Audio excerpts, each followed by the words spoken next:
Li Jifeng's mood was like the sudden blossoming of flowers in spring, brilliant and bright. He had prepared all day just for this important moment, proposing to Zhao Qingying in person. 3 years of quiet dedication and relentless pursuit finally earned him an ambiguous yet hopeful yes from Zhao's mother. He took a deep breath, stepped over the threshold of the Zhao household, and his heart brimmed with hopes for the future. However, as soon as he entered, a strange chill swept over him like an incoming tide, causing him to shiver involuntarily. The air was thick with an indescribable tension and oppression, like the calm before a storm, making his heart uneasy. Auntie, hello. This is specially prepared for you. Wild caterpillar fungus selected from a distant plateau.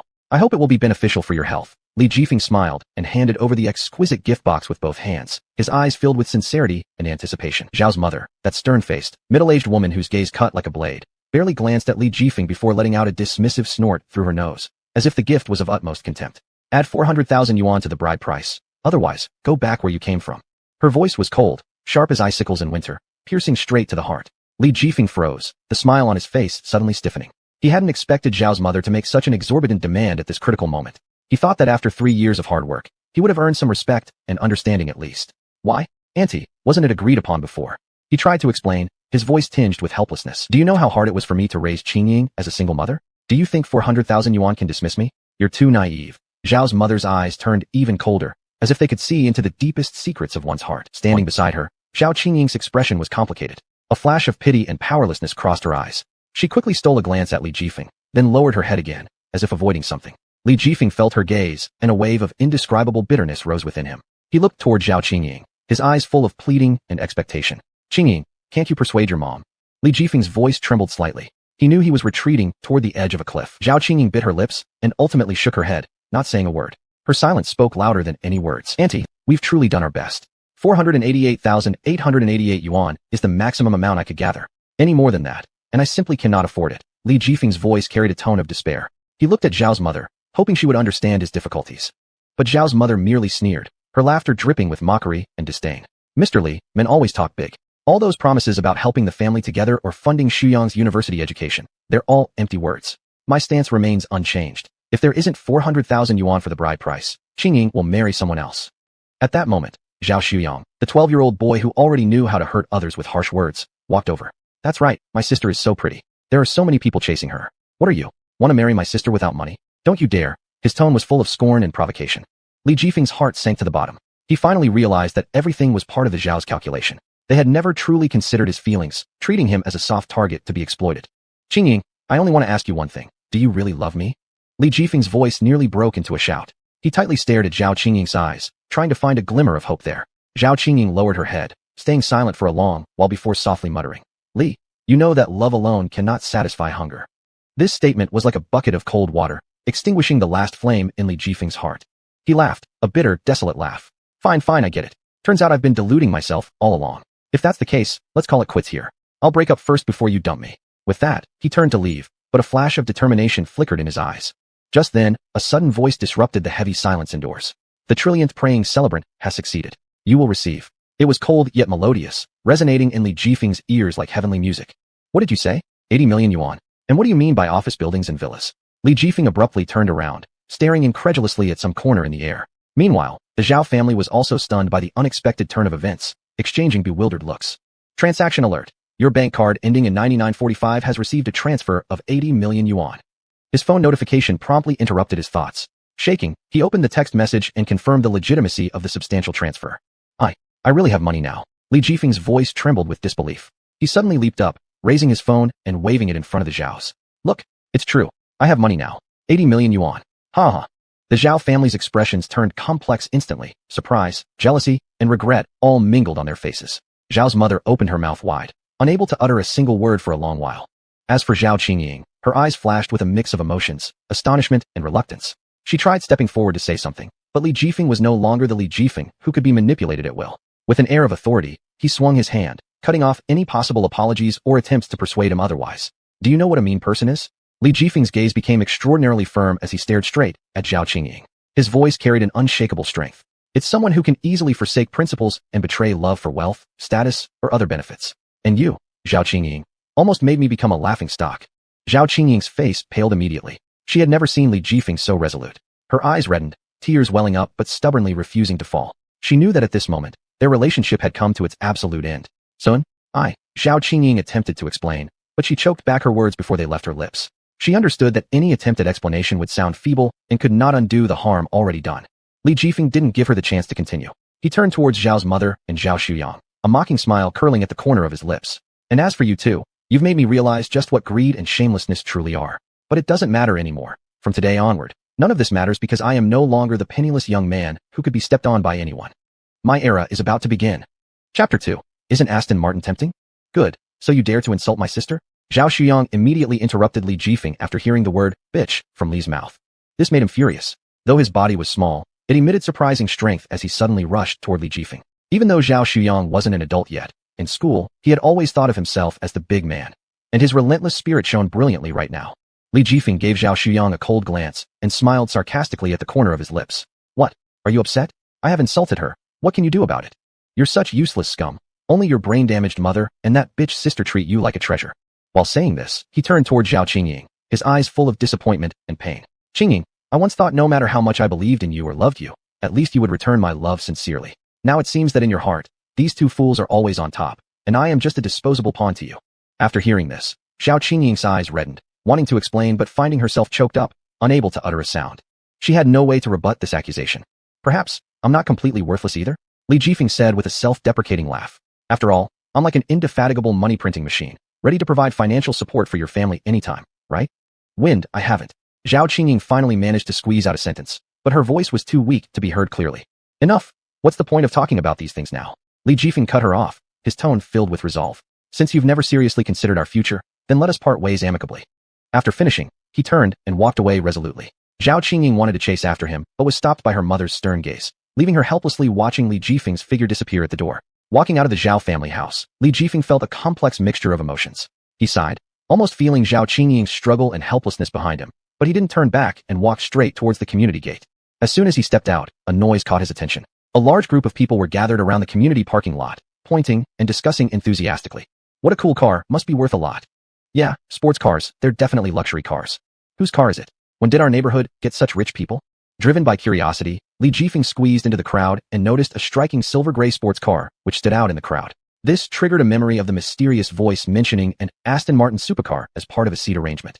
Instinctively, he touched his pocket and indeed found a set of car keys there. He pressed the car key remote, and instantly, the lights on the Aston Martin flashed, seemingly responding to his summons. Is this really mine? Li Jifeng couldn't believe his eyes, a surge of indescribable excitement flooding through him. He quickly walked up to the car and addressed the crowd. Everyone, please move aside. The spectators watched in astonishment as he entered the driver's seat, and then the car started gently with a deep growl, drawing everyone's attention. Li Jifeng drove the sports car slowly out of the crowd, leaving behind gasps and murmurs. Who is this person? So wealthy. Isn't he that suitor from the Zhao family? Really enviable. Good looks, good fortune. Amidst the murmurs, Zhao mother appeared with Zhao Qingying and Zhao Shuyang. All three looked exceptionally grim, evidently shocked and regretful by what they had just witnessed. Congratulations, Mrs. Zhao, on finding such a wealthy son-in-law. A neighbor congratulated, but in Zhao mother's ears, it sounded more like mockery. Suppressing her anger, Zhao mother returned home and questioned Zhao Qingying upon entering. Didn't you say Li Jifeng's family conditions were average? How could he afford such a luxury car? And where does he get 80 million yuan in savings? Zhao Qingying, looking innocent, replied, Mom, I truly don't know. Li Jifeng was just an ordinary employee at the company. I've never seen him drive a luxury car. Even his briefcase was old. Forget it. Talking about this now is useless. Your task is to win him back. Such a golden bachelor cannot be allowed to slip away, ordered Zhao mother. With gritted teeth, Zhao Qingying decided to follow her mother's plan. She called Li Jifeng, but the call went unanswered. Hanging up reluctantly, she made a silent vow in her heart. Li Jifeng, you belong to me, and I won't let you leave me easily. As she spoke, she quickly pulled out her phone and tapped the screen a few times before dialing Li Jifeng's number. On the other end of the line, Li Jifeng was driving his Aston Martin convertible along an open road, indulging in speed and freedom when his phone suddenly rang. The screen flashed with the name, Zhao Qingying, but he merely glanced at it indifferently before deliberately ignoring the call and accelerating further. Zhao Qingying called several times in succession, each time filled with anticipation, only to be met with the cold message that the call had not been answered. Finally, she sighed helplessly and set down the phone. Mom, he didn't pick up. Seeing this, Zhao mother patted Zhao Qingying's hand comfortingly, her eyes full of encouragement. It's all right. It's just the beginning. You must remember, Li Jifeng belongs to you. No matter how capable he is, like Sun Wukong, he can never escape from your palm. Zhao Qingying chuckled faintly at her mother's words, and some of the gloom lifted from her heart. Mom, you're right. I'll get him back for sure. That's my daughter. Zhao mother nodded approvingly, satisfaction evident on her face. At this moment, Zhao Shuyang came bounding up to his mother with a bright yellow orange in his hands and offered it to her. Here, Mom, have this orange. It's so sweet. Zhao mother accepted the orange, but her thoughts remained fixated on Li Jifeng, the dazzling figures with two mini zeros flashing through her mind, as well as the dashing silhouette of the departing Aston Martin. Lost in thought, she unconsciously bit into the orange without peeling it first, filling her mouth with sourness. Unable to help herself, she frowned and cried out, why is it so sour? Zhao Shuyang, seeing this, trembled in shock, having never witnessed his mother in such disarray. Filled with doubt and unease, he asked, Mom, what's wrong? Isn't the orange sweet? Coming back to reality, Zhao mother saw Zhao Shuyang and was reminded of what had just happened, causing her anger to flare instantly. Speaking of which, it's all your fault. You useless waste. What Li said was right. You're like a heap of mud that cannot be shaped into anything. If it weren't for you, Li Jifeng would already be your brother-in-law by now. Go back to your studies, or get lost. Fury building inside him, Zhao Shuyang couldn't protest due to his mother's wrath, and could only meekly take his bag and return to his room. As soon as he closed the door, he sneaked a peek through the keyhole. He saw his mother sitting alone on the couch, holding the half-eaten orange in her hand while staring into the distance absent-mindedly, seemingly deep in thought. Chapter 3, Major Layoff? Zhao Qingying spent the entire night awake, her eyes red-rimmed. The morning sunlight filtered through the gaps in the curtains, shining on her furrowed brows. She forced herself to get out of bed, dressing carefully despite the jumble of emotions in her heart. Still, she decided she would take action today. When she arrived at the company, it was still early. Zhao Qingying deliberately chose to wait in the parking lot below the office building, silently praying that she might see a familiar figure. Soon enough, a silver-gray Aston Martin sports car slowly drove into the parking lot. This was Li Jifeng's car. Zhao Qingying's heartbeat quickened slightly. Li Jifeng also hadn't slept well all night, but his emotions were different from Zhao Qingying's. His heart was filled with complex feelings, nostalgia for the past, confusion about the future, and a clear understanding of reality. Of course, what mattered most was his anticipation and excitement about the current situation. As he got out of the car, he accidentally spotted Zhao Qingying not far away, and a ripple of emotion passed through him. If it had been before, she would have certainly been moved by this sight. But now, Jifeng, I know you definitely didn't eat breakfast, so here are your favorite steamed buns. I woke up early just to buy them for you. Zhao Qingying's voice was soft and sweet as she tried to bridge the gap between herself and Li Jifeng using this Wu-style charm. However, Li Jifeng simply glanced coldly at the already cooled and limp buns sitting inside the plastic bag, curling the corner of his lips into a derisive smile. Zhao Qingying, I appreciate your thoughtfulness, but if you really cared, you should prepare something else rather than a simple dumpling? Something bought from a street vendor, right? It's even cold. It's disgusting just looking at it. Li Jifeng's tone carried a tinge of estrangement and dissatisfaction. Upon hearing this, Zhao Qingying's eyes reddened slightly as she attempted to touch Li Jifeng's heart with memories of their former happiness. Phone, you've changed. The old you used to love the breakfasts I made. The breakfasts you made? Are they edible? Li Jifeng couldn't help but laugh. The things you made were no different from biochemical weapons, and yet I had to force myself to swallow those poisons while frowning.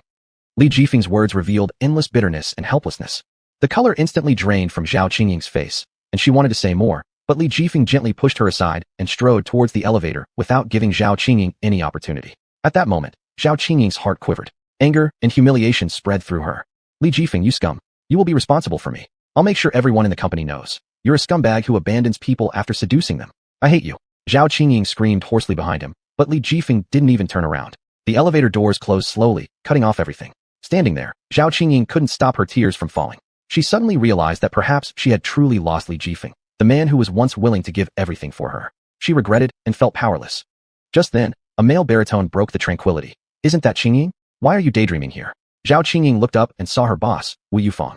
Wu Yufang's appearance caused a mix of complex emotions to arise in Zhao Qingying. Ah, boss. It's nothing. Zhao Qingying managed to squeeze out a faint smile. What do you mean nothing? Clearly, someone upset our goddess of the company. Wasn't it that little brat Li Jifeng? I heard you call him scum just now. Wu Yufang looked playfully at Zhao Qingying. Zhao Qingying's heart tightened. She hadn't expected her loss of composure to be seen by Wu Yufang. As she hesitated, Wu Yufang suddenly approached her and cornered her against the wall in a leaning crush. If you agree to me, I'll help destroy that bastard Li Jifeng. Besides, I've disliked him for a long time anyway. There was a trace of both threat and temptation in Wu Yufang's words. Zhao Qingying paused for a moment, finally nodding. All right, help me, and I'll try dating you. The moment Li Jifeng stepped through the entrance of the company, the familiar surroundings inexplicably took on a strange sense of unfamiliarity, as though he had entered an entirely new realm. He deliberately adjusted his breathing, trying to make his steps appear calm and composed, but the waves of emotions in his heart surged uncontrollably, each heartbeat seemingly telling secrets unknown to others. Li Jifeng, why are you standing there daydreaming? Hurry up and get into my office. Wu Yufang's roar sounded like thunder exploding, instantly dragging Li Jifeng back from his turbulent thoughts to the harsh reality. The impatience and anger mixed in his voice seemed to suggest that Li Jifeng's existence itself was a challenge to his patience limits. Li Jifeng closed his eyes slightly, burying the emotions that were about to overflow deep within. When he opened his eyes again, they were clear and composed. He took a deep breath, turned around, and walked resolutely toward Wu Yofang's office. Each step felt as though it was at a turning point in his fate, heavy yet filled with determination. As he pushed open the door of the office, an oppressive atmosphere hit him like a wave. Zhao Qingying sat nearby, her lips curved with a barely noticeable sneer. Her gaze revealed both satisfaction and mockery of Li Jifeng's predicament. Colleagues whispered amongst themselves or cast curious glances, unclear of the details but unable to ignore the tension in the air. "Mr. Wu, what did you need me for?" Li Jifeng's voice remained calm, as if the previous phone call hadn't affected him at all. He looked straight at Wu Yufang, his eyes gleaming with unwavering defiance. Wu Yufang let out a cold snort and slammed the report in his hands onto the table, his tone laced with unyielding authority. "What do I want? Look at this month's performance report yourself. It's an utter mess. I see that you don't want to stay here anymore. Pack up your things and get out of the company now." Faced with Wu Yofang's fury, Li Jifeng didn't back down. Instead, a faint, composed smirk formed on his lips. He slowly pulled his phone from his pocket, its bright screen standing out sharply in the dim office. He pressed a familiar number, his tone exuding confident certainty. "Hello, Manager Chen? Regarding our previous agreement, when would it be convenient for you to sign? If possible, could you spare the time to come to our company personally? Thank you. I look forward to your arrival." This action was undoubtedly like dropping a bomb in the office. Everyone, including Wu Yufang, froze. Wide-eyed and disbelieving, Wu Yufang stared at Li Jifeng as if seeing a stranger. "What are you talking about? Do you think you're someone special? Even if my Yunda himself came, he couldn't save you. You're fired right now, hear me?" Chapter 4. No more pretense, it's time to show my cards. In the face of Wu Yofang's fury that seemed almost ready to spew flames, Li Jifeng smirked with a look of disdain. "Boss Wu, are you firing me? If so, may I ask what my offense is?" Wu Yufang snorted coldly, full of contempt. "Reasons? Do I even need to state them? Your performance has been an absolute disaster, and my company is not a charity organization. It can't afford to support useless people like you." Li Jifeng shook his head slightly, a playful smile curving on his lips. "Ah, so it's because of this. For a moment, I thought it was about Zhao Qingying, given your relationship." "Enough." Wu Yufang cut him off, livid. "Stop dragging in irrelevant stuff. Hurry up and pack your things, and get out. I'll have finance settle your salary." Li Jifeng gave a calm smile, a flicker of scorn flashing in his eyes. "Forget the salary. You might as well keep it for Zhao Qingying's dowry." This remark left Wu Yufang speechless for a moment. Just as he was about to explode, a loud voice suddenly came from outside the door. "Excuse me, is Manager Li Jifeng here?" The address stunned everyone present, including Wu Yufang and Zhao Qingying, who glanced at each other awkwardly and then turned their heads toward the entrance. A middle-aged man dressed in a top-brand suit strode confidently into the office. His presence exuded an air of superiority, and his face was like a meticulously carved work of art. He was none other than the owner of this office building, known as landlord Chen Bufan. "Oh my, Mr. Chen, your esteemed visit truly brings glory to our humble temple." Wu Yufang hurried forward, nearly fawning in deference. However, Chen Bufan acted as if he hadn't noticed Wu Yufang at all. Instead, he walked directly to Li Jifeng and extended his hand warmly. "Manager Li, I've heard so much about you. Truly an honor to meet." Li Jifeng politely reciprocated the handshake, and the two exchanged smiles as if they were old friends reuniting after many years. "Mr. Chen, please don't be too courteous. It's our first meeting, but I hope for your future guidance." This scene shocked everyone present. The conversation between Li Jifeng and Chen Bufan, though polite, carried an undeniable rapport and familiarity. "Manager Li, let's not mince words. We're both straightforward people, and time is precious. The contract is already prepared. Please take a quick look over it. If there's no problem, just sign it, and this office building will be yours." Chen Bufan said while handing over a folder. Li Jifeng accepted the folder and swiftly skimmed through the contract. Then, without hesitation, he signed his name with assurance. "Mr. Chen really does business efficiently. Thank you for managing this for me." "Haha. Where, Manager Li is too kind. You're a busy person, I won't trouble you further. Let's catch up another time." Chen Bufan smiled in response, then turned to leave, leaving behind a room full of dumbfounded faces. At this point, Wu Yofang's complexion had deteriorated horribly. He could barely believe his ears as he stammered. "Mr. Chen, you mean, you're selling this office building to Li Jifeng?" "Selling? Oh no. This originally belongs to Manager Li." Chen Bufan's reply struck like thunder in broad daylight, stunning everyone present. Zhao Qingying turned pale, and she fainted straight away. Li Jifeng cast a glance at the unconscious Zhao Qingying, sighing softly. Then he fixed his gaze on Wu Yufang, speaking calmly, but with an unyielding authority. "Boss Wu, I'm afraid this place isn't quite suited for someone of your stature anymore. Please move your company out today. As for rent and penalties, I'll have finance handle it with you. Have a good day, and don't bother to see me out." Enraged, Wu Yofang's face turned ashen, yet he dared not act out. Meanwhile, Li Jifeng strode out confidently, walking away from the place where he had fought tirelessly for 3 years, feeling a complex mix of emotions within his heart. The office instantly erupted into chaos, with murmurs spreading like wildfire. Some marveled at Li Jifeng's sudden transformation, some speculated whether he was actually a hidden second-generation rich kid, and others felt sympathy, or even mockery, for Zhao Qingying's predicament. Who would have thought that the previously inconspicuous Li Jifeng is now the boss of this entire business building? I told you guys this guy wasn't simple. You wouldn't believe me. Maybe he was secretly undercover among us.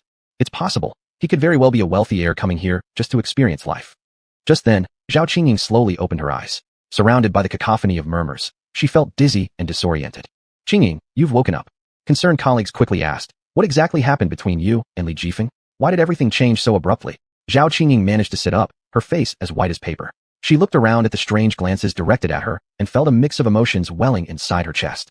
I don't know Qingying, weren't you too good before? You were even discussing marriage plans. How could things suddenly? Asked another colleague, clearly perplexed, with a tinge of regret in their voice. Yes, Qingying, just now when you fainted, Li Jifeng didn't even spare you a glance. What a drastic change this is, someone muttered quietly, though the voice was soft enough for Zhao Qingying to hear it loud and clear. Zhao Qingying lowered her head. What could she say? Should she tell them that her brain-dead mother and incompetent stupid brother had demanded an exorbitant dowry, causing everything to fall apart? How could she possibly say that out loud? She couldn't bring herself to say it, but Li Jifeng would speak up for her.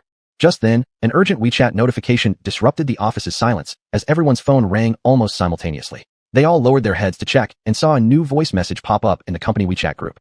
Let's open it and listen, someone suggested. As they played the message, a clear conversation came through. Zhao Qingying's mother on the call demanding another 400,000 yuan from Li Jifeng as additional dowry. Her voice was sharp and grating, piercing like a needle into everyone's hearts present. So that's how it is. After listening to the message, everyone exchanged glances, their eyes darting toward Zhao Qingying with newfound complexity. What greedy people! Who'd dare marry into such a family? Someone couldn't help but murmur softly. Exactly. Li Jifeng is pitiful. He's been exploited by this whole family. Some showed sympathy, while others only felt colder detachment and alienation. Listening to these murmurs, Zhao Qingying felt her heart being torn apart. Tears welled up in her eyes, yet she bit down hard to prevent them from spilling over. She knew she had become everyone's target. The sympathy and compassion from other colleagues vanished instantly. At this moment, Wu Yufang walked into the office, his face carrying a barely noticeable smirk. Clearing his throat, he announced loudly, Zhao Qingying, taking into consideration your recent performance and the needs of the company's development, I hereby officially inform you, you're fired. This announcement struck Zhao Qingying like a thunderbolt on a sunny day. Lifting her head, she stared at Wu Yufang with eyes filled with disbelief, only to find a coldness and firm determination in his gaze. Why? With trembling lips, Zhao Qingying asked, her voice brimming with helplessness and despair. Why? All because of you, you trash. You've ruined my relationship with President Li. The entire company is now in peril. You're good for nothing anyway. If not for your pretty face, do you even deserve to work in my company? Get out of here. Wu Yufang cursed, veins bulging, then turned around and left, leaving Zhao Qingying sobbing alone at her spot. Zhao Qingying realized that all of this stemmed from her greed-driven mother and the abrupt revelation of Li Jifeng's identity. It felt as if she'd been abandoned by the whole world, feeling lonely and utterly desperate. Meanwhile, Wu Yufang, although seething with hatred and frustration towards Li Jifeng deep inside, also understood that as a small-time boss, he simply couldn't compete or resist someone wealthy like Li Jifeng. Thus, he opted for submission and compromise, sacrificing Zhao Qingying to resolve the storm. As Zhao Qingying left, the atmosphere in the office grew heavier and suffocating. Li Jifeng's name continued to be mentioned countless times, each time accompanied by various discussions and speculations. The once lively and cheerful team was now fragmented, losing all its vitality and energy overnight. Wu Yufang also began arranging the relocation of the company. He understood that only by moving away quickly could he escape from the shadow left behind by Li Jifeng. Chapter 5. Yanshi Yushi, So Many Beauties. At this moment, Li Jifeng was feeling incredibly relaxed. For a working person, nothing beats the joy of not having to work. If there's anything better, it would be having 80 million in your pocket. It was simply the pinnacle of life. That guy Wu Yufang was left speechless by me earlier, like a deflated balloon. Li Jifeng muttered to himself, a smug smile curling at the corner of his lips. The feeling of finally getting his due respect was richer than any victory champagne. However, this sudden wealth and status made Li Jifeng feel as if he were living in a dream. Even now, gripping the steering wheel while driving the flashy Aston Martin, he thought everything felt too good to be true. Am I really dreaming? He murmured softly. Just then, the shrill ring of his phone suddenly pierced the quiet inside the car. After answering, a soft and pleasant female voice came through. May I speak with Mr. Li Jifeng? Yes, this is me. May I ask who you are? Li Jifeng asked curiously. Hello, I am Wen Yifan, the property manager of Ziqi Haoting.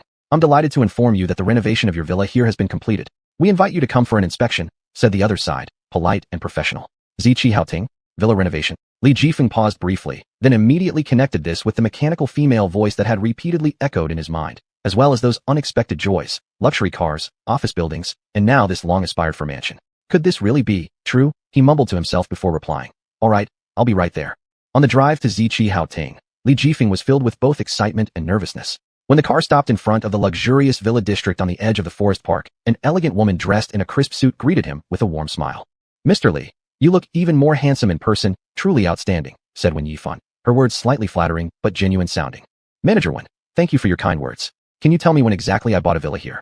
Li Jifeng asked perplexedly, trying hard to search his memory for any leads, but found nothing. "It was 6 months ago. At that time, someone commissioned on your behalf. All the documents were perfectly completed and are stored inside the villa," explained Wen Yifan patiently. 6 months ago? Li Jifeng furrowed his brows, finding that period completely blank in his memory. His financial situation could never possibly connect with a luxury mansion of this caliber. However, the scene before his eyes left no room for doubt. Coupled with Chun Bofin managing the office building, all of this made him feel both amazed and confused.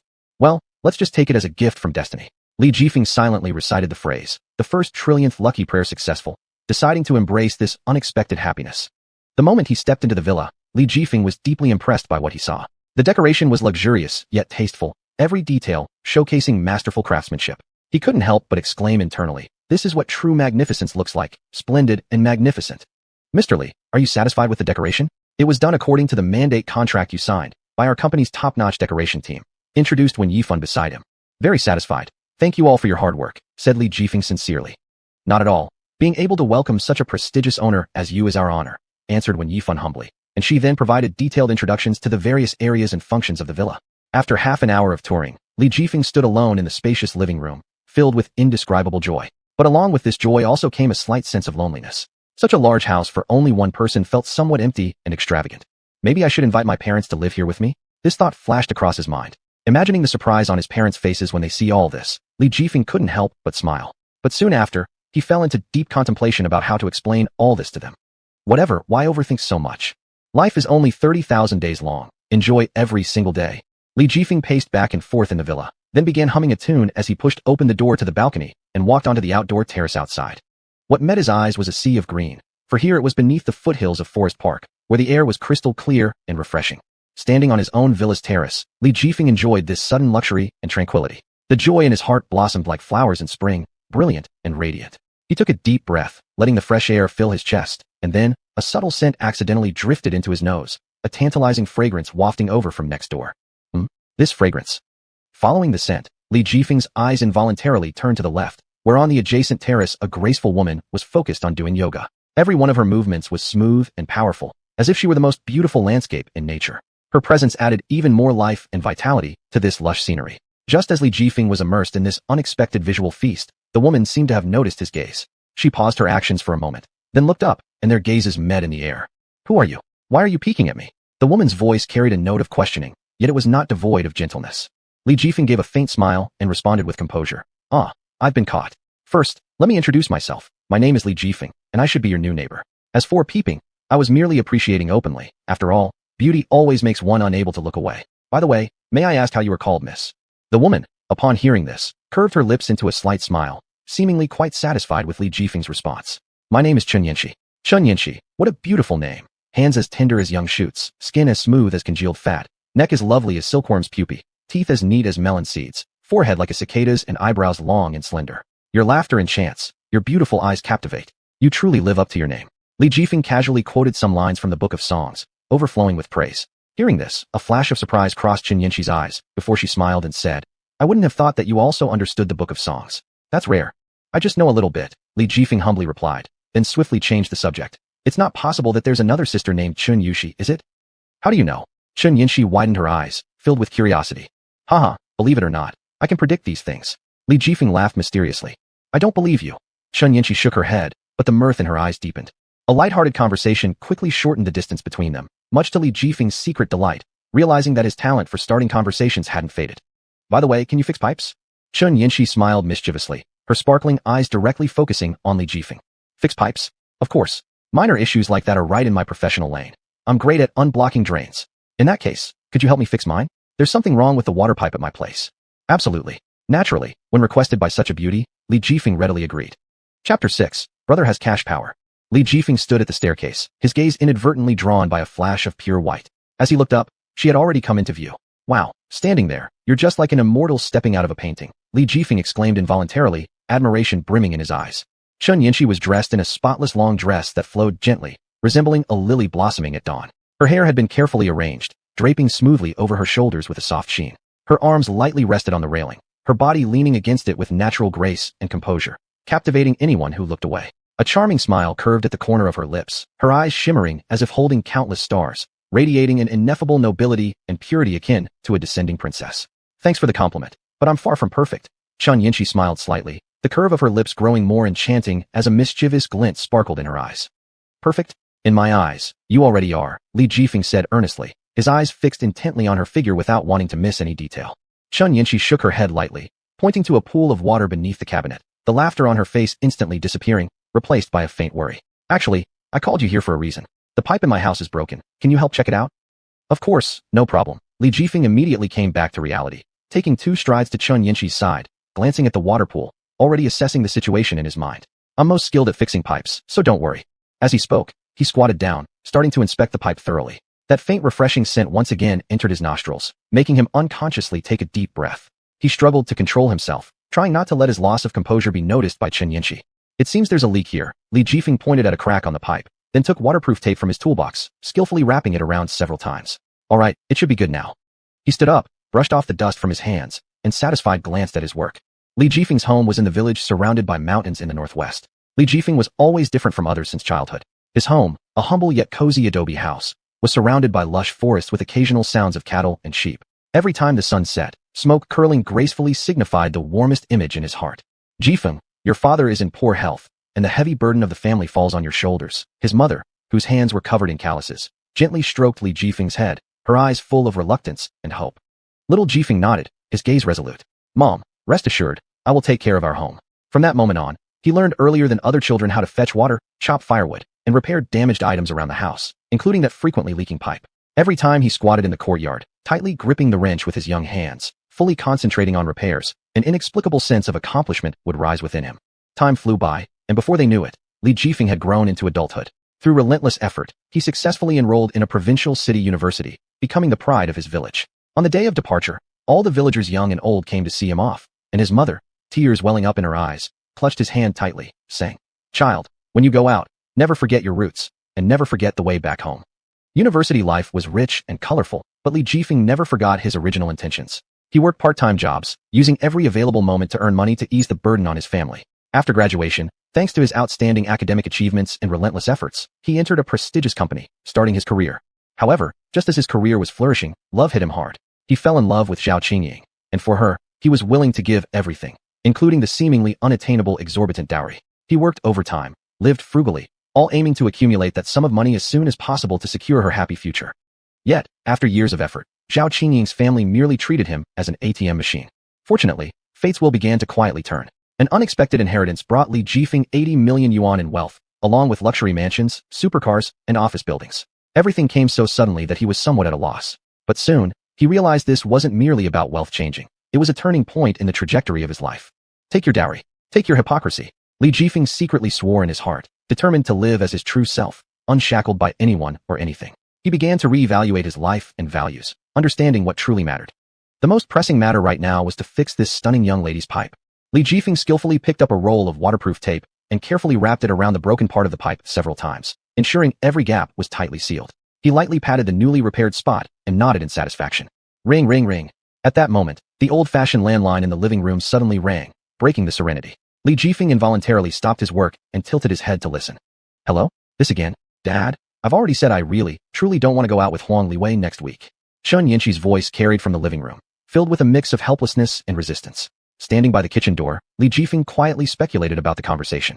I know his family is influential, and being involved with him might benefit our clan's business, but I'm just not right for him.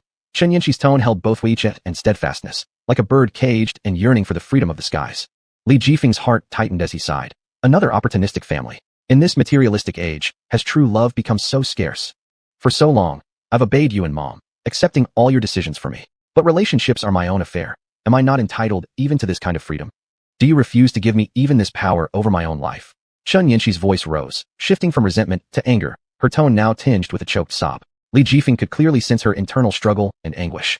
Click. The phone was slammed down, ending the unpleasant call. A heavy silence fell over the room again, with only the ticking of the wall clock piercing through it, sounding especially jarring. Li Jifeng took a deep breath and decided to break the oppressive atmosphere. He stepped softly out of the kitchen, trying not to make any noise. As he entered the living room, he saw Chun Yinshi lowering her head, her arms resting on the table, her entire body appearing utterly drained of strength. The pipe is fixed now. It should be good to use. Li Jifeng scratched his head, attempting to sound relaxed. However, Chun Yinshi did not immediately respond. So, Li Jifeng repeated, thank you very much. If there's nothing else, you can go back now. Only then did Chun Yinshi finally lift her head, looking at Li Jifeng. Her eyes were slightly red-rimmed, her lips forcing out a faint smile, but the sadness couldn't be hidden. Looking at the vulnerable Chun Yinshi, a strange feeling surged in Li Jifeng's heart. Their experiences were eerily similar, both bearing immense pressure due to their family's greed. Knowing this pain all too well made him more resolute in his decision to help her. You actually don't have to go on that blind date. Li Jifeng suddenly spoke, his tone firm and self-assured. Why? Chun Yinshi was taken aback, clearly not expecting Li Jifeng to say such a thing. You already have a boyfriend, and one who's richer than him. Li Jifeng chuckled mysteriously, his eyes twinkling mischievously. What? Chun Yinshi's eyes widened as she stared at Li Jifeng incredulously. She couldn't believe her ears, that this usually serious man would joke about something like this.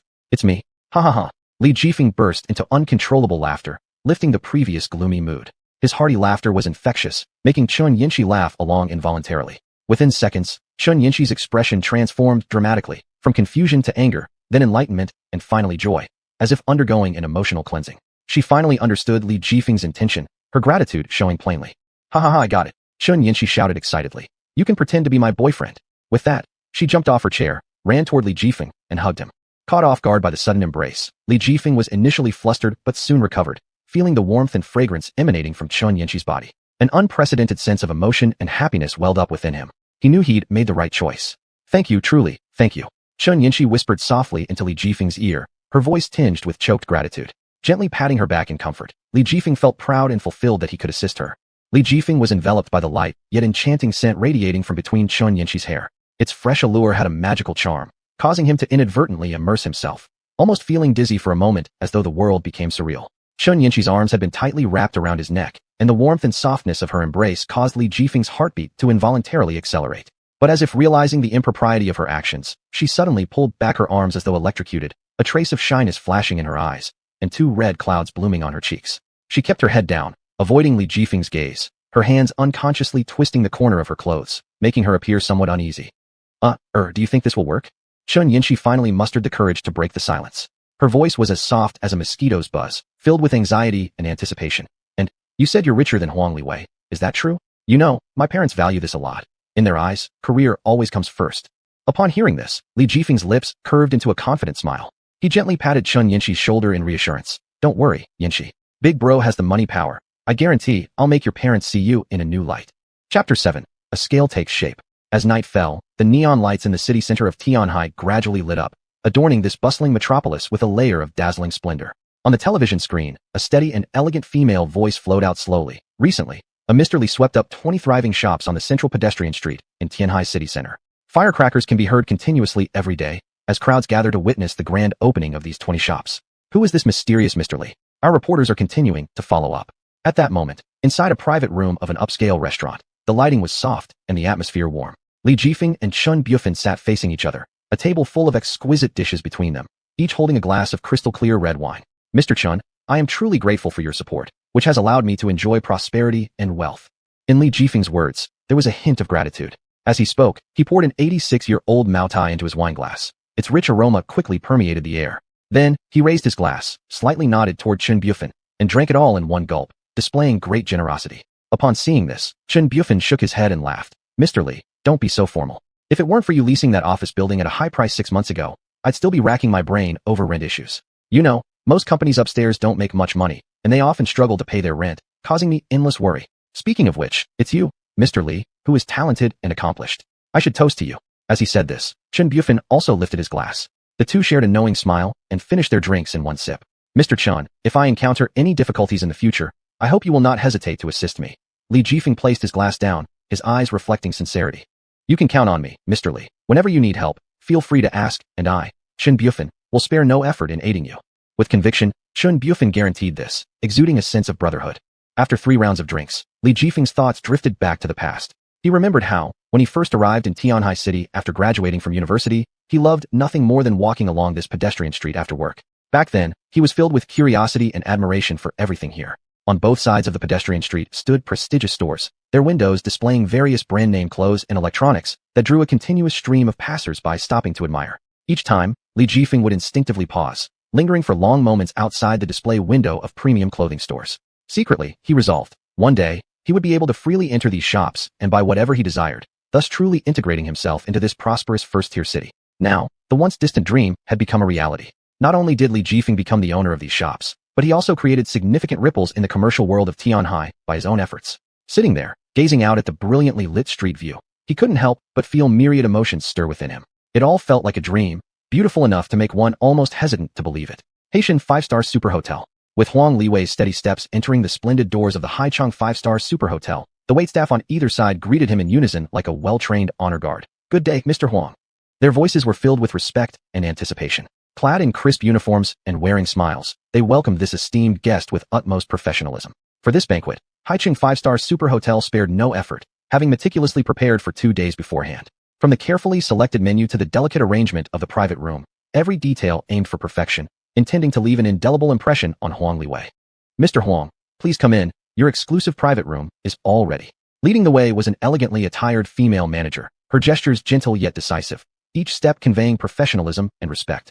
Huang Liwei gave a slight nod and entered the private room with the poised demeanor of a successful man. Inside, the decor was luxurious yet tasteful, the rotating round table laden with the sumptuous delicacies of a Manhan imperial feast, each dish presented with the precision of an art piece. Above, a magnificent chandelier emitted soft yellow light, adding a touch of warmth and romance to the entire room. He casually tossed his Maybach keys onto the table, the clear sound of metal colliding reverberating through the private room. Upon noticing, a waiter immediately stepped forward, swiftly fetching the car keys and thoughtfully taking care of parking arrangements for him. Huang Liwei raised his hand to glance at the Rolex on his wrist. The needle was slowly approaching 9:59. A smirk curled at the corner of his lips, and he silently thought to himself, she should be here soon. He then straightened the designer suit he wore, ensuring every detail was flawless. Leaning back in the comfortable chair, he gently swayed the red wine glass in one hand, anticipation gleaming in his eyes as he awaited their upcoming meeting. Recalling his first encounter with Chen Yinshi, a flicker of tenderness appeared in Huang Liwei's eyes. It was a late night when he and a group of friends emerged from a bar, slightly tipsy. In that dazed state, he happened to glance at the second floor of an exquisitely decorated villa. Under the soft glow of light, a gentle and lovely woman was intently playing the piano. Her fingers danced across the keys, and each note seemed to strike directly at his heart. At that moment, Huang Liwei knew that he had fallen deeply in love with her. As time went by, he gradually learned about Chen Yinshi's family background. Her father, Chen Jianyun, was also a businessman who had migrated from northeast China and ultimately achieved great success. Huang Liwei believed that this union would undoubtedly be a perfect alliance, greatly benefiting both families' businesses. Therefore, he became even more determined to make Chen Yinshi his wife. However, Chen Yinshi's attitude always remained unpredictable to him. She seemed to intentionally or unintentionally keep her distance from him, and even under such carefully prepared circumstances, there was still a trace of disdain and disgust in her eyes. Is it really necessary to go all out just for dinner? Chen Yinshi couldn't help but complain as she stepped into the private room. Though her voice was soft, its power hit Huang Liwei squarely in the chest. Huang Liwei quickly stood up to greet her, removing his sunglasses with a smile. "How long has it been since we last saw each other? We finally have a chance to go out on a date. So of course, I need to prepare well." He tried to ease the tension with a cheerful tone, though a hint of barely noticeable nervousness and anticipation lingered in his eyes. "And why shouldn't I spend money on my woman?" Huang Liwei deliberately emphasized the word woman, seemingly declaring his ownership over her. But Chen Yinshi merely shot him a cold glare before seating herself opposite him. "All right, let's talk business." Huang Liwei reined in his smile, turning serious. "According to Andy's wishes, if everything goes smoothly, we can get engaged in 2 months. I mainly wanted to confirm this with you today." As he spoke, he lifted his wine glass, gesturing for the waiter to pour him some more. Chen Yinshi's reply doused all his passion like a bucket of cold water.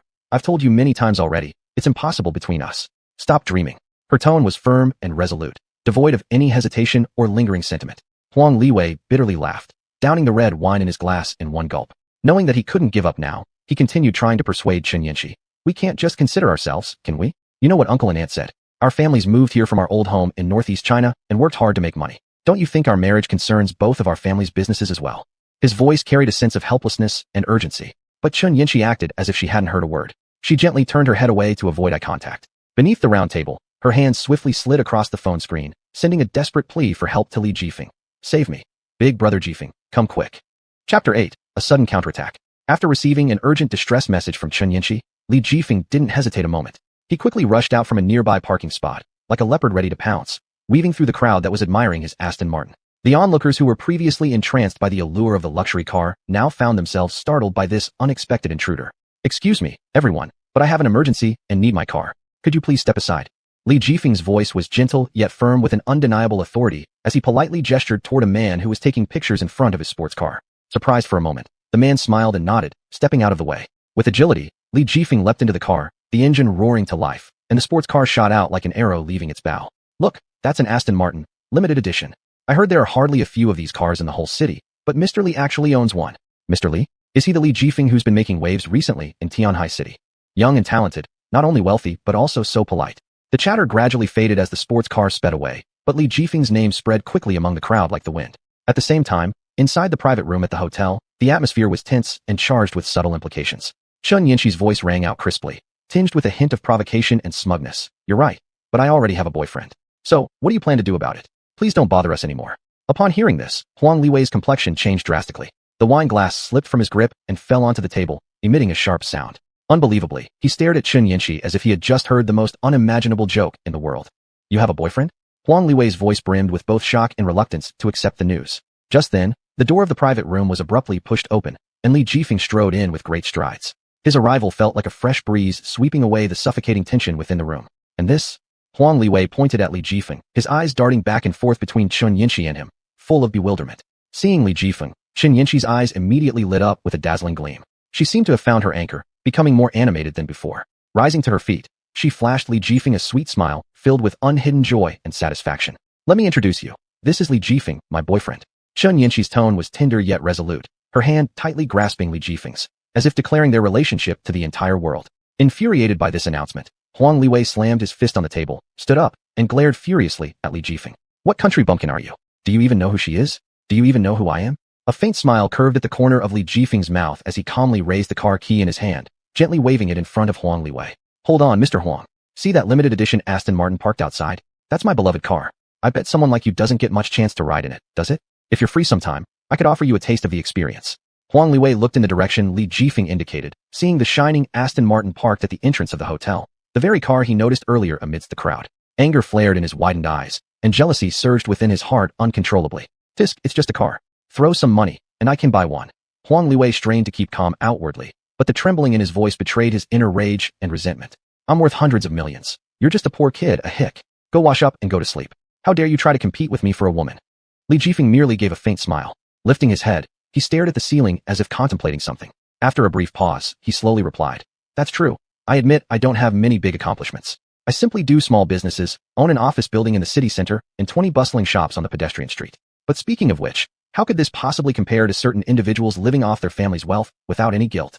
Each word from Li Jifeng cut, like a sharp blade, piercing precisely into Huang Liwei's weak points. There was unwavering confidence and composure in his words, as if everything was under his control. On the other hand, Huang Liwei's face turned livid with anger, his body trembling slightly, as if about to erupt any time. The atmosphere inside the private room became extraordinarily tense. A quiet competition concerning love, dignity, and wealth was playing out. And in this battle, Li Jifeng would protect his love and dignity through his wisdom and courage. Each word from Li Jifeng hit Huang Liwei's fragile self-esteem like a heavy hammer, each strike causing unprecedented shock. At such a young age to own a bustling office building in the city center and 20 thriving shops on the pedestrian street was not only an achievement that Huang Liwei had never dared to imagine, but also a harsh reality he deep down didn't want to confront. The accusation about being a family fortune eater cut through his self-consoling bubble like a blade, making it impossible for him to ignore his dependence on and extravagant spending of the family wealth. Huang Liwei's face turned alternately pale and red, eventually morphing into a complex mix of rage and jealousy. You'll regret this.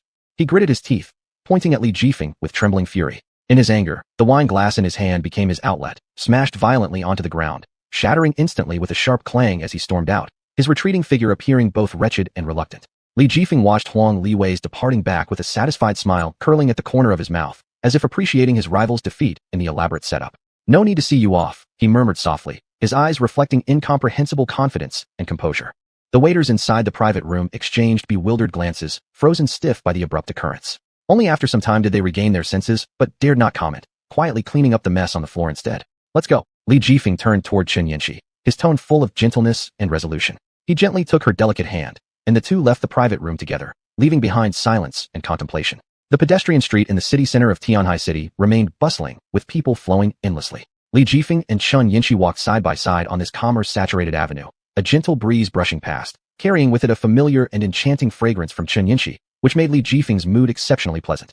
This time, I truly owe you a lot for helping me solve such a big problem. Chun Yinshi tilted her head toward Li Jifeng, gratitude and reliance shining in her eyes. No need to thank me. To relieve the worries of a great beauty is an honor for this humble Li. Li Jifeng replied with a smile, losing himself involuntarily in that fragrance, feeling as if the entire world had become tender and warm. Upon hearing this, Chun Yinshi balled her hand into a fist and lightly tapped Li Jifeng's shoulder, a mischievous smile curving at her lips, her gaze filled with coquettishness mixed with a little scolding. Only you know how to flatter people. She pouted slightly, yet unable to conceal her inner sweetness. Continuing their walk, shop owners along the way greeted Li Jifeng enthusiastically, calling out, "Mr. Li, hello." Their voices carried respect and familiarity. Li Jifeng smiled and waved back, pride and satisfaction shining in his eyes as he regarded his own business empire. He had never imagined that one day he would be strolling down this pedestrian street with such an identity and grace, a street that had borne witness to countless dreams and efforts of his. What about this? You've really caused quite a mess. How do you plan to explain this to your parents? Li Jifeng suddenly stopped, standing in front of the display window of a branded clothing store he used to frequent often, a complicated emotion flickering in his eyes. What else can I do? Tell them the truth. I have a boyfriend now. Chun Yinshi gave him a playful wink. And I've already told them about you. They are very pleased with you. So, young and capable Mr. Li, continue playing my boyfriend then. Saying this, she made a funny face, eliciting an involuntary laugh from Li Jifeng. Li Jifeng shook his head smilingly, a wave of warmth surging in his heart. Naturally, he once again took Chun Yinshi's hand. A mutual understanding and warmth passed between them in a shared glance. Words unnecessary, as the unspoken connection spoke volumes. At this moment, Li Jifeng accidentally caught a familiar figure in the reflection of the shop's display window. He froze momentarily, then couldn't believe it as he rubbed his eyes. Yes, it was definitely her, the figure he could never possibly fail to recognize. His heart rippled with layers of emotions. He knew that there might still be an unfinished story waiting for him to write with that silhouette. Chapter 9. A new life begins after the farewell. Li Jifeng's hand slipped inadvertently from Chun Yinshi's palm. As if drawn by an invisible force, he turned and plunged into the bustling crowd of the pedestrian street, walking purposefully toward the bubble tea shop opposite the clothing store. Each step was hurried yet resolute. Chun Yinshi stood rooted to the spot, her face filled with bewilderment, her eyes following Li Jifeng's retreating back, her heart brimming with questions. Her? How could she be here? Fate, this mystical and elusive thing, rippled through Li Jifeng's mind at that moment. He inwardly sighed. It seemed as though all things in the world were bound together in countless ways, making them impossible to predict. Inside the bubble tea shop, Zhao Qingying was diligently working away. Her neatly tied-up ponytail hung behind her head, and her uniform accentuated her professional demeanor. With deft skill, she prepared each drink, pouring milk, adding ingredients, stirring, flavoring, and sealing, every movement showing her dedication and love for her job. The noonday sun shone unreservedly through the window, lighting up her flushed cheeks, while the fine beads of sweat on her forehead shimmered under its glow. Suddenly, the light within the shop seemed to dim, prompting Zhao Qingying to lift her head instinctively.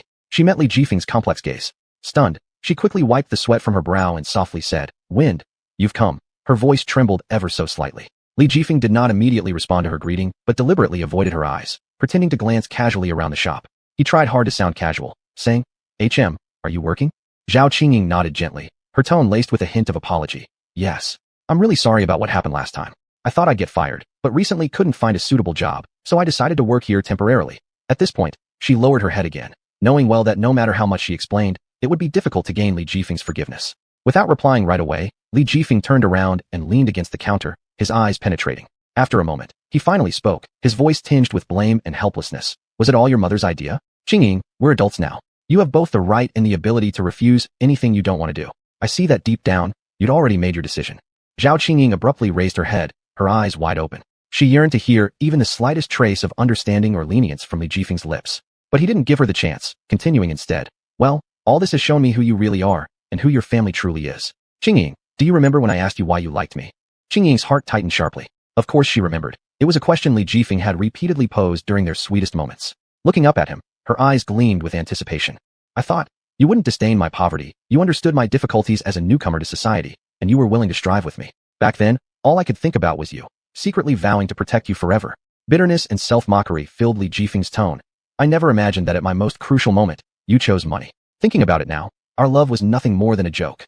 After speaking these words, Li Jifeng let out a few bitter laughs, his eyes brimming with sorrow and resolution. His feelings for Zhao Qingying were intricate. There was regret, nostalgia, but above all, acceptance of reality's harshness. Tears welled up in Zhao Qingying's eyes, choking out her plea. "Wind, I'm wrong. Can we start over?" She extended her hand, trying to grab onto Li Jifeng's sleeve, as if doing so could anchor the love between them, which was slipping away. But Li Jifeng ruthlessly pried her hand away. His eyes no longer carried the warmth and trust they once did.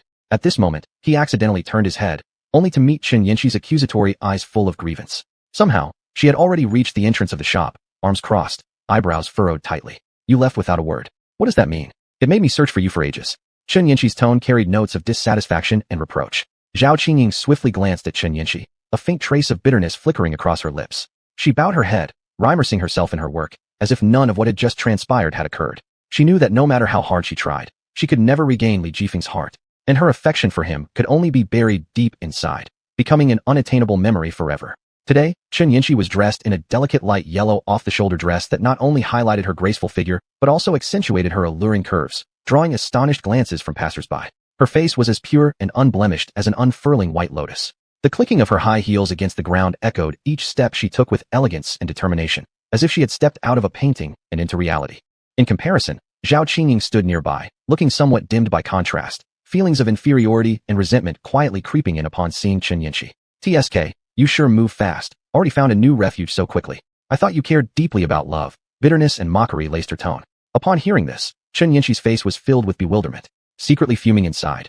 What misunderstanding is this? Annoyed, she glared at Zhao Qingying, then turned to look toward Li Jifeng, intending to explain herself, but before she could say anything, he gently grabbed her wrist, his grip firm and unwavering.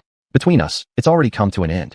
I have my world to advance in, and you should begin your new life as well. Let's part ways peacefully. Li Jifeng's tone was calm and resolute as he pulled Chen Yinxi away briskly, as if trying to escape from memories he never wanted to revisit. The reason he did not let Chen Yinxi explain was because he hoped for a complete and clean break between them, without any lingering ties. He preferred Zhao Qingying to resent him rather than still hold onto any remnants of affection for him, delaying her pursuit of a new life. Li Jifeng. Faintly, it seemed he heard Zhao Qingying calling out through her sobs, but he didn't look back, only quickening his steps, burying deep within him the tenderness and reluctance of the past. Memories surged like waves, vividly reminding Li Jifeng of the sweetness and innocence when he first met Zhao Qingying. Back then, hand in hand, they strolled along this familiar pedestrian street where he once lifted her up and she shyly kissed his cheek. Full of hope after graduating from university, they pledged their future together under the city's neon lights, a sincerity and fervor that once touched everyone who witnessed it. But ultimately, the torrents of reality scattered them. Was it family pressure, the allure of society, or the gradual fading of passion between them? Li Jifeng didn't know. He only realized that what was once treasured love had now become the deepest regret buried in his heart. Being pulled along by Li Jifeng, Chen Yinxi finally couldn't bear it anymore. She shook off his hand and complained, her voice tinged with grievance. What exactly happened? Why don't you tell me? She tenderly rubbed her reddened wrist, her eyes brimming with confusion and pain. Li Jifeng sat down in a quiet corner and slowly recounted his story, with Zhao Qingying to Chen Yinxi, from meeting to falling in love and finally to separation. After finishing, he lowered his head into his arms, silently mourning the loss of that love. Listening quietly, Chen Yinxi empathized profoundly. Having suffered greatly under family power herself, she understood Li Jifeng's experiences firsthand. Gently squatting down, she lightly stroked his hair and comforted him with warm words. It's all over now. Everything is finished. We must look ahead, welcoming a new life. The waning sunlight cast a golden halo on her figure. Looking at Li Jifeng, her eyes sparkled with gentleness and encouragement. In that moment, she truly seemed like an angel sent into his life. Lifting his head, meeting her gaze, the shadows clouding his heart dissipated instantly. Determinedly, he nodded, wiped the tears from the corners of his eyes, and found strength once again. Yes, we need to start anew.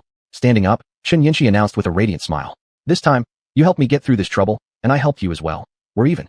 Smiling mischievously, she extended her palm waiting for Li Jifeng's response. Good collaboration. Li Jifeng grinned, shaking her hand. At that moment, their hearts drew closer together. As night fell quietly, Tianyan Harbor City was cloaked in soft twilight. But Li Jifeng knew, whatever tomorrow would bring, he would face it anew. Because with a friend like Chen Yinxi by his side, every day was filled with hope and possibility. Chapter 10. Wealth in the deep mountains brings distant relatives.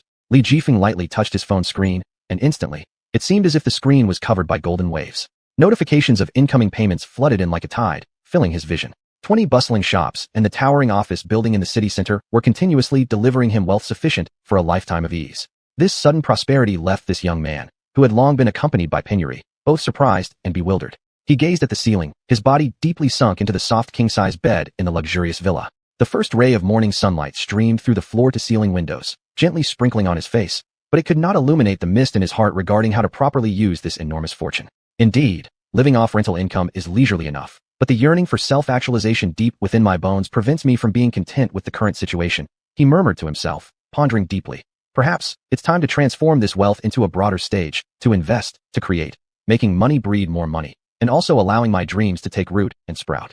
Just as his thoughts were swirling, a sharp ringtone interrupted his musings, like an unexpected caller in the morning breeze. Li Jifeng stretched one hand out from under the covers, exploring amidst the clutter on the bedside table, until finally, the communication device came to rest in his palm, pressed against his ear. Hello, may I ask who is calling? His voice carried the lazy drawl of someone just awakened, along with a trace of barely noticeable tension. Hey, little Li. No, you're Mr. Li now. It's your Uncle 3, do you remember me? On the other end of the line, a slightly aged yet passionate voice came through, filled with an unmistakable warmth. Uncle 3? That name stirred ripples in Li Jifeng's mind as he struggled to piece together fragmented memories, but could only grasp a vague shadow. Oh, Uncle 3, of course I remember. It's just that we haven't been in touch much these past years due to busyness. His words carried traces of awkwardness and disguise. Haha, I knew you would amount to something great. Now you're all over the TV. Our family truly has someone competent. Uncle 3 laughed heartily, filled with pride and anticipation in every word. Back then, I even held you in my arms. Before you knew it, you've become a big boss. How time flies. Li Jifeng inwardly sighed wryly as a memory flashed through his mind. An 8-year-old him playing soccer in Uncle 3's yard and accidentally kicking the ball through a window, leaving a scene of chaos behind. This fleeting memory was their sole point of intersection, yet it was enough to stir up warmth in his heart. Uncle 3, you flatter me too much. I was actually planning to visit you soon. Didn't expect you to come first. Truly sorry for keeping you waiting. His words brimmed with apologies and respect as his hand instinctively wiped his non-existent sweat off his forehead. Tisk tisk, none of that formality between us. I figured you'd be busy, so I came straight ahead. Brought some local specialties from home, for you to try fresh. Uncle 3's words exuded an irresistible warmth, making Li Jifeng feel both warm and somewhat helpless. Uncle 3, you're too fast. I didn't even have time to open the door yet. He chuckled wryly, thinking to himself, this world truly follows the old saying, when poor in a bustling market, no one asks. When wealthy in the mountains, distant relatives seek you out. After hanging up the call, Li Jifeng took a deep breath, as if attempting to expel all uneasiness and awkwardness from within. He grabbed the nearby quilt aimlessly, intending to cover his face, but ended up putting it down again. Rising slowly to his feet, each step towards the door felt heavy, as if bearing an invisible pressure. Uncle 3, I apologize for keeping you waiting. Opening the door, Li Jifeng managed to squeeze out a faint smile. The sight of Uncle 3, though simply dressed, radiated with the simplicity and passion from the countryside, feeling especially close to his heart. They exchanged glances and smiled at each other, erasing years of estrangement in an instant. Aya, nephew, you've finally come. Uncle 3 is still in good shape, can wait however long. While speaking, Uncle 3 laughingly patted his chest, where his smile carried both satisfaction with Li Jifeng and confidence in his own health. Uncle 3, please come inside.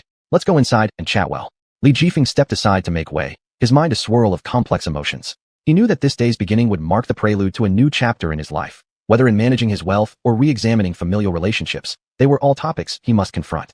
Uncle 3's face was like a painting that had weathered countless storms. His deep complexion was covered with a thick beard, growing wildly like a pile of straw battered by autumn rain and wind, showing untamed vitality amidst the disorder. When he grinned, a row of white, neatly aligned teeth emerged, akin to carefully arranged corn kernels, forming a stark contrast with the surrounding signs of wear and tear. His hair resembled an unruly bird's nest in the morning, carelessly piled atop his head, yet carrying an unrestrained charm. The plaid shirt he wore seemed to be engaged in relentless combat with his slightly paunchy frame, but eventually gave in, loosely draping over his protruding belly. Seeing this, Li Jifeng's lips curved into a polite, warm smile as he lightly nodded. Instinctively quickening his steps, he moved toward the open door to guide this unexpected guest into a more private area. Uncle 3, I appreciate your thoughtfulness. I will take it, Li Jifeng said just as Uncle 3 handed over a somewhat worn-out linen bag without delay. Li Jifeng didn't bother inspecting its contents closely, instead taking it in one hand, pondering silently in his mind. Come in quickly, Uncle 3, let's go inside. His tone carried both courtesy and sincerity. My, what extravagance. Back straightened, Uncle 3 slowly entered the magnificent courtyard, his eyes sparkling with curiosity and amazement, as if he had entered an entirely new world. He walked cautiously, occasionally gently touching exquisite stone carvings or delicately snapping a blooming flower here and there. Each step of his felt extraordinarily delicate, for fear of disrupting this hard-won peace and beauty. People in our village always imagine the landscapes and paintings as dreams, hoping someday to explore them. But now that I've seen your place, it far surpasses any painting by more than tenfold. I must take a few photos and show them to the folks back home, Uncle 3 said, while fishing out a phone from the pocket of his slightly faded jeans with a practiced, yet hurried motion. He raised his phone, capturing images everywhere, wanting nothing more than to preserve every inch of land and every patch of scenery within his camera lens. Even better, he took a few selfies, smiling contentedly and proudly as he continuously praised everything around him. Li Jifeng appeared somewhat awkward, lurking behind Uncle 3, moving alongside him in an effort to avoid the ubiquitous camera. Sunlight filtered through gaps between the leaves, casting warmth and helplessness on this scene. Uncle 3, let's go inside. The sun outside is quite strong. Li Jifeng finally found an excuse, attempting to lead Uncle 3 indoors. Upon hearing this, Uncle 3 nodded, his eyes still brimming with longing and reluctance to leave the courtyard. As he slid his finger across his phone screen, admiring the pictures he'd just taken, he grinned broadly, displaying satisfaction and pride. Uncle 3, please come this way. Watch your step. Li Jifeng guided Uncle 3 through the courtyard into an even more luxurious mansion. Yet, a flicker of unease rose unbidden in his heart. When will days like these come to an end? After much effort, Li Jifeng finally settled Uncle 3 onto the living room sofa. Pouring a cup of hot tea, he handed it to Uncle 3 and could not help but ask about his concerns. So, the relatives and villagers already know about my situation? Of course, you young men are now famous for miles around. Everyone says your ancestors' graves are exhaling green smoke, having produced such a successful big boss like you. Uncle 3 accepted the teacup, sipping a few times while his face beamed with self-satisfaction. Hearing this, Li Jifeng's heart churned with mixed emotions. He lifted a hand to rub his forehead, as if trying to dispel the sudden dizziness. He was well aware that this reputation brought not only rivals and envy, but also endless troubles and pressures. You truly are blessed. Living in this palace-like villa, unlike my son who works himself to death in the city for that tiny place. Here, Uncle 3's expression darkened slightly as he nervously fiddled with the pant leg on his thigh. In the future, Mr. Li, do try to look after my boy a bit. Li Jifeng involuntarily leaned back at these words, sinking into the sofa. A complex tide of emotions surged within him. When he had first come to this big city alone to struggle, who had offered even a trace of care or help during those arduous days? And what hidden bitterness and helplessness lay behind all this present splendor and rivalry? Silent for a moment, he finally spoke up. Uncle 3, rest assured, I'll try my best to help, but everyone has their own path to walk. I can only do what I'm capable of. His voice was calm, yet resolute, revealing maturity and steadiness honed by life's trials. Chapter 11. Online Live Streaming. Li Jifeng suddenly realized that he hadn't yet told the two most important people in his life about his newfound wealth, his parents. His parents were genuine farmers, whose range of activity throughout their lives extended at most to a few surrounding towns around their village. They hadn't seen much of the world. Relying on a few acres of farmland, they raised him with great hardship and sent him to college. They seldom called me perhaps because they feared causing trouble or adding inconvenience to my life, or maybe they just didn't know how to use our home landline. But one thing was for sure, they must have been proud that their son had made something of himself. Thinking of this, Li Jifeng felt tears streaming down his face involuntarily, secretly resolving to improve his parents' living conditions. With deep memories tucked away, he drifted off to sleep. Drip, drip, drip. The alarm had gone off 3 times. Li Jifeng had turned it off twice, but this time decided to finally get out of bed and right the alarm clock lying on its side on the bedside table. He stretched by the floor-to-ceiling window next to his bed. The midday sun shone evenly over him. How wonderful, a blue sky, white clouds, and gentle breezes. Most importantly, there were no pesky relatives to bother him. But such a life still felt like something was missing. He couldn't help but feel an inner void in this life without effort or purpose. Maybe I should start investing in some businesses, he recalled thinking from yesterday. But how should I begin? Ding dong. Just as he thought about it, a knock came from the courtyard gate. Li Jifeng's heart jumped after just having dismissed the group of relatives yesterday. He approached the door hesitantly. Have you thought about how you're going to apologize to me? As soon as he opened the door, he saw Chun Yinxi's mournful eyes. Seeing that it wasn't some distant aunt or cousin, Li Jifeng felt somewhat relieved. She was lightly made up today, her alluring figure impossible to hide, even in casual clothes. Her raven black hair was neatly tied up with a sun hat atop it. Holding a cup of coffee, she strode inside. Miss Lady Extraordinaire, regarding what happened yesterday, really sorry. I'll treat you to dinner another day. Li Jifeng put his hands together, making a gesture as if praying for forgiveness. You're smart to admit fault. Chun Yinxi glanced at Li Jifeng, smiled contently, tilted her head back slightly, and brushed her hair behind her ear before continuing. Yesterday, after being rudely awakened by you, I spent the whole day sleepy. Li Jifeng offered a guilty smile. They found a shaded spot and sat down. Perhaps I could ask Chun Yinxi what kind of business investment would be appropriate. She has been exposed to these things since childhood. She should definitely have more experience than me. Li Jifeng suddenly thought while looking at her profile. Can I ask you something? Chun Yinxi turned her head, widening her eyes in confusion. You know, I'm a man who feels like it's not proper to be idle all day. Li Jifeng scratched the back of his head awkwardly. Master Li hasn't lived as a rich man long enough already. Before Li Jifeng could continue, Chun Yinxi covered her mouth and laughed, her eyes forming crescent shapes with her eyebrows lifting playfully. So I've decided to look for something to do myself. I want to ask you what kind of business venture might be appropriate to invest in. Li Jifeng blurted out what he'd been holding back. Let me think. Chun Yinxi's porcelain-like hand touched her forehead as she pondered, inwardly pleased with Li Jifeng's initiative. After a short moment, Chun Yinxi looked at Li Jifeng and said, I actually do know one. What? Tell me. Li Jifeng beamed with excitement. Have you heard of online live streaming? It's become super popular recently, and some of my friends are getting into this business. I know about online live streaming. I've watched it, but you want me to go live? That doesn't seem very reliable. Really not suitable. Li Jifeng became flustered upon hearing it, frantically shaking his head. Foolish. Chun Yinxi lightly slapped his shoulder, covering her mouth and laughing as she continued. I wouldn't have you go live. What I mean is, my friends are starting a live streaming company where they'll hire streamers. If you're interested, I can give you their contact information. Maybe you can join them. Sounds okay. I could check it out. Li Jifeng mulled over and responded. Alright, then later I'll send their numbers to you. New paragraph starts here. Chapter 12. A pleasant cooperation. The meeting place was chosen to be in a high-end, niche coffee shop. The coffee shop was located on the rooftop of a tall building in the city's business district. From there, one could see the magnificent skyline of Tianjin Harbor City across the river. The landmark Twin Towers stood proudly among the buildings, and the neon lights of the city were dazzling and colorful, adding a unique style to the coffee shop. Whether it was the location or the atmosphere, this coffee shop catered perfectly to those with a petit bourgeois mindset. It was truly the perfect spot for taking photos and posting on social media. But Li Jifeng didn't come here for leisure. He had some serious matters to attend to. He chose a seat near the railing, and a waiter immediately approached. "Hello, sir. Would you like something to drink?" Li Jifeng glanced at his watch, thinking to himself, they should be here soon. "Hello, 3 cups of coffee, less sugar, thank you." "All right, please wait a moment." As the waiter walked away, Li Jifeng's gaze returned to the neon lights across the river. The massive billboards were dazzlingly bright, reflecting in the water. Boats cruising down the river seemed to be swimming in a sea of vibrant colors. The shiny surface of the city always hides countless heartaches, Li Jifeng thought. It was nearing 10 o'clock, yet the tall office buildings were still brightly lit. That's what life is about. Every year during graduation season, millions of graduates flood into this city. If you don't work hard, you might get replaced anytime. Li Jifeng used to be one of them, but now things were vastly different. He intended to start anew and conquer this city. "Hello, are you Mr. Li Jifeng, a friend of Chen Yanqi?" Hearing someone call his name from beside him, Li Jifeng turned his head. "Ah, yes, nice to meet you. So, you must be Zhang Cheng and Wu Luo." Saying this, Li Jifeng extended his hand toward the man leading the group. His name was Zhang Cheng. True to his name, he gave off an impression of being refined and gentle from the very first glance. His 3 to 7 part hairstyle matched his square face well, and a pair of thin-rimmed glasses added a great deal of depth to his image. Dressed in a neatly tailored tailcoat with a briefcase tucked under his left arm, he was Chen Yanqi's college classmate who went to the United States after graduating with a bachelor's degree to study journalism. It must be easy to do business with someone like this, as they always give an air of stability and professionalism, Li Jifeng thought. Zhang Cheng shook hands with Li Jifeng. "Let me introduce you. This is Wu Luo, a manager at a real estate group. Manager Wu is usually extremely busy, but today he has made time specially for our meeting," Zhang Cheng introduced, glancing rapidly between Wu Luo and Li Jifeng. "Mr. Feng, I'm flattered that someone from Dongyan Media would make time for this negotiation." Li Jifeng smiled humbly. "Brother Feng, please don't be so polite. My position today is largely thanks to my father. I've always wanted to break free and carve out my own success. Today marks a big step towards realizing my dream. Chen Yanqi often mentioned you to me. I've been looking forward to meeting you, and finally we have the chance today." Wu Luo reached out and shook Li Jifeng's hand firmly before letting go. Compared to Zhang Cheng, Wu Luo was much livelier, less shrewd when it came to social intricacies.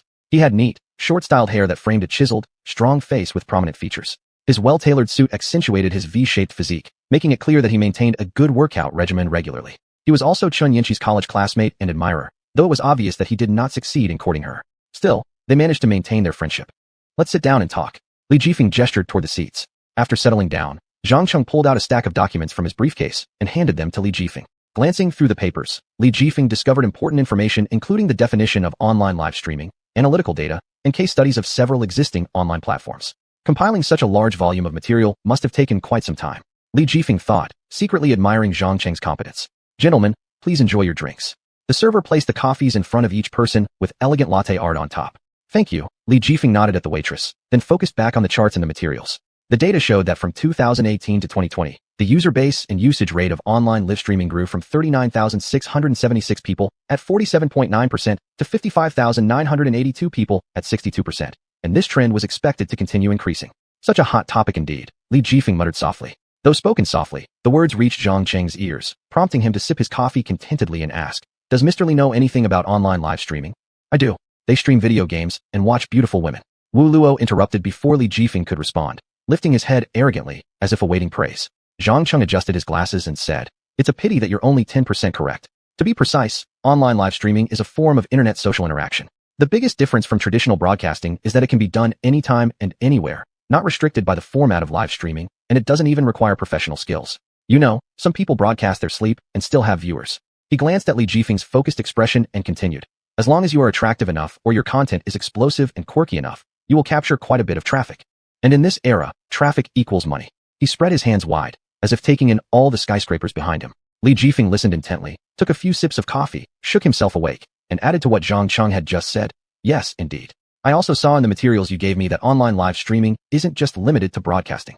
In its development process, it will also give rise to many side businesses, such as taking advertisements, selling things through e-commerce, and promoting products through live streaming.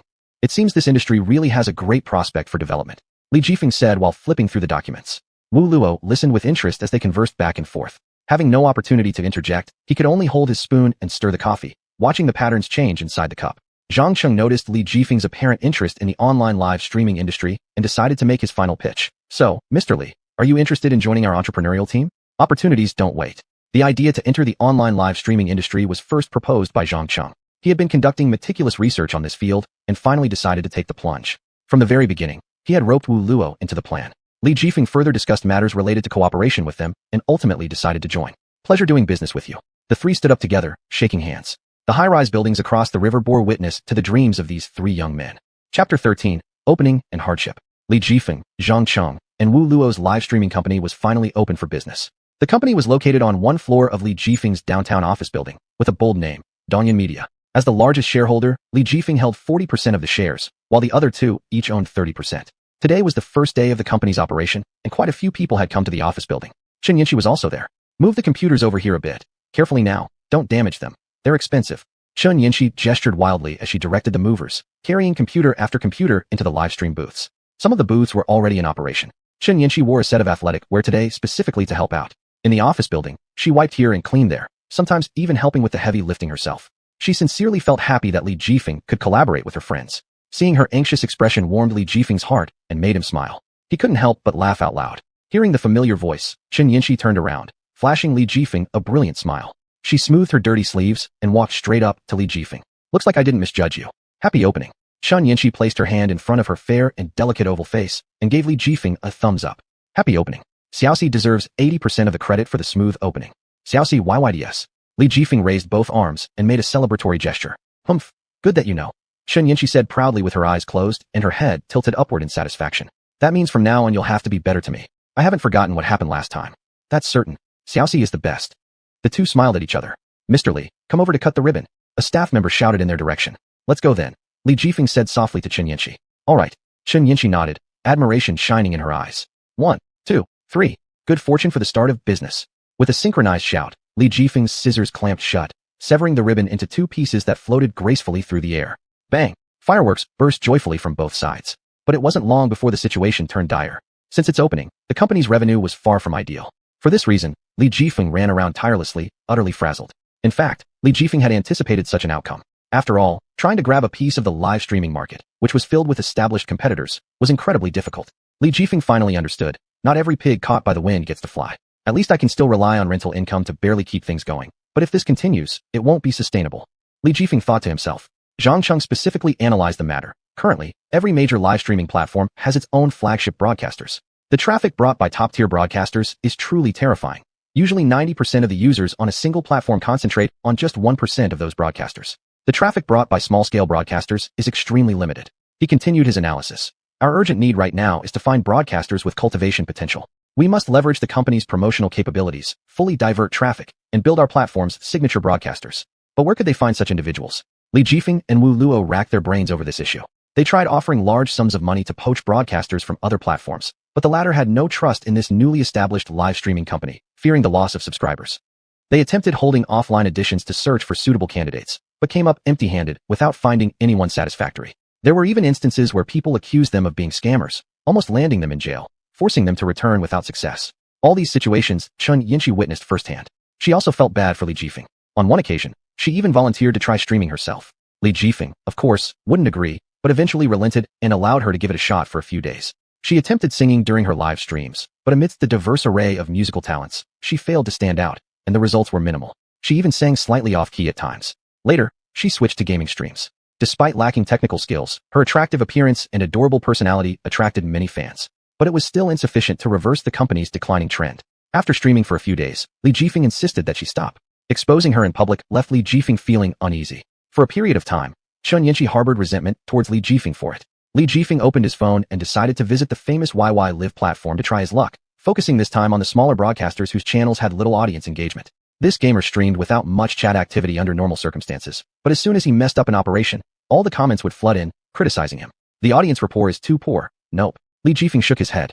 This dancer in the live streaming room performed with little technical skill but dressed more lightly. In order to attract attention, her movements became even more lewd, catching Li Jifeng's attention for quite a while. Doing this might violate the rules. What will the audience watch if the account gets banned? Li Jifeng remained dissatisfied. We still need to find some broadcasters with skills to steadily attract traffic. His finger slid on the screen for a long time, but he ultimately came up empty-handed. He had been troubled by this matter recently and was completely bewildered. Every day, as soon as he woke up at his desk, he worried about this. It's hard to start, but once we stabilize, things will be better. Also, this fulfilling life is much better than being idle. He consoled himself like that. Sitting in the office frequently felt oppressive, and he wanted to go out for a walk. He stood up, walked out of the office, passed through the work area, and heard the sound of dead from typing keyboards. Even though the company's current operations weren't great, the employees were still doing their duties because ensuring timely monthly salary payments was Li Jifeng's bottom line. He saw through the transparent floor-to-ceiling window of the office that Wu Luo's workstation was empty. He must have gone offline again to look for broadcasting talent. Li Jifeng thought. Mr. Li, do you want to take a walk? Zhang Cheng approached with a cup of coffee in hand. Li Jifeng nodded. That's good. According to my understanding, the opponent's 100 Cities League will begin in our city soon. You can go check it out and see if there are any suitable candidates. He pulled out a card from his pocket and handed it to Li Jifeng. The card displayed the event venue, time, and contact information of the organizers. That's Zhang Cheng, always capable of pulling everyone back into the reality of work. All right, I'll go take a look. Li Jifeng took the card and headed toward the office building elevator. The competition was held at the city's central stadium, where crowds already filled every corner. No matter how Li Jifeng tried, he couldn't squeeze inside until finally contacting the staff allowed him to secure a spot where he could clearly see the participants' faces. The two competing teams were CW and HM. At this moment, the match was raging fiercely. Chapter 14, Golden Anchor. CW was already far behind in the score, and losing another point would mean no hope of a comeback and an end to their participation in the competition. Li Jifeng watched attentively, his heart also gripped by CW's fate. At the same time, he noticed a female team member sitting among the CW team who looked like the captain. She had clean, short hair, no makeup on, her almond eyes fixed firmly on the screen. Her lips moved frequently with large openings and closings, as though she were communicating with her teammates or possibly even yelling at them. At first glance, her appearance wasn't extraordinary, but Li Jifeng guessed that after being packaged by a professional live streaming company, she would undergo a dramatic transformation. As long as there's enough money and proper packaging, even a wild chicken can turn into a phoenix. Li Jifeng thought, glancing at her gaming ID, Luo Qing. Luo Qing. Li Jifeng muttered softly, only for his attention to be captured by a sudden perilous scene. Luo Qing and her two teammates searched a warehouse looking for the C4's position when one of her teammates was killed with two unexpected shots.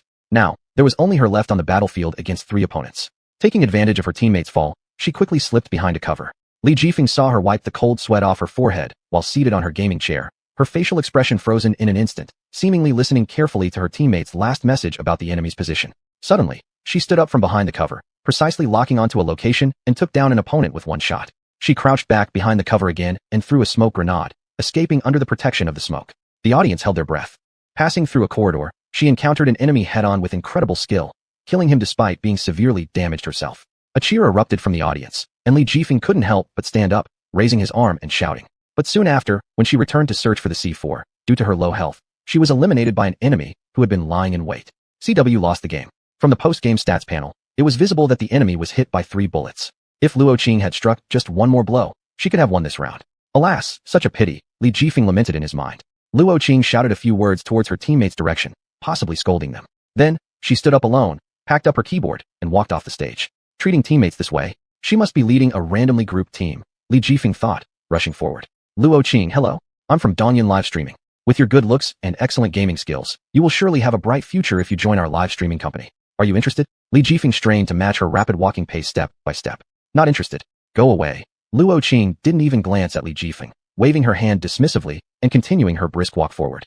Li Jifeng stood there dumbfounded, taking quite some time to recover. Regaining his composure, Li Jifeng decided to seek out the contact information of Luo Qing from the event organizers. He appreciated broadcasters with distinct personalities and strong gaming skills and didn't want to miss this opportunity. After much persistence and persuasion, the event organizer finally agreed to reveal Luo Qing's information, handing over her contact details and even locating her address, which was stored in the organizer's computer probably for sending gifts. Li Jifeng learned that her current job was as a professional gamer, earning significant income due to her impressive skills. He planned to personally visit Luo Qing. Someone of this caliber he wouldn't let slip. Her apartment, located in a remote area southwest of the city, lacked an elevator. The long unexercised Li Jifeng climbed 6 floors, almost dying of exhaustion. He had called her beforehand. After 6 direct hang-ups, he finally got through to her, only for her to hang up shortly after he introduced himself. In the end, Zhang Cheng had to personally intervene to spark her slight interest in becoming a broadcaster. After knocking on the door for several minutes, the door finally opened slowly, revealing a disheveled face gradually appearing before Li Jifeng. She rubbed her eyes and stretched her arms toward Li Jifeng. Judging from this, she has just woken up, Li Jifeng assumed. Sorry about the other day. Just after losing the game, my mood was bad. You know how it is, come in and sit down. She managed to force a stiff smile toward Li Jifeng. Li Jifeng peered inside. Garbage littered the ground, drink bottles, beer bottles, takeout boxes everywhere, but the computer desk was spotlessly clean. A small bed was placed in the corner. She grabbed the broom, swept some garbage aside, clearing out a small empty space, set up 2 stools, and sat down with Li Jifeng. Are you interested in signing with our platform? Our company places great emphasis on nurturing valuable newcomers. We will provide resources that other live streaming platforms can't match, Li Jifeng said straightforwardly. We will also offer you a salary that no other platform can match, and if the live streaming effect is good, the salary will increase further. For the revenue from viewer gifts, the company will only take a very small portion. You can leave anytime if you find the work environment unsuitable. Li Jifeng threw out all the most appealing points he could think of. After finishing, he stared at the ceiling, as if waiting for judgment. Luo Qing combed her slightly rough short hair and thought for a moment before saying, Mr. Liu has already told me about the relevant situation, and I'm quite satisfied. But there is one small request. I wonder if Mr. Li can meet it. As she spoke, she raised her finger and showed Li Jifeng the gesture of one. Feel free to ask. The company will do its best to satisfy you. Li Jifeng spread out his hands. He really wanted to sign this woman. Well, can I not start directly on the job yet? You know, someone like me who doesn't present well might have a negative impact if others see me. She pointed at herself and continued. It's my first time doing this. Could you give me some time for training? After hearing this, Li Jifeng couldn't help but laugh while trying hard to suppress his desire to burst out laughing. After all, he had to maintain an air of professionalism. I thought it was a big deal. Turns out it's just this. Li Jifeng thought to himself. Don't worry about that. We will allocate sufficient time for comprehensive training, including how to communicate during the stream and appropriate behaviors. Li Jifeng scanned her a few times and added, Of course, we will also enhance your appearance. Luo Qing smiled shyly and said, All right, I'll join. I'll report to your company tomorrow. Hearing this, Li Jifeng felt a wave of relief, his heart finally putting down. Finally, the future of the company is saved. He muttered to himself. Chapter 15. The initial cultivation of a broadcaster at home. Grey Town. True to its name, dusk shrouded this cursed Eastern European town. The surrounding environment was so quiet that it made one's heart uneasy. The warm-toned paintwork on the buildings added an extra layer of eeriness. The tall church seemed to be praying to heaven for the forgiveness of human sins. At first glance, the town appeared deserted. However, 2 forces were secretly in motion, determined to annihilate each other completely. The terrorists had already taken control of 2 key routes leading to the center of the town and were insanely planning to place explosives, intending to make the entire town their burial ground. Due to a misjudgment of the positions of the ruthless bandits, the police suffered heavy losses during the first round of clashes, barely retreating to a safe point after sacrificing 3 heroes' lives. Now, only 2 officers remained on the field, Wu Luo and Luo Qing, while the bandits still had 4 men left. There would be no reinforcements. They must either wipe out the terrorists or perish in battle. Drip. The bomb has been planted. It was the news they most didn't want to hear, yet it still came from above. They had to immediately counterattack, or else the explosion would mark the failure of the entire operation. After brief communication, they came to a decision. Wu Luo threw a smoke grenade, using the dense smoke as cover to run forward toward a nearby barricade. The terrorists panicked, raising their AKs and hurriedly firing bullets, hoping to use firepower to suppress and block the road. However, this move inadvertently fell right into Luo Qing's trap. Luo Qing suddenly stood up behind the barricade, lifting her sniper rifle and shooting towards the direction of gunfire. The entire process took less than a second but was lethal enough. The bullet pierced through the air with a hissing sound, spinning itself across the courtyard, through a corridor, squeezing through the door crack, finally leaving a thumb-sized hole on the brow of the thug. The thug fell in response, sending up a cloud of dust from the ground. However, when you defeat an enemy, the enemy also discovers you. The terrorists would not sit back and die. They would definitely utilize their numerical advantage to surround them from all directions, making it difficult for the policemen to take care of both ends. The bomb countdown was still ticking down, and the scales of victory still leaned toward the side of the bandits. Luo Qing and Wu Luo decided to proactively strike from 2 opposite directions because once the encirclement formed, there would be no turning back. Wu Luo cautiously moved forward, doing his utmost to suppress the sound of his steps. He discovered that the location where the explosives had been placed was empty, but still dared not act rashly. The bomb was about to explode. The flickering numbers gripped everyone's nerves. This was the easiest time to make mistakes. Any error could instantly tilt the balance of victory. Bang! The deep sound of the bullet fired by the Barrett echoed throughout the small town, and soon afterward, Wu Luo learned that a terrorist had been eliminated. Wu Luo's confidence surged. Glancing at the countdown next to the bomb which was about to reset, he resolved to launch a proactive attack. He threw a high-explosive hand grenade toward the place where the terrorists might hide. Sure enough, the terrorists appeared. The 2 exchanged covering positions and shot at each other. The fight became deadlocked. Every gunshot pulled at Luo Qing's nerves. Since Luo Qing hadn't encountered any enemies, she quickly realized that both remaining adversaries were now on Wu Luo's side. It was too late though. Another criminal arrived unexpectedly, encircling Wu Luo, who felt doomed. Before falling, Wu Luo accurately reported the enemy's position and approximate remaining health to Luo Qing. The sound of Wu Luo's sacrifice echoed in the air, and Luo Qing glanced at the bomb's countdown that had just a few seconds left. There was no other option but to give it all she had. She switched to an AK assault rifle dropped by one of the fallen enemies, ready to engage in a decisive battle with the remaining terrorists. This was Luo Qing's favorite weapon. Its strong recoil and sharp screeching noise when firing showcased violent beauty perfectly. Holding it gave her more confidence. She sprinted quickly to the designated point. Before the enemies could find cover, she appeared before them. With flexible movements, she dodged their crossfire while her AK spewed flames without restraint. Both enemies failed to last long and met their end. Luo Qing didn't even have time to celebrate. She immediately rushed over to deactivate the bomb. Beast! Wu Luo sprang up from the seat opposite Luo Qing, cheering triumphantly. Li Jifeng and Chen Yanqi, who were watching around Luo Qing, excitedly embraced each other. Realizing something wasn't right, they quickly separated, awkwardly smiling at each other. No one now dared doubt Luo Qing's gaming skills. With these skills, if we package her properly on our platform, she will surely become one of our top live streamers. Zhang Cheng approached Luo Qing, gently clapping beside Wu Luo. Luo Qing modestly smiled and said, "General Qing is too kind." All of this was due to General Lin's assistance in drawing fire and reporting locations. I'm just a hired gun, responsible for reaping. Mr. Li, then the task of nurturing Luo Qing will be entrusted to you. Zhang Cheng said to Li Jifeng. Yes, sir. Li Jifeng gave a salute gesture, which made Chen Yanqi laugh. For the following month, the entire broadcasting company hustled for Luo Qing. They hired professional makeup artists to give Luo Qing a complete transformation, applying lipstick, foundation, eyeshadow, eyeliner, and styling her hair. They didn't miss a single detail. Chen Yanqi even took her shopping to purchase perfectly fitting clothes that were both dignified and carried a hint of allure. When she re-emerged from the dressing room, everyone in the office building was stunned, as if she had turned into another person. Her long oval face appeared rosy under the foundation, framing an energetic pair of almond eyes. She wore a gray tight-fitting top with gray denim shorts, which accentuated her proud figure flawlessly. Her pear-shaped bob rested neatly above her ears, adding a touch of youthful innocence. She was undoubtedly pure, yet alluring at the same time. Li Jifeng went so far as to bring in coaches from professional gaming leagues to guide her gameplay skills, enhancing them significantly and propelling her into the top 10 of the ladder rankings.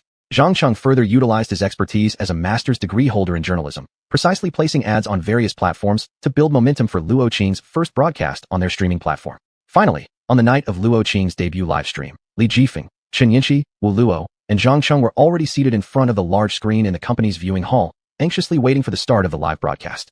The results of a month's effort and the continuation of the company heavily depended on the number of viewers entering the live stream room tonight. The ID, Luo Qing, had already gained fame in the gaming community. People called her the female aggressive gun king, and due to her carefree personality, she was adored by many players. Zhang Cheng also maximized the company's promotional capabilities, causing a surge in users entering the live streaming platform 10 minutes before Luo Qing's broadcast started. It was evident in the back-end statistics that there was a sharp increase in software usage. Thanks to all these efforts, the moment the fill light in front of Luo Qing lit up, hundreds of thousands of users flooded into the live stream room, instantly filling the screen with barrage comments. The group sitting in front of the viewing room screen couldn't help but cry out of joy, hugging each other tightly. Even Zhang Cheng shed his usual composed demeanor, clenching his fists and shouting loudly, almost causing his expensive gold-rimmed glasses to fall off his face. Chapter 16, Returning Home in Glory. Luo Qing's debut was a huge success, and in the subsequent month, the number of subscribers skyrocketed. Various business advertisements flooded in, and the company was immersed in joy. The appearance of Luo Qing, this top-level streamer, significantly increased the user traffic on the live streaming platform, which in turn made several other streamers popular. Li Jifeng also accumulated a large amount of money every day thanks to the income from the live streaming company and rent collection. Now that the company's business has gradually stabilized, Li Jifeng finally had time to fulfill the promise he had once made, improving the lives of his parents who were still living in the countryside. Driving his Aston Martin back to the place where he had lived for over a decade, Li Jifeng attracted quite a crowd at the village entrance. People chattered, mostly praising his youth accomplishments and suggesting his family fortune must have something to do with it. Li Jifeng did not linger long. He drove straight toward his parents' house. He was aware that even this brief return would be enough material for the elders in the village to talk about for at least a month.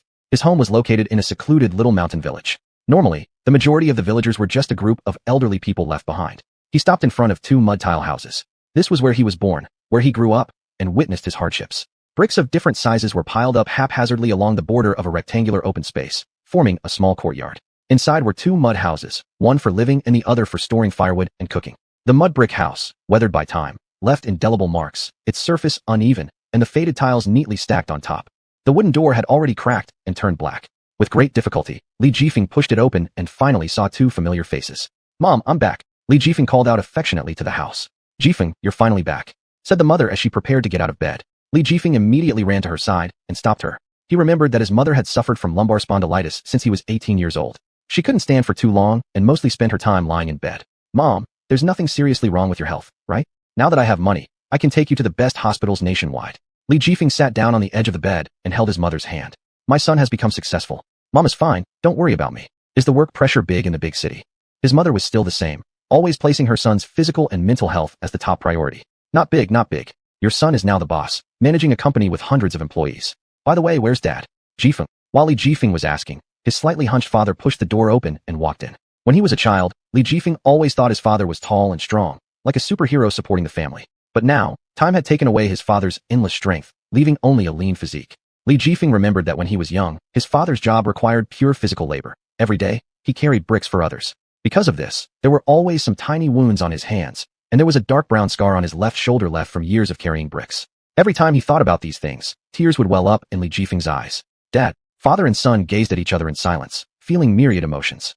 You damn thing. We didn't receive any money last month, and you dare not pay this month either. Pay double if you don't want trouble. Came a commotion from the yard all of a sudden. Soon after, the main gate was forcefully pushed open, and more than 10 petty hoods appeared in front of Li Jifeng, looking 16 to 20 years old. Their leader was a little punk with yellow hair, wearing a sleeveless vest, a pair of ill-fitting, hole-ridden jeans, walking arrogantly with a truncheon in hand. Are you their son? Your parents owe money and haven't paid, so they'll have to pay double. Including this month's debt, it amounts to 2,000 yuan. You settle it for them. The little punk glared fiercely at Li Jifeng, pointing his finger at him. Li Jifeng turned around and asked his parents, Dad, Mom, what kind of debt is this? The parents were scared speechless by the sudden event. Protection fee, idiot. We watch over your folks while you work elsewhere, so charging a protection fee is only natural, right guys? The little punk said, turning his head. His gang loudly cheered in agreement. Li Jifeng knew his parents were being bullied. He quickly took a glance. There were roughly a dozen people opposite him.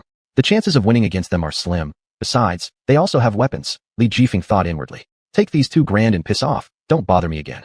Li Jifeng stared intently at the little punk, taking out 2,000 yuan from his wallet. After grabbing the money, little yellow hair pounded Li Jifeng's chest and said, Little buddy, you know how things work. Guys, let's come back next month. Little yellow hair called out to his brothers, and they left swaggeringly, even kicking over a few stools in the yard on their way out. Watching the hooligans disappear into the distance, Li Jifeng slowly turned around and asked sorrowfully, Why didn't you tell me sooner that you were being bullied?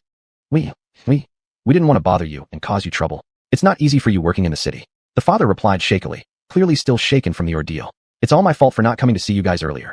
Li Jifeng said, wiping away the tears forming in his eyes. The 3 hugged and cried together. Li Jifeng learned from the villagers that these hoodlums lived in the town, idle and up to no good, often gambling or robbing people. Taking advantage of rural children being away from home and the elderly's lack of resistance, they would frequently visit villages to extort money from households. Sometimes, they even outright stole household appliances or livestock. Afraid of troubling their children working far away, most elderly chose to endure silently.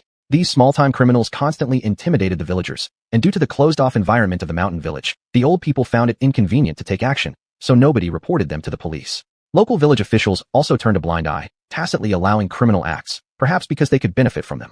These little punks only dare to bully the elders in the village. Li Jifeng decided to report them to the local authorities. Under the strong influence of anti-gangster campaigns, the police attached great importance to this case. They quickly responded during one of the hooligans' visits to the village to commit crimes again, capturing all of them, and took the village cadres away for investigation as well. For standing up for justice on behalf of the villagers, Li Jifeng received unanimous praise from the townsfolk.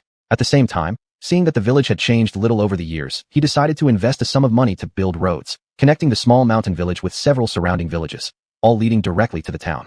As a result, Li Jifeng was selected as an exemplary entrepreneur. He did what he considered most important, spending a significant amount of money designing and constructing a villa at his family home, improving his parents' lives and fulfilling his promise. After bidding farewell to his parents after a long absence, Li Jifeng set off again on his journey. Driving along the highway leading to Tianjin Port City, a call came through. It was from Luo Qing. After answering the call, a worrying message was relayed immediately. Mr. Li, I may not be able to broadcast next month. Li Jifeng's heart began racing once more. Chapter 17, The Talent War. Huang Liwei's company offered Lu Qing a salary twice as high as the one offered by Li Jifeng's company, aiming to use her accumulated traffic for product live streaming at their company. However, considering Li Jifeng's kindness in discovering her talent and her passion for gaming, Lu Qing quickly rejected the offer. But Huang Liwei raised the offer to 3 times the original salary, determined to poach Lu Qing, which made her resolve start to waver. Actually, Li Jifeng could also understand this situation. After all, everyone is here to work, and salary is definitely the primary consideration. Lu Qing had already done very well to stick around until now. Li Jifeng didn't go home. He drove straight to the office building. Our company just started not long ago, and now that things are slightly stable, we can't afford any turbulence. We must keep her no matter what. But you also know that our company just started and doesn't have the financial capacity to offer her a higher salary than them. Li Jifeng heard an intense discussion going on as soon as he reached the office door. Zhang Cheng, Wu Luo, and Chen Yanqi were there. Big brother Feng, finally you're here. What should we do? Wu Luo said painfully to Li Jifeng. Huang Liwei, I'll go talk to him. Before Li Jifeng could speak, Chen Yinchi responded and was about to set off to find Huang Liwei. No. Li Jifeng hastily stopped her with his hand outstretched. Xiao Xiao, if you go now, it's like a lamb entering the tiger's mouth. Huang Liwei is dead set on poaching Lu Qing. So annoying. Hearing this, Chen Yinchi stopped her steps, her expression filled with frustration. Where's Lu Qing now? I need to talk to her. Li Jifeng asked. She's still in the live streaming studio.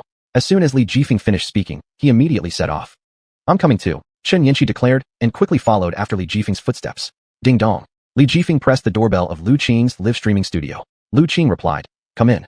This live streaming studio was specially set up for Lu Qing. Without her approval, no one was allowed inside to prevent any disturbance during her broadcasts. Lu Qing was packing up her luggage, with the desktop almost cleared out. Qing, are you really leaving us? Chen Yinchi asked with a pitiful look in her eyes. Xiao Xiao. Lu Qing avoided meeting her gaze. Li Jifeng stepped forward and said, Lu Qing, you know, our company has invested many resources in cultivating you. We've given you the best possible conditions within our capability, so could you possibly? Mr. Li, I know. I am truly grateful to all of you. If you hadn't found me back then, I might still be just a small game booster, but Mr. Zhang's offer is indeed too generous. If you agree to stay, we will offer you double your current salary. Everyone looked toward the entrance where Zhang Cheng, holding a cup of coffee, slowly approached. After a brief pause, Zhang Cheng continued, please think carefully. In my view, the main reason for your success is your game-playing skills. If you transfer to another company, your broadcast content would change completely, likely causing you to lose part of your audience. The prospects for development in our company far outweigh those of other companies, and we're only just starting. After hearing Zhang Cheng's relentless persuasion, Lu Qing's expression obviously became more hesitant. That does make sense. Can you give me some time to consider it first? Lu Qing thought for a while before responding. Feel free to take your time. With that, Zhang Cheng glanced at Li Jifeng, as if silently asking whether he agreed to offer Lu Qing double the salary. Li Jifeng understood his meaning and nodded. He could see Zhang Cheng's left hand nervously clenching into a fist. The next morning, everyone arrived at the office early, waiting for Lu Qing's response. If she insists on leaving, just clear her salary and let her go. The company has already provided the best conditions possible. Li Jifeng planned for the worst. Zhang Cheng and Wu Luo nodded. At this moment, Lu Qing pushed the door open and walked in, makeup-free, looking rather rough. Her short hair, cut neatly above the ears, seemed to revert her back to the initial state when they first met. Her eyes bore dark circles, indicating that she hadn't slept all night. She scanned the crowd and saw all the hopeful gazes. Awkwardly, she managed to smile. Hem. As if on purpose, she cleared her throat before answering the questions on everyone's minds. Sorry to keep you all waiting. Over the past 2 months I've worked here, I've greatly appreciated all the care and support from each of you. My abilities in all aspects have improved significantly. I really love the working atmosphere here, and getting along with all of you feels like family. It's been wonderful. Thank you all. She concluded by bowing deeply. Not good. Wu Luo covered his face and took a peek at Li Jifeng, whispering. So I've decided. Lu Qing carefully observed everyone's expressions. Fam, of course I'm staying. With that, she ran into the crowd with her arms wide open. An instant burst of cheers erupted as everyone jumped out of their seats. Chen Yinchi even hugged Lu Qing tightly. But the promised salary mustn't change, okay? Of course. Zhang Cheng gave her an okay gesture. To celebrate Lu Qing's decision to stay, they all went to a nightclub nearby. The nightclub was not far from the office building and had become a favorite hangout for young men and women after work. With dazzling lights flashing in every color and the dance floor packed with people, the intense rock music created an electrifying atmosphere. They settled in a corner where they could feel the energy of the club but still hear each other speak without being drowned out by the sound system. Chen Yinchi, wrapping an arm around Lu Qing's shoulder, said, Qing is truly the best. To give up such a high salary and choose to stay. It's just more comfortable being with all of you. Lu Qing replied with a smile. Li Jifeng added, like one big family. Right, we're a family, striving together, never separating. Wu Luo said cheerfully, while Zhang Qing nodded with a smile. Suddenly, the music at the nightclub stopped, creating an abrupt silence, and the crowd on the dance floor began murmuring anxiously. In a moment, over a dozen burly men in suits forced their way to the center of the dance floor, pushing people toward the edges as they shouted. Who is Li Jifeng? Step out. Chapter 18, Raising Hell at the Nightclub. They're looking for me. You all need to leave here quickly. Li Jifeng hastily told everyone. No way, what about you? How can we leave you here alone? Chen Yinchi worriedly said, her eyes tightly fixed on Li Jifeng. Wu Luo stood up resolutely, clenching his fists and said, Zhang Cheng, you take Yinchi and Luo Qing away. Brother Feng, I'll stay with you in case something happens. Then he patted his chest confidently and added, I work out regularly, so my body is tough. One of you might not be enough against them. Li Jifeng nodded. Let's go first, Zhang Cheng said to Luo Qing and Chen Yinchi. To avoid drawing attention from the intruders, he quickly typed a text message on his phone and sent it to the nearby police station. You two must be careful. Chen Yinchi held Li Jifeng's hand and said through tears sliding down her beautiful little face. Don't worry. Li Jifeng gave a calm smile. After watching them safely walk out of the door, Li Jifeng sighed with relief and said to Wu Luo, stay here first. If anything happens, act accordingly. Wu Luo firmly nodded. Li Jifeng slowly moved forward, facing the group of burly men calmly. I'm Li Jifeng. What do you want? His voice was steady but revealed unwavering confidence. Li Jifeng, do you still remember who I am? Stealing my woman is one thing, but now you're also stealing my business. A man can't be so ruthless. As he spoke, a familiar figure emerged slowly from the shadows. Huang Liwei, it's actually you. Li Jifeng gritted his teeth. How dare you take everything from me? Do you think I'd let this go without a fight? Do you think you could ignore me forever? Huang Liwei yelled furiously. Li Jifeng smiled faintly in response and answered. I think Mr. Huang might have some misunderstandings. First of all, Qin Yanqi doesn't like you at all, so why bother being self-deceived? Secondly, let me make this clear. Our company didn't steal your talents. We just provided them better opportunities. If Luo Qing had wanted to join your company, we wouldn't have forced him. This is normal market competition, and you should understand. Huang Liwei was left speechless, then sneered before giving a signal with his hand, ordering his men to attack. Several burly men immediately rushed towards Li Jifeng. Jifeng dodged the 2 punches thrown by a hulking man heading straight for his face and delivered a kick to his groin, making him scream in pain. A giant came from behind Li Jifeng, swinging a baseball bat at his back. At that critical moment, Wu Luo grabbed a beer bottle and hurled it, striking the giant's head directly, causing him to fall instantly. After narrowly escaping danger, Li Jifeng wiped the cold sweat off his face, executed a sweep kick which took down an attacker rushing towards him, then picked up a chair to block another swing from a bat-wielding foe. Taking advantage of the weapon getting stuck in the chair, Li Jifeng kicked hard into the man's stomach, sending him flying backward along with the chair like a deflated balloon. Wu Luo sprinted over a distance, leaped into action, and joined the fray, delivering powerful kicks to 3 adversaries before him, sending them sprawling heavily onto the ground like rocks. Wu Luo himself tumbled as well, lying on the floor clutching his back while letting out groans in pain. Not expecting these two to fight so fiercely, Huang Liwei reorganized his forces and surrounded them. Li Jifeng pulled Wu Luo from the ground, both of them standing back to back, confronting enemies outnumbering them several times over. The circle tightened around them, making the situation more precarious by the second. Right at this point, the sound of police sirens blared as police officers arrived and charged into the nightclub. Police, freeze, hands up, kneel down, shouted a leading female officer with a refined face, holding her badge in one hand and a gun in the other. Li Jifeng glanced at her badge where her name was prominently written, Su Fangchun. Su Fangchun was clad in a neat blue police uniform marking her profession. Her slim yet muscular build projected strength and poise, with perfectly arched eyebrows framing her delicate features. Her slightly raised nose suggested resilience and determination. With her hair tied neatly into a ponytail and bright, sharp eyes, she exuded an aura of efficiency and sharpness. Seeing the police taking control of Huang Liwei and his group, Li Jifeng sighed with relief, raised his hands, and slowly squatted down. Li Jifeng and Wu Luo were taken to the police car and brought to the police station. Seated on the cold iron bed, though harboring doubts, Li Jifeng felt no regrets. While he was lost in thought, the door opened, and Su Fangchun entered, her demeanor icy, akin to a snow-covered mountain. Are you Li Jifeng? Su Fangchun asked coldly. Li Jifeng nodded, feeling a bit nervous as he didn't know what would happen next. Su Fangchun sat down opposite Li Jifeng, never looking up at him while jotting something down with her pen. I'm innocent. Please listen to my explanation, Li Jifeng said, becoming increasingly anxious upon seeing her expression. Su Fangchun glanced briefly at Li Jifeng, a look of disdain in her eyes, and said, Everyone who comes in here says that. Go ahead, tell me what happened. Li Jifeng recounted everything without omission, while Su Fangchun listened attentively, taking notes occasionally. All right, I've recorded your statement. We'll investigate the truth ourselves. However, I want to remind you that mass brawling is an illegal act. We will not wrongfully accuse any good person nor shelter any criminal. With that, she packed her notebook and walked towards the door. Before leaving, she tossed a sentence over her shoulder. Your friends want to see you. I can give them 5 minutes.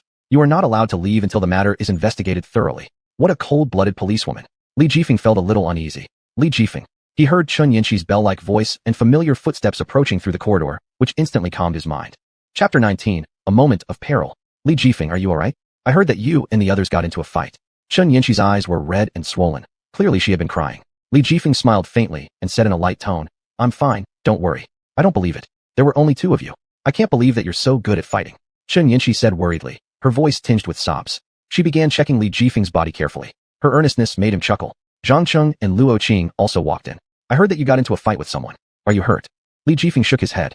We've already explained the situation to the police. The evidence is clear. This fight wasn't started by us. You'll be out soon, Zhang Cheng said. I saw Huang Liwei get arrested too. So, were those people from his side? Chun Yanqi said coldly, hatred flashing in her eyes. Luo Qing grabbed her arm, sat down beside her, and consoled her. I didn't expect Huang Liwei to be this kind of person. Luckily, I chose to be with you all. Don't worry, Xiaxi. We won't let him off easily. Sai, leave it to the police. He can't escape legal punishment. Li Jifeng firmly believed that Su Fangchun would do everything possible to send every criminal to jail. By the way, where did Wu Luo go? Suddenly realizing he hadn't heard from Wu Luo, Li Jifeng asked. He was injured during the fight and has been sent to the hospital by the police. Fortunately, it doesn't seem serious, Luo Qing replied. He must have injured his back. Without him, I would have been in real trouble. As Li Jifeng recalled everything that happened during the fight, he felt a shiver of unease. After hearing this, Chen Yinshi angrily said, "That bastard Huang Liwei will do anything to achieve his goals. How could my parents fancy someone like him and even plan for me to marry him?" Su Fanchun approached the door and tapped on the iron door, saying, "Time's up. Please return. We'll investigate further." Li Jifeng watched as his friends left. Su Fanchun silently locked the iron gate behind them. The police reviewed surveillance footage from the nightclub and obtained testimonies from multiple eyewitnesses. All evidence pointed to the fight being initiated by Huang Liwei's gang. The evidence was conclusive, so early the next morning, Li Jifeng was released without charges while Huang Liwei's group remained detained for further investigation. "Why aren't I allowed to participate in the operation? He's a hostage, and my father. No one knows him better than me." As Li Jifeng stepped out of the detention center, he overheard Su Fanchun shouting angrily from the adjacent office. "It's precisely because he's your father that you cannot be part of the operation. With the emotional state you're in right now, you're unfit to be a police officer." Following these words, the sound of documents being slammed onto the desk echoed out of the office. A short while later, Li Jifeng saw Su Fanchun walk out, lost in thought. She leaned against the wall and slowly squatted down, covering her face with her hands. The woman who yesterday had been cold as ice now seemed utterly transformed, and Li Jifeng couldn't help but feel a twinge of sympathy. "What's wrong?" Li Jifeng cautiously approached her and asked. "My dad's been kidnapped. The kidnappers are demanding 50,000 yuan for his release." Su Fanchun replied with a choked sob, not lifting her head. If something happens to her dad and she's unable to take part in this operation, she might never forgive herself. Li Jifeng thought to himself, "I've got an idea. Leave me alone. Don't bother me. Do you even know who I am?" Seeing Su Fanchun dismiss his suggestion, Li Jifeng decided to spill his thoughts completely. "I own an office building in the city center and 20 prosperous shops on the pedestrian street. Right now, I'm still running a live streaming company. So do you have 50,000 yuan now?" Su Fanchun looked up at him slowly, a glimmer of hope appearing in her eyes. "It doesn't matter whether I have 50,000 yuan right now or not. What matters is me, the person," Li Jifeng continued, revealing his thoughts step by step. Su Fanchun wiped away her tears and curiously gazed at him. "How so?" "Because I am Li Jifeng, the well-known billionaire in Tianhai City whose name everyone knows, even if they've never seen me. If I can prove to the kidnapper that I'm Li Jifeng, then he'll definitely believe that I have the money. At that point, I'll stall him while you seize the opportunity to act. All I need is an empty briefcase pretending to contain the money." Li Jifeng added. "Do you get carsick?" Li Jifeng had never imagined a motorcycle could travel so fast. He tightly clutched Su Fanchun's waist to avoid being thrown off. Su Fanchun rode the bike at full speed on the highway, swerving left and right as she constantly overtook vehicles ahead. The wind battered against their helmets with a whistling sound, and a small strand of Su Fanchun's ponytail fluttered in the breeze. She looked like a female swordsman. They finally arrived at the crime scene. Li Jifeng couldn't help but vomit all over the ground, and before he finished, Su Fanchun pulled him toward the Operation Command Center. The scene had already been heavily secured by the police. The criminal had a gun pointed at the hostage's head, hiding in an abandoned floor. The snipers were unable to find a target, leaving the operation at a standstill. Su Fanchun reported Li Jifeng's plan, which was soon approved. However, she still wasn't allowed to participate in the operation. It wasn't until Li Jifeng explained, "Having the daughter of the hostage, Su Fanchun, accompany me upstairs would gain more trust from the criminal," that the command center reluctantly approved her participation in the action. Li Jifeng and Su Fanchun stealthily ascended to the floor where the criminal was hiding. Li Jifeng raised the briefcase, patting its surface as he shouted towards the surroundings. "Come out. Don't hide anymore. I've brought the money. One hand for the money, one hand for the person. Let's all go home early. It's good for everyone." Li Jifeng continued shouting. Su Fanchun closely followed behind him, vigilantly observing the surroundings. The criminal slowly emerged from behind a pillar, holding the hostage with a gun to their head. "Su Fanchun, we meet again," said the criminal as he tore off his mask with one hand. "It's you." Su Fanchun recognized the familiar face, her expression slightly astonished. He was a habitual criminal who had been arrested several times by Su Fanchun, becoming a regular face at the police station. "Do you know how much of a crime you've committed this time?" Su Fanchun asked him, her tone sincere, as if educating a student. "I don't care about that. You've caught me so many times, and all I wanted was to see you compromise once." The criminal arrogantly stated, his face grotesque. "You've gone into the police station so many times, and you haven't improved at all. Shut up. Bring the money together, or I'll blow this old man's brains out." The criminal's appearance grew even more monstrous. Li Jifeng quickly said, "Don't lose control.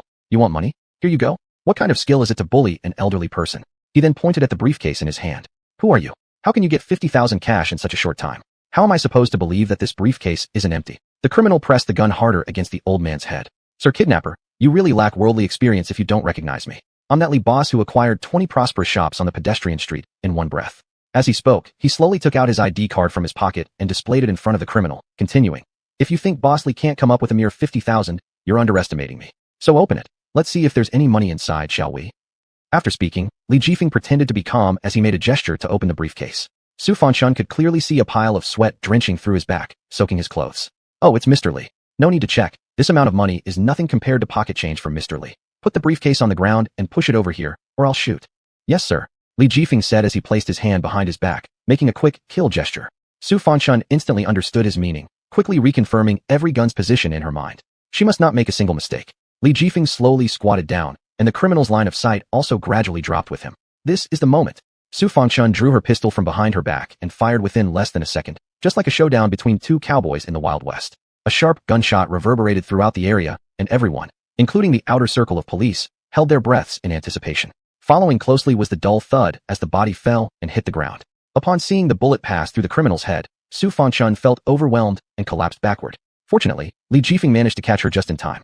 Li Jifeng carried Su Fanchun on his back and slowly exited the building with the elder man, faces expressionless. Everyone felt a deep chill run down their spines. When the crowd of onlookers saw them, they immediately burst into cheers. Chapter 20. Return to Tranquility. 1 month later.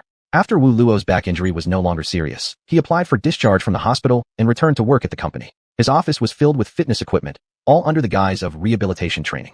Luo Qing also continued her game streaming in her live studio. Last week, her subscription user count hit a new high, and she received countless commercial endorsements and product placements. Her posters could be seen everywhere in the streets and alleys. Zhang Cheng still spent his days sitting in the office researching the company's development strategies. No one knew how many brilliant plans were brewing in his mind, or how long he could work in a day. Chun Yinchi returned to her luxurious villa, living a life fit for a princess. During her free time, she would occasionally help out at the company or go out for fun with Li Jifeng. Li Jifeng fell back into his usual state of idleness, spending his days contemplating ways to spend money or simply handling trivial matters at the company. It seemed as though everyone had returned to their peaceful lives. After the last upheaval, it felt as if their connections had grown even stronger, more like a family. Li Jifeng had initially planned to keep the heroic deeds he shared with Su Fanchun a secret since he didn't want his friends to worry unnecessarily or shower him with endless sympathy. However, because the headlines on the front page of the newspapers were so glaring, news of his bravery still spread everywhere. First, his friends praised him for his courage and took pride in him. Then it turned into various hypothetical scenarios, making situations seem increasingly dire until even Li Jifeng himself was frightened.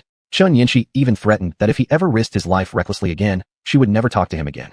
Li Jifeng strolled into the office as leisurely as ever. A clerk passing by with a stack of files said to him, "Mr. Li, there's a lady looking for you in the lounge. She says she knows you." Upon hearing this, Li Jifeng went to the lounge and was surprised to see a familiar yet strange figure. He stared at her for a long time before daring to call out her name. Su Fanchun. Su Fanchun heard someone calling her and immediately turned around. Today, she wasn't wearing a ponytail. Instead, her hair was left down, neatly combed shoulder-length locks. Her face was adorned with light makeup, giving her a fresh appearance, her rosy complexion contrasting beautifully against her white skin. She wore a clean white dress, exuding an elegant aura. If not for prior knowledge, no one would have guessed that she was the relentless police officer who pursued suspects mercilessly, Su Fanchun. Li Jifeng. After saying his name, Su Fanchun stood up, maintaining her usual poker face. "Sorry, I didn't have your contact information, but I've been wanting to thank you for what happened last time, so I came straight to your company." "No problem, Officer Su. By the way, is your father okay?" Li Jifeng felt uneasy, noticing that her gaze made him feel as though he were being interrogated. "He's fine. You can call me Fanchun. There's something else. Li Jifeng, would you like to go out for a walk?" Su Fanchun forced a stiff smile. "Of course. Just call me Jifeng." Su Fanchun nodded. "Calling me by my full name always makes me nervous," Li Jifeng thought to himself. As they walked along the nearby commercial street, Su Fanchun bought 2 cups of milk tea nearby and handed one to Li Jifeng. "Seems like every girl loves drinking this," Li Jifeng mused as he accepted the milk tea. "Are you not assigned any missions recently?" After a long silence, Li Jifeng broke the quiet. Su Fanchun replied, "Since I passed out during the last mission, I haven't been given any assignments." After a moment of thought, she continued, "The organization believed that my emotions might have been affected, so they arranged some time off for me. They also scheduled psychological counseling sessions." "That's good. Take some rest before returning to work. After all, during that last incident," Li Jifeng said, looking at Su Fanchun and noticing that she had been staring at him too. He added, "Fanchun, what you did was absolutely right. If I were in your place, I would have done the same. Decisions like these, I prefer leaving them up to ourselves. Feng, thank you for understanding me." She took a sip of her milk tea and continued, "My dad means so much to me. My mom passed away when I was very young, so my brother and I grew up relying solely on my dad. I really couldn't lose him." Li Jifeng noticed a glimmer of tears in her eyes and decided not to say anything further. For the next 10 minutes or so, both were mostly silent, only briefly speaking when Li Jifeng asked another question and Su Fanchun responded shortly. When they reached a fountain, Su Fanchun suddenly spoke, "Jifeng. Thank you." Su Fanchun looked at him with sincere eyes, her lips curving slightly upward in a heartfelt smile. "It's no big deal. It's good that your dad is safe. But I've never been able to figure out why someone would think of kidnapping and robbing a police officer's house. That bandit must be some kind of genius," Li Jifeng said lightly, trying to ease the tense atmosphere. Su Fanchun was drinking her milk tea and suddenly let out a laugh. quickly covering her mouth with her hand. "Ha! You actually look pretty cute when you laugh," Li Jifeng exclaimed as if he had discovered something new. Chapter 21, The Elite Gym Rent Saga. Zhang Cheng had organized the company's operations meticulously, and its condition was improving day by day. Li Jifeng had become a prominent figure in Tianyuan Port City and served as an eye-catching business card for the company. He mainly took responsibility for attending some important meetings or fundraising events, enhancing the reputation of the live streaming platform. During most of his idle time, Li Jifeng would wander around here and there, casually explore, or actively assist colleagues with their workload. As usual, Li Jifeng arrived at the office early. After quickly handling his affairs, he leaned back on his chair, beginning his philosophical contemplations, from the meaning of life to the origin of the universe. Having nothing else to do, after reaching satisfying conclusions, Li Jifeng decided to check the rent collection status of the office buildings and shops. He picked up a stack of bills nearby to review them. After triple-checking that there were no issues with the office building's rent, Li Jifeng focused his eyes on the shop rent statements. How come this elite gym hasn't paid the rent again? I remember they didn't pay last month either. This won't do. 1 month could be understandable, but it can't keep going like this. Li Jifeng muttered to himself. Since there was nothing else to do anyway, Li Jifeng decided to conduct an on-site inspection of the gym's operational status to see if they were encountering any difficulties. He drove to the pedestrian street and parked his car in a nearby lot. Passing by the bubble tea store where Zhao Qingying used to work, Li Jifeng glanced inside, but found that Zhao was no longer there. I hope she has found a good job, preferably one that leads her to a suitable partner for a happy life, Li Jifeng thought peacefully. After all these days of experience, he suddenly realized her image in his mind was becoming increasingly vague. Perhaps he had truly let her go, along with the feelings he once harbored. Stopping in front of the gym, Li Jifeng looked through the glass door and saw staff members inside, so he pushed the door open and walked in. Glancing around, he noticed the gym was tastefully decorated with themes of youth and fighting spirit. All sorts of combat-related sports equipment were available. It being Sunday, the gym was crowded with people, both adults and children. There doesn't seem to be any sign of operational difficulties. It's strange why they haven't paid the rent. Li Jifeng thoughtfully pondered. Just as he was deep in thought, a staff member approached him politely, saying, "Sir, are you interested in martial arts? You can come inside with me to learn more. May I know your name?" "Li Jifeng. Can you take me to meet your boss?" "Oh, Mr. Li." The employee's expression visibly shifted drastically. Li Jifeng discreetly gestured downward, giving a signal to stay low-key. Gradually calming down, the staff member then spoke. "Our boss is teaching the apprentices martial techniques inside. It wouldn't be wise to disturb him right now. However, since it's Mr. Li, please follow me." Too slow. Back to training. Next, even before walking in, the loud male voice inside caught Li Jifeng's attention. Following the staff member forward, Li Jifeng saw a tall, muscular man surrounded by a group of people, with someone lying unconscious beside him, clutching his abdomen, obviously just defeated. He stood shirtless, revealing a copper-brown body covered with bulging muscles, his biceps resembling mountain peaks announcing his strength. As Li Jifeng stared at his face, he felt strangely familiar. The worker just wanted to call him when Li Jifeng raised his hand to stop him. Li Jifeng attentively observed everything about to happen. A person rushed forward and landed a punch on his stomach. Without changing expression, he reprimanded him. "Is that all? Go eat breakfast properly, then continue training." With that, he delivered a sweep kick, knocking him down. "You two attacked together." He pointed 2 fingers at the two in front of him. They advanced cautiously from both sides, getting into position. Suddenly, one of them charged in with a heavy punch aimed straight at his face. He easily sidestepped, causing the attacker to fall flat due to momentum. Seeing his companion fall, the other timidly approached, swinging several punches, clearly outclassed. He effortlessly subdued him. "Impressive. With a master like you, no wonder the apprentices are excellent." Li Jifeng applauded while moving closer to him. "Ah, Mr. Li." The man held his fists in respect and bowed slightly before asking, "What brings Mr. Li personally to our humble establishment?" "Do you have time now?" Li Jifeng asked, quickly scanning his surroundings and realizing this wasn't something to discuss openly here. "Yes. Could you spare me a few minutes to chat privately?" "Of course, Mr. Li, please follow me." With that, the man stepped ahead of Li Jifeng to guide him. The two arrived and sat down by the man's desk. Without beating around the bush, Li Jifeng said, "I noticed your gym hasn't paid rent for 2 months. I originally thought there might have been some operational issues." He glanced outside at the crowded people before continuing. But obviously, that's not the case. At this, the man lowered his head, embarrassment evident on his face as he replied, "It wasn't my intention to skip paying rent." And then, looking up earnestly at Li Jifeng, he added, "Especially not Mr. Li's rent." "So what's the reason?" Li Jifeng was slightly confused, puzzled both about the reason for missing the rent and the sincerity in that gaze just now. It's like this." The man sighed, cleared his throat, and prepared to lay bare the whole story. "Our gym has done well ever since opening. But, last month, something came up in my family, so I shut down the gym for a month to go back and stay with my sister. We just reopened a few days ago. Because we were closed last month and also had to compensate some funds to customers who enrolled in the gym, our cash flow for these 2 months has been strained, so we couldn't pay the rent." While listening to his explanation, Li Jifeng casually swept his eyes over the office and finally settled his attention on an award displayed on the man's desk, inscribed clearly with a row of words, 32nd Tianhai City Boxing Champion, Su Fangkai. Li Jifeng suddenly remembered something and froze. Seeing his expression, the man hastily reassured him, "Mr. Li, don't worry. As soon as I make some money this month, I'll immediately repay you. Is your sister named Xuanhuan? Li Jifeng blankly stared at him, slowly asked. How did you know? I saw your name. Plus, hearing your account and what your sister told me confirmed my guess. No wonder you seem so familiar. You look very much like her. Li Jifeng smiled while saying this to him. Mr. Li, I'm really sorry. You saved my father and I still owe you rent. I was thinking of making money to pay back the rent and personally coming to express my thanks. Oh, and apologies.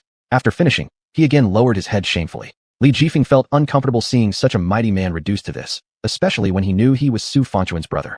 After pondering a moment, he spoke. With your remarkable martial arts skills, many are willing to come to your gym to learn, which also attracts foot traffic to the surrounding shops, benefiting their development. After reflecting a bit longer, he continued, therefore, I've decided to waive your rent for 6 months. With that, he stood up, preparing to leave. Mr. Li, this. Xuankai looked up, moved, and watched his retreating figure speak. Li Jifeng waved his hand and added one more thing. Oh, remember to pass my greetings on to Xuanhuan. Then he quickly walked out of the gym. Chapter 22. Happy New Year. Ordinary time flew by, and before they knew it, the calendar had already flipped to the last day of the year. The live streaming company's operations were steadily improving, and the current platform could now compete with other platforms that had taken the lead. As the company's situation continued to improve, Li Jifeng expanded its scale to 2 more floors. In the future, Li Jifeng also planned to make this entire building the company's headquarters. Of course, before doing all these things, we still need to rent out an office building first, to settle down the company currently in operation. Li Jifeng leaned back in his office chair, planning the grand blueprint for the future. I'll call them out for dinner tonight, and celebrate the new year properly, Li Jifeng suddenly thought. He walked out of his office and went to the front of Luo Qing's live streaming hall, gently knocking on the door and saying tenderly, Ching Ching, let's stop the live stream tonight. We'll go out to celebrate the new year. All right. After he finished speaking, he immediately heard a joyful reply from inside. Then he told Zhang Cheng about his idea. Zhang Cheng took over a scheduled table from the side, glanced at it, adjusted his glasses, and said to him, I'm free starting at 7 o'clock tonight. Theoretically, I can go. Though Li Jifeng was already accustomed to this, he still couldn't help but laugh. When it came to Wu Luosher, Li Jifeng saw him leap up from his office chair, shouting joyfully, Absolutely. Li Jifeng found it interesting how each of his friends reacted, then he walked back to his own office. He planned to give Chen Yinxi a call, as he hadn't seen her for quite some time and missed the fragrance that emanated from her hair. As soon as the call connected, Chen Yinxi's familiar voice like silver bells immediately came through from one end of the phone. Why are you just thinking of calling me now? I haven't seen you for days. I was just thinking about going to your company to find you today. Hee, isn't this the right moment for me to call you? Let's go out for dinner tonight and celebrate the new year properly. Everyone will be there, Li Jifeng said in a tone laced with a bit of apology. Not bad. I'll come over tonight and take good care of you. Chen Yinxi replied satisfactorily, her expression carrying an air of pride. Jifeng, what are your plans for the new year? Do you have any new year plans? Share them with me. Chen Yinxi was very curious about what he intended to do in the new year, staring wide-eyed with anticipation while longing to hear her heart's answer. After hearing this, Li Jifeng scratched his head, thought for a moment, and responded, well, of course, it's about making the company better. Humph, so boring. Chen Yinxi's tone showed disappointment, and after a short silence, she continued. Do you know what I want to do in the new year? I want to travel to many places. I've even made a little list. Good. Remember to bring me along when the time comes. Definitely bringing you. Don't you dare run away. Both of them laughed happily. Tianjin Harbor City entered the night, with clear skies and no clouds in sight. The entire city was immersed in a festive atmosphere. The dinner spot was selected at a small restaurant by the riverbank, where few people were around, sparing some noise and commotion. Looking outside, one could perfectly see the magnificent nighttime scenery of Tianjin Harbor City. The neon lights of tall buildings were dazzling, and cruise ships navigated the colorful waters of the river. Li Jifeng, Luo Qing, Wu Luosher, and Zhang Cheng sat at a round table near the floor-to-ceiling window. It's already 10 o'clock. How hasn't Xiaoxi arrived yet? Luo Qing looked at the time on the clock tower across the river and glanced at Li Jifeng. Perhaps she has something temporary to deal with. She should be here in a bit, Li Jifeng said, though a sense of unease stirred within him as he wasn't sure of his own statement. Wu Luosher noticed everyone's worried expressions and slowly said, Xiaoxi should be here soon. Or perhaps we should order the food first. Everyone nodded. Very quickly, the dishes were served. The waiter brought over a bottle of red wine, pouring each person a glass and placing it by the table edge. Li Jifeng glanced toward the seat reserved for Chen Yinxi, which remained empty. Zhang Cheng looked around, raising his wine glass and started. Let me say a few words first. First, thank everyone for their hard work this year. Without everyone's efforts, the company wouldn't be what it is today. He paused briefly, nodded in gratitude to each person present, and continued, I've enjoyed working alongside all of you. We're like a family. May our company and every one of us have bright prospects in the new year. Cheers to our grand futures, and to our sincere friendships.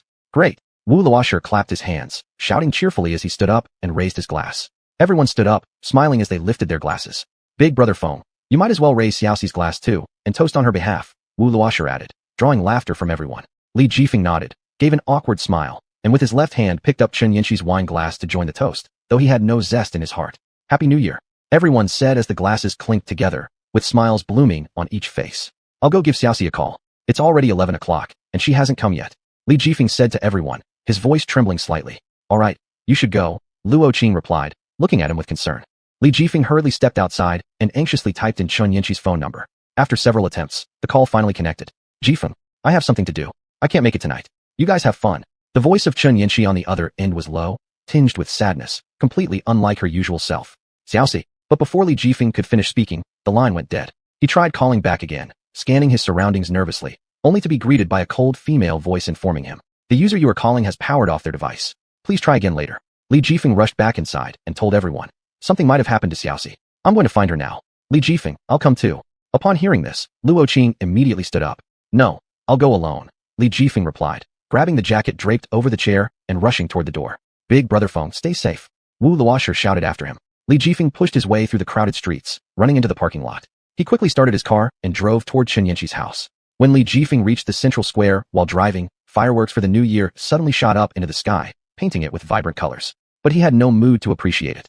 Happy New Year. People looked at the clock tower excitedly, shouting with joy, as festive vibes filled the air. Through his car window, Li Jifeng saw adults lifting children onto their shoulders, a boy dressed like a student holding his hands clasped together at his forehead, bowing his head silently to make a wish, and a young couple hugging each other tightly. Chapter 23. The Disappearance of Xiaoxi. At this moment, Li Jifeng found the scene before him unbearable to look at.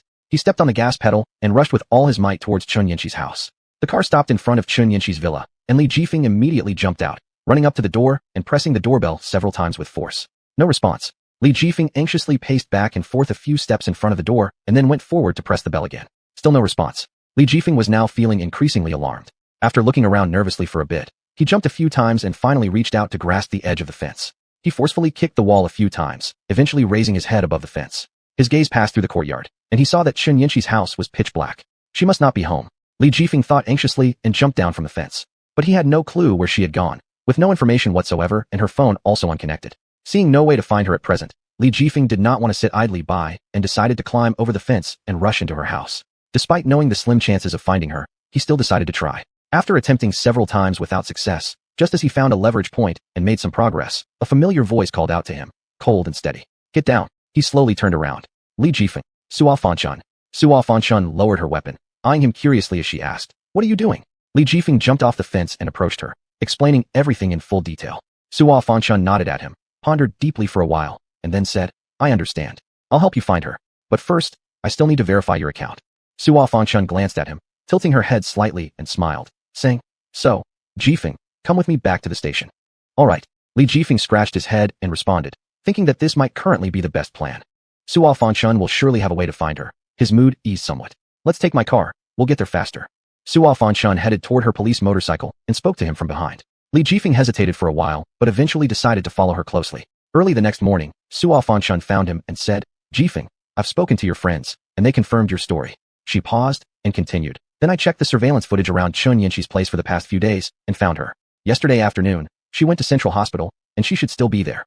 Li Jifeng noticed the faint dark circles under Xuanhuan's eyes, knowing she must have stayed up all night. Excited and grateful, he grabbed her hand and looked at her, saying, Fangchun, thank you. I'm heading there now. With that, he turned around and immediately ran off toward the Central Hospital.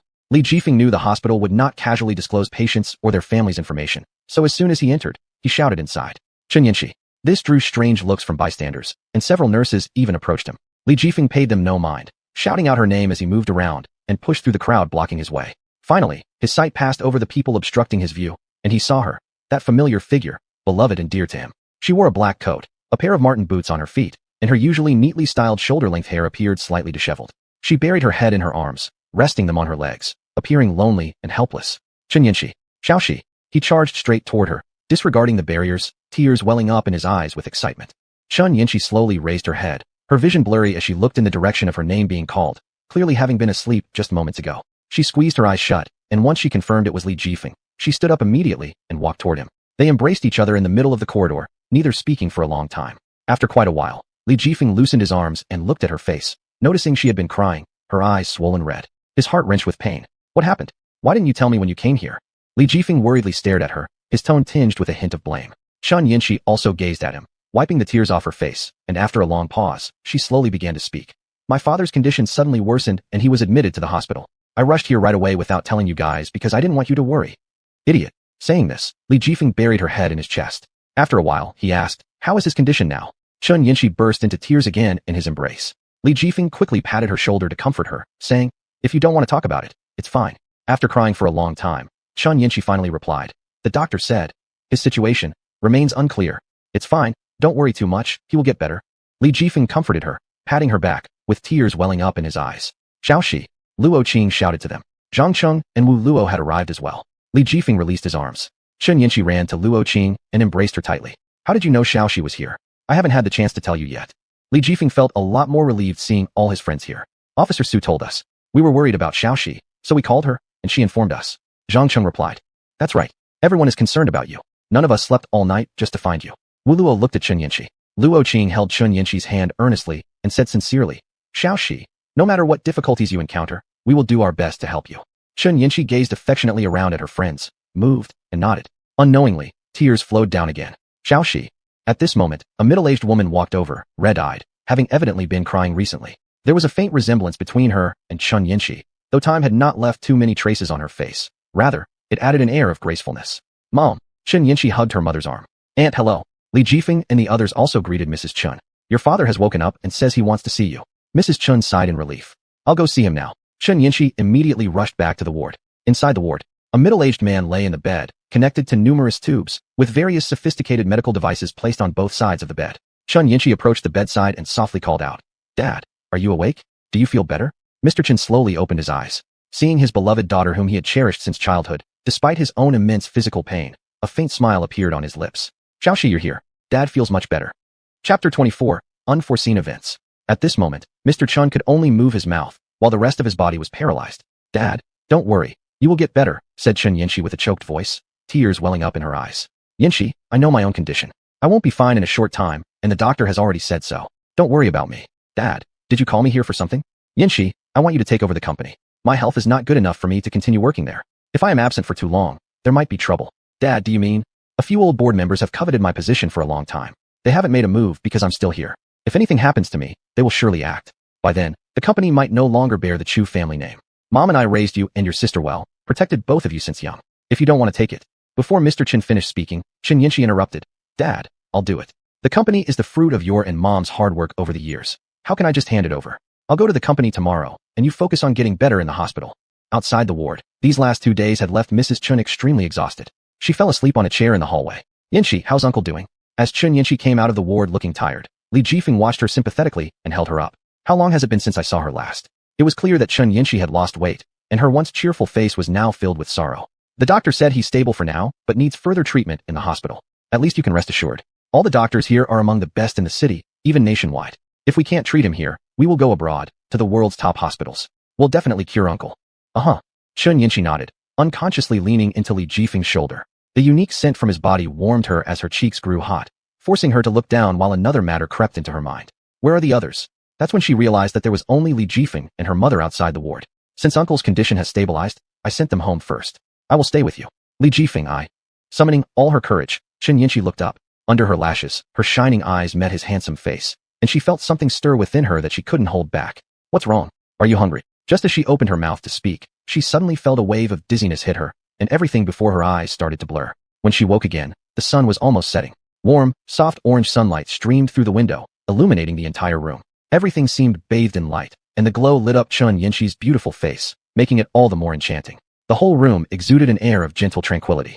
"You're awake. Come, have some kanji." A familiar voice came from her right side. Turning her head, she saw Li Jifeng holding a small bowl, carefully blowing away the steam. Chun Yinshi froze. She had never seen Li Jifeng like this before. "Li Jifeng, why am I here?" Her hair was disheveled as she tilted her head, asking in a cute manner. "How dare you complain? Haven't you eaten anything from yesterday until now? The doctor said it's because you hadn't eaten for a long time and were under too much stress. You passed out as soon as you relaxed yesterday. Fortunately, there's nothing serious, and eating more food to replenish your strength should be fine." Li Jifeng scooped up a spoonful of kanji and offered it to Chun Yinshi. "Come, drink the kanji."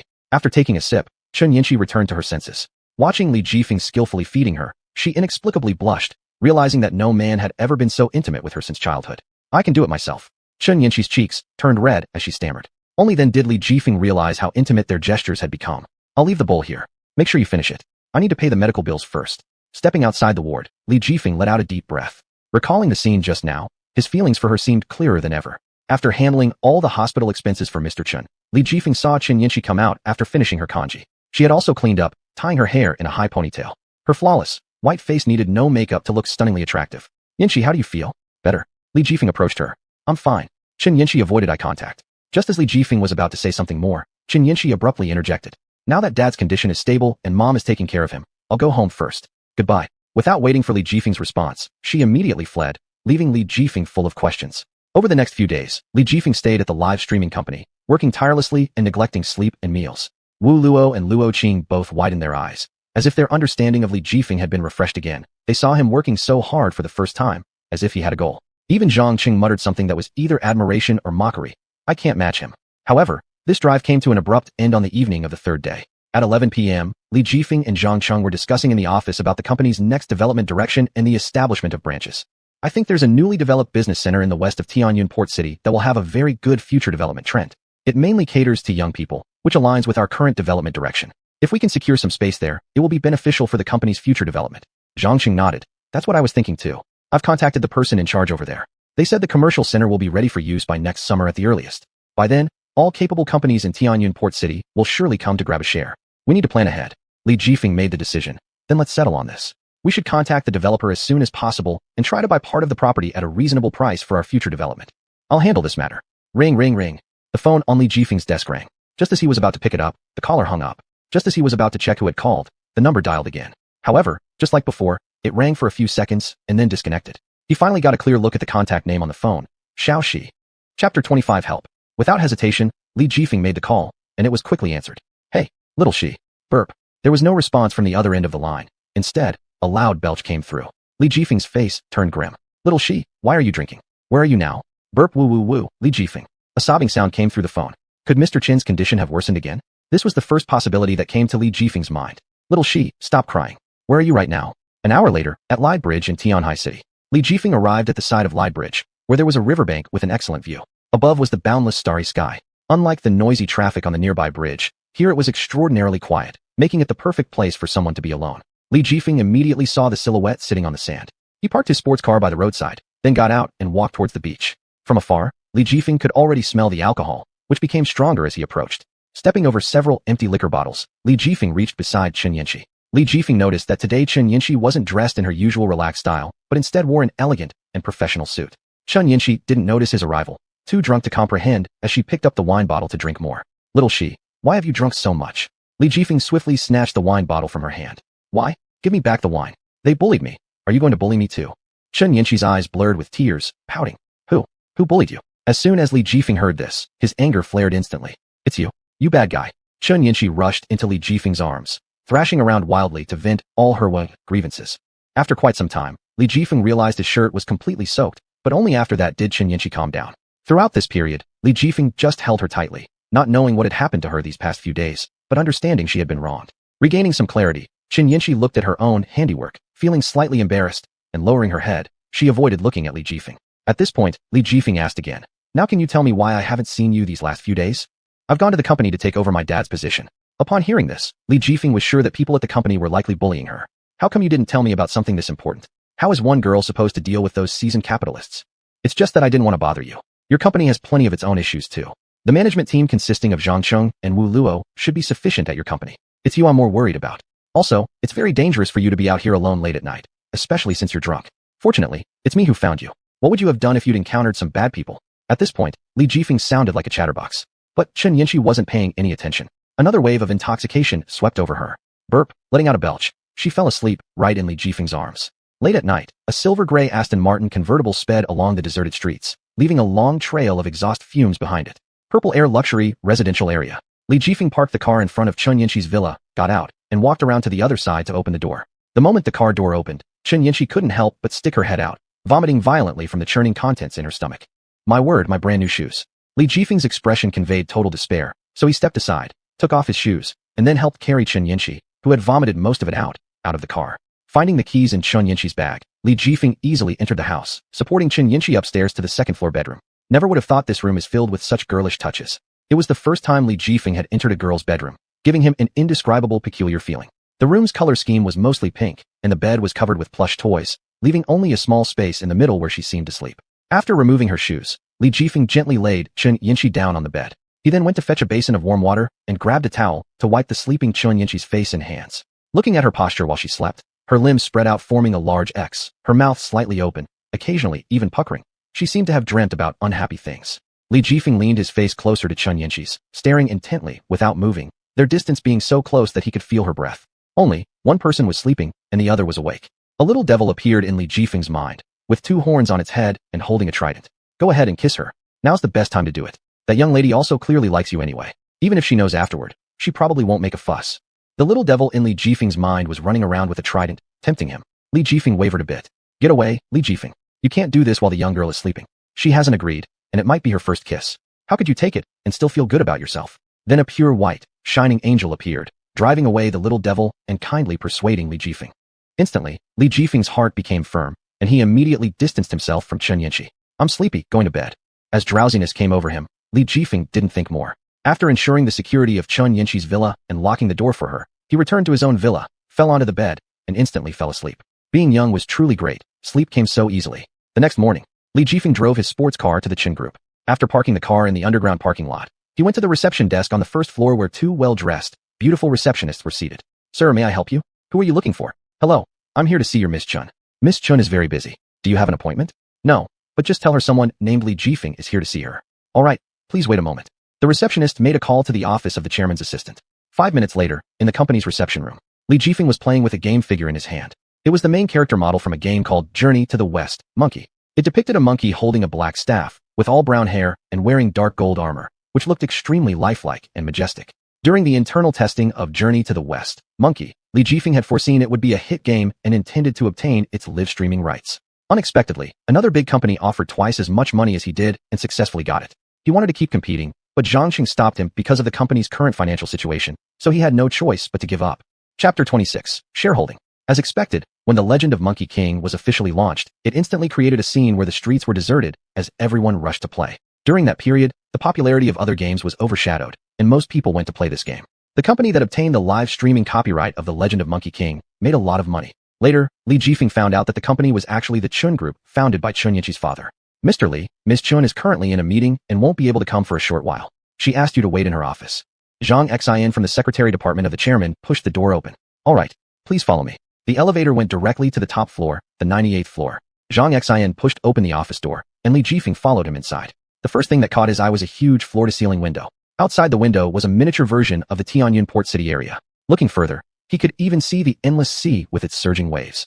Buildings hundreds of meters tall were rare in Tianyuan port city, so one could imagine how massive an entity the Chun Group must be after developing here for so many years. Li Jifeng couldn't help but marvel at this. As his live streaming company continued to flourish, his net worth kept rising, and now he had at least 5 billion in assets. But all this started only after he won the lottery. He couldn't imagine that if he had to build such an empire from scratch with just his own hands, he would never be able to achieve it in just a few decades. Thus, he genuinely admired the prowess of Mr. Chun. Li Jifeng sat on the sofa facing the floor-to-ceiling window, feeling deeply moved. Mr. Li, here's your coffee. Please take your time drinking it. I'll be outside, and you can call me if you need anything. My name is Zhang Xin. Zhang Xin placed a cup of coffee on the table in front of the sofa. Thank you. You're welcome. Zhang Xin turned and left the office. Thus, Li Jifeng waited for Chun Yinchi while sipping his coffee. Time passed unnoticed until it reached noon. The office door was pushed open, and Chun Yinchi walked in. Li Jifeng, why did you come? Chun Yinchi took off her suit jacket, grabbed a cup of coffee, and sat down on the sofa. Li Jifeng stared at her silently. There wasn't a trace of the clumsiness from last night's drunkenness. She probably forgot everything she said after passing out. Gone was her usual gentle demeanor. She had transformed into a powerful, decisive female president. It's no wonder. Dragons beget dragons, phoenixes beget phoenixes. The Chun parents were figures of great influence, and their child naturally wouldn't be inferior. Li Jifeng thought in his heart. What are you staring at? Aren't you going to say anything? Chun Yinchi blinked. I'm just here to check on you and admire the grace of Chairman Chun. Li Jifeng teased her. Don't joke around. I'm not sure how long I can keep my position as chairman. The old guards in the company are always trying to get rid of me. Did something happen? Li Jifeng stared directly at Chun Yinchi. His eyes silently told her not to lie. It's nothing. I can handle it myself. Chun Yinchi avoided Li Jifeng's gaze and casually dismissed him. Xiaoxi, I'm your boyfriend. How can you hide this kind of thing from me? Li Jifeng feigned disappointment. What? When did we become boyfriend and girlfriend? Chun Yinchi's face turned bright red, as if blood might drip from it. Wasn't that what happened last time when I helped you deal with Huang Lipin? That was an accident, and it wasn't real anyway. It doesn't count. Besides, you haven't even formally confessed. Chun Yinchi's voice got quieter toward the end, to the point where Li Jifeng didn't even hear her. What did you say? Not real? A fake boyfriend is still a boyfriend, isn't he? Alright, I'll tell you. Seeing there was no way around it, Chen Yinshi finally told him everything. 2 months ago, the company purchased a piece of land from the government in the west of Tianyuan Port City, intending to build it into a new business center. Everything went smoothly, and we successfully bid on the land, buying it for 50 million yuan. After these 2 months of planning, the construction team has already begun work. But when the construction progress reached 1/5, problems emerged. Worker unpaid wages, damaged equipment, and various miscellaneous losses amounting to several million yuan. Chen Yinshi took another sip of her coffee and continued. And the truth is, this matter occurred a long time ago, but it was only when I recently took over my father's position as chairman that this issue was revealed. Xiaoxi, this matter is aimed at you. Li Jifeng said seriously. Of course I know. The company appears to be thriving now, but after I took over, I found out that it has been incurring losses for 2 consecutive years. Large amounts of funds have disappeared without a trace. Not only is this project behind on wages, but there are also 2 other projects that haven't paid their final invoices. Altogether, it adds up to 10 million yuan. But the company's account doesn't have enough liquid capital to cover all this. If I can't solve this problem. Chen Yinshi covered her eyes. She couldn't bear to think about it anymore. Xiaoxi, tell me, aren't your company's stock prices very low right now? Li Jifeng asked while stroking his chin. Definitely. The company's stock has been declining for several months. Holding on to them will only result in greater losses. Many people are selling their shares at a low price. Chen Yinshi didn't know why Li Jifeng asked this, but she still answered truthfully. Xiaoxi, I have an idea. Li Jifeng's mischievous tone rang out. Chen Yinshi wiped away the tears from the corner of her eyes and looked at Li Jifeng. I'll invest my capital and take a stake in your company. That should be more than enough to make me the second largest shareholder. What do you think? Really? Chen Yinshi was incredulous. Yes, Chairman Chen, may I have this opportunity? In that case, I shall accept with some reluctance. Chen Yinshi smiled. Her curved eyebrows and gleaming eyes brightened up her mood instantly. Li Jifeng gazed at the radiant flower before him, the view outside the window reflecting against her beautiful face, forming what seemed like a landscape painting. For a moment, he was entranced by it. Looking at the person in front of him, he could hear the thump-thump of his own heartbeat. An unfamiliar, yet welcoming sensation surged within him. Pleasure doing business with you, Mr. Li. Chen Yinshi had no clue what he was thinking. With the problem solved, she was currently feeling quite joyful. Haha, pleasure doing business as well. Li Jifeng extended his hand and shook hers briefly. Through the floor-to-ceiling window, Tianyuan Port City seemed to serve as a witness to the birth of another legend. 3 days later, in the afternoon, the meeting room was filled with people sitting around an oval-shaped conference table. In the main seat, Chen Yinshi's cold expression was evident, and her commanding presence as the top leader was fully revealed. Chapter 27 Resolution. No one would have believed that a lively and obedient girl from just a week ago would now become the pillar supporting Tianjin Port City, the chairman of the Qin Group. Beside her sat Li Jifeng. Many people were curious about who the person next to the chairman was, but they merely glanced at him and didn't pay much attention. Today's main character wasn't him. Chairman, you said that you will handle the funds. I wonder if the funds are ready yet. The construction party has been pressing repeatedly. We can't wait any longer. If it cannot be resolved, please retire early, said Niu Li, the vice chairman seated on the left, starting his challenge first.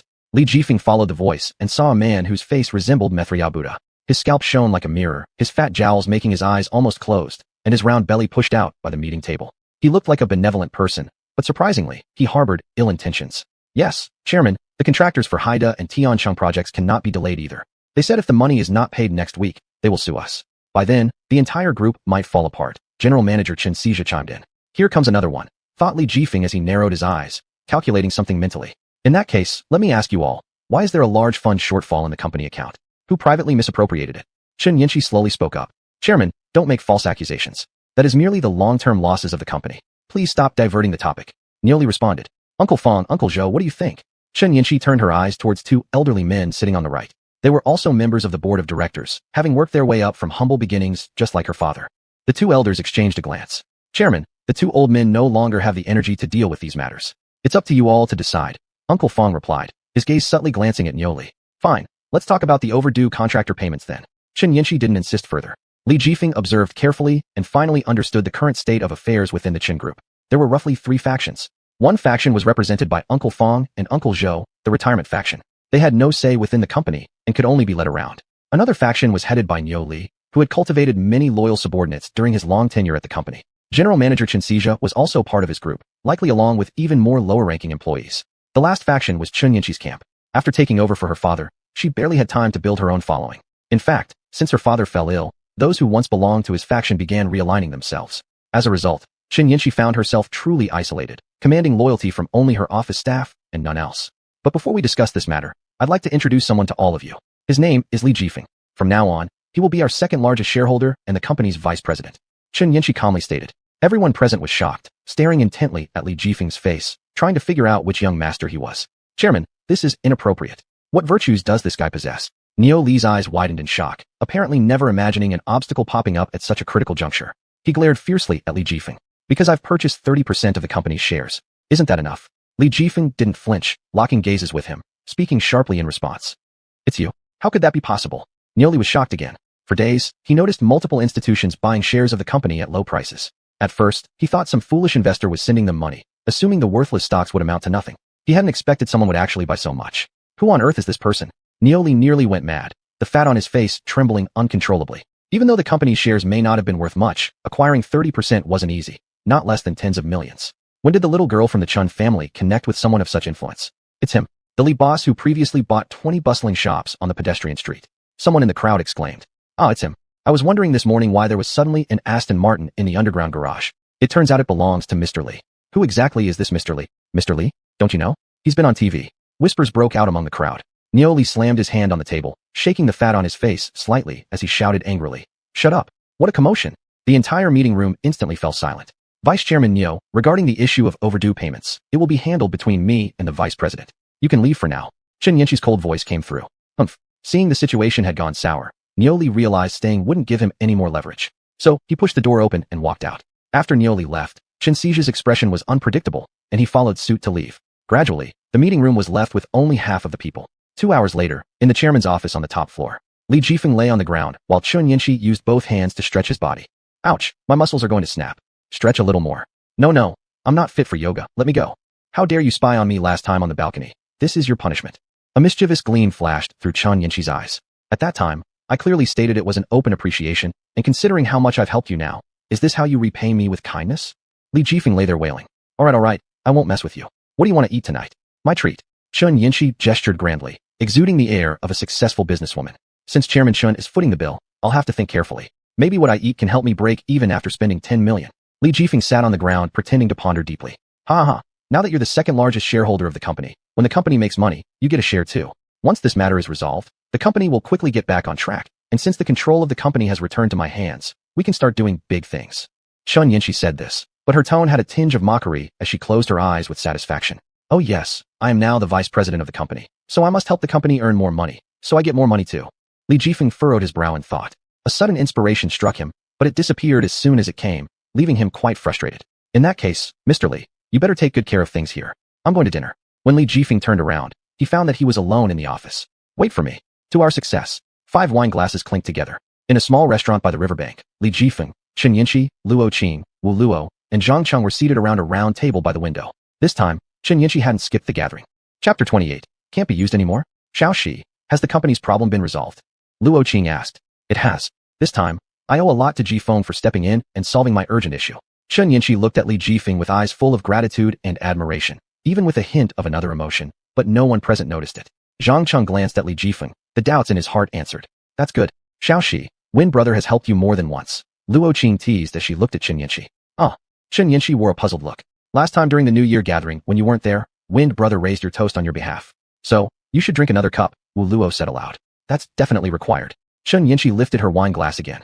Thank you all for your concern that day. I will finish mine first. All this is what we should do as good friends, Wu Luo casually said. Yes, don't keep quiet if something happens next time. If there's an issue, speak up so we can solve it together. You wouldn't know how worried Wind Brother was back then. Zhang Cheng also added, teasingly looking at Li Jifeng. Li Jifeng looked at Zhang Cheng as if he didn't know him at all. Wasn't this the always composed and rule-bound Mr. Qin? How did he learn to joke around about him in just a few days? The remaining 2 people, Luo Qing and Wu Luo, smiled at both him and Chen Yanqi. They knew exactly what they were thinking, but such matters ultimately needed mutual willingness and couldn't be forced. At this moment, the waiter began bringing out dishes one by one. Come, let's eat. Li Jifeng picked up a piece of rich fish meat and placed it into Chen Yanqi's bowl, and then he started eating with great enjoyment himself. The others also began eating. After 3 rounds of drinks, Zhang Cheng, sitting beside Li Jifeng, suddenly said something unexpected. Mr. Li, recently, a sum of money disappeared from the company account. Do you know anything about it? Upon hearing this, Li Jifeng revealed an embarrassed smile. Brother Cheng, it was me who took it. There was an emergency, and I forgot to tell you beforehand. Sorry. Zhang Cheng proudly nodded, wearing the face of someone who had guessed correctly all along, much to Li Jifeng's helplessness. How's the recent development of the company going? Li Jifeng asked. We're developing well. We've recruited over 20 streamers of various sizes, including Luo Qing. Some collaborate online with us, totaling roughly 100 streamers combined. So many. Li Jifeng was slightly surprised. It's a fresh start for the new year, which is normal. Don't you trust my abilities? Zhang Cheng's face was a bit flushed, and his body exuded alcohol aroma, making Li Jifeng realize he was drunk. Brother Cheng, does your alcohol tolerance really suck this much? That was only 1 cup. Li Jifeng felt somewhat helpless. Yes, I learned this during university. Let me send him home later. Wu Luo's face was also slightly red, though he remained quite sober. An hour later, Li Jifeng and Chun Yinshi stood by the riverside to bid farewell to the 3 of them, both with their signature smiles on their faces. Xiaoxi, Win brother, should I call a car to take you back home? Luo Qing observed their states anxiously. Both of them stood straight in line, still smiling, but chose to remain silent, shaking their heads. All right then, watch out on your way back. I'll send them back first. Okay. Both nodded in unison. Once the 3 had left, they too strolled back slowly along the riverside. Unlike the wild winds at sea that roar uncontrollably, the breeze by the river seemed exceptionally gentle. Gentle winds by the river easily brushed against them, easily dissipating the irritations within people's hearts. Li Jifeng, are you drunk? No, how could I possibly be? Are you drunk? I am not either. People passing by along the riverside frequently turned their heads, as if they saw something amusing. Their walking style had deviated from the norm entirely.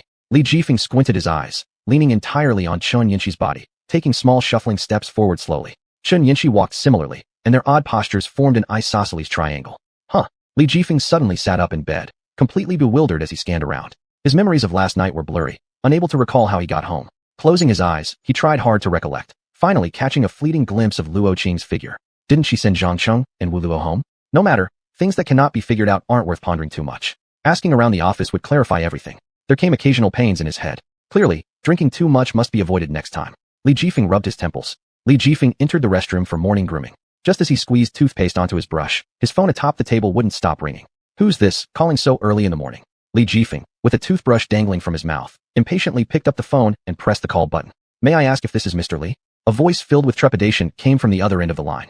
It was familiar, yet it seemed as though Li Jifeng had heard it somewhere before. Who are you? An uneasy feeling began to stir in Li Jifeng's heart for reasons unknown. And the next second, the words on the other end of the line made him feel as if he had been plunged into an icy abyss. I'm the owner of shop number 5 on the pedestrian street. My name is xuanhuan. I regret to inform you that a major fire broke out on the pedestrian street last night. Of your 20 shops, only 2 remain standing. What? Li Jifeng's mouth hung open in shock, and the toothbrush fell noisily to the ground. At this very moment, a text message arrived on his phone. Attempting to check its contents, Li Jifeng accidentally hit the end call button. But this didn't stop the message from shocking him once again. Temporary trial period ended. Your 80 million cash limit has dropped to 10 million, and your available limit has been exhausted. Please continue unlocking additional funds. What? A temporary trial period? No one ever told me that this money was just temporary. 10 million. Didn't I use that to buy shares in Chen's group? That means the remaining 70 million can't be used anymore? Li Jifeng quickly opened the mobile banking app on his phone, and the 2 characters, frozen, appeared glaringly after the 70 million yuan balance. Though small in font, they struck him like nothing else could. Oh heavens, why do you play with me like this? I couldn't even bring myself to spend it, but now it's frozen, and I still need to unlock more? Li Jifeng kept looking at the text message that suddenly showed up on his phone, which did not mention how to unlock more quota. Feeling utterly defeated, Li Jifeng's whole body went limp as tears welling in his eyes brimmed over. Just as he was racking his brain trying to figure out how to unlock his funds, the phone rang again. Without checking the number, Li Jifeng answered immediately, placing the call on speaker, thinking it was Zhou Fanyong again. But instead, a familiar female voice came through. Li Jifeng, a fire has broken out on the pedestrian street. Kindly come down to the scene. Chapter 29, Heavy Losses. This time, Su Fanchuan's voice was unusually gentle, probably aware of the fact that he was a victim and worried about his mental burden. All right, I'm heading over now. Li Jifeng responded to the phone weakly. Li Jifeng, are you all right? Su Fanchuan's concerned voice came through. I won't die, Fanchun. I'm heading over now. After feeling dejected for a moment, Li Jifeng quickly picked himself up, hung up the phone, put the matter of unlocking aside for now, and needed to go to the scene immediately to check on the fire situation. Where are the car keys? They can't have been. Li Jifeng wanted to take the Aston Martin sports car's keys, thinking about driving there for faster arrival. But after searching around the house, he couldn't find even the faintest trace of the keys. An ominous feeling rose in his heart. Could it be that the car had also been reclaimed? Round 1, 2, 3. Li Jifeng searched the house thoroughly several times, almost turning the place upside down. He still didn't see any sign of the keys, so he headed to the underground garage. The silver-gray car body was parked there quietly. Li Jifeng sighed with relief, realizing that the keys were only temporarily taken away. He didn't have the time to think why they had been frozen. What was pressing was to check out the pedestrian street to assess the damages. Li Jifeng walked out of the villa, touched the key on his waist, which provided some comfort. At least the villa wasn't frozen yet, or else he would have no place to sleep. As he passed Chun Yinshi's villa, Li Jifeng craned his neck to see if she was home, but all he saw were closed gates. She must have gone to work already. At least I usually carry cash. Li Jifeng patted a few crumpled banknotes in his pocket and felt somewhat helpless. At a crossroads, he flagged down a taxi and hurried towards the fire scene. Although the taxi driver drove as fast as possible, it was already 10 a.m. when they arrived at the pedestrian street. Other merchants had started doing business, but only Li Jifeng's shop had been affected by the fire. In the early spring sunlight that was especially warm, Li Jifeng's heart felt ice cold. A crowd had gathered, surrounding the area completely. Li Jifeng squeezed through the crowd of spectators with difficulty, then was stopped again by a Mercedes-Benz at the intersection. Feeling annoyed, Li Jifeng was about to jump up and kick it. Li Jifeng, over here. Xuanhuan's voice came from somewhere. Reluctantly, Li Jifeng retracted his foot. Following the voice, Li Jifeng saw Xuanhuan standing there just like she did last time in the bar, in her police uniform, with her lustrous black hair neatly tied up at the back. Her figure was slim and well-proportioned, while faint muscle lines on her arms proved that she was more than just a pretty face. A look of gallantry adorned her face without losing its feminine beauty. Gazing at Xuanhuan from afar, the name Mu Guing suddenly popped into Li Jifeng's mind. Similarly, she displayed the same level of strength as a woman. However, this was not the time for such musings. Li Jifeng shook off his thoughts, went around the car, and jogged over to Xuanhuan's side. I've arrived. As soon as Li Jifeng got closer, he smelled the lingering gasoline and the burned leather and plastic smell in the air. Looking at the miserable state of the dozens of shops, every store had turned pitch black from the big fire. Some stores lost equipment worth tens of thousands, while others saw their millions of dollars worth of luxury goods inventory burned. He sympathized with those shopkeepers more deeply. It was bad enough already that the rent wouldn't be collected, and now they may also lose their renovation fees. Director Chung, he is the owner of these shops. Xuanhuan pointed to Li Jifeng and gestured toward a middle-aged man with a thick beard nearby. Mr. Li, nice to meet you. Director Chung extended his hand. Director Chung, nice to meet you. Li Jifeng shook hands with him and proceeded to ask his questions. Director Chung, I have a general idea of the situation. Could you tell me what might have caused the fire? I suspect someone intentionally started it. Director Chung paused for a moment before speaking. Isn't there surveillance around here? Li Jifeng looked up and found the cameras had also been destroyed by the fire. So smart, huh? Do you think we're all idiots at the police station? Have you offended anyone recently? Xuanhuan scrutinized Li Jifeng, her gaze sharp like a sword. Not really. I'm an exemplary citizen. Though he said there wasn't, Huang Liwei popped into Li Jifeng's mind. Was this person holding a grudge against him? The fire has resulted in enormous losses for dozens of merchants, though fortunately, no casualties occurred. For now, we cannot determine who the culprit is. You need to come back with us to make a record. Xuanhuan stated. Li Jifeng nodded. It was past 1 in the afternoon when he left the police station. The sun remained scorching hot, blinding Li Jifeng's eyes. Suddenly, the light dimmed before him. He looked up to see Chen Yanxi holding an umbrella, her face full of concern. Li Jifeng, are you okay? What are you doing here? This incident has made a huge impact. It's on TV. As soon as I saw it, I called you, but you didn't answer. So, I guess you might have come to the police station and waited for you outside for quite a while. Chen Yanxi's face showed a mix of pride and shyness, as if saying, aren't I smart? My phone was out of power and turned off. Li Jifeng didn't have the heart to appreciate the beautiful scenery. He took out his phone and pressed the power button a few times. After realizing it had no response, he declared its death sentence and put it back into his pocket. Is everything going well at the company? So far, everything is fine. How about you? What do you plan to do about this? The fire prevention facilities at the pedestrian street are all very complete, so there's no way a fire like this could happen accidentally. It must be intentional. The police are paying attention, but without any evidence, they can't do much for now. Chen Yanxi quietly stared at Li Jifeng, knowing that he hadn't said all he wanted to say. The person who set the fire did it to target me. The merchants just suffered in my stead. While I'm still unharmed, they've lost their lifelong efforts in an instant. My heart feels uneasy about this. I want to find the murderer myself and give them justice, and also see if we can get compensation. I'll go with you. Chen Yanxi moved closer, gently holding onto Li Jifeng's arm. The two looked into each other's eyes, as if about to take the next step. But the more likely something seems to happen, the less likely it actually does. Sure enough, the next second. Ring, ring, ring. The insistent ringing of a cell phone shattered the somewhat intimate atmosphere. Hello? What is it? Chen Yanxi picked up her phone and answered, her tone somewhat irritable. Ms. Chun, a client from Dazhou Group is waiting for you in the office. She says she has to catch a 3 p.m. flight, and if you don't come before then, all previous negotiations will be nullified. The worried voice of Zhang Xin, her secretary, came through the line. All right, I know. Let her wait in my office for now. Chapter 30, Discovery. The secretary's words were like a bucket of cold water that doused Chen Yanxi's irritation. She couldn't refuse. Dazhou Group was a major client, and this collaboration opportunity was a once-in-a-lifetime chance that couldn't be ruined under her watch. Xiaoxi, if you have something to do, just go back first. I can handle it alone. Li Jifeng looked at the person who had been brimming with fighting spirit only moments ago, but now hung her head silently, and he guessed the situation 8 or 9 times out of 10. I'll send you back first. I have a car. Chen Yanxi pointed at the BMW parked not far away. It's not on the way, and it will take a lot more time to come back and forth. You must be in a rush, Xiaoxi. You go deal with your things first. We'll keep in touch over the phone. In that case, please let me know if anything happens. Li Jifeng nodded. Chen Yanxi walked silently toward her own car, looking back every few steps, and the reluctance in her eyes was clear. Li Jifeng just smiled and waved silently. When Chen Yanxi drove away, Li Jifeng went to the side of the road to hail a taxi heading to the pedestrian street. The sound of a motorcycle revving up echoed behind him. Li Jifeng turned around and saw a helmet forming an elegant arc in the air before landing perfectly in his hands. Let's go. I know where you want to go. Xuanhuan was also wearing a helmet. though her police uniform had been replaced by a sleek and functional riding suit that showcased every curve of her body. How do you know? Li Jifeng was a bit curious but didn't stop his movements, putting on the helmet deftly and sitting behind her. The scene in the police station where you argued face-to-face with Chief Chung was something I've never seen before. Don't blame the chief either. He has his own difficulties. He was at the scene extinguishing the fire at midnight yesterday and hasn't rested yet. Police work isn't easy. There are only so many officers, yet so much needs to be done every day. Priorities have to be made. Li Jifeng didn't contradict her. The motorcycle sped along just as fast as last time, leaving a long trail of exhaust on the straight road. Li Jifeng tightly embraced Su Fanchuan's waist, hearing only the wind in his ears and seeing nothing but the braid trailing in the wind in front of him. That Mercedes that blocked the way was still there, leaving just enough space for pedestrians to pass through. This car caused problems last night. The driver is unknown. If it weren't for this car, the fire truck could have entered quickly, and the fire would have been controlled sooner, Su Fanchun said, looking at the car angrily. She wished she could impose heavy fines if possible, but writing tickets wasn't her job. Let's go inside first.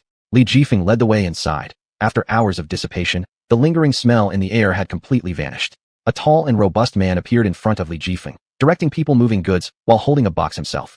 Su Fangkai. Li Jifeng walked over to him. Mr. Li, why did you come here? Fangchun, you're here too. Are you not just off from your morning rounds?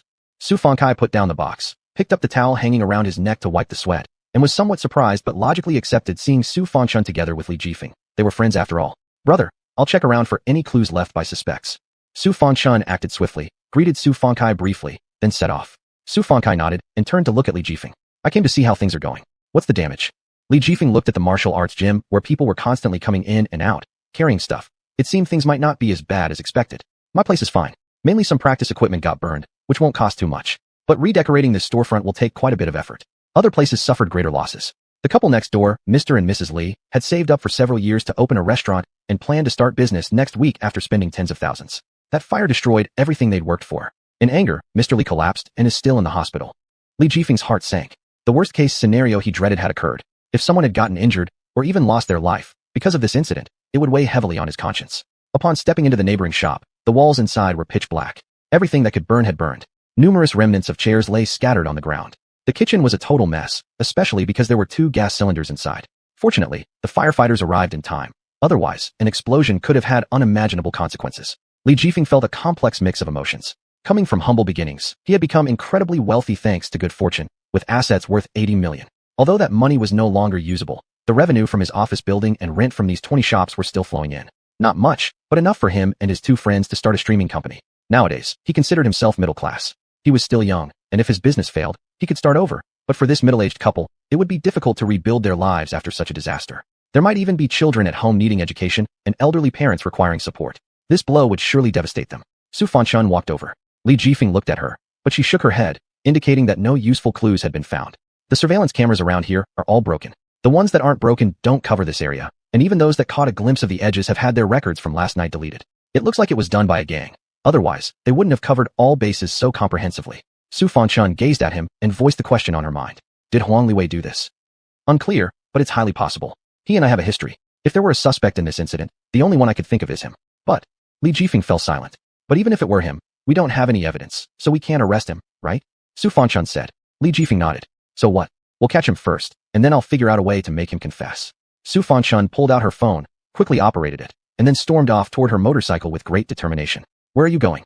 Li Jifeng hurriedly followed. To the Jinyu Club. Is Huang Liwei there?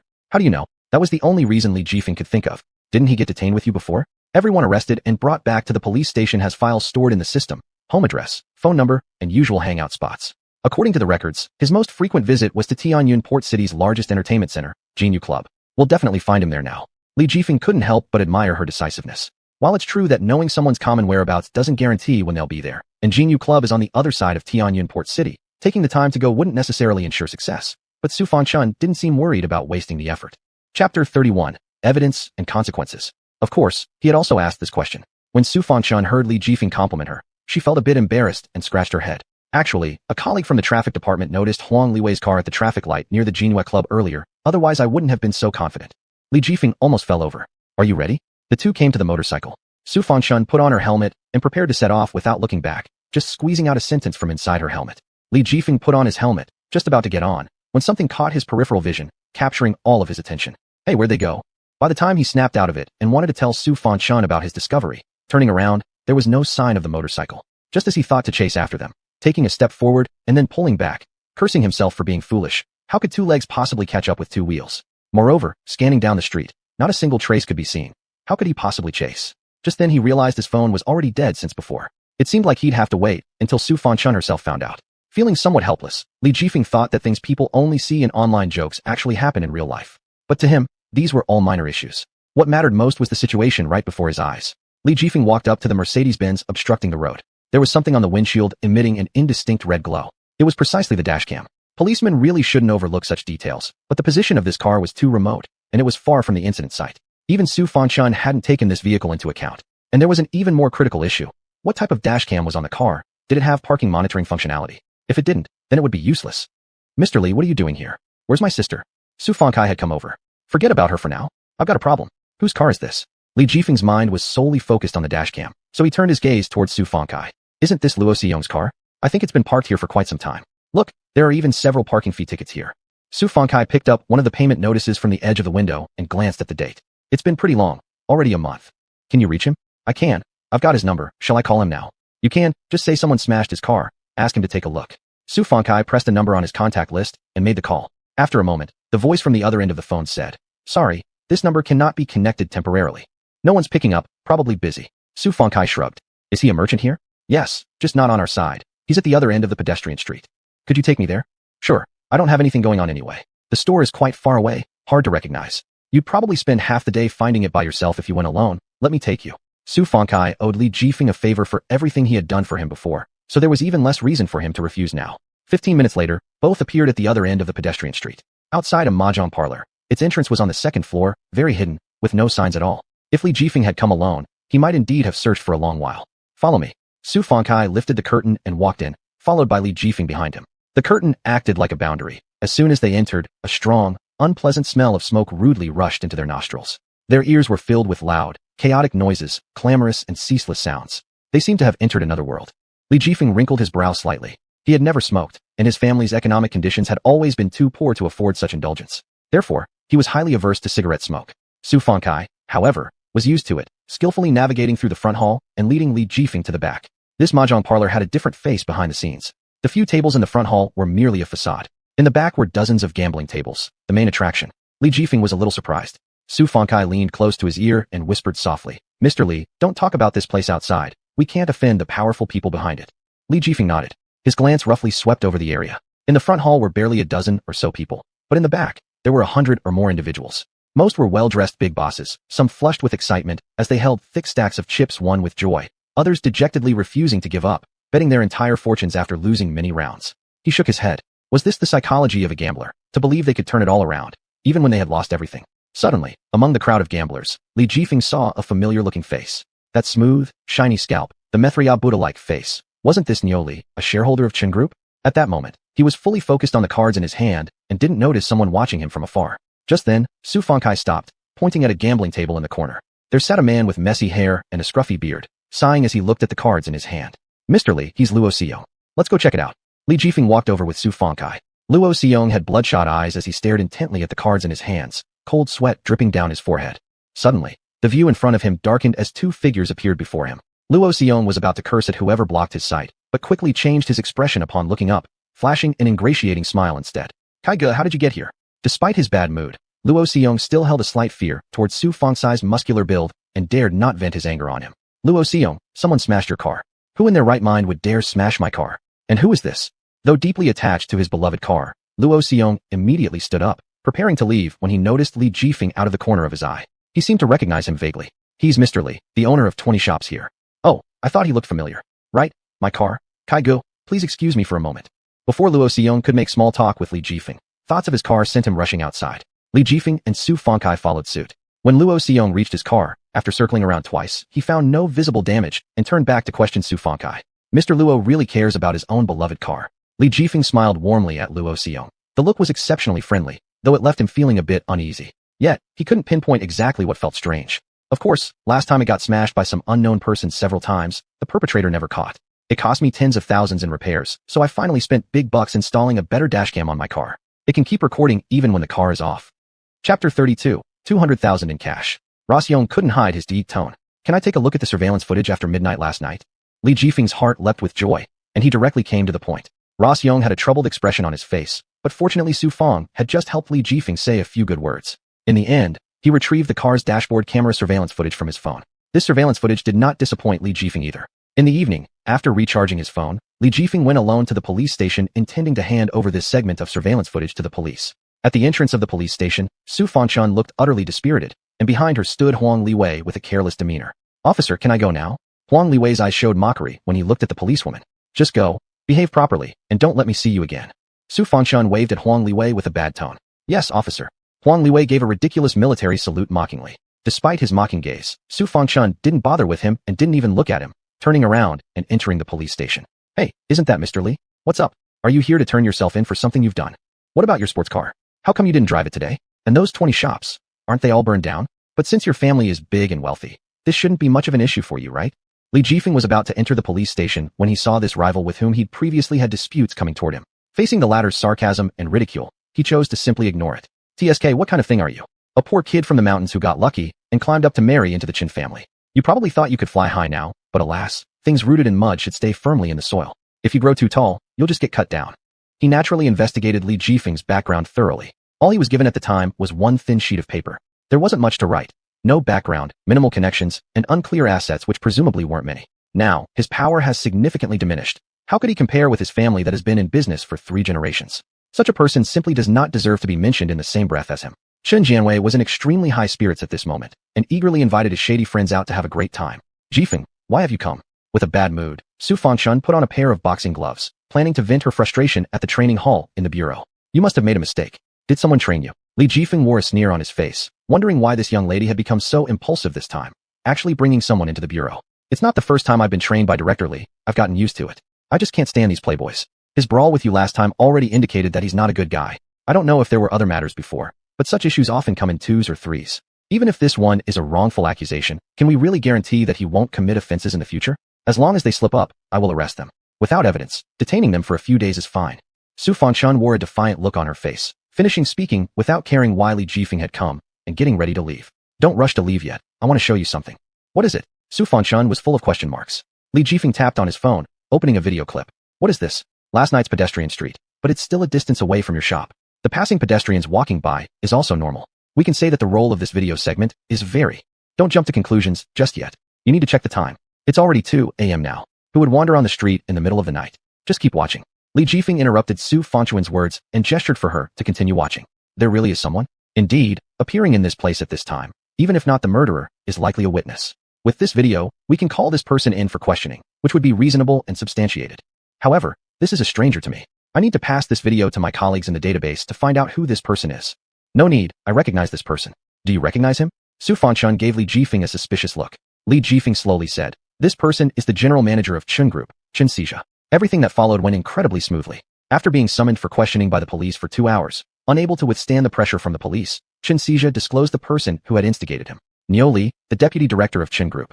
According to both their confessions, due to resentment towards Li Jifeng's previous actions, upon learning he lacked any substantial connections, they decided to seek revenge when the opportunity arose. Their intention was to make him give back his shares in the Qin Group, confident that their plan was foolproof. However, they underestimated law enforcement, leading to the arrest of both individuals along with several accomplices. Outside the police station, Chen Yanqi arrived late. Since something like this was done by a member of the company's leadership, she, as the main person in charge of the company, naturally needed to come take a look, especially since this matter also involved Li Jifeng. "Ms. Chen, I'm truly sorry that this matter involves a senior member of your company.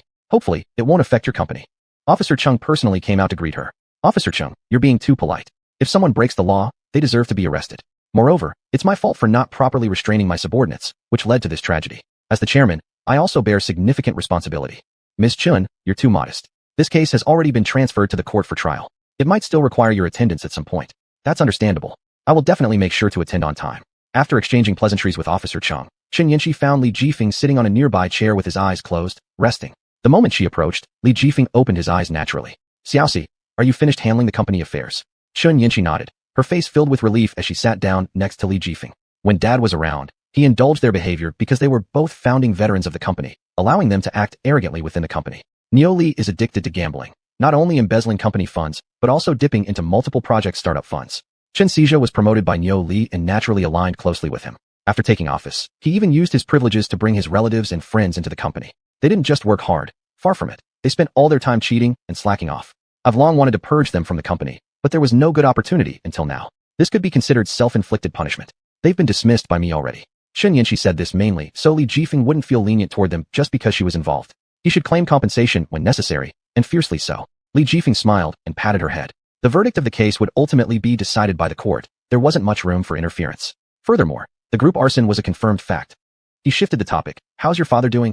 My dad's treatment has entered the second phase, and the doctors say his recovery is going well. Chen Yinxi blushed slightly. Li Jifeng, you can go back now. We need to visit the court again in a few days. Su Fangchun walked out of the interrogation room looking exhausted but spirited. Catching criminals was one of the things that energized her as a police officer. By the time they left the police station, it was already deep into the night. The moon was hidden behind thick clouds, dew began to form on the leaves, and a slight chill hung in the air. Since both of them were heading home, Li Jifeng climbed into Chen Yinxi's car. When the car started moving, Li Jifeng was initially quite relaxed, thinking he could catch a nap after enduring such an exhausting day. Huh? Why isn't the car moving? Chen Yinxi's voice startled him. Li Jifeng opened his eyes and pointed at the handbrake. Miss, you haven't released the handbrake yet. Oh, right. I forgot. At that very moment, Li Jifeng lost all desire to sleep. He repeatedly checked his seatbelt and unconsciously clutched onto the handles above him. What are you doing? Don't trust my driving skills. Chen Yinxi looked unhappy. Of course I trust you, Li Jifeng replied, though his grip seemed to tighten even further. Fortunately, they eventually reached the villa district without incident. When Li Jifeng stepped out of the car and felt the ground beneath his feet, his legs trembled faintly, and only then did his heart settle. After parting ways, Li Jifeng took a shower and fell sound asleep immediately. A week later, Li Jifeng and Chen Yinxi went to the court together. The court's judgment came down. Niu Li and Chen Xizhou were the masterminds, bearing the greatest responsibility, and were sentenced to 10 years in prison. The other accomplices received sentences ranging from 3 to 5 years, depending on their roles. Additionally, they were ordered to compensate the merchants for their total losses. However, due to Niu Li's long-term gambling addiction, he had few assets and a mountain of debts, rendering them incapable of paying the full compensation. As they walked out of the court, Li Jifeng thought for a long time before finally making up his mind. He stopped Chen Yinxi, who was about to head to the company. Xiaoxi, there's something I want to discuss with you. Chen Yinxi looked at Li Jifeng, sensing what he might have in mind, but remained silent waiting for him to continue. I'd like to liquidate my 30% stake and use the money to compensate these tenants. Please help me distribute the money to them. After some reflection, Li Jifeng added, have you thought this through? Chen Yinxi asked. She wanted to tell him it was unnecessary. The company could afford the compensation, but swallowed the words, knowing Li Jifeng would never agree. Li Jifeng nodded. All right, I'll handle this once I get back to the company. Thanks, Xiaoxi. Don't mention it. I'll go first. As he watched Chen Yinxi walk away, a great weight seemed to have lifted from Li Jifeng's heart. With a sigh, Li Jifeng sat down on the steps, his mind racing with countless thoughts. Although these 30% shares represented one of his few remaining assets, the money was not something he'd earned himself. Rather than spend it frivolously, he thought it better to give it to those in greater need. After all, he still had income from his live streaming company. But for the tenants who had suffered so much in this fire, their already difficult lives were now even more desperate. He felt that they needed this money far more than he did, to save lives and rebuild homes. With that thought resolved in his mind, his phone buzzed in his pocket. A message popped up. Congratulations. You've received 20 points of credit value, and 200,000 yuan in cash has been credited to your account. Li Jifeng was completely baffled. What exactly was this credit value? How had he suddenly gained 20 points? And how had he come to earn it? Question after question bubbled up in his mind. Indeed, his bank card showed an extra 200,000 yuan added to his balance. This amount, though much smaller than before, left him deeply satisfied. For a boy who grew up in the mountains, 200,000 yuan was already an astronomical figure. If he'd seen this some 2 years ago, he would have been overjoyed, but having witnessed the previous windfall of 8 million yuan, he wasn't as overwhelmed anymore. Nonetheless, he treasured this money greatly. Moreover, by some accidental means, it appeared that he had stumbled upon the conditions for unlocking these credits, despite feeling as though he hadn't done anything significant. A sudden thought crossed Li Jifeng's mind. However, before he could dwell further on it, a call interrupted his thoughts. The screen displayed the name, Xiaoxi. Hey Xiaoxi, what's up? Jifeng, I've already used your name to compensate the 20 tenants using the proceeds from selling the shares. They are very grateful and want to thank you in person. Do you want to meet them? Not right now. Let's wait until their lives get back on track, Li Jifeng replied.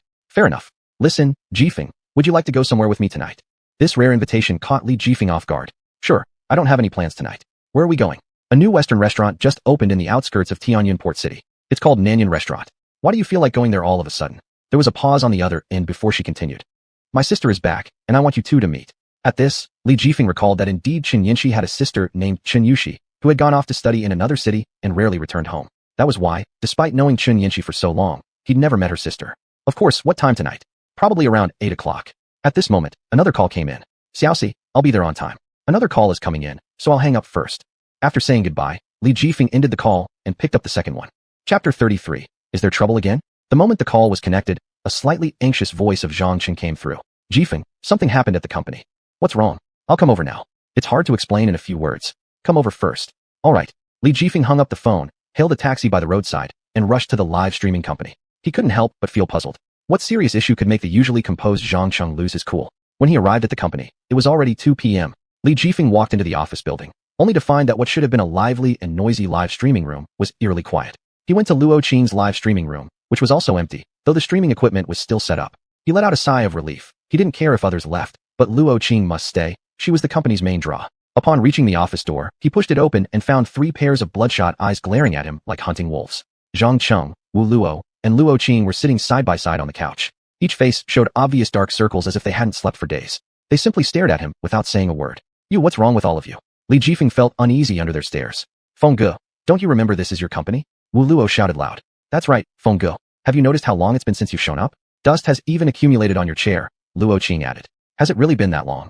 Li Jifeng scratched his head, a little embarrassed. Both of them shouted together. Yes. All right then, since Jifeng has arrived, let him know about the situation so we can discuss our next move. Zhang Qing picked up a document from the table and handed it to Li Jifeng. Li Jifeng sat down on the sofa nearby, took the document, and saw the words written on it. Share transfer agreement. Wu Luo stood up. Let me explain. In your absence, several companies have banded together to hit us hard. They offered high salaries to poach our employees and bought the copyrights of multiple games, to the point where Luo Qing can no longer do her live streams.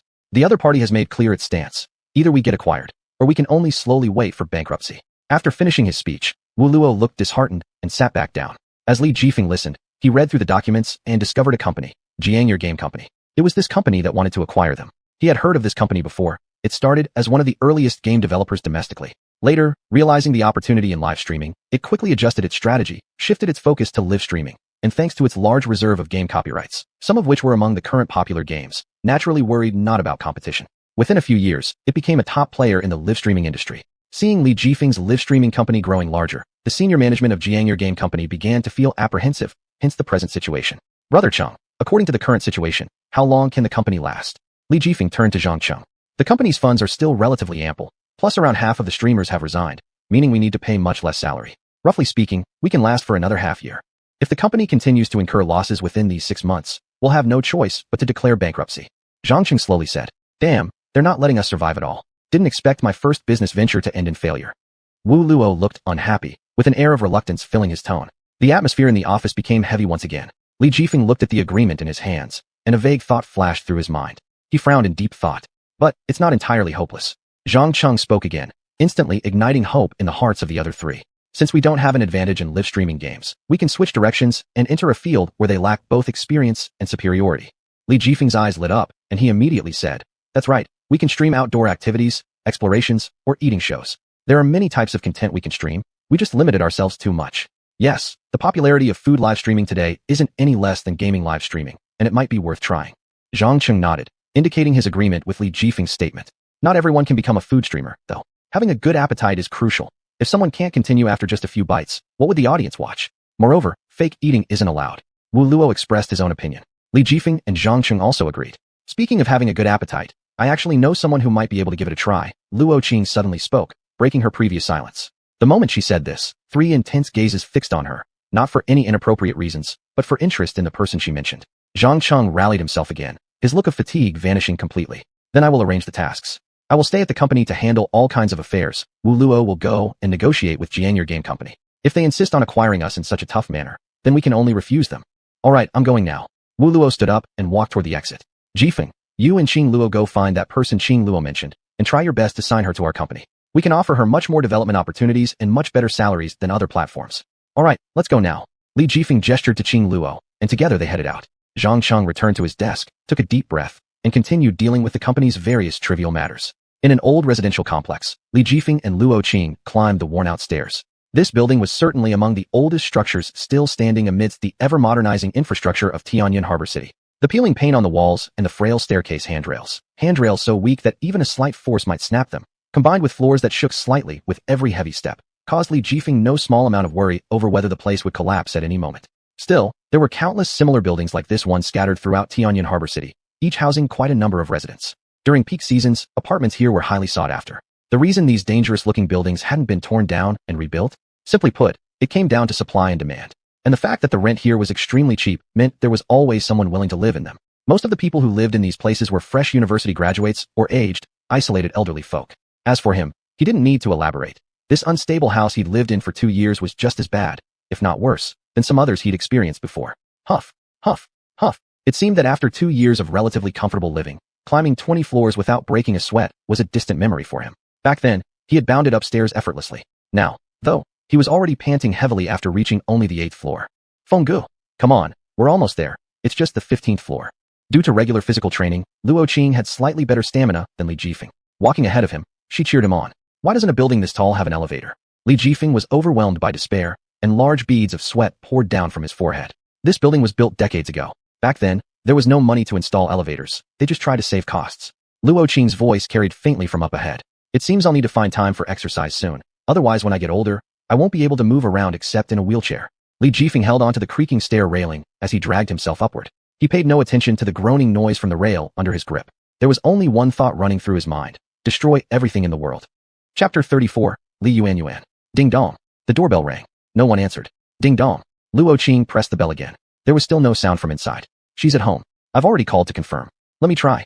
Li Jifeng waved his hand and came to the door. Having climbed the stairs, his whole body was full of resentment, but now he finally had a chance to vent. He thought, you're not coming out, huh? Then I'll make your doorbell ring nonstop.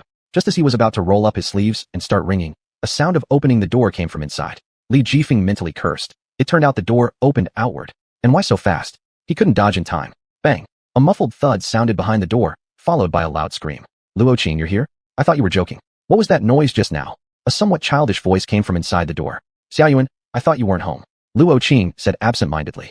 She then widened her eyes and pointed at Li Jifeng, who was squatting nearby with his face in his hands, trembling silently. Who is he? Li Xuanhuan asked. He's my boss, Li Jifeng. Luo Qing replied bitterly. Sorry, did I use too much force when opening the door? It's a habit. Only then did Li Xuanhuan realize and quickly apologized. Boss Feng, are you alright? You shouldn't blame Xuanhuan. As a girl living alone, it can be dangerous. She needs some ways to protect herself. Pushing the door hard might hit those with ill intentions hard. It's quite practical. Luo Qing explained on the side, as she herself understood this point, while being another single woman. Yes, I've practiced it specifically, Li Xuanhuan said proudly. That really was quite heavy. Li Jifeng had personally experienced how useful or not it was. After sitting on the ground for a while, he finally stood up holding his nose. Boss Feng, are you alright? I'm fine. Luo Qing wanted to come closer to check his injuries, but was stopped by Li Jifeng waving his hand. He walked towards the girl. You almost deformed my face. Look, my nose must be fractured. Tell me, how will you compensate me? Li Jifeng put on a fierce expression and suddenly lunged forward, trapping the little girl against the wall with his imposing stature like a wolf staring hungrily at the lamb before him. I didn't think it would be so serious. How much money? I'll compensate, alright. Li Xuanhuan hadn't seen anything like this before. Under Li Jifeng's piercing gaze, she soon caved. Can you afford it? Right now, not only is my nose injured, but also my heart is hurt. Besides paying medical expenses, you have to pay compensation for emotional damages, post-treatment care costs, and disfigurement means plastic surgery is needed. Plus, there are cosmetic and food expenses. It's not much altogether, 10,000 should cover it. Li Jifeng calculated all kinds of fees carefully, as if he were an accurate businessman, just short of taking an abacus out. Behind him, Luo Qing slightly smiled. She roughly guessed what Li Jifeng was thinking. I can't come up with so much money. The young girl didn't expect it to be this serious. Under Li Jifeng's relentless pressure, her eyes quickly welled up with tears, as if ready to shed pearls at any second. If you can't pay the money, sell yourself instead. Li Jifeng stated matter-of-factly. But this made the girl's face turn red from fear. In this rule of law society, do you think you're a feudal landlord? The girl still had a bit of courage left. She knew if she didn't resist, she'd lose her freedom. Does rule of law mean you can hurt others casually? I don't care. Either pay the money or sell yourself. Pick one. Li Jifeng's expression showed total disregard. This made the girl gnash her teeth inwardly in anger, her face flushing red, her chest rising and falling sharply. In the next moment, she gave him a strong kick on his foot, and then turned around and walked back into the house, tossing these words over her shoulder. Sell myself, so be it. Li Jifeng's eyes were momentarily vacant. He didn't expect this little girl to dare stepping on him, but the real pain he felt from his foot couldn't be denied. Both pained and excited, he endured the foot pain and looked at Luo Qing. Quick, bring out the contract. A great sacrifice, Boss Feng. Luo Qing laughed while pulling out the contract from her bag. All worth it. I just hope she has the capability. Li Jifeng took the contract and then hopped into the room on one leg. Inside the room, the girl was lying face down on the table. Her trembling shoulders revealed a face stained with tear marks beneath them. Smack. Li Jifeng slammed the contract on the table. Check the contract first, then cry after that. I won't stop you. What kind of contract? Selling oneself doesn't need a written agreement? That makes sense. We should keep up with the times. The little girl hung her head low, softly sobbed a few times, muttered a few sentences to herself. then picked up the document in front of her and opened the first page. Li Jifeng leaned against the wall, eyes closed, with a slight curl on his lips as he silently counted in his mind. 1, 2, 3. A loud voice of surprise broke the silence. What? This much money in a month?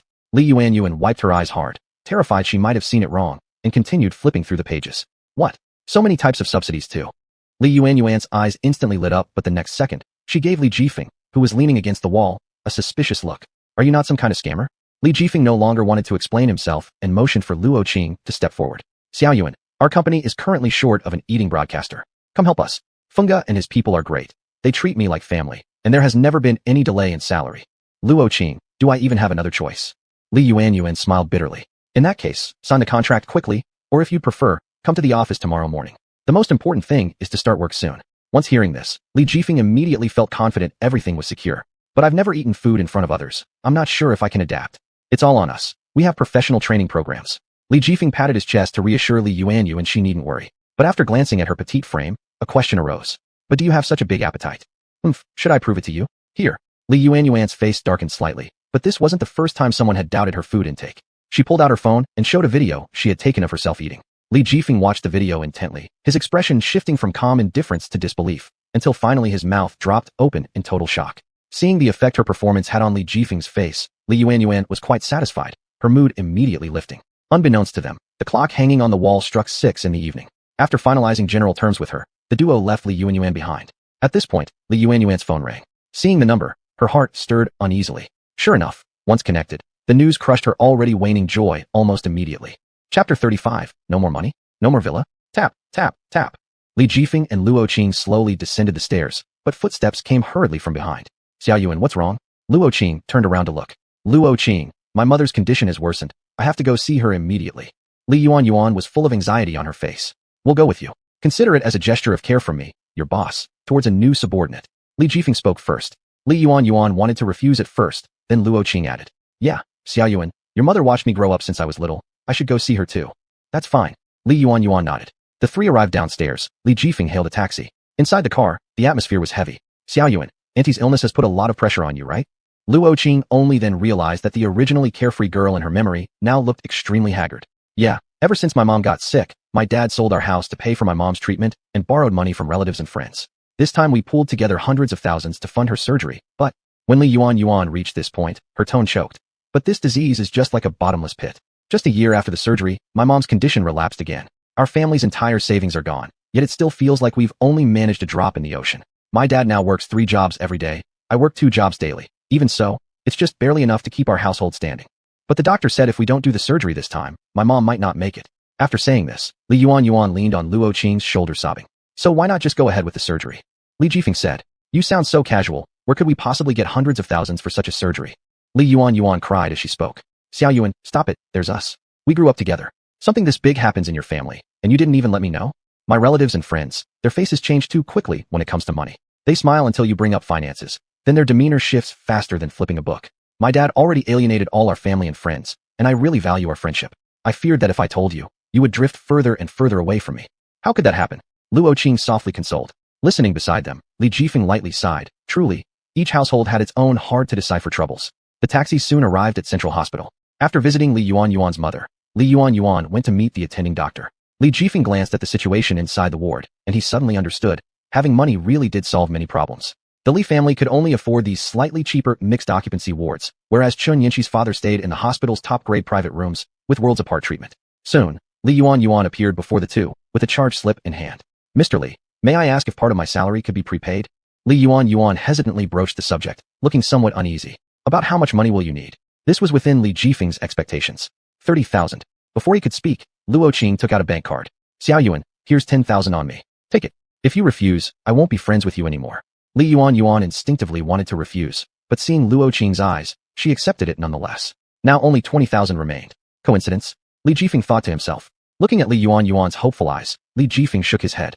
The young woman's gaze instantly dimmed. Unexpectedly, the next second Li Jifeng's words renewed her hope. No need to prepay. I can lend you the remaining 20,000. By the time everything at the hospital was settled, it was already night. Luo Qing stayed at the hospital to accompany Li Yuanyuan, while Li Jifeng left alone. His phone vibrated, and upon opening it, another anonymous message appeared. Your credit limit has been used up and temporarily cannot be unlocked. As a reward, you've obtained a small store stall at Diyun University.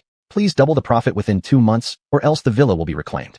Li Jifeng felt a bit dizzy. Myriad feelings of regret, heartache, and self-blame flooded through him. Just at this moment, Li Jifeng inexplicably glanced at the time on his phone, 9:05 p.m. He furrowed his brows, seemingly forgetting something. An image of Chun Yinxi's furious expression flashed in his mind, and he remembered that he had promised to meet her at Nan Yun restaurant at 8 in the evening. And now an hour had passed. Would going still be appropriate? Cold sweat poured down Li Jifeng's forehead. This was the first time he stood someone up. Moreover, he stood up Chun. The matter of the small store had long been pushed aside. Now nothing could possibly be more important than this. The feelings between the two had always been somewhat unclear, and recently, Chun Yinxi had been so busy with company matters that her feet barely touched the ground. Meanwhile, Li Jifeng was also preoccupied with these issues, which led to less and less communication between them. Despite feeling a bit guilty, Li Jifeng still decided to take a look. Maybe she hadn't left yet. Without wasting a moment, Li Jifeng stopped a taxi and headed straight for the address Chun Yinxi had given him. Although Li Jifeng urged the driver repeatedly to go faster, and the driver did indeed push the accelerator nearly to its limit, this road seemed too long. By the time they reached their destination, it was already 9:30. Li Jifeng's heart sank by half. He approached the restaurant and could see inside through the glass. Chun Yinxi's figure caught his eye, and Li Jifeng felt relieved. She hadn't left. He still had a chance to make amends. Just as he lifted his foot to take a few steps, he stopped again, his eyes fixated on the person sitting next to Chun Yinxi. At the window seat, Chun Yinxi was dressed in a magnificent long dress, and across from her sat another elegantly poised girl who looked somewhat similar to her. That must be Chun Yushi, Chun Yinxi's younger sister. But who was the man sitting beside Chun Yinxi? Searching his memory, Li Jifeng confirmed that he didn't recognize the guy. Where had he suddenly appeared from? Seeing the trio laugh and joke together, that man even occasionally passed food to Chun Yinxi with a smile that Li Jifeng deemed utterly hypocritical. He was now stuck in an awkward situation, torn between going forward or retreating. As he stood there staring blankly at the scene inside, Chun Yinxi happened to glance out of the window. In the next second, their eyes met. Chun Yinxi was surprised. Why did he have to appear at exactly this moment? Li Jifeng wasn't the kind of person with thick skin. Deep within his heart, there lingered a sense of inferiority that never truly went away since childhood. If it weren't for winning the lottery, he wouldn't have met someone like Chun Yinxi who was born with a golden spoon in her mouth. Now, without his 80 million yuan, without his luxury car, and only having a company teetering on the brink of bankruptcy, how could he compare with the unknown man wearing an elegant suit and exuding an air of confidence? A profound sense of helplessness overwhelmed him, and Li Jifeng turned and walked away. Inside the restaurant, Chun Yinxi saw Li Jifeng leave and immediately panicked. She politely rejected the man's advances beside her, rose from her seat, lifted her skirt hem, and ran out of the restaurant. But where was Li Jifeng now? She pulled out her phone and tentatively dialed his number. Sorry, the user you are calling is temporarily unavailable. Please try again later. Still unwilling to give up, Chun Yinxi redialed several times, but there was no response. Chapter 36, Broadcast smoothly launched. The live streaming company was still brightly lit in the dead of night, inside the office. How did you come here at this hour? Zhang Cheng looked puzzled at Li Jifeng. I am part of this company, right? I just came to check on its development. I'm starving. Li Jifeng sat down carelessly on the sofa and began eating an apple he had grabbed from the table. You went to see that person with Luo Qing this afternoon. How did it go? Zhang Cheng recalled the main matter at hand and stopped writing. No problem. We've already signed a contract. It's with Luo Qing, and they should be able to show up tomorrow. All right, that's a relief. Wu Luo told me Jiangyuer Game Company has completely turned their back on us. If this doesn't work out, things will get hard for the company. Do you have any ideas for our next step? Zhang Cheng started reading his documents again as he spoke. After finishing his speech, there was no response. Glancing over at the sofa, Zhang Cheng noticed Li Jifeng had fallen asleep lying flat on his back. The next morning, Luo Qing indeed arrived as expected with Li Xuanhuan. Both Zhang Cheng and Wu Luo warmly welcomed her. Subsequent procedures were much like Luo Qing's first visit. The company now not only had professional makeup artists but also various outfits available, so all Li Xuanhuan needed to do was sit there. The makeup artist would design the most appropriate hairstyle and select the best-looking clothes for her. A week later, Li Xuanhuan launched her first-ever live stream. Naturally, she didn't disappoint anyone. Thanks to Li Xuanhuan's extraordinary stomach capacity, 1 hour into the broadcast, the number of people in the live room reached the highest point of the month. Numbers kept climbing steadily. But neither Zhang Cheng nor Li Jifeng let Li Xuanhuan stream too long. Even the largest stomachs have their limits. Overeating recklessly might even cause her stomach to burst. Thus, they allowed Li Xuanhuan to stream for only 3 hours. Although it was just 3 hours, it had attracted more than enough attention, slightly making up for the company's disadvantages. With the initial success, subsequent matters became much simpler. External recruitment notices were posted, welcoming talents from all walks of life. Gradually, more and more individuals with different skills joined the company. Some were good at magic tricks, some excelled at acrobatics, and others sang well. Slowly, the entire company became livelier than before. Despite witnessing such rapid growth of the company, Li Jifeng was still unsatisfied. His mind was full of profit-making ideas. On the third day's noon, Li Jifeng frowned, wondering if he had forgotten something important. Do you have time this afternoon? Zhang Cheng looked at Li Jifeng, who was lost in thought on the couch. Huh? What did you say? Li Jifeng snapped back to reality, looking bewildered. Do you have time this afternoon? Zhang Cheng repeated himself. Yeah, I'm always free. That's good. There's an exchange meeting at Tianyun Port City Technology building this afternoon. You can go take a look. Zhang Cheng tossed him a business card with just one character written on it. Qin. What is this exchange meeting for?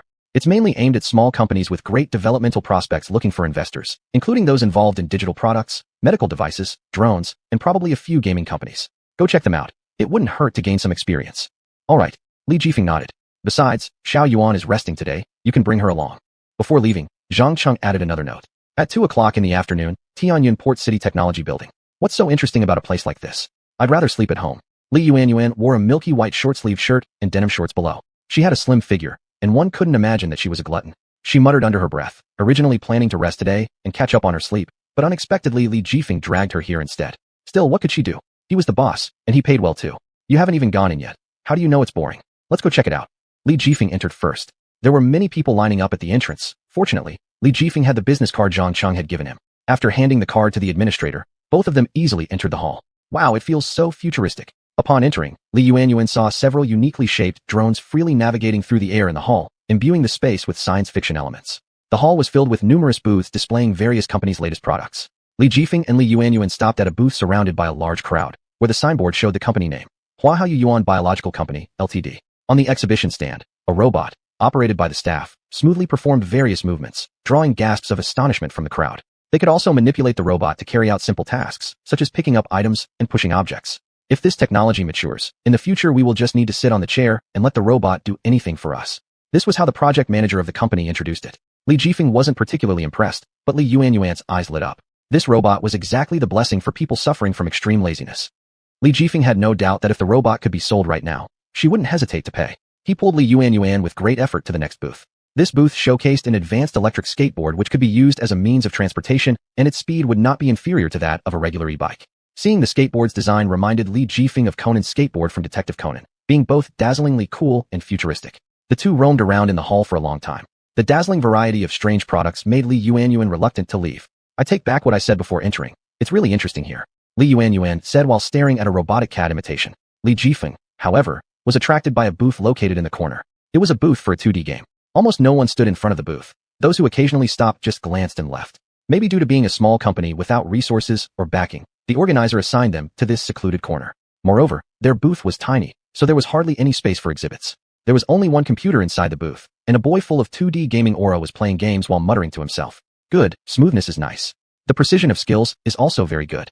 The boy was fully focused, and didn't even notice Li Jifeng standing in front of him until after the game had come to a halt. After taking off his headphones, the boy finally noticed Li Jifeng, who had been standing there for quite a while. Through the introduction inside the booth, he also learned that this was a gaming company called A New Era. This company developed a 2D style game, perhaps because there weren't many people interested in 2D culture, so it remained relatively unknown. You guys made a game? Li Jifeng noticed the boy eventually and asked. Yes, please look at the wall. These are character posters. Are they also one-to-one replicas in the game? Of course, it's not me bragging, but our game can be said to be the most authentic reproduction of the 2D atmosphere. The boy looked proud. How many people are there in your team? After checking out the entire booth, Li Jifeng found there was only the boy there, whereas other booths typically had at least 3 or 4 people, clearly indicating whether a company valued this event. We currently only have 4 people. The other 3 are busy with other things, so I was sent here. The boy scratched his head. Chapter 37. A two-dimensional game company. Li Jifeng was somewhat surprised, his tone filled with disbelief. You made a game? Yeah, the game is still on my computer. How about you give it a try? The boy pulled over the computer screen toward Li Jifeng. Seeing the uniquely styled game interface on the computer, there was naturally no way for Li Jifeng to refuse. With headphones on and mouse in hand, an entirely new world appeared before Li Jifeng's eyes. The distinctive gameplay combined with stunning graphics had him hooked from the start. Time flew by quickly. 1 hour passed before he realized that Li Xuanhuan was calling for him. Reluctantly, he stepped away from the computer. How was the game? The boy looked at Li Jifeng, hoping for some feedback. It's great. It's the first time I've seen this kind of game. It's really fun. Of course, I can guarantee that the style of this game will be unmatched domestically or internationally. The boy was confident about their game, so Li Jifeng's comment was as expected. Everyone around him who played this game gave it extremely high praise. At this moment, an idea sprang into Li Jifeng's mind, and he turned to the boy. I want to invest in your company. Do you need funds? There's definitely demand for that. Are you serious? The boy got excited upon hearing those words. Li Jifeng nodded. But I have to discuss it with the others. No rush. However, since the sun was almost setting and it was getting late, the exchange meeting was about to end. Li Jifeng exchanged business cards with the boy and left, planning to contact later. In the process, he learned the boy's name, Chun Tianqi. Outside the tech building, Li Xuanhuan was ready to go home, while Li Jifeng decided to head to the office. Thus, they parted ways. After returning to the company, Li Jifeng mentioned this gaming company to Zhang Cheng. The idea is good. If we can collaborate with them, our gaming live streaming division could also make a comeback instead of continuing to languish. Zhang Cheng rarely rested. He was half slouched on the sofa, drinking a beer. I'll handle this matter. You just focus on managing the company. All right. After eating dinner at the company, Li Jifeng returned to his own villa. Passing by Chun Yinxi's villa, he glanced at it. All the lights were brightly lit, indicating she had come back. He didn't think much of it and turned back to his house. Lying on the couch and staring at the ceiling. Although the spacious living room was lavishly decorated, Li Jifeng's heart felt empty. Closing his eyes, he seemed to hear cheers coming from the neighboring villa. Loneliness and desolation washed over him like waves. Creak. There was a sound from the balcony. It might have been a branch falling, he thought. Tap, tap. This sounded like footsteps. Someone walking? A thief. Li Jifeng sprang up immediately, his eyes sharp as a sword. He hurriedly turned off all the lights inside, unwilling to reveal himself. Then, tiptoeing into the kitchen, he grabbed a broom and stealthily hid near the balcony, lying in wait. His floor-to-ceiling window wasn't locked. From the outside, it would only take a little force to push it open. As expected, the floor-to-ceiling window was slowly pushed open, the steps very quiet. It appeared to be a habitual offender, experienced indeed, even taking off their shoes. Stepping in from the balcony led directly to the stair corner, where Li Jifeng was waiting. The footsteps grew closer, and he gripped the broom tighter. Right now, Li Jifeng tightly grasped the broom and leaped up, aiming straight for the person in front of him. A scream echoed through the room. When the lights came on, there was no sign of a thief, but rather a hurt expression on Chun Yinxi's face. Why is it you? Li Jifeng was startled. Did I hurt you? Why have you been avoiding me recently? Chun Yinxi rubbed her palm, luckily having reacted quickly enough to block the blow. Otherwise, it would have hit her right in the forehead. What does that have to do with you appearing here? If I didn't do this, would you have met me? Why not? Li Jifeng was feeling a bit guilty. He had indeed been unconsciously avoiding her these days. A faint scent of alcohol wafted into his nose, and Chun Yinxi looked at him with hazy eyes, her cheeks slightly flushed. Why did you run away that night? You dared to stand me up. Chun Yinxi rushed forward and gave Li Jifeng a thorough beating, causing him to dodge while covering his head. The entire villa became chaotic in an instant. Auntie, please stop. I admit my fault. In the end, both collapsed exhausted onto the couch. Explain why you wouldn't come inside earlier? There were too many people. I'm socially anxious. I don't believe you. It was just my younger sister and our neighbor's older brother when I was a kid. What's there to be socially anxious about? Neighbor's older brother? Upon hearing this, Li Jifeng felt slightly better inside. Just as he was about to say something, he turned his head and saw that Chun Yinxi had already fallen asleep with heavy snores. After covering her with a blanket, Li Jifeng went upstairs to sleep. In the morning, an urgent phone call woke him up. With his eyes still closed, he fumbled around on the bedside table for a while before finally grabbing the phone and pressing the answer button. A male voice came through on the other end. Is this Mr. Li? This is Chen Tianxi. We met yesterday. Li Jifeng naturally remembered. He had a deep impression of their game from the previous day. If not for being unable to play it now, he would have definitely gotten out of bed immediately to give it a try. He sat up in bed at once, suddenly invigorated. The early phone call seemed to indicate that they had agreed to what was discussed yesterday. I remember. I even got to experience your game yesterday. Yes, you praised our game and I haven't forgotten that. So why are you calling me today? Li Jifeng pretended to not know, but he was brimming with anticipation inside. He could already envision the success of the game, and the live streaming company could ride its wave of popularity, definitely raking in big profits. The more he thought about it, the happier he became, almost drooling with excitement. Hey, Mr. Li, are you still there? Yes, I'm here. Well, I'm calling to tell you that another investor has also taken interest in us, and the rest of our team chose them. So? Chen Tianxi paused for a moment before frankly continuing. In that case, I respect your choice, but I'd like to make one point. Our company will only collaborate with you. It won't take over your game development rights, nor interfere too much. Moreover, we'll provide sufficient resources to help you develop your game. If that investor can match our offer, then I have nothing to say. Consider it. All right, we'll think it over. Although Li Jifeng was upset about this unexpected competition, it must be because of the tempting conditions they offered. He did his best to retain them, though he didn't hold much hope. When he descended downstairs, Chen Yinxi had already left. The neatly folded quilt was evidence she had been there. On the table was a breakfast, with a note pressed underneath, a heart drawn on it. Everything unspoken, Li Jifeng's mood brightened again. Picking up the runny egg yolk and popping it into his mouth, washing it down with a sip of milk, he reclined comfortably on the sofa, crossing one leg over the other, savoring the luxury of it all. To eat such a delicious breakfast inside such an extravagant villa, how wonderful was his life. A fleeting thought crossed his mind, causing Li Jifeng to freeze abruptly. Hurriedly pulling out his phone, he scrolled through messages until finally spotting the one that would determine whether he could keep this villa or not. Chapter 38. I am the owner of a convenience store. 2 months, and now 2 weeks have already passed. Li Jifeng groaned and collapsed onto the couch, his mind filled with images of himself dragging his luggage to sleep on the streets. Well, there was no other choice now. He'd better go take a look first. He took out his phone and sent a message to Zhang Cheng. Brother Cheng, I won't be coming over these few days. I'll leave the company in your hands. Okay. The next second, the phone notification sounded, stunning Li Jifeng. He quickly replied, truly worthy of being called Brother Cheng, efficiency at its best. On the mobile map, he located Diyun University's position, then hailed a taxi and headed there. When he arrived at the school gate, as soon as he opened the car door, The wafting campus atmosphere made him feel years younger, though he himself was only 26. Looking at the grandiose school gate, he couldn't help but marvel. No wonder this is one of the top universities in Tianyuan Harbor City. Duyun University, not only within Tianyuan Harbor City but also nationwide, was a prestigious university that could rank among the top 2 or 3. The students studying here were undoubtedly all outstanding individuals. It was precisely class time, so there wasn't many people around the entrance. The gates were closed, so one would need to go through the security booth to enter. Li Jifeng approached the security booth, thinking about imitating others by offering a few cigarettes as a bribe. After searching his pockets, he realized he didn't smoke at all, but he did have 2 lollipops. Just as he racked his brains about how to get through this gate, a small side door of the security booth suddenly opened. "Come in, the class is about to start." A young guard stuck his head out and signaled for him to come inside. "Thank you." It seemed they had mistaken him for a student of the school. Li Jifeng quickly expressed his gratitude, secretly pleased, and walked in without further explanations. As he was about to pass through the door, a steady and experienced voice sounded. "Hold on, which department are you from?"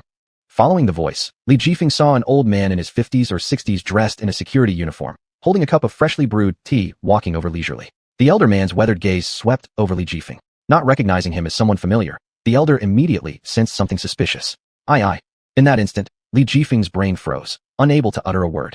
Seeing Li Jifeng stammering and unable to answer, the old man's suspicion was further confirmed. No way to sneak through. As the old man placed his hand on the alarm, Li Jifeng froze. Was he going to be mistaken for some ill-intentioned criminal? "Hold on," Li Jifeng shouted loudly, causing the old man's teacup to tremble, his face full of shock. Li Jifeng quickly pulled out his ID card and convenience store key from his pocket to prove his identity. Unfortunately, due to the overly worn-out fabric of his pants, the interior threads of his pocket were tangled together, leaving the key completely knotted up. While Li Jifeng was using every ounce of strength to wrestle with the key, he heard an urgent shout from the security elder. "Reinforcements needed. Reinforcements needed. Armed suspect present."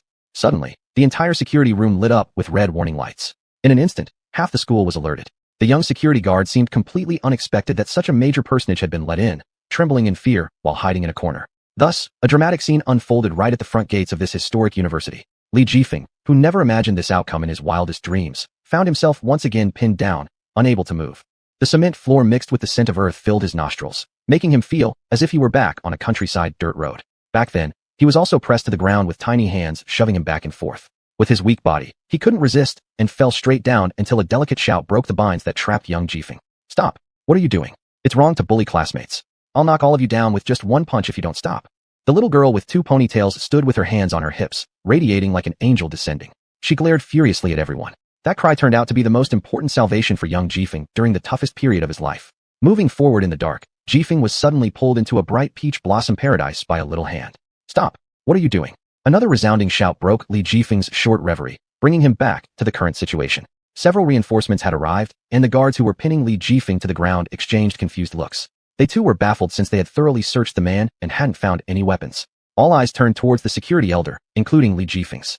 At this point, the security elder had also regained his composure. Looking at the person who came to intervene, it was a female teacher. "Oh, Teacher Chen, what brings you here?" The elder security guard's attitude did a 180, his smile incredibly sincere.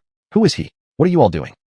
The elder security guard was momentarily speechless. "My name is Li Jifeng. I'm the owner of the convenience store on campus." Li Jifeng, with half his face pressed to the ground, shouted at the top of his lungs. "What proof do you have to show?" The stern-faced security uncle walked over, signaling for the other guards to release him. His position as leader was clearly evident. "This is my ID card. My keys are in my pocket. Just let me take them out." Li Jifeng handed his ID card to the security uncle, then prepared himself for another grueling battle with his key. The moment the security uncle saw the ID card, he realized it had been a misunderstanding. He returned the ID to Li Jifeng. "Young man, I apologize. Old people have bad eyesight. I thought you were drawing a gun earlier. I was even wondering why it took so long to draw a gun. Must be awful aim, huh?" The surrounding security guards also laughed along in unison. However, Li Jifeng's face was full of resentment. Half of his face bore imprints from tiny gravel stones, and there was no way anyone could laugh and act as if nothing happened.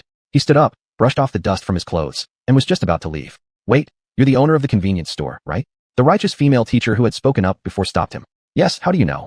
Li Jifeng turned around to see a breathtakingly beautiful face, pale skin with a rosy glow, almond-shaped eyes, petite upturned nose, and cherry lips. For some reason, he found himself describing her features so vividly in his mind, almost as if he had described them once before.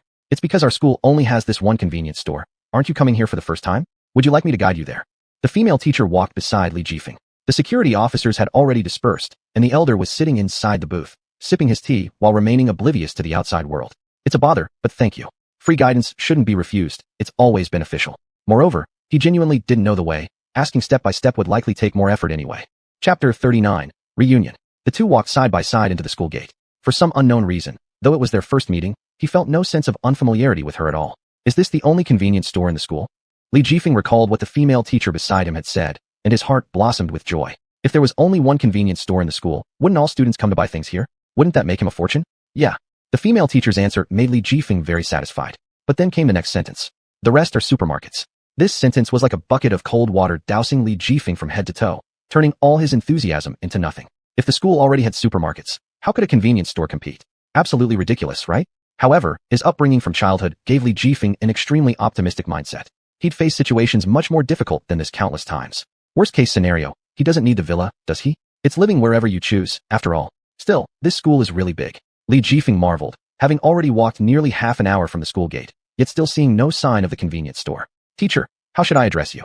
We've known each other for so long, and I don't even know your name. It was just early summer, but Li Jifeng was already sweating profusely, resorting to small talk to distract himself. I'm surnamed Chun. You can call me Teacher Chun. Looking at Teacher Chen's profile, Li Jifeng felt increasingly familiar with her. Teacher Chen, haven't we met somewhere before? Haven't you said something like that to every girl? Teacher Chen's expression turned slightly cold, assuming Li Jifeng was someone of poor character. That's impossible, Teacher Chen. I'm genuinely curious. Li Jifeng quickly raised his hands above his head, signaling his innocence. Teacher Chen looked at Li Jifeng once again, realizing she might have misunderstood him, and began recalling in her mind. I don't think so. I haven't seen you before. It might be that I misidentified you. Li Jifeng scratched his head. Teacher Chen, how much longer? Not long now, just around the next corner. After a while, Li Jifeng's voice rang out again. Teacher Chen, we've already turned 5 corners. Aren't we there yet? Not long, just past that bridge. A little later. Teacher Chen, I found something interesting. What? Our school has a lot of bridges. We've crossed 3 bridges already. That's certainly interesting. Thus, as the two exchanged words in pleasant conversation, when Li Jifeng was about to lose consciousness from dehydration due to the tiring walk, they finally arrived. The convenience store was nestled under an old tree, appearing as a modest little house. As if the architect had put special thought into its construction, combined with the tree's ancient age, its vines and branches covered the entire store. From afar, they looked as one, resembling a miracle.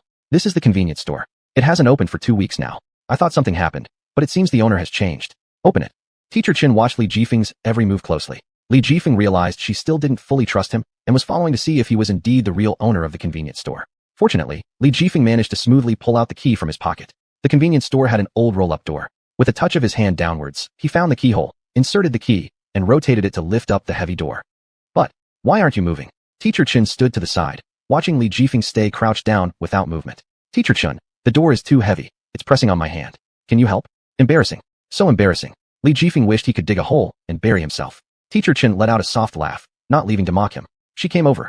The weight on his hands immediately lessened, and with a single effort, the heavy roll-up door was lifted together by the two. Dust billowed out, mixed with the smell of dampness and mildew. There's a rat. A well-fed rat as round as a ball scurried out, surprised by the long-absent sunlight. Teacher Chun was scared witless. Get lost. Li Jifeng swung his leg, kicking the rat as if Messi himself possessed him. A beautiful arc swept through the air, sending the rat flying into a nearby river. Teacher Chun, everything's fine. Didn't expect that Teacher Chun also fears rats. Li Jifeng paid back the laughter she'd bestowed upon him earlier. Don't say nonsense, or I'll knock you down with one punch. Teacher Chun waved her fists threateningly. Chun Yuni? Li Jifeng looked at the figure in front of him. The familiar gestures, the familiar expressions, all overlapped in his mind with the little figure he remembered. His thoughts clouded as he asked lightly. What did you say? I have class to attend. Teacher Chun turned to leave. By the time Li Jifeng had mustered up his courage, the female teacher was already gone from in front of him. He called out again towards her retreating figure. Are you Chen Yuni? The female teacher, who had already walked a good distance, turned around with a smile and shouted at Li Jifeng. Took you long enough to recognize me. Silly wind. After saying that, she strutted off without looking back. 13 years apart, and Li Jifeng met his childhood angel once more. Tears involuntarily streaked down his face, yet Li Jifeng didn't feel sad at all. He remembered a phrase, tears of extreme joy. Honey, why is that person wiping his eyes?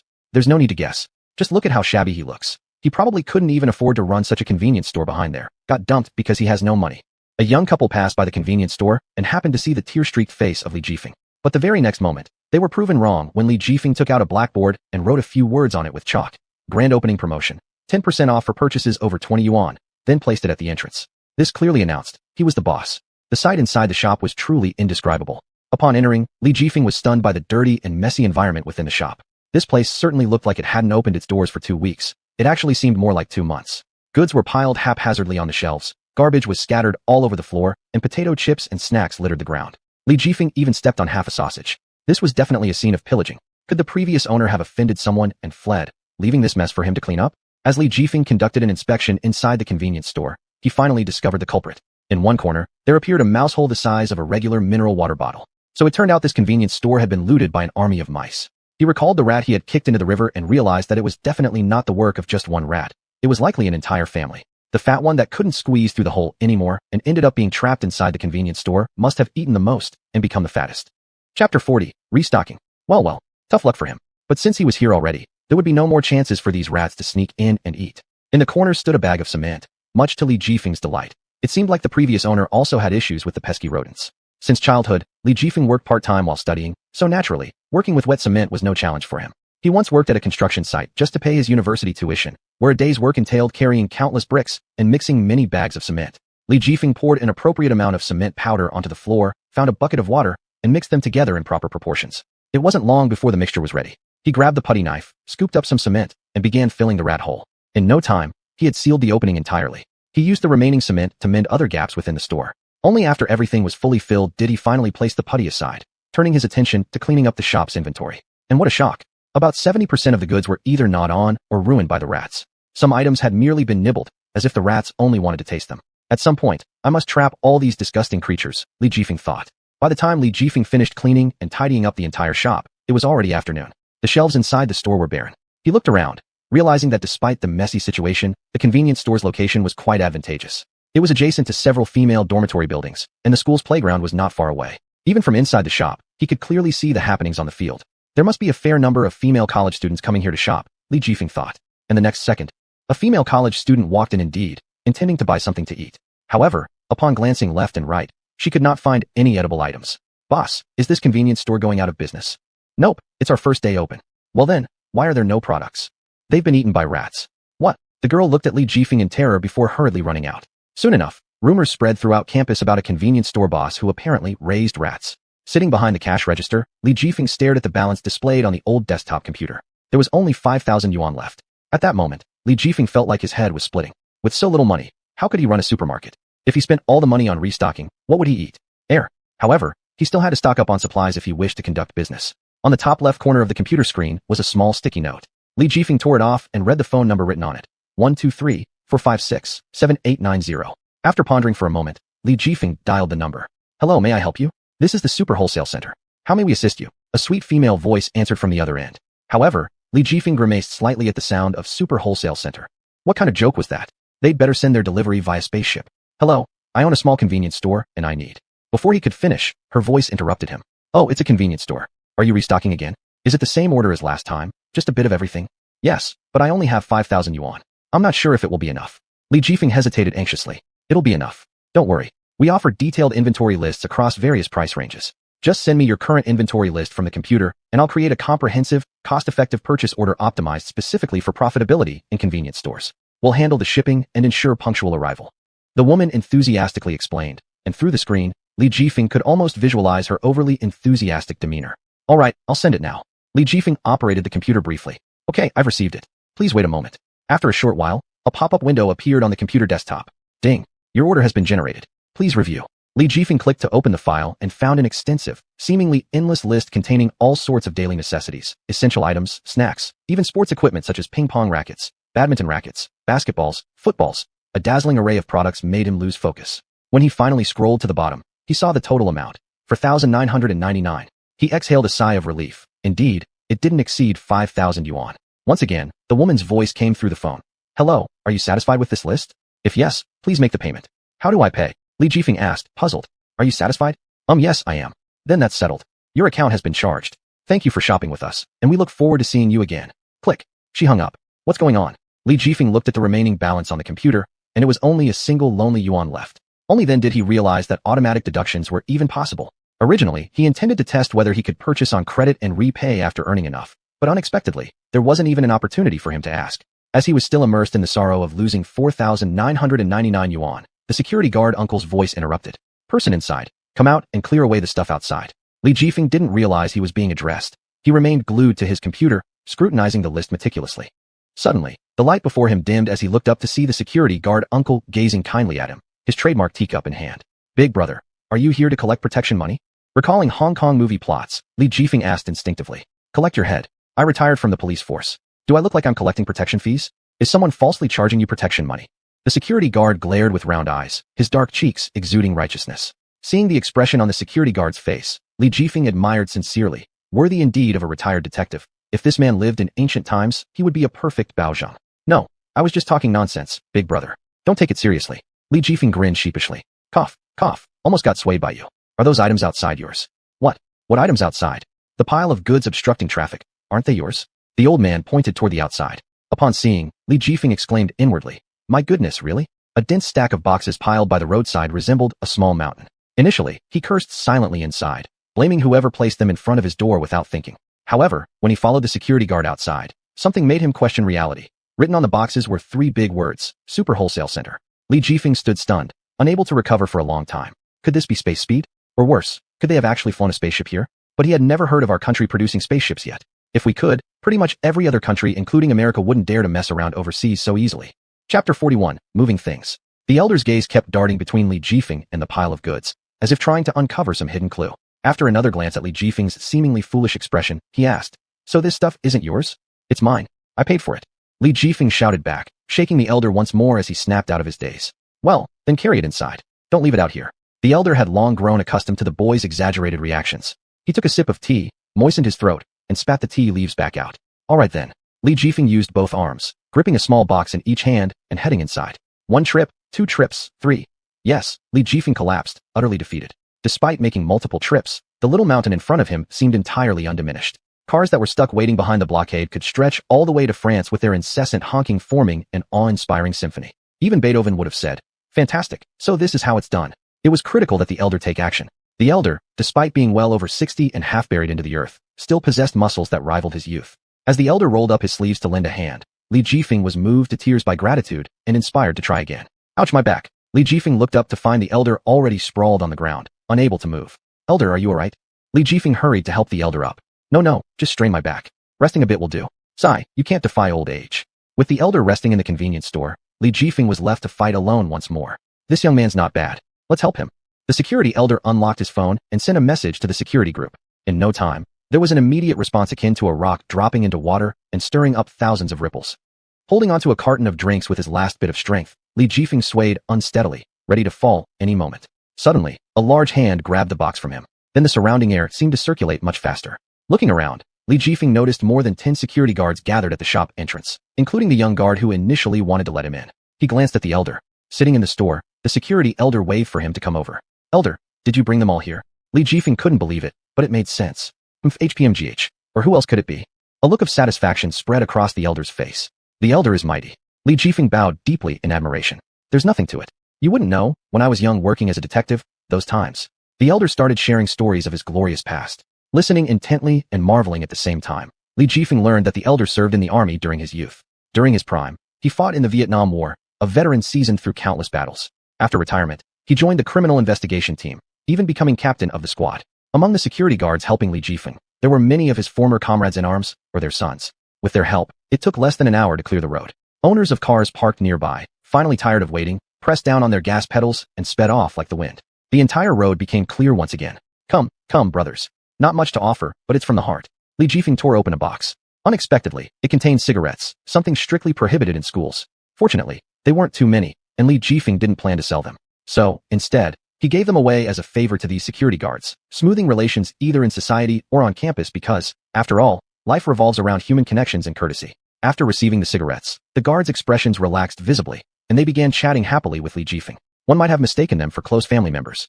All right, we should head back. The security elder, clutching 2 premium packs of cigarettes, stood up contentedly. All the guards followed the elder. Wherever the elder went, they followed. Li Jifeng could not help admiring the elder's prowess again. Seeing such a group of people walk down the street, luckily dressed in security uniforms, otherwise anyone might mistake them for a gang of thugs. Looking at the entire house packed full of goods, Li Jifeng inwardly marveled, wondering if even the fastest domestic courier service could match this kind of delivery speed. It hadn't been very long since he placed the order, yet everything arrived via airdrop. Fortunately, the occurrences involving Li Jifeng never followed normal rules. Having experienced similar situations before, he gradually came to accept such realities. Well, I originally thought it would take a week to open for business. Now it seems that we can open tomorrow, but I need to put the goods on display first, which is quite a bit of work. Li Jifeng was full of enthusiasm as he envisioned the scene where go to dancing. Hospitable college students surrounded the convenience store like a fortress, needing to restock every 2 or 3 days, which surely would be a great way to make money. Ha ha ha. Smells good. Where's it coming from? A fragrant smell drifted over, mixing the aroma of cooked rice and meat. Only then did Li Jifeng remember he hadn't eaten since working hard half the day. His stomach rumbled loudly like thunder. He followed the smell to its source. Thus, he saw Xuanhuan again. She held a bento in her hand, pouting slightly. I accidentally bought one too many. Do you want it? Yes. How could I not? I'm starving. Without hesitation, Li Jifeng took the bento and sat by the entrance of the shop to devour it heartily. By the way, Uni, how come you're also at this school? As he ate, he glanced at his childhood friend sitting beside him. Me? Are you really surprised that I'm here? Well, yeah. Haven't we been separated for a long time? The last time we met, we were climbing trees to rob bird nests together. Do you even remember that? Of course. When I was young, you were my only friend. Li Jifeng said it matter-of-factly, but Xuanhuan fell silent. Uni, where have you been all these years? Have you been well? Li Jifeng looked at her, finding she resembled the vision of her in his mind after growing up. I've been driven crazy by my parents. They make me do this and that every day, so I snuck out. For your own good. There's an ancient saying, when parents love their children, they plan ahead for them. Li Jifeng kept shoveling the rice into his mouth while speaking. Little Jifeng, it's been such a long time since we've seen each other, and now you're using those sour poems to fool me, yet still cannot stop eating and shut up. Xuanhuan pinched his ear, a familiar sensation arriving after years apart. He immediately raised his hands in surrender. Jifeng, tell me something. How did you end up as the convenience store owner? Sighing, Li Jifeng responded, no money, Gotta find some way to make ends meet and save dowry money. Otherwise, how am I going to marry later? Chapter 42, Opening for Business. Of course, Li Jifeng didn't tell her about the text message. It was his secret, and if it leaked out, who knows? He might be captured and studied as some sort of anomaly, possibly losing his life in the process. It's also true that your looks are just average. If you don't work harder to make money, which girl would ever look at you? Xuanhuan thought this made perfect sense. Li Jifeng gave her a scornful glance. He ate everything in his lunchbox until not a single grain of rice remained, then sighed contentedly after a satisfied burp. Well, I'm going back now. Young man, work hard. Xuanhuan stood up, and Li Jifeng seemed to notice a slight tremor in her body, but upon closer inspection, she appeared completely normal. Where do you live? I'll visit you when I have time. As he watched her figure walk farther and farther away, Li Jifeng shouted loudly. I'll come find you. Xuanhuan waved. For some unknown reason, Li Jifeng suddenly felt a sense of melancholy emanating from her retreating figure. There were so many things he hadn't asked her yet, but no matter. Since they'd met, there would surely be other opportunities. Having eaten to his heart's content, Li Jifeng began placing the goods on the shelves. Busy all day until evening, suddenly the surroundings became lively. The summer night was cooler than the day, so many people chose to go out for activities, jogging, taking walks. Not far away on the sports field, there was a clamor of voices, some singing, some dancing, others running, with couples sitting on the grass. The whole area exuded the vitality of youthful hormones. Young people truly have it good. Li Jifeng sighed. Why wasn't his university life like this? Oh, right. He remembered. It was similar back then, but he was too busy scrambling around earning living expenses every day. After classes, he had multiple part-time jobs to attend to. He returned to his dormitory at 1 or 2 o'clock in the morning, when his roommates were already asleep. He had to move carefully so as not to wake them and cause an argument.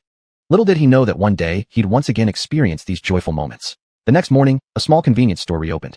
After a full night's preparation by Li Jifeng, it finally looked somewhat presentable. Without much fanfare, Li Jifeng swept the entrance clean, wrote some discount information on a blackboard, and placed it outside the shop, assuming that passers-by would see it. With that done, he reclined, looking forward eagerly to having customers send him money. Starting today, like the students in this school, he would enter the campus on time. They went to class while he came to work. Sitting formally behind the cash register, Li Jifeng tried his best to appear approachable, amiable, and full of enthusiasm, waiting expectantly for his first customer. The clock hands on the wall ticked quickly, and the noon sunlight reached its peak. Buzz, buzz, buzz. A fly landed on a shelf as if no one else were around. Smack. The fly swatter struck accurately, turning the fly instantly from 3-dimensional to 2-dimensional, its fluids splattering everywhere. With a face full of despair, Li Jifeng flicked the dead fly away and continued patrolling the shop, utterly perplexed as to why no one had come in the entire morning. At 2 in the afternoon, the sun slanted into the convenience store, illuminating the shelves and casting everything in golden light. Still drowsy after eating a bowl of instant noodles, Li Jifeng rested his head on the table, tortured by the absence of anyone. It was like being locked up in solitary confinement. At this rate, how could he possibly make a profit? He'd consider himself lucky not to lose everything down to his underwear. Tap, tap, tap. Footsteps echoed. Li Jifeng perked up. Finally, someone came. Looking up, he saw Xuanhuan grinning mischievously at him. Forget it. Might as well sleep a little more. Li Jifeng lowered his head again. What? You don't seem very welcoming. Xuanhuan widened her eyes in disbelief. Buy something then, anything will do. Once you buy, you're my god, and I'll welcome you however you like. A listless voice came from Li Jifeng. I'm not buying. If you won't buy, feel free to leave. Sorry, I can't escort you far. Li Jifeng swatted some flies with his fly swatter. But I know a way to bring customers to your store. Since you don't want to hear it, I'll leave then. The moment these words left her lips, the store fell silent. Just as she turned to leave, Li Jifeng's flattery-filled expression appeared before her. Sister, I was wrong. Sister, here's some water, take a seat. And just like that, Chen Yuni sat in Li Jifeng's position, while Li Jifeng massaged her back beside her. She didn't say a word, just waited. Yuni, tell me what method? I'm dying of suspense. Li Jifeng couldn't afford to wait any longer. His mansion was counting on him to save it. The method is actually quite simple, but you need to promise me one condition first, or I won't tell you. What condition? I haven't thought it through yet. You just agree first, and I'll tell you once I do. Li Jifeng bobbed his head like a drumstick and readily agreed. The method is called sweeping buildings. Sweeping buildings? Li Jifeng frowned. He had heard of Sweeping Minds, a classic computer-based puzzle game. How can you not know this? Chen Yuni raised an eyebrow as if she couldn't believe her ears. To put it plainly, distribute flyers in the male and female dormitories and even the classroom buildings to increase your popularity. The light dawned on Li Jifeng. This truly was a good idea. Isn't the method great? Not bad, right? Chen Yuni said proudly, but didn't get any response until the evening when she turned around to find that Li Jifeng had already designed the convenience store's flyer and was beginning to print them. So fast. The design was already on the computer. I'm just printing it out. Li Jifeng scratched his head. Yuni, there's one more thing I need your help with. While waiting for the printer to finish, Li Jifeng shamelessly approached her. You're not asking me to distribute the flyers for you, are you? Chen Yuni widened her eyes. I, a man, can't enter the female dormitory, so I have to rely on you. Or would you rather see me being mistaken for a hooligan? Li Jifeng pretended to look pitiful, adding a touch of coquetry into it. A hooligan? Maybe not. But now you've got a new nickname. Chen Yuni seemed to recall something, laughing till her eyes were shut like two little crescents. What? What nickname? They call you the convenience store owner who feeds rats. I don't know why they chose this name. Li Jifeng wanted to bang his head against the wall, but was too lazy to explain. Chen Yuni's eyes spun mischievously, clearly cooking up something in her mind before saying, all right, I'll help. But you have to promise me one more condition first, which I'll tell you later. Deal. Their hands met with a solid slap. Li Jifeng returned to the task of printing the flyers. Chapter 43, Little Fatty. The day went by quickly, but Li Jifeng felt like a year had passed. He calculated a terrifying statistic. Only one person had visited his store today, and that person was none other than Chen Yuni. No other customers came. He began to wonder if there was some kind of barrier around his convenience store since everyone who walked by seemed to ignore its existence. But holding the flyers in his hands, all he could do was hope for a miracle and try to attract some customers. Looking up, his legs trembled involuntarily at the sight of the 10-story male dormitory building in front of him. Behind it stretched more buildings arranged neatly, as if daring him. Come on over. For my villa. Li Jifeng clenched his teeth, entered the male dormitory building, and began his quest. Listening to the lively sounds emanating from each dorm room, he felt envious, something he had never experienced himself. By now, he couldn't even remember what his college roommate looked like or their name. Seeing no one around, Li Jifeng swiftly slipped a flyer through the door crack into one room, then moved on to the next. Bending over continuously, he stuffed flyers under door after door. When all the ground floor dorms were covered with flyers, he could barely straighten his back. Bent over, stuffing flyers one after another, Li Jifeng acted like a wound-up toy, repeating the mechanical motion tens of thousands of times. When the first ray of dawn illuminated his lifeless face, he finally completed his task. Ouch, what did you do last night? Look at those dark circles. Chen Yuni arrived early, expecting many customers to come today. The moment she walked in, she saw the deep black circles under Li Jifeng's eyes. Hi. Li Jifeng was already in a daze, laughed a few times, then fell asleep face down on the table. This nap made Li Jifeng extremely comfortable. In a state of semi-consciousness, he thought he heard someone speaking.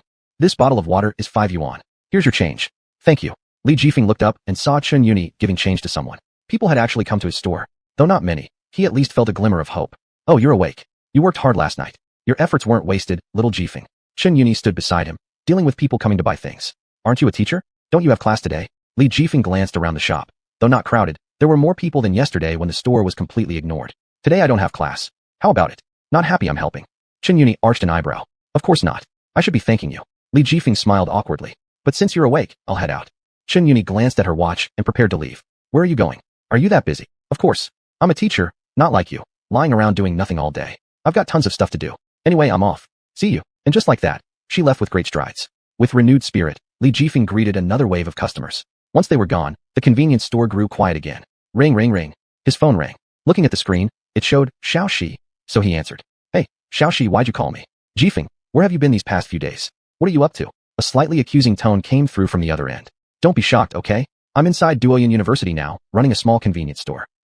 Why are you there? Isn't Duoyuan University my alma mater? Chen Yinshi sounded indeed very surprised. That's quite coincidental. If you have time, come by and support me. Li Jifeng was even more surprised. He originally thought Chen Yinshi had decent qualifications, but didn't expect her to be such a high achiever, graduating from Duoyuan University. I might not have much time recently, because there are a lot of company matters. But as soon as I'm free, I'll definitely visit. Then we have a deal. After hanging up the phone, Li Jifeng resumed standby mode. occasionally moving only when someone came in to buy something, otherwise sitting idly. In the evening, looking at today's income, although not much, the situation was still better than yesterday. Clearly, he needed to keep putting in effort. He had to think of more ways to encourage these university students to come and spend money at his store. As he pondered this, he lost track of time and sat there until nearly midnight. Just as he was about to tidy up and go home, someone lifted the curtain and walked in. It was a chubby little guy with broad shoulders, but his complexion was unusually pale. "You guys are actually open this late? I'm starving." The little fatty looked completely incredulous as he dove straight into the nearby shelves. Li Jifeng suddenly remembered that the supermarket in this school closed at 11 and never made exceptions. Yet, the late night hours were often when university students were most active, leaving those who wanted midnight snacks with nowhere to go. A sudden idea struck him.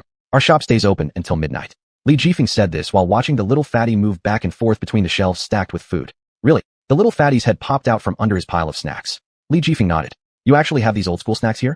I only ate them as a child. Most supermarkets don't sell them anymore, and I didn't expect you to still carry them." Little fatty's eyes gleamed as if he'd discovered a new continent. This might be one of the few advantages of the convenience store, thought Li Jifeng with a bitter smile. Rustling, little fatty walked up to the cashier counter, dropping all his snacks in a heap. As Li Jifeng was about to ring him up, he heard the little fatty say, "Hold on, I haven't finished picking yet. Are you planning to stockpile?" Li Jifeng chuckled. "This? I'll finish it in one meal," came the voice of little fatty. Looking at little fatty's nearly 200-pound figure, Li Jifeng thought about it and figured it was normal.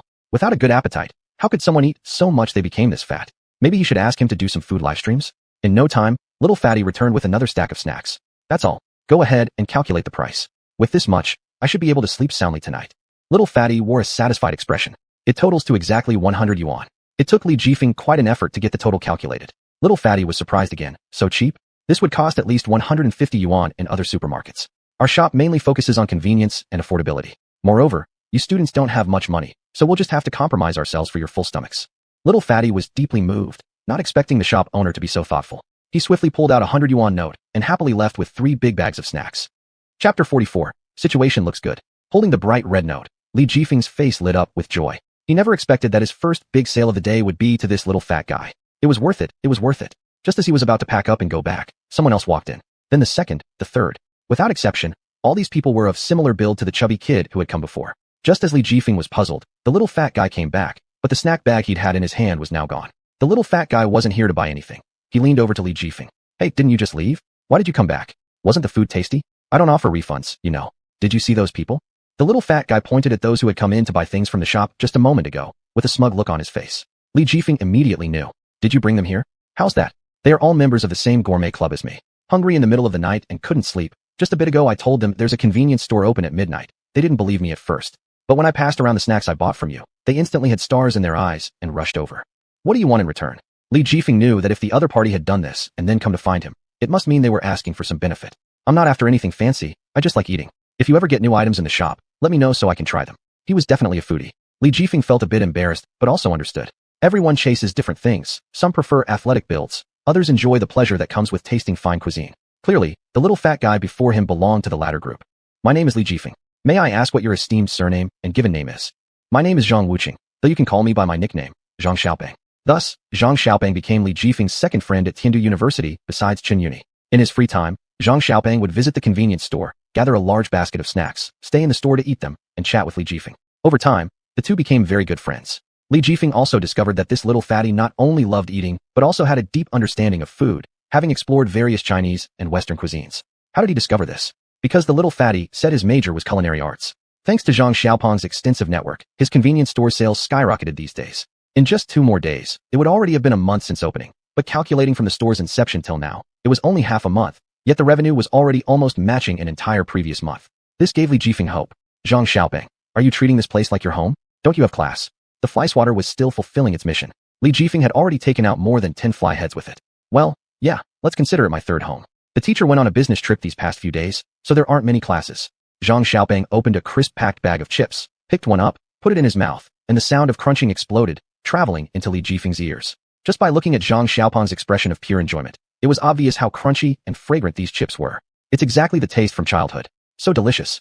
Zhang Xiaopeng opened his large mouth wide and decided not to eat the chips one by one. Instead, he directly aimed the bag's opening at his mouth and poured the contents down, swallowing nearly half the bag in a blink. Li Jifeng had long since become used to it. With such a large appetite, Zhang Xiaopeng naturally ate much more than others due to his physique. Customers shopping were slightly startled by his antics, but having such a food lover staying in the shop doing free promotion, Li Jifeng's business was getting better. Something's wrong. Something's wrong. At that moment, a message appeared on Zhang Xiaopeng's phone. He took a quick glance and froze in place, hurriedly passing his phone to Li Jifeng. Big brother phone. Someone in the group says your store's products aren't clean, making them feel unwell. They're already at the clinic now. What? How could this happen? Li Jifeng's eyes darkened as he checked the messages in the group. Indeed, the snacks mentioned were purchased from his shop. However, everything in his shop was safe. How was it possible that Zhang Xiaopeng ate so much every day and was completely fine? Chen Yuni arrived at this moment too, her expression equally anxious. Given the rapid spread of information on the internet, she obviously also knew about this incident. Xiaofeng, what happened? Is someone intentionally targeting you? Li Jifeng nodded. That was what he thought too, but the most pressing matter was to understand the situation. Xiaopeng, help me keep an eye on the shop. I'll be out for a while. After speaking, he left with Chun Yuni to look for the person involved. I know where the clinic is, follow me. Not long after, the two arrived outside the clinic, where a crowd had already gathered. Li Jifeng pushed his way through with Chun Yuni and entered the clinic room. As soon as they walked in, a tirade of angry words came flying at them. You scum, selling toxic food to students. Don't you fear being struck by lightning? My son ate something from your shop last night, and he's still unconscious now. He's our only child. What do you plan to do about this? A middle-aged woman stormed up to Li Jifeng and unleashed her fury on him, leaving him bewildered. Just who was this aunt? She's Huang Busen's mother. Chen Yuni whispered quietly in his ear. Huang Busen. Li Jifeng knew him. It was the student who claimed he felt unwell after eating from his store and ended up in the clinic. The fiery, domineering woman before him must be his mother. From what she said, was her reaction out of maternal love, or did it have some other motive? Auntie, may I ask your name? Li Jifeng responded respectfully, showing no hint of fear. I'm surnamed Huang. All right, Annie Huang. Here's the thing. If you say your son fell ill after eating something from my shop, could you show me the evidence? If there's truly a problem with the products from my store, of course, we will compensate accordingly. At first, the fierce woman continued to glare furiously, but when she heard the mention of compensation, her expression softened slightly. She then went over to the bedside and grabbed a packet of snacks. This is it. Li Jifeng took it and examined it. A relatively rare small snack that indeed was exclusive to his shop. It was only then that he noticed there was also a male doctor seated in the clinic room. He approached him. Doctor, how's the condition of this student? The male doctor glanced up at Li Jifeng and slowly replied. Based on preliminary judgment, this student has food poisoning. However, we're not sure yet which specific food caused it. The Huang auntie quickly edged closer, pointing at the bag of snacks. This is definitely the reason. My son himself admitted he only ate this. If it's not because of this, what else could it be? Chapter 45, Framing. Li Jifeng, seeing the other side's determination, decided not to argue with her anymore. He turned to the doctor. Doctor, what do you think? It's too early to jump to conclusions at the moment. He should have been transferred to the hospital earlier. The hospital has better equipment for examination, which can identify the cause of the illness sooner. Why don't we go to the hospital and have a checkup, Annie Huang? Chen Yuni spoke up. Unexpectedly, Auntie Huang was unwilling to go under any circumstances. You want me to go to the hospital just so that the doctors there will cure my son, and then you wouldn't have to pay us compensation. That's all part of your plan. Seeing things escalating further, Chen Yuni took the bag of snacks from Li Jifeng and confronted Annie Huang. Do you claim that it was this bag of snacks that caused your son's food poisoning? Yes. Auntie Huang looked ready for a long standoff, showing no signs of backing down. All right. Suddenly, Chen Yuni ate all the remaining snacks in front of everyone. Everyone present was shocked by this move. Yuni, why did you eat all the snacks? What if they were really poisoned? Come on, let me take you to the hospital for a checkup right now. Li Jifeng stood dumbfounded as he came over and tried to drag Chen Yuni away. Chen Yuni, however, smiled and shook her head, addressing Annie Huang. Annie, look, I've eaten them already. Let's wait here and see if anything happens to me. If I'm fine, then you'd better take your son to the hospital for a checkup. Auntie Huang's face turned red like a liver, but she had no grounds to argue. As each second passed, Li Jifeng became increasingly restless, pacing up and down the corridor. Watching Chen Yuni sitting there calmly playing games, he could not help snapping. Why are you being so stubborn? If necessary, we can report this matter to the police and let them handle it. Why risk your own body like this? Chen Yuni blinked. Are you worried about me? Do you even need to ask? Li Jifeng glared at her. Chen Yuni left him speechless with her next question. Could it be that you also suspect the items from the convenience store are poisoned? Of course not.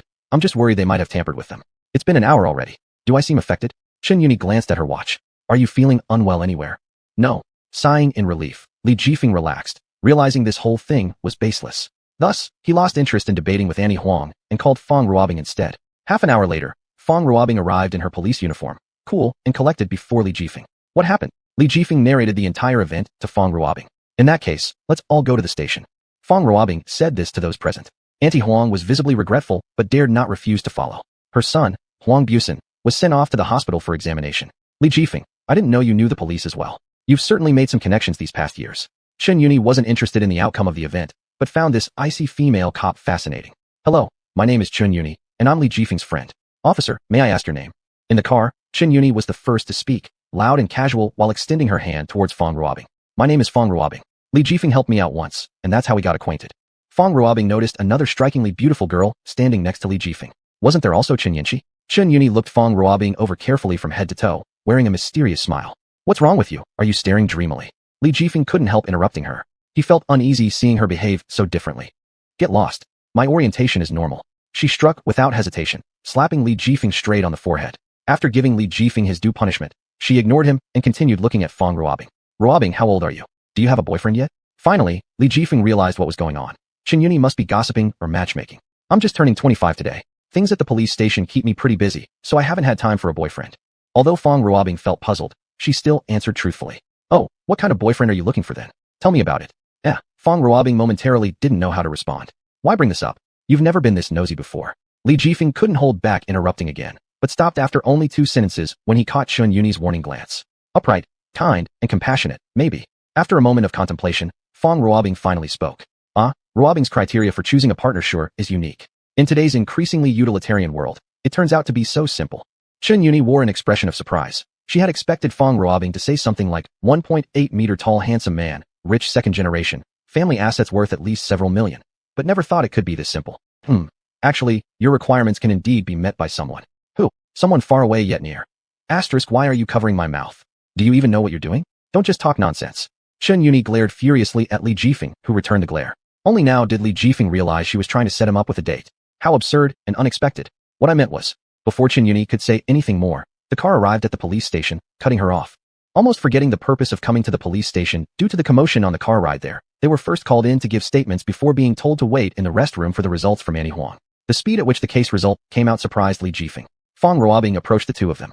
According to xuanhuan Dalai, she received a sum of money, about 20,000 yuan, from Huangfu supermarket to slander a convenience store, the one you own. Coincidentally, her son had food poisoning, so she used the opportunity to frame you as the cause. So, her son's food poisoning isn't related to the items from my store? Fong Ruobing shook her head. The forensic doctor has preliminarily determined it to be caused by some kind of fungal toxin, most probably mushroom poisoning. Li Jifeng nodded and cast a glance at Chun Yuni, who was still very much alive and active. He felt relieved. There is one last matter. Do you plan to hold xuanhuan Dalai accountable? After all, she did damage your reputation and the name of your convenience store. There might be grounds for appropriate compensation claims. Chapter 46, successfully completed. Li Jifeng glanced at Chun Yuni. She didn't react, fully absorbed in playing her game. So he turned to Fong Ruobing. We don't want compensation, but she needs to issue an apology statement proving that the entire incident was fictitious and that all the food in my shop is healthy. Fong Ruobing nodded. No problem. Thanks, Ruobing. Since everything's settled, we'll head back now. He then pulled Chun Yuni away. Hey wait, my game. Before leaving, Chun Yuni didn't forget to bid farewell to Fong Ruobing. Inside a small convenience store, it seemed that this matter hadn't significantly impacted operations, with people still coming in to buy things. Zhang Xiaopeng was handling cash register duties at the counter. Upon seeing Li Jifeng and Chun Yuni return, he immediately approached them. He respectfully greeted Chun Yuni as teacher before turning his attention to Li Jifeng. How did it go? Is everything resolved? Li Jifeng nodded. It's settled. It turns out Huangfu Supermarket was behind this. By the way, who or what is Huangfu Supermarket? You don't know about Huangfu Supermarket? Zhang Xiaopeng widened his eyes in disbelief. Huangfu Supermarket is the largest supermarket on campus. Currently, 3 of the large supermarkets within the school are all under the Huangfu name and belong to the same boss. The other 2 supermarkets have been nearly driven out of business by Huangfu over the years. Before your convenience store appeared, we pretty much all shopped at Huangfu Supermarket. It's probably because you've taken too many of their customers lately, so they came up with a plan to get revenge on you. Chun Yuni analyzed the situation. I'm just doing small-scale business, merely trying to earn a modest income. I doubt my monthly revenue can even match one day of theirs. Why are they taking me so seriously? Li Jifeng felt confused. However, Zhang Xiaopeng didn't share his view. I've heard that the owner of Huangfu Supermarket is ruthless like this, eliminating any competition deemed threatening. Brother Feng, I think you need to come up with a strategy to deal with them. If there's a first time, there will definitely be a second. Li Jifeng nodded, but for now, he couldn't think of any good methods. He could only handle things as they came along. Xiaopeng, thanks for helping me collect money this afternoon. Would you like to stay for dinner? As he looked up and noticed the sun setting, Li Jifeng realized that resolving this matter had taken up the entire afternoon. No, thank you, big brother Feng. You and Teacher Chen should enjoy dinner together. Zhang Xiaopeng cast a cheeky glance at Li Jifeng and exaggeratedly winked at him. What the hell are you insinuating? If you don't eat, then leave. Unfortunately, Li Jifeng didn't catch on and kicked Zhang Xiaopeng's but to send him away. What do you feel like eating, Yuni? Li Jifeng asked. After waiting for half an eternity and hearing no response, he looked down and found that Chun Yuni had already fallen asleep, her head resting on the table. Time flew by, and soon 2 months had passed. During this period, the convenience store maintained unusual harmony, its popularity continuing to grow. Sitting alone in front of the cash register, Li Jifeng nervously calculated the earnings of this month. He glanced up at the wall clock. It would end in 5 minutes, the 2-month-long ordeal finally drawing to a close. Inwardly, he prayed, hoping that the profits for the second month would reach new heights once again. At that moment, the night was dead silent, and the whole campus had quieted down. Lights in most areas were off, making the convenience store lights stand out like a lonely lighthouse in a pitch-black sea, radiating faint glimmers and guiding lost boats while attracting unknown creatures. What was that? Whap! Li Jifeng slapped his left shoulder with his right hand, but missed. He had distinctly felt something on his left shoulder earlier, but upon looking back, nothing was there. It must have been due to my own anxiety, creating illusions. Li Jifeng rubbed his sore eyes and forced himself to stay alert. But just a second later, he yawned, overcome by drowsiness. His eyelids felt as though they were weighed down by thousands of tons of cement, sagging downward despite his efforts to keep them open. Let me rest my eyes for just a little bit longer. Anyway, the clock will chime when it strikes midnight, he thought. Suddenly, a breeze blew through the room, bringing some coolness, yet oddly enough, it also carried a slight chill. Li Jifeng squinted his eyes. Just as his mind began slipping into sleep, another peculiar sensation crept up from his shoulder, this time on the right side. Without hesitation, he lifted his left hand and swatted at it. Missed again? His shoulder throbbed painfully because of the force he used. His eyes shot open instantly. Pausing for a second, he quickly turned around, only to find nothing behind him except an anime poster featuring him as the main character. Not bad craftsmanship, he thought. But then he remembered a fact. He hadn't seen this poster 5 minutes ago. So where did it come from? In the dead of night, silence reigned, not a soul in sight.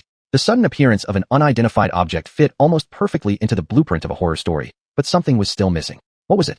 Li Jifeng turned around abruptly to find a flat, pale face devoid of any vitality right in front of him. Smack, smack, smack. The sharp slaps resounded clearly against the backdrop of the silent night, waking up birds that were sound asleep in nearby trees. Big brother, brother phone, please stop. It's me, Xiaoping, I'm sorry. Finally, Li Jifeng realized what had been missing. It was this very frightening thing standing before him. Zhang Xiaoping cupped his now swollen cheeks, looking aggrieved with tears welling up in his eyes, as if he'd suffered the gravest injustice. How did you get here? You snuck up on me like that? Beating you a few times is already being lenient. Li Jifeng grumbled, obviously annoyed. Zhang Xiaoping pointed behind him. I just wanted to give you a surprise, that's all. The poster looks great, but can you not play these tricks? Please, I beg you. All right, no more next time, brother phone. Xiaoping quickly nodded. What are you looking at, brother phone? Zhang Xiaoping curiously leaned over to see what held Li Jifeng so rapt as he stared intently at his computer screen. Ding, it's exactly 12, the wall alarm clock chimed. Li Jifeng immediately opened the income check page. The balance displayed, 9,995 yuan. He recalled his first restocking. The initial amount was 5,000 yuan. To double it meant earning 10,000 yuan in total, but there were still 5 yuan short. What to do? Li Jifeng thought hard, then suddenly noticed Zhang Xiaoping standing dumbfounded beside him and immediately understood. Xiaoping had come to deliver his contribution. Just like the first time, it seemed the final ending note also depended on him. Li Jifeng draped an arm over Zhang Xiaoping's shoulder, smiling brightly. Hey, little fatty, are you hungry? How about buying some snacks? I'll even give you a discount, an extreme one. 2 minutes later, the last 5 yuan arrived. His phone notification buzzed, and Li Jifeng opened the message to read. Congratulations. You have successfully completed this mission. The villa will remain yours. Additionally, you have received a 10 billion yuan experience fund for a 2-month period. Before the end of this trial, you must spend all 10 billion or the task will be considered a failure. Note, this experience fund cannot be used for buying and selling, transactions, purchasing real estate, or investments. It may only be used for donations or charitable purposes. Be sure to understand. Chapter 47. Who is Xuanhuan? Li Jifeng was once again dumbfounded. 10 billion experience points? And it must all be spent? So many restrictions, are you messing with me? Zhang Xiaoping once again leaned in, chewing on his spicy strips as he glanced at Li Jifeng's phone, curious about what had caught his attention. Li Jifeng didn't bother stopping him, assuming that even if he read it, Zhang Xiaoping wouldn't believe him anyway. Respected user with number ending in 4534, your balance is below 5 yuan. To avoid service suspension, please recharge promptly. Zhang Xiaoping read the message aloud, finding nothing particularly interesting to warrant such prolonged attention. Big brother phone, you're so boring. You've been staring at this text for a long time. What? A phone bill message? Li Jifeng tried to discern something from Zhang Xiaoping's face, suspecting that he was pretending. Yes, isn't that just a regular phone bill message? Your balance is below 5 yuan. Should I top you up? Zhang Xiaoping looked perplexed, unsure why Li Jifeng was staring at him like that. Look, Li Jifeng pushed the SMS without any origin closer to Zhang Xiaoping's face for him to examine clearly. It doesn't need to be so close, my eyesight is fine. It's just a phone bill message. What's going on? It can't be possible, why am I? Inexplicably, Li Jifeng swiped down on the mysterious text, only to discover another recent message underneath it. This one sent by China Mobile regarding his phone bill. Only then did Li Jifeng understand, and he no longer dwelled on it. It turned out that only he could see the strange, untraceable text. Come, little fatso, I'll treat you to some snacks. You can eat anything in the shop. After all, tomorrow I'm leaving, and these things won't concern me anymore, Li Jifeng thought to himself. Really? Zhang Xiaoping's face was filled with disbelief, but seeing Li Jifeng nod, he started rating everything in sight. How come I haven't seen Xuanhuan these few days? Do you know where she went? Li Jifeng finally let slip the question that had been on his mind for several days, glancing at Zhang Xiaoping. Who is Chunyuni? Zhang Xiaoping mumbled through a mouthful of spicy sticks. You're playing around again, right? Even now, Li Jifeng grabbed the little fatty and tickled the spot on his upper body he feared most. Laughing till tears came out, Zhang Xiaoping begged for mercy. You don't know Chunyuni? You called her teacher once. Li Jifeng asked again.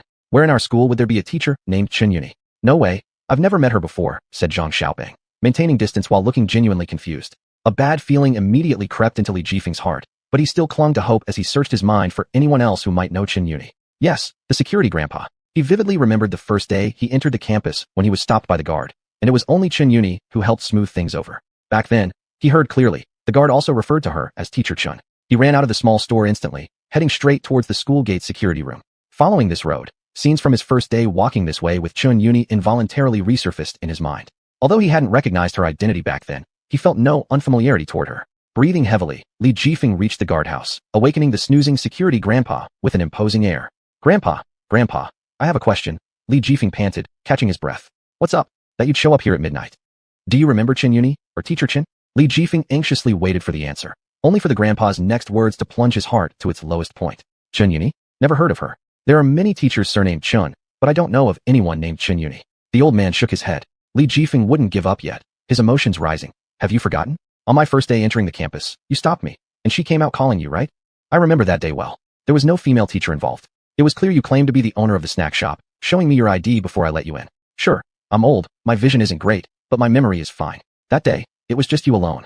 As the grandpa lifted his teacup for a sip, that day it was just you alone. Just you alone. Li Jifeng felt his mind go blank, the old man's last sentence lingering in his mind endlessly. Like a soulless puppet, he left the place where he had worked hard for 2 months. Pedestrians were rare on the streets at dawn. Occasionally there were groups of drunks teasing young girls walking home late from work. Li Jifeng simply ignored them, walking on as if in a daze. He was utterly perplexed. Why could a big living person just be there, and everyone insisted they didn't see her or know her? Then had he been talking to thin air these days? Li Jifeng fell into an infinite tangle of thoughts. The more entangled his thoughts were, the more depressed he became, and gradually his temper also rose. Turning the street corner, a few delinquents with dyed hair and all sorts of colors were harassing a young girl dressed in work attire, her face still youthful, evidently just off from work. Come on, little sister, have a few drinks with us. A blonde delinquent reached out to grab the girl. Leave me alone. I don't know you. The girl swung her hand back, fending off the blonde's hand. Little sister, don't refuse our hospitality. We kindly invited you for drinks. Otherwise we'll have to resort to force. The blonde's expression instantly turned impatient after getting hit. Seeing the situation, the other delinquents began hurling verbal attacks at the girl, yelling as they prepared to lay their hands on her too. The young girl screamed, covering her head while continuously shouting for help, hoping passers-by would lend a hand. Alas, most people adhered to the principle that it's better to avoid trouble, pretending not to see and leaving. Li Jifeng stopped at the corner, watching the scene with cold eyes. As the delinquents were about to gang up on the girl, he finally couldn't restrain himself. Didn't you hear the lady saying she doesn't know you? You actually dare to harm her. Did your parents never teach you how to behave properly? After speaking, he spat on the ground towards them. You little punk, asking for death. The delinquents were furious. How dare you defy authority? Give this guy a taste of our lesson, said the blonde, and the rest immediately rushed forward. Perfect timing. Li Jifeng had a belly full of anger ready to unleash. Faced with the incoming punches, he showed no fear. Sidestepping one punch, he delivered a hard kick straight to the stomach of a delinquent. Just as he was about to throw another punch, his own stomach got struck by a fist. His internal organs quivered, and the pain stimulated his brain. Chapter 48, Dreaming. The pain in his body made him even angrier, yet it also sparked his fighting spirit. Knowing he couldn't take on so many people, he decided to focus on just one target. Spotting the blonde guy standing far away and not participating in the fight, he charged forward with clenched fists. The blonde had never seen such an intense fight before, quickly calling over a few of his henchmen for help. As the pain grew more intense, Li Jifeng paid no attention to it, swinging his fists towards the blonde. Every punch drew a painful scream from Huang Mao. The rest of the thugs spared no effort in delivering powerful punches and kicks to Li Jifeng. However, they noticed that this man in front of them seemed impervious to pain. Exhausted from their relentless attack, they watched as blood gushed out from the top of his head while his movements never faltered. Boss, this guy is crazy. Let's get out of here. All the thugs agreed that things were turning south. After all, how could shod feet stand against bare ones? Without hesitation, they dragged the blonde away and fled. Seeing his target slipping away, Li Jifeng attempted to chase after them, but was suddenly blinded by warm liquid streaming down from his head. At this moment, the pain that had been masked by adrenaline re-emerged, its intensity making it impossible for Li Jifeng to rise. Clenching his teeth tightly, he collapsed onto the ground, and at this point, he finally came to his senses. Looking up, he saw a little girl who was sitting dazed on the ground in fright. Sorry, can you call an ambulance for me? Realizing the urgency, the little girl fumbled with her phone and dialed 120. She then approached Li Jifeng to check on his injuries. Are you alright? Thank you for saving me. I'm really grateful.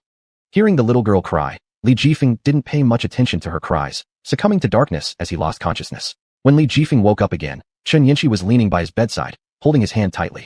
Jifeng, you're awake? Whoa. With his mouth bound by bandages, Li Jifeng was unable to speak. What are you trying to say? The doctor said your external injuries are severe and require rest. You mustn't move recklessly. Chen Yinshi, clearly unsure of what to do, still did her best to calm Li Jifeng's emotions. Xiaoxi, is Brother Feng awake? Luo Qing entered, followed by Zhang Cheng and Wu Luo. It seemed everyone had come. This was the first time Li Jifeng had been cared about by so many people, and he felt deeply moved. But he couldn't speak or move. Wu Luo originally wanted to say a lot to Li Jifeng, but upon seeing his condition, she decided against it. The three exchanged a few words with Li Jifeng, mainly urging him to rest well, and left afterward, leaving only Chen Yinshi behind to accompany him. Although Li Jifeng couldn't speak, his mind was fully alert. He kept thinking about the whereabouts of Chen Yuni. To him, Chen Yuni was a childhood close friend, a savior during his low periods, and more importantly, the support that allowed him to endure and persevere for so many years. He would definitely find Chen Yuni. Jifeng, the doctor said you need plenty of rest. Sleep some more, I'll draw the curtains. Chen Yinshi closed the curtains, leaving only the soft light of a small table lamp illuminating the room. Li Jifeng closed his eyes, feeling his bandaged hand held tightly by someone. He understood everything but sighed silently. Why was fate tormenting him so cruelly? The night was dark, the breeze gentle, and the water's surface calm.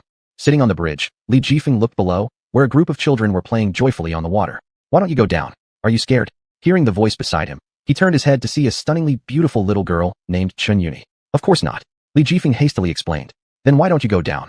Chen Yuni quietly approached him, sitting on the bridge next to him. I've just eaten. Jumping in now will make me vomit. Li Jifeng racked his brains and finally came up with an excuse. Is that so? Chen Yuni tilted her head, her twin pigtails fluttering in the wind. Li Jifeng nodded anxiously. Xiao Jifeng, when you were little, you could do that. When you grow up, you can't avoid trying new things. Everyone has to learn to overcome the fear of attempting something new. Chen Yuni's expression became mysterious. Li Jifeng half understood. Are you ready now? Li Jifeng was startled, looking at Chen Yuni. To his surprise, she suddenly exerted a surprising amount of strength and pushed him off the bridge, sending him plummeting directly into the river below. The freezing sensation surrounded him completely. The pressure from all sides seemed to crush him. As soon as he opened his mouth, water rushed in, making him unable to breathe. His eyes were dazed, and his limbs gradually stiffened. He kept sinking down into that boundless darkness.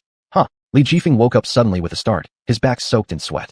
The curtains had been pulled open at some point, moonlight streaming in through the window. Chen Yinshi, who was beside the bed, was nowhere to be seen, leaving Li Jifeng alone in the hospital room. He had always been terrible at swimming. It was something for someone else in another life, not him. Yet he couldn't understand why he dreamt of such a scenario. He began to think that perhaps his mind wasn't functioning properly. Reflecting on his experiences over the last 2 months, it all felt so surreal. The appearance of Chen Yuni seemed too coincidental, too unreasonable, which led him to question whether her existence was real or if she was simply a figment of his imagination conjured up due to excessive longing. 1 week later, Li Jifeng had almost fully recovered. In his hand, he held a business card and was walking through one of the oldest districts in Tianyuan Port City according to the address written on it. Amidst Tianyuan Port City's ever-changing infrastructure development, the urban layout now included old and new districts. Most people had moved to the newer district because the facilities in the old district were outdated and the government wasn't keen on increasing maintenance, causing fewer people to live there and making it increasingly resemble a slum. After walking for a while in the dilapidated alleys, Li Jifeng arrived in front of an old commercial building, one of the few remaining landmarks in the old district that still looked grand despite its age, offering a glimpse into its past glory. Taking the elevator to the 4th floor, he discovered that the entire floor had been rented out by a single person. There was only one door on this floor. Li Jifeng rang the bell, and a graceful girl wearing a dark green dress with her hair tied into a bun opened the door. Hello, are you Dr. Yin? Li Jifeng politely asked. I am not. Dr. Yun is inside. I'll take you there. The girl smiled faintly, leading Li Jifeng further inside. All right, thank you. Upon entering, Li Jifeng found the interior to be surprisingly empty. Most areas remained unrenovated, exposed concrete shells, except for a few rooms that were properly decorated, likely intended for office use. Chapter 49, Going Home. Li Jifeng headed towards one of the rooms. Dr. Yun, a patient has arrived. All right, little Xia, next time try not to dress so beautifully. I can't focus on my work. A slick voice sounded out. Dr. Yun really knows how to joke around. The young woman finished speaking and then left. Li Jifeng walked inside and glanced around. The room wasn't large, but its decoration exuded an elegant charm. Several landscape ink paintings and calligraphy scrolls adorned the walls. Under a plaque that read "Feel at Home," sat a man dressed in a suit with his hair meticulously combed back, wearing golden-rimmed glasses. Every inch of him radiated elegance. He sat at a desk, looking at Li Jifeng with a gentle expression. Doctor, hello, my name is Li Jifeng, I am. Before Li Jifeng could finish introducing himself, the man behind the desk interrupted him. I know. You were referred by Mr. Zhang, right? Here, Mr. Zhang refers to Zhang Cheng. Li Jifeng nodded. Please sit down. My name is Yun Tianyi. I'm the sole psychiatrist here at this clinic. It's nice to meet you.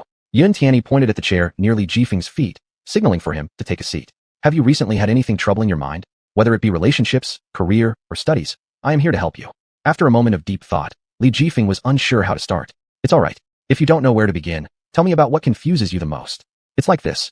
After some consideration, Li Jifeng decided to reveal it. Dr. Yun, I have a friend, someone who definitely existed. I clearly remember her, but everyone around me claims that she never existed, making me doubt if there's something wrong with my mental health. Firstly, the most crucial point is to avoid self-doubt. Many patients with mental illness fall into excessive self-doubt, negating themselves until even their basic cognitive abilities are lost. Yun Tianyi continued. Secondly, theoretically speaking, completely forgetting someone is impossible. I may not know the specifics regarding your friend, but your situation somewhat resembles another case I've seen. That person didn't forget others, but was forgotten by others instead, said Yun Tianyi. My understanding of such cases is quite limited. It truly transcends materialism. Perhaps only idealists can fully explain it. Mr. Li, sometimes when facing situations like this, it's better to pause, reflect deeply, and question what you need most or desire deeply within yourself. As Buddha said, all appearances are illusions. You must recognize your true heart. Li Jifeng was somewhat surprised. Dr. Yun also understands Buddhist teachings? Just slightly so. Thank you, Dr. Yun. I will take my leave now. It seemed Li Jifeng understood something. Yun Tianyi nodded and did not say more. Walking on the street, Li Jifeng recalled a strange dream from that night. Strangely, dreams he usually forgot shortly after having them remained vivid in his mind, even now. That bridge belonged to his hometown, where a group of childhood friends often played. Was this dream a hint for him to return home? Ring. The mobile phone rang. Upon answering, an extremely familiar voice came through the phone line, causing a sudden lump in his throat. Xiaofeng, how have you been recently? Are you eating regularly? Mom, please don't worry. I always eat on time. In a few days, it'll be the ghost festival here. Do you have time to come back? Many young people from the village are returning. The voice on the other end sounded hesitant. Without thinking, Li Jifeng wanted to refuse. For many years, returning home triumphantly became his obsession. His lack of achievement in previous years prevented him from going back, yet now he had attained a modicum of success. Maybe it was time to return and visit. Sure, Mom, I'll come back then. Good. Your dad and I will tidy up the house a bit and prepare some nice dishes. The voice on the other end grew notably happier. Li Jifeng felt overwhelming regret, as for many years he rarely returned home due to his vanity over perceived face-saving. Yet he realized now that his parents probably cared less about how much money he made and simply desired his company. Mom, don't go through too much trouble. Anything we need at home, I can bring back. You've worked hard alone outside. Save the money. It would be enough to just come home and share a meal. It's getting late. I won't disturb you any longer, Mom.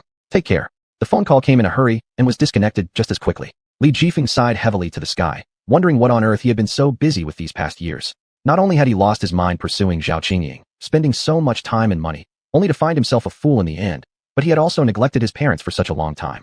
I really deserve to die. Li Jifeng was deeply heartbroken. He decided this time, when he went home, he would stay longer to spend some time with his parents. As for Chun Yunyi's situation, he had no information about her address or phone number. It seemed as if her appearance those 2 months was merely to fill some regret in his heart. From childhood, the first time he saw her, he felt she was full of secrets. Afterwards, she took him through a relatively wonderful time, giving Li Jifeng the courage to continue living, and then she disappeared. Perhaps, she would reappear before him at some point in time and place. Li Jifeng kept hoping so in his heart. Li Jifeng picked up the phone and called several people, Chen Yinshi, Luo Qing, Zhang Cheng, and Wu Luo. While reminiscing about old times, he informed them that he would be leaving Tianyuan Port City for a while. After everything was arranged, Li Jifeng booked the earliest high-speed train and, carrying large bags and small ones, embarked on the journey home. 6 hours later, he got off the high-speed train and boarded an old-fashioned bus, which was the sole link between the villages deep in the mountains and the outside world. The bus drove along winding mountain roads. The driver, with rich experience, could still light a cigarette for himself while operating the vehicle. The roar of the engine filled the entire compartment, and the chatter of uncles and aunts could be heard incessantly. The breeze from the windows carried the fragrance of soil and grass, and occasionally, the echoing calls of birds could be heard. Looking up, one could see the majestic mountains, layered peaks, and verdant scenery stretching endlessly across the land. Li Jifeng knew he had returned. There were quite a few young people sitting on the bus, mostly in groups of 3 or 2, seemingly tourists. Li Jifeng looked to his left, across the aisle. Opposite him sat a woman dressed in a black suit, her hair tied into a ponytail, wearing half-face covering black-framed glasses. She exuded a cold and aloof demeanor that repelled others from approaching her. At her feet was her black suitcase. Chapter 50, the Ulambana Festival. Probably returning home to visit family like him, Li Jifeng glanced once, and then turned his gaze away, closing his eyes to rest. After getting off the vehicle and entering the small town, the same imposing sign hung at the entrance as always. On the sign was inscribed the name of the town, Tianhai Town. Under the jurisdiction of Tianhai Town were 4 villages, scattered among these vast mountains, named according to their distance from the town's entrance sign. Yuni Village, Cloud 1 Village, Yuner Village, Cloud 2 Village, Yunsan Village, Cloud 3 Village, and Yunsi Village, Cloud 4 Village. Li Jifeng resided in Yunsi Village, the farthest away, a secluded peach blossom spring within the mountain's embrace, rarely visited by outsiders. Looking around at an environment that was both familiar and strange, Li Jifeng couldn't help but sigh over how much Tianhai Town had changed over the years. A place originally inhabited mostly by elderly villagers now saw many young people. Along the main road through the town, various shops large and small had opened. It was 10 o'clock in the morning, and the streets were bustling with people, like a lively market filled with vendors' cries and voices trading goods. Hey, Li Jifeng. As he was about to drag his luggage toward Yunxi village, someone suddenly called out to him. A man with dark skin, towering height, and a rather honest-looking face smiled widely while looking straight at him. Who are you? Li Jifeng quickly searched his memory for anyone he'd known in the past. I'm Lu Yu, your neighbor when we were kids. It came back to him. Yes, there indeed was such a person, with whom he had played in childhood, though they moved away afterward. Now here was Lu Yu recognizing him even after all this time, something Li Jifeng found quite surprising. Why have you returned? Li Jifeng asked curiously, noticing although Lu Yu had grown into adulthood, some characteristics remained unchanged, like his good-natured face, which still seemed entirely trustworthy. The Ulambana festival is almost here, replied Lu Yu. I haven't participated in it for quite some time, so I thought I'd come back and take a look. Li Jifeng nodded. I'm also back because my mom called me. You're lucky. This year's Ulambana festival is a bit different from the usual ones. Lu Yu wore an enigmatic smile on his face, unable to hide his excitement. What's different? Li Jifeng couldn't resist asking further, curiosity piqued. Now I can't tell you. If I did, it wouldn't be as fun. Anyway, the festival is only 3 days away, and then you'll find out. Lu Yu gestured towards a car not too far away. I'll drive you home first. I know where your house is. All right, thanks for the trouble. No problem. Seated inside the car, Li Jifeng gazed outside and realized how thoroughly transformed Tianhai Town was. Not just slightly changed, but practically reborn. Almost every household had new homes, some even possessing cars, and happiness gleamed unrestrainedly on everyone's faces. He wondered curiously what change could bring about such transformations. Lu Yu, has Tianhai Town changed so much these past few years? Do you know why? Well, this happened thanks to Wufang Group. They invested in our town and led everyone up the mountain to plant tea. Because of that, the whole town prospered and got wealthy. Wufang Group. Yeah, I heard that their chairman actually hails from our place. Remembering the kindness of Tianhai Town, he chose to return here to help our townsfolk make a living. The elementary school in the town has been reopened and is now properly functioning. Quietly nodding, Li Jifeng admired the chairman of Wufang Group internally. This individual had done what Li Jifeng himself always wanted to do. Once the live streaming company he worked for grew bigger, he planned to return home and benefit his hometown. Someone else beat him to it. We've arrived. The car stopped steadily in front of a 2-story bungalow. This building was constructed previously by him for his parents. Adhering to the principles of modesty and humility, he hadn't intended to build anything too luxurious in the village to avoid jealousy. Hence, he built only a simple 2-story house. To his surprise, nowadays, houses in the village were one grander and more splendid than the next. Thanks. I'll invite you to dinner later. As the car drove away, Li Jifeng picked up his luggage and walked into the house before him. Dad, Mom, I'm back. Little Feng's back. Mother Li emerged joyfully from inside the house, showering Li Jifeng with care and concern, examining his sturdy figure with relief. Then, she guided her son indoors. Mom, where's Dad? Li Jifeng accepted the water cup passed by his mother and looked around the room, seeing only her alone, so he naturally asked. Your father has gone up the mountain with others to grow tea. Has Dad also gone? That's right. Since planting tea, everyone's lives have gradually improved. Your dad naturally joined in, despite starting late but working hard. By now, he's managed to save some money, which I've deposited and kept aside, for when you marry. I'll take care of finding a wife myself. You two don't need to worry about it. Spend the money where you need to, enjoy yourselves, and don't deny yourselves anything. These supplements I bought are for you to nourish your bodies. Stop giving them away to others and keep them for yourselves. Li Jifeng placed several bags of health supplements down. We know. Mother Li was very pleased that her son had thought of them, and her happiness showed all over her smiling face, which lit up with joy. Mom's going to cook lunch. Rest for a bit. Oh, by the way, the elementary school in town has been renovated, and teachers have been hired. You used to like that school when you were little. If you have time, go take a look. All right, I'll go check it out later. Li Jifeng wandered around the house for a bit and realized just how frugal his parents truly were. They hardly ever bought things for themselves, and most of the items in their home were over a decade old. The only recent additions were the refrigerator and washing machine from a few years ago. Seeing that there was still some time before lunch, Li Jifeng decided to head to the elementary school in town since he had nothing better to do. On the streets, people came and went. Shop owners chatted happily with customers, and groups of children roamed through the alleys, their ringleaders using their pocket change to treat their friends at the local convenience store. It seemed as if everyone had a purpose except for Li Jifeng himself. Born and raised in Tianhai Town, a mountain village, he now felt strangely out of place here. Though the streets had been refurbished and looked entirely different, following the route from memory and passing through what felt like unfamiliar streets, he finally arrived at the starting point of his life. Back then, Yunsan Town wasn't nearly as prosperous. Most of the young people worked outside, and the students in the dilapidated primary school could be counted on one hand. Li Jifeng was one of them. Through his relentless efforts, and with the help of the sole volunteer teacher at the school, he managed to get admitted into a junior high school in the county, thus escaping a life of being trapped in the mountains. This primary school carried within its walls the pride and determination of his youth. My goodness, is this really the same elementary school I went to as a child? Upon reaching Tianhai Town Elementary School, Li Jifeng couldn't believe his eyes. Gone was the single rundown building he remembered. In its place stood 5 gleaming new teaching buildings along with sports facilities such as a playground, basketball court, and badminton court. Through the school fence, he could see the children happily playing on the playground inside. Chapter 51, Destination. Wait a minute, what are you doing? It's class time now, you can't go in. Watching Li Jifeng getting closer to the school gate, a security guard stopped him. Li Jifeng tried to persuade the guard with much effort, but no matter how he spoke, the guard refused to let him in. With no other choice, he had to leave. However, the desire to enter the school became even stronger. Li Jifeng stopped at the corner of the wall. He didn't know why, but it seemed like something was guiding him to go inside. Seeing the wall next to him that wasn't much taller than his height, an idea came to his mind, climbing over it. Said and done, he ran, jumped, all in one smooth motion, grabbing the top of the wall with ease. After managing to get himself up there, just as he wanted to climb down, his foot slipped, causing him to fall directly into the school premises. A scream rang out. Ouch! Who's that? Hey, not painful. Li Jifeng felt relieved. Just as he was about to stand up, he realized someone was underneath him, and oddly enough, this person looked strikingly familiar. Li Jifeng, are you trying to kill me? The voice from below sounded incredibly familiar. Ha ha ha, Teacher Chun has been flattened. The laughter of children echoed around. Li Jifeng looked up and saw kids encircling him, their big eyes staring at him curiously. Li Jifeng, how much longer are you going to stay on top of me? Once again, an irritable voice came from beneath him. Li Jifeng immediately woke up to reality and stood up, unbelievably looking at the exquisitely beautiful girl before him. Xuanhuan, who had disappeared, reappeared in front of him once again. Everything was so dreamlike, so unreal. Yuni, what are you doing here? So what? You can come here, but I can't.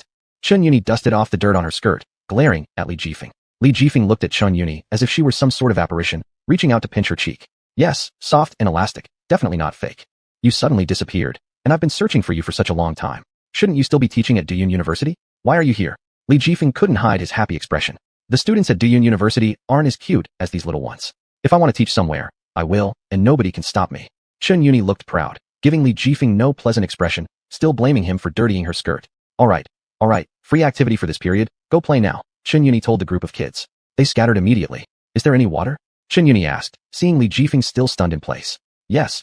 Li Jifeng pulled out a bottle of water he had bought on the road and handed it to her. The two found a shady spot and sat down. Xuanhuan took out various medicine bottles from her bag, pouring pills from each, and soon she had a large handful. Li Jifeng's face was full of shock. What are you doing? Eating medicine. Haven't you ever seen someone take medicine?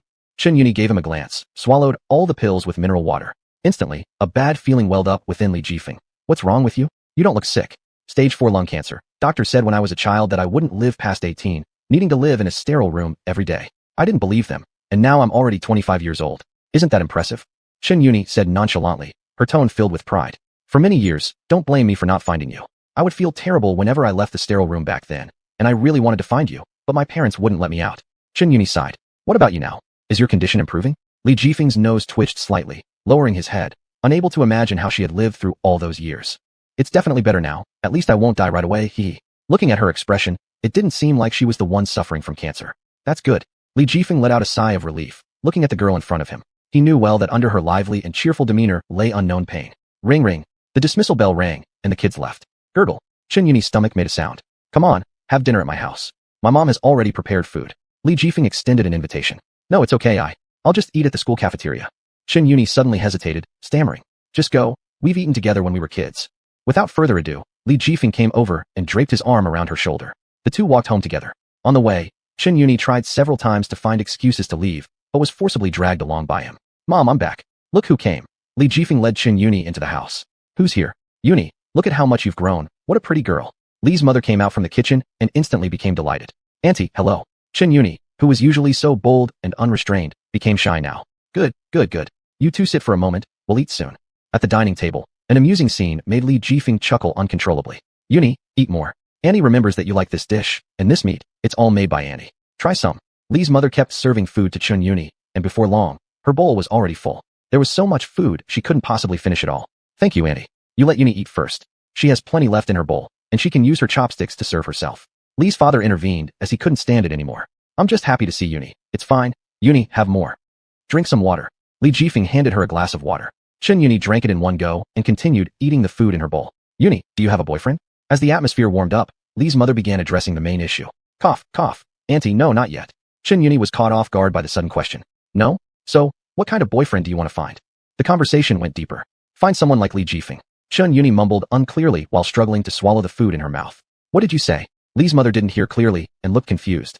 Mom, just eat first. The food is getting cold. Although Li's mother didn't hear clearly, Li Jifeng sitting beside her heard everything clearly and felt his face burning with embarrassment.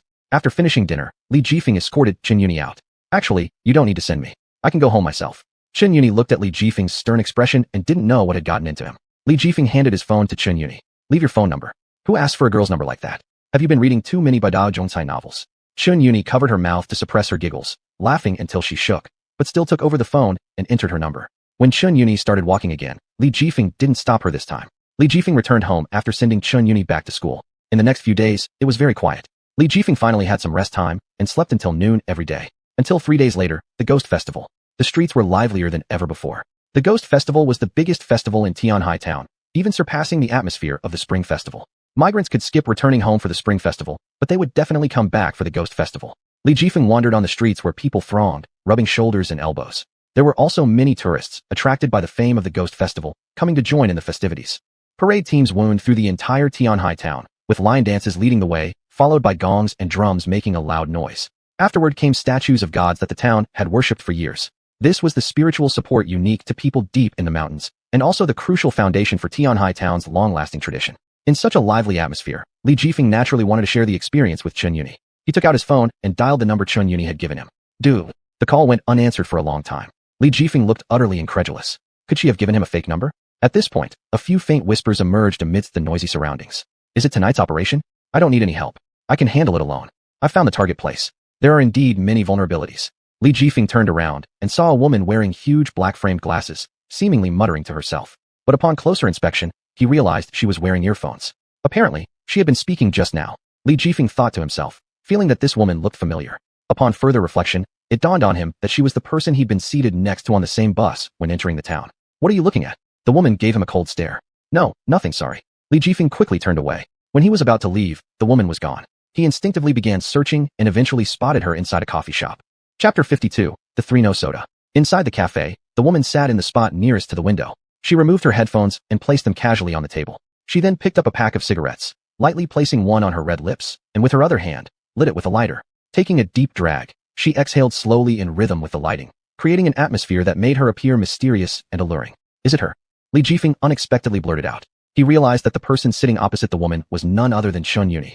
Although her headscarf tightly wrapped around her and her large black sunglasses obscured her features, her familiar figure and air of grace were unmistakable. Even if Chen Yuni turned to ash, he would still recognize her.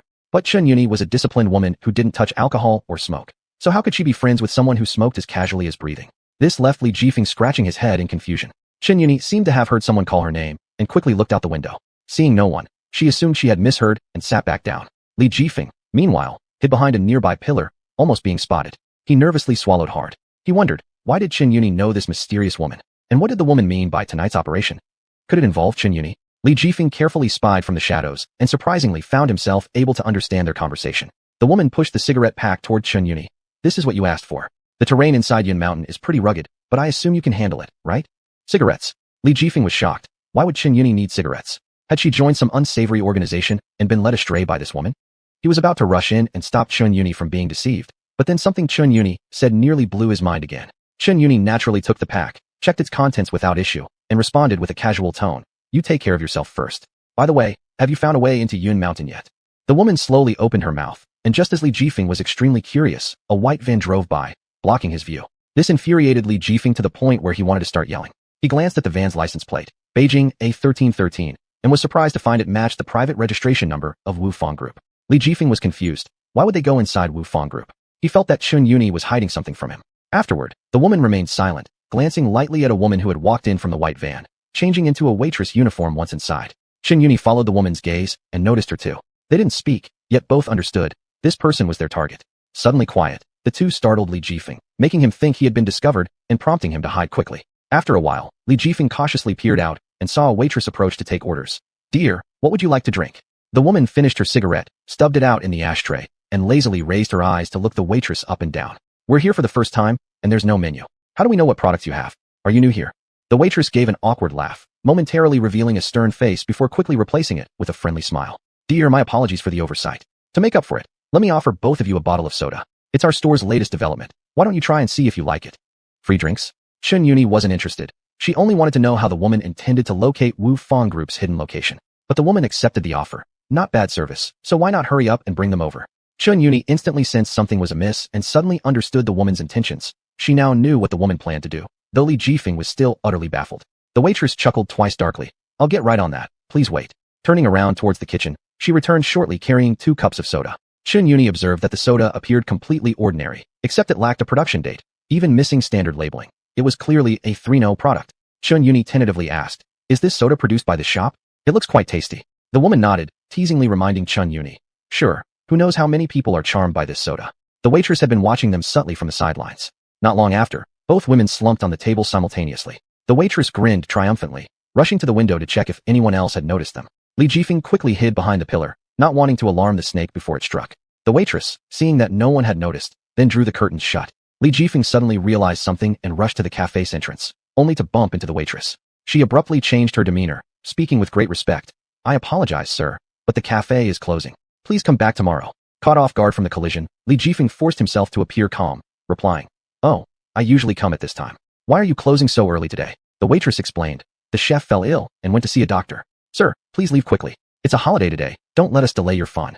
Noticing the waitress's growing impatience, Li Jifeng pretended to leave, but instead hid behind the pillar to observe. The waitress then loaded the unconscious duo onto the white van with the Beijing A license plate and drove away. Li Jifeng couldn't stand idly by and wanted to chase after them. But how could his 2 legs possibly match 4 wheels? Barely taking 2 steps, he coincidentally encountered Lu Yu, who was riding an electric scooter to find Li Jifeng for some fun. Li Jifeng snatched Lu Yu's electric scooter and sped off in pursuit of the van ahead. Left bewildered on the cold street, Lu Yu shouted, Li Jifeng, what are you doing with my scooter? Where are you going? It's a holiday. Wait for me. Li Jifeng secretly followed the van to another cafe, where more unconscious residents were being loaded onto the vehicle in batches. Then he followed the van into the wilderness. The van charged directly into a forest path, racing forward without giving any chance to stop. With the electric scooter pushed to its maximum speed, feeling almost like a motorcycle, the wheels were nearly sparking flames. Only deep within the mountain did the van finally stop, and Li Jifeng's electric scooter was close to being completely wrecked. Li Jifeng muttered silently in his heart. Sorry, Lu Yu. I really owe you one.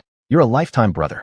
On the van, shrouded in darkness, the woman and Xuanhuan had already opened their bright eyes. Chapter 53, Robust Victim, Tian. Xuanhuan stood up and whispered, it seems to have stopped. Is this the Wu Fong group? The duration is not right. It shouldn't be the Wu Fong group yet. As she spoke, the woman drew out a hidden mini flashlight from her sleeve, illuminating the trunk. She discovered that the van was packed with people, all unconscious, like a pile of stacked humans. All the kidnapped victims were women. They must have all drunk that bottle of unbranded soda. But why does the Wu Fong group only kidnap women and not men? The question raised by the woman left Xuanhuan also without an answer.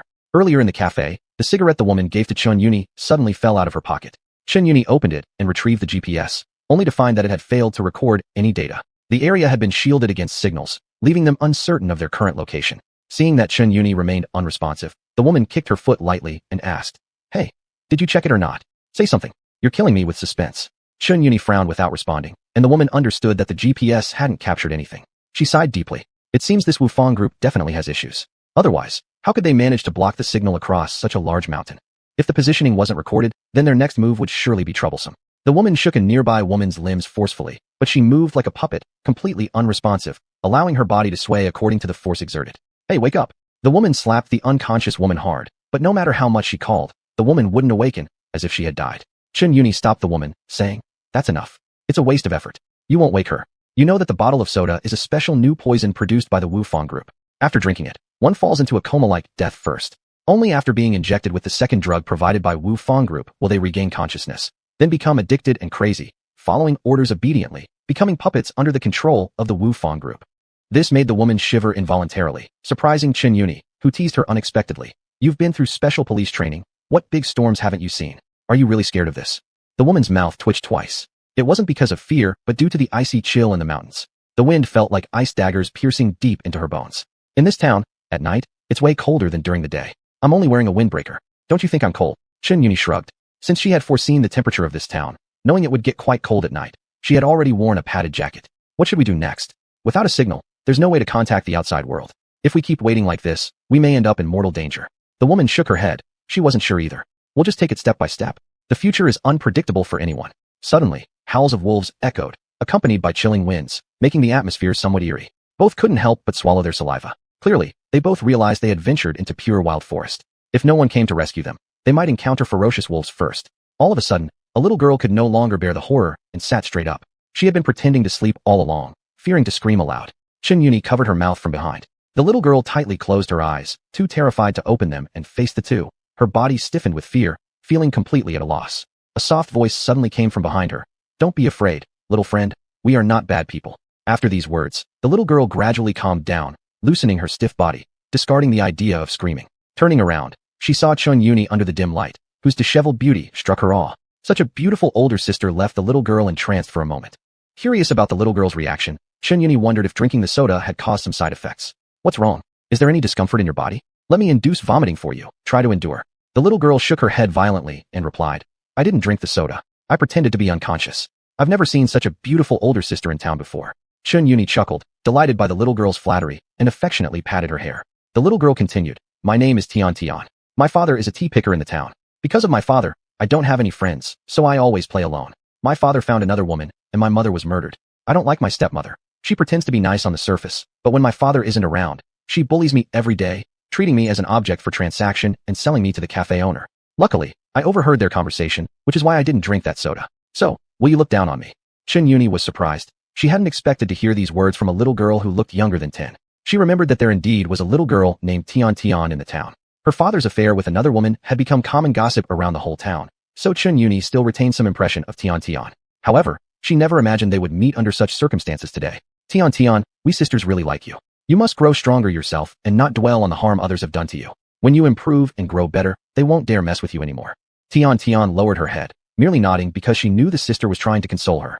But now, trapped in a van with villains, who knows if there will even be a future.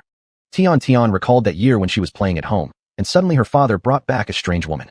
The woman was seductive, always clinging to her father, and spewing foul language, which left a deep impression on Tian Tian even now. Her father locked Tian Tian inside a box and then did unspeakable things with the woman. The box Tian Tian hid in had a crack allowing her to breathe and clearly see what her father and the woman were doing. The woman didn't care about the child nearby and became louder intentionally. When the little girl shared her family affairs, both of them felt sympathy for Tian Tian as a pitiful little girl.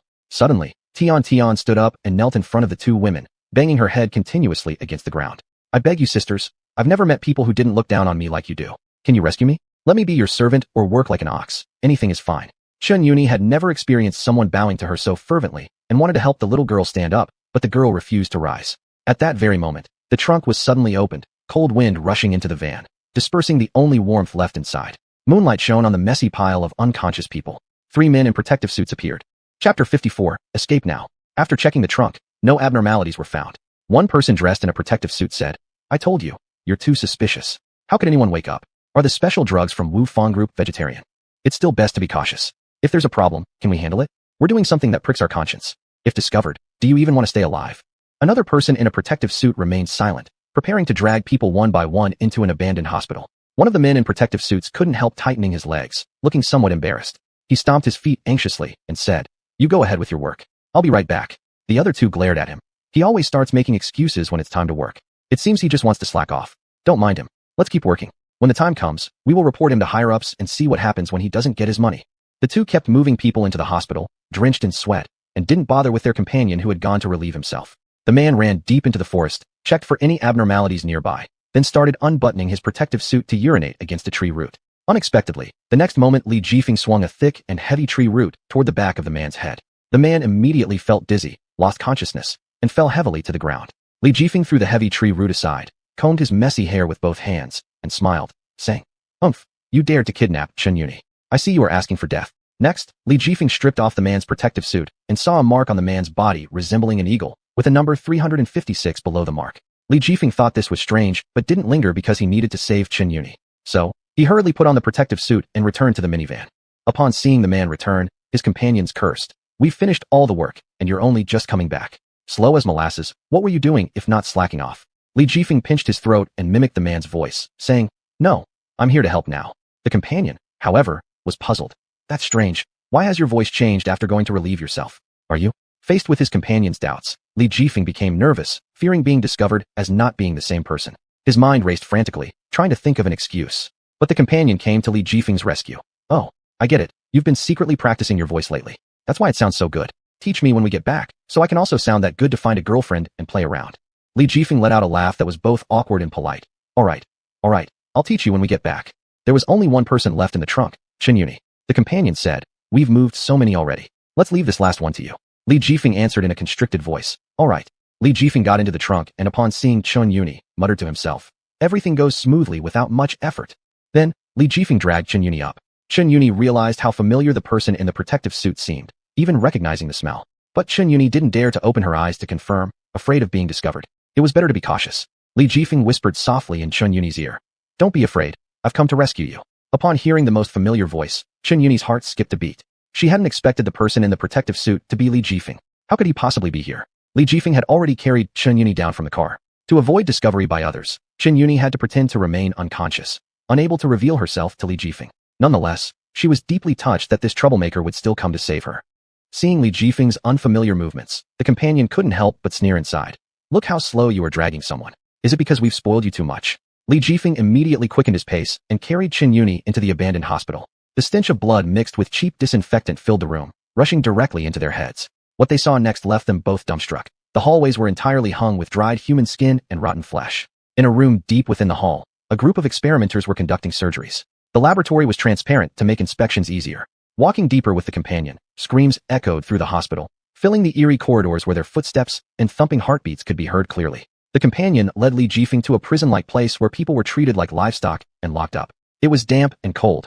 Mold grew on the walls, and large rats gnawed on the remains of the last person subjected to experiments. The companion casually grabbed the remains and threw them into the trash can, as if he had done such things countless times before, naturally feeling nothing about it. At this moment, the little girl began to hiccup out of fear, drawing attention. The two men in protective suits approached her with a chilling laugh. Little friend, how can you pretend to be asleep? We've discovered you.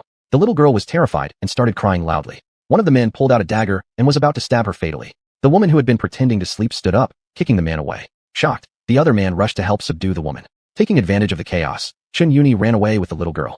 The woman held off the attackers by kicking one man in his most vulnerable spot, causing him to kneel in pain. The other man tried to sneak up from behind and cut her carotid artery, but she delivered a powerful kick to his skull, knocking him unconscious.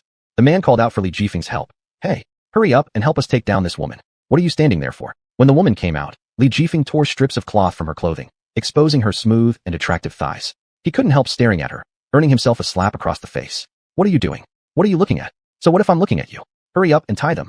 Li Jifeng nodded, quickly binding the strips of cloth tightly around the door lock, trapping the two men inside the prison. Seeing that the person in the protective suit wasn't his comrade but an accomplice of the woman, the man became furious, shouting, "Help! Someone escaped! Catch them! Run!" The group sprinted towards the exit, only to find that an alarm had sounded in the hall and white smoke began to fill the air. Something fell off to Li Jifeng, and he shouted, "Quickly, cover your mouth and nose. The smoke is toxic." Chapter 55, Locked in the operating room. Upon hearing the noise, the woman immediately covered her mouth and nose with her sleeve, trying not to inhale the smoke. Xuanhuan was busy covering both her own mouth and nose as well as Tian's, and it was proving impossible for her to manage both at once. Li Jifeng offered help, saying, "Give me the child. I am wearing a protective suit, so I'm fine. I can cover the child's mouth and nose." Xuanhuan gratefully nodded. She trusted Li Jifeng completely and didn't hesitate before handing the child over to him. As they were about to run out, the door automatically began to lower itself. Everyone went wild trying to escape, but before they could make it out, the door locked shut. Li Jifeng clenched his fists and hit the wall fiercely, shouting furiously, "Damn, we didn't make it out. We've been discovered." The group nervously looked around but couldn't see anything clearly. All they could hear were an increasing number of footsteps approaching from a distance. "It's them, quick, let's run." They fled to where there were fewer people on higher floors, but those people arrived at the lobby and, failing to find any suspicious individuals, decided to split up and search further. The suspects were still inside the hospital. On their way past the blood drawing room, they noticed that it was full of equipment used for drawing blood, bottles large and small filled with human blood. The air was permeated with the foul smell of blood, causing goosebumps. The little girl accidentally stepped on a needle lying on the ground and cried out in pain. "My foot hurts so much."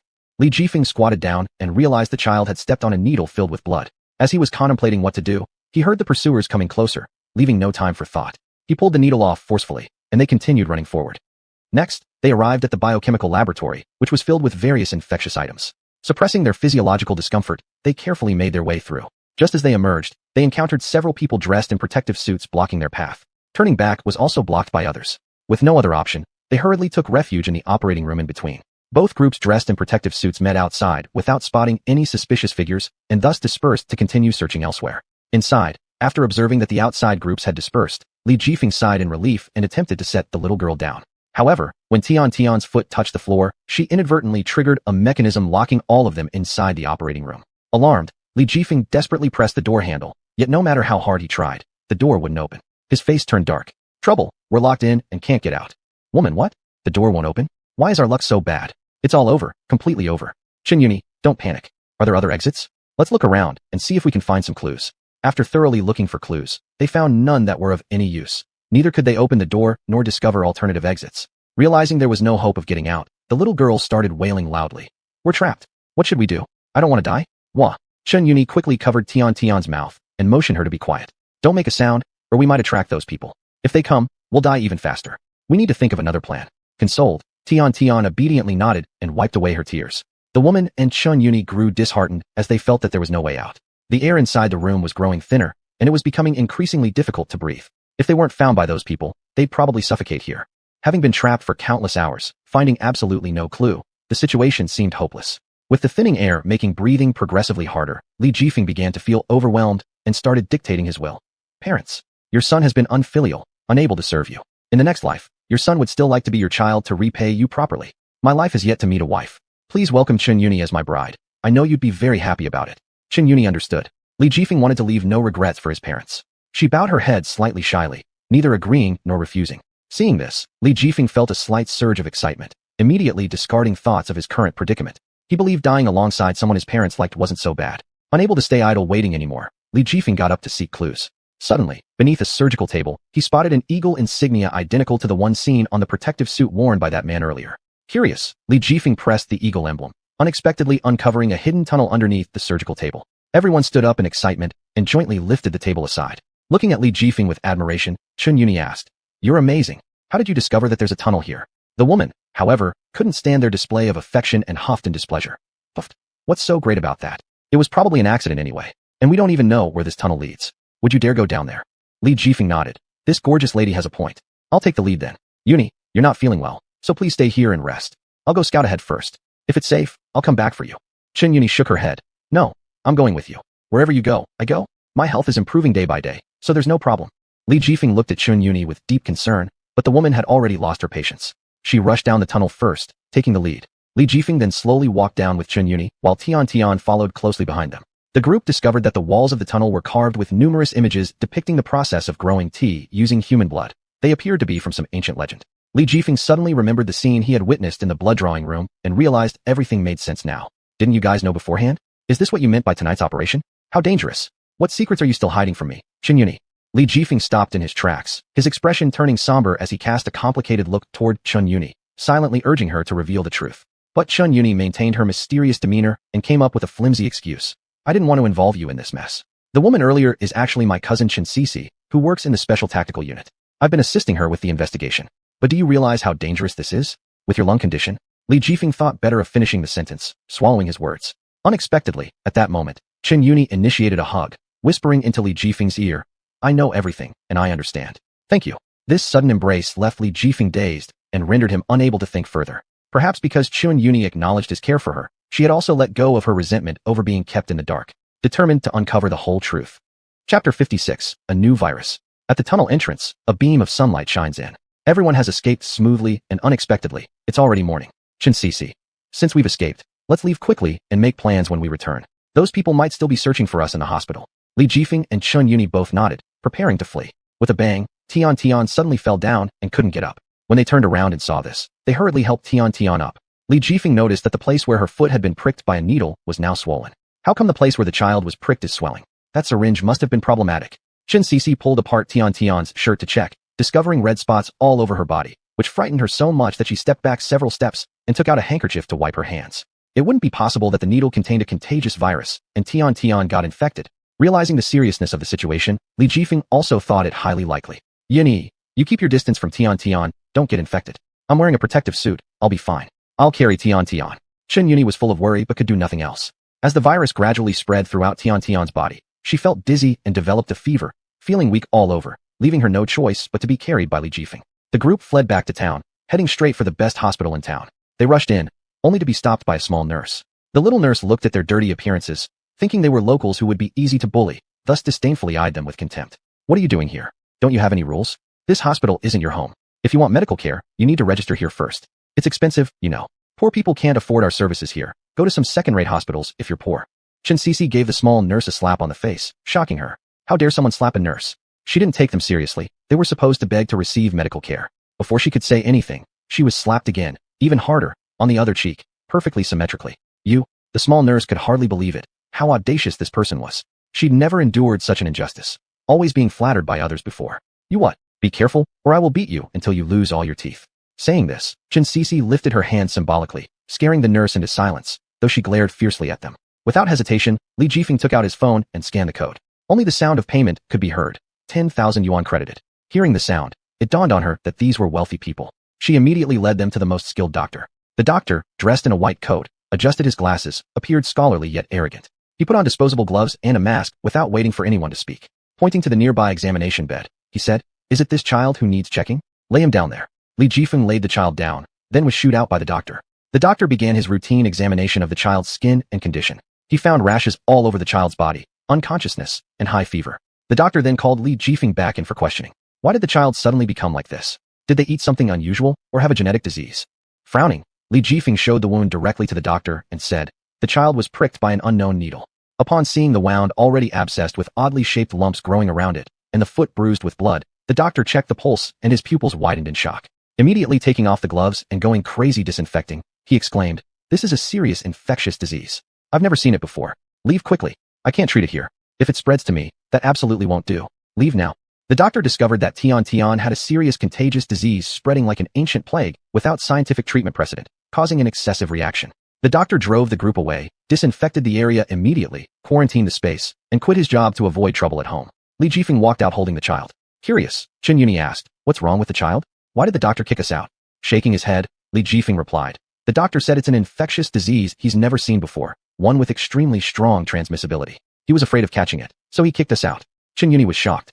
How could a child be so severely affected? It was probably due to that dirty needle, all thanks to those cruel experimenters. Tian's entire face was covered in red blotches. Nurses fled upon seeing her, and passers-by screamed at the sight. Eventually, the group was driven out of the hospital and banned from entering again. Seeing that Tian's fever would not subside and her condition getting increasingly severe, the group had no idea what to do. They decided to bring her to a nearby inn. To prevent the owner from panicking, Li Jifeng carefully wrapped the child, allowing them to smoothly secure a room. After laying Tian on the bed, they noticed her wound was getting bigger and had even spread across her entire body with those horrifying symptoms. Chen Yuni anxiously said, "What should we do? What should we do? Are we just going to watch this child die? She's been pitiful since she was born, but I never imagined her fate would be so tragic." Li Jifeng suddenly remembered he had a friend who was a scientist specializing in researching drugs to combat various viruses. Perhaps he could help. So, he hurriedly took out his phone and called his friend, though there was no guarantee he would answer. They hadn't been in touch for a long time. After a while, the call was magically answered, and a masculine voice came through. "Jifeng, you still remember I exist?" Li Jifeng forced a bitter laugh. "Ah Chung, I didn't expect you'd still care about me. How have you been recently? I know how stubborn you are. After that incident, you cut off contact with me. Well, is there something you need from me?" "Exactly as you guessed. Would you be willing to help me? Consider it a favor I owe you. It's a child who has an unknown infectious disease. I hope you can step in and help save her." "What unknown infectious disease?" "Wait for me. I'll come right away. Send me your location. It's not for your sake. I'm here for the contribution to science." Then, Ah Chung hung up. Li Jifeng sent him the coordinates, and astonishingly, an hour later, Ah Chung arrived by helicopter. Ah Chung brought a large number of scientific research supplies, all wrapped carefully to avoid arousing suspicion from his boss. When Ah Chung met Li Jifeng again, he teased him just like before. "You're still the same geeky loser as before." Li Jifeng gritted his teeth. If it weren't for the child, he would have kicked him out already. "Do you really think you can help?" Ah Chung began examining Tian's condition, finding indeed a very severe infectious disease that had progressed to its late stages. Shaking his head, Ah Chung said, "There's nothing more I can do. Get ready to seal her in a quarantine bag and bury her." Chapter 57. The second case of the virus appears in town. The room fell silent for a moment as the few people struggled to believe that the child truly couldn't be saved. Chen Yuni gasped and her tears streamed down. Tian is such a pitiful child. She lost her mother at an early age, was abandoned by her father, and bullied by her stepmother. I didn't expect her to end up like this. Destiny really loves to play tricks on people. Tian woke up at this moment. Seeing Chen Yuni crying, she reached out but worried about infecting Chen Yuni, so she hovered her hand in the air as if wiping tears. She consoled, "Sister, don't cry. Meeting you has been my good fortune. I am very grateful that you didn't disdain me. You are the kindest person in the world, the only one who wouldn't disdain me. You are my most important person." Although they had just met by chance, for Tian, this gratitude was the only feeling worth cherishing in her life. Since childhood, she had not been loved by her parents and had been struggling alone until now, yet she still could not escape from this disaster. Tian, said the siblings, "We have one wish. Please grant it before you leave this world peacefully." Chen Yuni was already sobbing uncontrollably. It was a living soul after all, and now it would vanish. She had tried to protect her, but failed, so she felt guilty. You speak. Anything sister can do, I will fulfill your wish. You must stay alive, do you understand? However, Tian shook her head with a smile. I want sister after I die, to give my body for experimentation so an antidote can be found. Let them not succeed. Let's catch all of them. Xuanhuan nodded vigorously. All right, sister promises you we will capture every single villain. This moment moved everyone present. Li Jifeng immediately grabbed Ah Cheng's collar and demanded, you must cure the child quickly. This is a life. Can you really stand aside and do nothing? Yet, this disease requires a long time to research. There's no saving her. You should face reality. This child won't last more than 2 hours. Ah Cheng did not want to stay longer and immediately took the sample to study elsewhere. However, Tian was beyond help. A few people watched over Tian, spending her final moments together. When Tian died, she was smiling happily because from her birth to now, it was the happiest moment of her life, and even death seemed worthwhile. Afterward, several people held a funeral for Tian. Tian was wrapped in an isolation bag and buried in the ground. Each of the three raised a drink to toast to the youngest hero. Inside the restaurant, the noise was deafening. Have you all heard? There is a hospital receiving a patient with a severe infectious disease caused by a virus never seen before, referred to as a modern plague. What? An infectious disease? Never heard of it. There's no way this can be true. I need to prepare fast and avoid being infected. But we still have to pick tea, right? We can't really run into this bad luck. I certainly don't want to get infected with this terrifying virus. At the next second, a man full of red spot wounds stumbled through the door incoherently, foaming at the mouth on the restaurant floor, confused and unaware. Everyone was frightened by the scene. They had been talking about this very matter when suddenly they encountered the rumored infectious disease. Everyone screamed and fled madly. Thus, the man was left unattended, lying on the ground losing his breath until he passed away. His death was grim. Upon hearing this, Li Jifeng and the group went to investigate in the restaurant, noticing that the man's symptoms were identical to Tian's. Ah Cheng took a sample from the man's body and compared it with Tian's, discovering that indeed it was the same virus. Li Jifeng speculated. Could the Wu Fang group using human blood for tea cultivation lead to cross-infections causing this new infectious disease? Chen Yuni and Chen Sisi both thought what Li Jifeng said made perfect sense. These people are worse than beasts. For personal gain, they've committed such deeds. They deserve to die 1,000 deaths. The dead man's face had become so muddled with sores that his features were entirely indistinguishable. All that remained was evidence of a male with a general frame. Suddenly, Li Jifeng noticed a red wristband tied around the man's wrist. He froze, unsure whether to confirm his suspicion. His entire body trembled. Chen Yuni also noticed Li Jifeng's strange behavior and asked, what's wrong with you? Have you found something? This dead man was none other than Li Jifeng's uncle. Just a few days ago, he had been with his father planting tea at the plantation, but unexpectedly caught this virus. It was difficult for Li Jifeng to accept this reality. His lips trembled, he knelt down, and burst into heartbroken sobs. That was the uncle who loved him the most since childhood. How could he be gone just like that? Wait a minute. Li Jifeng suddenly realized something. Since his uncle had caught this virus and his father had always worked with him. At this thought, Li Jifeng quickly got up and ran home with all his might. But halfway there, he tripped over a stone and angrily pounded the ground. Why me? Why are you treating me like this, heaven? Is tormenting me so enjoyable to you? Suddenly, a heavy rain began to pour down, soaking Li Jifeng completely. An umbrella appeared to shield him from the rain. It was Chen Yuni. He stood up, hugged her, and asked anxiously, is my dad also infected with this virus? What should I do? How can I face him? I'm scared of seeing what he's like. Chen Yuni comforted Li Jifeng gently and said, regardless, shouldn't you face it? Li Jifeng calmed down for a moment and realized she was right. So, he braved the storm and rushed back home. To his relief, he found his parents sitting in the house watching TV, a warm scene that made him sigh in relief. Li Jifeng burst in and asked urgently, Dad, did you go to cultivate the tea today? Li's father shook his head and replied, your mom told me you came back, so I quit for the day. What's going on? Boy, where have you been? Your mom and I waited up all night for you, but you never came home. Now look at you, drenched in the rain. Li's mother chimed in beside him, lightly scolding. That's right. You've grown some attitude, haven't you? Hurry up and come eat. The food is already cold from waiting for you. We've reheated it several times. Although slightly reprimanded, Li Jifeng felt an overwhelming sense of happiness and gratefully sat down, devouring the food his mother had cooked. The familiar taste of home brought tears to Li Jifeng's eyes as he ate bowl after bowl. Quietly, Li's mother whispered to Li's father, what's wrong with this child today? He seems a little strange. Li's father suddenly realized something and said, well, young people's affairs. It's best we don't interfere. Let them handle it themselves. Li's mother instantly understood, realizing that her son must be involved with Chen Yuni. Otherwise, he wouldn't act so unusually. She decided not to bother Li Jifeng anymore. Chapter 58, Filing a Report. The Abandoned Hospital under Wu Fang Group. The sound of leather whips lashing human flesh echoed throughout the entire hospital. The two men who had been locked up by Li Jifeng in the prison and the man who had been knocked out by Li Jifeng in the forest were all being disciplined. Please let us go. We really know we've made a mistake. Next time we will be more cautious and absolutely won't let anyone exploit any loopholes. Yes, we are truly sorry. Give us one more chance. Please don't kill us. You can make us say anything, as long as you let us go. The three men knelt on the ground, desperately kowtowing, begging for mercy.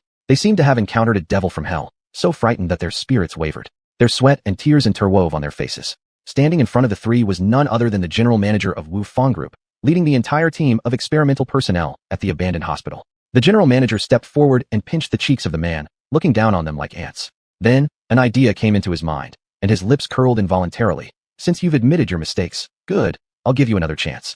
How many people are there, and what do they look like? This much you should be able to explain clearly, right? Upon hearing this, with the leader giving such a simple task, the three men became energized like soldiers on adrenaline, nodding their heads fervently. One of the men said, "There are 4 of them, 3 adults and 1 child. One adult is a man, apparently named Li Jifeng from what we've heard others call him." The general manager waved his hand, and a professional sketch artist who had been prepared beforehand approached the 3 men. "Since you've seen their appearances clearly, quickly describe them so that the sketch artist can draw them." The 3 men were highly cooperative. In unison, they said, "Li Jifeng wore protective clothing, so we couldn't see his face. The child is thin as a stick, somewhat dark-skinned. One woman has delicate features. The other woman is tall, and she's extremely skilled in martial arts, having obviously received professional training. I fought her, and I wasn't a match for her." Following their descriptions, the sketch artist went through the process and presented the finished portraits for them to review. All 3 found the accuracy miraculous and nodded repeatedly in amazement. "This is too lifelike. My goodness, it's unbelievable someone could draw so realistically. It's like magic, exactly the same. Are these even normal human hands? These must be divine hands." 666. Having lost their utility, the 3 men elicited sinister laughter from the general manager, who gave a glance to a nearby aide before leaving with the sketch artist. Next, the whole research staff of the abandoned hospital tied the 3 men to the lab beds. Everyone gathered around the bed, each holding a scalpel and blood extraction tools. Horrified and struggling fiercely, the 3 men cried out, "What are you going to do? Let me go? Didn't we agree that if we told you, you'd let us go? You don't keep your word. You're not even worth anything." A dose of anesthetic was administered, and the 3 men gradually fell asleep. Blood extraction began along with the removal of bones. As time passed, their bodies began to shrink. Finally, they turned into 3 dried corpses lying on the bed, resembling 3 human skin blankets. Police station. Li Jifeng sat inside a small, pitch-black room, slightly nervous, unconsciously swallowing hard. There was only a large glass pane in front of him, but he could see nothing through it. Behind the glass stood a team of police officers. "Police officer you. Relax, recount everything you know once again, and we'll document it impartially. No need to be nervous." Li Jifeng nodded slightly, recalling the tragic death of Tian Tian, determined to bring those responsible to justice. xuanhuan Group, its name implies its reputation. As you all know, since the establishment of this group, not only has the economy of the whole town improved, but also every resident in the town has gained a source of livelihood, that of tea picking and cultivation. Police Officer Zhang. I've also heard about this profession initiated by xuanhuan Group. Aren't they supposed to be great philanthropists? Why are you filing a report? Do you not know lying is forbidden in front of the police? And do you not understand the consequences of lying? Police Officer Chong. I've also heard about it. xuanhuan Group annually conducts charitable activities to help children in other small mountain villages. Isn't this the well-regarded benefactor group among people? Li Jifeng gave a cold laugh, shaking his head helplessly. If this were the case, then everyone has been deceived by their superficial kindness. In reality, they use human blood to grow tea. I know of an abandoned hospital. It's their experimental base. Police Officer you. How did you come to know this? Li Jifeng responded calmly. They utilize cafes to distribute beverages without proper certification, knocking people unconscious before bringing them back to the abandoned hospital for experiments and blood extraction. I just escaped from the hospital recently. After hearing Li Jifeng's story, the police sent someone to investigate. Indeed, most of the coffee shop chains in the town were under the name of xuanhuan Group. Police Officer Zhang. Shall I send someone to arrest them? Let's probe their words first. Officer Chong. I think it's appropriate. Comrade Li Jifeng, thank you for your report. We will dispatch professionals to ensure your safety in secret. You don't need to be tense. This won't interfere with your normal life. You may leave now, and I wish you a pleasant life. Li Jifeng had no choice but to cooperate and left the police station after being questioned. Unexpectedly, just as he stepped out of the door, he was greeted by Xuanyuni's big bear hug. Li Jifeng was delighted. Xuanyuni, how did you know I was here? I was just about to look for you, and now you're already here. Xuanyuni laughed and said, It's Xuanhuan. She was worried about your safety, so she was keeping an eye on your house at all times. When she found out you were here, she immediately informed me. I came because I was concerned about you. Li Jifeng instinctively glanced at Xuanhuan, who still looked cold and distant, but this time she waved slightly at Li Jifeng. She's not really good at expressing herself. After this operation, you're officially one of our team members. Team? Then shouldn't we come up with a catchy name for our group? Let me think. How about Crime Fighting Gang Group? Xuanyuni tapped Li Jifeng's little head and said, What kind of name is that? I think it should be called the Jifeng Team, swift and agile. Xuanhuan couldn't stand it anymore. It seemed like Xuanyuni was intentionally showing off their affection publicly, so she retorted, Hey, don't make your affection so obvious. Your intentions are all exposed. After pondering for a moment, Li Jifeng had an idea. I got it. Let's call it Wealthy Group. Xuanyuni happily grabbed Li Jifeng's hand and jumped around. That sounds great. Then it'll be called Wealthy Group, and we'll all get rich. Trailing behind them, Chen Cece helplessly remarked. Are you even considering my feelings as a single person? Stop showing off your affection already, and aren't you guys being a bit too childish? Chapter 59, Trapped. The police followed the route provided by Li Jifeng and led people to the abandoned hospital. However, they didn't expect to find the abandoned hospital completely empty, not a single person in sight. Officer Yu. Did that kid Li Jifeng really not lie? Officer Zhang. Who dares to joke around with the police? Officer Chong. I found a clue, come take a look. It can prove Li Jifeng did not lie. The police discovered a patch of dried blood residue on the wall inside the hospital and an abandoned needle in the corner. Forensic expert, come over here and examine this. What is inside the needle? The forensic expert carried a small box, crouched down at the wall corner, put on isolation gloves, and carefully picked it up. Then he opened the little box, extracted a sample from the needle, and placed it into a test container. After adding a few drops of reagent, bubbles began rapidly forming, and the color turned bright red. This was the first time the forensic expert had seen such a situation, startling him so much that he fell backward onto the ground, looking in horror as the substance in the tube fermented. The entire jar exploded with what appeared to be a terrible virus. Nervous stutter. This is highly toxic, and it's a virus the medical world hasn't encountered before, with extremely strong infection and transmission capabilities. The officer asked curiously, even your medical field doesn't know what this virus is? So how do we get rid of it? The forensic expert shook his head. I don't know either what to do. It shouldn't be dealt with carelessly because this appears to be a hybrid mutation of many viruses. I could take this sample to our boss for research, then provide you with an answer. With no other option, the police let the forensic expert leave. Subsequently, the officers discovered a letter inside the blood drawing room. The letter was sent internally within the Wu Fang group to the general manager, who usually would read it and burn it. Why this letter was left behind remained unknown to the police. The content of the letter was roughly about ordering the general manager to complete his tasks, then evacuate everyone while destroying the abandoned hospital. Upon reading this, the officers were greatly alarmed, suspecting that mines were buried underneath the abandoned hospital. Officer Yu sensed something wrong and immediately shouted toward others, quick, evacuate. There are mines below the hospital. Officer Zhang only just realized they had fallen into a trap and hurriedly ran outside, passing messages to those within the hospital. Run. It's dangerous. It's a trap.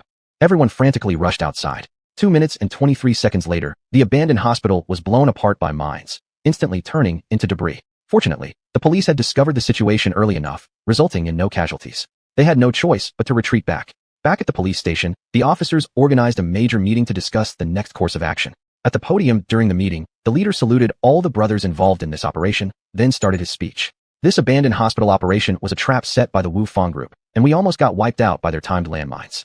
Thankfully, one of our comrades timely discovered a letter, preventing a tragedy from happening. The police officer who discovered the letter stood up, paid respect to his colleagues, showed himself briefly, then sat back down. The leader continued speaking. This time, our efforts were not fruitless. We've confirmed the reports given by Li Jifeng were indeed true. Every clue is a grand gamble full of risks. Everyone is free to voice their thoughts. Officer Yu, we think we should investigate the coffee shop under the Wu Fang group. According to Comrade Li Jifeng's testimony, these criminals initially used tramp soda to recruit people. Officer Zhang, that's correct. We can send someone undercover. However, this action is very dangerous and requires proper preparation. The leader highly agreed with this suggestion. Since that's the case, let's act accordingly. So, who is willing to contribute and become the spy? All present remained silent since they would be dealing with a criminal gang. None dared to volunteer themselves lightly. At this moment, the daughter of one officer stepped forward and saluted all the officials. I grew up eating meals from 100 families. My parents are both police officers, and my ambition is to also become a great police officer. I'd like to handle this task myself. Seeing her step forward, her mother strongly opposed. Absolutely not. Lu Yunyun, sit down now. You're too young and shouldn't randomly undertake missions like this. You need to listen to the organization's decision. But Lu Yunyun wouldn't listen to her mother. She said, I'm less recognizable than other officers, making me the most suitable choice. I hope the leadership will give me this opportunity. The leader was deeply moved by Lu Yunyun's courage and thus consented. Very well then. Since that's the case, thank you, Comrade Lu Yunyun, for your hard work. Now we can adjourn the meeting. Everyone go back to your duties. As soon as Lu Yunyun walked out of the office, she was pulled aside by her mother into the stairwell to talk. Do you know who the target of this operation is? It's the Wu Fang group, the largest rumored criminal organization in the town. Do you know why they haven't been caught yet? Because they are more powerful than we can imagine. And there's a high chance that if you're not careful, you will never come back. Her mother, filled with anger and helplessness, poked Lu Yunyun's forehead hard. However, Lu Yunyun showed no fear at all. She solemnly promised her mother, don't worry, I won't be in trouble. I will definitely take down the Wu Fang group. In this world, how can anyone guarantee such things? You've really made me so mad. Go let your father see. You're truly grown up like a wild horse that even several cattle can't pull back. Lu Yunyun couldn't understand her mother either. If I bring down the Wu Fang group, our family name will be glorified forever. Mother, I don't understand why you don't give me a chance to prove myself. I believe I'll do a fantastic job, and I hope you'll trust and support all my decisions. Her mother was helpless, sighing deeply before leaving. Turning around, Lu Yunyun then headed straight to her father's office. Her father was the captain, and his words carried some weight. Knock, knock, knock. Please come in. Daughter, you're here. I've heard about it. You're getting ready for the operation to probe into the Xuanhuan group. Are you sure? After pondering seriously for a moment, Lu Yunyun nodded and saluted to her father. Yes, I've already decided. I'm unafraid because I want to become a true police officer and make contributions to our country. Unexpectedly, her father also supported her instead of opposing it as Lu Yunyun had originally anticipated. Good. You're worthy of being my daughter, just like me back in the day. Whatever you choose, I will support you. Your mother is just worried about you. Try to comfort her before starting your mission since she has put a lot of heart into raising you. Lu Yunyun understood. Just as she was about to leave, her father called her again. Chapter 60, The Chosen One. Jifeng, come in. Father wanted to introduce Li Jifeng to Lu Yunyun. Li Jifeng walked into the room, and a strong floral fragrance greeted him. Lu Yunyun was wearing loose police uniform, her long curly hair tucked under a baseball cap, and her facial features were exceptionally delicate. At first sight, Li Jifeng was mesmerized. Such a fresh and efficient beauty, and the captain father would actually introduce her to him voluntarily. Hello, I'm Li Jifeng. A simple and somewhat awkward self-introduction left his hand hanging mid-air, swaying awkwardly. Li Jifeng's heart itched as if millions of ants were crawling on it. He was about to suffer from awkwardness syndrome due to seeing a beauty. However, Lu Yunyun scrutinized Li Jifeng from head to toe, and no matter how she looked at it, she felt that Li Jifeng wasn't qualified enough to be her friend. Without showing any mercy, she ignored Li Jifeng and prepared to leave. But father stopped Lu Yunyun. What's going on? Where are all those rules I've taught you normally? Don't think just because you have a task that you can become unruly. Lu Yunyun stomped her feet angrily and pouted. Dad, what exactly do you want me to do? What university did he graduate from? What does he work as? Dad, probably you don't even know these things, so why are you still introducing me to your daughter? She then muttered quietly. Just look at his outfit, worth only a few dollars. Probably some penniless good-for-nothing. Although very softly, both father and Li heard it clearly. The father rebuked Lu Yunyun. How many times have I told you not to judge people by their appearance? How are you doing that? Sighing deeply, Lu Yunyun unwillingly shook hands with Li Jifeng under the pressure of her father's insistence. Subsequently, Lu Yunyun wiped her hand on the seam of her pants disdainfully. The captain turned around and smiled at Li Jifeng while asking, So, Jifeng, what about what I mentioned earlier? How's it going? Li Jifeng fell into a reverie. That morning, Li Jifeng was preparing to go out to find xuanhuan, but didn't expect to be intercepted by the captain first. Kid, are you interested in joining the SWAT team?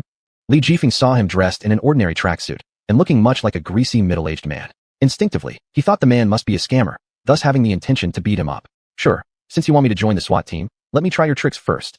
What Li Jifeng hadn't anticipated was being suppressed immediately upon making a move, without any chance to counterattack. A brand new police ID was shown in front of Li Jifeng. What do you think? Want to learn and join the SWAT team? But I know nothing and am just an ordinary person. Why do you still choose me? Li Jifeng couldn't figure it out. That day, he had only provided some clues. The captain said, I am one who likes to value opportunities. I think you have great potential. Would you mind coming to my office for a chat? Li Jifeng wanted to refuse, but couldn't find a way. After all, the other party was a cop. On the way, Li Jifeng caught glimpses of them passing by several restaurants, hotels, and clothing stores. 2 tables of people were eating meat sandwiches in a restaurant, a couple arguing at the hotel entrance, and a boy waiting outside a clothing store where his girlfriend was trying on a white dress. Li Jifeng knew the nearby precinct, but he wondered why the captain had to take 2 detours instead of taking a straight route there. Soon, after arriving at the office, the captain simply asked Li Jifeng a few questions. Are you a local? Are you married or not? How many family members do you have? What's your education level? Li Jifeng laughed. Captain, are you bringing me here just to investigate my household registration? Or do you suspect that I lied last time with those clues, and therefore specially came to investigate me and probe my intentions? The captain did not answer, and Li Jifeng assumed he guessed right, preparing to stand up and leave. Captain, I am indeed a local resident. My family is decent and modestly saving some money. We haven't done anything morally wrong. Moreover, I gave you the clues. Whether you believe me or not is up to you. I'm not married and have no children. Everything is clear. Can you now let me go? The captain crossed his hands on the table, suddenly asking Li Jifeng questions that caught him off guard. How many tables were occupied in the restaurant we passed just now? 2. Were there couples at the hotel entrance? What were they doing? There was a couple, and they were arguing. What color of clothes was the woman trying on in the clothing store we passed? A white dress. And what was the man sitting on the couch in the clothing store doing? He was anxiously waiting. Probably the girl's boyfriend. The captain smiled slightly, satisfied with Li Jifeng, believing that he had not misjudged him. I've already investigated. There should be a young girl named xuanhuan around you, right? At the mention of her name, Li Jifeng's expression suddenly changed, and he was like a completely different person from before. He slammed his hand on the table and challenged. You can just come for me if you have any issues. What do you want to do? If you dare to mess with her, even if you're the captain, I'm not afraid of you. Don't you think there's something strange about this young girl, xuanhuan? Why does she disappear from time to time and always reappear in unexpected moments? These questions hit directly at Li Jifeng's heart concerns. He had been pondering these questions all along, but could never find a clear answer. He also tried to deceive himself, but it didn't work. xuanhuan and I are childhood sweethearts. Could you know her better than I do? I remember that Chen Cece is from your unit. If I want to find out information through her, I can go straight to her for an inquiry. Why should I take a roundabout way to enter your unit first, and then find her for clarity? The captain remained calm, sipped some tea, and said, Indeed, I don't know Xuanhuan as well as you do. But Cixi really belongs to our unit. Yet she isn't Xuanhuan's cousin. Her original name is Lu Xiaodi. Do you think someone who doesn't even inform you of these basic facts would tell you anything else? Don't you want to uncover Xuanhuan's secrets? Li Jifeng was shocked. He hadn't expected Xuanhuan to deceive him once again. What kind of secrets was she hiding from him? Why did everything seem to revolve around her, leaving him utterly clueless? Could joining you give me the answers? The captain nodded. After you join the team, maybe you'll find some clues you're looking for. But as for the truth, you'll still need to seek it yourself. Li Jifeng fell silent. The captain said, I can give you some time. I hope by this time tomorrow, you'll be at my office. With the memory concluded, Li Jifeng firmly nodded and said, I want to join you. Chapter 61. Protecting Lu Yunyun and going to the hospital. The captain said indifferently, but my daughter also said that you have no academic qualifications and nothing special either. Why should you join the SWAT team? In response to the captain's questioning, Li Jifeng remained calm and composed. He believed this was the only opportunity for him to get close to Xuanhuan. I can help your daughter with this operation. I participated in the abandoned hospital operation, so I know more about Wu Fang Group's movements than any of you. The captain had a good impression of Li Jifeng and genuinely wanted to train him. Even if the task of finding out the internal location of Wu Fang Group wasn't completed this time, he still wanted Li Jifeng to join the SWAT team. Well, there's nothing else here. You can go now. Oh yes, Lu Yunyun, why don't you see Jifeng off? We can discuss the operation and how to cooperate while we're at it. Lu Yunyun completely failed to understand her father's decision. When she heard that Li Jifeng would also participate in the operation, there were 10,000 reasons within her that wanted to reject the idea. However, there was nothing she could do since it was an organizational decision. She had no choice but to comply. After they left, Lu Yunyun's mother burst into the room, snatching the teacup from the edge of the captain's lips and glaring at him irritably. You're still drinking. What are you thinking? How can you agree to let our daughter take part in such a dangerous mission? And what's the deal with that young man? Startled by the sudden loss of his teacup, the captain initially became angry, but upon seeing it was Lu Yunyun's mother, he put aside his irritation and became patient instead. He consoled. Don't worry, this young man is someone destined for great things, and our daughter isn't exactly mediocre either. This infuriated Lu Yunyun's mother so much that she directly poured the tea into a flower pot and slammed the cup down on the table. The flowers will drink it. You won't get any. You always indulge her. If something goes wrong, who's going to take responsibility? Drink away. I just said you've been entering menopause recently, acting impulsively all the time. Isn't it better to calmly wait for the results? Before he finished speaking, Lu Yunyun's mother slammed the door and stormed out. As the two walked down the road, neither spoke a word, leaving an awkward atmosphere hanging between them. Li Jifeng broke the awkwardness first, opening his mouth and saying, Although I don't know why you dislike me so much, I will protect you well. So brazen, Lu Yunyun gave him a hard glare. She thought about all the effort she had put into participating in this operation, yet the man in front of her had been directly invited by her father to join without lifting a finger. So she prepared to confront the situation openly. Indeed, I do despise you. You didn't need to do anything, and you got to join the operation. My father values you more. Speaking of talent, I have many certificates. Regarding education, I've even studied abroad. As for experience, none of our policemen can match you. Li Jifeng hadn't considered these aspects much. In Lu Yunyun's eyes, they belonged to two different worlds. Suddenly sticking his nose where it doesn't belong made things feel unfair. If he tried to explain, perhaps in her eyes it would seem like insincere excuses, so he refrained from offering any explanation. What you said isn't wrong. Indeed, my experience isn't up to par with yours, but I'm striving towards my own goals too. If you make judgments based merely on external matters, then I think you don't deserve this police uniform. I don't bother arguing with you, you damn idiot. At their side, an old-fashioned streetlight stood precariously, but despite professional training, Lu Yunyun had not noticed its precarious state. The next second, the streetlight toppled over and smashed toward Lu Yunyun. Before she could react, she squatted, burying her head in her arms and closing her eyes tightly. When Lu Yunyun thought she was about to be hit, she didn't feel any pain for a long time. She slowly opened her eyes and discovered that Li Jifeng had placed her underneath himself. His slight frame was bearing the weight of the large lamppost. Li Jifeng shouted loudly, "Hurry up and run." Lu Yunyun quickly moved away, and subsequently, Li Jifeng was pressed down to the ground. In a daze, he saw Lu Yunyun rushing toward him anxiously before everything went black, and he lost consciousness. When he woke up, Li Jifeng found himself lying on a small bed. The surrounding area was filled with the smell of disinfectant, and the blue curtains were gently swayed by the wind. A headache struck him sharply, and unable to endure the pain, he furrowed his brow. Am I in a hospital? The sound of wheel turning came from afar, getting closer and closer, and a nurse dressed in a nurse's uniform pushed a trolley into the ward. There were various medicine-changing supplies on the cart. The nurse walked to Li Jifeng's bedside, gently removing the bandage wound around his head, reapplying ointment, and replacing it with new ones. "You're awake? How do you feel?" Li Jifeng was completely immersed in the nurse's gentleness. "It doesn't hurt at all." The nurse smiled kindly and finished changing the medicine quickly before leaving the ward. Li Jifeng was stunned, and before he could react, a big face appeared in front of him. It was Lu Yunyun. "Lu Yunyun? Why are you here?" Li Jifeng thought Lu Yunyun would still have her world-weary attitude and come to confront him. "I just want to find my own goal. I'm not trying to oppose you. If you're here to say more discouraging words, I suggest you stop." What Li Jifeng didn't expect was that Lu Yunyun's demeanor completely changed. Her face was full of concern as she touched his bandages with gentle fingers, tears almost brimming in her eyes. Does it hurt? It's all my fault. I've had professional training, yet I didn't notice anything. Then, Lu Yunyun blushed, looking like she wanted to say something to Li Jifeng but couldn't muster the voice. This left Li Jifeng somewhat flustered, saying, "You shouldn't think too much about this. I just promised your dad I'd protect you. That's all." Lu Yunyun nodded excitedly, replying, "You don't need to explain. I just want to thank you. These days, I will personally take care of you until you recover so we can carry out the mission together." Li Jifeng raised an eyebrow, somewhat skeptical. "Really? You won't be thinking of another way to get rid of me, right?" Lu Yunyun obediently made a swearing gesture, smiling cutely. "I really mean it, I swear. But first, you must let me take care of you." Yet Li Jifeng was still preoccupied with finding Xuanhuan and hesitated while looking at his phone. Seeing Li Jifeng's hesitation, Lu Yunyun said, "All right then. I'll prepare today, and starting tomorrow, I'll come to look after you. You need to rest properly." "No need." Before Li Jifeng could finish speaking, Lu Yunyun had already run off. Li Jifeng stared at the phone number marked as Xuanhuan and fell into deep thought. He called many times, but no one had answered. Could it be that Xuanhuan has left again without saying goodbye? Li Jifeng couldn't make sense of it and felt like his head was about to split. He stopped pondering. Li Jifeng had lain in bed for an unknown amount of time, feeling numb all over, and decided to get up and walk around a bit. Unexpectedly, as soon as he stepped out of the ward door, he nearly collided with someone. Chapter 62, Mother-Daughter Heartaches. Looking up, he saw Ms. Lu Yunyun glaring at him. Li Jifeng's heart trembled as he thought to himself, "This is a tough one." After a brief pause, he quickly regained his composure and greeted politely. "Hello, you must be Ms. Lu Yunyun's mother?" Ms. Lu Yunyun wasted no time and got straight to the point. "You're pretty smart.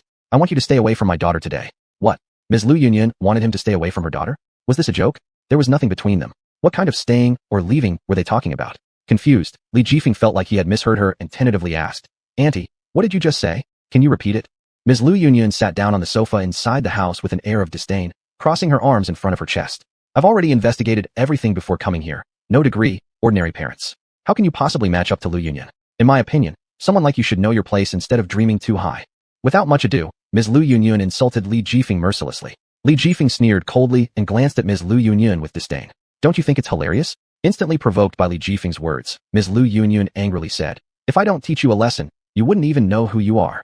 Ignoring Li Jifeng's response, Ms. Lu Yunyun suddenly kicked toward him. Li Jifeng managed to dodge quickly, otherwise, he would have been injured by this unexpected move. "What are you doing? Why are you attacking me without reason? I haven't offended or bothered you. Aren't you supposed to be a police officer? Shouldn't you act reasonably?" Another kick followed, directly knocking Li Jifeng over. He fell, his whole body sore from pain. "What are you two doing?" Lu Yunyun happened to come with some chicken soup and witnessed this scene. She dropped the soup and immediately stepped in front of Li Jifeng for protection. "Mom, what are you doing? Why do you beat him for no reason? Move aside. Don't think because you're my daughter that I won't touch you. Your dad may indulge you, but I will not tolerate such nonsense. It's impossible for the two of you. What are you saying? We have nothing going on. You shouldn't assume things like that." Ms. Lu Yunyun wasn't listening. She believed that her daughter had become too unrestrained recently, forming her own thoughts and daring to defy her. "It's me who gave birth to you. I raised you all this way. I don't need you to give birth to me." Slap. Ms. Lu Yunyun slapped Lu Yunyun hard across the face. The sound echoed through the entire hospital room, stunning Li Jifeng, who had been watching. Li Jifeng thought to himself, this slap was so firm. Even her own daughter wasn't spared. This woman is really ruthless. Holding her red and swollen cheek, Lu Yunyun's eyes suddenly stung with tears turning red and wet. She couldn't believe what she saw in her mother. "You hit me." Realizing she might have gone a bit too far, Ms. Lu Yunyun hesitated, unsure of how to express herself.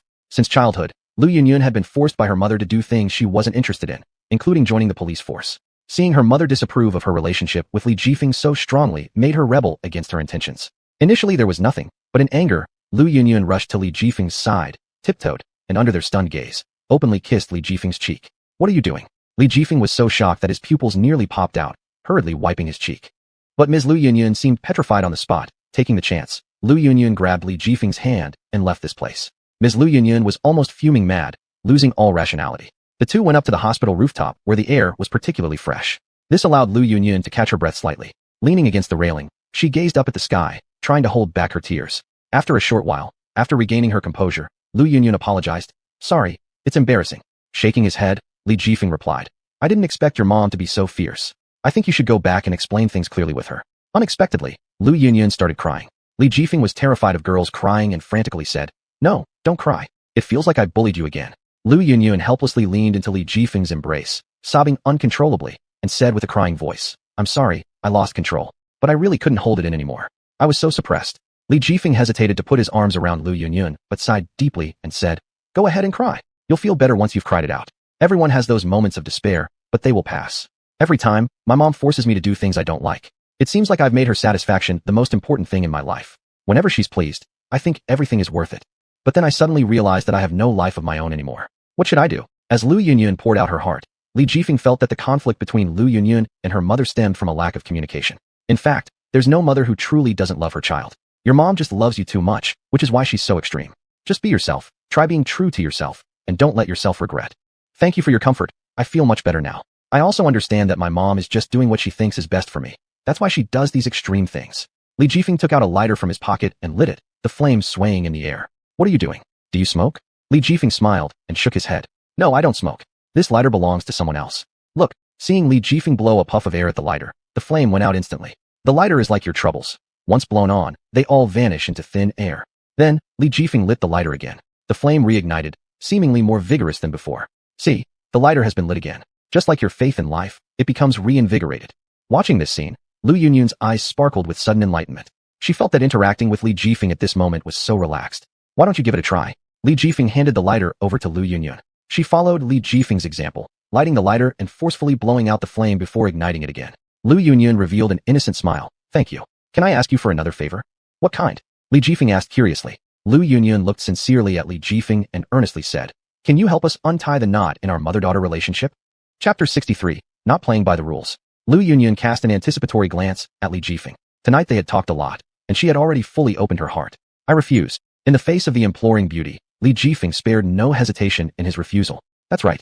Li Jifeng didn't want to get involved in their affairs at all, which left Lu Yunyun feeling severely let down and immediately inflamed with anger. I knew it, you bastard.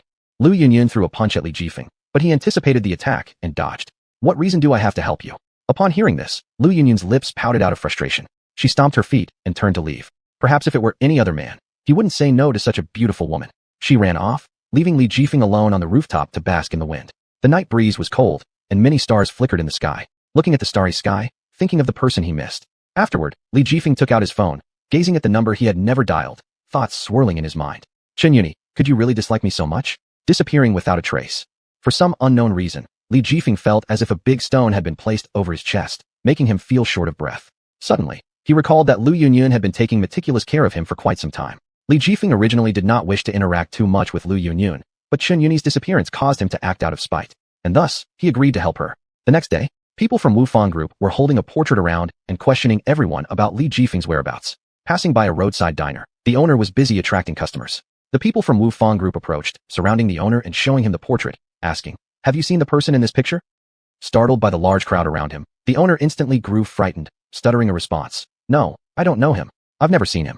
The men from Wufang Group glared fiercely at the owner, as if they could devour him whole. They threatened. Do you realize our Wufang Group isn't something ordinary people can afford to offend? If you're lying to us, you'll know what your fate will be. Then, the men from Wufang Group pulled out electric batons and held them up before the owner. Terrified, the owner wet himself and fell onto the ground. Seeing the owner's cowardice, the group from Wufang left, considering him unlikely to lie. Subsequently, the people from Wufang Group seized another passerby and asked again while showing the same portrait.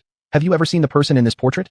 The passerby did not recognize the person in the image, but seeing how numerous they were, fear gripped him, and he quickly fled. Believing this passerby recognized the man in the portrait, the Wufang Group members chased after him relentlessly. Not knowing where to go, the passerby eventually found himself surrounded by desolate wilderness. Yet the Wufang Group did not give up the pursuit. Though just an ordinary citizen, compared to the well-trained men from Wufang Group, it required little effort for them to catch the passerby and pin him to the ground. The passerby struggled desperately, begging for mercy. I'm sorry, I don't know anything. Please let me go. Why would you run if you know nothing? You must know the person in this portrait. If you don't tell the truth, you'll die here today. But the passerby genuinely didn't know who the person in the portrait was. How could he lead them to the one in the picture? Kneeling on the ground, the passerby begged incessantly, head knocking in submission. I really don't know him. I'm not lying. Please let me go. I beg you.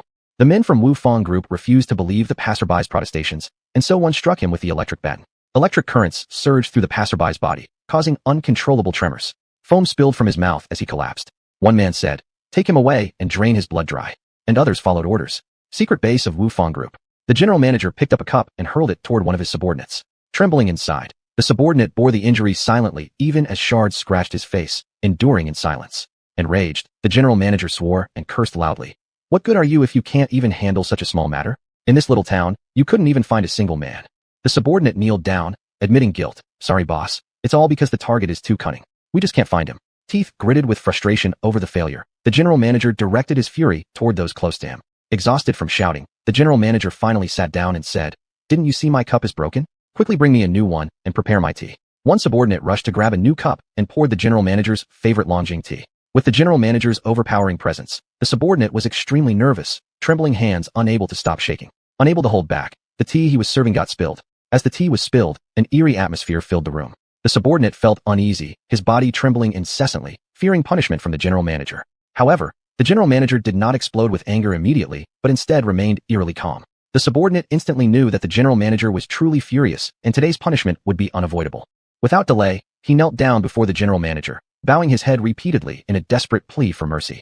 "General manager, I didn't mean to do it. Please forgive me. I have elderly parents to care for and young children depending on me. I've worked under you for so many years. Please don't take offense at someone like me. Show mercy, general manager." But the general manager gave no reply. He walked slowly toward the subordinate, grabbing his cheek firmly, exposing all of his teeth.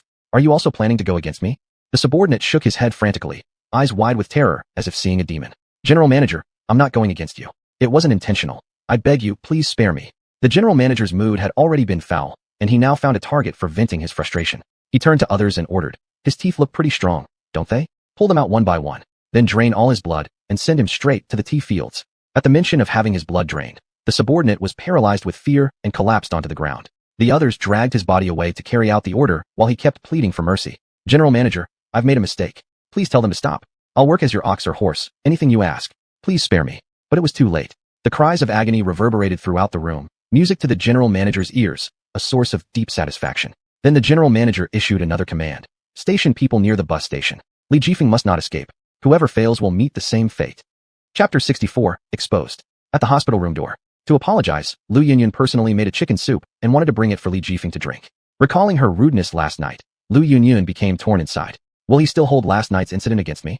Lu Yunyun rubbed her smooth cheeks and thought that he was not the type of person to be petty. She gave herself an inner boost. "As long as I don't feel awkward, others will. No problem." After much hesitation, she still didn't dare to enter the room. Actually, Li Jifeng had already seen someone standing at the hospital room door. That person had been pacing back and forth for half an hour, making Li Jifeng somewhat irritable. It was easy to guess that the person must be Lu Yunyun. Thus, Li Jifeng broke the silence first and said, "Lu Yunyun, come in." Startled by being called out, Lu Yunyun shivered all over, not expecting Li Jifeng to know she was at the door. Lu Yunyun carefully pushed open the hospital room door and smiled awkwardly at Li Jifeng. "I've come to deliver chicken soup to you. Sorry about what happened yesterday. It caused trouble for you. Can I come in?" Li Jifeng politely accepted her kindness and said, "Since you made it for me, bring it quickly and let me try it." Lu Yunyun placed the chicken soup on the small table in front of Li Jifeng, eagerly watching him drink it. "This is chicken soup I stewed for 5 hours. Try it, does it taste good?" Li Jifeng took a sip with a small spoon, and the rich flavor of the chicken soup exploded in his mouth, smooth and refreshing, warming his stomach after drinking it. "You made this yourself? Not bad. I didn't expect you to be so clever with your hands." Being praised, Lu Yunyun shyly looked down. The old man in the adjacent bed noticed their interaction and interjected, "You two young lovers are quite a match. Boy, you're pretty lucky to have such a beautiful wife who cooks well and even cares for you when you're sick. You should treasure her. Back in my day, I also had a wife who loved me so much, but I didn't cherish her properly." Hearing this, Lu Yunyun felt shy, her face turning as red as an apple, her heart pounding. She did indeed start to have a little affection for Li Jifeng. Li Jifeng hastily explained, "Old man, you've got it wrong. We aren't lovers yet, so please don't say anything rash." The old man revealed a very regretful expression. "Oh, that's how it is. Since you're not lovers yet, you can become one." Li Jifeng chuckled. "We're from entirely different worlds. This chicken soup is just her way of expressing gratitude. I came to the hospital because I got injured protecting her." Upon hearing Li Jifeng's explanation, Lu Yunyun unexpectedly felt a sense of disappointment. Watching Li Jifeng finish the chicken soup without even glancing at her, was it possible that he had no feelings for her? Without uttering a word, Lu Yunyun intended to leave. Holding an empty bowl, Li Jifeng was highly puzzled and said, "This person leaves so fast without saying goodbye. Such a busy bee." The old man beside noticed it and reminded Li Jifeng, "Young lady's mad. Aren't you going to console her?" Li Jifeng was confused. He hadn't done anything. Why was Lu Yunyun throwing a tantrum for no reason? After Lu Yunyun left the hospital, a group of men blocked her path. In a daze, Lu Yunyun immediately raised her guard. "Who are you guys? What do you want?" All these men had numerous knife scars on their bodies, cigarettes pinched between their fingers, looking like street hoodlums clinging onto her. One of them showed her a portrait, asking, "Do you recognize the person in the picture?" These people were trying to track down Li Jifeng's whereabouts. Surprisingly, Lu Yunyun realized that the Wu Fang group had found her faster than expected. She decided to use her acting skills to fool them, quickly transforming into an utterly pitiful demeanor. "Gentlemen, you don't know. I am merely a little girl selling matches, working hard outside to feed my poor younger brother and take care of my ill father. All I want is to earn enough food for them. Speaking thus, Lu Yunyun managed to make tears circle around her eyes, which stunned the men listening to her fabricated tragic story. Seeing the effect worked well, she went further. Judging by your looks, each of you has elderly parents and children waiting at home. You understand the hardship of life. Please have mercy. Our family is so impoverished that we can't even afford decent shoes for my brother. Please don't rob us. Each of the gentlemen looked at Lu Yunyun and remembered their own families awaiting sustenance from them, hence moved by pity. You're just a hard-working girl. It's unlikely you've had any chance to meet such dangerous people. All right, you may go ahead. Before leaving, they all felt sorry for her, so everyone handed her the money they had in their pockets. As the men let her go, Lu Yunyun was just about to slip past them when her phone in her pocket suddenly rang. Lu Yunyun's heart raced with conflicting emotions, her face contorting involuntarily. She had almost escaped smoothly, but unexpectedly got tripped up by her own phone. People from Wufang Group all thought something was suspicious. If she couldn't even afford proper shoes for her brother, how could she afford a phone? Wait a minute, take your phone out. With a nervous laugh, Lu Yunyun turned around and took out her phone, raising it high above her head with both hands. Big brothers, please spare me. I didn't mean to deceive you.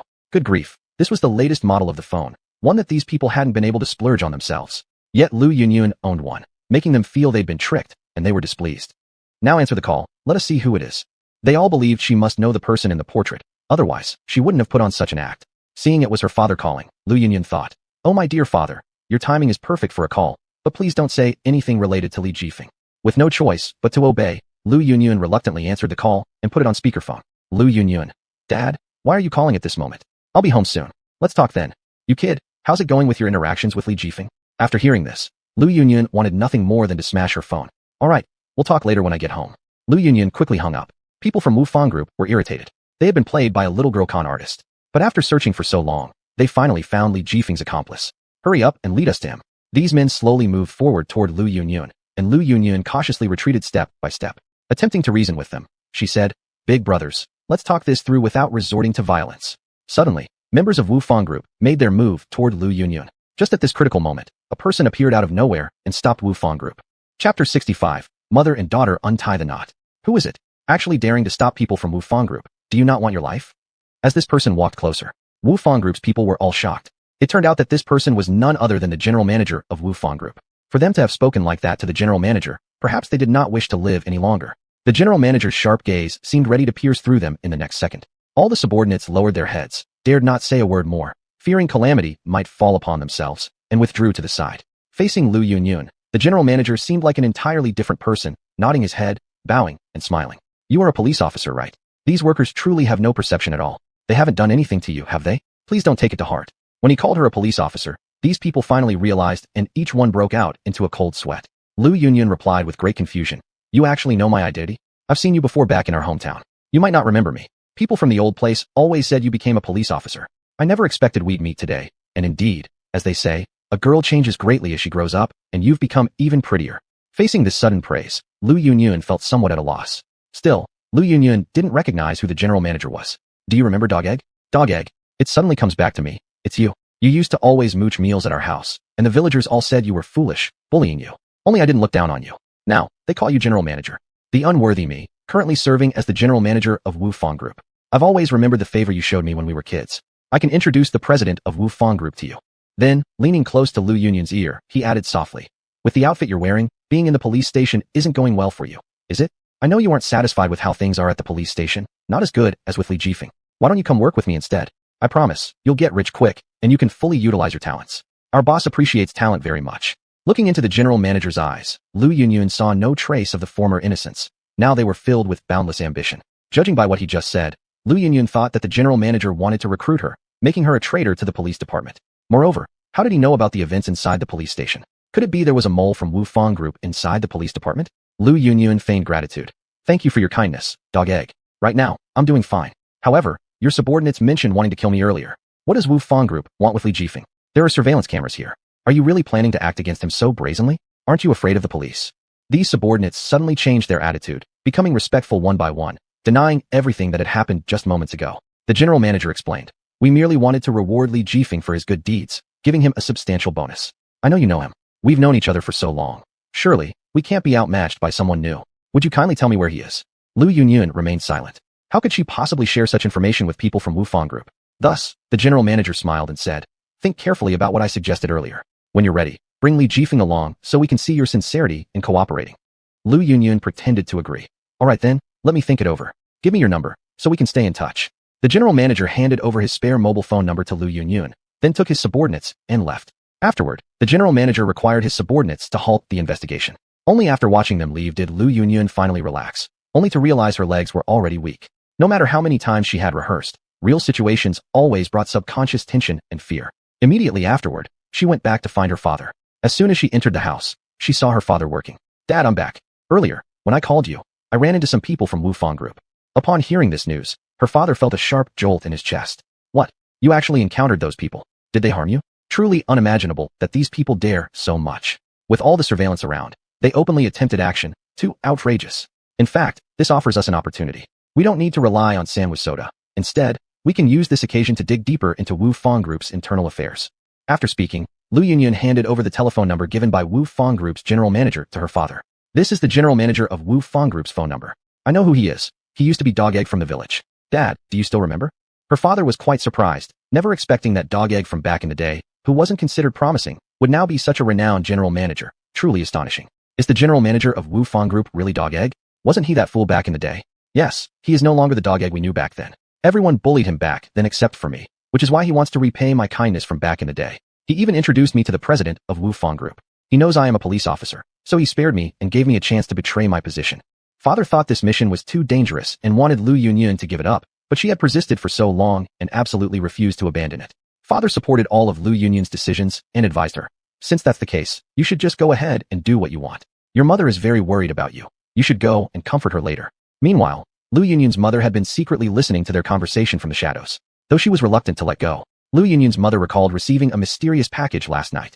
How dare she? I raised her this big only for her to throw me away for some young man. Lu Yunyun's mother looked at the mysterious package on the table, murmuring to herself. Who sent this? I clearly remember not ordering anything. Yet, the recipient's name on it is mine. Out of curiosity, Lu Yunyun's mother opened the package. To her surprise, there was a heartfelt letter inside signed by Lu Yunyun. Dear Mom, I didn't mean to upset you intentionally. I just want to contribute something meaningful. In truth, there is no special relationship between me and Li Jifeng. I hope you can forgive me. The mission I am about to carry out comes with certain risks, so I would like to say, I love you, Mom. Below the card was a delicate necklace. In fact, it was sent by Li Jifeng. Upon seeing the unique gift, Lu Yunyun's mother felt deeply moved. Foolish child, how could parents ever bear grudges against their own child overnight? The reminiscence ended here. Lu Yunyun's mother thought that Lu Yunyun wouldn't come to see her before her mission, so she prepared to return to her room, only to unexpectedly find Lu Yunyun seeking her out to apologize. Both mother and daughter realized they each had faults, and finally untied the knot between them. Chapter 66. Where has the arrogance gone? The man who entered the French restaurant was not Li Jifeng. Lu Yunyun awkwardly put down her hand. Sorry, mistaken identity. Lu Yunyun sat back to her seat, impatiently glancing at the time. Half an hour had already passed, and Li Jifeng still hadn't arrived. She began muttering under her breath. Li Jifeng, you bastard, making me wait this long, and not even answering the phone. Meanwhile, at the Li residence, Li Jifeng limped home just now. Upon entering, Li's parents immediately saw Li Jifeng's terrible state. They hurried over to examine his injuries. You brat just left, how did you come back? And why are you so injured? Who exactly were you fighting with? Sit down quickly, let me take care of your wounds. Li Jifeng sat down, allowing his mother to treat his wounds briefly. I'm fine, don't worry about me. When I left earlier, someone slipped a sack over my head and beat me up. I'm going to report this to the Public Security Bureau right away and find out who is so bold to attack me in broad daylight. Upon hearing this, Li father also got angry, cursing towards the door. Who exactly is the son of a turtle that beat my son like this? If you have any skills, come out instead of hiding like a coward. Li Jifeng smiled. That's enough, Dad. Those people have already run off, and you can't curse them anyway. How would you go after them and catch them? Subsequently, Mr. and Mrs. Li supported Li Jifeng as they all went to the police station to file a complaint. As soon as they entered the Public Security Bureau, Officer Huang approached. May I ask what brings you here? Mrs. Li, what else could we be doing but reporting a case? Someone attacked my son, we don't know who. Please check the surveillance, identify the person responsible, and confront him face to face. So what's your son's name? Li Jifeng. Officer Huang had already been bribed by Mr. Li, yet on the surface, he couldn't act too obvious. Well then, follow me to my office. I'll help you investigate the street surveillance from where your son was assaulted. If it wasn't captured, there isn't much I can do to help identify the person who attacked him. Alright, officer, please handle this quickly. My son has suffered such a great wrong. This matter cannot just end here. We must get an explanation. Officer Huang took them to check the surveillance, but nothing turned up. Because half an hour ago, Officer Huang had already cut off that video segment. Bringing them to check the surveillance was merely to make them give up on pursuing the issue with Mr. Li. You see, that surveillance appears to have been cut off, so no footage was captured. If you want to file a complaint, there needs to be sufficient evidence for us, the police, to conduct an investigation. Mrs. Li became somewhat upset. Isn't it enough that my son is already hurt like this? You officers won't handle this. Are we supposed to just let this slide? Officer Huang was visibly annoyed, unwilling to continue engaging with them. Didn't I already tell you that there needs to be sufficient evidence for us to conduct an investigation? Since you have no evidence and don't know who beat up your son, there's nothing we can do about it. Unwillingly, Mrs. Li questioned, we investigated before coming here. The surveillance camera was not broken, which is why we came to ask for the surveillance footage. Now you say the video was cut off. That only means you tampered with it. Officer Huang looked down on them, adopting a highly adversarial attitude. I've already told you there's no surveillance video. What more do you want? If you continue to cause trouble like this, don't blame us for driving you out. This mannerism clearly indicated to Mr. and Mrs. Li that Officer Huang had been bribed, explaining why he was treating them so perfunctorily. How dare you speak to us like this? Do you have no sense of compassion? I've already told you that this matter cannot be helped by us. If you insist on continuing, whose fault will it be? Mrs. Li moved forward to attempt checking the surveillance footage herself, only to be unexpectedly shoved to the ground by Officer Huang. Ouch! How dare you push me? How can you do this? I pushed you, so what? It was because you wouldn't stop bothering me. I said there was no video, but you still wouldn't leave. What am I supposed to do? If you keep this up, I will have to resort to extreme measures against you. From the side, Mr. Li helped Mrs. Li up and threw Officer Huang's potted plant to the ground. I'll smash your flower pot because you dared to shove my wife. How dare you bully us? Is there no justice in heaven? Upon seeing his flower pot smashed, Officer Huang's face turned dark and furious. He stood up, pointing a finger at the elderly couple. You two smelly old people, you dare to break my flower pot? Get out of here. Officer Huang was about to resort to violence against Mr. and Mrs. Li, but Jifeng Li stepped in front of them protectively. As Officer Huang threw a punch, Li Jifeng jabbed him forcefully with his cane on the foot. Before Officer Huang could throw his punch, he hopped in pain, letting go of his attack to clutch his foot. You ruffians. Wait until I arrest all of you and throw you into jail. Let's see how arrogant you'll be then. Li Jifeng grew angry. It was you who disrespected my parents first. We came here to report a case, and this is your attitude? I'd rather not file the report. I won't let my parents be mistreated. You apologize to my parents immediately, or else this matter between us won't end here. Officer Huang responded full of resentment. You want me to apologize? Impossible. And I'll tell you, I will bully your parents, so what? What can you do? You're just an ordinary citizen. Do you have the right to speak to me like this? Do you even deserve to? Then, Officer Huang glared fiercely at Li Jifeng's parents once more. I'll curse at you, old man and old woman, stinking from head to toe, looking like you don't deserve to live, so impoverished and wretched. Go die and reincarnate already. Parents are the bottom line for their children. Li Jifeng was completely enraged. Ignoring his own injuries, he threw a powerful punch that struck Officer Huang's face, swelling it instantly. Next, Li Jifeng grabbed Officer Huang by the hair and forced his head against the ground. He made him bow and apologize to his parents. Hurry up and apologize to my parents. Officer Huang was a bully who feared those stronger than him. Beaten into submission, he knelt on the floor to beg for forgiveness from Mr. and Mrs. Li. I'm sorry I'm wrong. Please forgive me. I won't act like this again. Stop hitting me. Chapter 67. Dare to show off on my turf? Aren't you very arrogant? Where did all that arrogance go? I really don't understand how someone like you could become a policeman, or do you have someone backing you up? In the face of Li Jifeng's questioning, Officer Huang was flustered, because he indeed had some dirty secrets. If these were discovered, it was likely he would lose his position. He didn't want to ruin his future for the dirty money from Mr. Li. Weighing the options, he knew what mattered more. So, Officer Huang changed his demeanor, acting like a lapdog trying to reconcile with Li Jifeng. I don't want to make things too ugly either. I'll find the video for you, alright? And I've sincerely apologized as well. You even broke my flower pot. Can we just let this go? Li Jifeng saw through Officer Huang's nervousness and refused to let him off the hook. Then you better pull up the video first and enforce the law fairly. Otherwise, this won't be over. Just as Officer Huang was about to retrieve the surveillance footage, his phone received a text message from Mr. Li. Huang policeman, as long as you don't show them the surveillance, what can they do? I'll give you more money. Anyway, they're just ordinary residents, so they can't cause me much trouble. Upon seeing the text, Officer Huang immediately stopped retrieving the surveillance. He'd been involved in similar deals before, thinking these people were only venting their anger. Could they really beat up the police in the station? At most, they'd get beaten themselves, but for all that money, it would be worth it. Officer Huang secretly glanced at Li Jifeng twice, believing that he was just an ordinary person who couldn't harm him. So, Officer Huang reverted back to his initial attitude. No surveillance, take my life if you must. Officer Huang puffed out his chest, looking indifferent whether anyone wanted to hit him or not. Li Jifeng had never seen such shamelessness before. He also realized he didn't want to create a big commotion inside the police station. Officer Huang guessed correctly that Li Jifeng wouldn't dare to make a move here, so he became even more arrogant. I advise you to settle for this already. Even if you stir things up here, it won't amount to anything. It would be better to go home and heal your wounds and think about who you've offended. This sentence carried deep meaning, causing Li Jifeng to pause and reflect. He hadn't usually offended anyone, so why would someone hate him so much? 3 hours had passed. Meanwhile, inside the French restaurant, diners came and went in waves, and the place was almost closing down, forcing Lu Yunyun to leave. Walking alone on the road, Lu Yunyun's mind replayed the wonderful times she shared with Li Jifeng. A question arose. Did Li Jifeng truly not care for her at all? Looking at the time, Lu Yunyun decided not to go home and return to the police station to deal with the case. Unexpectedly, she encountered the moment when the Li family was being evicted. Jifeng? So you're here. Do you know how long I've waited for you? Why didn't you come?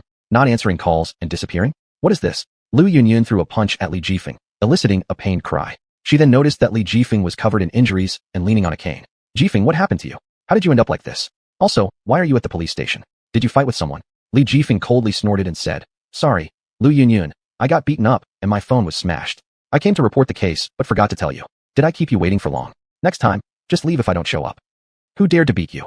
Is that person here? I will personally interrogate them.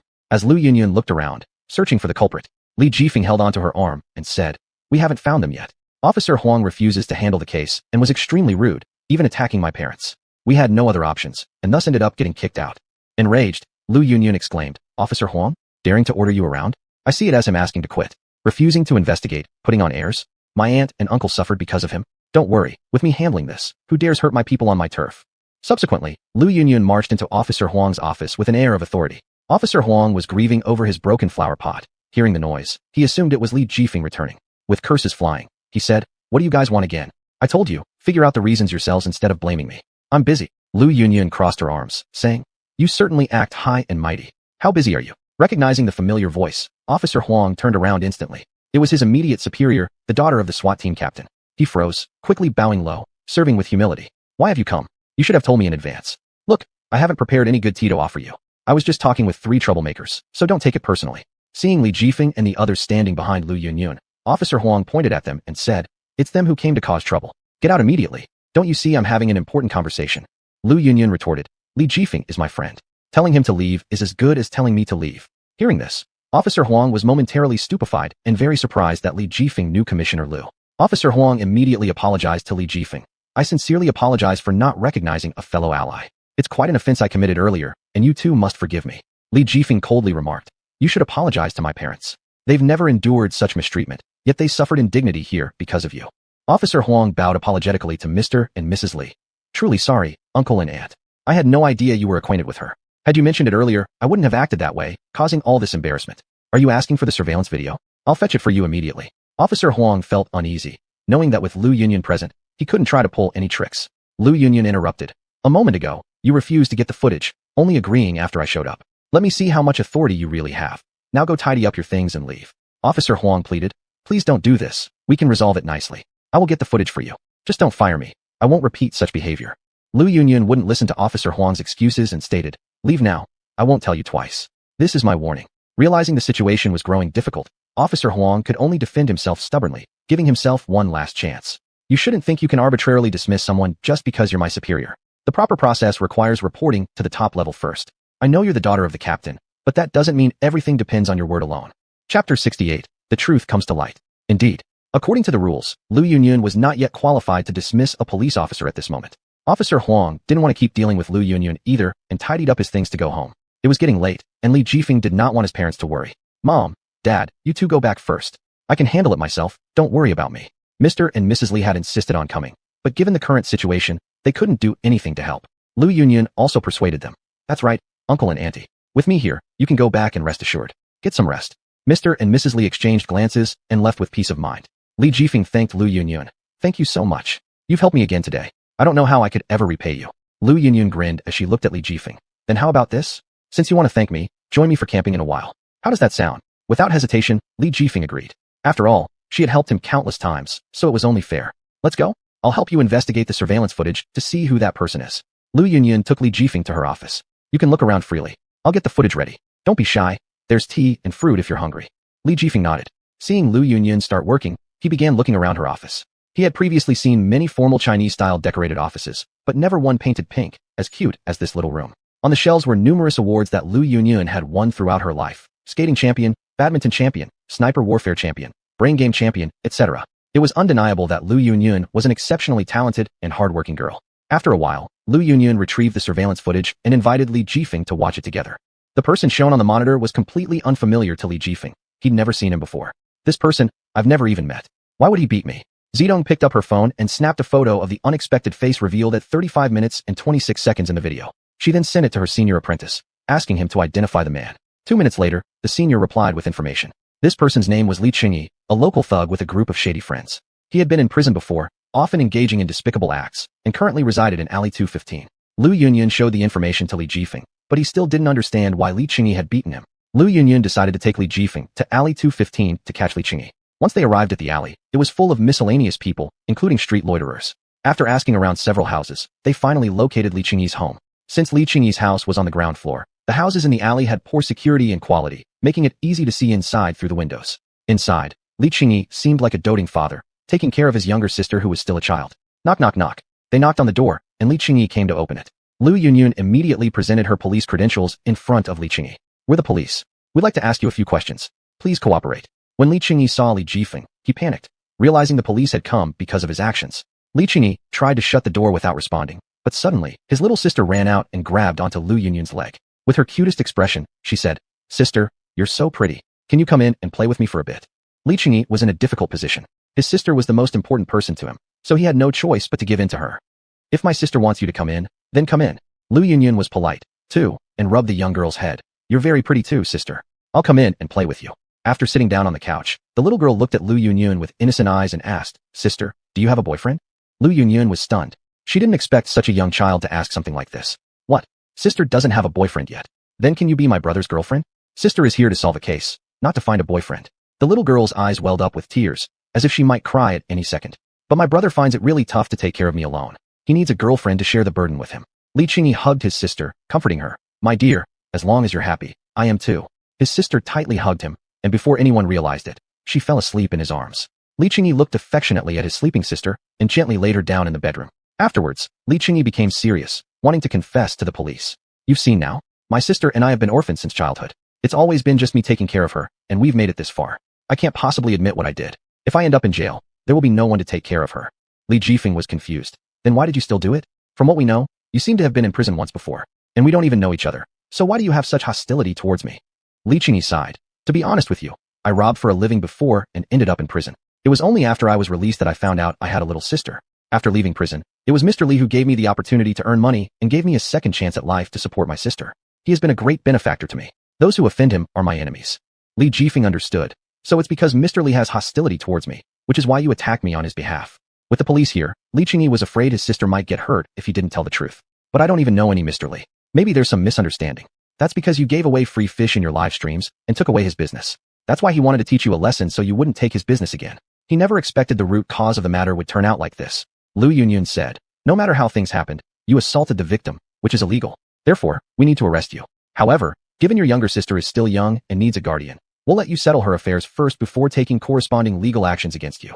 Never expecting such leniency from the police, Li Qingyi could only comply. The next day, after further investigation, everything turned out exactly as Li Qingyi had said. This matter reached higher-ups, and after reviewing the situation, they unanimously decided to dismiss Officer Huang. Officer Huang was anxious. He couldn't just leave like this. If he lost this job, he wouldn't have any other skills to fall back on. So Officer Huang approached Li Jifeng again. "I beg you, can you please put in a good word for me? Do you know how important this job is to me? I have elderly parents and children to support. Please, tell them I didn't accept bribes." But Li Jifeng didn't want to deal with Officer Huang and left him with just one sentence. "Reap what you sow. You must pay for your own wrongdoings. Start over as a new person. You were never qualified to be a policeman. Switch industries and benefit humanity instead." Chapter 69, Picking Out High-End Gifts. Li Jifeng treated Officer Huang as if he were heir, leaving him waiting at the doorway. Realizing there was no room for compromise, Officer Huang had no choice but to leave. Afterward, Officer Huang found Mr. Li. This situation did indeed have a cause. It was because of Mr. Li that things had turned out this way. Mr. Li was washing fish at the shop's entrance when he looked up and saw that familiar face. Immediately, Mr. Li stopped what he was doing and took the things he was holding inside the house. Seeing this, Officer Huang quickly blocked Mr. Li's path. "Where are you going, Mr. Li? Are you afraid to see people?" Mr. Li's face remained cold. "What do you want from me? When I asked for your help in the first place, you didn't deliver, and now you've got the audacity to come to me.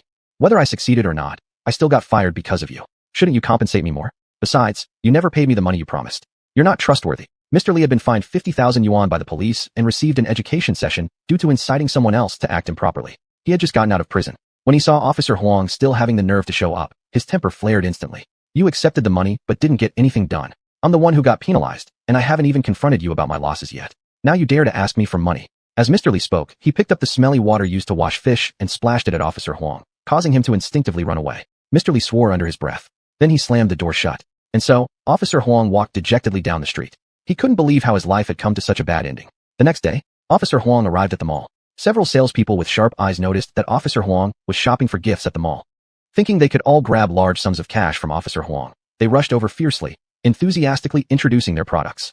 Aren't you Officer Zhang? No cases to handle recently? How come you're strolling around the mall? Come try our new batch of nuts. We'll give you a discount price. Saying this, they peeled their nuts and stuffed them directly into Officer Zhang's mouth. Not caring whether Officer Zhang's mouth was open or not, they just wanted him to eat it so they could make a sale. However, Officer Zhang didn't open his mouth. Despite the nut poking at his lips, he continued walking without changing expression. Officer Zhang, come check out my place. We have some newly arrived bird's nests. Why don't you buy some for your family? It's good for health. While speaking, they opened their bird's nest product and tasted it to show Officer Zhang. Officer Zhang, you look even handsomer these days. Come take a look at our high-end goods. Many of them are perfect for giving as gifts. At the word gift, Officer Huang was attracted by the last store and walked inside. Every single item inside was exceptionally upscale. Do you have any special items suitable for gifts? Introduce them to me. Officer Zhang, you're asking the right person.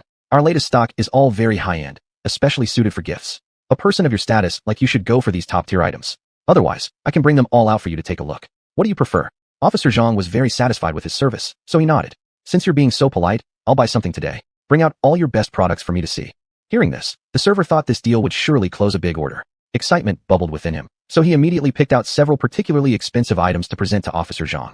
The first product was the most common kind, bird's nests. A high-end gift box paired with exceptionally high-quality bird's nests made it the best choice for presents. Officer Zhang, this isn't ordinary bird's nest. It's been meticulously selected through multiple layers of human checks, using imported materials to create a bird's nest with extraordinary nutritional value. Its quality far surpasses anything sold elsewhere.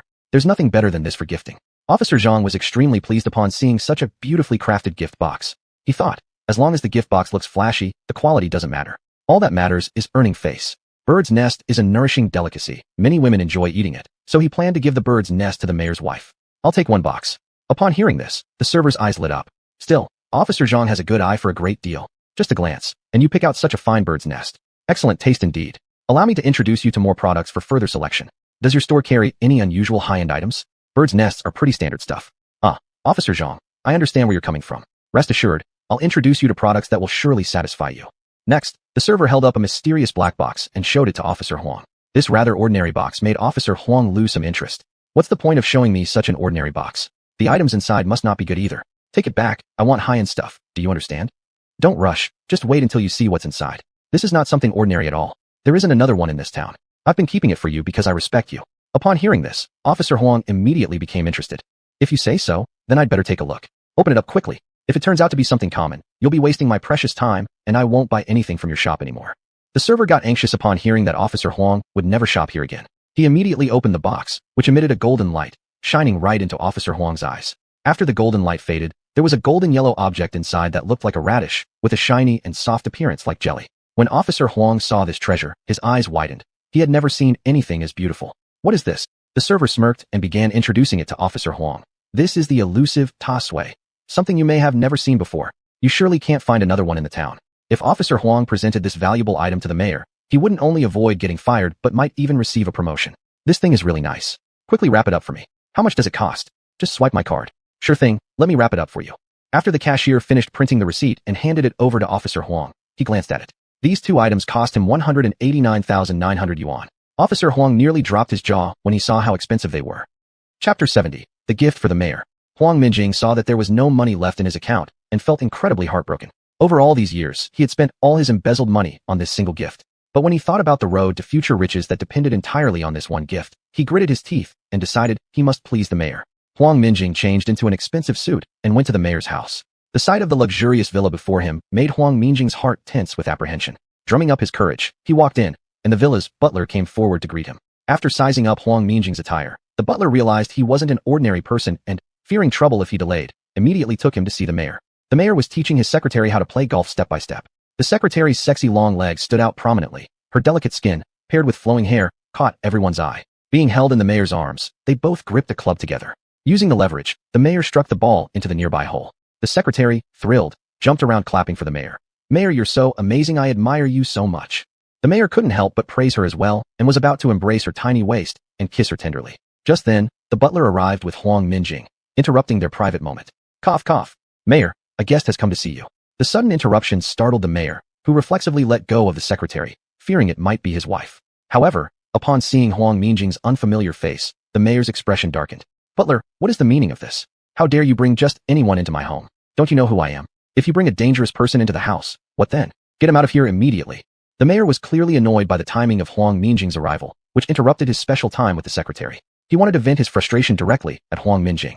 Huang Minjing quickly handed over his gift, trying to flatter the mayor like a sycophant. "Mayor, please don't rush me away. This is a humble tribute from me. You should take a look before making any decisions. My loyalty to you is sincere. I wish to work under you on a great endeavor. Please grant my request. As long as you agree, I'll do whatever it takes, even become your loyal servant." The mayor glanced at the tattered black box and became even more angry. "What kind of rubbish is this? And you dare to present it to me? Do you want to lose your life?" Afraid that the mayor would misunderstand, Huang Minjing immediately opened the box, revealing a dazzling golden light that almost blinded everyone. The mayor was about to berate him when Huang Minjing explained, "This is a 1,000-year-old tai sui, a rare medicinal herb, prepared as my humble token of appreciation. Please accept it." Upon hearing the word tai sui, all eyes in the room gleamed with excitement, fixed on the black box. The mayor's temper began to soften as he curiously asked, "Is this really the legendary tai sui, which appears once every 1,000 years and grants longevity when consumed?" Huang Minjing smiled and replied, "Mayor, there may be some differences between legend and reality, but this truly is a 1,000-year-old tai sui. Whether or not it grants immortality, I don't know. Perhaps you could give it a try?" The mayor gave a cunning smile as he looked at Huang Minjing, suddenly viewing him differently. Waving his hand, the mayor signaled to his secretary, who immediately understood and removed the golf clubs so as not to disturb their conversation. The mayor invited Huang Minjing to sit at the tea table and poured him a cup of tea. "Not bad that you thought of this. How did you find out where I live? And how did you convince the butler to let you in?" "I'm just a small officer in the Public Security Bureau. I'm a distant relative of yours. After some inquiries, I managed to obtain your contact information. So why are you here? I don't accept bribes. But since you're a distant relative, I should lend a hand. I've recently gotten myself into a bit of trouble, and they've decided to fire me. Mayor, I humbly ask for a word from you. I'll gladly risk life and limb for your sake without hesitation."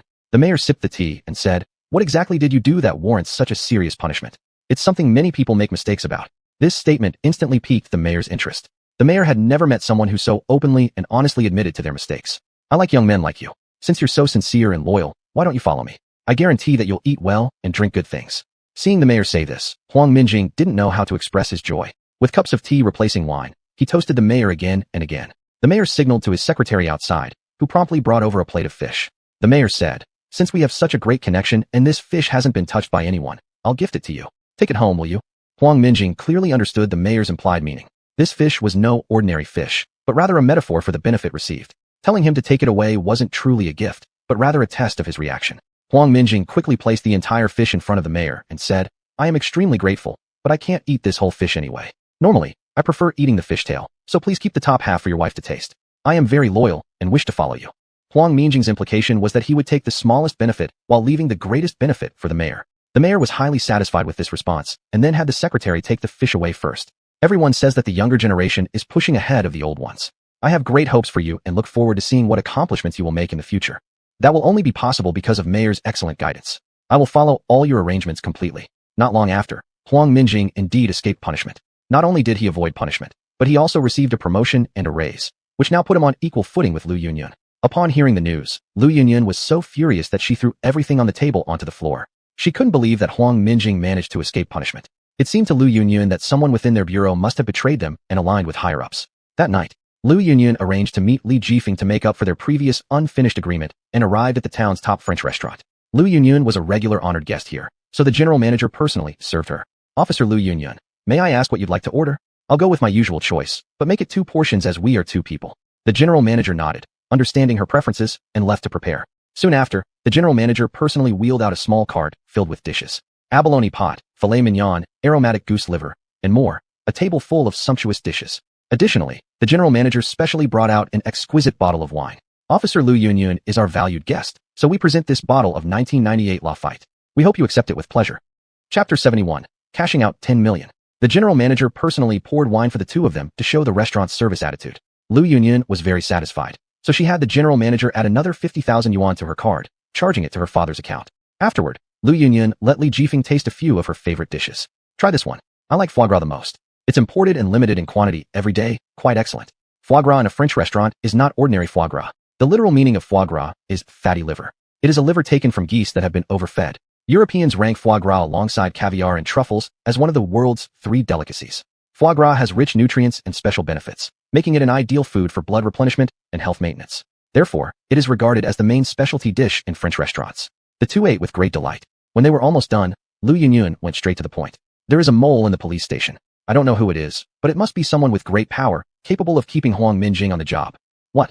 Huang Minjing wasn't fired? If bribery didn't get him dismissed, there must definitely be something wrong. Yes. Do you remember when you were hospitalized before? At that time, someone came to me. They wanted me to bring you inside Wu Fang Group. I decided to launch a spy within a spy operation. Li Jifeng understood in his heart. This was the only way to penetrate Wu Fang Group. Mayor's residence. The mayor was in his own warehouse, guarding the tuo provided by Huang Minjing. Looking at the golden yellow tuo, the mayor observed curiously. Is this really the legendary tuo? It's too beautiful. The mayor cherished this tuo greatly. He had never seen such a thing before, so he placed it in the warehouse for preservation. And the secretary beside him was also observing the tuo, attempting to claim it for himself one day. The secretary intentionally used his leg to lightly touch the mayor's waist and said, "Mayor, how could you trust me so much, bringing me to look at the tuo together?" The mayor was completely bewitched by the secretary and immediately pulled the secretary into his arms. "I trust you completely. Didn't you see? I didn't even bring that old hag." As the mayor lifted the secretary's chin, the secretary shyly turned away. "Mayor, won't the mistress be angry if she finds out? How would it matter if she found out? This house, isn't it all my earnings? I say what goes. One day, I will kick her out of here and make you the lady of the house. How does that sound?" The mayor probed in this way, and the secretary revealed their vanity. Holding the mayor directly, the secretary kissed them, and the mayor sank into the embrace. The two prepared for some excitement and were ready to proceed when suddenly came a loud knocking sound outside the door, sounding like they were coming to collect debts. This startled the mayor, who hurriedly dressed and hid both the secretary and the tuo. Only after securing everything did the mayor come out of the warehouse, carefully closing the door. Turning around, seeing it was his wife, the mayor's face instantly turned grim. "Madam, what are you doing? You startled me. Wasn't it agreed that we need to notify each other before entering my warehouse?" The mayor's wife had been with the mayor since her youth. They had experienced too much together, leading to aging and loss of beauty, which made the once proud mayor change his heart. The mayor's wife held herself with dignity, glaring fiercely at the mayor as if she could devour him alive at any moment. "Should I need to report to you just to enter my own home? Haven't you forgotten that back when you weren't yet the mayor, you were just a poor boy with nothing? Who helped you reach where you are today? Is this how you treat your wife? You're far too ungrateful." The mayor still feared his wife. If news got out about how badly he treated his wife, it would greatly damage his reputation. The mayor immediately softened up, trying to placate her with kind words. "Madam, I was just joking. Look, why are you so upset? Oh, right. Didn't you mention wanting to buy a bag recently? Is the money enough? If not, I can deposit more into your card." Seeing the mayor's unease, the mayor's wife decided to take advantage of the situation. "Exactly, I've set my eyes on a bag. You go ahead and buy it for me. Remember to add more money to my card. I also want to buy a villa." Unexpectedly, the mayor's wife took it further than anticipated, making it difficult for him to handle. But since it was his legal wife, the mayor had no choice but to give her the money. "I'm also tight on funds recently. After the investment, this is all I have. Once I make some returns next time, I'll send you more." The madam, upon seeing 10 million more added to her card, was content. In fact, the madam had long discovered the mayor's infidelity and possessed enough evidence. Right now, her goal was to gradually transfer the money from the mayor's hands into her private account bit by bit. She planned to deliver a fatal blow when they reached the final stage of divorce. And currently, it wasn't yet the right moment, so the madam had to endure for a while longer. In the end, she would expose all this evidence to the public, ensuring that the mayor could never turn things around. As long as the plan went smoothly, she could exact her revenge on the mayor who had wronged her for so many years. Over these years, the madam had been putting on a complete act, maintaining strict confidentiality. Thus, the mayor hadn't detected her scheme and was still concealing his infidelity from her. The madam was like a smiling tiger. She straightened the mayor's disheveled collar. "Mayor, I'd like to discuss something with you. I hope you can support me." "What is it?" "Anything madam likes, I will support. I just thought about my friend who has helped me a lot, but recently she's short on funds. I want you to help me invest in her." This caught the mayor off guard. He hadn't expected that madam would talk nonstop about money. Annoyed, the mayor said, "All right, I've already said, recently I'm tight on funds. Let's do it next time. I have something else to deal with, so if there's nothing else, I'll leave first." The mayor hurriedly left, disappearing in no time. Just as the madam was about to leave too, the secretary suddenly came out from the warehouse and called her back. "Madam, wait a minute." Upon hearing this, the madam stopped and turned around to see that it was the small secretary always accompanying the mayor. Moreover, she was wearing a seductive dress, her clothing also messy, much like the mayor's. "Is that you? What were you two doing in the warehouse?" The secretary had no intention of hiding at all. Instead, her arrogance grew even stronger. "As you can see, the mayor and I are truly in love. I hope you, madam, can make our wishes come true by leaving this family." Chapter 72, The Mistress Challenges. The secretary smiled smugly, crossing her arms in triumph as she confronted the mistress. "Mistress, you're at an age where you should prepare for retirement. I'm much younger than you, and the mayor prefers women like me, young and beautiful." The mistress remained calm, retorting sharply, "A mistress is still a mistress, playing with the leftovers of others. You can have him if you want. You? How dare you humiliate me like this? Are you not afraid that I'll tell the mayor and make him divorce you?" Infuriated, the secretary was about to slap the mistress. But the mistress caught her hand and shoved her away forcefully. "You are still too young, and keep repeating the tricks we abandoned long ago. Let me kindly warn you. Don't be used by others as a tool to sell yourself while helping them profit. The secretary glared at the mistress and said, "There's no need for your concern. You're just jealous of me, trying to sow discord between me and the mayor, but I won't let you succeed." The mistress laughed coldly, causing the secretary to panic slightly. "What are you laughing at? I think you're laughable." The mistress didn't want to waste any more time on someone unimportant and turned to leave. "Stop. Speak clearly." The secretary grabbed the mistress's arm, preventing her from leaving. "Don't you want to know something about Chi-Chi?" At the mention of this name, the mistress immediately stopped in her tracks, feeling uneasy. "What exactly do you want to tell me?" The secretary could see that the mistress was eager to know, so she deliberately acted mysterious, pacing back and forth dramatically. "Mistress, don't you want to know how Chi-Chi died all those years ago? Wasn't it simply an accident?" Hearing the mistress believe her words, the secretary burst into laughter. Mockingly, she said, "Mistress, I never expected you to fall for such nonsense. How could it be so coincidental? A car accident? Didn't you ever doubt it?" The mistress began to speculate boldly. "Could Chi-Chi's death have been related to you?" The secretary burst out laughing, amused by the thought of the mistress falling apart before her eyes. "That's right, it was me. But now you're nothing but a useless housewife. What can you possibly do against me?" The mistress felt a mixture of sorrow and anger.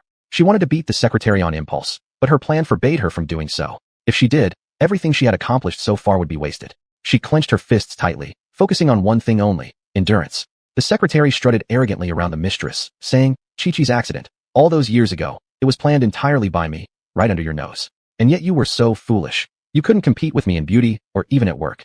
I advise you to leave the mayor sooner rather than later, or don't blame me for taking action against another of your children." "Are you insane?" the mistress shouted loudly after the secretary left. As a mother, her love for her children surpassed everything else. Upon hearing this news, the mistress collapsed, sitting weakly on the floor. Helplessly, she hugged her head and sobbed uncontrollably. Had she not neglected her duties and failed to personally protect Chi-Chi, things wouldn't have ended up this way. She blamed herself deeply and felt guilty toward Chi-Chi. In the past, she had fallen victim to the secretary's stratagem, trusting everyone blindly. Now, in her future plans, she would reclaim every wrong done and avenge Chi-Chi. After leaving the mistress, the secretary went directly to Hao Hao's room. Hao Hao really liked his father's secretary and always asked the secretary to tutor him in his homework. Even today, the secretary was dressed beautifully and came to help Hao Hao with his homework. "Hao Hao, isn't Auntie beautiful today?" Hao Hao nodded vigorously, correcting her. "Not Auntie, sister. Sister, you're very beautiful." The secretary laughed happily, patting Hao Hao's hair affectionately. "In that case, sister will teach you arithmetic problems today. What do you think?" Hao Hao agreed without hesitation because he liked the pretty sister and followed her instructions obediently. The secretary opened his textbook and randomly flipped to a typical problem. Chicken and rabbit in a cage. "Hao Hao, you learned this type of problem today in class. Can you solve it?" Hao Hao shook his head, looking frustrated. "Sister, I didn't understand what the teacher explained. I hope you can explain it again to me. Can you? Why didn't you understand in class? Were you distracted?" Hao Hao shook his head and replied, "Sister, they all say at school that I got my position because of favoritism, which is why I became the class representative. As a result, I wasn't in the mood to focus on today's lessons." The secretary skillfully persuaded Hao Hao, saying, "You are a connection-based admission anyway. What's wrong with that? If they say anything to you in the future, just avoid them and don't talk to them. If you can't focus on your lessons, sister will help you take leave. Sister will take you out to play for a few days. When you're feeling better, come back to class." "What do you think?" Hao Hao was surprised and almost jumped up. "Really? Can I really go out and play with my sister? Sister is so nice to me." Of course, sister and Hao Hao are good friends. "Sister will take you to the amusement park tonight. How about that?" Upon hearing that he would go to the amusement park, Hao Hao completely forgot about his courses. "Let's set off now." The secretary successfully took Hao Hao out of the villa. The mistress had just recovered from her despairing mood and then remembered what the secretary said when she left. Something felt amiss to the mistress, so she hurriedly ran to Hao Hao's room, only to find Hao Hao wasn't there. The mistress searched through the entire villa, but she couldn't find any trace of Hao Hao. She immediately contacted the mayor and asked him to help find Hao Hao. "Mayor, Hao Hao has disappeared. Could you help me find him?" The mayor became furious and scolded the mistress severely. "What? You lost Hao Hao? Why didn't you lose yourself as well? If you can't even handle such a trivial matter, what good are you?" It was as if the mayor almost wrote the two words speechless all over his face, unable to express his anger any further. "You blaming me right now serves no purpose. Go find Hao Hao quickly. What if something happens? Then what?" The mayor shoved the mistress aside and immediately went out with people to look for Hao Hao. And the mistress began looking for Hao Hao everywhere too. The secretary had already brought Hao Hao to an extremely large amusement park. "Hao Hao, which ride do you want to play first?" Hao Hao pointed at the tallest roller coaster and said, "Sister, I want to play this roller coaster. Can I?" The secretary lightly tapped Hao Hao's head and said, "You little kid, wanting to play something so dangerous. All right, today sister will let you have your fill." Chapter 73, Finding Hao Hao. The secretary bought 2 tickets and then took Hao Hao on. The secretary wanted to fasten Hao Hao's seatbelt. Hao Hao was busy looking at the surroundings and didn't keep his eyes on the secretary. The secretary had originally intended to pretend to fasten the seatbelt, but actually didn't. After thinking for a while, she still decided to secure the seatbelt properly. "Hao Hao, it's about to start. Are you ready?" Hao Hao replied with an innocent smile. "I'm ready." Soon, the roller coaster started. The car slowly drove out from the starting point. Gradually, the speed increased, flying crazily. The spiral roller coaster was incredibly thrilling, giving a sense of novelty to the nerves. The slope was steep, and if the seatbelt hadn't been fastened properly at that moment, one would have fallen directly and been crushed into pieces. The secretary and How enjoyed themselves immensely. When the roller coaster ended, they also played pirate ship and tried shooting dolls. They went through all the rides in the amusement park. Meanwhile, the mayor sent someone to the amusement park, stopping all operations and clearing people out. Sure enough, the secretary brought How to the amusement park. Seeing How, the lady rushed over and snatched How back from the secretary. After checking that How was unharmed, she held him tightly in her arms, still feeling terrified afterward, fearing that How might meet the same fate as Chi. How, are you alright? Why did you just follow a stranger like that? Don't you know how worried Mommy was? If you do this again, Mommy will have to punish you. How patted the lady's hair and said, Mommy, I'm sorry for making you worry. The lady hugged How tightly, unwilling to let go. Good child, Mommy knows you still care about me. She knew the child was innocent, and it was the secretary who intentionally incited the child. After a while, the lady stood up as if she had transformed, radiating an exceptionally powerful aura. In front of the mayor, she slapped the secretary right away. The mayor and the secretary were both shocked. This was the first time the lady had physically hit someone. What are you doing? How dare you hit me? The secretary couldn't believe what the lady had done. The lady paid no heed and confronted her directly. Yes, I'm hitting you. You're nothing but a servant. What qualifications do you have to take Master How? A slap is still lenient treatment. The secretary instinctively hid behind the mayor, trying to stir up his protective instincts. Mayor, look at her. This crazy woman. How dare she hit me? Quickly, discipline her for me. But the mayor hesitated, because there were onlookers all around, some even taking photos and recording videos. The mayor needed to be mindful of his actions and image. The lady feigned being wronged in front of everyone, saying, Mayor, it was her who took our child first. If something happens to the child, can you handle the responsibility? And yet, you continue to protect your secretary? I am your legal wife. I've supported you since poverty until now. A speech from the lady immediately incited murmurs and criticism among the crowd towards the mayor and the secretary. This is that mayor. I never thought he'd have a femme fatale, truly lacking morality. Such a person should be removed from office early. He isn't qualified to be mayor or lead others. Yes, the man supports his mistress and treats her as a priority. Could it be that the previous news about the mayor doting on only his wife was false? It was probably staged by the mayor himself, truly a chilling realization. Everyone began to view the mayor with prejudice. This was exactly the effect the lady wanted. The harsher people criticized, and the more people who knew, the more advantageous it was for her. Upon seeing this scene, the mayor quickly distanced himself from the secretary and started explaining to the public. Don't misunderstand. The secretary and I have no relationship at all. I don't even know what this secretary is all about. I love my wife very much, and I have my own family. After saying this, the mayor hugged the lady's shoulder, pretending to care deeply about her. The lady leaned on the mayor, sobbing loudly, stirring pity from the onlookers. Witnessing this, the secretary became even angrier. Seeing that everyone around was condemning her, she wanted the mayor to silence them. She pulled on the mayor's sleeve, wanting to flirt and coo. Mayor, haven't you forgotten the wonderful times we spent together? Don't you like me anymore? How could you treat me like this? The mayor immediately distanced himself from her. You shouldn't talk nonsense. I am a married man. I advise you to think carefully before speaking. There are so many people here, no one will believe your lies. Do you understand? What the mayor meant implicitly was a warning not to say anything rashly. Otherwise, he might resort to extreme measures, which were uncertain. Seeing more and more people criticize her, the secretary could no longer endure and ran away crying. The mayor hurried to console the lady, saying, Lady, stop crying. Isn't the child found? Let's go home. Don't dwell on it. The lady could say nothing in response, merely nodding and taking the child to return home. Inside the car, gazing out of the window, the lady coldly asked, I thought you would still cover for your young secretary today.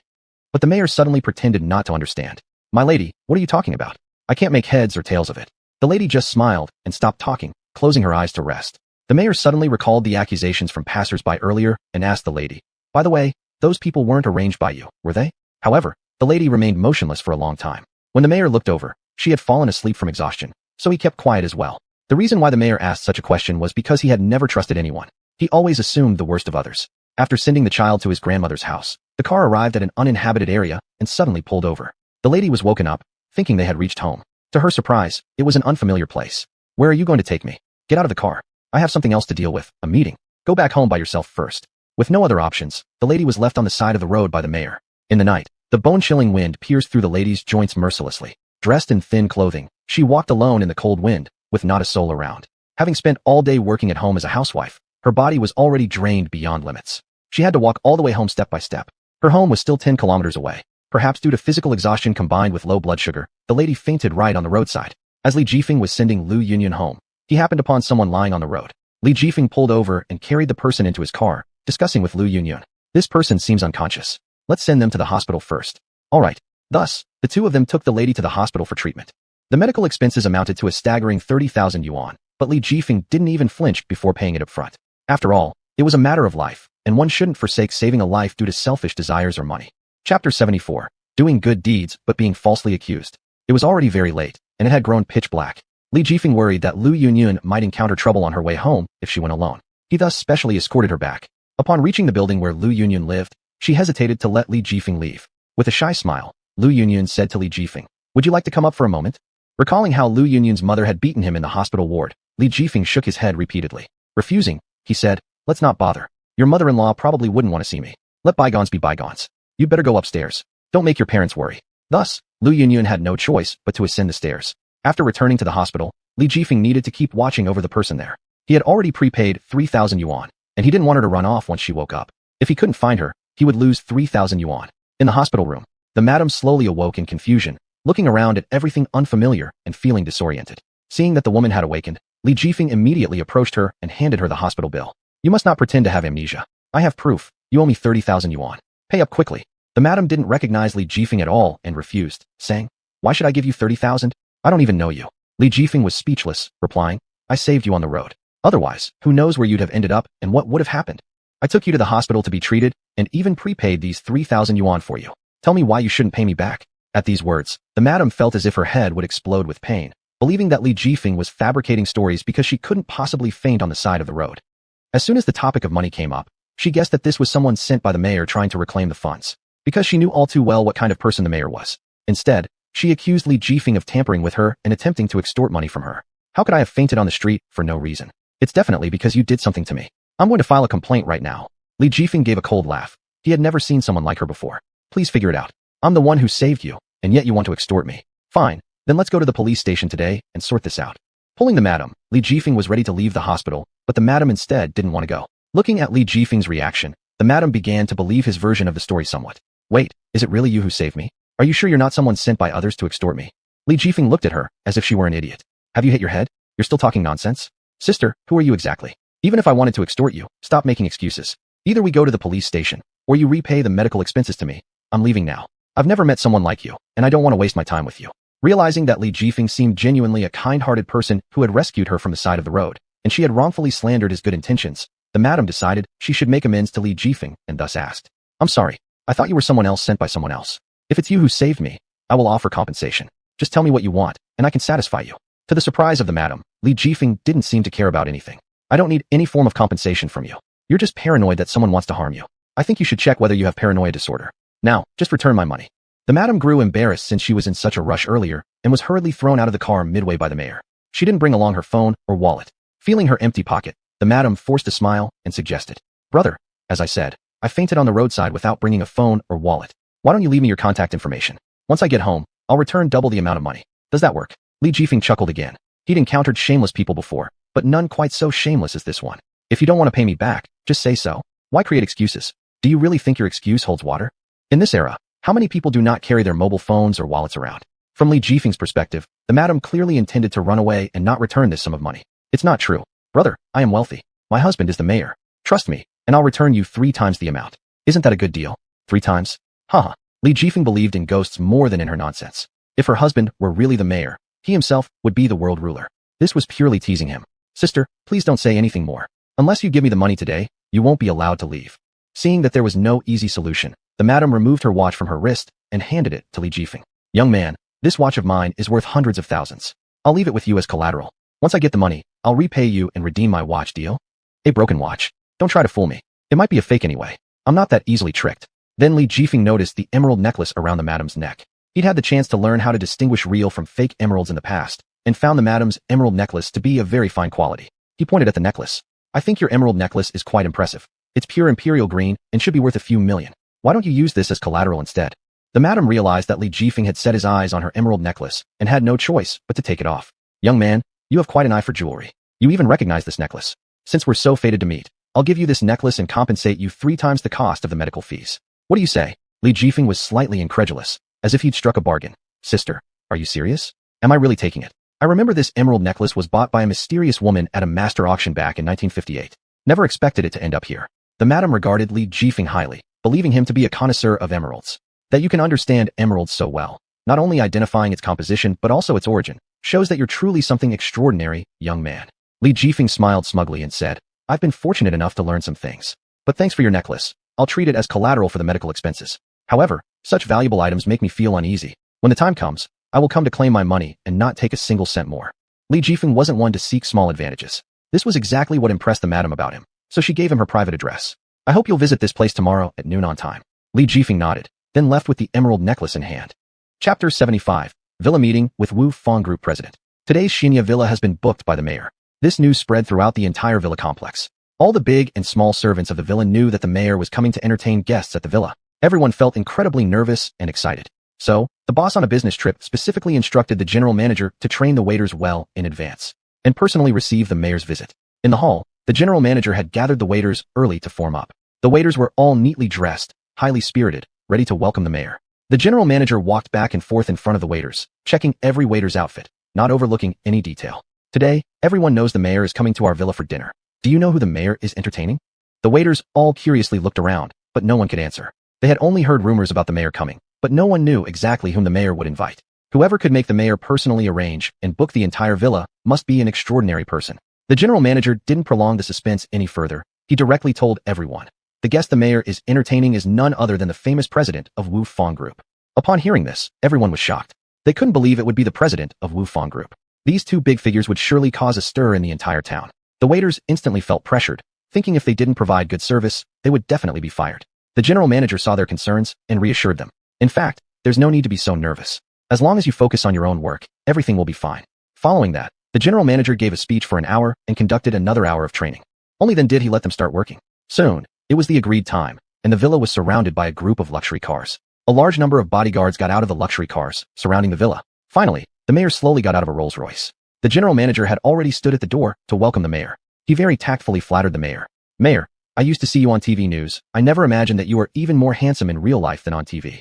The mayor also enjoyed being flattered. The general manager led the mayor to the most luxurious private room. Meanwhile, the waiters were secretly observing those bodyguards surrounding the villa outside. There was much talk among them. Look quickly, the mayor really has a big entourage, with so many bodyguards following. If I am chosen by the mayor, I won't have to worry about food and clothes for the rest of my life. I'll live in luxury. You're dreaming. With your appearance dark like coal ball, if the mayor chose you, I'd eat feces. Moreover, the mayor already seems to have a wife. The mayor specially instructed the villa staff to offer good service and prepare a table of especially abundant local delicacies. The villa staff were also very competent. Every dish was carefully made, with ingredients all imported. Soon, all the dishes were served, and the mayor waited for the Wu Fang Group president at the dinner table. However, the person who entered was a man wearing a mask, followed by countless bodyguards who filled up the corridor. Are you the president of Wu Fang Group? Long have I heard your name. Today meeting you. You're indeed extraordinary. The mayor stood up, warmly greeting the president, while the president also gave face, shaking hands with the mayor. Mayor, you overpraise me. I have long heard about some legendary events concerning you. You are truly the hero. Both parties flattered each other, both willing to cooperate with each other. I hear your company is involved in a tea plantation project. Would it be possible to collaborate with you on tea planting? The president had already inquired beforehand what kind of person the mayor was. Mayor, I know we are people of the same type, so I came today to have this meal with you. Also as a gesture of respect from you, naturally representing the entire company, I'm willing to cooperate with you.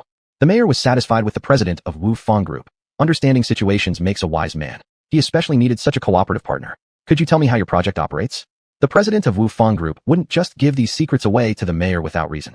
Mayor, we genuinely want to cooperate with you, but we don't know whether you also have the intention to cooperate with us. The mayor laughed. Secretary, bring up the things I prepared for the president to appreciate. The secretary took out what the mayor had ordered to be prepared earlier and showed it to the president. Then, a group of beauties entered the private room, each dressed in tight skirts, heavily made up. And in their hands, they all held a silver box. When the boxes were opened, they were heavy with gold.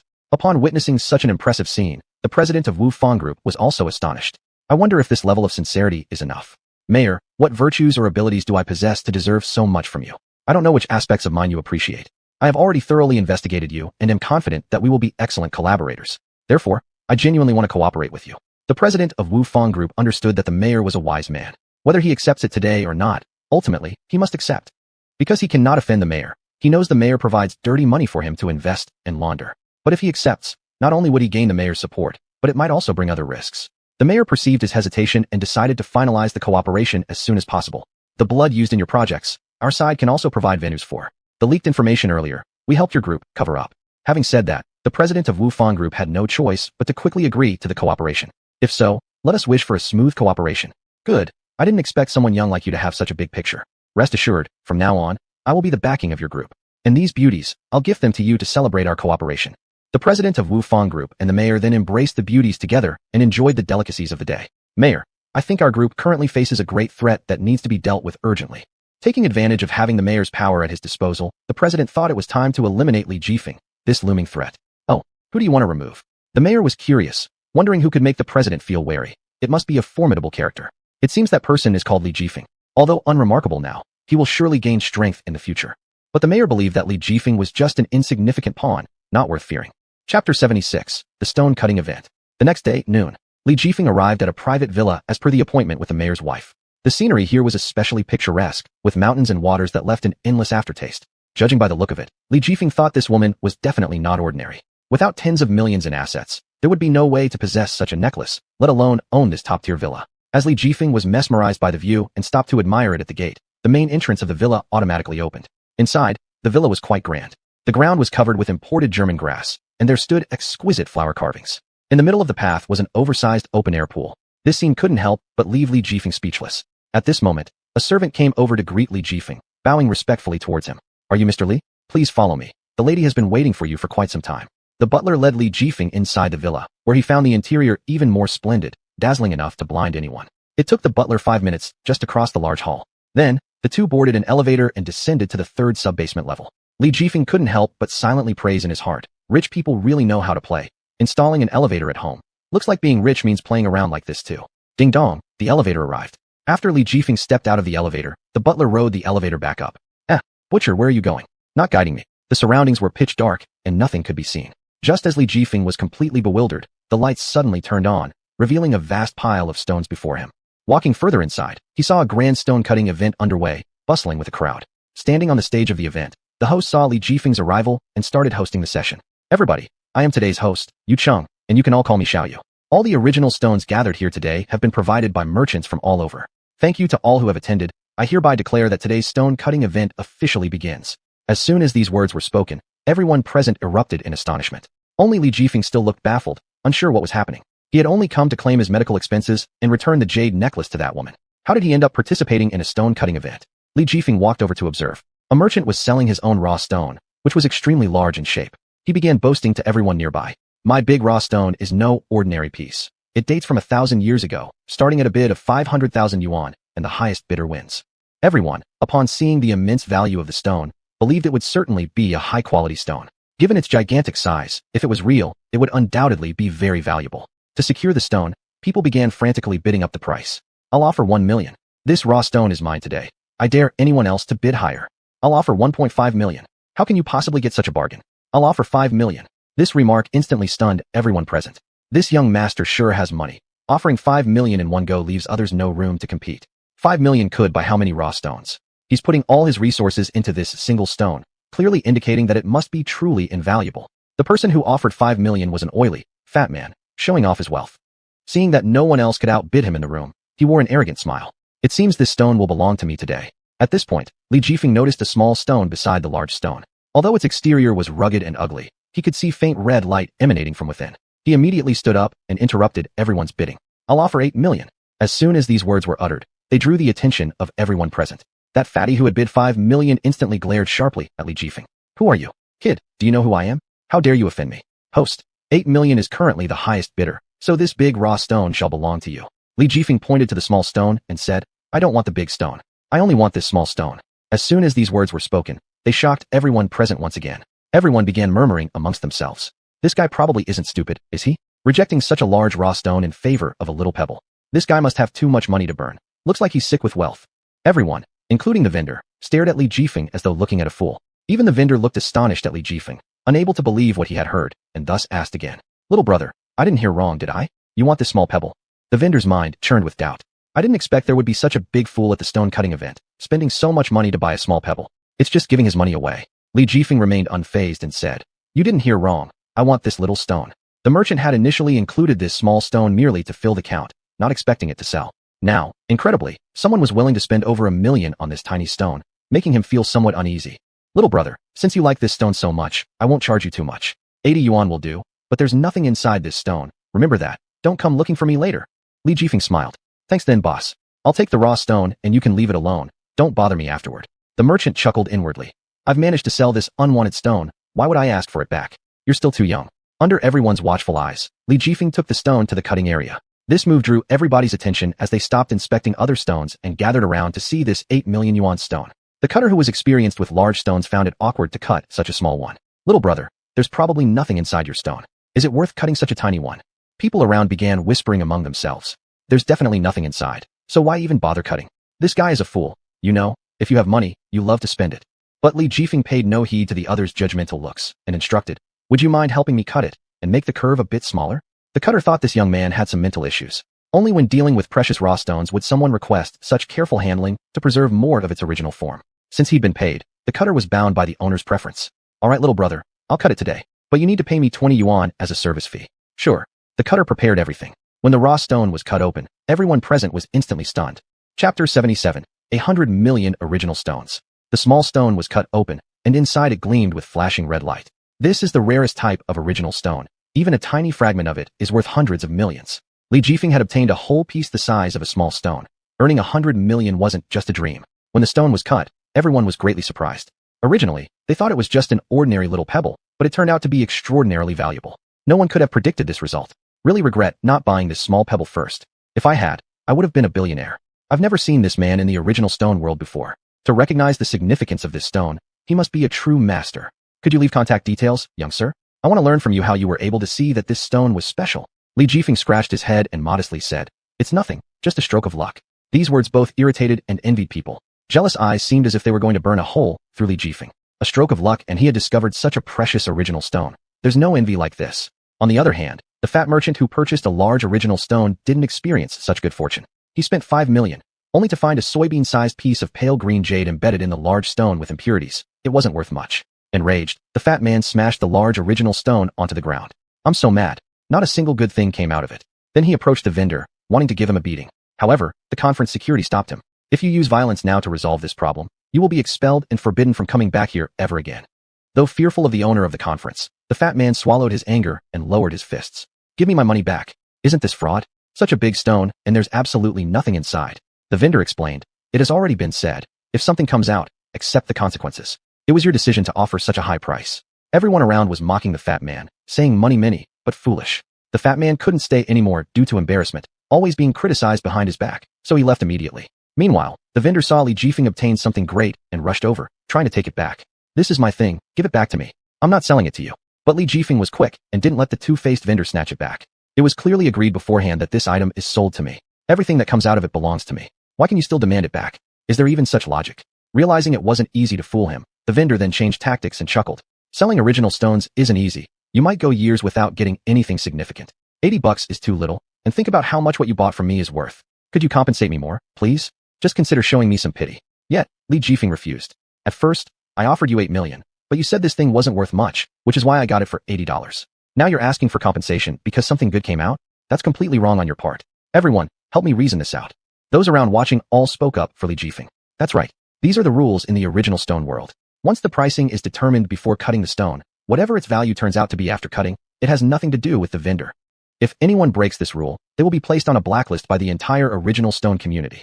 The vendor feared this outcome and didn't dare to ask for more money, leaving angrily. After all, losing trillions, could his heart not feel the disparity? Just at that moment, an old man pushed through the crowd, dressed in a straw raincoat. If it weren't for the conference, he'd have looked like a common fisherman from the riverside. But people in the crowd recognized his identity. Isn't this the legendary xuanhuan? The person who has seen countless stones, extracted billions, and collected innumerable treasures. Someone shouted out loud, stunning everyone present. What? He's really xuanhuan, the legendary tycoon. I wouldn't have expected him to look like this simple elder. xuanhuan. I'd love an autograph. He's my sole idol in the original stone world and the one I admire most. Never thought I'd meet my idol today. I'd die happy now. Seeing such a reaction from everyone, Li Jifeng realized this old man carried significant weight. The elder stopped in front of Li Jifeng and said, young friend, quote a price. Would you sell me this piece of original stone? Li Jifeng politely bowed deeply to xuanhuan and replied, if you like collecting, I can gift it to you freely, as a token of friendship. People were shocked, almost speechless. Billions in assets given away so easily? This Li Jifeng is simply too arrogant. The old man laughed and extended an invitation. Young friend, I see we have a special bond. Why don't you come over to my humble residence for a visit? Sure, then I won't hesitate to follow your invitation. Li Jifeng didn't hesitate for a moment and agreed. He directly followed the old man to a self-built villa. All the decorations were in ancient and classical styles, giving people the feeling of being in an antique pawnshop. Walking into the house, the walls were piled with treasures of various sizes. Each piece had a special origin story, was extremely rare, highly valuable, and couldn't be found on the market. Xuanhuan invited Li Jifeng to sit by the tea table and personally poured him a cup of tea. I'll offer you 1 billion for your stone. I don't want to take it for free. No one else will likely give you this price for your stone, and you just happen to buy such a good thing. Clearly, Xuanhuan didn't want to make friends with someone who was still a child. However, Li Jifeng felt a little upset as if the other party was looking down on him. The elder thought Li Jifeng would be angry, but unexpectedly, he remained calm. I dare say, you may not be better than me. The elder almost spat out the tea that he'd just brought to his lips. He had never encountered anyone daring to talk back like this before. Kid, do you know who you're speaking to? Every item here has more history than you could ever claim. Don't talk nonsense. Li Jifeng raised his eyebrows, provoking him. I think you're saying this because you don't dare to compete with me. The elder found Li Jifeng interesting and said, let's go ahead and compete then. Considering your stone, I'll do it once with you. If you lose, you can take the money and leave. And what if you lose? The elder confidently declared, there's no way I'll lose, and the loser would surely be you, this suckling kid. Li Jifeng wasn't provoked, but instead asked, there should be some stakes, right? The elder guaranteed, if I lose, I'll befriend you and marry my granddaughter off to you. Chapter 78, Making Friends with Xuanhuan. Li Jifeng never expected that this old man would really make such a desperate bet, even sacrificing his granddaughter. He must have been extremely confident that he wouldn't lose to place such a high-stakes wager. All right, what do you want to compete in? Xuanhuan chuckled lightly, thinking Li Jifeng was still too young. If they competed in something Li Jifeng was familiar with, he'd surely get destroyed. You name it. Otherwise, others might think I'm an old man bullying a kid. It's embarrassing. Li Jifeng acknowledged that Xuanhuan was capable, but not extraordinary. You go ahead. I can afford to lose, but I wonder if the elder can take the loss. Young man, your arrogance is astounding. Since that's the case, I won't hold back. Let me show you my true prowess and broaden your horizons. Li Jifeng followed Xuanhuan down to the basement, where they saw a massive blue and white porcelain vase. This is the treasure I've been planning to acquire. If you can correctly identify whether it's real or fake and provide evidence, you win. Li Jifeng walked around the vase twice before making a firm determination. If this were genuine, it would be invaluable, but alas, it's counterfeit, utterly worthless. You'd better dispose of it soon. Otherwise, the police might come knocking.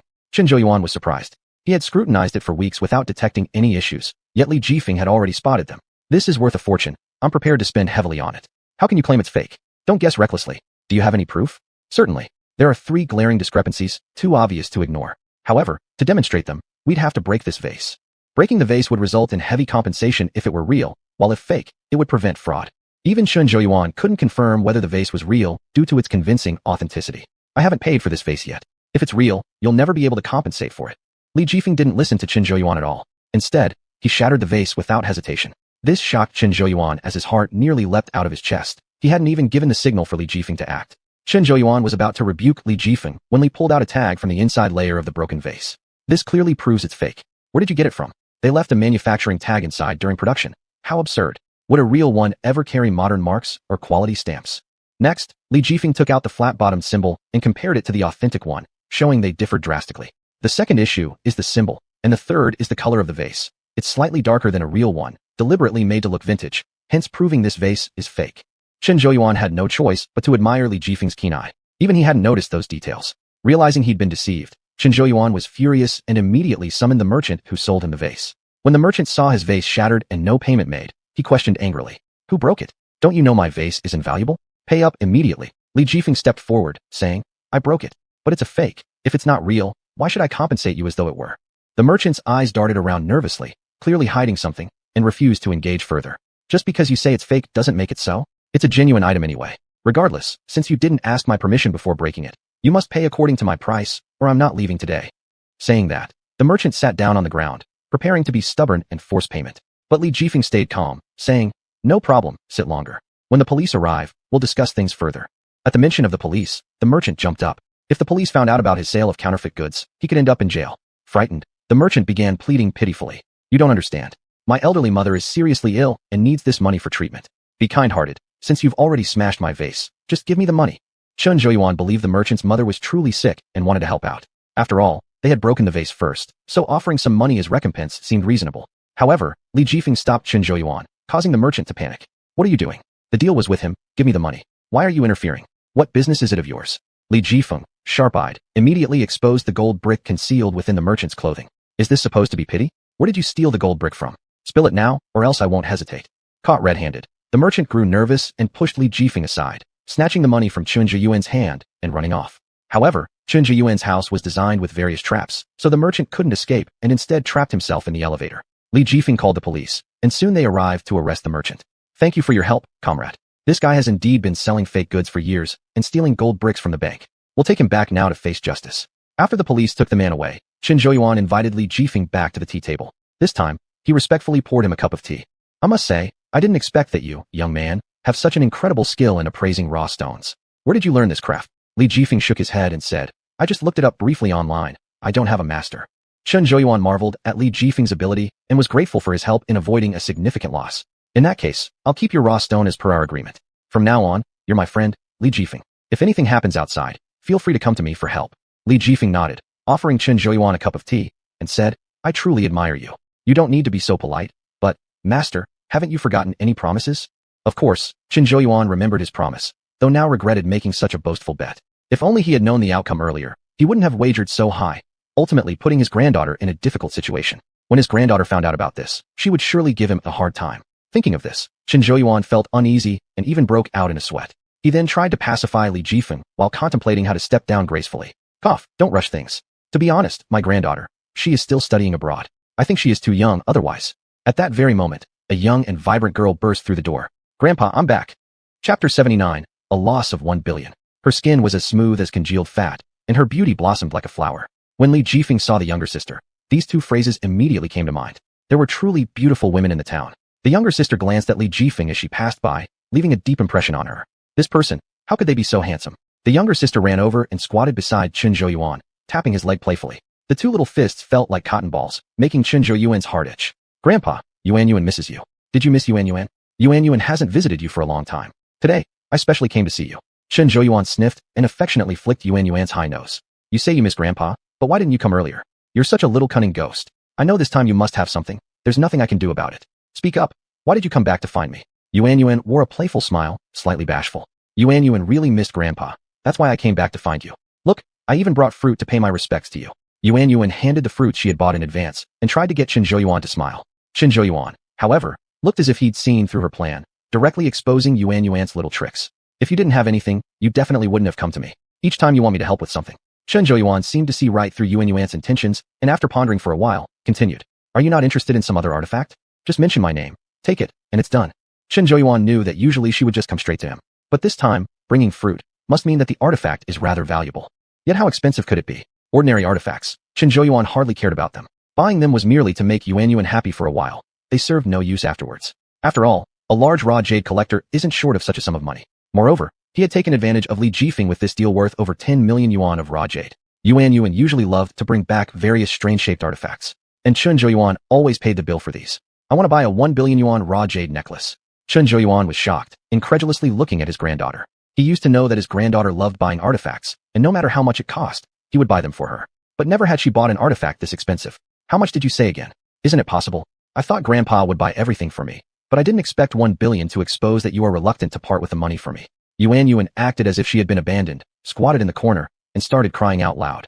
I thought Grandpa liked Xuanhuan the most, but it turns out that Grandpa doesn't even want to buy this for me. Grandpa doesn't like me anymore. Seeing his granddaughter crying, Chen Zhiyuan, who usually adored Xuanhuan, became instantly flustered. Persuading her, he said, it's not that Grandpa doesn't want to buy it for you. It's just that this artifact is too expensive. Can't we exchange for something else? Why does it have to be this expensive artifact? Thinking to himself, the raw jade I just got has already been wasted. Xuanhuan pleaded cutely. No, I just like this one. You should buy it for me. You collect so many artifacts, so what difference would one more make? Chen Zhiyuan refused subtly. Perhaps the item has already been purchased by someone else. Don't think about it. Grandpa will buy you something else. But Xuanhuan had broken it, and now the vendor was waiting at the door to settle the account. No, I've already damaged the thing, so I have to compensate them 1 billion yuan. Grandpa, you won't abandon Xuanhuan, will you? Hearing this, not only was the artifact to be purchased, but an extra 1 billion yuan would also need to be compensated. His heart felt as if it were bleeding. There was nothing left to do but to pay the bill. Then call that vendor inside. Xuanhuan rushed out of the house and called the vendor in. Upon seeing all the antiques in the room, the vendor's eyes shone with light, thinking that this time he had encountered a rich person. Are you this girl's grandfather? She broke my antique. Please transfer the money to me on her behalf. Chen Zhiyuan certainly wasn't some naive sucker who lets others exploit him easily. Before making the payment, he wanted to check whether the antique was real or fake first. If it was fake, it would be a fraudulent act, and he would take legal action through the police. Chen Zhiyuan turned to the nearby Li Jifeng and said, wouldn't it be better if you took a look? Is the antique genuine or not? The vendor saw this and didn't interfere since his items were authentic. So naturally, he wasn't worried about being tested. Li Jifeng leaned closer and picked up the necklace from the vendor's hand, examining it carefully. He indeed found it to be authentic. Master Chun, this necklace is undoubtedly genuine. Chun Zhuoyuan felt utterly disheartened. His granddaughter had ruined it, and there was no way for him to argue. Of course, he had to compensate them. But logically speaking, this necklace should not even sell for 1 billion yuan. It was simply priced at 1 billion by the vendor. If it had not been damaged, it might have been much cheaper and not worth this price at all. Chun Zhuoyuan was reluctant to part with his money. Upon seeing the necklace successfully verified, the vendor became anxious. He impatiently urged, "Are you going to compensate or not? If you don't compensate, I'll call the police to resolve this issue." Chun Zhuoyuan had no choice but to reluctantly make the payment. I've sent it. I've sent it. Why are you rushing so much?" The vendor looked at his phone, and upon seeing 1 billion yuan credited, he left satisfied. It was only then that Xuanhuan realized and asked Chun Zhuoyuan, "Who is that man? How does he know about antiques? I haven't seen him before. Could he be the grandson of some antique tycoon?" Chun Zhuoyuan replied, "His name is Li Jifeng. He's a new friend your grandfather has made, and his skills in appraising antiques are comparable to your grandfather's." Xuanhuan thought the name Li Jifeng sounded pleasant. She found it surprising that someone so young could already know her grandfather, which made her feel that this young man was not simple at all. Xuanhuan moved closer to Li Jifeng and carefully observed every detail on him. There wasn't a single wrinkle in his clothes, and his tie was impeccably neat. She sniffed around Li Jifeng, detecting a strong woody fragrance. Just by smelling this scent, it would make Xuanhuan feel relaxed both mentally and physically. "Hey, what kind of fragrance do you have on you? Could it be that a grown man like you sprays perfume?" Since Xuanhuan was too close, Li Jifeng felt a bit embarrassed. Chun Zhuoyuan reminded Xuanhuan, "You wasted all the time training outside, yet you still don't recognize this smell." Being scolded by her grandfather, Xuanhuan awkwardly scratched the back of her head. Chun Zhuoyuan said, "This aroma is actually emitted from a raw stone. I assume you, young man, carry a rather special piece of raw stone with you." Li Jifeng nodded, not expecting the few raw stones he carried to be noticed. "Master Chun, truly worthy of being called a collector, indeed, I do have a regular raw stone I've carried for many years." Chapter 80, Crazy Shopping Spree. Li Jifeng took out the bracelet he had made from his raw stone, and a beam of golden light instantly blinded the eyes of the two people. The revelation of the raw stone bracelet shocked them both. That's right, this was the legendary golden raw stone from the last century. Even they had only seen it on TV, they had never witnessed it in real life. And now, they saw it in the hands of such a young man, naturally fostering admiration for the young guy. "So this is the ordinary raw stone you were talking about? This is an ancient raw stone. It's rumored to contain a sealed mythical beast. I wonder if it's true or not." Xuanhuan didn't have many skills, but she knew everything when it came to raw stones. She even had a reputable title in town as the Raw Stone Encyclopedia. Li Jifeng smiled. "You know a lot for a little girl, but why are legends called legends?" "That's because they're just legends." Upon hearing that the information she knew was false, Xuanhuan felt a bit disappointed. However, Li Jifeng wouldn't tell anyone the truth, that the legend was real. Only, Li Jifeng hadn't yet found a way to break the seal on the mythical beast trapped within the raw stone. The mythical beast inside the raw stone was like a specimen, frozen in the stone. It was said that mythical beasts would awaken upon sensing magic, but how could there really be magic in this world?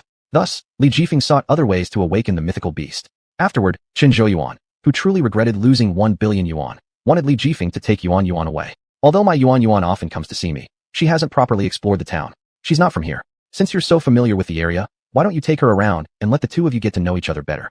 Chun Zhuoyuan clearly approved of this young man, and thus had an explicit intention for the two of them to get closer. If their relationship progressed further, allowing Li Jifeng to become his son-in-law wouldn't be bad either. Xuanhuan seemed to understand what Chun Zhuoyuan meant and became somewhat embarrassed. "Grandpa, what are you talking about? How could I go shopping with this person?" Chun Zhuoyuan's expression turned sour because he had lost 1 billion yuan, leaving Xuanhuan no choice but to behave herself. After all, if Chun Zhuoyuan told her parents about the trouble she caused, she would surely be summoned back to Liuzhou. It wasn't easy to escape Liuzhou, and she certainly didn't want to return and be confined there. "Let's go. You take me to the most bustling part of the town. We won't disturb Grandpa anymore." Hearing this, Li Jifeng respectfully attempted to bow to Chun Zhuoyuan. Unexpectedly, before he finished, Xuanhuan pulled Li Jifeng and ran off. Chun Zhuoyuan helplessly shook his head, feeling that Xuanhuan was becoming increasingly unruly. Used to being free-spirited, if she continued like this, it would indeed be difficult to manage her later on. "If I can really bring this marriage alliance about, it wouldn't be bad. At least, this guy might be able to keep my mischievous granddaughter in check." Li Jifeng took Xuanhuan to the most prosperous place in the town, where there was a steady stream of people. Stalls lined the streets, selling all sorts of curious items. This intrigued Xuanhuan greatly. Suddenly, Xuanhuan noticed an ant calling out at her stall. "Don't miss out. Our products are the best quality in the town." Curious, Xuanhuan stepped forward and picked up a wooden sword on the stall, pretending to wield it. Next, she grabbed a toy with a ghost face and turned around to scare Li Jifeng. Li Jifeng sighed helplessly, saying, "Immature. There's really nothing I can do with you." Li Jifeng wasn't interested in Xuanhuan. He only did so because she was Chun Zhuoyuan's granddaughter and wanted to humor her. "Boss, I'll take all these." Li Jifeng paid out of his own pocket, shocking Xuanhuan. This move instantly gave Xuanhuan a more exaggerated idea to shop until they dropped. From then on, along this street, Xuanhuan almost visited every stall, buying piles of stuff and making Li Jifeng foot the bill. But Li Jifeng could no longer hold all the things they bought, and seeing that Xuanhuan still showed no signs of stopping, he finally asked, "Isn't this enough? Do you need to buy even more?" Xuanhuan knew her grandfather wanted her to marry this man, but she didn't want to get married so early, especially to someone she'd only met on the first day. So she decided to overcharge him to test his reaction. She wanted him to realize she was extravagant, scaring Li Jifeng into not marrying her. What surprised Xuanhuan, however, was that Li Jifeng didn't seem to mind. Not only did he continue to shop crazily for her, but he patiently accompanied her while shopping. Xuanhuan thought this wasn't enough, so she changed the venue and headed straight for the mall. All the salespeople in the mall, seeing the two of them carrying so much stuff, immediately thought they were wealthy people. They all rushed over instantly, crazily promoting their products, trying to make Xuanhuan buy. "Beautiful lady, why not check out our product? It's something that can make you younger. Just apply it for a few courses, and we guarantee your face will be whiter and smoother. Hey little miss, come check out our latest clothes. They're all very trendy lately. Buy a few pieces to change into at home. Our quality is top-notch, and they'll last for years without issues. Come take a look. All our food is made with the finest ingredients, extremely delicious. Come give it a try." Xuanhuan visited every single store, shopping until her legs ached. By the end, she couldn't walk anymore and slumped onto a chair, panting heavily. But she noticed that this man didn't seem tired at all and was still carrying a pile of things. He showed no sign of wanting to leave. Today, Xuanhuan had left home without checking the almanac. She didn't expect to meet such an opponent. "Hey, you've been shopping for so long. Aren't you tired at all?" "Not tired. I exercise regularly. This amount is still more than enough for me. I'm dizzy." However, this incredible stamina was too much for Xuanhuan, who never exercised and preferred eating and being lazy. Unexpectedly, she fainted right on the chair, which terrified Li Jifeng. He didn't expect Xuanhuan to faint while shopping. "Xuanhuan, what's wrong with you? Wake up. Why did you faint?" Li Jifeng forcefully slapped Xuanhuan's shoulder, but got no reaction. "Don't scare me. Are you really fainted, or just pretending? This isn't something to joke about." Realizing Xuanhuan had actually fainted, Li Jifeng immediately sent her to the hospital for treatment. Chapter 81. Exhausted to the point of emergency resuscitation. Xuanhuan was rushed into emergency care. At the entrance of the resuscitation room, Li Jifeng paced back and forth, deeply worried about Xuanhuan's condition. He had never imagined that Xuanhuan's body would be so fragile. Just from going shopping, she ended up in the resuscitation room. Li Jifeng was completely at a loss. So he called Chun Zisiyuan to explain what happened. As soon as he dialed Chun Zisiyuan's number, there was a mocking tone on the other end. "Little buddy, why are you calling me? Did you fail to make Xuanhuan happy?" "It's not like that, Master Chen. We're at Love Hospital, and Xuanhuan has been taken to the resuscitation room. Please come quickly." "What? My granddaughter is actually in the resuscitation room. Wait for me. I'm coming right over." "Absolutely do not leave." Not long after, Chun Zisiyuan stormed in, furious, and immediately slapped Li Jifeng. "You rascal, I entrusted my own granddaughter to you, and yet you couldn't even protect her properly. What did you do to her? How could she end up in the resuscitation room? Do you have anything else to say? I truly must have been blind to trust you with my granddaughter." Chun Zisiyuan wanted to slap him a few more times, but Li Jifeng backed away. Holding his red cheek, he hurriedly explained, "Don't get angry yet. Let me explain." "What is there to explain? You've done this to my granddaughter. What else can there be to say? Just wait. I'm going to sue you. I won't let you off." With that, Chun Zisiyuan threw down some jade stones Li Jifeng had previously given him for free, shattering them. Li Jifeng was shocked. "Master, how could you be so impulsive? These were priceless jade stones. I don't want anything of yours. How dare you treat my granddaughter this way?" Chun Zisiyuan was incredibly angry. Had it not been for this young man, his granddaughter wouldn't have ended up in the emergency room. He was convinced Li Jifeng had caused Xuanhuan harm. It was Xuanhuan herself who got exhausted from shopping. She fainted, which led to the emergency room. "It's not like what you think. Please calm down." Chun Zisiyuan refused to listen. How could a healthy person just get so exhausted that they need emergency care? "You're just making excuses. I tell you, this isn't over. I won't let you go unpunished." "Well, since you won't hear me out, we'll just wait until the doctor comes out so you can ask them yourself." Just then, the light above the emergency room door went out. The doctor emerged from the resuscitation room, noticing both men standing nearby, and asked, "Which one of you two is the patient's family member?" Chun Zisiyuan shoved Li Jifeng aside urgently and questioned the doctor. "Doctor, I am the family. How is my granddaughter doing?" "The surgery was very successful. No serious issues." That's good. Then may I ask the doctor what exactly happened to my granddaughter?" "Your granddaughter most likely got too exhausted. Excessive physical activity after a long period of inactivity might cause fainting. In the future, don't suddenly push your granddaughter into intense exercise. Gradually increase her activity level first, little by little." Upon hearing the doctor's words, Chun Zisiyuan realized it was Xuanhuan's own behavior that had led her to the hospital. After the doctor left, Chun Zisiyuan glanced at Li Jifeng's face swollen from his own earlier strikes, feeling somewhat awkward. "Sorry just now. I acted rashly without getting all the facts straight." Li Jifeng also felt a bit of guilt, realizing this whole situation stemmed partly from his neglect to fully understand Xuanhuan's physical condition. "I should take responsibility as well. After all, it's because I didn't take proper care of Xuanhuan." Chun Siyuan noticed the numerous shopping bags stacked on the chair, realizing Xuanhuan had insisted on shopping the entire time, trying to give Li Jifeng a hard time. Chun Siyuan said, "This incident isn't your fault. I know Xuanhuan's character. She likes throwing tantrums. This is entirely her own doing." Chun Siyuan guessed Xuanhuan was trying to scare him off, perhaps giving Li Jifeng a tough time. Instead, she'd overexerted herself to the point of being hospitalized, a classic case of wounding oneself while attempting to harm others. Only his mischievous granddaughter could pull something like this off. Chun Siyuan sighed helplessly, knowing how difficult this granddaughter of his could be. At that moment, Xuanhuan was wheeled out and transferred to a ward. The doctor specifically instructed, after the surgery, the patient might experience a bout of fever. Find a way to lower her temperature, and everything will return to normal once the fever subsides. The patient should not get out of bed except for bathroom trips. Understood? I understand, doctor. Li Jifeng attentively cared for her, aware that this situation arose due to his inadequate attention to Xuanhuan. Had he only restrained Xuanhuan initially, things might not have escalated this way. Xuanhuan was still receiving intravenous fluids, enduring much hardship. Xuanhuan, is there anything you want to eat? I'll buy it for you. Are you thirsty? Let me pour you a glass of water. Xuanhuan shook her head and said, I think I have a fever. Can you help me cool down? Li Jifeng touched Xuanhuan's forehead, which was burning hot to the touch. If this fever turned into something serious, it could be disastrous. But how could he help Xuanhuan lower her temperature? Then, Li Jifeng soaked a towel in cold water and carefully placed it on Xuanhuan's forehead. After a while, the towel became warm from Xuanhuan's heat, so Li Jifeng cooled it again and reapplied it to her forehead. Why are you being so nice to me? We just met. Li Jifeng treated Xuanhuan like his own sister. He felt that due to his lack of proper care, she ended up in the hospital, so he wanted to look after her attentively. It's because you're here in the hospital for me, so I want to take care of you. You need to get better soon. Then Li Jifeng continued changing the towel for Xuanhuan. This made Xuanhuan feel love. In a dazed state, she suddenly grabbed Li Jifeng's hand and confessed, I like you, Li Jifeng. What? You're delirious from the fever. Your grandfather is still around. Don't say silly things. Do you know what you're thinking about now? You're just a mischievous little girl trying to fool around again.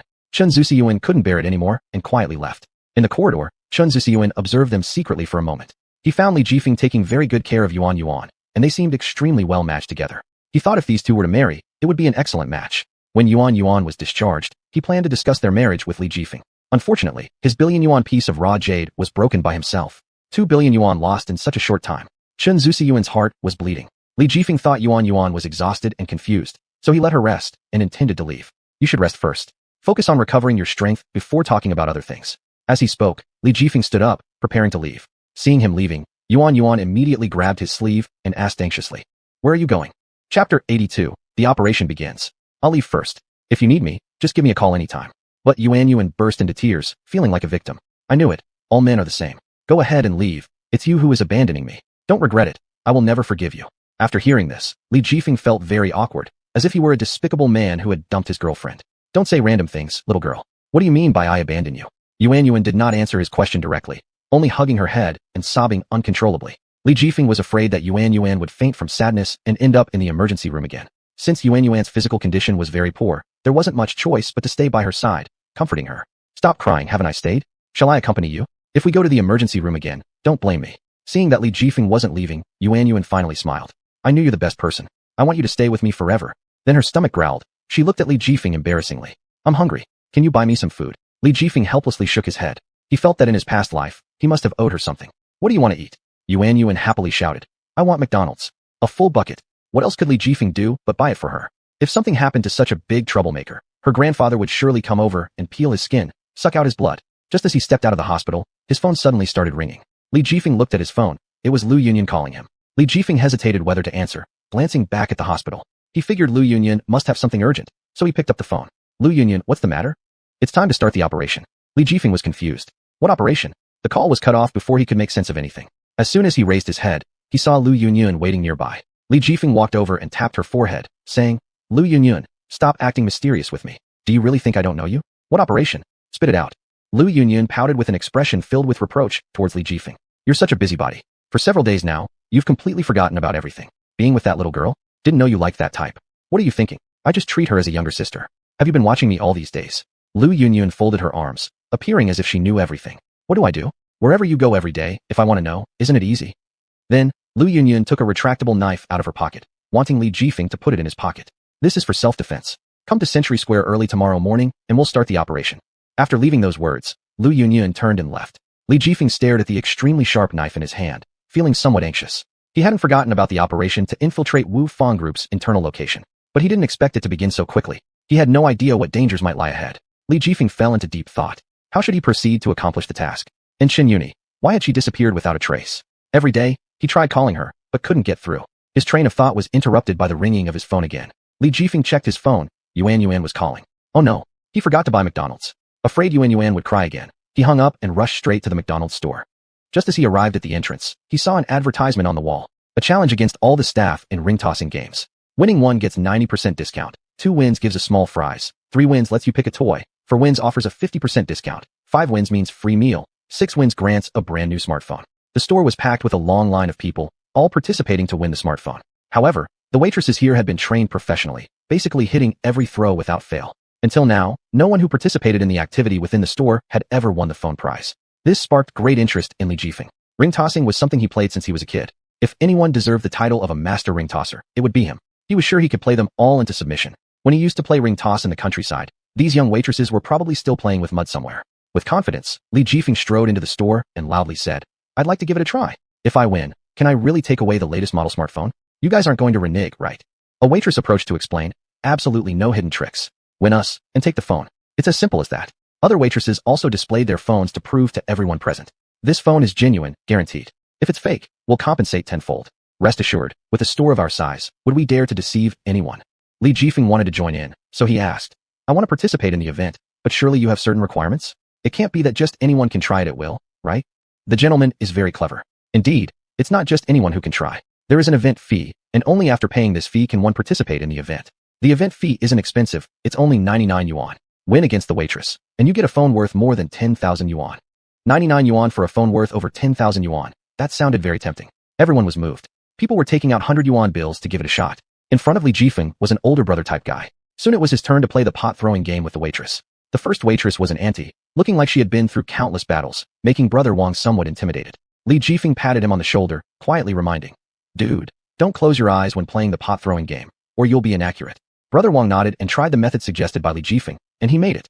Brother Wang looked at Li Jifeng with surprise, thinking this guy must be really good. The auntie wouldn't yield either, and she also threw one in right after. Brother Wang instantly felt the pressure. He threw another, but too excited, and missed completely. While the auntie kept making shot after shot, thoroughly crushing Brother Wang from strength alone. The spectators all thought Brother Wang wasn't cut out for it, calling him a gaming black hole. The auntie had already thrown in more than a dozen sticks, while Brother Wang only managed 1. Sticks piled up around the pot. This big brother is really bad, not even able to make a throw. Come on, let someone else go. This big brother hasn't won against anyone. Step aside. Don't embarrass yourself. Like you guys could do any better, haven't you lost to? And yet you criticize me. Brother Wang's explosive temper flared up as he wanted to reprimand those calling him out. Indeed, up to now, no one had managed to beat these waitresses. Chapter 83, Lucky Beyond Measure. Seeing the results, the waiters were very satisfied. Not a single person managed to win the phone, and they had earned a handsome sum from the event fees. It seemed the waiters were getting carried away with their own enjoyment as one shouted excitedly, Come on, continue. Next contestant.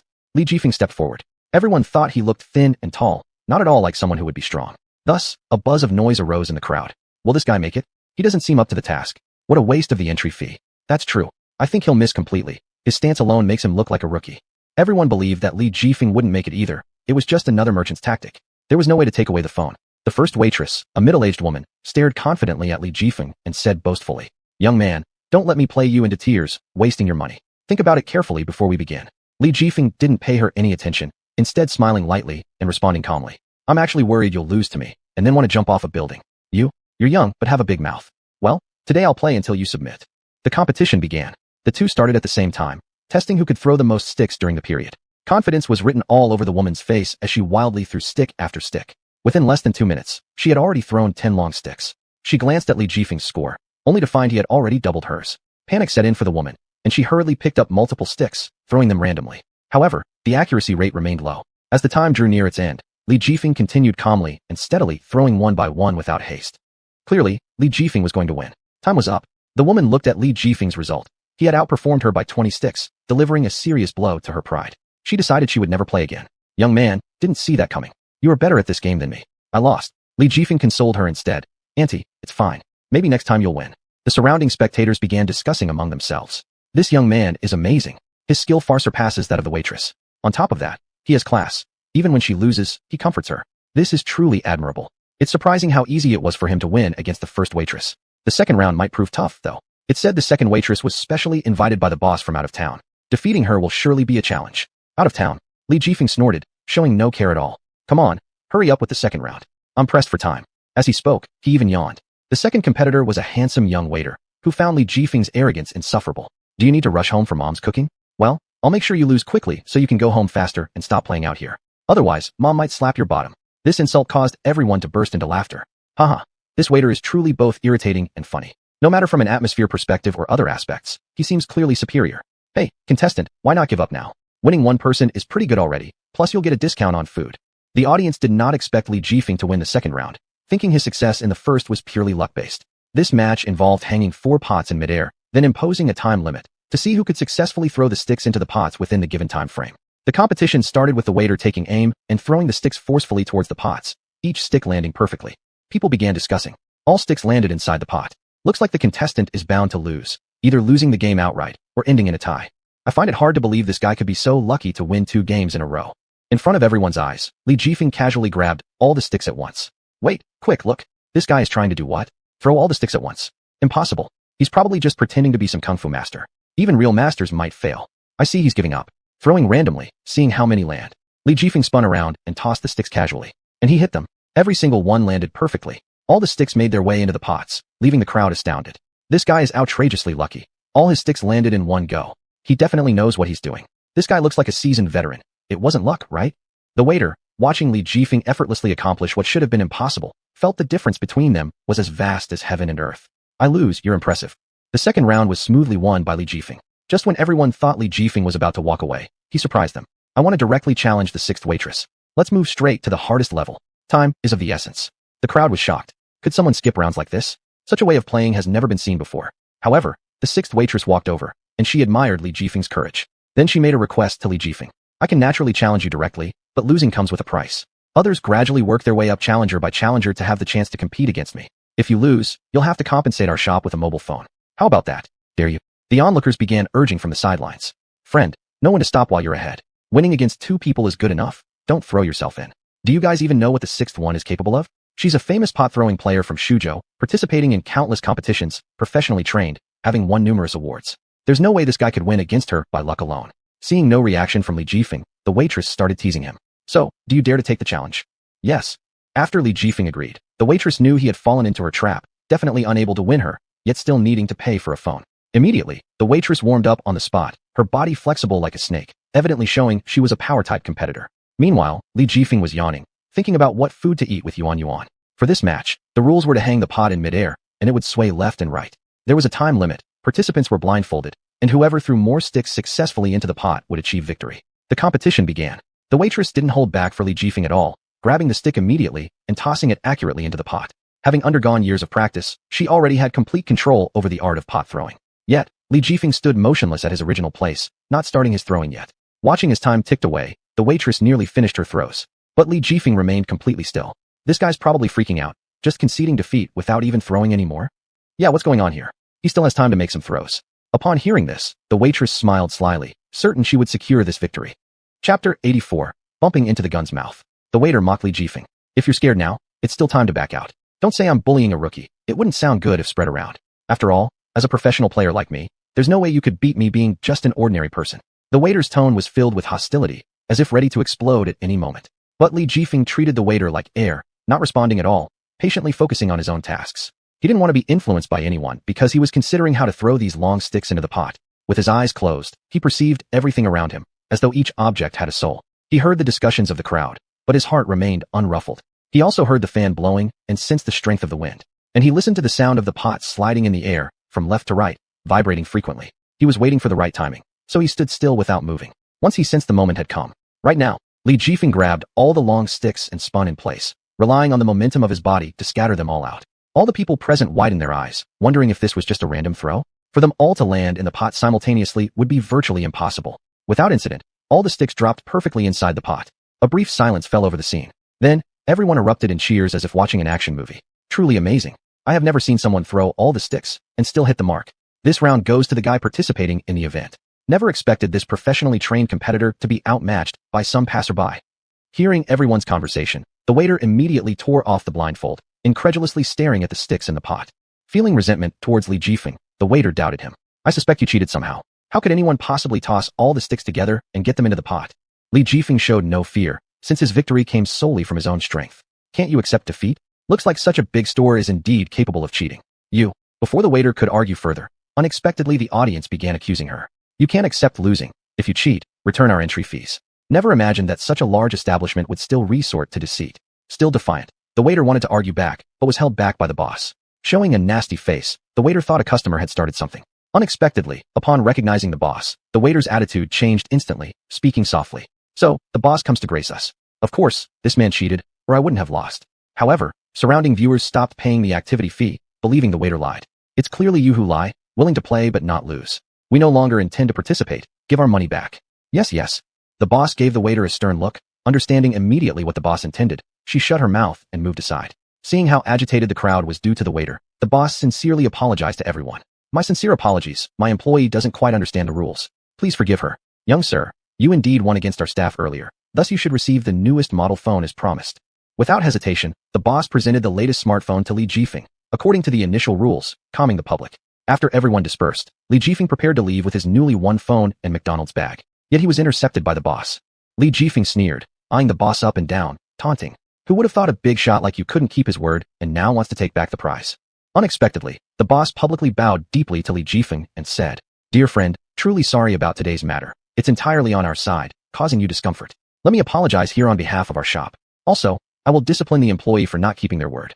Li Jifeng was somewhat surprised. Besides, he wasn't one to dwell on issues unnecessarily, and anyway, the phone was obtained for free from their shop. No problem, I didn't intend to hold a grudge. Initially, it was your employee who wouldn't let go of me. Since nothing's left to settle, I'll leave first. I'm pressed for time. The boss stepped aside, allowing Li Jifeng to stroll away confidently. Later, the boss called a meeting, gathering all the employees together. Today, I need to address something. What exactly happened with the 6th match? Since you've lost, you must honor the agreement that was set at the beginning of the competition. But what did you do? You cheated in front of everyone. Do you know that this could stir up public anger? If our store's reputation is tarnished, how will we continue running? The boss gave a stern lecture while the waiters all hung their heads low, not daring to respond. Fortunately, I was present today. Otherwise, if I weren't here in the future and such incidents happen again, will you be able to chase out every customer? I hired you to work for my store, expecting that you'd earn your pay by doing your job, not by causing me trouble. All the waiters nodded vigorously. And weren't you supposed to have undergone professional training? How come you couldn't even beat an ordinary passerby? What good are you if you can't even win against someone on the street?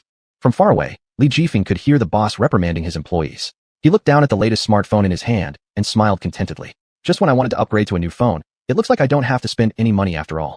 Li Jifeng quickly returned to the hospital and handed over the McDonald's bag to Xuanhuan. Xuanhuan, I brought it back for you. Eat up now, or it'll get cold. Finish eating and go to bed early. I'm leaving now. Call me if anything happens. Xuanhuan only cared about the McDonald's in her hands, waving at Li Jifeng indifferently and ignoring whether he stayed or left. At once, Li Jifeng felt like Xuanhuan treated him as if he were her maid, summoned at will and dismissed just as easily. Retreating into the corridor, Li Jifeng watched Xuanhuan inside happily eating. He sighed helplessly. What a mischievous little devil. As Li Jifeng waited for the elevator near the doorway, he unexpectedly bumped into the general manager of Xuanhuan Group. The general manager of Xuanhuan Group compared the portrait in his hand to Li Jifeng, finding them nearly identical. Li Jifeng. Realizing something was wrong, Li Jifeng immediately bolted, and the Xuanhuan Group manager began chasing him with his people. Li Jifeng ran to the end of the corridor and had nowhere to hide. They were almost upon him. Just as Li Jifeng was about to be caught, a hand suddenly emerged from the neighboring room and pulled him inside. Chapter 85, Meeting Her Again. Before Li Jifeng could react, he was pulled into a small dark room. It was pitch black, and he couldn't see a thing. He also had no idea what the room was used for. Moreover, he was pressed against the wall by a fully armed mysterious person. Who are you? Li Jifeng tried to struggle free from this person, but the other was like a human handcuff, firmly fixing him to the wall. Li Jifeng furrowed his brows. He always felt that this person was very familiar, but he just couldn't figure out who it was. Why did this person save him at such a critical moment? Why did you save me? Li Jifeng whispered in her ear. Just as he heard a familiar voice, memories of everything flooded back to Li Jifeng instantly. It's me, don't make a sound. The person removed their mask, cap, and glasses. This made Li Jifeng open his eyes wide. It was Xuanhuan. She had returned, unexpectedly returning to his side. This made Li Jifeng feel like regaining something he had lost. He obediently followed her orders and kept silent. Xuanhuan tightly pinned Li Jifeng against the wall, making him feel her breath, which caused Li Jifeng's heart to beat faster. The faint fragrance from Xuanhuan intoxicated Li Jifeng. He hadn't smelled this scent for so long. The long-awaited smell left his mind blank. At this moment, Xuanhuan was secretly observing the actions of Xuanhuan Group outside. The general manager of Xuanhuan Group, along with countless bodyguards, chased to the end but lost sight of the target. Right before their eyes, the person disappeared. The general manager got so angry that he started coughing and slapped a bodyguard to vent his frustration. I'm furious. So enraged. I can't believe this person escaped again. The bodyguards all lowered their heads, not knowing what to do. They deliberately avoided the general manager's gaze, fearing they would be implicated. No matter, even if we lost them, tomorrow is fine. We have an appointment with Officer Z, that guy will come on his own anyway. Leaving him for another 2 days won't harm. After saying these words, the Wufang Group general manager took his subordinates and left the place. After they left, Xuanhuan finally let go of Li Jifeng. Her gaze flickered, as though she was hiding something from him. Seizing the opportunity, Li Jifeng wanted to ask Xuanhuan clearly, why did you disappear? And why reappear after disappearing? Do you know how hard I searched for you? How long are you going to keep hiding things from me? But Xuanhuan didn't answer his questions. She merely smiled at him. Knowing too much won't benefit you at all. You only need to live your life safely. Why? Why must it be this way? Xuanhuan's attitude instantly made Li Jifeng lose control. In one move, he grabbed her wrist, trying to force her to tell him, if you hate me, there's no need to save me. But now that you've saved me again, what exactly does it mean? Xuanhuan didn't answer, leaving behind only one sentence, we'll meet again. Then, a bang resounded in the room, prompting Li Jifeng to instinctively close his eyes. When he opened them again, Xuanhuan had already vanished, leaving him alone in the room. Xuanhuan. Li Jifeng shouted her name, but the room echoed with his voice, receiving no reply. In despair, Li Jifeng squatted down, clutching his head. He didn't know whether he liked Xuanhuan or not. But every time after Xuanhuan disappeared, his heart was captivated by her, desperately searching for her whereabouts. Repeated disappointments also brought Li Jifeng's inner feelings from high spirits down to despair, demanding an explanation from Xuanhuan. But why should Xuanhuan give him an explanation? What kind of relationship was it based on? Perhaps childhood sweethearts? No, that relation wasn't enough. Unexpectedly, Li Jifeng accidentally pressed the switch beside him, and the lights in the room immediately lit up, illuminating everything inside. In front of him were rows of tables, covered with white cloths on top. Li Jifeng moved closer, lifting the cloth. To his astonishment, beneath it was a cold corpse. Could it be that he had mistakenly broken into the hospital morgue? Thinking about it, Li Jifeng was dumbfounded. It was truly unlucky, since he never meant to barge into this place. Therefore, Li Jifeng folded his hands in front of his chest, repeatedly muttering under his breath, sorry, I didn't mean to disturb you. I came here unintentionally. Please be generous and forgive me. I will leave right away. Li Jifeng quickly departed from the place. When he got home, his parents had already finished eating. Seeing their son coming back late, they scolded him casually as usual. Where have you been, son? Why don't you even come home? Have you eaten yet? Your father and I are done. Do you want me to reheat your meal? Li Jifeng smiled and said, no thanks. I'm tired. I'll go into my room first. You two rest well. After Li Jifeng went into his room, he locked the door from the inside and leaned against the window, pondering what to do for tomorrow's operation. This mission was extremely dangerous. Even a slight mistake could be fatal. Alas, I shouldn't have gotten involved. Now it's too late to back out. Li Jifeng had no interest in joining the special police force. He only wanted to uncover Xuanhuan's secrets. That was all. The night sky was exceptionally sparkling, as if countless victims of Wufang Group were watching over their families from the stars above. They seemed to gaze longingly at their loved ones while also blessing them with success in their upcoming actions. Li Jifeng should not have let personal feelings for Xuanhuan cloud his judgment. If Wufang Group were allowed to continue doing these immoral deeds, it might not stay as simple as planting tea with human blood. Not only would the townsfolk suffer harm, but if his own family were endangered in the future, it truly would be too late to act then. Given this, he had no choice but to take the risk. With that decision, Li Jifeng immediately turned on his computer and thought up several plans targeting Wufang Group, figuring out ways they might escape once discovered. Although he was unfamiliar with the terrain there, he needed some plausible excuses to use when escaping. Before he knew it, time flew by, and it was already the next morning. Sunlight streamed through the window onto Li Jifeng's face, blinding him after a sleepless night. To avoid worrying his parents, Li Jifeng chose to keep the details of this operation secret. Before his father and mother even noticed he'd left, he snuck out of the house. Just as he stepped outside, Lu Yunyun pulled him into a small alleyway and looked around nervously. Li Jifeng, are you ready? The next action may cost our lives. If you want to quit now, it's still not too late. Chapter 86, Lost Brotherhood. Li Jifeng will never be a deserter. Since I've promised you, I will definitely deliver. Li Jifeng's determined look earned some admiration from Lu Yunyun. Great. I believe you. You must be cautious during this operation. Even if you fail to scout the enemy's terrain, as long as your life is threatened, ignore everything and flee immediately. Do you understand? Li Jifeng nodded. I'm just curious about what exactly you said to the general manager of Wufang Group that made him trust you so much. Afterward, Lu Yunyun recounted her encounter with the general manager of Wufang Group, reiterating their agreement. In 2 days, we'll meet by the river in the suburbs. I told him I would trick you into coming on an outing, pretending to be a traitor, infiltrating Wufang Group to enjoy luxuries.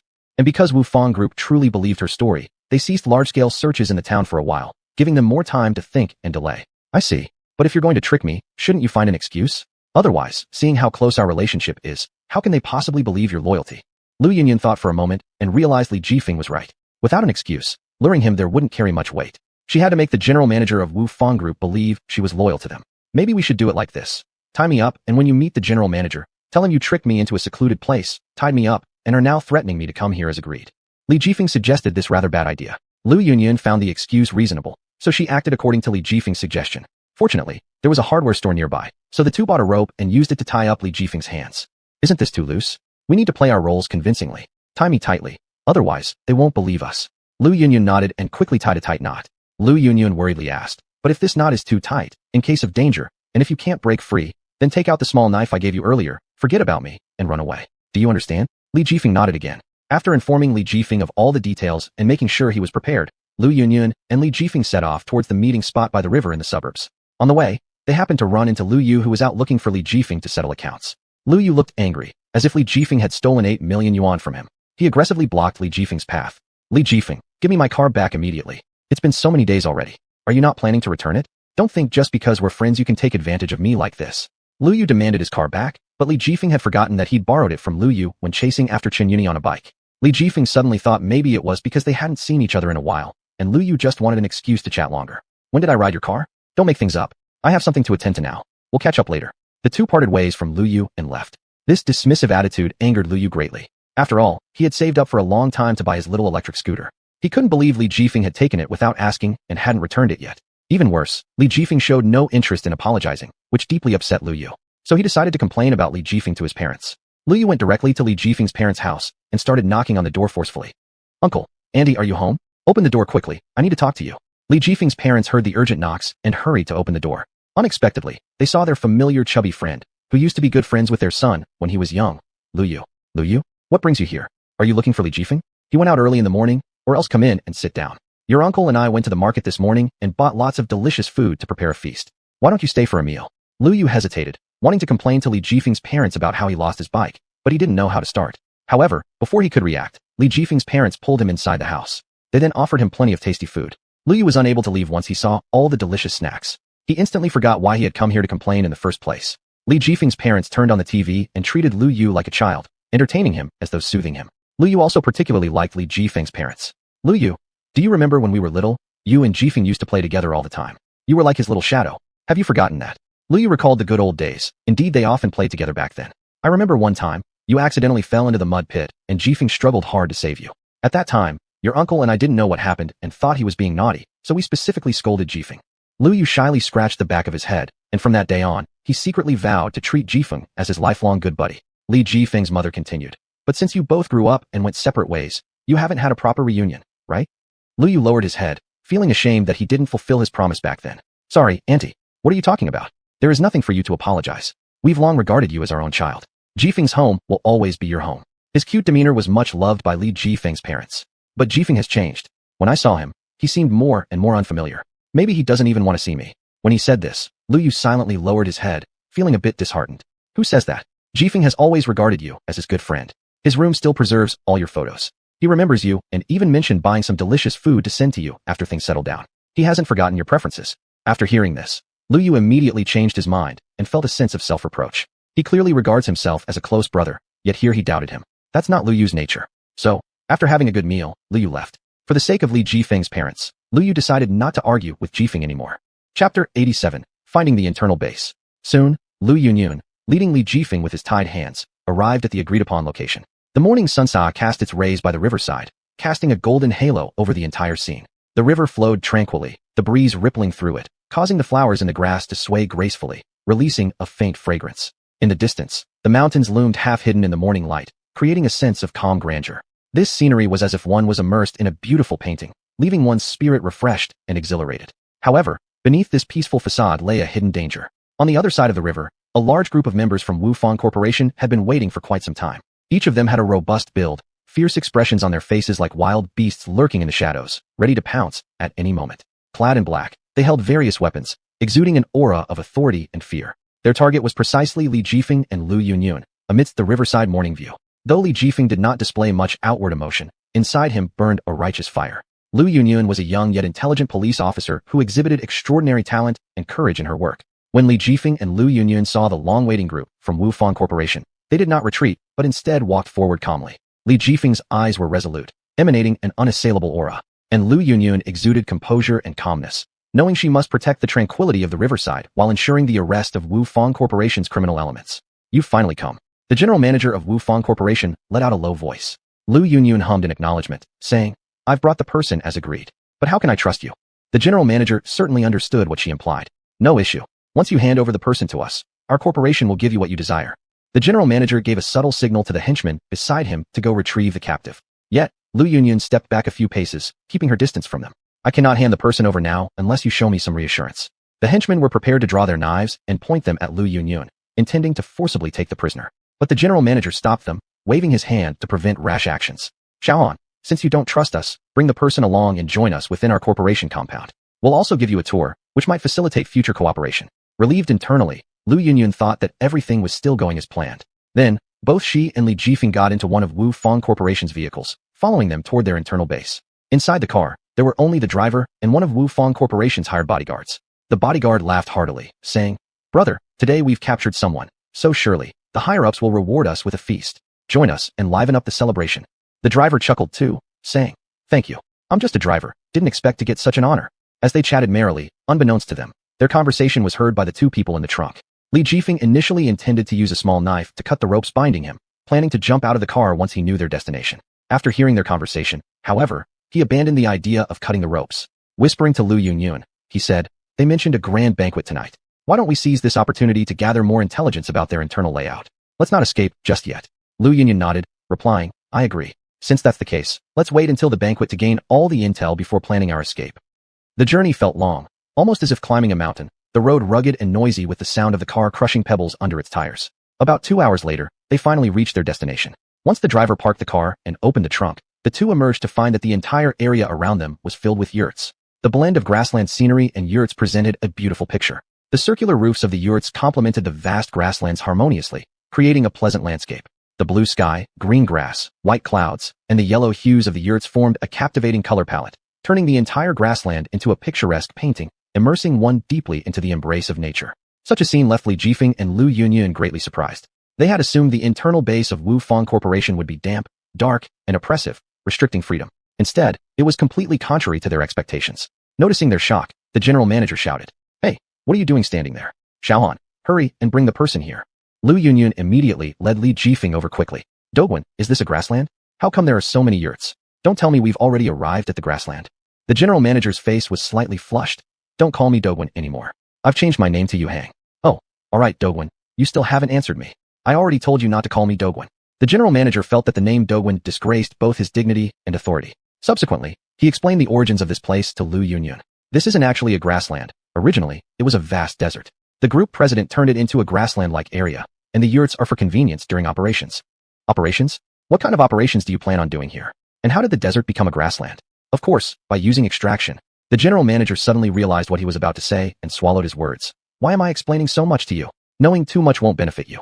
The general manager then threatened Lu Yunyun. "You know the consequences if you betray the company, right? No need to elaborate. It was understood that it would involve various punishments." "Ah, Dogwen, we used to have such a good relationship. Why have we become so distrustful of each other now?" This remark moved the general manager.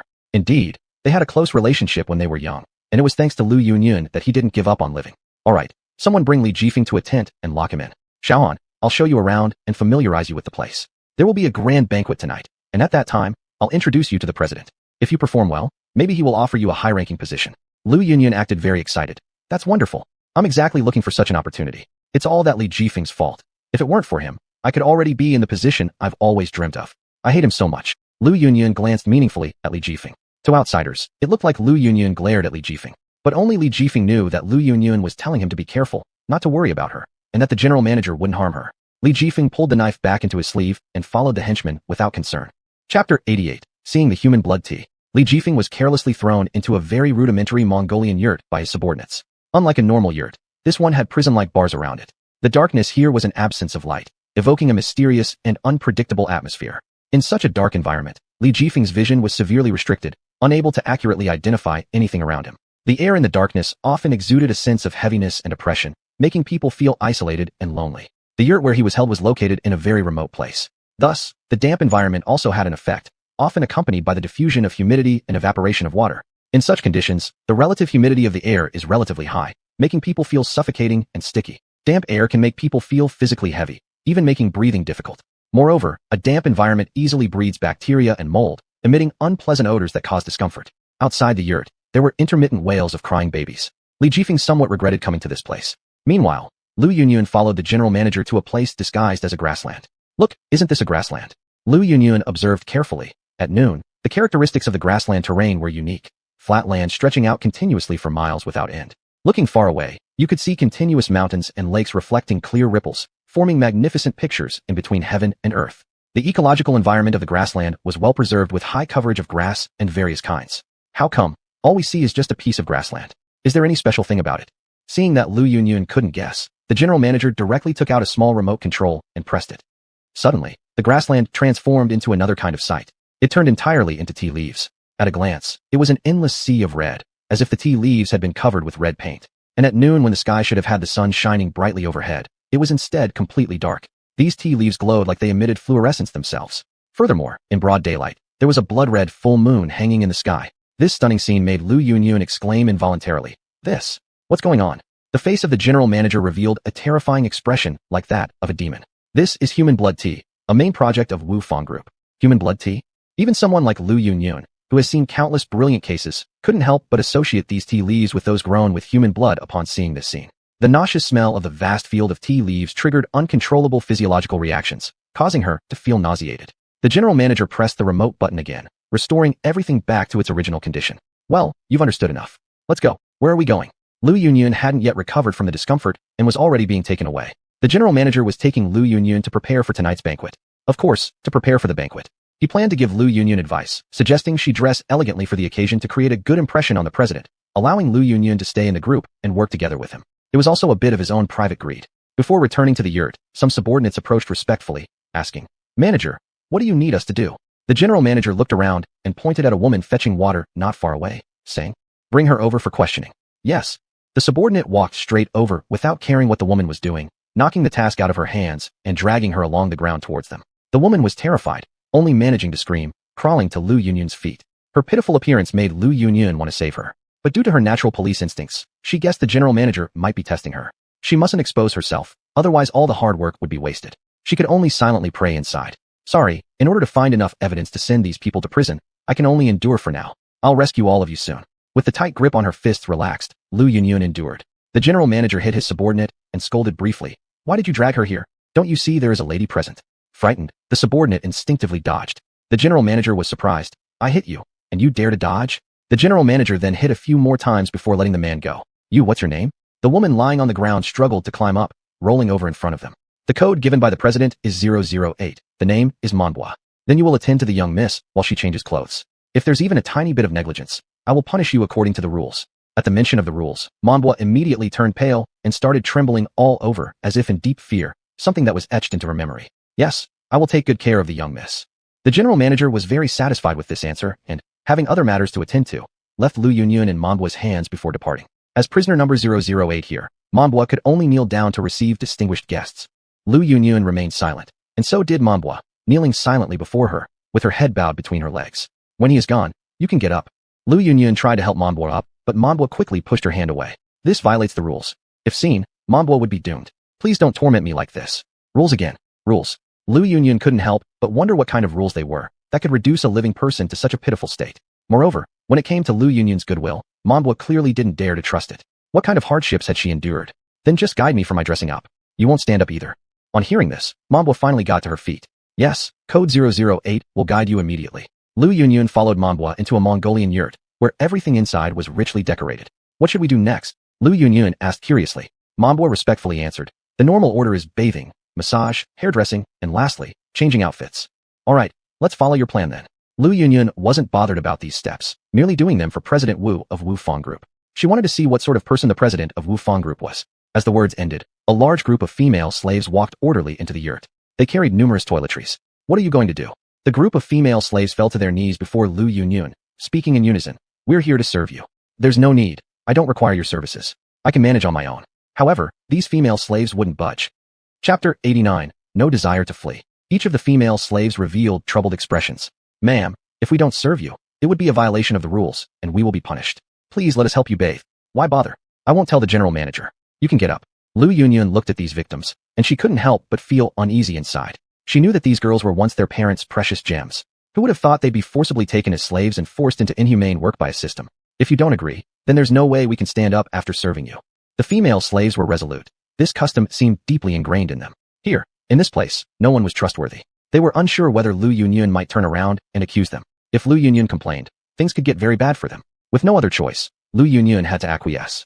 In that case, I apologize for the trouble. Then, the female slaves got up, filling the bathtub with water. They sprinkled prepared rose petals meant for bathing over the water. After testing the temperature by hand and adjusting it just right, they started undressing Lu Yunyun. Lu Yunyun's skin, smooth and milky white, came into view. Her figure was beautiful and alluring. Even the female slaves paused in admiration, all wondering how someone could look so stunning. However, bound as they were by their own fates of being kidnapped into slavery, subjected to endless labor without care for their well-being, their bodies had grown rough and unappealing long ago. When Lu Yunyun touched the water with her feet, she gave an involuntary shiver of comfort. Subsequently, she sat entirely into the bath. The warm water flowed through her entire body instantly, while steam filled the air both inside and outside the tub. After Lu Yunyun entered the bath, the other female slaves departed, leaving only two to attend to her. Gently pouring water on her back and hair, they began wiping her body clean. You are truly beautiful, the most beautiful person I've ever seen. Lu Yunyun was surprised. She didn't expect the female slave to speak voluntarily. I assumed you wouldn't casually chat with me because of those rules. It's not like that. Clearly, you're not from Wufang Corporation. Otherwise, we'd already be punished by now. We can see you're a good person, but why are you here at Wufang Corporation? The female slaves were highly curious and started questioning Lu Yunyun. Feeling pity for them, Lu Yunyun began to converse. Actually, I'm a police officer. Upon hearing this, the female slaves froze, wide-eyed and disbelievingly gazing at Lu Yunyun. But then, something else crossed their minds, causing them to swallow what they intended to say, and they composed themselves again. We used to take care of another police officer. Once he left Wufang Corporation, we never saw him again. He was a good man too. Oh, perhaps you could elaborate? Lu Yunyun suddenly became extremely interested. So there was a police officer who had already been here before her reconnaissance mission. But why did he leave no record? Could it be that he betrayed the organization? Soon enough, Lu Yunyun finished her bath. The female slaves brought out a simple robe, carefully helping her change. Lu Yunyun sat in front of the vanity mirror. One of the female slaves gently combed her hair with a comb. Maybe due to numerous attempts, even though Lu Yunyun's hair was tangled, the female slave easily smoothed it out without any pain for Lu Yunyun. Then, the female slave began applying makeup to Lu Yunyun. Have you studied makeup application before? Your technique looks very much like Li Li's students. At the mention of a familiar name, the female slave's hands noticeably hesitated. She had never expected anyone to bring up Li Lu again. What is your relationship with Li Lu? To be completely honest, I am actually Li Li's niece. I've come here to rescue all of you, so please don't panic. Upon hearing the possibility of escape, the female slave's eyes lit up. But then she remembered something and quickly abandoned her hope for escape. There's no way out for us because everything here is complex. Not every visible path is real. Is that so? Have you tried escaping here before and failed? I once attempted it, trying to run away. But all here is deceptive. There's simply no way out. Lu Yunyun recalled the stretch of grass where the general manager had taken her, which had suddenly transformed into a vast field of tea plants. Could this be what the female slave meant by false? If that was the case, escaping could prove difficult. And if they failed, they would merely become hostages for Wufang Corporation. I understand what you mean, but rest assured, as long as you tell me everything, I will definitely save all of you. Yet the female slave never harbored any intention of escaping. She had tried to escape countless times, but always ended up in failure. And she was caught back by the general manager, receiving punishment that left scars on her back, which would never heal. For a girl, having her skin damaged like this was a horrifying and unbearable thing. I don't want to escape. The female slave didn't care to explain further. It would be futile anyway. However, Lu Yunyun couldn't comprehend her lackadaisical attitude. Could it be that she willingly wanted to be a dog for Wufang Corporation, treated as less than human every day? Why don't you want to escape? Do you willingly accept inhumane treatment here? Don't you wish to see your parents and go back home? Yet each of these female slaves wanted freedom. But escaping from this place seemed near impossible. It's not that I don't want to escape, it's that I cannot. If I were captured again, the punishment wouldn't be simple this time around. Seeing Lu Yunyun's misunderstanding, the female slave undid her own clothes. Her dress slid to the floor, revealing terrible scars across her back. Lu Yunyun was shocked, never imagining these beasts could treat women this way. How cruel must they be to do such a thing? Did those people really do this? The female slave nodded, recounting her past. How did I end up here? Because I was foolish back then. I just wanted to earn some money for family expenses, but ended up on this one-way road. Tell me, are you truly Mr. Li Li's niece? Is he doing well? Rest assured, he is fine. Now, all you need is faith. We can get out. Then, I'll introduce you to him. Hopefully. But I won't help you in any way. The female slave feared being punished if exposed. Chapter 90. Finding Li Jifeng. Lu Yunyun, of course, noticed the female slave's concern, so she didn't force her to trust her. But Lu Yunyun absolutely would help these pitiful victims escape from this terrible place. It's okay. Even if you don't believe us, we will still plan to help you leave. But can you tell me something about what happened here? I have nothing to say. If you really escape, please visit Li Lu for me and take care of my younger brother at home. My name is Zhao Xian. Li Lu knows my address. Thank you. All right, I remember that. The banquet began. People from the Wufang group were gathered around the stove, holding hands dancing, drinking, eating meat, and having a great time. It seemed as though they had forgotten how terrifying this place could be. Instead, there was a harmonious atmosphere. In the distance, Lu Yunyun sat by the roots of a large tree, appearing very lonely. Taking advantage of the chaotic scene, Lu Yunyun covertly observed all the details on the field, wanting to find some secrets about the Wu Fang group. However, this act was spotted by the general manager. He thought Lu Yunyun was alone and came over to start a conversation. He held a pot of milk wine, intending to share it with her. Do you want to try this? The milk wine is a local specialty. I estimate you haven't tried it before. It really tastes good. Being approached by the general manager, Lu Yunyun showed no interest in him and did not accept the milk wine. Sorry, general manager, I can't drink alcohol. Please don't offer the milk wine to me. Seeing that Lu Yunyun didn't want to talk to him, the general manager gulped down some milk wine silently. Then, he insisted that Lu Yunyun take a sip. Are you also like those people from the past who look down on me? Who despise me? The general manager pushed the pot of milk wine right up to Lu Yunyun's lips, trying to force her to drink it. If you don't drink today, then it means you look down on me, and you despise me. Do you know what the consequences would be in the Wu Fang group if you offend me? Lu Yunyun quickly grabbed the general manager's hand, unable to believe what she saw. That once bullied Do Dan, timid and kind-natured, now stood before her as the general manager of the Wu Fang group. She couldn't imagine what Do Dan might have gone through to become this way. Was it the harsh reality of society that turned him into such a cruel person? Who exactly was the man standing in front of her? Was it Do Dan or the general manager of the Wu Fang group? She herself wasn't quite sure anymore. If he truly became as wicked as the others in the Wu Fang group, he wouldn't have given her a chance to get out. Lu Yunyun feared that the wine might contain poison, so she looked for an excuse to evade. Do Dan, I'm not despising you or looking down on you. If I were like those people, I wouldn't have been on your side from the beginning, nor trusted you enough to come here. While saying these words, Lu Yunyun clearly noticed the flicker in the general manager's eyes. He was still the old Do Dan, albeit doing things against his will. Yet, she firmly believed that the general manager was the same old Do Dan from back then. There must have been his own reasons for committing so many evil deeds. Suddenly, I feel like urinating. I need to find a place to relieve myself. You go drink with others. Given our past friendship, don't make it difficult for me. The general manager froze, reminiscing about the times he spent with Lu Yunyun. Taking advantage of his momentary distraction, Lu Yunyun had already slipped away.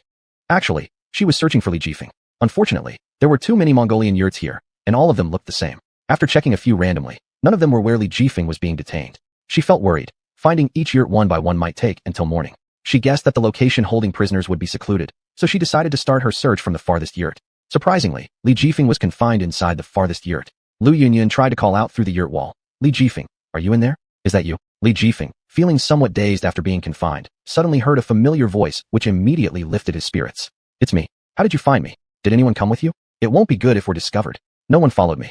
I lost them. I came to discuss how we should escape. By the way, have they harmed you in any way? Are you okay? Lu Yunyun was afraid that these beasts might punish Li Jifeng, so her heart was filled with unease. Rest assured, they haven't done anything to me. Have you been discovered and hurt? Are you alright? Is everything going smoothly? Lu Yunyun shook her head and said, I haven't exposed myself. Everyone has treated me well. Don't worry. Everything is going very smoothly. Don't make any rash moves for now. Have you found the secrets you wanted to know after staying here for so long? I've obtained a lot of confidential intelligence. We can go back and report, but the problem is how we can escape from here. There's a banquet outside. Basically all the people from Wu Fang group are here attending it. It's crowded with people, making it hard to escape. Li Jifeng thought for a moment. Then suddenly an idea flashed in his mind. He knew the safest way to escape. I see. When the time comes, you threaten the general manager. They wouldn't dare to move with the general manager in your hands. We can use this opportunity to escape together. Listening to Li Jifeng's plan, Lu Yunyun highly approved because there was no other way. Only this method was the safest. They could only gamble on this mission, seeing if they could truly escape. All of this would fall on Lu Yunyun's shoulders. If the operation failed, they would be wiped out by Wu Fang group. Since that's the case, I'll follow your advice. I will find the right moment to hold the general manager hostage and then escape with you. Li Jifeng nodded. Be careful with everything. Do not let them discover your intentions. Whatever happens, do not get caught. Otherwise, our efforts will be wasted. All right, I understand. Take care of yourself as well. If you encounter danger, act directly without indulging them. Suddenly at this moment, footsteps were heard nearby. It must have been one of Wu Fang group's patrol members. Li Jifeng urgently said, hurry up and leave. Someone is coming. If we're discovered, it will be troublesome.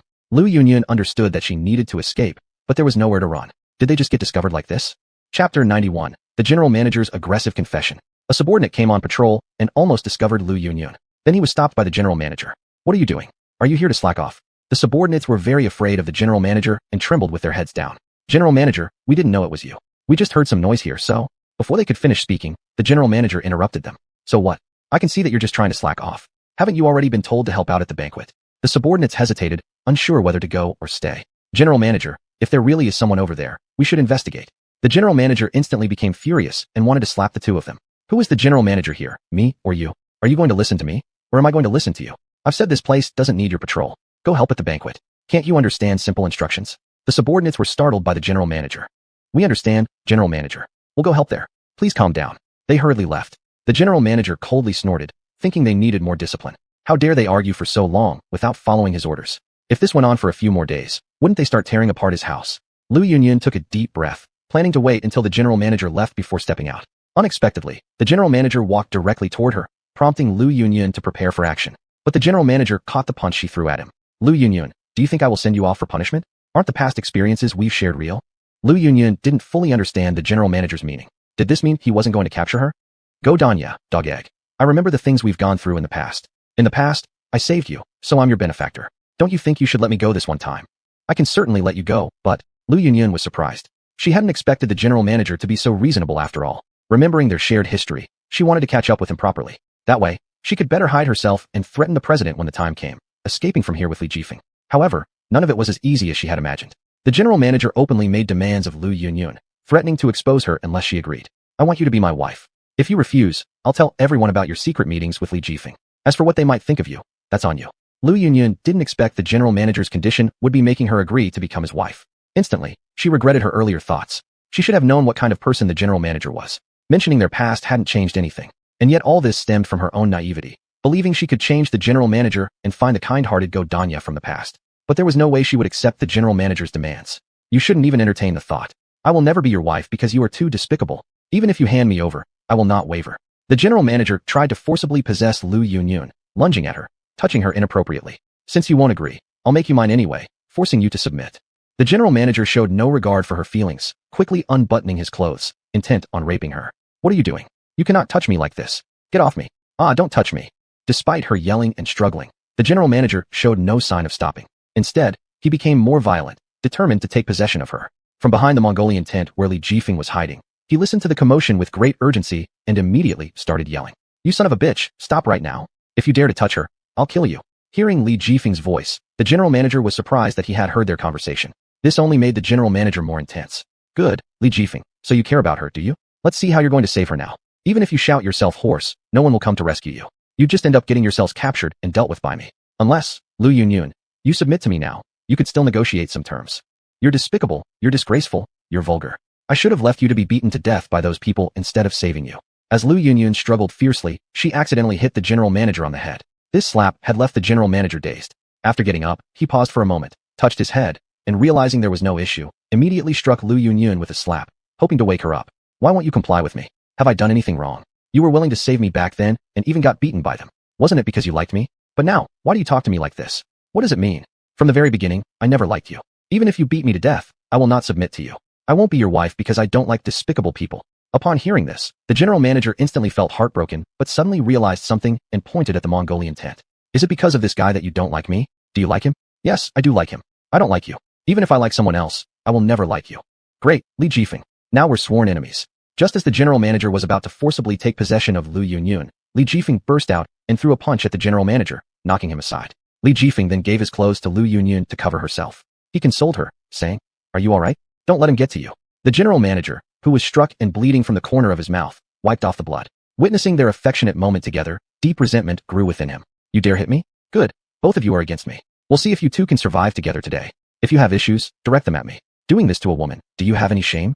The general manager smirked in satisfaction, laced with mockery. In the next second, he shouted loudly, "Hurry! The criminal has escaped. Grab him right now." Then, a group of people suddenly burst in and surrounded the two. Each one of them carried extremely sharp weapons that could puncture throats in seconds. The two of them dared not move an inch, staring in astonishment at their dangerous situation. They knew things had gone terribly wrong. Chapter 92, 1 against 1,000. Seeing the two of them pinned to the ground, the general manager revealed an evil smirk and sneered. "You've been so arrogant, haven't you? Refusing to obey me, Well, I'll let you watch with your own eyes as I kill Li Jifeng right in front of you. And soon enough, you will become my bride. You're not the Guidan that I once knew. You're nothing but a despicable and shameless man." In response to these curses, the general manager paid no heed and appeared quite delighted. "Go, torture this man to death." Hearing the extreme punishment, his subordinates momentarily froze in disbelief. No one had ever endured such a cruel penalty before. They could hardly believe that the general manager would impose such a sentence on someone. It must have been a deep-seated grudge against this man to warrant such severe retribution. When the general manager saw his lackeys hesitating, he shouted angrily, "Aren't you going to quickly bind Li Jifeng for me? Do you expect me to do it myself?" The underlings attempted to subdue Li Jifeng, but Li Jifeng would not comply. Although their opposing force was a notorious gang organization composed of ruthless criminals whose daily bread came from maliciously invading and controlling criminal activities in the town, they still underestimated him. All members of Xuanhuan Group were highly skilled and experienced killers and thugs. Their power was vast, cunning, and cruel. No one had ever escaped their grasp before. Standing at the forefront of these people was a burly middle-aged man with a resolute face, his thick black hair speckled with just a bit of gray. He had broad shoulders, muscular arms, and a strong waist. With every deep breath, his muscles rippled slightly. At his side stood a capable young officer. His strong brows, big eyes, and youthful stubble accentuated his masculinity. His physique hinted that he was a well-trained boxer. With each powerful stride, his swift arm movements revealed fierce punches shadowing around. His movements were agile, each attack packed with explosive power and speed. Li Jifeng, however, adopted a conservative strategy focused on defense and evasion while occasionally delivering lightning-fast counterblows to break through his opponent's attacks. Despite Li Jifeng's strength keeping his opponent constantly at a disadvantage, the enemy's excellent defensive skills made it difficult for Li Jifeng to pierce his way through. Every punch was accompanied by heavy breathing and the fall of sweat, reflecting the intense tension of their confrontation. After several rounds, Li Jifeng's strength was almost depleted. Finally, his opponent discovered a weak spot in Li Jifeng's defenses. A sharp straight punch aimed directly at Li Jifeng's chin, knocking him backward onto the ground. Nevertheless, Li Jifeng struggled to get back up, his indomitable spirit unbroken, challenging his opponent even more deeply. However, there were too many enemies, and relying solely on his own strength, it seemed impossible to overcome them all. Enough. Stop attacking him. General Manager, I accept your terms. Please don't harm him further. The general manager displayed a triumphant smile as Xuanhuan Group's subordinates were about to deliver a fatal blow to Li Jifeng, but then the general manager ordered them to stop. Stop. Tie him to the wooden stake. It was a miss by only a millimeter before Li Jifeng would have been completely disabled. Though disappointed, the goons had no choice but to obey. Eventually, Li Jifeng was captured, bound to the stake, and prepared for a fiery execution. Xuanhuan Group's underlings wielded their weapons in the air, chanting in unison, "Burn him! Burn him!" Lu Yunyun's face was already soaked with tears, unable to bear seeing her beloved person beaten like this. Jifeng. But Li Jifeng, gasping for breath and looking at Lu Yunyun, the only one crying among the crowd, felt an ache in his heart. Don't cry. It's not worth shedding tears over these people. Even if we lose here, we must never bow to them. Furious, the general manager struck Li Jifeng hard in the stomach with a stick. Shut up, or I'll make your death even more ugly. Then, the general manager pulled out a knife from one of his subordinates and handed it to Lu Yunyun.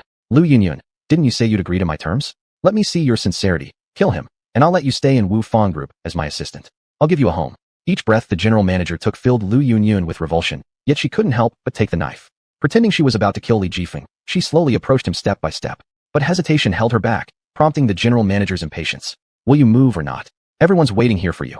Are you scared to act? Should I ask someone else to assist you? Yunyun Lu stopped crying, her face still wet with undried tears, as she looked around and saw everyone staring at them.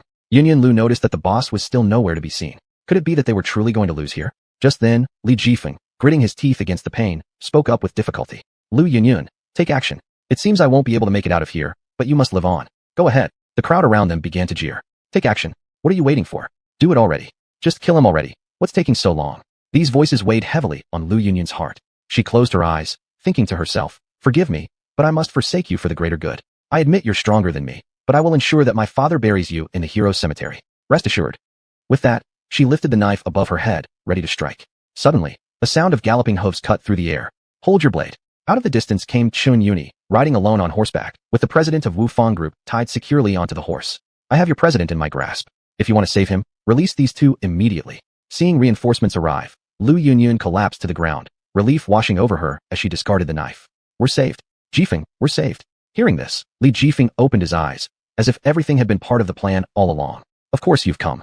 Chun Yuni held the knife firmly against the president's neck. One slip could easily slit his throat. This sent panic rippling through Xuanhuan Group's ranks. How could they not rescue their president? Stepping forward, the general manager shouted, I suggest you drop the weapon and surrender. Perhaps we might spare you, otherwise don't blame us for being unforgiving. We'll see how you dare to defy your own president. Chun Yuni feigned readiness to cut the president's throat, showing no hesitation. She didn't believe they would truly risk losing their leader. In the nick of time, the general manager had no choice but to give in. Release them. Chapter 93. Escaping into the forest. The underlings were hesitant, unsure of what to do. Half of them dropped their weapons, while the other half still held them, ready to fight. The general manager shouted, put down the knives, let them go. Don't make me say it a third time. Instantly, the underlings aligned in unison, all putting down their weapons. Lu Yunyun stumbled and got up, her body still weak as she knelt before the wooden stake and cut the ropes with a knife. Li Jifeng and Lu Yunyun left first, with Chun Yuni covering the rear. After watching Li Jifeng and Lu Yunyun run far away, the general manager said, can we let the president go now? Chun Yuni was still holding the president hostage. Once we've run far enough, we will naturally let the president go. You're just unreliable. But that's better than you criminals. Speaking of despicable, we indeed can't match up to you. I'll make sure you know that our Wu Fang group isn't easy to bully. Xuanhuan didn't respond, and instead ran into the forest with the president. After an unknown duration of running, and seeing no trace of Wu Fang group's people, she carelessly tossed the bound president under a big tree and ran away. Soon, Xuanhuan caught up with the two. However, Li Jifeng had been seriously injured and could not continue traveling any further. Li Jifeng was barely alive, leaning against a big tree, clinging to his last breath. Xuanhuan, we've met again as expected. It seems my bet was right. Xuanhuan frowned and said, You knew I would come to save you? Can you stop getting yourself this way? Take better care of yourself. Why did you get involved in these matters? Li Jifeng gave a foolish laugh looking at Xuanhuan. Because I wanted to see you. Why do you want to see me? Because you are beautiful. Xuanhuan blushed and lowered her head, and the air around them was filled with a sour-sweet romantic atmosphere. Nearby, Lu Yunyun felt somewhat awkward. Who is she? Looking at Xuanhuan as if she descended from the heavens, being together with Li Jifeng seemed so fitting. And looking at her own disheveled appearance, she felt nowhere near as beautiful as Xuanhuan. Moreover, she attempted to kill Li Jifeng at such a critical moment, feeling that this strange woman would suit Li Jifeng more. Thus, she became somewhat disheartened. Xuanhuan noticed Lu Yunyun's mood and kindly said, My name is Xuanhuan. What about you? Lu Yunyun suddenly asked, inevitably nervous and stammered in response. Hello, I'm Lu Yunyun. Xuanhuan only graciously nodded slightly and prepared to simply treat Li Jifeng's wounds. Lu Yunyun watched as Xuanhuan's every movement carried a unique charm. You're truly beautiful. Lu Yunyun's unexpected word surprised Xuanhuan. She didn't understand what Lu Yunyun meant. Your hair looks good, your eyes look good, your hands also look good, your clothes look good, everything about you looks good. Being complimented, Xuanhuan shyly smiled and said, Thank you, you're also very beautiful. No, I don't compare to you. I think you and Jifeng are more suitable for each other. You two should be together. Li Jifeng was shocked, then rebutted. Lu Yunyun, what nonsense are you saying? We haven't developed in that direction yet. Don't talk nonsense. Think about what to do when those people catch up. Seeing Li Jifeng deny their relationship, Lu Yunyun felt like she gained a new hope. Thinking, since you two aren't together yet, that means I still have a chance with you, right? After Xuanhuan simply bandaged Li Jifeng's wound, she helped Li Jifeng stand up. We need to hurry on our journey, otherwise, if they catch up, we're finished. The three began to continue their journey. At this moment, the president had already been found by Wu Fang Group personnel and untied. The general manager approached to apologize, saying, President, earlier out of concern for your safety, we let them escape. Unexpectedly, the president's demeanor completely changed. He seemingly didn't even care whether or not they were captured. It was all a performance. I was cooperating with them anyway. They wouldn't have caught me if I didn't allow it. You've done well letting them escape. Whether they survive out there depends on their destiny. The general manager understood. Do we need to chase after them? Chase, eliminate them without exception. Yes. The general manager divided his men into 3 groups, conducting a thorough search for the trio. The president's eyes were full of interest, wanting to see how they would escape. The terrain here was surrounded by mountains outside the mountain, and the forest had all kinds of wild beasts, no different from a wild forest. Moreover, as long as they moved a finger, making the weather colder, they wouldn't leave here even if they tried, and would die from hunger or cold. It had been 3 hours already. The sky gradually darkened, and the 3 of them, lacking anything to light their way, could only move forward by the dim moonlight. After a tiring day, plus the lack of food, Lu Yunyun's body couldn't hold on much longer, and she collapsed on the ground. I can't go on. Lu Yunyun's stomach growled loudly, her legs weak and her feet aching terribly. Li Jifeng saw that this couldn't continue, and decided to address their hunger before resuming their journey, since they weren't being pursued anyway. Maybe we should stop for a while. The 3 of them stopped to rest. Upon observing the surroundings, there was not a single wild fruit in sight, just an abundance of spiders and various insects. There's no food. What are we going to do? Are we stuck here forever? Don't worry. You two stay here and rest while I go find food and water. As the only man among them, Li Jifeng naturally had to take responsibility. He casually broke off a tree branch to use as a cane, which would save him much strength while walking. Thus, leaning on the cane, he slowly searched around nearby. Suddenly, he heard the sound of animals nearby. Following the sounds, Li Jifeng found a snake tightly coiled around its prey, a little bird. Excited, Li Jifeng thought to himself, Indeed, heaven does not intend to starve us. When the snake momentarily lost focus, Li Jifeng acted swiftly and firmly grabbed it by the 7 vital spots. With his bare hands, he caught the snake. Now we won't have to suffer from hunger anymore. Then, Li Jifeng picked up a stone nearby and beat the snake to death, carefully removing the venomous gland inside. He also gathered some firewood. While Li Jifeng was away, Xuanhuan took the initiative to ask Lu Yunyun a question. Do you like Jifeng? Lu Yunyun hesitated for a moment, but didn't hide it. She candidly admitted her feelings. You noticed? Am I really that obvious? Your feelings practically scream from your face. So, are we rivals in love, or comrades in arms who share the same hardships? In fact, I have cancer. Lu Yunyun was greatly startled. You? How could you? Yes, my time is limited. So, I hope Jifeng chooses you. Could you be by his side every day? I'm afraid he'll be lonely. I truly understand you. I genuinely like him, and providing companionship is what I should do. But I wonder if Jifeng will ever feel the same about me. Chapter 94, Roasting the Snake. Lu Yunyun didn't want to take advantage of others, so she refused Qin Yuni. I won't take advantage of you when you're sick. I will wait until you get better for a fair competition. Qin Yuni helplessly smiled and said, how can cancer possibly be cured? You have lived this long despite it, so I believe you can definitely overcome this illness. Lu Yunyun reached out her hand, wanting to shake hands with Qin Yuni. If we weren't rivals in love, I would actually like to make friends with you. Qin Yuni naturally and generously shook her hand. Can't we become friends right now? Now we are both rivals in love and friends. The harmonious scene between the two of them was just encountered by Li Jifeng when he returned. Why are the two of you so strange? Pulling each other around. You two seem more familiar than I am. Lu Yunyun snapped back. Who are you? Qin's sister and I are the best friends. Right. Qin Yuni only smiled and didn't say anything. Li Jifeng let out a cold snort and ignored what they were talking about. He piled up all the logs he had gathered and wanted to learn the ancient method of drilling wood to make fire. Since he had never tried making fire by drilling wood before, he failed several times after trying. TV shows always talk about drilling wood to make fire, but in my opinion, this is useless. Just as he finished speaking, unexpectedly, some sparks appeared from his attempt. Instantly embarrassed. This really works. My understanding was too limited. Li Jifeng increased his speed further. Fire immediately leapt out like a fierce beast, burning fiercely. Li Jifeng happily laughed and said, that's wonderful. We finally have fire. I can roast the snake for you too. Roast the snake? I've never eaten snake meat. How do we eat it? I heard snakes secrete a venom. If we eat it, we might die from poisoning. Lu Yunyun was worried. In their army training projects, there was nothing about handling snakes. You don't need to worry, I can handle it well. Trust me. Lu Yunyun was surprised and couldn't believe her eyes. I didn't expect that you could also handle snakes. What else have you been through? Do you remember when I was little? The town hadn't developed as well as it has now, and there weren't many technological gadgets to play with, so we went into the wild to catch various snakes to play with. While talking, Li Jifeng showed them the snake he held in his hand. And we've handled this breed of snake. This one is non-venomous, so you can safely eat it. Next, Li Jifeng started preparing to roast the snake. Li Jifeng used a knife to skin the captured snake and wash it clean. With the flames flickering, he collected some wild vegetables and spices in the forest, preparing to turn the roasted snake into a delicious dish. Through his experience and observations, he added some special seasonings. Li Jifeng believed that these unique ingredients would make the roasted snake taste even better. When the aroma of the roasted snake spread, its distinctive taste caught Lu Yunyun and Qin Yuni's curiosity and attention. The two of them gathered by Li Jifeng's campfire and curiously asked, are you sure this thing is edible? Of course, and it's very delicious. The nutritional value of this kind of meat is extremely high, possibly several times more valuable than what you normally eat. Li Jifeng proudly showcased the delicacy he had created and shared his past experiences of capturing and roasting snake meat in the wild. Both women found this special cooking method rather amazing and exciting. I didn't think there would be such an interesting way to cook food. Truly eye-opening. Lu Yunyun couldn't help but exclaim in admiration. Qin Yuni helplessly chuckled and said, only someone like him would come up with these kinds of things. It was because of this man that two women fell in love with him. The entire night seemed to forget those painful and tense matters. Li Jifeng and the two women spent a pleasant night in laughter and the aroma of roasted snake. They shared interesting stories from their past, becoming beautiful memories in each other's lives.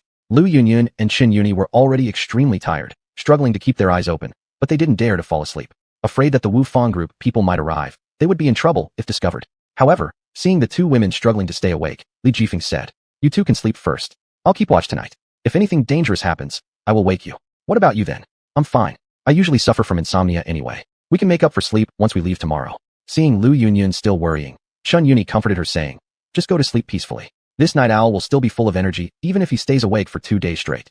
Alright then. At this, the two of them finally slept soundly. Subsequently, Li Jifeng climbed alone to the top of the tree. Stepping onto the unfamiliar tree was like leaving the noisy world behind and entering a tranquil realm. From this high vantage point, there was no disturbance from anyone. Only a peaceful expanse of stars filled the sky. Li Jifeng's spirit seemed to connect with the vast universe. He took a deep breath, his body and mind completely relaxed as he began gazing at the twinkling stars. It felt as though all sorrowful thoughts were cast aside at that moment. Suddenly, Li Jifeng sensed the enlightenment the stars bestowed upon him. He realized how grand and beautiful the power of nature truly was, making humans seem insignificant in comparison. He started conversing with the stars, pouring out his troubles and confusions. The stars seemed to give him courage and strength, telling him not to give up easily and to hold on to his beliefs and dreams. The entire night passed without a single sound of wind or movement. Li Jifeng didn't know when he had fallen asleep. The next day, the three were awakened by the cold. The frigid air made the breath Li Jifeng exhaled turn into white vapor in the forest. In places yet untouched by sunlight, the chill was biting. A gentle breeze carried the cold, reminding them of the immense power and vitality of nature. In such an environment, every cell in their bodies awoke involuntarily. They deeply felt the profound connection with nature. The trees in the forest were shrouded in a light mist, resembling an ink painting. The trunks appeared blurry, while the branches and leaves were faintly visible through the mist. Wet leaves and grass emitted a fresh scent. Droplets of dew from the leaves silently merged with the soil below. Thankfully, we weren't discovered by Wu Fang group last night. Now that it's morning, let's leave this place quickly. Okay, the three didn't know which direction the exit lay, so they could only follow the direction of the sun. However, the fog grew increasingly dense. Everything ahead turned stark white, making it impossible to see the path beneath their feet. They couldn't even see each other clearly. Li Jifeng warned, "You two must be careful where you step." At that moment, Lu Yunyun let out a loud scream. Chapter 95, A Choice Between Two. Li Jifeng recognized Lu Yunyun's voice, so he immediately followed the sound and felt his way over. Unexpectedly, he found that Lu Yunyun was trapped in the swamp. Chen Yuni, seeing Lu Yunyun fall in, acted without hesitation and tried to grab her hand to pull her out. "Lu Yunyun, don't be afraid. I'll pull you out soon. Whatever you do, don't move recklessly." Terrified, Lu Yunyun began crying uncontrollably and lost all control of her emotions. She had never been in such a situation before and was at a complete loss for what to do. The harder she struggled, the deeper she sank into the bog. Even worse, Chen Yuni also accidentally fell into the swamp while trying to rescue Lu Yunyun. Chen Yuni wanted to escape, but quickly realized she was stuck in the mire too. "Jifeng, don't act rashly. Calm down and think about what to do." But Li Jifeng couldn't calm himself. He didn't know how he could save them. Both women were now sinking into the forest swamp, rapidly submerging in its dangerous mud. Li Jifeng immediately perceived the severity of the situation and realized that swift action was necessary. After regaining his composure, Li Jifeng picked up a log, intending to grab both women by one arm each and pull them up together. But pulling on two people simultaneously meant neither could exert enough force. "You must hold tightly onto the log and climb upward yourselves. Do not let your bodies sink any further." However, this proved futile. It was impossible for him alone to pull both individuals ashore. Suddenly, a grim reality struck him. He couldn't save both of them at once. He would have to choose whom to rescue. "Of the two of you, I can only save one person. That person will need to use the other as leverage. It's the only way." This plunged Li Jifeng into an intense internal conflict. In his heart, there were two important women. One was someone he loved dearly and who had accompanied him for a long time, and the other was a close friend he had promised his father to protect. They mattered equally to him, making it impossible for him to make the decision to leave either behind because he didn't want to lose either woman. Li Jifeng began deliberating deeply. Whom should he save, and why? He thought of the vow and promise he shared with Chen Yuni. He vowed to guard her for life, until forever. On the other hand, he also remembered their profound friendship, the moments when they supported each other selflessly. Their bond stemmed from mutual trust built during life and death situations. As his internal struggle deepened, Li Jifeng felt like he had no way out. He weighed his options between the two women, knowing full well that saving one would inevitably mean losing the other. The choice was unbearably difficult for him because regardless of who he chose, the alternative would endure extreme pain and sorrow. After hesitating for a period, he could only decide to abandon saving one. That individual would have to serve as leverage for the other to stand upon and survive while entirely sinking into the swamp and suffocating in the process. Upon hearing this verdict, both women froze momentarily. Then Lu Yunyun burst into floods of tears. "Jifeng, save me quick. I'm so terrified. I'm still so young. I don't want to die." The more forceful her cries became, the faster her body descended further into the mire. Seeing this, Li Jifeng quickly shouted to stop Lu Yunyun. "Don't cry anymore. The more you cry, the deeper your body sinks, making it even harder to escape." At his words, Lu Yunyun ceased her weeping, sniffing softly as her body had already sunken halfway. However, Chen Yuni remained surprisingly calm. "I've already got cancer anyway, so death is inevitable. Save her instead, Jifeng.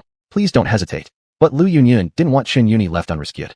"Jifeng, I'm not selfish either. Save Sister Chen. I can't fear death myself." Chen Yuni shouted back. "Are you stupid? If I get you out, won't you be closer to him than since you like him? With me gone, isn't this better for you and Jifeng?"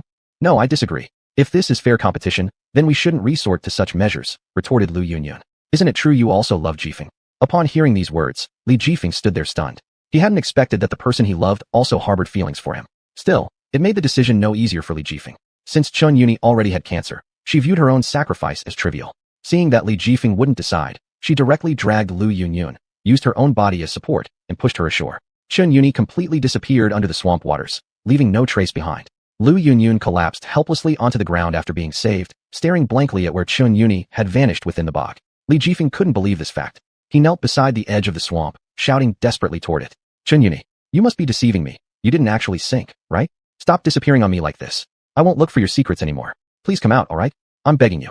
Li Jifeng broke down in tears. The person he loved was of such importance to him. He was willing to give up everything in the hope of receiving a response from the other. But little did he know that the outcome of finally receiving their attention would end in this situation. This longing and persistence left him unable to let go. He couldn't accept the existence of anyone else. He still remembered how, as a child, he began to work hard to change himself just to get Chen Yuni's attention, hoping to attract the notice of the person he liked. He paid attention to every detail about the other, using his actions to capture their notice. However, each effort faced rejection and setbacks, severely damaging the man's heart. As a result, a tragedy now occurred with no way to reverse it. The man watched as the swamp swallowed the person he cared about. Such misfortune completely shattered Li Jifeng's spirit. If he could lose her so easily, What was the point of continuing his efforts? He couldn't accept this harsh reality, his inner pain beyond expression. Li Jifeng fell into a deep abyss of despair, powerless to withstand such a massive blow. Sadness surged in his heart, and his mournful cries echoed like bitter sobs. Kneeling there, he burst into loud cries. Tears mingled with sorrow, releasing endless grief within him. He felt as if his own heart had sunk into the bog, leaving him completely unable to extricate himself. That feeling of despair and helplessness almost made it impossible for them to breathe, losing all hope. You show yourself? Xuanhuan, I haven't given you permission to leave me. Don't be so selfish. Remember, you said you wanted to go camping. I was going to take you camping. Can't you come out? Li Jifeng screamed until exhausted, kneeling before the marsh, not forgetting to wildly strike it with a stick. Give me back my Xuanhuan. Spit her out. Yet, the marsh showed no movement at all. Chapter 96, an unexpected turn, she's still alive. The world seemed to lose all its color at once. He didn't know how to continue living. Li Jifeng began to doubt himself, lost in the shadow of losing someone he liked, experiencing an indescribable pain. Lu Yunyun felt great sympathy for his plight, and immediately realized that Li Jifeng needed her comfort. Lu Yunyun took the initiative to approach Li Jifeng, trying her best to console him and showing her sorrow over Xuanhuan's death. Lu Yunyun wanted to encourage him with warm words and sincere company, letting him feel he wasn't alone. Jifeng, listen to me. You still have me. Sister Chun has just gone to another world waiting for us. Please, don't be like this, okay? Lu Yunyun was covered in mud, clearly disheveled, shivering all over, and cautiously attempted to embrace Li Jifeng. It's all my fault. If it weren't for Sister Chun saving me, she wouldn't have fallen into the swamp, and this wouldn't have happened. Li Jifeng paid no attention to Lu Yunyun and pushed her to the ground in one move. Yes, it's all because of you. If it weren't for you, Xuanhuan wouldn't have died. Don't come near me. Stay away from me. Lu Yunyun was sore all over from the fall. She hadn't expected that while she had survived, she had lost Li Jifeng's heart. She would rather imagine being like Xuanhuan, sacrificing herself. Would Li Jifeng then possibly like her instead? Unexpectedly, Xuanhuan had stopped struggling in the swamp, and after a little while, she floated to the surface of the swamp and drifted to shore. Upon seeing this, Li Jifeng embraced Xuanhuan, who was completely covered in mud, overjoyed. I never thought you'd survive. It's so good. I thought I'd never see you again in this life. But there was no response from Xuanhuan. From the side, Lu Yunyun asked, did Sister Chun swallow mud water? After all, she was under for too long. Perhaps we should give her mouth-to-mouth resuscitation? Xuanhuan had been underwater for too long in the depths of the swamp and had swallowed a few mouthfuls of mud water. Without hesitation, mouth-to-mouth resuscitation became Li Jifeng's priority. He directly turned Xuanhuan over and supported her jaw, forcefully blowing air into her mouth and performing chest compressions on her. Li Jifeng concentrated fully, determinedly carrying out the rescue operation, hoping Xuanhuan would regain consciousness as soon as possible. Lu Yunyun watched beside them, heart pounding in trepidation, hoping for Xuanhuan's revival. Sweat trickled down Li Jifeng's face, but he remained steadfast, stubbornly believing that if he persisted, he could save Xuanhuan's life. Each breath carried warmth, and each compression maintained a steady rhythm. He fixed his gaze intently on Xuanhuan's face, anticipating her response. Time passed slowly, and Li Jifeng seemed to have forgotten everything around him. His sole focus was on every complete and powerful breathing process. After immense effort, Li Jifeng finally saw hope. Xuanhuan painfully opened her eyes, smiling faintly as she looked at Li Jifeng, gratitude clearly expressed in her gaze. Their eyes met, and in that moment, their feelings seemed to deepen further. The next second, without thinking of anything else, Li Jifeng and Xuanhuan tightly embraced each other. Yuni, how foolish can you be? I definitely won't let you sacrifice yourself. I'll find a win-win solution. Even if it means sacrificing me, I cannot let you do so. Seeing how much Li Jifeng cared about her, Xuanhuan felt much better inside. She consoled him, saying, I'm here, aren't I? There's nothing wrong. Don't dwell on this matter. No, what if you didn't float up back then? How dangerous was that? I won't allow you to take such risks again. You can't make decisions like this without telling me. Isn't it because I saw your predicament and decided to make a choice for you? If I hadn't done that, you would surely have sacrificed yourself to save both of us. Afterward, Li Jifeng suggested they stop participating in dangerous missions. Then we shouldn't participate in these dangerous actions anymore. Come home with me. Let's get married, alright? From now on, it will be just the two of us together, and I will definitely treat you well. Xuanhuan disagreed. Don't do this. It will make me very worried. Besides, we still have a mission, so we cannot give up. Li Jifeng had no choice but to proceed according to the original plan. Witnessing the loving relationship between the two, Lu Yunyun couldn't help feeling envious. She knew that Xuanhuan had sacrificed herself to save her. But seeing how much Li Jifeng cared for another woman made Lu Yunyun very uncomfortable, yet she could only endure silently. Lu Yunyun reminisced about her beautiful times with Li Jifeng. Suddenly, she wondered if she loved the wrong person. Li Jifeng would never belong to her. He was destined for Sister Xuanhuan. The two of them were perfectly suited to be together, and this realization made Lu Yunyun genuinely wish them happiness from the bottom of her heart. Lu Yunyun walked over to Xuanhuan's side and said guiltily, Sister, I think we could have been great friends, but I used your body to climb ashore. I want to say sorry to you. Xuanhuan released Li Jifeng with a smile and replied, You don't need to feel guilty. If it were anyone else, I would have done the same. Lu Yunyun thought that Xuanhuan was truly an amazing person. Chen sister, I think you're an exceptional person. You are the one who really matches Jifeng. Xuanhuan was a little surprised, but did not add anything more. After tidying up for a bit, the fog gradually dissipated. They then continued on their journey, searching for the exit. Soon after, the movements and sounds they had made attracted a pack of wolves. Li Jifeng, Lu Yunyun, and Xuanhuan found themselves surrounded by a group of wild wolves. Lu Yunyun and Xuanhuan held on to each other as they took a step back, disbelieving at the sight of so many wild wolves. How can there be so many wild wolves here? Could we have wandered into a wolf den? This is definitely a trap set by the Wufang group. They must know some escapees or intruders will pass through this area, so they placed a large number of wild wolves on the mountain. So what do we do now? We're surrounded by wild wolves. There's no way out. Li Jifeng noticed the wolves were preparing to attack. His eyes gleamed as he silently drew in a deep breath, readying himself for the upcoming battle. You two stay back. Keep yourselves safe. I'll deal with them. After saying that, he rolled up his sleeves and took out the small knife Lu Yunyun had given him for protection. In the next second, Li Jifeng sprang into action without hesitation. A flash of lightning shot through, transforming into a brilliant sword-like beam that pierced straight toward the vital points of the wild wolves. The sword-like light illuminated the night sky brilliantly, drawing exclamations of awe. Chapter 97, Battle with the Wild Wolves. Li Jifeng instantly vanished from the wild wolf's sight, dancing around it like a ghost. Every strike he made was like a sudden storm, making it hard for the wild wolf to catch him. Faced with Li Jifeng's attack, the wild wolf was helpless and found itself in a desperate situation. Li Jifeng's knife technique was sharp and swift, plunging the wild wolf into a tough battle. However, just as Li Jifeng thought victory was in sight, more and more wild wolves appeared around them, causing fear. Damn, how did so many wolves appear again? Li Jifeng was startled by the surrounding wild wolves and quickly adjusted his stance to face the enemy. Lu Yunyun and Xuanhuan leaned against a big tree, trying to cheer for Li Jifeng. Jifeng, come on. Jifeng, be careful.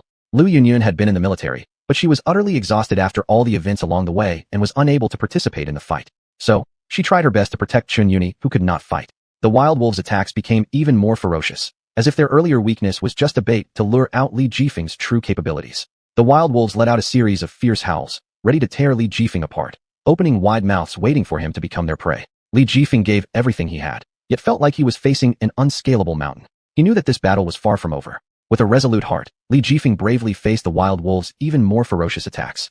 He keenly realized that these wild wolves had not yet fully released their strength. This oppressive feeling didn't break his will. Instead, it aroused his fighting spirit within. With a steady mind, Li Jifeng became more resourceful and agile. He noticed more secrets and strategies embedded in the wild wolves' attacks. Each confrontation became his training ground, making him stronger and braver. Li Jifeng successfully defeated the head of the wild wolves, and victory bloomed like a flower, reflecting his inner courage and wisdom. The other wild wolves surrounding them, upon seeing their leader being defeated by Li Jifeng, retreated one after another, afraid to attack anymore. It seemed they acknowledged Li Jifeng's skills and, knowing they couldn't win, wanted to escape. However, Li Jifeng did not want to continue fighting with them either. Instead, he also wanted to step back, aiming to protect the two women behind him.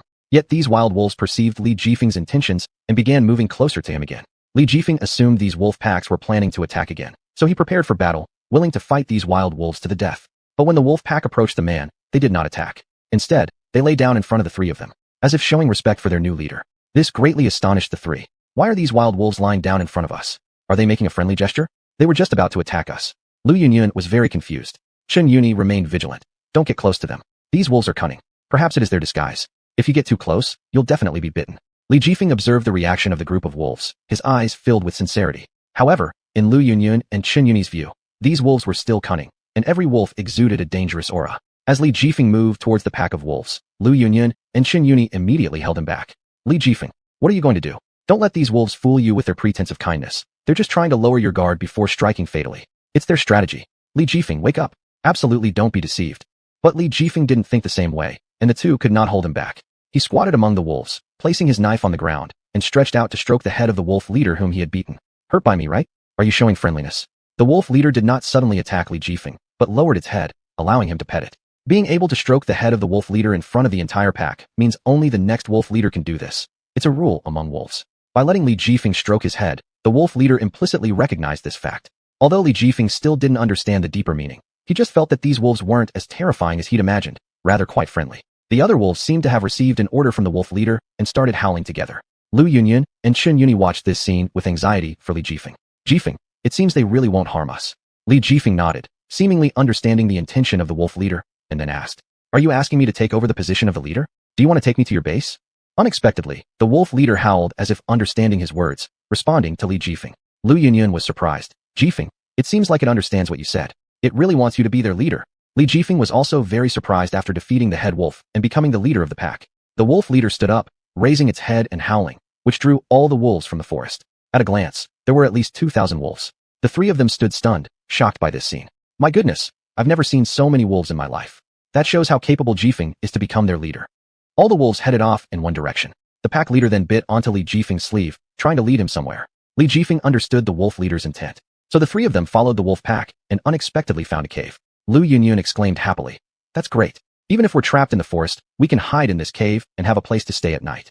But then she suddenly remembered something and became disheartened again. The problem of food and shelter has been solved, but where is the water source around here? Lu Yunyun kept licking her lips, which only made them drier. The pack leader then bit onto Li Jifeng's sleeve again, acting like a playful little puppy, begging. It seemed like the leader wanted to take them to another place. The pack leader, as if understanding their needs, led them to a small pond where the wolf group drank water. How could there be a small pond here? This should be the small pond that the wolf group built themselves to solve their own drinking water problem. Lu Yunyun couldn't help but marvel. Are animals really this smart now? They can not only understand human intentions, but also find water sources themselves. Li Jifeng gently tapped Lu Yunyun's head. Who says animals are stupid? They're just like humans, with independent thoughts. Chapter 98, Bear Encounter. Lu Yunyun paid no attention to these matters, turning a blind eye to the affairs of animals. She didn't care whether animals were smart or not. At this moment, Lu Yunyun rushed towards the small pond, passionately cupping up the clear water with her hands, then savoring the sweet trickle, indulging in the lingering taste on her tongue. Her face exuded an expression of utmost satisfaction, radiating charm. Finally, I feel alive again. This water is even sweeter than the mineral water we usually drink. Xuanhuan elegantly strolled to the side of the small pond, bent down, gently scooped up some water, and took a sip from the clear surface. It's indeed very sweet. The water here has not been polluted. It's pure nature, no need for distillation to be drinkable. Seeing that they both drank from the wolf pack's small pond, the leader of the wolves knew it meant they accepted him. He gleefully romped on the ground like a little puppy, exposing his belly, wanting Li Jifeng to play with him. Please, you're a battle wolf. Don't act so cutesy, like a little dog. However, the wild wolf wouldn't listen and insisted that he wanted Li Jifeng to play with him. Witnessing this friendly scene, Lu Yunyun and Xuanhuan giggled nearby. Since he looks so much like a puppy, why not call him Little Wolf Dog? You sure know how to pick names, naming a wolf, Little Wolf Dog, really. Since you love playing so much, let's just call you xuanhuan, Yellow, from now on. Surprisingly, upon hearing this name, the leader of the wolf pack became spirited and eager, as if he was quite satisfied with the name. It likes this name too, xuanhuan. Calling out the name once, the wolf leader howled. Afterward, the three decided to celebrate inside the cave. Being able to befriend these creatures, consort Yenu had spent many days trapped in the forest. They couldn't help but venture into the dense woods, searching for those mouth-watering foods. When they were pondering about how to fill their empty stomachs, unexpectedly, they saw a group of wolves rushing over hurriedly, carrying all sorts of fruits and pigeons in their mouths, respectfully offering them, as if inviting them to enjoy. Who would have thought that these wolves are so good to us? We mustn't harm them either. Suddenly, the entrance of the cave emitted a fascinating growl sound of a bear. What's that sound at the entrance? Is it a bear? No way. Our luck can't be that bad to run into a bear. Li Jifeng stood up, intending to approach the cave entrance to observe the situation outside. You stay inside the cave for now, don't come out. I'll go check what's happening outside. Saying this, he stepped out of the cave entrance, only to see a colossal beast before him, fierce and fearsome beyond measure. His pupils slightly contracted as a wave of panic surged within him. His body immediately tensed, ready to deal with this unexpected crisis. Calm and composed, he took a deep breath, fixing his gaze on the enormous beast. In search of its weaknesses, his thoughts raced swiftly, spotting a glimmer of opportunity. With preparation made, he quickly advanced one step, determined to strike the monster dead in one blow. Tightly gripping the sharp blade in his hand, a cold and resolute look shone through his eyes. As he charged towards the monstrous beast, he transformed into a gust of wind, swiftly weaving around the sides of the great bear. Agile and flexible, he dodged every attack from the great bear. With flashes of knife light, he fiercely stabbed towards the neck of the giant creature, trying to breach its defense. But this bear seemed berserk, showing no damage whatsoever from Li Jifeng's attacks. Its eyes were red, completely different from normal bears. The mighty bear roared loudly, swiping its claw, sending Li Jifeng reeling back several steps. This bear, there's something wrong with it. Unexpectedly, while Li Jifeng observed the bear, a large group of wolves formed a defensive line in front of him, protecting him like guards. You guys want to protect me? These wolves arranged themselves in a formation, surrounding the giant bear. Enraged, the great bear swung its paws wildly, trying to sweep away the wolves. Not fearing defeat, the wolf pack directly rushed forward, biting the bear's fur. But the bear's fur was too thick. All the wolves managed to do was rip off a few hairs. Enraged, the bear slapped each wolf down with one palm, sending them all flying to the side. Seeing this, the other wolves hesitated to charge forward, fearing the bear might hurt them. What moved Li Jifeng was that xuanhuan bravely displayed a kingly demeanor, shielding him behind his smaller frame. Li Jifeng was surprised and said, xuanhuan, how did you show up? This bear has been drugged. You can't fight against it. You must move aside. I can't let you get hurt again. But xuanhuan showed no intention of stepping back. He emitted a low warning growl toward the giant bear, urging it to retreat. The great bear charged madly while xuanhuan darted forward swiftly. As they passed each other, xuanhuan bit the bear's vital spot, but the giant bear acted as if pumped full of stimulants, throwing xuanhuan several miles away with sheer force. Xuanhuan, are you okay? Struggling to get up from the ground, xuanhuan found his entire body extremely heavy. Eventually, he gave up struggling and fainted. Seeing this scene, Li Jifeng felt pain in his heart, becoming thoroughly enraged. You insolent bear, daring to harm my friend, I will make you die here. He quickly swung the short knife on his body, cutting through the air as he stabbed directly toward the giant bear. The great bear roared thunderously, its body shaking slightly, yet it wasn't severely weakened. His heart sank as he realized the battle wouldn't be easy. Still, he didn't lose hope. With determined eyes, he stared at the great bear, preparing for another assault. Gripping the short knife tightly, a look of resolute determination flashed in his eyes. Though the giant bear's body trembled slightly, it didn't fall from the blow. He calmly considered his next strategy, seeking a more effective way to attack. With rising fighting spirit within him, he knew only relentless attacks could find the bear's fatal weakness. As he met the bear again, he resolved to win. Li Jifeng managed to kill the bear with just a short knife after 10 fierce steps. The bear fell, and he had finally succeeded. Li Jifeng ran to xuanhuan's side, kneeling on the ground and watching his feeble state with intense distress. Xuanhuan, you must be in so much pain. I'll take you back. The bear is dead now. Didn't you want to keep playing with me? Once you recover, I'll play with you. But time was running out for xuanhuan, who was now barely breathing. Chapter 99. The general manager blocking the knife. The weather was getting colder. As the snowflakes drifted down, they gradually obscured the greenery of the forest. The entire world seemed to be enveloped by the magic of the snow. The bone-chilling wind howled. Snowflakes gently landed on the leaves, producing a crisp sound. In the silent forest, the shadows of the dancing snowflakes swayed with the wind, adding a sense of mystery and poetry to nature. Gazing at the branches covered with white snow, we couldn't help but imagine that they were wearing white caps. The branches bent slightly under the weight of the snow, yet still maintained their natural grace. The cold air began to spread, and the forest became a silver-draped world. The snow covered the ground, concealing the original grass and tree roots, making everything cold and firm. However, in this icy world, many animals curled up in their dens, waiting for the cold to pass. They took a deep breath, closed their eyes, slowed their breathing rhythm, and quietly waited for the flowers to bloom again in spring. However, the wolf pack followed Li Jifeng's guidance daily, searching hard, but never found any traces of an escape route. Li Jifeng felt deeply lost. If they could not find a way out, they might face two extreme fates: being discovered by the Wu Fang group and cruelly killed, or freezing to death from hunger in this place. Lu Yunyun's brows slightly furrowed as he noticed that the food stored in the cave was almost depleted. Facing this predicament, he decided to discuss it with Li Jifeng, hoping to seek a solution. They knew that there would be no food left within 3 short days. Jifeng, what are we going to do now? The weather is getting colder, and the food is decreasing. With the stored food, I fear we can't survive more than 3 days. Li Jifeng was deeply troubled by this situation, as the water sources had frozen, and even small ponds had dried up. If this situation continued, they would certainly be helpless here and unable to escape. There's currently no solution before we find the exit. For now, we can only take each day as it comes.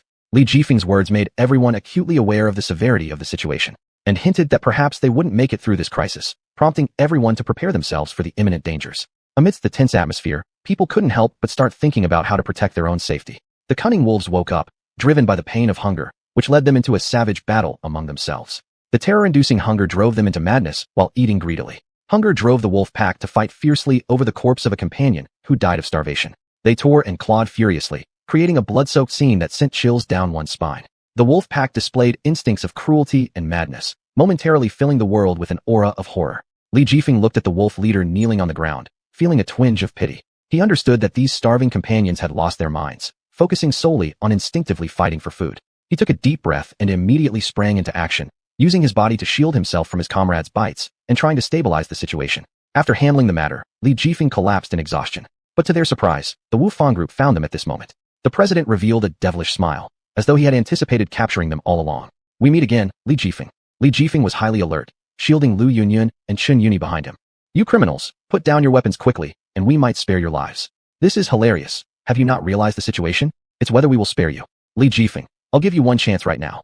If you kill both of them, I'll consider letting you join the Wu Fang group and offer you the position of vice president. What do you say? Never. I'll make sure your entire Wu Fang group pays dearly. As long as I draw a single breath, I'll find a way to shut the Wu Fang group down. Since you insist so much, let's see who will have the last laugh. After finishing his speech, the president of the Wu Fang group modestly stepped back, revealing the figures of his subordinates. They held sharp weapons, seemingly intent on completely eradicating Li Jifeng and his group. Alone, Li Jifeng stood ready to fight against the Wu Fang group members, protecting the 2 others from harm. Come on, all together. Let me see if your Wu Fang group has what it takes to wipe me out entirely. With his lone courage and determination facing formidable enemies, he was like a streak of sunlight in the bitter winter. In the snowy field, his figure moved agilely like a cheetah, graceful as flowing clouds, turning danger into peace. The breathtaking scenes of fierce contention among heroes resembled a timeless classic, akin to the severing of a warrior's wrist. As for Li Jifeng, this representative of bravery, he had fully embodied the spirit of righteousness. Just as Li Jifeng was surrounded by all the members of the Wufang group, Li Jifeng, however, overlooked Lu Yunyun and Chen Yuni behind him. Spotting the vulnerability, the president was about to strike Chen Yuni. But just as the president had not planned, the general manager suddenly appeared, resolutely using his body to block the blade. The president was shocked and roared. "How could you? General manager, you are one of us. How could you betray us? Step aside now, or I will punish you severely." Yet the general manager was determined to protect Chen Yuni, saying, "President, I've been following you for so long, all for this day." "What do you mean? Were all your actions just an act? To protect them? I can give you more rewards, step aside." The general manager revealed his true intentions. "Yes, this time I will protect her well." However, the general manager couldn't stop the president's skilled swordsmanship, being pierced repeatedly. The general manager firmly used his body as a shield, blocking the president's ruthless blade, blood trickling from the corner of his mouth. Exerting all his remaining strength, the general manager managed to say one last thing. "Run, the exit is inside the cave." This sight froze Chen Yuni in place, never expecting the general manager would sacrifice himself to save her. Memories of her childhood with Dog Egg flooded her mind. Dog Egg had always believed joining the Wufang group was the right choice. He joined the organization to seek revenge, and those who once harmed him deserved their fate. He had no regrets about it. What made him feel guilty was Chen Yuni. He once cherished the hope of marrying her and repaying all her kindness. But now he realized he was wrong. What he felt for Chen Yuni wasn't love, but gratitude that had lingered in his heart. Chapter 100, Successfully Escaping. Chen Yuni called out the general manager's name in sorrow, her eyes full of longing. But there was nothing she could do. She could only silently say it in her heart. "Thank you, Dog Egg." Then, dragging her tired and heavy body, she fought fiercely against the enemies alongside Lu Yunyun. She also heard that the exit was inside the cave. Thus, she warned Li Jifeng, "Don't be lured into a prolonged fight. The exit is inside the cave. Let's retreat quickly." Li Jifeng understood at a glance. Without hesitation, he pulled out the dagger embedded in the enemy's chest and simultaneously kicked his surrounding opponents far away with one foot.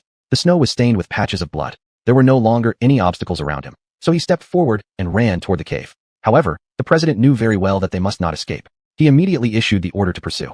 "Chase them all down. Do not let them escape. Capture them all for me." Yes. Just as the members of Wufang group desired to chase into the cave, a massive group of wolves gathered, rushing like galloping horses. They radiated great majesty, warning those who dared to enter this forbidden land with low growls, trying to delay the time for Li Jifeng and others to find the exit. Inside the cave, Li Jifeng witnessed this scene and was deeply moved and grateful. "Xuanhuan, I will always remember you. I hope that next time, we can meet again." Everyone from Wufang group, upon seeing this, trembled slightly, hesitant and indecisive. Nevertheless, at this crucial moment, the president gave the command. "Charge ahead. Kill whoever dares to stop us, even if it's wolves." He ordered everyone to break through the wolf pack's attacks. A fierce battle ensued between the men and the wolf pack, each side evenly matched and neither gaining an upper hand. Suddenly, a slight howl came from within the wolf pack, drawing Xuanhuan's attention. Alert, he looked around and found that a young pup had been hit by a human weapon and fell to the side. In anger, Xuanhuan rushed over, fiercely biting the enemies to protect his child. Watching his own cub die on the battlefield left Xuanhuan with deep emotions. Inside the cave, the general manager of Wufang Group said that the exit is in this cave, but after staying here for so long, we haven't found the exit yet. The general manager would never deceive me. Let's search more carefully. Don't miss any corner.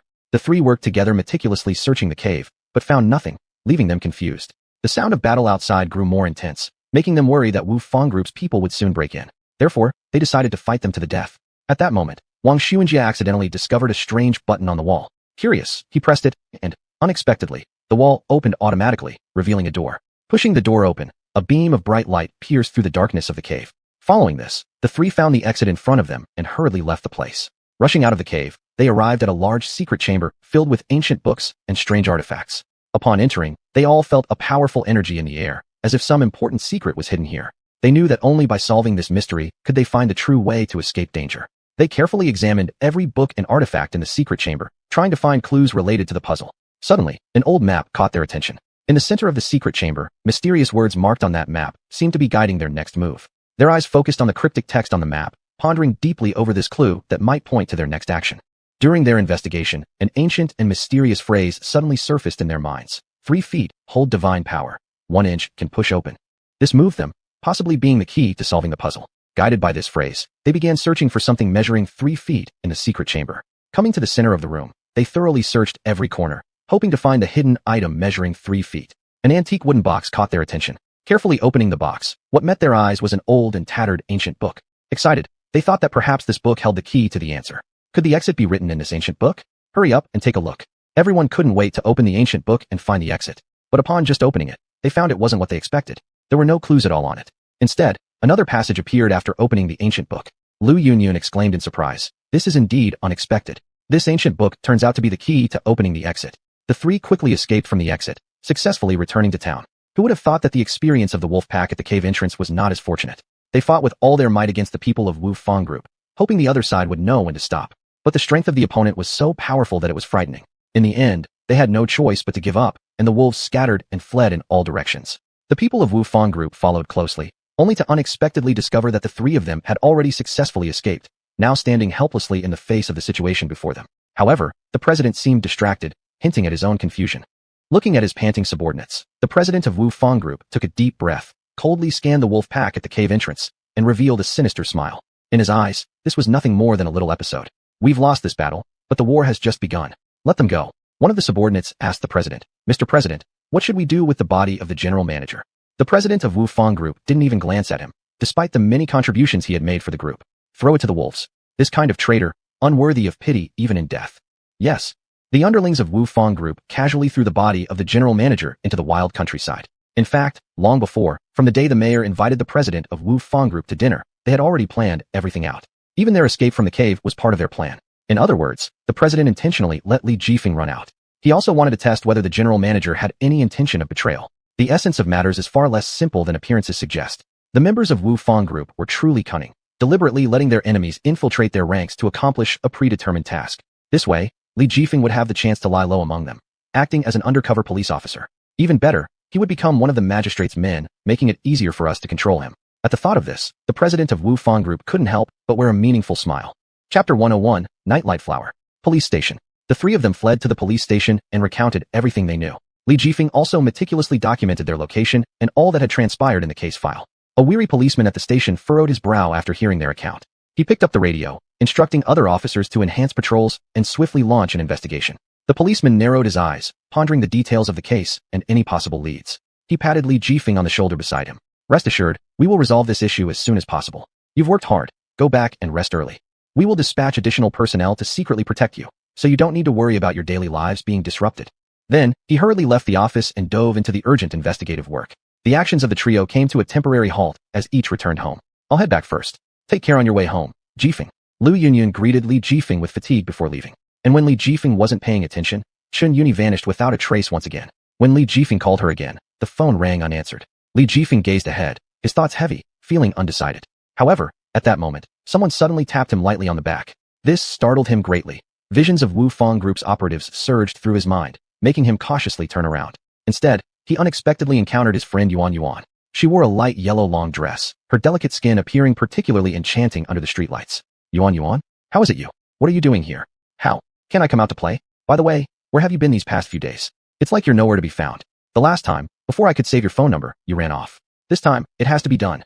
After finishing her statement, Xuanhuan deftly opened her phone and naturally invited him to add her number.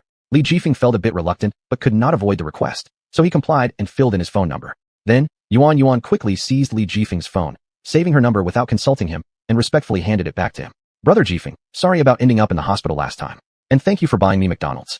Xuanhuan looked remorseful. Li Jifeng couldn't help but let out a cold laugh. If it weren't for his desire to connect with the renowned master, Chen Zhouyuan, he probably wouldn't tolerate her antics. Upon hearing Xuanhuan's expression of regret, Li Jifeng nearly burst out laughing. He thought there was no way Xuanhuan could possess such bashfulness or shyness. He suspected she might have some mischievous plan, trying to quietly tease him. What do you want to say? What's really going on? I just wanted to express my apologies and gratitude. Why don't I treat you to dinner now? Li Jifeng glanced at her skeptically. In the few days they hadn't seen each other, something seemed transformed about Xuanhuan. She exuded composure and grace beyond her usual self, presenting herself with unprecedented politeness. She even proactively invited Li Jifeng to share a meal together, which left Li Jifeng incredulous and doubting. Really? Aren't you scheming again? Where's your grandpa? Let's have a meal together then. Li Jifeng worriedly anticipated another prank from Xuanhuan. Given what happened during their last outing, Li Jifeng's perception of Xuanhuan underwent a shift. He always suspected she had ulterior motives. He decided to invite Master Chen Zhouyuan to join them. He believed the elder's presence would keep Xuanhuan in check. With a well-planned strategy, Li Jifeng thought it wise to proceed. Yet Xuanhuan's expression turned cold as if she'd switched into a completely different person, seeming more somber. Though she intended to enjoy dinner alone with Li Jifeng, she never expected Grandpa to join. Prepared to decline, before she could respond, Chen Zhouyuan already stood behind her, gripping her ear tightly. He felt Yuan was too playful. Was she bullying Li Jifeng again? Chen Zhouyuan decided it was time for a stern lesson. Yuan, aren't you bullying Jifeng again? Haven't I told you about behaving earlier this week? Now you're planning mischief again? That cannot happen. Yuan gently shook her hair, catching a glimpse of her grandfather and instantly transforming into a sweet and docile little angel. Curling up on Chen Zhouyuan's arm, she cooed. Grandpa, please don't do this. I merely wanted to thank Brother Jifeng, not cause trouble. After your reprimand last time, I dared not anymore. I simply wanted to apologize properly. Through Chen Zhouyuan's eyes, the once mischievous Yuan seemed transformed into an obedient and adorable granddaughter, reinforcing his belief that she truly was his best granddaughter. Thus, an idea struck him, and he proactively invited Li Jifeng to join him at an elegant restaurant for a delightful culinary experience. Let's go have dinner together? It's also a way to thank you, young friend, for all your help before. Too kind of you. It's also my honor to have the chance to assist you.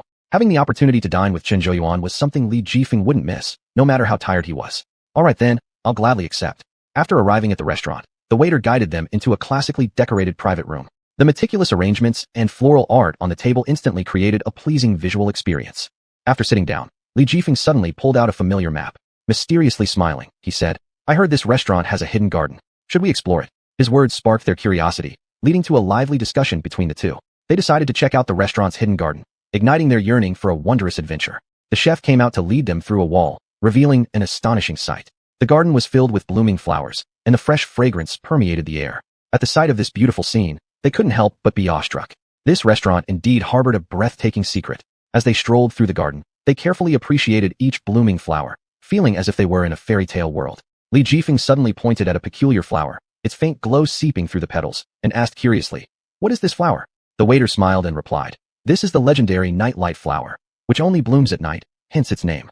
They became entranced, momentarily losing track of time, as if transported to a romantic fairy tale world. Under the faint glow of the nightlight flower, they smiled at each other, their hearts brimming with surprise and joy. The hidden garden of this restaurant not only allowed them to savor delicious food, but also led them to discover a magical adventure for the soul, deepening their friendship in this romantic fairy tale world. Chapter 102, Attending the Auction Fair. After finishing his meal, Li Jifeng went home. After several days of hustle and bustle, Li Jifeng soaked in a bath to relax his mind and body. However, he still couldn't help but recall the experiences he had in the forest. As night fell, Yuan lay on her soft bed, carefully composing a text message. She intended to invite Li Jifeng to attend the appraisal fair personally presided over by Master Chen Zhouyuan. Big Brother Jifeng, my grandpa is holding an appraisal fair. There are many genuine and counterfeit works to be auctioned. I wonder if you would be interested in attending tomorrow. Li Jifeng heard his phone beep with a new message, assuming it was from Chun Yuni. He hurriedly dried his hands and picked up the phone to check. To his surprise, it was a message from Yuan, leaving him somewhat disappointed. But he knew that the appraisal fair hosted by Master Chen Zhouyuan was a rare opportunity. He felt a sense of anticipation. Indeed, this gemstone appraisal event would bring countless precious treasures for authentication. If Li Jifeng could rely on his keen insight to distinguish authenticity and successfully bid on them, it would undoubtedly yield tremendous wealth and fortune would unexpectedly come his way. Thus, without hesitation, he eagerly replied to Yuan, deciding to attend this grand occasion. Yes, I will participate on time. Thank you for your invitation. Li Jifeng felt that he hadn't regretted doting on Yuan since she thoughtfully invited him to such an event. Upon seeing Li Jifeng's response, Yuan couldn't help but feel a bit of relief and expectation. She knew that this appraisal fair was an important opportunity for Li Jifeng, and also a stage where he could showcase his talent. She hoped that he could gain more recognition and opportunities at this grand event. Big Brother Jifeng. Yuan's feelings towards Li Jifeng were gradually increasing. The next day, dressed neatly, Li Jifeng arrived at the venue of the appraisal fair personally organized by Master Chen Zhouyuan. Surrounded by a bustling crowd, he saw many experts and celebrities from the same industry gathered there. Big Brother Jifeng. Over here. Come and sit. From far away, Yuan spotted Li Jifeng as soon as he entered. It was more like Yuan had been observing the entrance all along, waiting for Li Jifeng to show up. Seeing Yuan, Li Jifeng walked over and greeted her. Sister Yuan, I'm here. Do you know if the event has started yet? It's almost ready. I ordered you a drink. Try it out. Does it taste good? You can order drinks at this auction fair? Not usually, but since it's my grandpa's event, rules can always be bent. Big Brother Jifeng, please make yourself comfortable. This scene drew the attention of everyone around. She was Lu family's member, Master Chen Zhouyuan's own granddaughter, who was showing such favoritism towards Li Jifeng. This made everyone instinctively think Li Jifeng must have some significant background. Who is this guy? How did he get to sit next to Miss Yuan? Did he win her affection? This can't be true. My goddess Yuan, I wanted to propose marriage to her, hoping to get closer to Master Chen Zhouyuan. I didn't expect to be beaten by this guy first. This guy is just a pauper, judging by what he's wearing, unless he's got a knack for identifying valuables. Faced with everyone's gossip, Li Jifeng completely ignored it. Instead, his heart swelled with greater anticipation for the opportunities and challenges this grand event would bring. Sitting in the center of the venue, Li Jifeng felt waves of excitement building inside him. Looking around, he met the gazes of numerous industry experts, sensing their expectations and challenges. Taking a deep breath, he firmly believed that as long as he gave it his all to display his talents, this grand event was bound to bring him more recognition and opportunities. Auctioneer. First item for auction, a purple clay teapot. Starting bid at 1,000.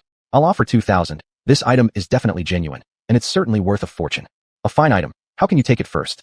I'll offer 5,000. This item is mine.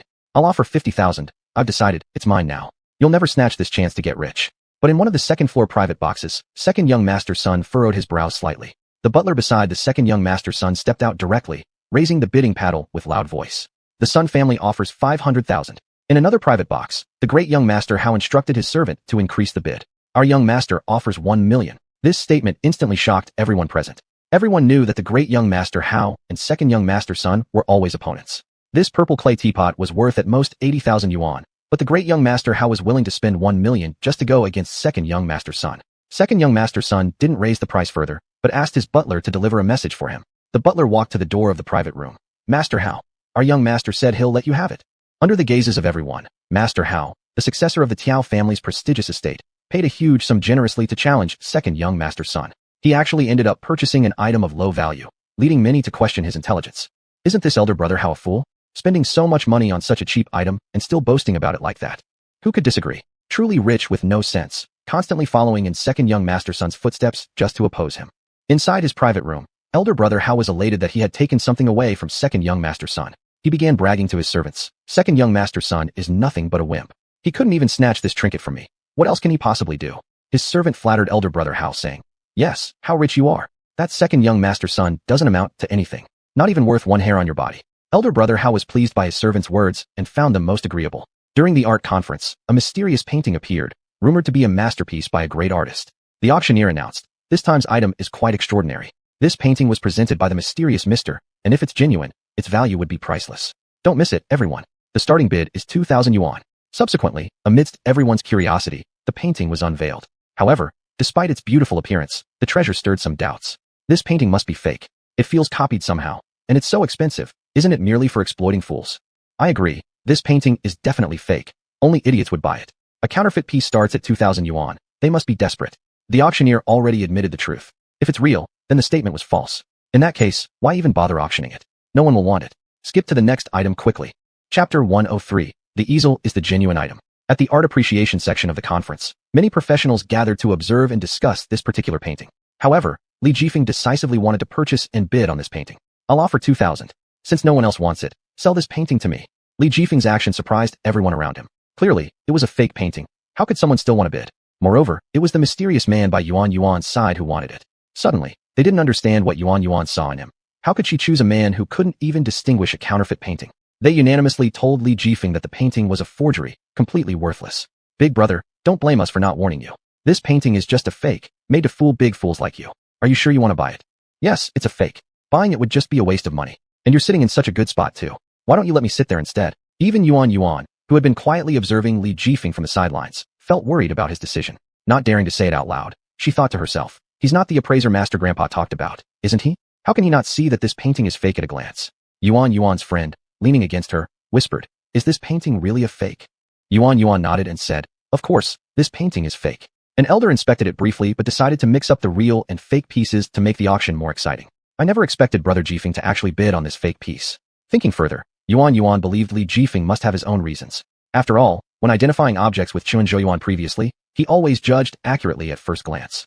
Even though she didn't know why, she chose to unconditionally trust Li Jifeng. However, people on the field pointed out that the brushstrokes of the painting lacked precision, the colors were overly vivid, and it entirely lacked the unique style and characteristics of the artist. Regardless of how we look at it, this painting falls far short compared to the genuine one. It was clearly made recently. These comments caused Xuanhuan to start doubting the authenticity of the treasure. Although many experts agreed that the painting was a forgery, Li Jifeng seemed particularly fond of it. Xuanhuan was deeply captivated by the scene and emotions depicted in the painting, believing that even if it was a counterfeit, it deserved to be owned. After all, anything Li Jifeng insisted on, she decided to trust him fully. Thus, Xuanhuan supported Li Jifeng as he resolutely decided to purchase the disputed artifact. With lingering doubts, Xuanhuan began conducting more thorough research into the item. She invited professional art historians, appraisal experts, and other art collectors to join in extensive discussions and exchanges. Brother Jifeng, are you sure? Is this painting genuinely authentic? Li Jifeng was very certain, his eyes focused on the frame behind the painting. No doubt, this is the genuine article. They meticulously discussed the painting's origins, historical context, and its connections to the artist's other works. After repeated studies and comparisons, everyone agreed that the painting was indeed a fake. But this painting is a forgery. How could it possibly be authentic? Young man, stop making wild claims. Xuanhuan remained skeptical. She believed that an extraordinary artwork, especially from a great artist, would surely possess some distinguishing feature. Who says this painting is authentic? You should take another close look. Are you sure it's authentic? Following Li Jifeng's suggestion, they decided to further examine the details of the painting and started carefully inspecting the frame. After observation, the experts were amazed to discover that the seemingly unremarkable frame behind the painting was actually the true treasure. The frame was crafted from a rare and expensive original wood, exhibiting superb craftsmanship and grain both inside and out. The exquisite detail of such frames matched the reputation of the artist. It was impossible to be forged. Oh, so the frame behind the painting is the authentic piece after all. It seems we've all been deceived by appearances, young man. This item is truly priceless. Upon hearing this, Li Jifeng let out a sigh of relief. It turned out he hadn't gambled wrong. On the scene, he had noticed the frame behind the painting. It looked older than the painting itself. He was right to take the risk. Seeing Li Jifeng's skill, Xuanhuan moved closer and said, "Brother Jifeng, you're indeed amazing. I knew it. You wouldn't make such a purchase without reason." Li Jifeng responded politely. All experts desired to keep this precious item, and the bidding prices kept rising as they competed fervently to obtain it. "Young man, I'll offer 8 million. Let's consider it as making a friend. Would you sell this item to me? I want it so much." "Brother, don't listen to him. I'll give you 100 million for it. Sell it to me. What do you say? You won't get a better price anywhere else. Have you thought about it?" However, Li Jifeng had no intention of selling the treasure to them. "But I haven't decided on bidding yet. What should I do? I don't want to put everyone in an awkward position since it's not easy for anyone to acquire such a rare item." The experts gathered around as if they were seeking a precious gem, hanging on to every word Li Jifeng said as if it were divine advice, bowing their heads and nodding respectfully. Li Jifeng suddenly felt uncomfortable in his neck, so he stood up with the painting and stretched casually. "Recently, I don't know why, but my neck has been feeling a little uncomfortable. Maybe I should go for a massage." One of the experts, noticing this, quickly stepped forward offering to massage Li Jifeng's shoulders and neck. "Brother, I've learned professional massage techniques before. Let me help you out." Li Jifeng acted like he was unsure and neither accepted nor refused. "What? That wouldn't be proper. You are an expert after all. It's really a pity that due to this discomfort, I might not feel inclined to sell the rare item." The expert immediately moved closer and began massaging Li Jifeng's neck. Li Jifeng enjoyed a free massage which was indescribably relaxing, showing satisfaction on his face. Another expert didn't want to fall behind, knowing the value of acquiring such a treasure. So he took out his long sword, rare tea, and prepared a cup for Li Jifeng, handing it over politely. "Brother, massages can be done anywhere, but my tea isn't something you can find just anywhere. Why don't you taste it? Perhaps we can stay in touch more often." Li Jifeng accepted the tea, took a sip, and indeed found it refreshing. It's truly excellent. This tea is quite good. Thanks for your hospitality. I will make sure to visit more often." Chapter 104. Stealing and Biting the Good Person. The two experts stared at Li Jifeng, their hearts filled with anticipation. Their eyes were focused on Li Jifeng's easel, longing to obtain this rare treasure. However, Li Jifeng seemed completely unconcerned about it, not mentioning anything about the easel as if nothing had happened. His silence made people wonder whether he was deliberately hiding something or just ignoring it with disdain. "Little brother, isn't it time to?" the expert said, revealing a smile that left much to the imagination. Li Jifeng didn't even touch on the point, but instead looked quite calm. "Oh, I almost forgot." Just as the two experts reached out their hands, Li Jifeng gently patted their palms. "Thank you so much for your warm hospitality. I'd also love to be friends with you guys, but I have some things to attend to. See you next time." With that, Li Jifeng took the easel and left, leaving the two experts stunned. Had they been fooled by this brat? The two experts were furious, but could do nothing against Li Jifeng. Li Jifeng arrived at a shopping supermarket. Li Jifeng looked around and found the supermarket bustling with people, the shelves full of various goods. Out of curiosity, he decided to explore and see if there was anything special that could surprise him. Thus, he stepped forward and walked into the supermarket. An elderly woman over 60 moved her gaze restlessly, scanning the surroundings, worry and anticipation mingling in her heart. She appeared to be disguising herself, timidly hiding as if afraid of being discovered, secretly engaging in some activities. She stealthily hid various items from the shelves inside her clothes. However, all of the aunt's actions were noticed by Li Jifeng, who patiently watched her imitate a pregnant posture as she passed him without a care. The aunt approached another shelf, looking left and right. Seeing no one, she quickly hid the items from the shelf into her arms.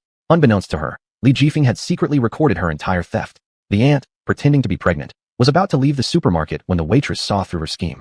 The young girl resolutely blocked the older lady's path, hoping she would return the items hidden in her bosom back to the supermarket. "Auntie, at your age, why are you doing these thievery deeds?" Seeing herself exposed, the aunt retaliated ungratefully. "You impolite little girl, what are you talking about? It's you who should stop doing those thievery deeds. I tell you not to meddle in other people's affairs, or else you'll regret it." The young girl remained steadfast and was not intimidated by the aunt's threats. "Auntie, These things can't just be taken away by threatening me. Her mind swirling with schemes, the aunt came up with an idea instantly. Then she acted with one hand supporting her waist and pretending to have a protruding belly as if pregnant, pointing at the girl's nose and urgently hoping to distance herself from the girl. I'm telling you, I'm pregnant and not feeling well. Don't touch me, or you will be responsible if something happens to me. However, the girl had no intention of Jochun further, merely wanting the aunt to act with integrity and put down the items, avoiding taking things that didn't belong to her. Auntie, I won't touch you. I only want you to place the supermarket items back. These things don't belong to you. Once you do so, you can leave. The girl worried the aunt would take unpaid items away. Thus, she tightly grabbed her aged arm, unwilling to let her escape unnoticed.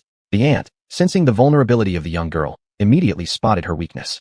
Without hesitation, she sat on the floor and slapped it lightly with her hands while loudly boasting. Everyone, come take a look. This girl is bullying me, a pregnant woman. Do you know how hard it is carrying this baby for 10 months? She has upset me so much that my stomach really hurts. You must explain this to me. If you don't pay compensation, none of you are leaving today. Pretending to be in extreme pain, she clasped her abdomen tightly with both hands. She screamed hoarsely as if nearing the end of life. This attracted surrounding onlookers. Among them, a kind-hearted young man stepped forward to support the aunt, curiously asking, Auntie, what happened? The aunt acted extremely pitifully, like someone wrongly accused, claiming she was the victim and truly exemplifying the thief shouting for justice with a sinister plan. All of you come and judge this situation. This little girl is so wicked, actually bullying a pregnant woman like me. Oh my goodness, my stomach hurts so much. Is there no justice in this world? However, the onlookers didn't think much about it. They simply believed the aunt's one-sided words and blamed the young girl on her behalf. What is going on with you, young girl? How can you be so heartless? You lack kindness entirely and even bully a pregnant woman. What were you thinking? Apologize immediately. Exactly. How shameless can this girl get? Doesn't she know what shame is? Hurry up and pay compensation. She looks like a guide at the supermarket. Everyone, let's complain about her. This person really has no conscience. How can she still work here? Leave here right now. We don't welcome people like you here.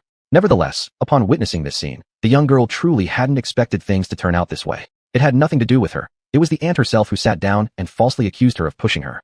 The young girl was caught in a web of false accusations. Seeing everyone condemning her, she felt lost and at a loss for what to do.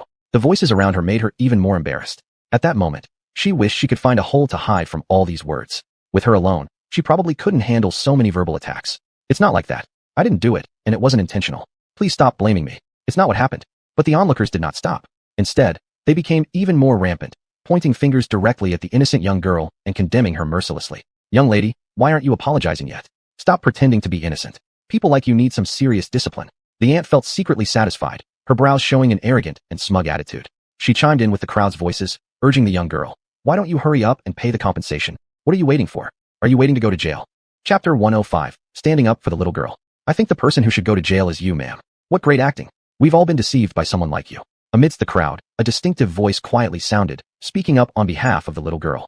Ma'am, you're not actually pregnant. Rather, you stole something from the supermarket. The little girl tried to stop you from taking it, and yet here you are, turning around and accusing her instead.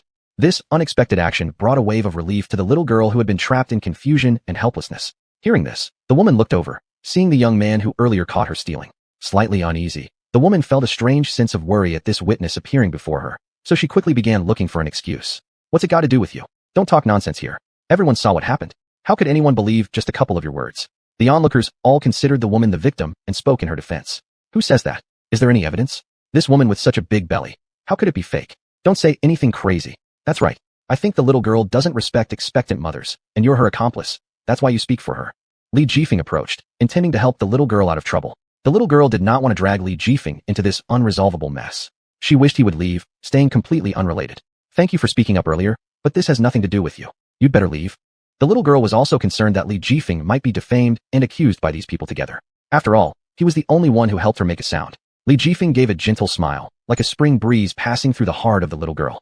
A look of comfort shone in his eyes, as if telling her that he could handle this trouble well and wouldn't let her anxiety and worry become too much of a burden. After seeing this, the little girl didn't say anything more, just took a step back and stood behind Li Jifeng. Li Jifeng squatted in front of the woman and stared straight into her guilty and evasive eyes.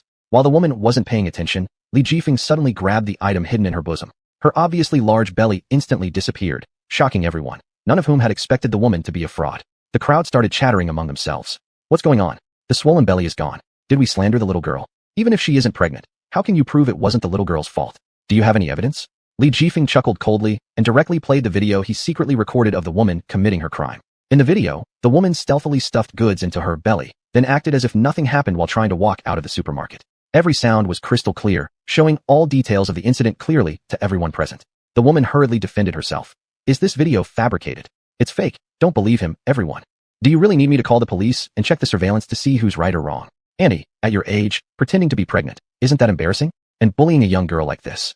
At the mention of calling the police, the woman became filled with inner unease, suddenly feeling fear and wanting to flee. But people gathered around, blocking her way and rebuking her. Why are you running away?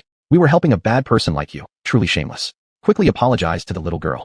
You're such a grown-up person and have no shame at all. I've already called the police, don't let her escape. We must hand her over to the police today. She's causing so many problems for society. Otherwise, we'd mistakenly blame the little girl. I'm really sorry, little girl. We couldn't figure out who's right and who's wrong, so we ended up helping the bad person. Please don't take it to heart. Everyone deeply felt they had offended the little girl and were inwardly remorseful. But the little girl displayed an attitude of magnanimity. She paid no mind to this matter, calmly saying to everyone, "It's fine. No need to apologize to me. As long as everything is made clear, that's all that matters." People thought the little girl was quite nice and began praising her. This girl is really good-hearted. Does she have a boyfriend? I'd like to introduce her to my son for marriage. Next time I shop, I'll find her as my guide. Not only does this little girl do good deeds, but she is also very generous, truly setting a good example. From now on, let's all buy things guided by this salesgirl. Basking in everyone's strong support, the little girl was overjoyed, her heart blooming with delight as she naturally cast aside the earlier unpleasantness. Thank you all for your support and care. I'd like to thank each of you here. Also, I hope that everyone can abide by laws and regulations, never taking things from the supermarket without paying. If you want to buy anything, feel free to come find me. I'm a guide here. Everyone applauded for the little girl's integrity. Not long after, the police arrived, swiftly grabbing the aunt. All right, let's go to the station with us and have some tea. The aunt had no way to escape, so she left with her head hanging down, following the policeman. With that, the matter came to a close, and those who had been watching the spectacle dispersed. The little girl respectfully gave Li Jifeng a deep bow, silently conveying endless gratitude. Had it not been for his assistance, she might still have been unjustly accused and suffered financial loss. She felt deeply grateful. For his help, words were insufficient. His ability to rescue her from her predicament was truly commendable. Thank you so much for helping me out of being defamed by that aunt. Otherwise, this wouldn't have been clarified today, and I would have had to pay compensation. Working hard as I do, I don't have much money saved up, so there's no way for me to repay you properly, except by sincerely saying thank you. Li Jifeng didn't place too much importance on the matter. He casually shrugged, feeling it wasn't such a big deal. If it were someone else, they too would have spoken up without hesitation to uphold justice. You don't need to thank me so much. It was that person herself who did underhanded deeds, driven by guilt, which led to her exposure. Even if it weren't me speaking up for you today, she would have been revealed anyway. Seeing the little girl wearing particularly thin and cool clothing, Li Jifeng felt a pang of sorrow. Be more careful next time, little girl. Don't let anyone defame you again. Pay attention to how you handle situations, don't be impulsive. Watching you work alone like this makes me realize how tough it is for you. Then, he gave the little girl some money, hoping she wouldn't lose hope in life. Chapter 106, You Are Mine. Unbeknownst to him, Li Jifeng's small act of kindness today brought about a tremendous change in the young girl's heart. The girl's name is Li Yuan. She is an orphan who has worked and lived alone all her life. But the harsh environment made her feel the darkness of this society. Li Yuan had never harbored any goodwill towards the world. Unexpectedly, today she met Li Jifeng, who not only helped her without hesitation but also did not look down on her. This changed her heart significantly. She would not become like those bad people who take revenge on society. My name is Li Yuan. What's your name? I'd like to add you as a contact. When I achieve success one day, I will definitely repay you. To most people, this trivial matter might not even be worth mentioning. However, after having experienced numerous hardships in society, for Li Yuan, Li Jifeng wasn't just someone who helped her escape from the slander, but a savior who redeemed her from the darkness. Yet, Li Jifeng didn't want the young girl to hold him in high regard. After all, he was merely a casual passerby and did not wish for the girl to repay him in any way. Li Yuan, your name sounds nice. I don't need you to repay me anything. You should just continue living well. As for contact details, if we have fate, we'll meet again, and then it won't be too late to exchange information. If we don't, then let's be passers-by. Li Jifeng declined the girl's request, but didn't want to make her sad. Thus, he casually concocted an excuse to refuse her. After all, given that this girl seemed not easy, he didn't want to feed her false promises. To protect the girl's privacy, he must keep his distance appropriately. Otherwise, wouldn't he be no different from those wicked ones? Moved by Li Jifeng's gentlemanly attitude, Li Yuan naturally couldn't help developing some feelings for him. That makes you here to buy something at this supermarket? Please allow me to help you pick out some good items. Faced with Li Yuan's offer, Li Jifeng felt reluctant to reject her again and thus agreed. That's great. I was worrying there wouldn't be a guide to help me pick things out. This time, I plan to buy some gifts for a friend of mine. What do you think would be appropriate? Is this friend your girlfriend, or just an ordinary friend? Li Yuan's thoughts were not solely focused on learning whom he was buying the gift for. She also wanted to know whether he already had someone special. If he didn't yet find that special person, Li Yuan felt a flicker of hope arise in her heart. It's an old childhood friend, a guy? I've been in this town for quite a while, but haven't actively visited him. So I want to buy some gifts and visit my old friend. I see.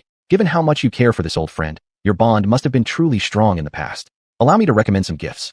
When Li Yuan heard this handsome gentleman admit that he had no beloved companion, her eyes sparkled, shining brilliantly as though lighting up for him.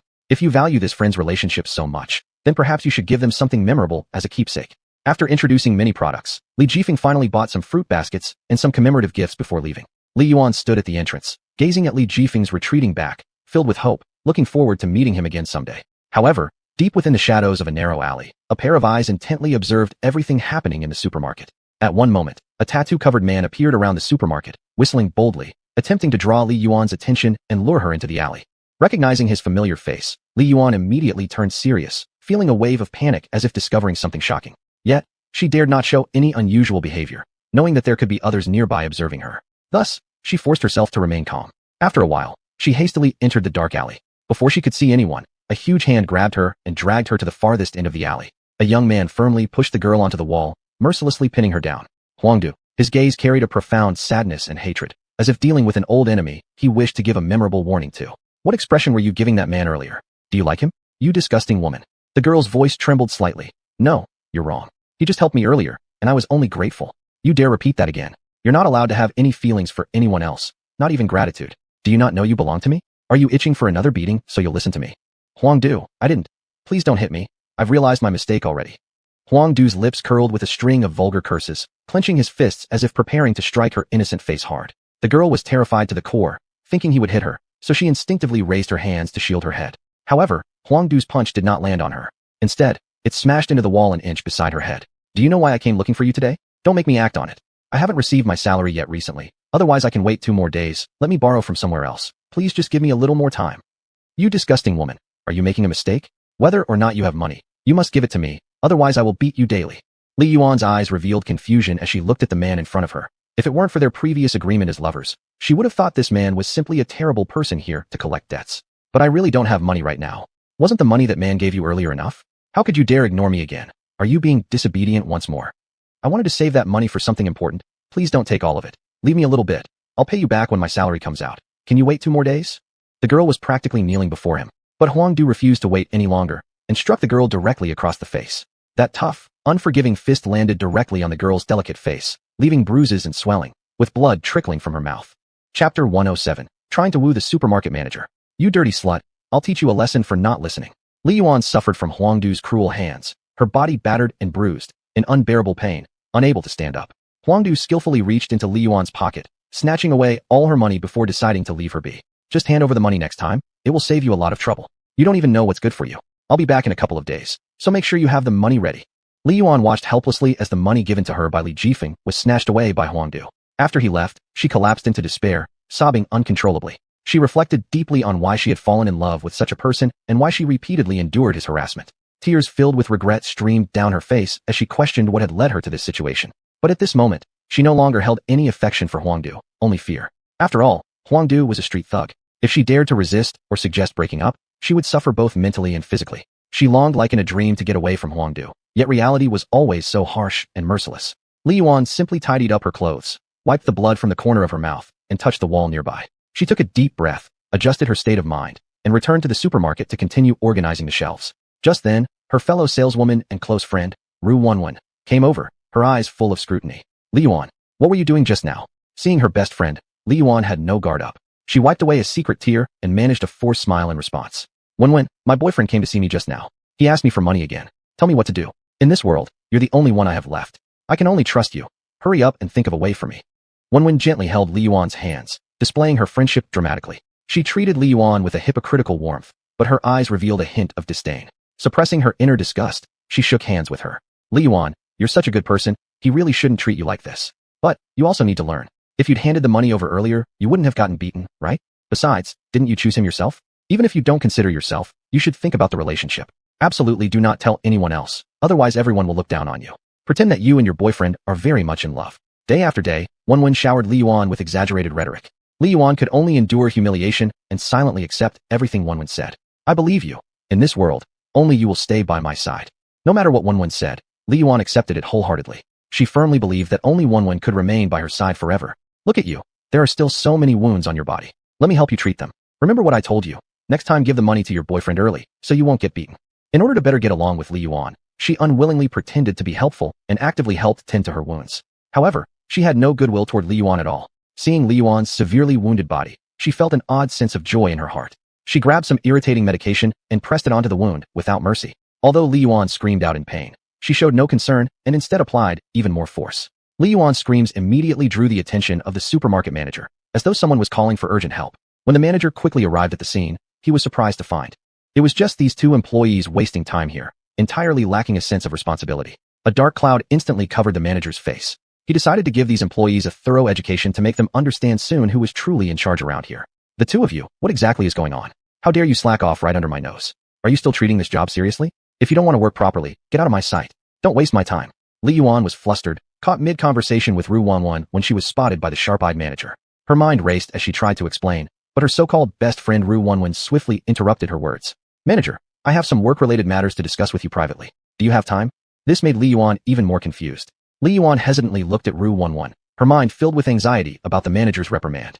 But in front of her worry, xuanhuan gave her a slight smile and passed a firm message with a clever glance.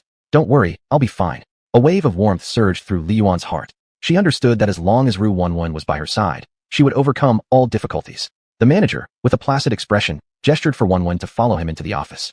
The moment they stepped into the office, the manager strode confidently, ready to unleash a harsh reprimand. However, unexpectedly, xuanhuan revealed her black stockings and presented herself in an elegant and enchanting manner, graceful yet seductive. In that instant, the manager's eyes widened, his mouth gurgling as if unable to resist the urge to drool. Seeing this, xuanhuan instantly became overly attentive, greeting the manager respectfully. Manager, please don't punish me. It's all Li Yuan's fault for slacking off. I tried to persuade her to work properly, but she wouldn't listen. I truly care only about my job and about you. As she spoke, xuanhuan deliberately teased her hair, letting the manager catch a whiff of its fragrance. The manager seemed completely smitten, his gaze fixed on her without wavering. Do you really work hard? Let me see how you perform your duties daily. Are you always flirting with customers, offering them guidance? Or else, why do you seem so alluring? How about spending the night with me? And in return, I'll protect you. With that, the manager grabbed xuanhuan around the waist, inhaling deeply from her scent, grinning lewdly. Though xuanhuan felt repulsed inside, she maintained her composure. Manager, stop being so naughty, thinking ill of me. I only have feelings for you, and tonight, I am yours. But first, set an example for me and prove that you truly like me. Fine, darling, I'll deal with that woman harshly and buy you something nice. What do you say? Then hurry up, we shouldn't waste such a good opportunity. The manager was overcome by desire. He rushed out of the door, pointing at Li Yuan who was diligently working while looking dejected, and began yelling profanities. Chapter 108, Cleaning the Supermarket Alone. I haven't even settled the accounts for your laziness yet. Do you even respect me as your manager? In the face of the manager's scolding, Li Yuan could only endure it with her head down. I'm sorry, manager. I won't do it again. It was all my fault. Please don't punish xuanhuan. This suited the manager just fine, as he only intended to punish her. Then you take xuanhuan's punishment. Do the work of two people. Clean the entire supermarket tonight without leaving a speck of dust, and clean the toilets thoroughly with no smell at all. Otherwise, get out of here. Li Yuan was stunned, staring at the scene before her, feeling utterly lost.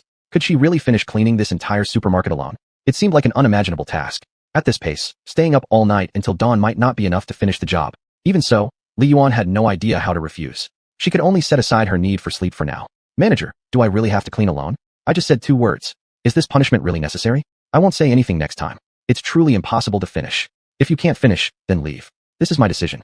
If you can't follow my instructions, don't stand in my way or make things difficult for me. There are plenty of others who want to work here if you don't. After saying that, the manager left the supermarket and headed to the hotel. Before leaving, he handed a note to xuanhuan, which detailed the hotel address. xuanhuan felt incredibly satisfied seeing Li Yuan being reprimanded. From now on, Li Yuan was sure to endure a lot of suffering in her work. She packed her things and prepared to leave early, heading to the hotel. Thinking she could slip away unnoticed by Li Yuan, xuanhuan tried to quietly leave. But she was noticed by Li Yuan, who called out to her, asking, "Xuanhuan, where are you going?" xuanhuan looked at Li Yuan, who was holding a bucket used for washing dirty water, her body covered in filth. Despite the overwhelming disgust inside her, xuanhuan feigned sympathy and friendliness to hide her true feelings. I'm going to visit my younger brother. Yes, my brother is in the hospital, and I am rushing there. Sorry to leave you alone to do the cleaning. Come on, try your best. Call me if anything happens. xuanhuan made an excuse about taking leave to visit her sick younger brother. You should hurry then. If you're short on money, I can lend you some. After all, your brother is in the hospital, and we can't delay treatment. After that, xuanhuan slipped away. Li Yuan was left alone to clean the whole supermarket. Rolling up her sleeves, Li Yuan swept every inch of the floor. After finishing sweeping, she looked up at the messy goods on the shelves and cursed those irresponsible customers under her breath. These customers don't even bother putting things back neatly. They just toss everything around. Feeling gloomy, memories of Li Jifeng's gentlemanly demeanor surfaced, and her tiredness faded. She even fantasized, will we ever meet again? With renewed determination, She decided to start organizing the items on the shelves next. Just as Li Yuan was about to begin, a large crowd of people suddenly poured into the supermarket entrance, making loud noises while shopping. Where's the sales assistant? Not a single one here. How is this supermarket supposed to run properly? Get over here and attend to us quickly. Li Yuan sighed, realizing this would be a long and arduous task. Lifting her head, she saw a crowd of hurried customers before her, causing her headache. Hello everyone. I'm the sales assistant here. What do you all wish to buy? I'd be happy to guide you patiently. She quickly thought about how to handle this sudden situation since she was all alone. She decided to streamline the process by directing the customers to different shelves, thus speeding up their shopping. The scene in front of Li Yuan made her feel a bit helpless, but she didn't lose heart. She quickly adjusted her mindset, deciding to tackle this challenge with equanimity. Forcing a smile, she greeted the customers warmly, telling them the locations of various products and providing them with quick shopping tips. Thanks to her efforts, the customers gradually felt her enthusiasm and professionalism. Gradually, they began to queue up in an orderly fashion, completing their purchases smoothly. Her hard work during the late-night cleaning proved to be an invisible boost when facing the flood of customers. Under the dual torment of physical and mental exhaustion, Li Yuan finally finished her work very late at night. It was already midnight. After cleaning up, Li Yuan was slightly worried because she hadn't prepared dinner. So she cooked herself a bowl of aromatic instant noodles, sitting quietly by the window to enjoy this simple meal alone. Staring at the ink-black sky under the night curtain, she couldn't help but recall the scene where Li Jifeng, with his gentlemanly demeanor, helped her uphold justice, stirring a touch of emotion deep within her heart. Before she could take a bite, another customer walked in, wearing a pair of big leather shoes and dressed in formal attire, exuding an aura of wealth. I want to buy some shoe polish. Can you recommend a good one? The man intended to purchase some shoe polish, so Li Yuan introduced the supermarket's products to the customer as usual. This shoe polish is from a well-known brand. It not only covers black marks, but also nourishes the shoes, making them shine brighter after use. It's currently on sale with a discount. How about, can you open it for me to have a look? If it's good, I'll buy it. However, our supermarket does not allow trying before paying. We follow the rule of pay first, then use. That's the supermarket policy, sir, and it's beyond my control. All right, I'll buy it then. Since you say it's so good, you can open it for me. Only then did Li Yuan open the product and hand it over to the customer. Unfortunately, the customer accidentally stained their own shoes with the shoe polish. This instantly ignited the customer's temper, causing him to lose patience with Li Yuan and casting a threatening atmosphere over the entire environment. How do you guide customers? Don't you know you dirted my leather shoes? Can you afford to compensate me? I'm sorry. Let me clean it off for you. Li Yuan knew that the customer had intentionally dirted their own shoes, but arguing was out of the question, so she swallowed her anger and endured the insult silently. Still, the customer relentlessly pressed forward, refusing to back down. You kneel down and clean it, or else I won't let you off. This pair of leather shoes costs 50,000 yuan. It's a luxury item. If you don't clean it, you'll have to compensate me. 50,000 yuan. Where would Li Yuan find such a large sum of money? She wouldn't be worth even that much if she were sold outright. Having no other choice, Li Yuan helplessly knelt down on both knees, feeling utterly humiliated and keeping her head lowered. The customer's demeanor shifted again, sensing that Li Yuan was easy to bully, and they pushed further. Lick it clean. Otherwise, compensate me. Chapter 109. Owing another favor. As Li Jifeng passed by the supermarket, he accidentally overheard some absurd and ridiculous remarks coming from inside. This ignited a flame of justice within him, making him curious to see what kind of person would talk like that about a young female sales assistant. Let me check which brand's shoes cost 50,000 yuan. When the customer couldn't help but look up, Li Jifeng's imposing presence shocked him as if he had been struck by lightning. Despite feeling slightly uneasy, the customer tried hard to act calm and looked for an elaborate excuse. Who are you? She got my shoes dirty. Shouldn't she compensate me? This has nothing to do with you. Leave right now. However, Li Jifeng was not about to let him off, bluntly exposing his false pretenses. At this moment, the customer could no longer hide his arrogance and rudeness. You say these shoes are a brand name, but which one? I didn't see any logo on this pair of shoes. Do you have a purchase record for their value at 50,000 yuan? The customer felt a hint of worry, knowing fully well that his own shoes were far from being worth such a large amount of money. Still, he longed for a chance at compensation and thus had to pretend to be a wealthy man, acting haughty and ostentatious. These shoes of mine are a big brand. As for all this nonsense you're talking about, I don't understand it. Speak Chinese. Everyone here is Chinese. Know it or not. If you can't compensate, just say so. Don't make everyone around here seem like poor bastards like you. Li Jifeng smirked with ridicule, a look of disdain evident in his eyes. This customer was clearly pretending to be rich, yet still shouting incessantly without understanding the meaning of a high-end brand at all. Li Jifeng's patience also had its limits. He hadn't expected the customer to act so falsely, causing him to lose interest in continuing to tangle with the man. So, he directly pulled out a black card and unhesitatingly threw it in front of the customer. You called us poor bastards, yet this card doesn't only contain the 50,000 yuan you want. Do you even know what this black card represents? In that instant, greed flashed in the customer's eyes as he called out to Li Jifeng respectfully as Big Brother. Handing over the money earlier would have been fine. Why prolong things like this? Big Brother, you're my elder brother, alright?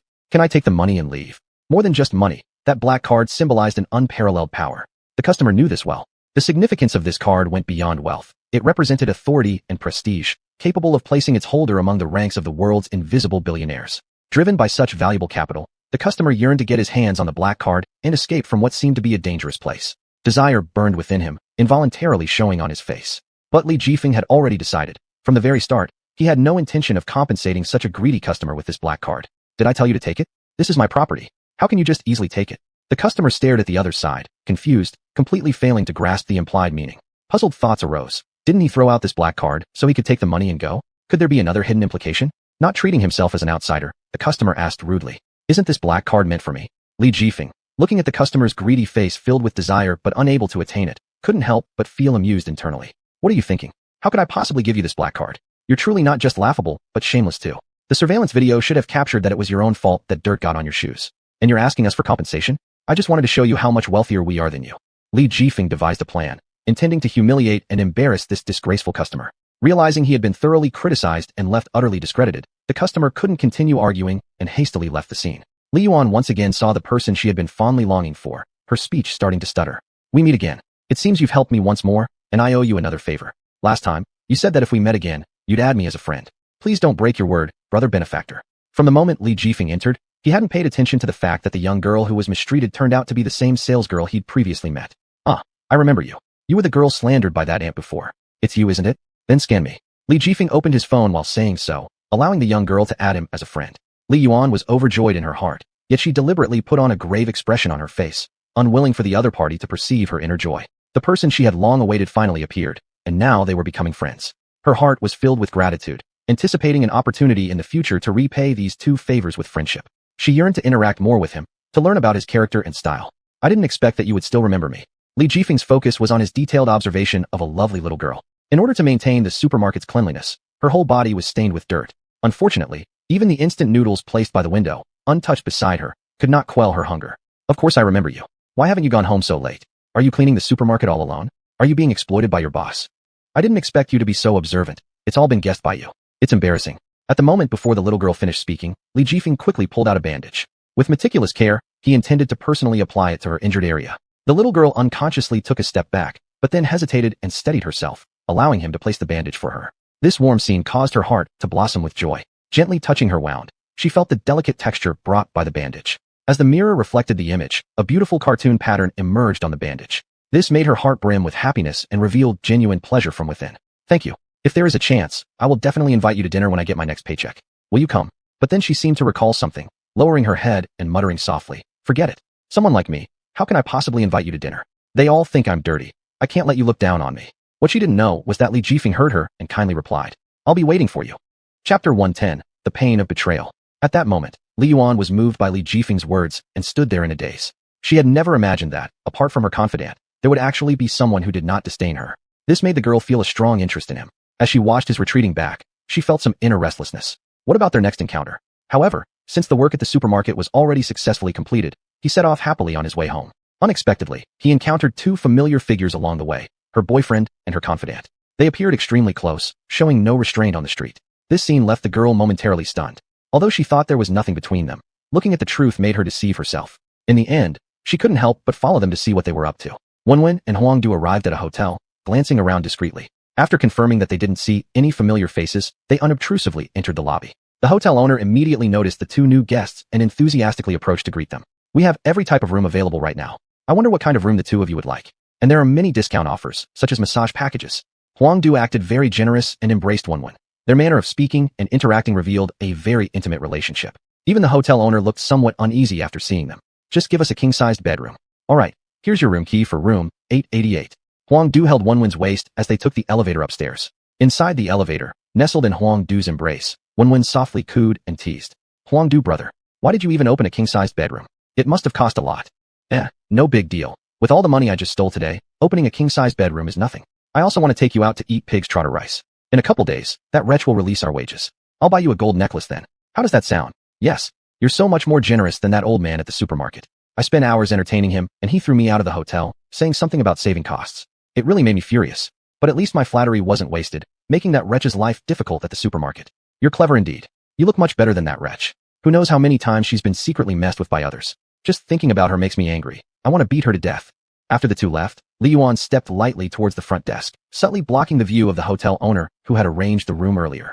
Li Yuan pretended to be their relative, cunningly leading to the question of which room they were staying in. Uncle, we're cousins.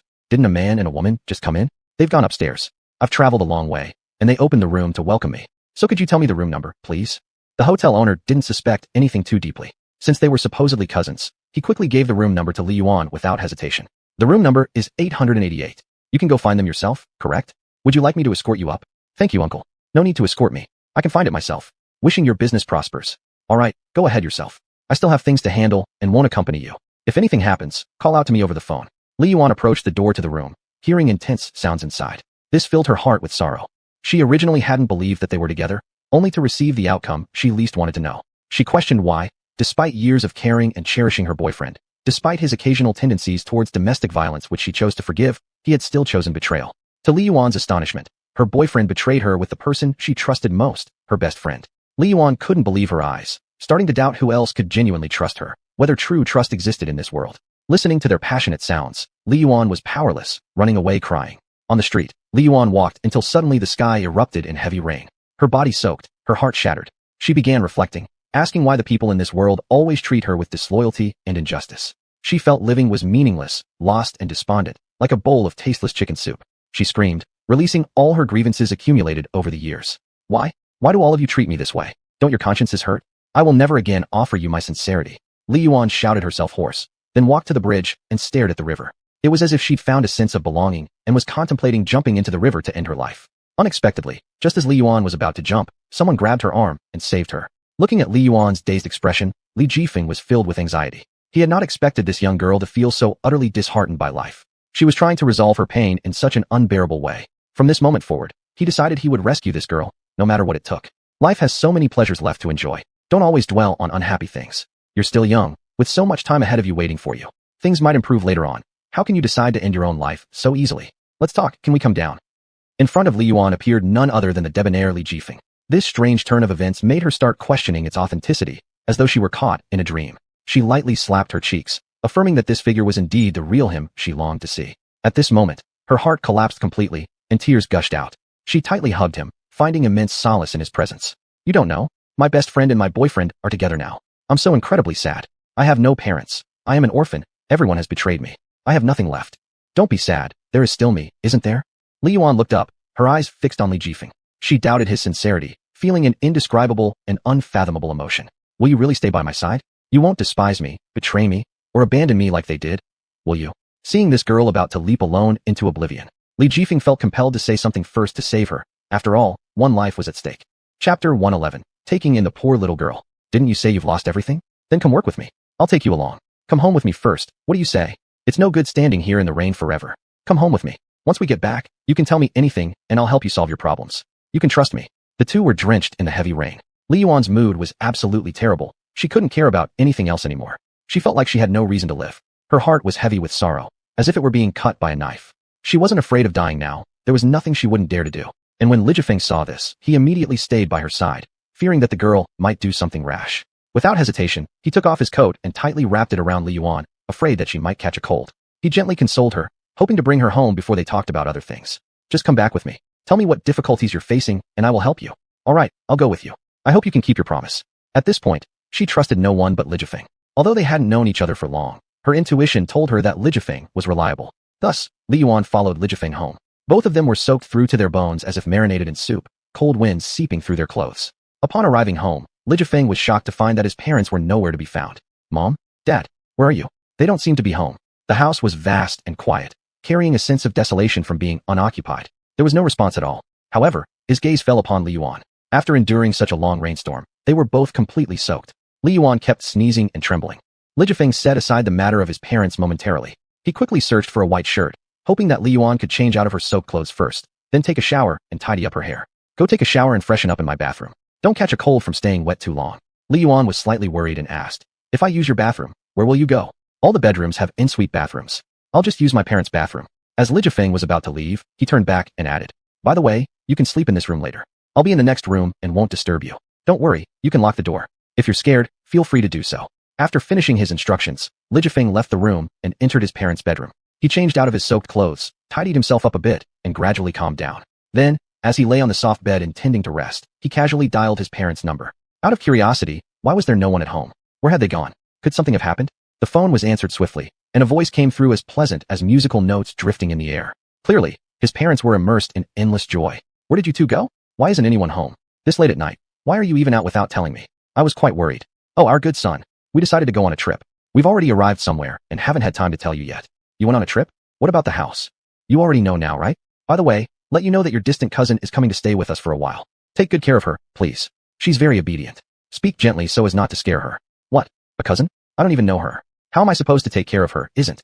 Never mind, we're going to play mahjong now. Haven't we given you the house key? If there's nothing urgent, or even if there is, let's talk about it when we return.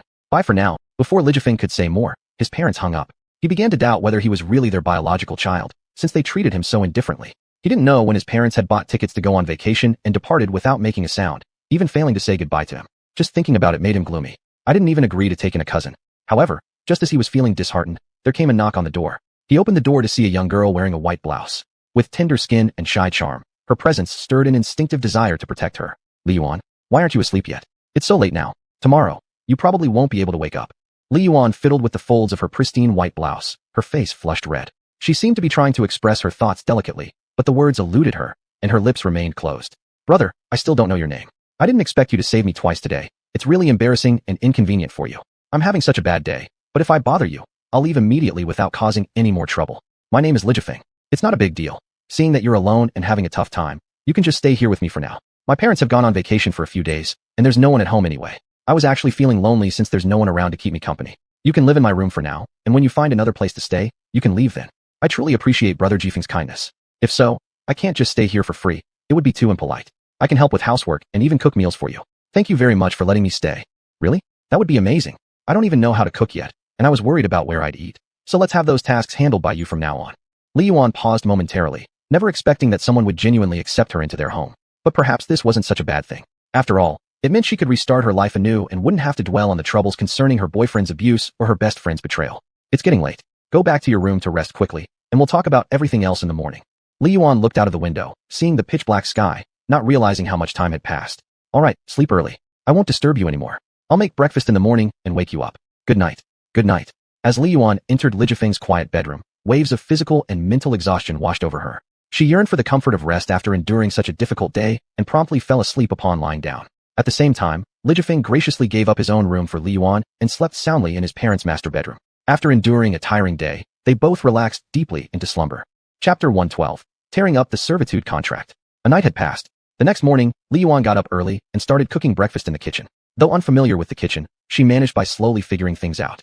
The cooking process was slower, but everything else went smoothly. With one hand handling the seasonings and the other flipping ingredients, Li Yuan showcased her unique culinary skills amidst the bustling kitchen. She deftly stir-fried with grace and skillfully chopped vegetables, as if carefully preparing for the arrival of a grand feast. In the lively kitchen, Li Yuan's eyes sparkled with confidence. She attentively adjusted the heat, striving to perfect every dish. Under her hands, the fresh and fragrant ingredients became even more enticing. The steaming ambience revealed her exclusive charm in cooking. Every picky detail and demand was for presenting an unparalleled feast. She eagerly anticipated seeing Li Jifeng enjoy the meal she had prepared, so she put a lot of effort into it. Li Jifeng heard some noise from the kitchen and went to check, only to see Li Yuan making a table full of a hearty breakfast. Surprised, Li Jifeng praised her. Li Yuan, I didn't expect you to be such a great cook and prepare so many delicious dishes. The food on the table was visually appealing, fragrant, and appetizing. Brightly colored signature dishes, filled with mouth-watering scents, were spread across the table. It seemed like a beautiful painting of culinary art, with steam rising warmly and aromatic odors telling unique stories for each dish. Sauce-cooked ribs carried a lingering aroma, while spicy chicken chunks harmoniously paired with soybean paste noodles, displaying culinary artistry. Each dish was made with Li Yuan's dedication and looked far better than its description. White, delicate rice released a light sweetness when chewed, with a long-lasting flavor that felt like musical notes dancing on the tongue. Each grain of rice was cooked to perfection with precise heat control, seemingly containing the essence of fine dining. This feast for the palate was captivating, leaving a lasting impression. The table of delicacies resembled a tempting painting, with colorful and aromatic dishes filling the table, stimulating the appetite. The tantalizing tastes danced on the tongue, creating a captivating experience that drew people to explore the mysteries of food. Each bite of rice was a testament to Li Yuan's craftsmanship, leaving a memorable taste that made one linger. This sea of cuisine often captivated people unintentionally, making them willing to give all for this pleasure. Li Yuan responded gratefully with a smile. Thank you for the compliment. It's truly an honor to have received recognition from Brother Jifeng. After speaking, she realized there was still room for improvement in her cooking and decided to work harder, hoping to bring more surprises to Li Jifeng. This was just a small thing she could do, trying her best to repay Li Jifeng's kindness. You're young, but your cooking has an old-fashioned taste. Li Jifeng joked. Li Yuan nodded and replied, my first job was as a kitchen helper, starting at 10 years old serving plates. Over time, I learned how to cook and picked up a few tricks from restaurant chefs. I hope you won't disdain my efforts. Li Jifeng shook his head and praised her. How could I? Your cooking is very delicious. Since you're kindly making me meals for free, why would I criticize you? They enjoyed a very harmonious breakfast together. Afterward, Li Jifeng took her to sit on the living room sofa. What are your talents? I want to open a restaurant and wonder if you'd be interested in helping me? Salary can be negotiated. Brother Jifeng, to repay your kindness, I'll help you without payment. As long as you're willing to keep me, I'll follow wherever you lead. Li Jifeng nodded and seriously planned to open a restaurant in town, where Li Yuan would help him manage daily operations. First, this solved the promise of employment for Li Yuan and also helped him earn money. Second, opening a restaurant provided him with an information hub to gather clues about the secret of xuanhuan. After everything was planned, Li Jifeng brought Li Yuan outside to look for a suitable location for the shop. As they walked along the street, they unexpectedly ran into the supermarket manager. An overconfident figure strode straight towards Li Yuan, and a loud slap resounded, shocking everyone present. The supermarket manager thought Li Yuan was an unruly subordinate who violated the rules by leaving without permission. He wanted to teach her a severe lesson, letting her know who held the highest authority, and planned to deduct Li Yuan's salary as punishment. Li Yuan, do you still want your job? I'll be deducting your salary for this month. I couldn't get through to you when I called for you to come back to work. Are you feeling too powerful now? Li Yuan held her cheek, and the redness on both cheeks revealed a sense of injustice. She looked towards Li Jifeng, who angrily retaliated on her behalf, throwing a punch straight at the supermarket manager. This scene left the onlookers in awe and disbelief. This punch is for Li Yuan. I warn you to show some respect. She's a girl, not your slave. Starting today, she will no longer work for you. Disappear from our sight, right now. Don't make me punch you again. However, the supermarket manager just laughed, as if he had anticipated this. Do you think I'll just leave like that? Think again. Li Yuan signed a contract with me, an 8-year servitude agreement to work as a supermarket guide for 8 years. If she wants to quit like this, she'll have to pay a penalty. Li Jifeng looked at Li Yuan with doubt, unsure whether he was being tricked by the manager or if the manager was lying. Li Yuan was afraid that Li Jifeng would abandon her, so she deliberately concealed this matter and didn't answer the manager's calls. As the truth could no longer be hidden, Li Yuan nodded, and Li Jifeng instantly understood what was going on. Li Yuan thought Li Jifeng would leave her behind, but unexpectedly, Li Jifeng consoled her. Don't be scared, it's just a penalty fee. How much is it? Bring the contract over. Here's the contract. The penalty fee is 100,000 altogether, no less. Otherwise, Li Yuan has to come back with me, and wait until I teach you two a lesson, you poor bums. Li Jifeng smiled. Mere 100,000 was nothing to him. He then pulled out a card and threw it onto the supermarket manager's face. And your penalty fee, the money inside is enough. Take the money and scram. The supermarket manager, blinded by greed, directly discarded Li Yuan's contract and ran off with the money. Li Jifeng tore up the contract gracefully and threw it into the trash can. Chapter 113, Fragrant Full Tower. Rest assured, I'm not the type of person who takes advantage of others' difficulties. I don't need your indenture. With deep gratitude in her heart, Lin Yuan knew she had found someone worth relying on. She didn't expect to win Li Jifeng's affection. She only wished to have the chance to work with him, which would make her extremely satisfied. Thank you. Following you is my greatest wish. Li Jifeng sighed and said, you shouldn't think this way. There are still many things in this world that deserve your affection. Lin Yuan nodded, but she didn't hear a single word. Her eyes never left Li Jifeng. Lin Yuan followed Li Jifeng to a relatively bustling area of the town. Compared to other places, there were more people here. Li Jifeng looked around and decided it was suitable for opening a shop. He wanted to negotiate the price with the boss selling the property. Seeing there was someone inside the house, Li Jifeng took Lin Yuan into the room. The owner saw them and called out, would you like to take a look at this place? It's fate we met, so I'll offer you a discount. How much? Give me 20,000, all certificates included. I'll handle the transfer for you. What do you say? Li Jifeng thought it was a good deal and bought it outright. Lin Yuan was dumbfounded. She couldn't believe how wealthy Li Jifeng was, buying a house just like that. After collecting his money, the boss left. Once everything was arranged, Li Jifeng hired several workers for renovations. The workers proceeded with the plans Li Jifeng had provided. A few days later, the renovation was completed. The style of a restaurant is the first impression given to customers and conveys the personality and atmosphere of the establishment. Whether minimalist and modern or classic and retro, the interior design of a restaurant must align with its dishes and service, creating a comfortable and pleasant dining environment for the customers. Besides the style of the restaurant, another element that leaves an impression on customers is the music selection. Music subtly influences customer emotions and enhances the pleasure of dining. Thus, when selecting music, the restaurant should also consider coordination with the overall style to create a more harmonious dining experience. Additionally, lighting design in the restaurant is another critical factor. Sufficiently soft lighting can give customers a sense of comfort, allowing them to better enjoy their meals while adding a romantic touch. Therefore, during the decoration process, restaurants should focus on light selection and arrangement, aiming to create a warm and unique dining space. Moreover, the service attitude and professional qualities of a restaurant staff play key roles in leaving a strong impression on customers. An enthusiastic and detailed service team can provide high-quality service, giving customers an enjoyable dining experience. Therefore, restaurant managers should emphasize employee training and quality improvement, ensuring that every visit by the customer feels welcomed and well-served. Complementary to the design of the restaurant's interior is the design of its menu. An attractive menu doesn't just capture customers' attention, but serves as a guide for food selection. Hence, restaurateurs should focus on the design and content of their menus, highlighting uniqueness and culinary appeal. Additionally, small details and decorations significantly influence customers' impressions. For example, adorable and charming decorative pieces or distinctive tablecloths contribute to a visually pleasing dining experience. When considering these details, restaurant owners may add some creative and personalized elements to create a distinctive and unforgettable dining scene for customers. After everything was prepared, the restaurant needed a signboard. But what name should they choose? Give me some ideas. What should the restaurant be named? Spring Happiness Tower? Delicious Food Tower? Not good enough. It's too old-fashioned, too simplistic. I want a name that customers will remember immediately, one that reflects culture without being ostentatious. It's really hard to come up with such a name. I'm not skilled at naming. So, Brother Jifeng, do you have any good ideas? I've got it.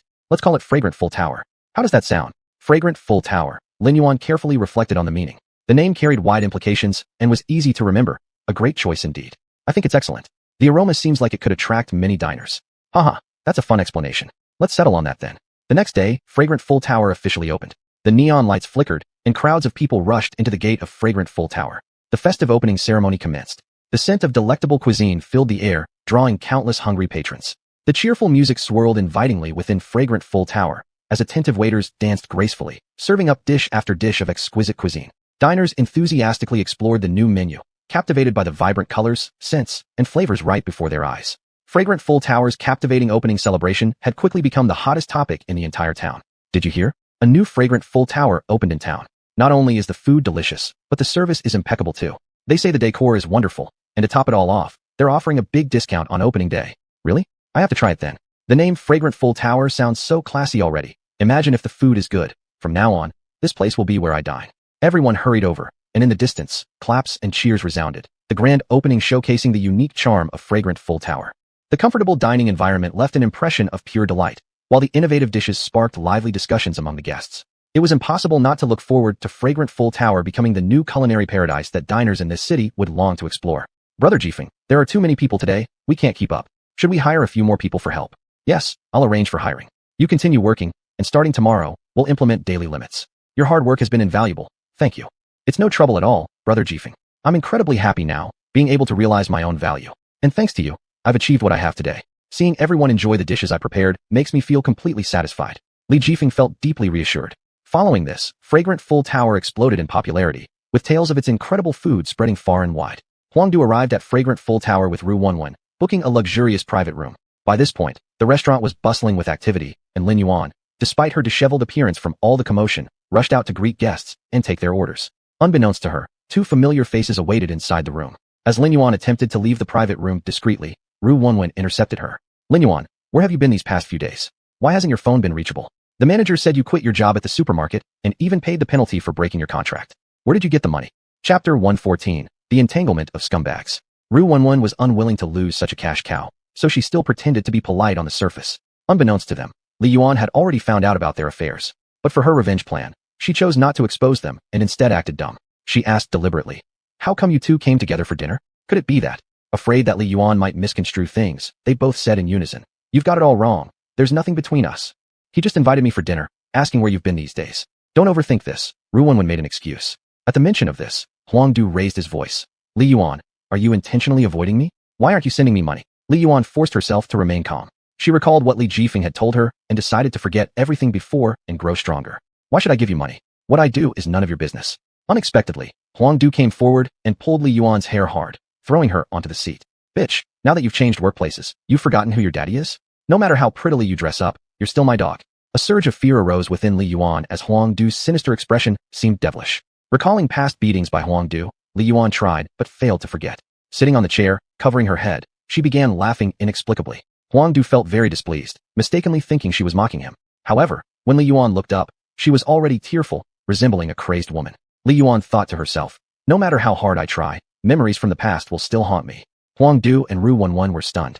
Fearing that Li Yuan would actually break up with Huangdu, thereby losing this golden source of income, xuanhuan immediately intervened, hoping he could ease up.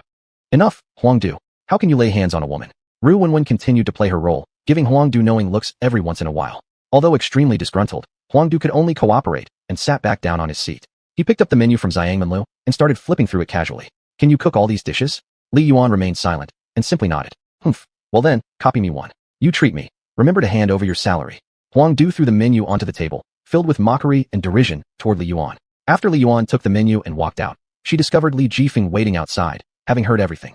Li Jifeng wanted to enter and fight for justice on behalf of Li Yuan, but was stopped by a somber-looking Li Yuan. Speaking softly, she said, Big brother Jifeng, thank you. I want to punish them myself. Seeing the determination in Li Yuan's eyes, Li Jifeng's heart trembled. He realized that Li Yuan had never shown such great change, which might perhaps be an enormous opportunity for her. Thus, Li Jifeng decided contentedly not to interfere anymore, entrusting Li Yuan with boundless trust. Inside the room, intermittent sounds of revelry echoed. It was Huangdu and Ru Wenwen blatantly engaging in their misdeeds in the private room. That fool still doesn't know I seduced her boyfriend. She's still happily giving us money. Isn't her face just hilarious? I still think beating her isn't enough. With such a cash cow, we're definitely going to live a good life later. I'll split the money with you half and half, darling. You if we get caught, it'd ruin the fun. Actually, it was also me who told the supermarket manager where Li Yuan was, and had him target her. There wasn't even a real contract in the supermarket. It was all just a drama we conjured up with the manager. Who would have thought that Li Yuan actually believed it all? Huh. Their conversation was clearly heard by Li Yuan. Suppressing the hatred building within her, she clenched her fists tightly. Thereafter, Li Yuan let out a cold laugh, a flash of resolve crossing her eyes.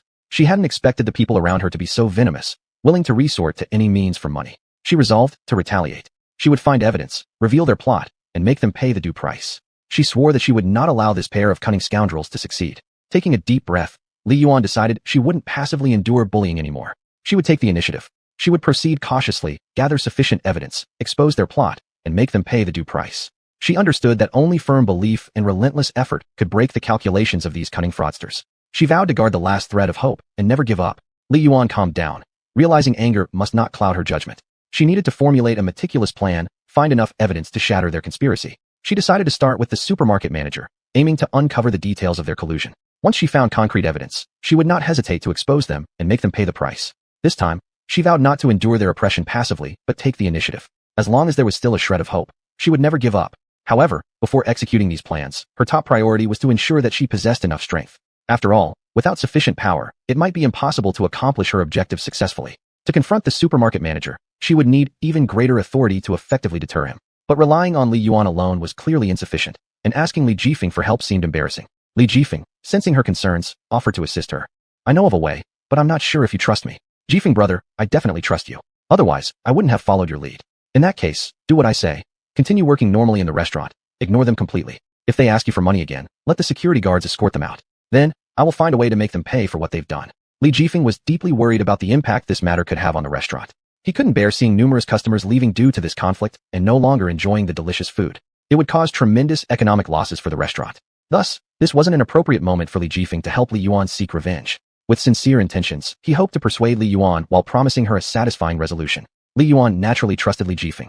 Since he had already spoken so earnestly, she understood his meaning. After all, she had endured this situation for so many years. A few more days wouldn't make a difference. Therefore, she willingly agreed. Brother, I'll follow your advice. Whatever you say goes. Even if you don't let me seek revenge, I'll gladly follow you.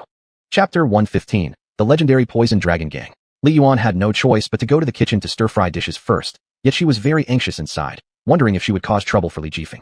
Unbeknownst to her, Li Jifeng went alone to the legendary Poison Dragon Gang. In the secret chamber of the Poison Dragon Gang, four figures dressed in black robes sat quietly around a round table, plotting their next move. Their faces were obscured by black capes, mysterious and inscrutable. Cold eyes gleamed under dim lighting, foreshadowing the terrifying power of the conspiracy they were about to unfold. The Poison Dragon Gang, this underground organization, had become the most formidable presence in the darkness. In the dark night, the four cloaked figures silently deliberated on their upcoming action plan. The determination and wisdom revealed in their eyes showed the fearsome power of the Poison Dragon Gang as an underground organization. In the shadows hid countless secrets, and the Poison Dragon Gang was precisely the most terrifying existence within this darkness. To better grasp the situation, the four decided to send out one shadow gatherer to collect intelligence. This shadow gatherer excelled in the art of invisibility, capable of moving through the shadows and perceiving even the slightest movement. His mission was to infiltrate enemy territory and gather information on their daily activities and possible weaknesses. The power of the Poison Dragon Gang existed not only in the night, but also extended its horrifying reach into unknown corners. The four nodded in tacit agreement. They understood that the conspiracy they were about to unleash must be handled with great caution. Next, their actions would make the entire city tremble. The Shadow Gatherer stepped out from the Poison Dragon Gang's secret chamber, his figure hidden in the darkness of the night. He blended into every corner of the city, collecting traces of the enemy's presence. Street rumors, covert trading codes, he knew all. The existence of the Shadow became an insurmountable shadow under the rule of the Poison Dragon Gang over the city. The conspiracy they were about to reveal would certainly stir up a storm. This was also the legend of the Poison Dragon Gang, known to all, unbeatable in every battle. Li Jifeng came alone to this Poison Dragon Gang. When the guards of the Poison Dragon Gang saw Li Jifeng completely unarmed, planning to fight the entire Poison Dragon Gang single-handedly, they couldn't help but mock him internally. It was simply a farce. They secretly ridiculed such an impossible event. How could one person conquer the entire Poison Dragon Gang? It was pure nonsense. They picked up their weapons ready for battle, hoping to make this person think twice. However, instead of retreating, he pulled out a knife from his pocket. It was given to him by Lu Yunyun. This knife had followed him for a long time, so it was his emblem. He hoped to make the Poison Dragon Gang submit to him, and thus decided to challenge these people one-on-one. Impressed by this scene, even the Poison Dragon Gang's leader could not help but admire this fearless spirit. He held respect for Li Jifeng, who dared to face many challenges and used his courage and discernment to create new situations. Perhaps, this decisive battle would be the opportunity for the Poison Dragon Gang to embrace change. Li Jifeng declared fiercely, "Today, I am enough to take down your entire Poison Dragon Gang. Make you submit to me." The Poison Dragon Gang's leader laughed carelessly, never expecting someone to defeat the entire Poison Dragon Gang organization. He himself had gone through countless life and death tests. How could a weak youth possibly defeat them? He thought it was ridiculous, like a death offering coming to him voluntarily. An urge rose within him, hoping the other would leave quickly. He still had things to do, having barely found time to play mahjong. So without the mood for a fight, he casually waved his hand, wanting to shoo away Li Jifeng. "Just you alone dares to intrude on us, Poison Dragon? You clearly don't want to live. Leave quickly. I still have to play mahjong. Consider yourself lucky this time. I don't want to kill you." Nevertheless, Li Jifeng had no intention of leaving. Instead, he further provoked the Poison Dragon Gang's leader, as if determined to conquer this powerful mafia. "I have to take you guys down today. Can't you understand? Come at me all together and save my own time." The Poison Dragon Gang's leader seemed not to have heard clearly what the other party said. Regarding the statement that one person wanted to challenge their numerous members, he felt the other was merely joking. Thus, he asked repeatedly, ensuring that he hadn't misunderstood. "Young man, are you really not joking? Just you alone. How can you beat so many of us? I advise you to leave immediately if you value your life, or once we really start fighting, blades are merciless." After confirming that the other party truly intended to fight against everyone alone, the Poison Dragon Gang's leader was extremely shocked. It was astonishing that someone had the courage to challenge the Poison Dragon Gang. Thus, the eldest brother gladly accepted the challenge and decided to personally defeat this person, which gave him a great sense of accomplishment. He didn't plan to use many members to beat the opponent, as that wouldn't be honorable. Instead, he decided to fight the other one-on-one. The two arrived at the fighting arena, where the leader of the Poison Dragon Gang displayed an incredibly agile posture. With great force, he charged forward, tearing off his shirt to reveal his solid chest muscles, and without hesitation, launched an attack toward Li Jifeng's frail body. However, Li Jifeng dodged swiftly like lightning and retaliated against the Poison Dragon Gang's leader. In just 3 moves, the leader could not withstand it and collapsed instantly. The Poison Dragon Gang leader was incredulous. How could this person be so powerful? Was he truly extraordinary? This thought crossed the leader's mind. "Have you ever trained before? How can you be so fierce? Could it be that you have learned from a very renowned master?" Li Jifeng had learned a few martial arts techniques from Lu Yunyun's father, but relying on his extraordinary talent, he rose through self-study alone. He not only created unique boxing styles during his breaks, but also fearlessly challenged the entire Poison Dragon Gang organization in moments of high stakes. Seeing someone dare to strike against them, the Poison Dragon Gang's boss finally took them seriously and had his subordinates go all out. Yet, Li Jifeng completely defeated all the members of the Poison Dragon Gang, none of their experts being able to match him. Therefore, the head of the Poison Dragon Gang decided to appoint him as the new elder brother, humbly stepping down to a secondary role. They even prepared to become sworn brothers, making Li Jifeng the future leader of the Poison Dragon Gang. "My name is Li Yuanfan. You can call me Xuanhuan. I entrust the future of our Heilongjiang brothers to you. I revere you as my elder brother. We are all brothers now, no need for formalities. Since we're brothers, I won't hold back. This time, I came here to ask you for a favor." Chapter 116. Turn the tables. "Big brother, anything you need done is our responsibility. Just give the order to the brothers of the Poison Dragon Gang, and we will do our utmost to help you." "In that case, thank you, brothers of the Poison Dragon Gang. Once this matter is over, I will treat all of you to a grand feast, and I'll take everyone on a trip to Hainan for some fun." Li Yuanfan, realizing he had chosen the right side, prompted the Poison Dragon Gang's members to respond quickly. "Brothers, our big brother says he'll treat us to a big meal and a vacation in Hainan. Don't let him down. Show him some gratitude." Upon hearing about the Poison Dragon Gang's feast, the excitement among the gang members was palpable. Not only would they enjoy a good meal, but there was also an opportunity for a vacation. Their eyes gleamed with bright admiration as they expressed deep respect toward their leader, offering toasts of tribute. In unison, they proclaimed, Thank you, big brother Li Jifeng. Long live the new leader of the Poison Dragon Gang. I need your help with a young girl named Li Yuan. Li Jifeng recounted the entire story to Li Yuanfan. Li Yuanfan listened, his anger bubbling uncontrollably, causing him to rise instinctively from his seat. The audacity of these two individuals challenging his revered elder brother was unbearable. Deciding to lead the brothers into confronting them directly, Li Yuanfan vowed a thorough lesson for those who dared disrespect their leader. They must understand the folly of their provocation and learn humility when dealing with others from now on. Rest assured, big brother, we know exactly who these two are. Leave it to us, we won't fail you. With that assurance, I am at ease. Li Jifeng then departed from the Poison Dragon Gang organization. Xiangmanlu Restaurant. Xuanhuan cooked through every dish on the entire menu. The table filled with dishes like braised pork belly, steamed fish, sweet and sour ribs, releasing inviting aromas that made one's mouth water, a feast for both eyes and nose alike. As wafts of smoke dispersed, the appetites of patrons outside were tantalized. Li Yuan spoke coldly. All the dishes you requested are ready. Huang Du lazily gazed upon the spread before him, feigning disinterest. Looking at these dishes cooked by you, I lose my appetite. How could I eat food prepared by someone so lowly? Why don't you just serve it to everyone else in the dining hall? Huang Du teased Li Yuan intentionally, hoping she would foot the bill herself since he clearly didn't mind wasting the food. Li Yuan gritted her teeth, but seemed to think of something and agreed to offer the dishes to other tables instead. Huang Du showed mild surprise that Li Yuan complied without argument, obediently following his request to serve other customers. Well, if that's the case, it wouldn't hurt to add another dish. Send out fried sweet dumplings, tang yu guozi, to all the guests in the dining hall. With an air of casual authority, Huang Du commanded as though hosting himself. Li Yuan had no choice but to comply with the customer's demands. Under the allure of the gourmet creations, the diners eagerly lifted their chopsticks. The braised pork belly melted in the mouth, its savory juices intoxicating. The steamed fish, tender and smooth, carried a touch of sweetness amidst the salty flavor that kept one wanting more. Sweet and sour ribs were tangy and perfectly seasoned, with a crisp texture that made each bite feel liberating. Such exquisite dishes not only satisfied stomachs, but fulfilled all culinary fantasies the customers held dear. As the final dish arrived, the room was enveloped by the aromatic scent of tang yu guozi, emanating irresistible sweetness. Golden sugar adorned these small fruit treats, creating a perfect balance of crunchiness outside and softness within. With every bite, fruity aroma overflowed, causing salivation and delight. Unable to resist, everyone stirred their chopsticks in anticipation of tasting the promised sweetness. This last course of tang yu guozi captivated all with its enticing fragrance. Unlike other courses, it held a special charm, luring everyone involuntarily closer. Everyone couldn't help but stretch out their chopsticks, eager to indulge in this sweet delight. Once bitten, the crunch met with a burst of sweetness, making any troubles fade instantly. This bowl of tang yu guozi not only filled everyone's stomach, but also quenched their insatiable craving for delicious flavors. Praising comments poured out towards Xiangmanlu. Boss, this gift of yours is beyond amazing. Each dish is delicious. From now on, I'm committed to eating here every day. I've become a fan of your place.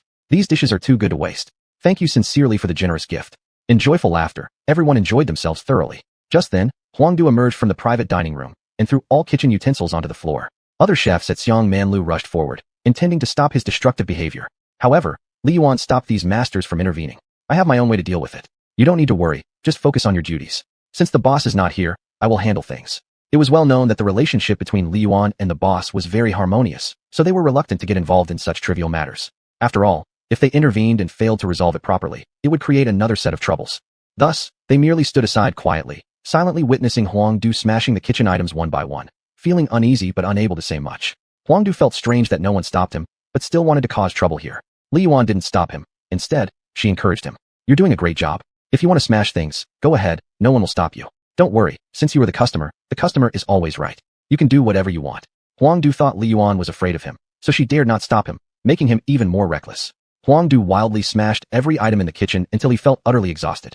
He then halted his brutal hands and slowly sat down on a nearby chair to rest. Just at that moment, he saw Li Yuan carrying a delicate little calculator towards him, intently pressing the keys. This confused Huang Du. He didn't understand what she was doing. Then his bad temper flared up again, and he couldn't help but harshly ask a question. Hey, what exactly are you doing? What are you typing on that old calculator in front of me? Do you know how annoyed I am right now? Be careful, or I might hit you. Hold your horses. I'm calculating the cost of the damaged items and the food together. After that, you can pay for everything at once. What? Wasn't it supposed to be you paying? How did it turn out to be me paying? I don't have any money. Isn't it usually you who pays? Li Yuan let out a cold laugh. After enduring for so long, she had finally waited for this moment, so she wouldn't back down. Chapter 117. Are the police actually here for unpaid bills? Why should I pay? We have nothing to do with each other anymore. We've already broken up, so don't act all high and mighty. With an imposing manner, Li Yuan warned, if you don't settle these payments today, you won't be leaving here. There are so many people witnessing this. How dare you try to dodge the responsibility? Huang Du was cursing under his breath, wishing he could punch Li Yuan in the face. You vile woman, I didn't expect you to outwit me like this. If you don't get your lesson, you won't know your own name. As Huang Du was about to throw a punch, Li Yuan lifted her face and offered herself to him, as if inviting him to strike. If you still want to hit me, go ahead. I'll just report it and call the police on you. It was the first time Li Yuan had been this defiant, which left Huang Du disoriented and at a loss. Seeing so many people in the restaurant, Huang Du didn't dare to attack. The next second, he decided to try skipping out without paying. The amount of money involved was significant, and if he paid, he would barely have any money left in his pocket. He wasn't willing to return to the days of going hungry. However, suddenly, a group of policemen rushed into the restaurant, surprising Huang Du greatly. Huang Du was forced back inside the restaurant. Officer Li asked, I heard someone reported that there's a person refusing to pay after eating here. Where's the restaurant owner? Grasping Huang Du, Li Yuan stepped forward to report him. Officer, the boss isn't here, but I'll take charge. Police officer, he also didn't pay, not only smashing everything in our kitchen but also forcing us to give a dish to customers without charge. Officer Li looked skeptically at Huang Du and questioned, is what she's saying true? Seeing the police, Huang Du no longer dared to act brazenly, and his demeanor softened instantly, as if he were a completely different person. Officer, they're lying. It's my girlfriend who's being unreasonable. Sorry for troubling you unnecessarily. She needs a lesson, and once I calm her down, everything will be fine. Are you two really a couple? Tears streamed from Li Yuan's eyes, her heart unwilling to have anything more to do with Huang Du, so she resolved to seek help from the police. Officer, I have absolutely no relationship with him. I don't want to be his girlfriend. He always abuses me and forces me to give him money. Please, help me. Officer Li realized the seriousness of the matter if what Li Yuan said was true, so he warned her. You should know what you're saying. If you're not a couple, this is a legal matter. If this is just a playful argument between lovers, I advise you to think carefully before speaking. Li Yuan tried to explain, but was interrupted by Huang Du. Officer, she is my girlfriend. Don't believe her words. We've been together for years, and she even has a mole on her hip. If she didn't want to be my girlfriend, why did she give me money and sleep with me? Even if it was forced once or twice, it wouldn't continue for years. The officer found some sense in what Huang Du said, so he mediated. If you two are angry at each other, just talk it out. Why involve the police? Honestly, it's a waste of our time running here for nothing. Li Yuan desperately shook her head trying to explain, but Huang Du cut her off again. Officer Li noticed that Li Yuan seemed to have something she wanted to say. Why are you interrupting? Let the woman speak. If what she says isn't true, then you need to come with us to the station. Huang Du, you despicable man. How dare you humiliate me publicly? Officer, please help me. I'm not his girlfriend. We broke up already. Officers, please help me. He keeps harassing me, and I can't handle it. And when I don't give him money, he beats me. The officer understood that this issue was much more complex than what the man had described, so he decided to push for an investigation. Then, you'd better cooperate with us and go to the police station for questioning. You'll be released if everything checks out. But first, you need to settle these outstanding payments. There was no way for Huang Du to escape since the restaurant had surveillance footage. But I don't have the money. My girlfriend used to provide for me. So shouldn't the bill be settled by the girlfriend? Young man, look at yourself. You have hands and feet. Why don't you work? Stealing from your girlfriend is illegal. Stop taking others' money casually. Pay the bill immediately and follow us to the police station for investigation. But officers, I truly don't have the money. Even if I lose my life here, I couldn't produce it. Stop talking nonsense. All my money has been taken by you. You must have a lot of money left. Hand over the money quickly. How dare you lie in front of the police? Huang Du watched helplessly as the money he had barely managed to save was forcibly taken out. Reluctantly, Huang Du threw the money at Li Yuan, and it scattered all over the floor. He mumbled under his breath. Here, take it all. You'll pay for this, you slut. I will definitely teach you a lesson so that you know dogs should listen. Seeing the money scattered all over the floor, Li Yuan gritted her teeth and asked the restaurant staff to help pick up the bills. To her surprise, there was much more money than expected. Huang Du looked smug and said, So what? I deliberately gave you more notes. Did you count them? Give me back the change quickly. Li Yuan suppressed her disgust and whispered something to the chef. The chef's eyes lit up and immediately went outside to prepare something. Huang Du was confused. What? I want to see how you plan to give me my change. Not long after, the chef returned with a mysterious black bag, which felt heavy, and entered the restaurant. The chef handed the black bag to Li Yuan. It's ready. We can return the change now. Li Yuan smirked and tipped the black bag upside down, scattering its contents on the floor, coins of 1 cent each. All right, here's your change. This came as a great shock to Huang Du. He hadn't expected that while trying to humiliate her, he had ended up hurting himself much more. After all, he had no money left in his pocket now. Grudgingly, he knelt down and picked up the coins, looking like a complete clown. Li Yuan couldn't help but grin. She finally got her revenge on Huang Du, feeling an immense sense of satisfaction. She would gradually reclaim everything from him and make him pay for his actions. After struggling to collect all the coins, Huang Du was fuming. Li Yuan whispered into his ear, I was just playing with you. Now go ahead and follow the police. Chapter 118, Xuanhuan betrays Huang Du. This incident enraged Huang Du significantly, causing his temper to flare, but he could do nothing about it. Huang Du had no choice but to be taken by the police for investigation. After the police completed their investigation, due to a lack of solid evidence from Li Yuan, Huang Du was released. However, Huang Du was unaware that Li Yuan had discovered his relationship with xuanhuan. Naturally, Li Yuan had no defenses against him. In the supermarket, xuanhuan was busy attracting customers. She had heard about Huang Du's embarrassing situation in the restaurant and detested him thoroughly. She thought that Huang Du had run out of money and wanted to find a new sugar daddy who could offer her luxury and comfort. Unexpectedly, at this time, Li Yuanfan disguised himself as a passerby and walked in. His attire exuded wealth. Ru Wenwen gazed at him approvingly, deciding secretly to strike up a conversation with him, hoping to gain wealth from him. Just as they say, speak of the devil and he shall appear. Ru Wenwen felt her luck was through the roof as she came across a rich man. Little brother, what would you like to buy? Would you like me to guide you around? I can offer you the best discount. Wenwen's words and actions highlighted her well-proportioned figure. She longed to display more charm in an atmosphere full of allure, showcasing her curves. She hoped to catch Li Yuanfan's attention. However, Li Yuanfan instantly recognized Ru Wenwen. This woman actively chatting him up was the target given to him by his elder brother. Li Yuanfan glanced at Wenwen without any reservation and touched her cheek, making her feel slightly awkward. Still, for the sake of money, she gritted her teeth and displayed her graceful posture, distinguishing herself. Li Yuanfan whispered something into her ear, inviting her to meet tonight at the hotel. Jinmei Grand Hotel, see you there. You know, there will be surprises waiting for you. Li Yuanfan gave her a deep look before turning and leaving. This glance made Ru Wenwen speculate wildly, as if there were hidden messages implying some sort of surprise awaiting him later tonight. Could it be that he is offering a generous reward? This anticipation started to rise within Wenwen. Out of curiosity, she decided to go to Jinmei Grand Hotel to meet with Li Yuanfan and discuss this mysterious invitation. However, this scene did not escape the watchful eyes of Huang Du, who was observing everything unfold. Privately, Huang Du planned to secretly prevent Ru Wenwen from going to the hotel, so he tried to persuade her not to go. We previously agreed that once we have money, we'd abandon thoughts of being with others, right? Didn't you tell me that you only like me? I said I like you, but that doesn't stop me from liking other people's money, and that cheap bastard didn't give you any money either. Why should I stay just with you now? Huang Du struggled to believe, as Ru Wenwen had spoken, that they were supposed to pledge their lives to each other, but unexpectedly, Ru Wenwen betrayed him first. Don't you love me anymore just because I don't have money? What about all those promises then? Ru Wenwen looked at him like he was stupid, thinking there was something wrong with his brain, mocking him. Now that you're broke, who will still love you? Don't you also just like my body, and I don't want to sleep with you anymore? It's as simple as that.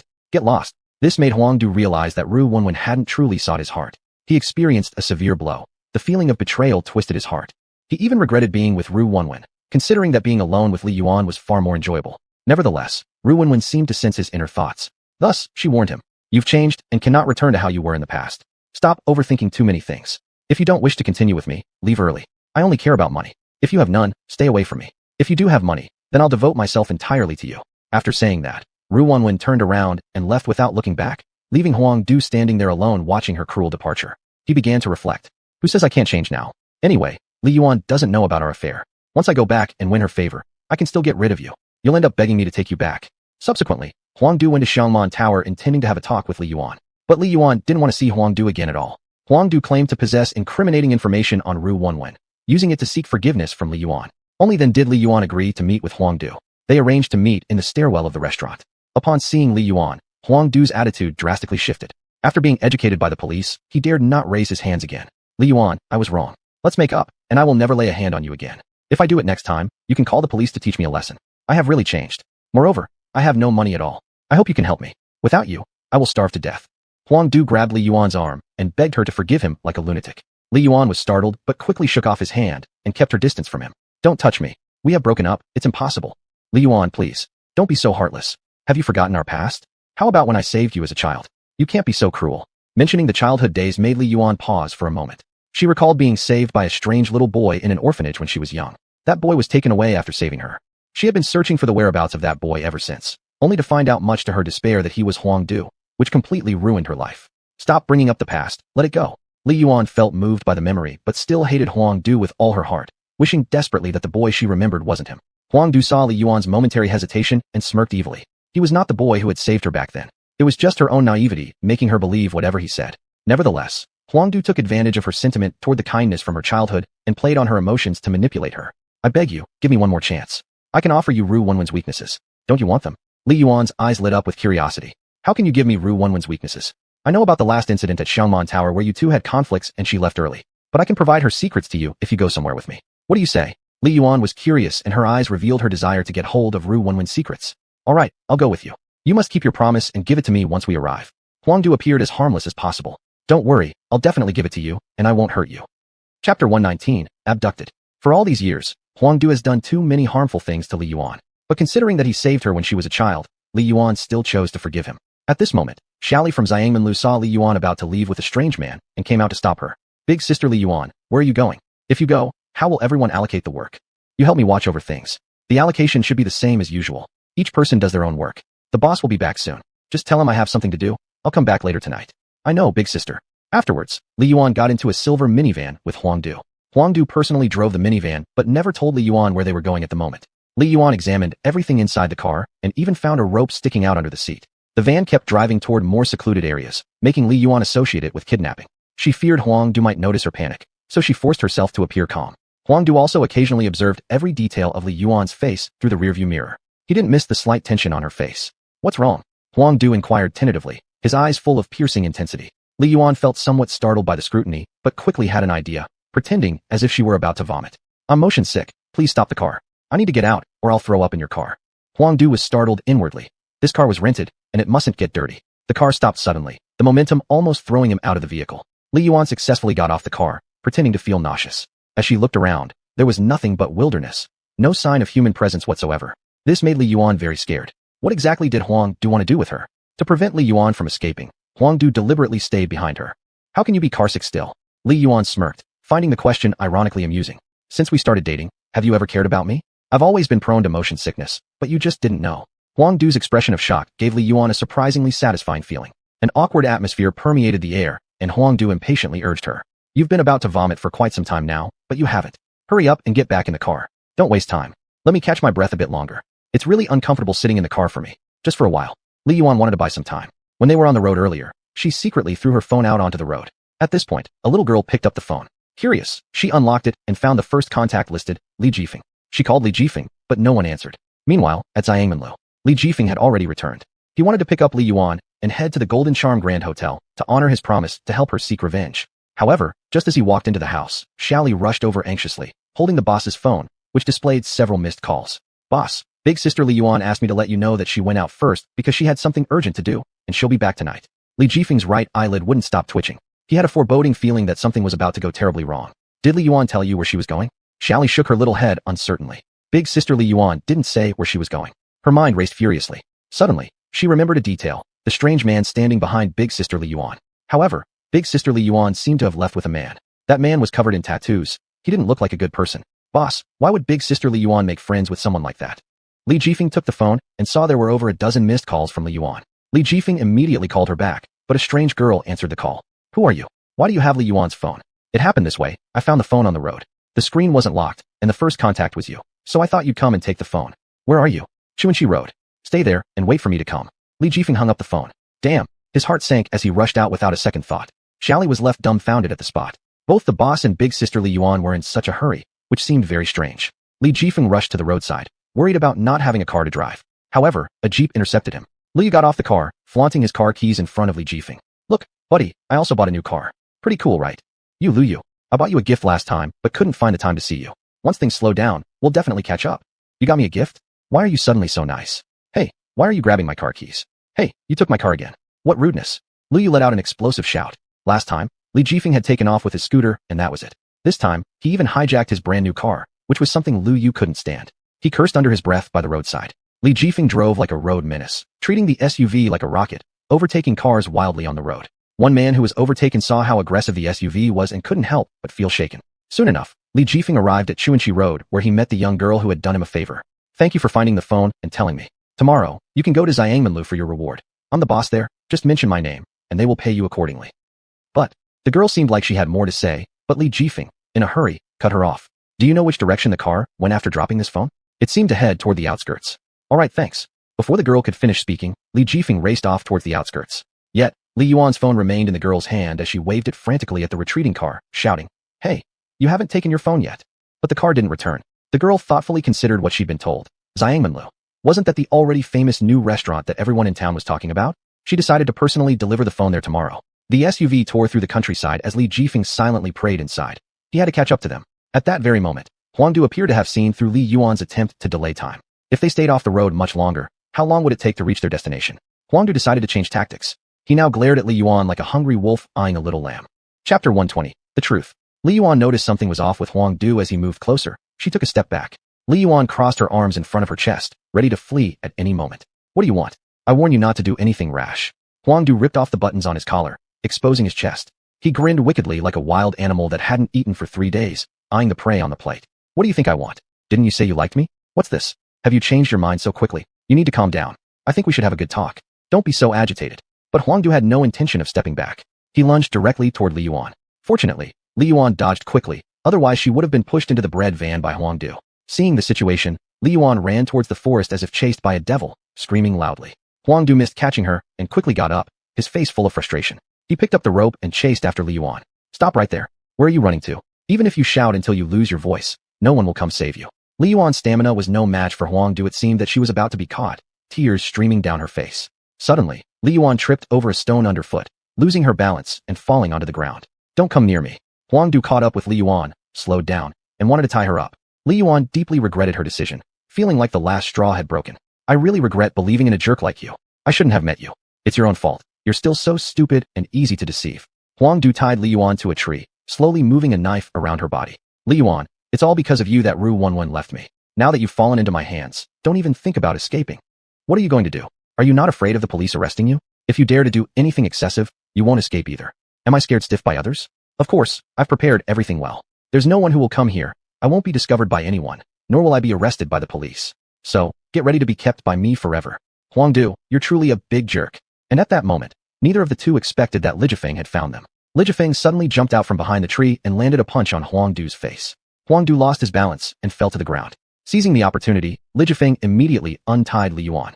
Huangdu wiped the blood from the corner of his mouth, with a look filled with ferocity. Li Jifeng, is it you again? Why are you always meddling wherever you go?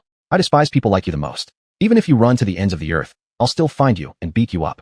Huangdu burst into laughter suddenly, as if he'd anticipated it all along, showing no fear at all. Why are you laughing? Do you think I would just let you find me? In fact, I realized it long ago. Come out already. From another direction, a group of men walked over. Each of them had strange tattoos on their bodies, and they were also holding sticks, obviously hoodlums. Huangdu quickly got up from the ground, standing at the front of these people, arrogantly challenging Li Jifeng. I thought you wouldn't come, but you ended up falling for it. In fact, I was waiting for you. Li Yuan gritted her teeth. Huangdu, I thought you would change, but I never expected you to remain so malicious. Huangdu didn't care about Li Yuan's thoughts because he had never cared about her at all from the very beginning. Dating was merely his way of using Li Yuan as his money tree. If that's the case, then I'll tell you a truth. I wasn't actually the little boy who saved you years ago. I just thought you were gullible, and whatever I said, you believed. For all these years, you've been giving me money. What a great experience. Huangdu wanted to see the painful expression on Li Yuan's face when she discovered the truth after being toyed with by him, which gave him secret pleasure. Li Yuan looked at Huangdu incredulously. No, what you said is all lies. How could you not be the little boy who saved me back then? Then where did your token come from? Are you talking about this broken sachet? I found it in front of the xuanhuan pharmacy. I didn't expect to bump into you, so I went along with the plan, intending to use you. And now, I want to use you one last time, betting your life for xuanhuan's return to me. Li Yuan shook her head in pain, unwilling to believe the authenticity of what Huangdu said. No, you're lying to me. You were the little boy who saved me years ago. Otherwise, how could you have so easily found this sachet and encountered me? Do whatever you want to believe, but it doesn't matter to me. I can finally throw away this broken sachet. Huangdu casually tossed the sachet aside, but Li Yuan immediately ran over and picked it up as if it were a treasure. Li Yuan remembered Huang Sha's pharmacy well. She had once doubted whether Huang Sha was the boy who had saved her. He told her he had also met a little girl when he was young and had saved her life. At that time, Li Yuan should have guessed that the little boy who saved her would be him. Li Yuan felt tormented inside. She had thought she had found the little boy from years ago, but instead, she had been kind to someone else all these years. She didn't feel worthy enough for Huang Sha, and if they ever met again, would he think less of her? How could you deceive me like this for so many years? Huangdu, don't your conscience bother you at all? Huangdu looked completely relaxed and wasn't affected by any of these words. Today, I will ensure neither of you will find your resting place. With firm determination, Li Yuan stood up. You must not do this. We won't let your wishes come true. Li Jifeng shielded Li Yuan behind him and whispered, Li Yuan, when we start fighting, run away immediately and head to Jimei Hotel to find a man named Lin Yuan Fan. What about you? How can you fight all of them alone if I leave? Li Yuan was worried and didn't want to go. Don't worry about me. I can handle it. This number of people is no challenge for me. But, Li Jifeng noticed Li Yuan's hesitation. If you stay here, I'll have to protect you, which makes it harder for me. Go to Jimei Hotel and you'll know. I've done what I promised before. Li Yuan was confused and didn't understand what Li Jifeng meant, but in order not to trouble him further, she agreed to follow his plan. Seeing Li Yuan attempting to escape, Huangdu shouted, Go after her immediately. Chapter 121. You are the big brother of the Poison Dragon Gang. Your opponent is me. Li Jifeng stood alone in front of these people. He rolled up his sleeves and took a fighting stance. To beat you all, I'm enough. You have quite a mouth. Do you think you can fight all of us with just yourself? Do you even know who Brother Long is? He alone could beat you to pieces. Huangdu then suddenly behaved like a sycophant, introducing Brother Long from behind. Brother Long was wearing a black tight suit, with a long scar on his face. The little hooligans around him were all his brothers, following him here to help Huang Du, to teach Li Jifeng a lesson. I want to see which blind fool dares to oppose my brothers. Li Jifeng was not intimidated by their overwhelming momentum. He remained calm with his hands in his pockets. Oh, who is it? I'm so scared. Huang Du knew that Li Jifeng was intentionally mocking them, so he solemnly introduced them. You'd better open your dog eyes wide. This is Brother Long, one of the 5 leaders of the Poison Dragon Gang. Oh, just one of the 5 leaders of the Poison Dragon Gang. I thought it would be something extraordinary. Li Jifeng chuckled, finding Huang Du somewhat funny but still kept his identity hidden, watching their performance. Huang Du's face turned grim. He was growing angry, emphasizing Brother Long's status.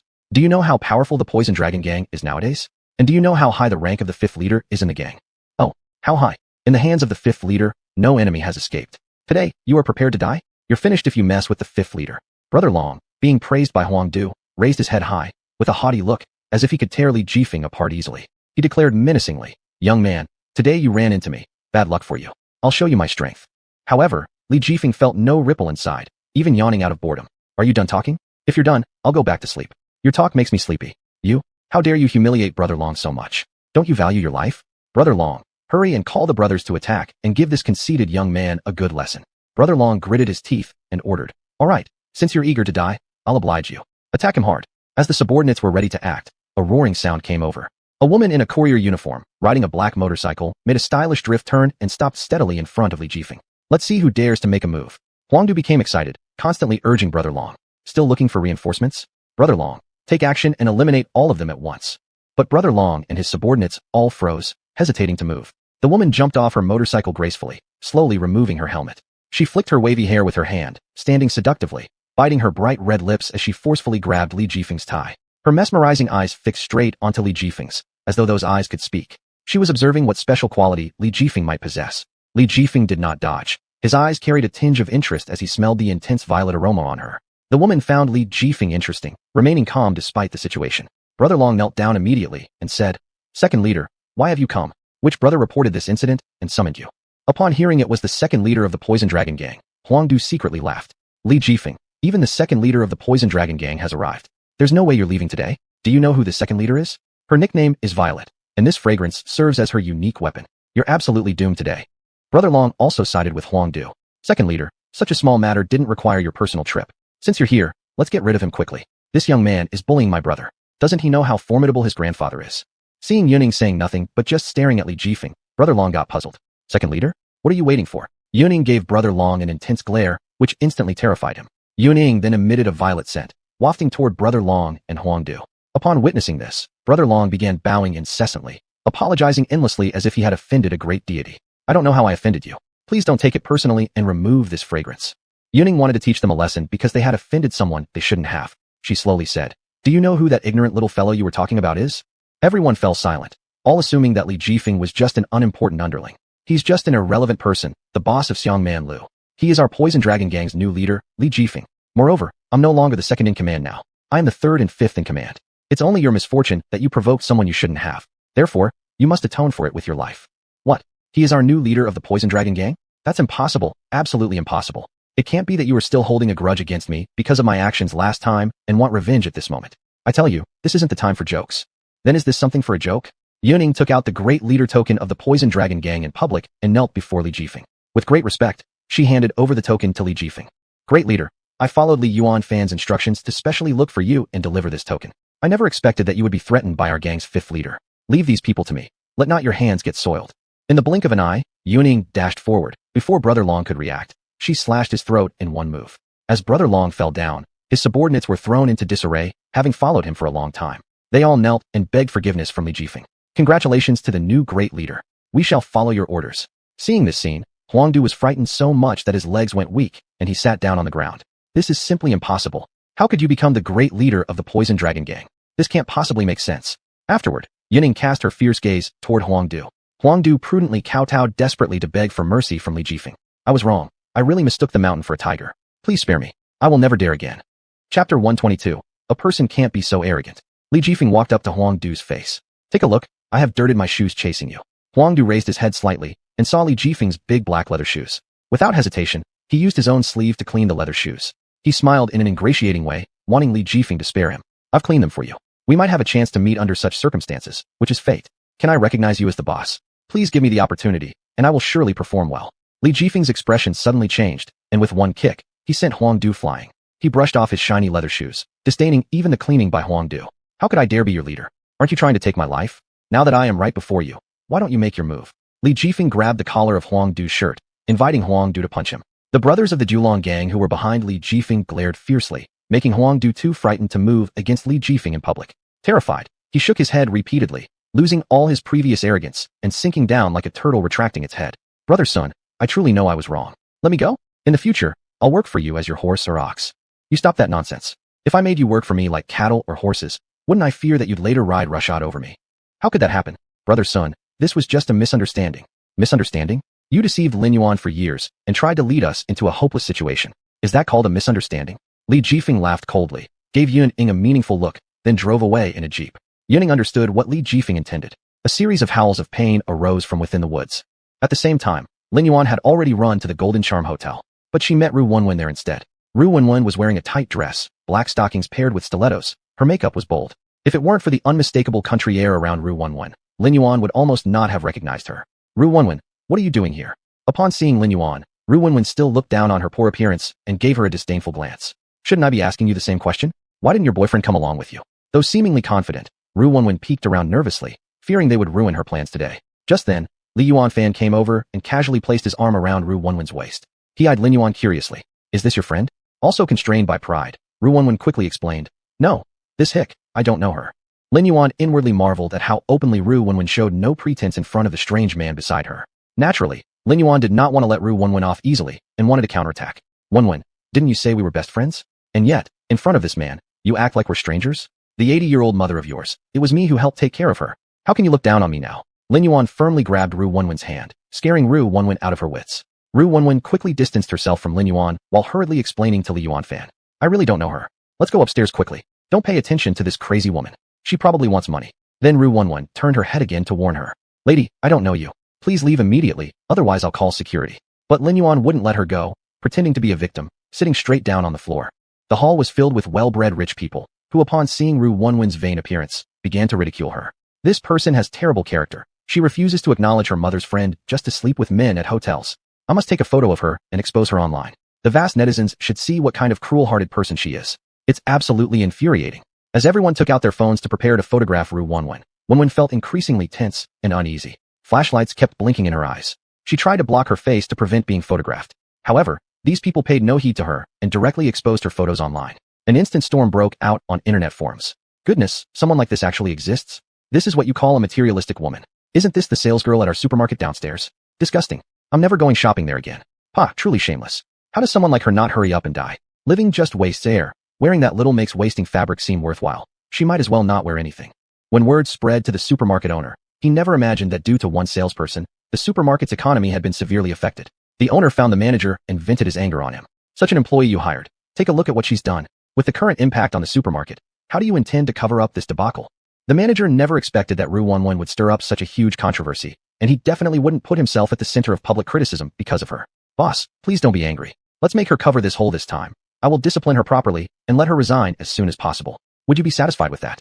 The boss had no other choice, so he could only go along with what the manager suggested. After the boss left, the manager called Ru Wenwen to come to the supermarket once. At the Golden Charm Hotel lobby, Ru Wenwen was already being watched by many people, and it was not proper to continue staying with Li Yuanfan, so she covered her face and ran away. Lin Yuan saw the plan succeed and gave a smug smile. Li Yuanfan watched all this unfold and found this girl quite interesting. Just when Li Yuanfan wanted to ask for her name, they were separated in the crowd. By the time he looked again, she was gone. At this point, Ru Wenwen had hurriedly arrived at the supermarket. She hadn't even changed out of her clothes from earlier. When the manager saw Ru Wenwen wearing such an outfit into the supermarket, his temper flared up immediately. He took Ru Wenwen to the staircase corner to have a private conversation out of the public spotlight. How dare you still wear this kind of clothing to the supermarket? You're too bold. What's wrong with what I'm wearing? It's my right to dress freely. Why are so many people looking at me as soon as I entered the supermarket? Are you still unaware of what has happened? Your little affair at the Golden Charm Hotel has been exposed, and yet you still dare to show up like this. What were you thinking? I can't help you this time. And frankly, I might not be safe myself either. The manager realized that Ru Wenwen still didn't understand what he was talking about. So he directly pulled up the forum posts related to Ru Wenwen and showed them to her. Take a good look at yourself and think about what you've done. You've incited such public outrage, bringing significant damage to the supermarket. This isn't my decision to fire you. It's the boss who wants to fire you. Chapter 123, Extortion. Ru Wenwen was scrolling through every post on the forum, all of which were filled with abuse toward her. How can this woman be so morally corrupt? She's disgracing the entire country. Who would have thought this supermarket would hire someone like her? This supermarket must be no good either. Everyone should avoid buying anything from this supermarket. As long as this woman doesn't resign, don't shop there. Does anyone know where she lives? I'd love to give her a beating. For the first time, xuanhuan was exposed to such severe cyberbullying, and her poor mental resilience caused her hands to tremble in anger. All the insults she endured now were due to Li Yuan's accusations. When the manager saw xuanhuan completely deflated, he gave her some advice. If you know what's good for you, gather your things and leave right away. Don't let us see you again. Xuanhuan knew that quitting here would be due to this scandal, leaving her unemployed. She had already cut off her source of income from Huang Du's schemes and didn't want to lose her sole source of legitimate income. She tugged down her shirt, hoping to gain another opportunity from the manager. Manager, please, give me one more chance. This job is very important to me. Please don't make me leave, okay? I'll do whatever you ask. The manager found this desperate woman uninteresting at the moment, slapped her, and wanted her to calm down. Not even a dog would spare you a glance. Go away quickly. Don't get in my way. If you leak our affairs, don't blame me for retaliating. After speaking, the manager left. Xuanhuan sat on the ground in despair, as if the sky had suddenly collapsed. She hadn't expected this matter to become so serious, affecting her work. She deeply hated Li Yuan inside. It was because of her that she lost her job and dignity. She cursed in her heart. Li Yuan, you shameless woman. It's because of you that I've lost my job and dignity. It's all because of you. I won't let you succeed. I'll live beautifully and make you pay the price. Then, she suddenly remembered Li Yuanfan, realizing he was her last hope. Thus, she made a call to Li Yuanfan with renewed hope. Xuanhuan was nervous enough to chew her nails while making the call, wondering if he'd answer after she abandoned him before. Unexpectedly, the phone connected. Surprisingly, Xuanhuan deliberately raised her voice and said, "Brother, I want to see you." However, Li Yuanfan wasn't as eager anymore, his tone slightly melancholic. "You left me all alone. Why are you calling me now?" Xuanhuan clenched her hands and began sweet-talking stiffly. "Brother, I just happened to have something urgent, but I will make up for it in person, alright?" Li Yuanfan chuckled and counter-asked, "Oh really? How exactly do you plan to make up for it? Ordinary apologies won't cut it with me." Xuanhuan picked up the hint immediately and readily agreed. "Brother, rest assured. Whatever you want, I'll go along with." "Alright then, 7 o'clock tomorrow evening. Kong Lu Gymnasium, we can't miss each other." "Okay, brother." She was determined to seize this lifeline and desperately climb back to safety. Unbeknownst to her, the forum posts were concocted by Li Yuanfan's underlings, and the supermarket boss was also contacted by people working for Li Yuanfan. Subsequently, Li Yuanfan called Li Jifeng. "Big brother, where are you? Everything's going smoothly on my end. Yuning should have handed over the token to you already, right? I'm surprised how efficient you are, thanks this time. Oh, by the way, I sent Li Yuan to find you at the hotel. Did you see her?" Li Yuanfan fell silent for a moment, instantly guessing that the interesting woman was probably Li Yuan. So she's Li Yuan. She's truly an intriguing young lady. What are you thinking about? That girl has someone special in her heart. Huangyan Pharmacy owner. Don't you dare have any thoughts about her. Li Yuanfan was startled and thought, Huangyan Pharmacy? Isn't that part of my family business? But he didn't recognize Li Yuan. Suddenly, a clang came from the other end, and Li Jifeng clicked his tongue. "We'll talk later, something just came up that needs addressing. Big brother, let me know if you need help." Li Jifeng hung up, stepped out of the car, only to see a dirty old man lying on the ground in front of the car. The old man was rolling around, emitting groaning sounds. "It hurts so much. I'm dying of pain." Frowning, Li Jifeng felt today was extremely unlucky, never expecting to encounter this kind of situation again. "Old man, are you alright? Where are you hurt?" Li Jifeng approached to check the old man's condition. The old man clutched his left leg and cried out, "Ouch, my right leg hurts so much. It's killing me." "Old man, you're holding your left leg." The old man then started clutching his right leg. "Ouch. Anyway, you have to compensate me today. I won't get up unless you pay." It was obvious that this old man was faking an injury, but Li Jifeng wasn't scared of being scammed like this. He pulled the old man and insisted on taking him to the hospital. "Old man, if you're injured, I'll accompany you to the hospital for a checkup. We'll do the most expensive tests, and I don't mind paying for them. But if you dare to deceive me, not only will you reimburse me for the examination fees, but you'll also go to the police station for some tea. How about that?" The old man looked surprised and waved his hands quickly. "No need for the trouble. You seem pretty busy, and judging by the car you drive, you look wealthy. Just give me 2,000 yuan to settle it privately." "That can't be done. This is a matter concerning someone's life, so no matter how busy I am, I must take you to see a doctor," Li Jifeng said as he tried to pull the old man up to drag him towards the car. And just like that, the old man recovered, his legs fine as ever, and fled immediately. Li Jifeng chuckled bitterly. This level of scamming is all he had left from what we used to do. I wonder how he even mustered the courage to extort money from me. Afterward, Li Jifeng got into his car and drove directly to Lu Yu's place. He arrived just in time as Lu Yu was getting home and hadn't yet entered when they met. "Lu Yu, where have you been? I've come to return your car. Thank you for letting me borrow it." Lu Yu took the car keys with evident fatigue and resentment all over him. "You think I'd let you use my car willingly? I walked back after you stole it. And now you have the audacity to bring it up." Lu Yu grumbled, but it was as if Li Jifeng was immune to all of it. He casually cleared his ears and walked into the house without a care. "Hey, are you even listening to me? Also, remember the electric scooter from last time? You haven't returned that either." Li Jifeng sighed. "I knew you'd say that. So I've prepared a bank card for you. Spend the money inside as you wish. Chapter 124. The Taste of Childhood Memories. When Lu Yu saw the bank card, he was greatly surprised. How much money is in here? Enough to buy my e-scooter. It's enough for 10 of your e-scooters. Really? Li Jifeng, you're really being a good friend. Why are you suddenly so nice to me? Are you hiding something from me? Li Jifeng feigned crying, looking pitiful, and said, I consider you a good brother, wanting to share happiness and hardship together. But what do you think of me that you don't even trust me on this? Lu Yu shook his head quickly, took the bank card, and hugged Li Jifeng. How could I not trust you? I've always thought of you. We haven't had a good catch-up in a long time. Tonight, we won't return until drunk, and I'll treat. Li Jifeng became excited instantly, exclaiming, That's great. Let's go to our old favorite barbecue stall again. I've missed it so much. Every time we used to play finger-guessing games, you'd always lose to me. Let's see if you'll lose again this time. Pouting, Lu Yu angrily said, Li Jifeng, you're still as annoying as ever after all this time. Laughing, the two came to an old barbecue stall. The owner of the barbecue stall had become a frail, elderly grandmother. It seemed she recognized Li Jifeng and Lu Yu, welcoming them like when they were kids. You've come. It's been such a long time. Is it the usual set? Li Jifeng and Lu Yu looked at each other and didn't expect the grandma to remember them, which touched them deeply. Yes, we miss you, so we specially came to taste the long-missed flavors.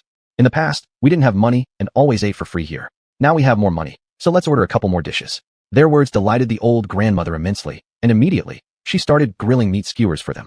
Nothing about the place had changed significantly, just a few simple tables and a basic barbecue stove remained. The old grandma was grilling while also boiling noodles. As children, they loved eating here most. Every detail felt novel back then. Now coming here again, they found they didn't feel the same excitement anymore. Everything seemed weathered, and the tables appeared smaller. It wasn't that the tables had changed, it was them who grew taller and bigger. Do you remember what we used to order? Asked Lu Yu. Without any hesitation, Li Jifeng answered directly. It was a deep memory, unforgettable forever. Of course, a bowl of scallion oil noodles where grandma would perfectly garnish exactly 10 green onion flowers. And grandma's handmade grilled meat skewers, these are the standard items. Any local just has to mention usual set, and grandma knows how many people and how big their appetite are to serve accordingly. Talking about this, grandma had already prepared their meal and brought it over. I remember you too. When you were little, you were so mischievous. I never expected you'd come back to take care of my business. So this meal today is on me, no charge.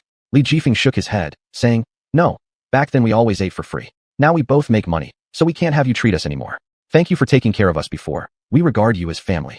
Grandma smiled happily. With you remembering me, I have no regrets. Watching you grow up feels wonderful. Both immediately teared up. They instinctively counted the scallion leaves in the bowl. There were 10 perfect ones again. Biting into a meat skewer, the rich scent of meat combined with cumin powder exploded in their mouths. The familiar flavor immediately brought back childhood memories. This was their favorite food back then, but as adults, the taste might not be as satisfying, yet they ate for the nostalgia. Devouring everything on the table, they placed 200 yuan and snuck away. They knew grandma wouldn't accept the payment, so they simply dropped it and left. When grandma came out, they were already gone. A meal worth 20 yuan had turned into 200 yuan. Sighing, grandma remarked, Back then, I treated you to a 20 yuan meal. Now you give me 200 yuan. The children in the alley have grown up, and I'm truly getting old. After the meal, Lu Yu insisted on dragging Li Jifeng to sing at a KTV until they were satisfied. Jifeng, when we were young and had no money, we always wanted to come here to play. Now that we've grown up, let's enjoy ourselves fully. There's really nothing I can do with you. Walking into the KTV, a waiter approached to serve them. How many guests are there? Do you have a membership card? What kind of private room do you need? Lu Yu slammed the bank card on the table and said, Get us the most luxurious one. Bring us the best everything and find 2 singing companions. Li Jifeng was surprised and quickly pulled the impulsive Lu Yu. Anything else is fine, but no need for singing companions. Lu Yu shrugged off Li Jifeng's hand and said, Do you consider me your buddy or not? Today, we'll have a real good time. It's all settled. The waiter, noticing how wealthy these two seemed, immediately perked up and eagerly welcomed them. All right, I'll show you to our most luxurious suite right away. The waiter led them to the top-notch private room, where every conceivable amenity was present, the decoration lavish, and each corner brimming with high-tech elements. Afterward, the waiter called in a line of women, each with distinct looks and varying styles. Lu Yu instantly picked out a conservatively dressed, sweet-looking young girl. You there, Jifeng, you should choose one too. Otherwise, wouldn't it be boring if only the two of us sang? Li Jifeng didn't want to ruin Lu Yu's fun, considering how many times Lu Yu had helped him in the past. So Li Jifeng casually pointed at one of the women, not expecting to pick such a stunning beauty with fiery red lips. The woman immediately sat next to Li Jifeng, grabbing his arm. Brother, what song would you like me to sing for you? I can both sing and dance. Uncomfortable, Li Jifeng tried to keep some distance. Anything goes. Maybe just start with a hot dance. Mostly, Li Jifeng just wanted the woman to stay further away from him. Lu Yu excitedly cheered. Excellent. Dance, I want to see you dance. Meanwhile, the girl beside Lu Yu fed him fruit. Seeing everyone cheering on, the woman stood up, pulled off her coat revealing a tiny strapless top, and began a sizzling dance on stage. The lights dazzled across the entire room, and the music reverberated through everyone's hearts inside. Lu Yu watched passionately, constantly screaming and cheering the woman on. Amidst the chaotic scene, Li Jifeng secretly slipped away to the restroom for some fresh air. He couldn't stand it any longer, watching Lu Yu having so much fun with the two women. Thus, Li Jifeng quietly left the KTV. Chapter 125, Distant Cousin. Li Jifeng had just reached his doorstep when he heard the commotion inside the house. Who are you? Why do you come to other people's houses? You'd better get out right now. On what basis should I leave? If anyone's leaving, it should be you. It was the voices of two women. Has my mother returned and is arguing with Li Yuan? Mother doesn't know about Li Yuan yet. Li Jifeng quickly entered the room, intending to mediate. Instead, he saw a strange woman sitting on the sofa. She wore her hair in a high ponytail, and she was dressed in ripped jeans and dotted shoes, with garishly thick makeup covering her face. As if she were at home, she casually picked up snacks from the coffee table, tasted them, and then without hesitation tossed the half-empty bag of snacks onto the floor because they didn't meet her taste. Finally, Li Jifeng returned, and Li Yuan rushed over breathlessly, pointing angrily at the woman on the sofa, full of resentment. Jifeng Ji, you're finally back. Look at this girl, it's absurd. The moment she walked in, she started eating our food. Li Jifeng consoled Li Yuan. Don't be upset, I'll handle this. It won't do to ruin your health over it. Then, Li Jifeng carefully observed the woman's appearance. Beneath the crude foundation lay fair skin. Without makeup, she probably would have looked quite good. Little girl, are you sure you haven't come to the wrong house? Eating someone else's things isn't very polite.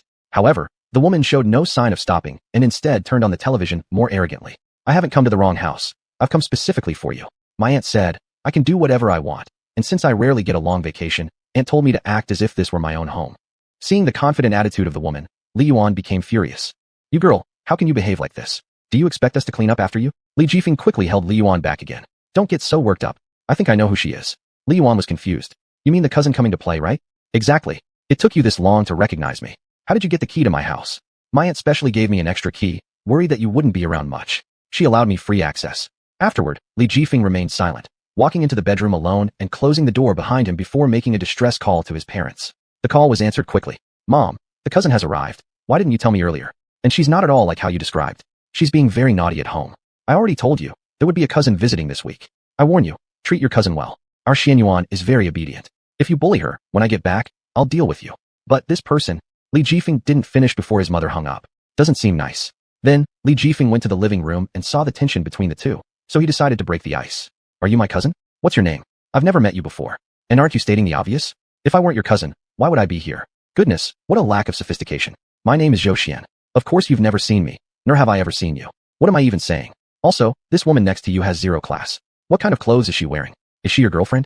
Li Jifeng couldn't believe that such words could come from a child's mouth. In his eyes, Xuanhuan didn't look anything like the obedient cousin his parents described, far from it. Meanwhile, hearing Xuanhuan talk like that made Li Yuan's short temper flare up like a thermometer going off, and her anger boiled over. Say that again. Just because you're Jifeng's cousin, you think you can act this way? This isn't your house. You can't just do whatever you want. Xuanhuan stuck her tongue out at Li Yuan. I'll act however I want. Are you going to kick me out? I'll tell my aunt that you're trying to break up with my cousin. Say that again. Li Yuan pointed her finger at Xuanhuan's nose and lunged forward. But Li Jifeng stopped her. Hey, why argue with a kid? Don't take it too seriously. Li Yuan couldn't bear seeing the impolite little brat any longer. Turning around, she strode straight into the bedroom and locked herself inside. Xuanhuan smirked triumphantly, mocking Li Yuan. Oh, I'll say it again, TSK. What a real tiger lady. Your boyfriend is really fiery-tempered. Aren't you always getting annoyed? How could you end up dating someone like that? Li Jifeng lightly tapped Xuanhuan's head with his fist. We're not in the relationship you're imagining. You kid, just look at yourself. Hurry up and remove your makeup. Xuanhuan was utterly shocked. She jumped off the sofa and knelt at the door of Li Yuan's bedroom with an astonished expression. She's not your girlfriend. Then why is she living here? What kind of relationship do you two have? Could it be a one-night stand? Cousin, you're something else. Li Jifeng grabbed Xuanhuan's ear and dragged her back to the sofa. Listen up. You'd better not mess with this sister. Since you've come to our house, you should follow our rules. But Xuanhuan didn't take a single word from Li Jifeng seriously. She had finally managed to run away from home, and asking her to behave properly was as hard as climbing to heaven. Still, Li Jifeng tried to instill some good principles in her mind. You're a girl, so don't wear such heavy makeup or dress inappropriately. You're still a student and shouldn't act so wild, understand? Xuanhuan felt that Li Jifeng was like a monk chanting sutras, more nagging than her own mother. Hey, stop. Fine, I'm really scared of you. Will I go remove my makeup now? Only then did Li Jifeng show satisfaction on his face and urged her to hurry. Xuanhuan wandered into the bathroom, wiping off her makeup piece by piece and changing into a sweet sleep dress. With clean, delicate skin, long hair, and wearing a pink sleep dress, she looked just like a Barbie doll. Li Jifeng observed that compared to before her makeup was removed, this was someone who appeared entirely different. Now you look more like a child. Alright, it's already late, go to bed quickly. You can stay in your aunt's room. Xuanhuan didn't respond, humming a song as she went back to the bedroom. Li Jifeng helplessly shook his head. Really, there's nothing I can do with this kid. Since both rooms were occupied, he would have to temporarily sleep on the couch. Li Jifeng tidied up all the food residue left by Zhou Xian, but the couch was still littered with crumbs everywhere. There was no way around it. Since mother adored this distant cousin so much, how could he possibly ask his cousin to leave? 2 rooms were already taken, leaving him with no choice but to sleep on the couch. Chapter 126, Sleepwalking Fiasco. After tidying up, Li Jifeng turned off the light and lay down on the sofa. Although it wasn't as comfortable as a bed, he gradually adjusted to it. He could see the stars outside the window just by raising his head. This spot was quite cozy. Li Jifeng thought about what had happened today, and slowly sleepiness overtook him as his eyes slowly closed. Just at that moment, the sound of heavy footsteps on the stairs woke Li Jifeng immediately. Li Jifeng sat up directly, only to see Zhou Xian descending the stairs with her eyes closed. Suddenly, Zhou Xian missed a step, and she was about to fall down the stairs. Li Jifeng rushed over and held her steady. Zhou Xian, it's so late. Why aren't you asleep? But Zhou Xian didn't respond at all. She was even snoring. Li Jifeng turned on the flashlight function of his phone to check. Zhou Xian was still asleep. Are you serious? You're actually sleepwalking. Li Jifeng broke into a cold sweat. If she was really sleepwalking, then there was no way he would get any sleep in the near future. He'd have to keep an eye on Zhou Xian to make sure she didn't hurt herself while sleepwalking. Zhou Xian, wake up. But people who sleepwalk can't be easily awakened. She pushed Li Jifeng away and went straight toward the balcony. Zhou Xian stood on the balcony with her eyes closed, arms raised as if feeling herself flying. And the next second, Zhou Xian tried to jump out of the window, scaring Li Jifeng half to death. He quickly ran over and tried to drag her back, but he couldn't stop her alone. He shouted loudly, Li Yuan, wake up, help me pull her back. Li Yuan was a light sleeper, so upon hearing the commotion, she woke up. Hearing Li Jifeng calling her, she immediately walked out of the bedroom. She never expected to witness such a dramatic scene. Li Jifeng was desperately trying to pull Zhou Xian back from the window, attempting to lower her down. What's going on? What are you doing? Li Jifeng struggled to speak through his efforts. I'll tell you later. Just come help me pull her down first. The two of them exerted all their strength, finally managing to save her after great difficulty. Immediately after, Li Jifeng sealed all the windows in the house, worried that Zhou Xian might try to climb them again and jump. Li Yuan's mind was still a bit foggy, not fully understanding what had just happened. What exactly happened? It seems like Zhou Xian hasn't woken up yet. Could it be sleepwalking? Li Jifeng nodded, exhausted and sitting on the floor panting heavily. The entire episode left him drenched in sweat. Who knew this kid had this problem? She even wanted to jump out of the window during her sleepwalking. It was terrifying. Now we can't let the child go home. We can only wait for her aunt to come back to deal with this matter. As the two were talking, they momentarily lost sight of her, and Zhou Xian entered the kitchen like a zombie. Relying on muscle memory, Zhou Xian picked up a knife from the cutting board and started waving it in the air. Accidentally, she threw the knife to the ground.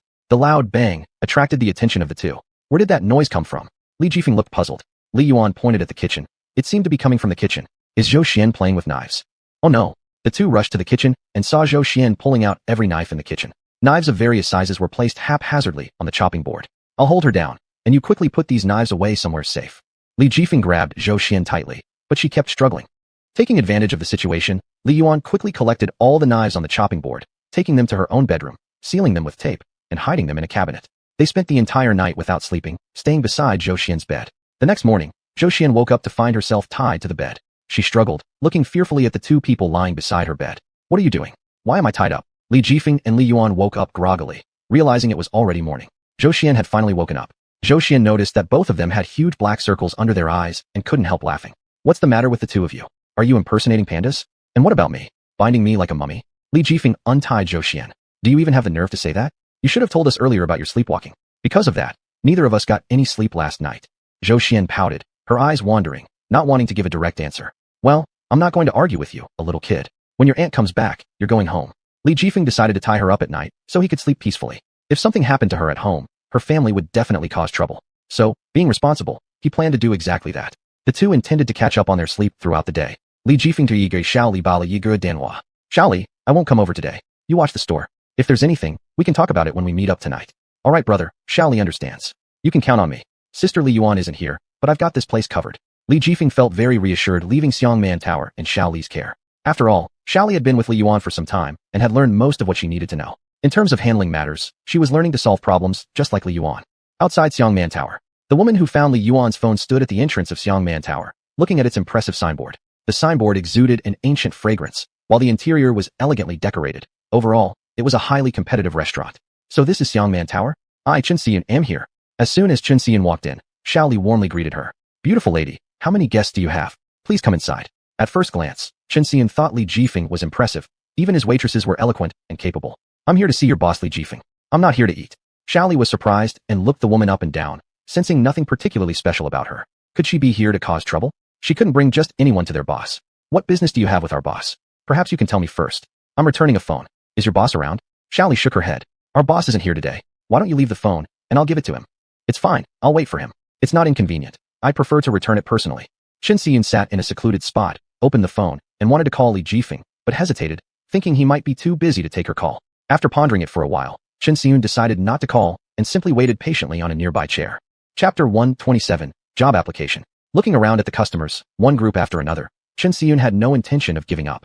This determined behavior caught the attention of the chefs inside the restaurant. This woman looks pretty. Is she the boss's girlfriend? I think she has a crush on the boss. After all, our boss is so charismatic. There are many people who secretly admire him. Shall we give the boss a call? But our boss said not to disturb him. Time passed slowly, and it gradually became dark. Li Jifeng slept all the way until evening before waking up. He turned on his phone, but there was not a single call. Tossing and turning, he couldn't help but worry about xuanhuan. So he got dressed and got up. In the living room, Li Yuan had already prepared a large dinner table, and Zhou Xian was getting along well with Zhao Jun for a change. What's going on? Are you two getting along so harmoniously? Am I doing something wrong? Li Yuan explained. I told Zhou Xian about what happened last night, so today is a rare day of peace.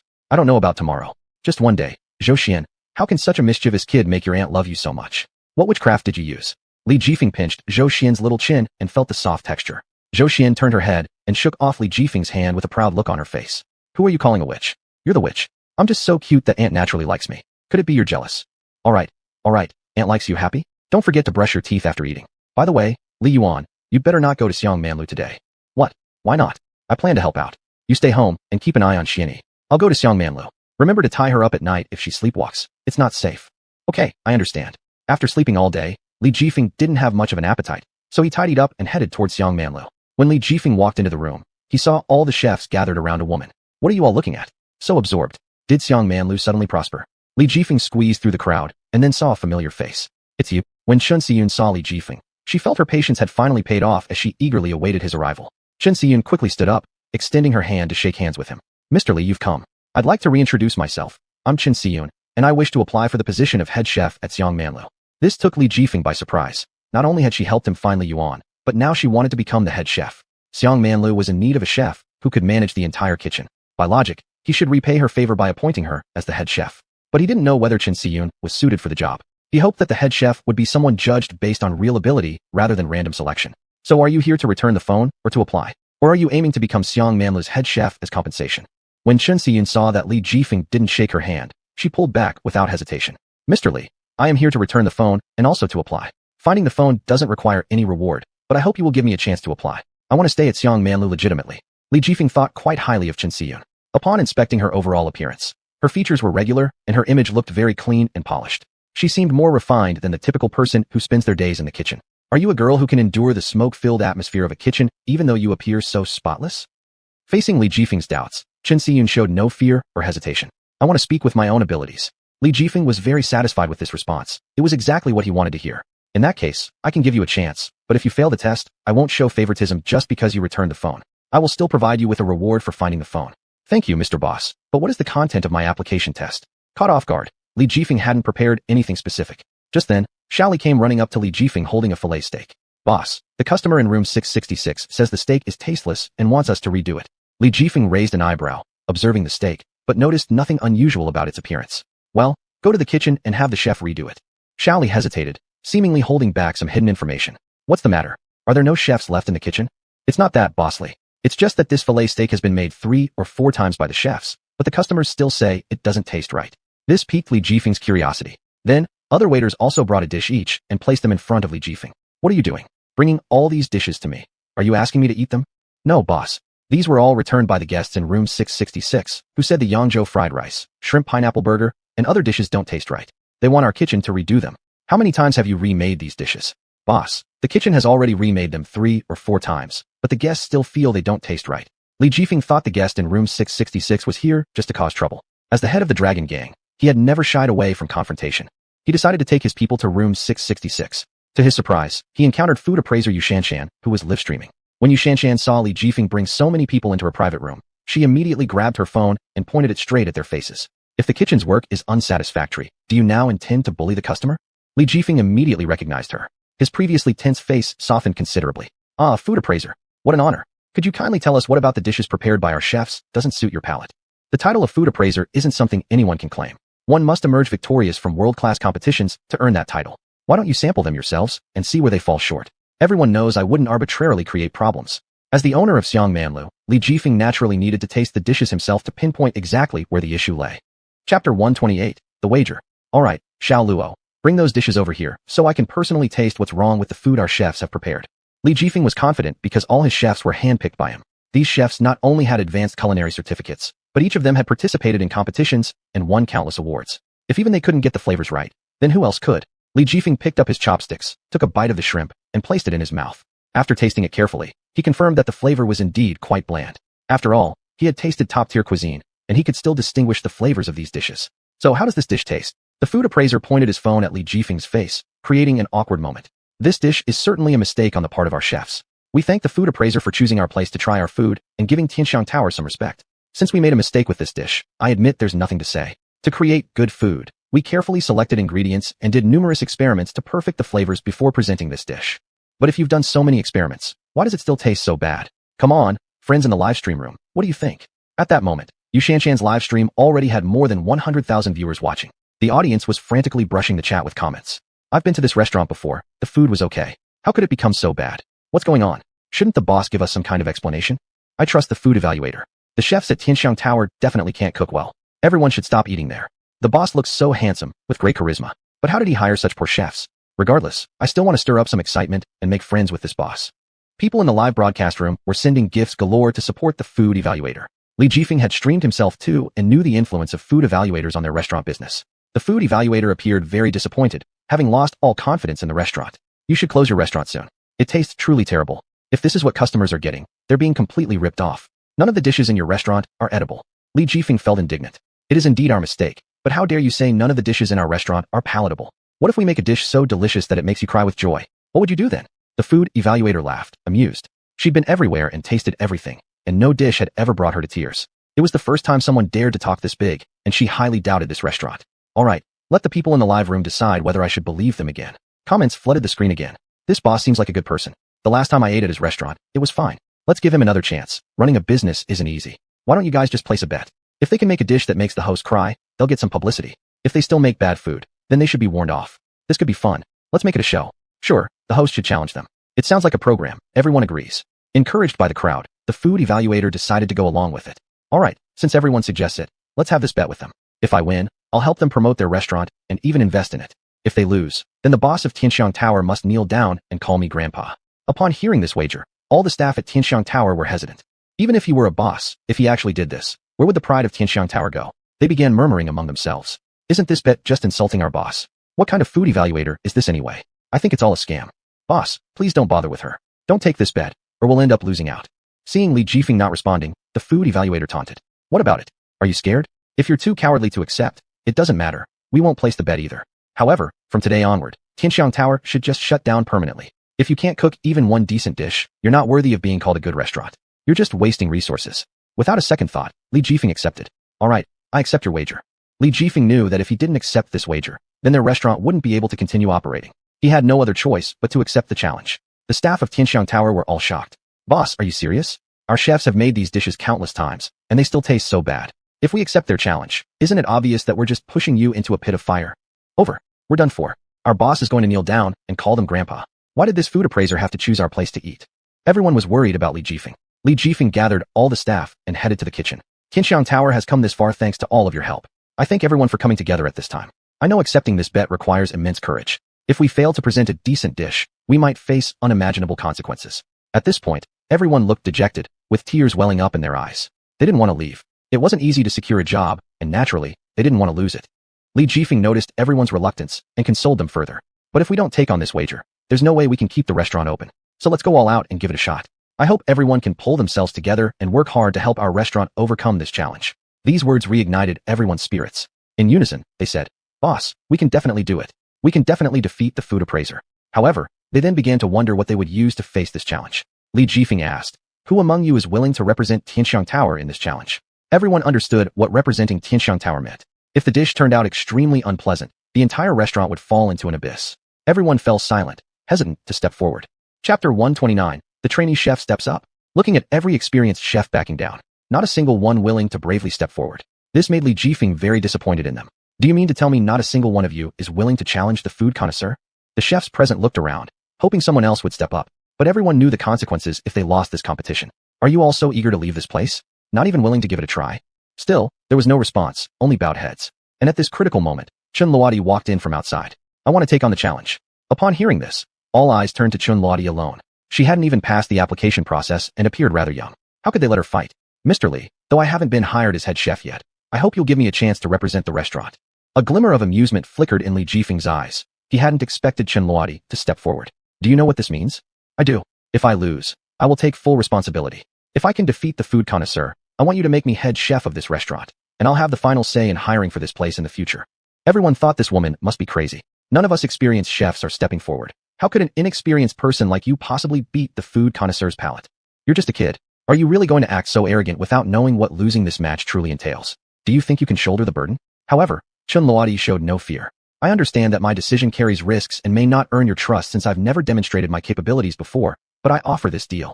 If I lose, I'll bear all responsibility. But can you afford the consequences? What if you fail in this decisive battle? Everyone wanted to push Xuanhuan as a scapegoat, yet she didn't directly answer their questions. Instead, she guaranteed them confidently. I won't lose. Everyone thought Xuanhuan was simply joking. A young woman with little experience couldn't possibly be better than seasoned chefs. But Li Jifeng was willing to give her a chance. Since that's the case, you shall represent Tianxiang Tower. You're officially the intern chef now, and if you truly manage to impress the food connoisseur completely, any request you make, I'll agree to. Is that a promise? But if you lose, all losses incurred by Tianxiang Tower will fall entirely on you, including substantial compensation funds. Think about this carefully. Without hesitation, Xuanhuan accepted. All right, I agree. Let me start cooking. Just so you know, I usually prefer to cook without anyone disturbing me. Everyone should respect my methods. Upon hearing this, the gathered chefs fumed in indignation. What audacity! Even master chefs need assistance to help prepare ingredients. And here she claims to do it alone. It's utterly ridiculous. Boss, I think this girl is too overconfident. Maybe we should send an experienced chef instead. This is clearly destined to end in failure. Everyone thought Xuanhuan wasn't reliable, yet none of them dared to step forward themselves, choosing only to criticize from the sidelines. So who among you is willing to be as brave as Xuanhuan, able to endure such pressure? Li Jifeng's words left everyone speechless, forcing them to quietly walk out and wait patiently. As soon as the room cleared, Xuanhuan grabbed a brown apron and tied it around her waist. First things first, she needed the freshest ingredients, none of this frozen stuff. But everything in the kitchen had been transported there, so it was all pre-frozen. Seeing this, Xuanhuan realized these so-called experienced chefs were not as capable as they claimed. They weren't even properly prepared when it came to securing ingredients. Deciding against using these options, she picked two simple ingredients instead. She believed that often the most refined foods at the top of the culinary chain were the easiest to prepare. So, picking up a large pot, she rinsed it clean of oil and residue from the last dish. Then, smashing eggs into tomatoes, she started flipping them in the pot repeatedly. Adding her unique seasoning blend, she finished by meticulously plating the dish. Xuanhuan then carried her tomato scrambled eggs out of the kitchen and placed it in front of the food connoisseur. When everyone saw the dish, they froze in shock. They'd expected something complex, some grand dish worthy of being considered a masterpiece. Yet it was nothing more than a plain plate of scrambled eggs with tomatoes. This discovery threw the staff of Tianxiang Tower into a state of panic. It's over. This is entirely hopeless. We shouldn't have let her act recklessly. How could it possibly be scrambled eggs with tomatoes? Let's start thinking about what we'll do after quitting. The boss is going to be ruined. When the food connoisseurs saw the dish, their face stiffened, and they looked at Xuanhuan with strange eyes. Are you joking? Is this really the dish? Scrambled eggs with tomatoes? Xuanhuan nodded and said, yes, exactly this dish. The viewers in the live stream surged with double the heat because of the scrambled eggs with tomatoes. This girl actually brought out tomatoes and eggs to insult the food connoisseur? What hasn't the blogger eaten before? Yet they offer such a dismissive dish.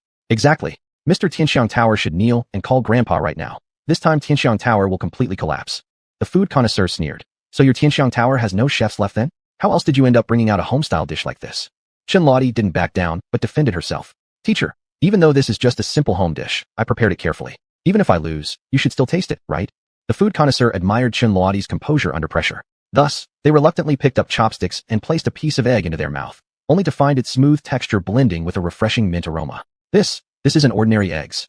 The food connoisseur panicked and immediately sampled the tomato, which delivered a tingling sensation that thrilled their taste buds in a way they'd never experienced. It was as though they were transported to a relaxing beach vacation, filled with the comfort and warmth of sunlight. The front note carried the scent of mint, while the back note was an indescribably unique flavor. The food connoisseur wept tears of joy. What sorcery is this? This isn't normal scrambled eggs with tomatoes. Tell me how you did it. It reminds me of my ex-boyfriend. This is a secret, not something shared outside. However, since this dish doesn't have a name yet, if you insist, let's name it Sunshine Ex-Boyfriend. Chapter 130, A Bold Decision. In one uncontrollable moment, the gourmet appraiser ended up eating everything on the plate. Crying out, he shouted, What kind of delicious food is this? I've never had anything like it in my life. To be able to taste such delicacy in this lifetime, I would die without regret. The people in the live stream went crazy and filled the chat with question marks. They couldn't believe that a simple dish of scrambled eggs with tomatoes could make the gourmet appraiser enjoy it to such an extent. And upon seeing this, the staff at Tianxiang Tower all knelt down in admiration, truly respecting that Xuanhuan managed to impress the gourmet appraiser with just a plate of scrambled eggs with tomatoes. The gourmet appraiser also promoted as per the bet made, addressing his audience. I, xuanhuan, personally recommend Tianxiang Tower. It's incredibly delicious. Come give it a try. Seizing the opportunity, Li Jifeng wanted to take advantage of the situation to get sponsorship fees from the gourmet appraiser. So, he quickly poured a glass of aged fine wine. Teacher xuanhuan, I have long heard of your name. I toast to you and thank you for investing in our Tianxiang Tower. We will definitely grow big and strong and live up to your expectations. The gourmet appraiser had only randomly exaggerated her claim, not believing anyone at Tianxiang Tower could create something so delectable. Now she was in a predicament. After all, everyone in the live stream was watching, so there was nothing she could do but reluctantly pull out her phone and pay a large sum of money. Li Jifeng planned to use this money to open a chain of stores. After the payment, the gourmet appraiser turned off the live stream and kindly grabbed Xuanhuan's hand, eyes filled with admiration. Begging you, tell me what kind of ingredients are used here. I've never tasted such delicious food. Xuanhuan didn't reveal his secret ingredients and smiled mysteriously. Still reminiscing about the flavors, the gourmet appraiser directly wrote a large check and forcibly shoved it into Xuanhuan's hands. I'll pay you 10 times the salary given by the boss of Tianxiang Tower every month. You should come with me. It's truly a waste to keep someone of your talent here at Tianxiang Tower. But Xuanhuan refused and didn't even blink before returning the check to the gourmet appraiser. I'm now the head chef of Tianxiang Tower. Please accept the check back. If you like my dishes, feel free to visit us often at Tianxiang Tower. Seeing this, Li Jifeng hurriedly stood in front of Xuanhuan, preparing to escort the gourmet appraiser away. The gourmet appraiser lingered, looking back repeatedly in attempts to flirt with Xuanhuan. What a pity. If you ever stop working here, please find me anytime. After sending off the gourmet appraiser, Tianxiang Tower closed early and held an all-hands meeting in the hall. Everyone sat down at the tables. This time, thanks to Xuanhuan, we have passed the agreement as promised. Starting today, you are officially the head chef of Tianxiang Tower. Li Jifeng clapped for Xuanhuan, and others followed cautiously due to the title of head chef. Everyone's heart felt uneasy since Xuanhuan had become their head chef. Before, they said some derogatory things about her, and were afraid Xuanhuan might retaliate. Seeing how enthusiastic everyone was in congratulating her, Xuanhuan naturally felt pleased. Thank you all for your applause. Since I am now the head chef, do I have the authority to fire anyone? Li Jifeng seemed confused. Of course, but who exactly would you dismiss, and for what reason? Everyone except Luo Xiao should be fired because I believe a good restaurant shouldn't accommodate substandard skills. Upon hearing this, everyone became immediately uneasy and wanted to retaliate against Xuanhuan. Aren't you just the head chef? What's so great about that? And you want to fire all of us right off the bat? Like you can manage alone or something. Sister Xuanhuan, don't be like this. Everyone wasn't deliberately targeting you earlier. Since you impressed the gourmet appraiser, that's a good thing. It's not easy for us either, being out here working. We're all veteran employees here. Just show some tolerance towards us. I see she's using this as a chance for revenge, thinking what we said was hurtful before. We've made contributions to the restaurant. Why should we leave just because you say so? Li Jifeng took a neutral stance. Xuanhuan, you did mention earlier that firing whom is your prerogative, so I should agree with you. But can you resolve the problems they mentioned? Is this truly about personal grudges that led to these firings? Unexpectedly, Xuanhuan was very confident, seemingly brushing aside concerns effortlessly. It's certainly not about settling grudges. I actually want to retain all of you. If that's the case, why don't we all cook a dish? Then we invite the gourmet appraiser to taste them. Those whose dishes pass the test may stay, those who fail will leave. Would you consider this fair? Silence fell over the room. Everyone exchanged looks. Previously, those who challenged the gourmet appraiser backed down. Now they still dared not step forward. Xuanhuan anticipated this result, so she seriously discussed with Li Jifeng. As for the issue of staffing, I will arrange it with full effort and gather an excellent team within 3 days.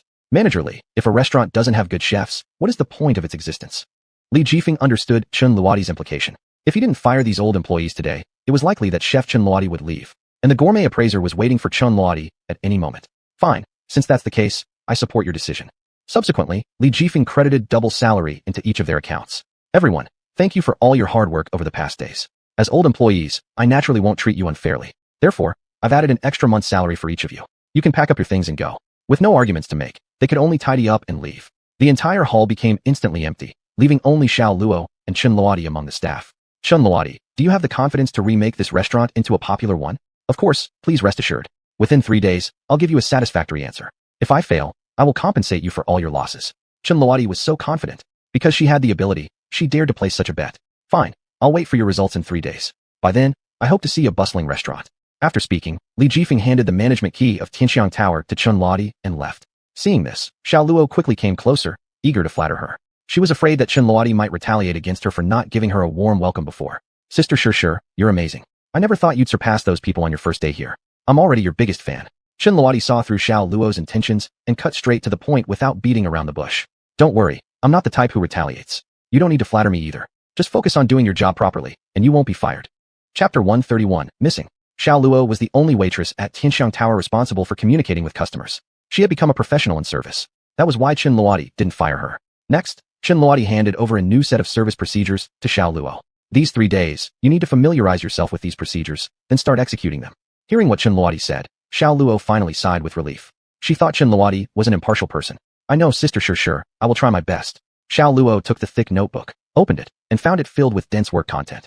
When a customer enters the store, they should be greeted enthusiastically, followed by a classic speech. Inquire about how many people are in the customer's group, and try to guess their preferences to assign them to different taste rooms. You must personally serve tea and recommend special dishes from the restaurant. All this dense content made Xiao Luo feel overwhelmed. From time to time, I will test your services to see what needs improvement. Just as Xiao Luo thought Chen Luodi was a good person, she wanted to take back her words. Xiao Luo didn't want to lose this rare job, so she could only study these tasks hard. Li Jifeng returned home and found both of them were not there. Annoyed, he said, "The two of you always bicker. Now that you have reached an agreement, did you go out to play?" At this moment, Li Jifeng received a call from Chung Lily. "Lily Chung, where did you take Li Yunluo to play? Aren't the two of you supposed to hate each other? And now the two of you went out to play while leaving me at home." "Dongfeng brother, it wasn't for playing. It's that Li Yunluo is missing, and I'm looking for her. But I haven't found her until now. This rascal, without knowing anyone here, came to visit me, her unseen cousin. If this child gets lost, it will be trouble. I've already reported to the police. They will help find the person. Okay, stay in touch." After Li Jifeng hung up the phone, his mother immediately called on video. "Mom, why did you suddenly call me on video? Can I call my son on video? I just wanted to ask if Jiang Luoxian lives well here." While saying that, she looked behind Li Jifeng but couldn't spot Li Yunluo. Seeing this, Li Jifeng hurriedly replied, "Mom, don't worry, Jiang Luoxian eats well and drinks well. But why can't I see Jiang Luoxian? Jiang Luoxian, come talk to Auntie." "Mom, let's not talk now.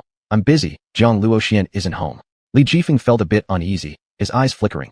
He didn't want his parents to worry, so he had to make an excuse. Where did Jiang Luoxian go?" "Jiang Luoxian went out to play, very happily. When she is free, I'll let her talk to you." Not.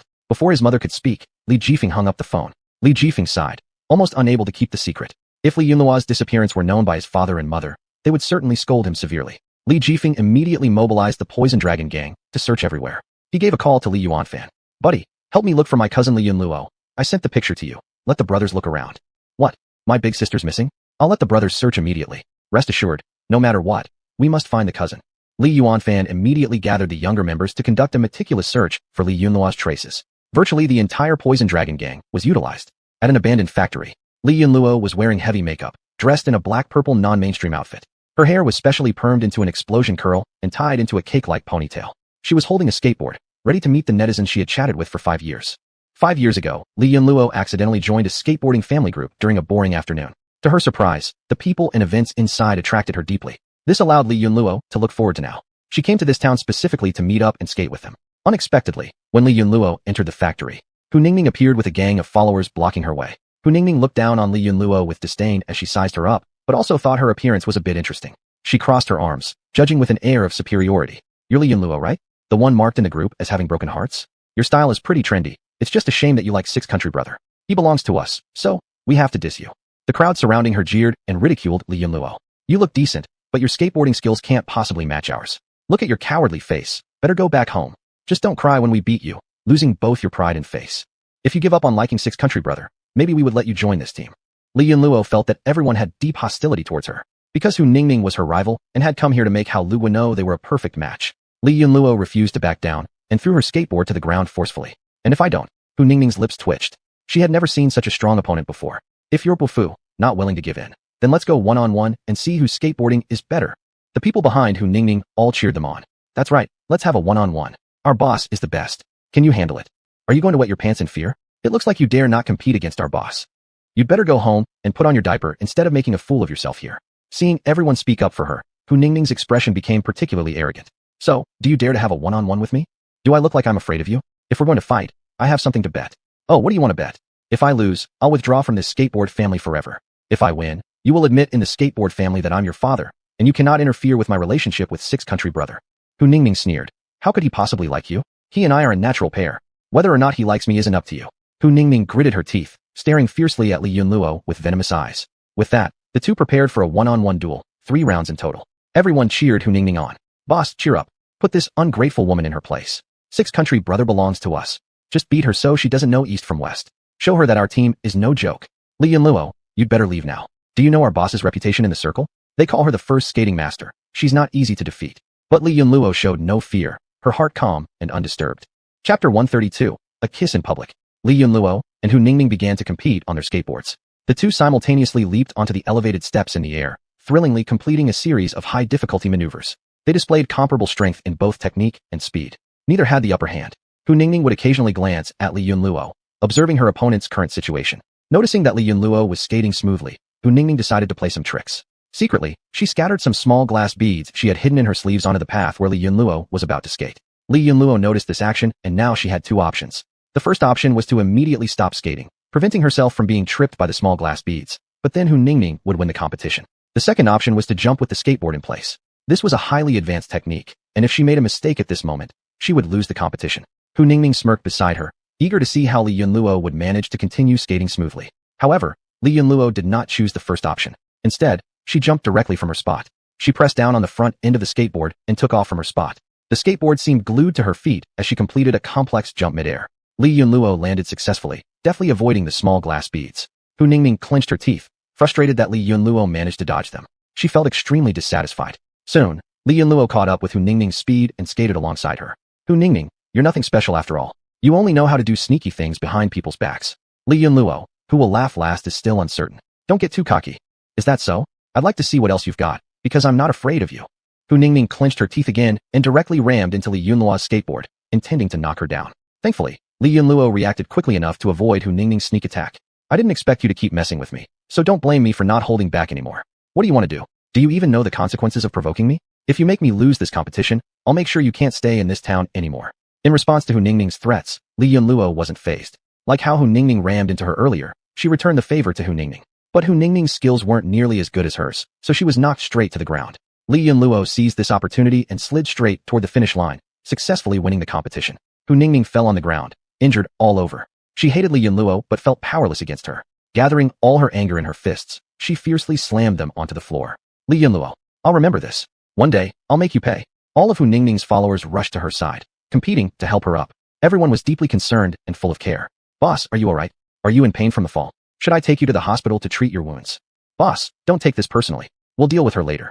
Hu Ningning looked at Li Yunluo, standing arrogantly at the top, enjoying the joy of victory, filled with rage. She tightly clenched her fists, wanting nothing more than to rip Li Yunluo apart. It seemed like this entire scene was seen by Li Yunluo, who provocatively taunted her with ease. Just then, Li Jifeng arrived with his toxic dragon gang members. Li Jifeng saw her standing atop, flaunting her victory, and hurriedly shouted her name. Li Yunluo, do you know how hard we've been searching for you? Hearing the familiar voice, Li Yunluo's heart tightened. She hadn't expected her location to be exposed. Hu Ningning lost the game but was still Bufu cheap, unwilling to concede. When Li Yunluo wasn't paying attention, Hu Ningning, out of rage, launched an ambush from behind. Hu Ningning wielded a small dagger and wildly stabbed towards Li Yunluo. Seeing this, Li Jifeng immediately warned, Li Yunluo, watch out. But when Li Yunluo realized, it was already too late to dodge. As the dagger was about to pierce her, suddenly Hao Luguo rushed over from the side and grabbed the dagger. This shocked everyone present. Hao Luguo's hand tightly gripped the dagger, its sharp tip slicing through his hand. Blood dripped continuously from his hand holding the dagger, staining the ground red.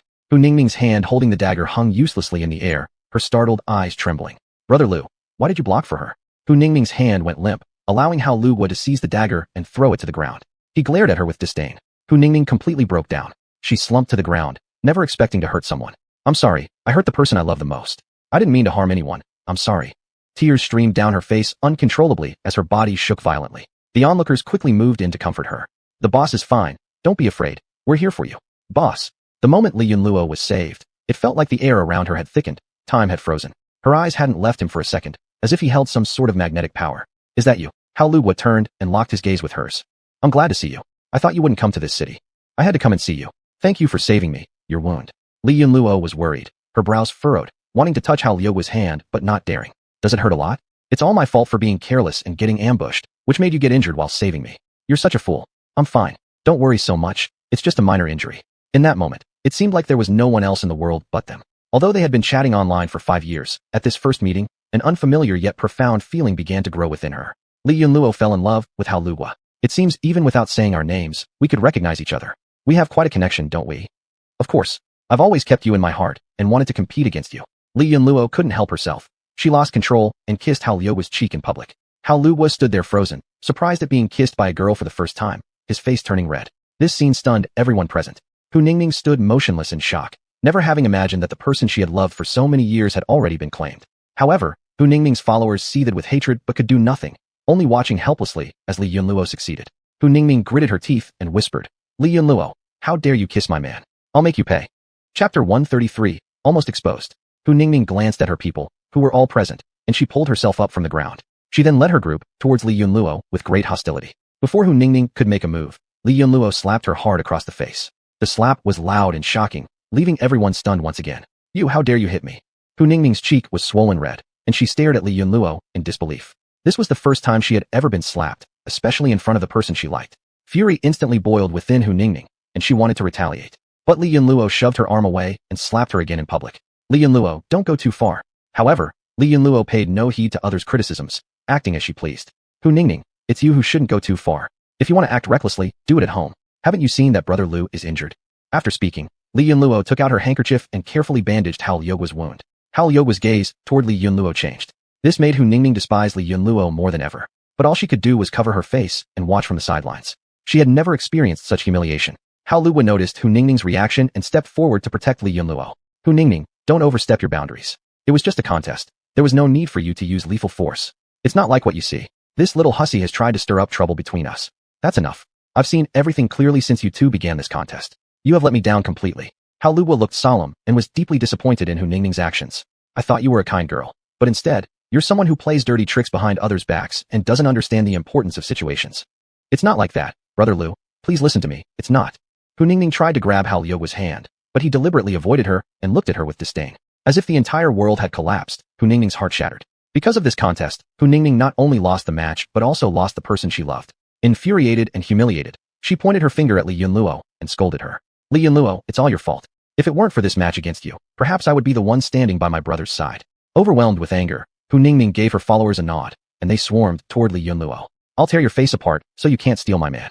They attempted to pull her hair and scratch her face with their nails. Two of them couldn't fight against so many. Just as they were about to be bullied, Li Jifeng arrived with the people of the Toxic Dragon Gang. They approached unhurriedly, like a dark cloud, enveloping the factory and making the entire place appear gloomy and confined. When Hu Ningning and her crew saw these reinforcements, tough-looking men, several times their number, they were frightened and dared not advance further. They began retreating, attempting to leave. Unexpectedly, they were surrounded first by these people. Everywhere around them stood members of the Toxic Dragon Gang, leaving them with no escape route. Sweaty and panicked, Hu Ningning had never anticipated the situation evolving like this. Li Yunluo, did you invite these people to help? Even Li Yunluo herself was somewhat bewildered, looking at the large group Li Jifeng brought with him, resembling thugs, which made her tremble inside. Would you believe me if I said I didn't call them? It's impossible. Even now, you pretend to be innocent while having already taken Brother Lu from me. Until when will you continue pretending? These people really aren't invited by me, and I see no reason to pretend anymore. Believe it or not, it's up to you. Li Jifeng lightly flicked Li Yunluo's forehead. How can a naughty kid like you still play hide and seek? Turns out you met these people here, and you're dressed like this, even wearing heavy makeup despite being told countless times. You're still a student.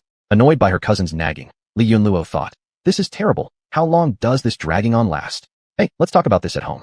Anyway, where did you get all these people, and how did you know I was here? Getting to the point, Li Jifeng struggled to explain without exposing his identity. Of course, it was to find you. These are the people I hired in the spring. Right. Li Jifeng sought help from Li Yuanfan beside him. Li Yuanfan cooperated perfectly, nodding like an emotionless robot. Yes, big brother, this guy hired us to find you.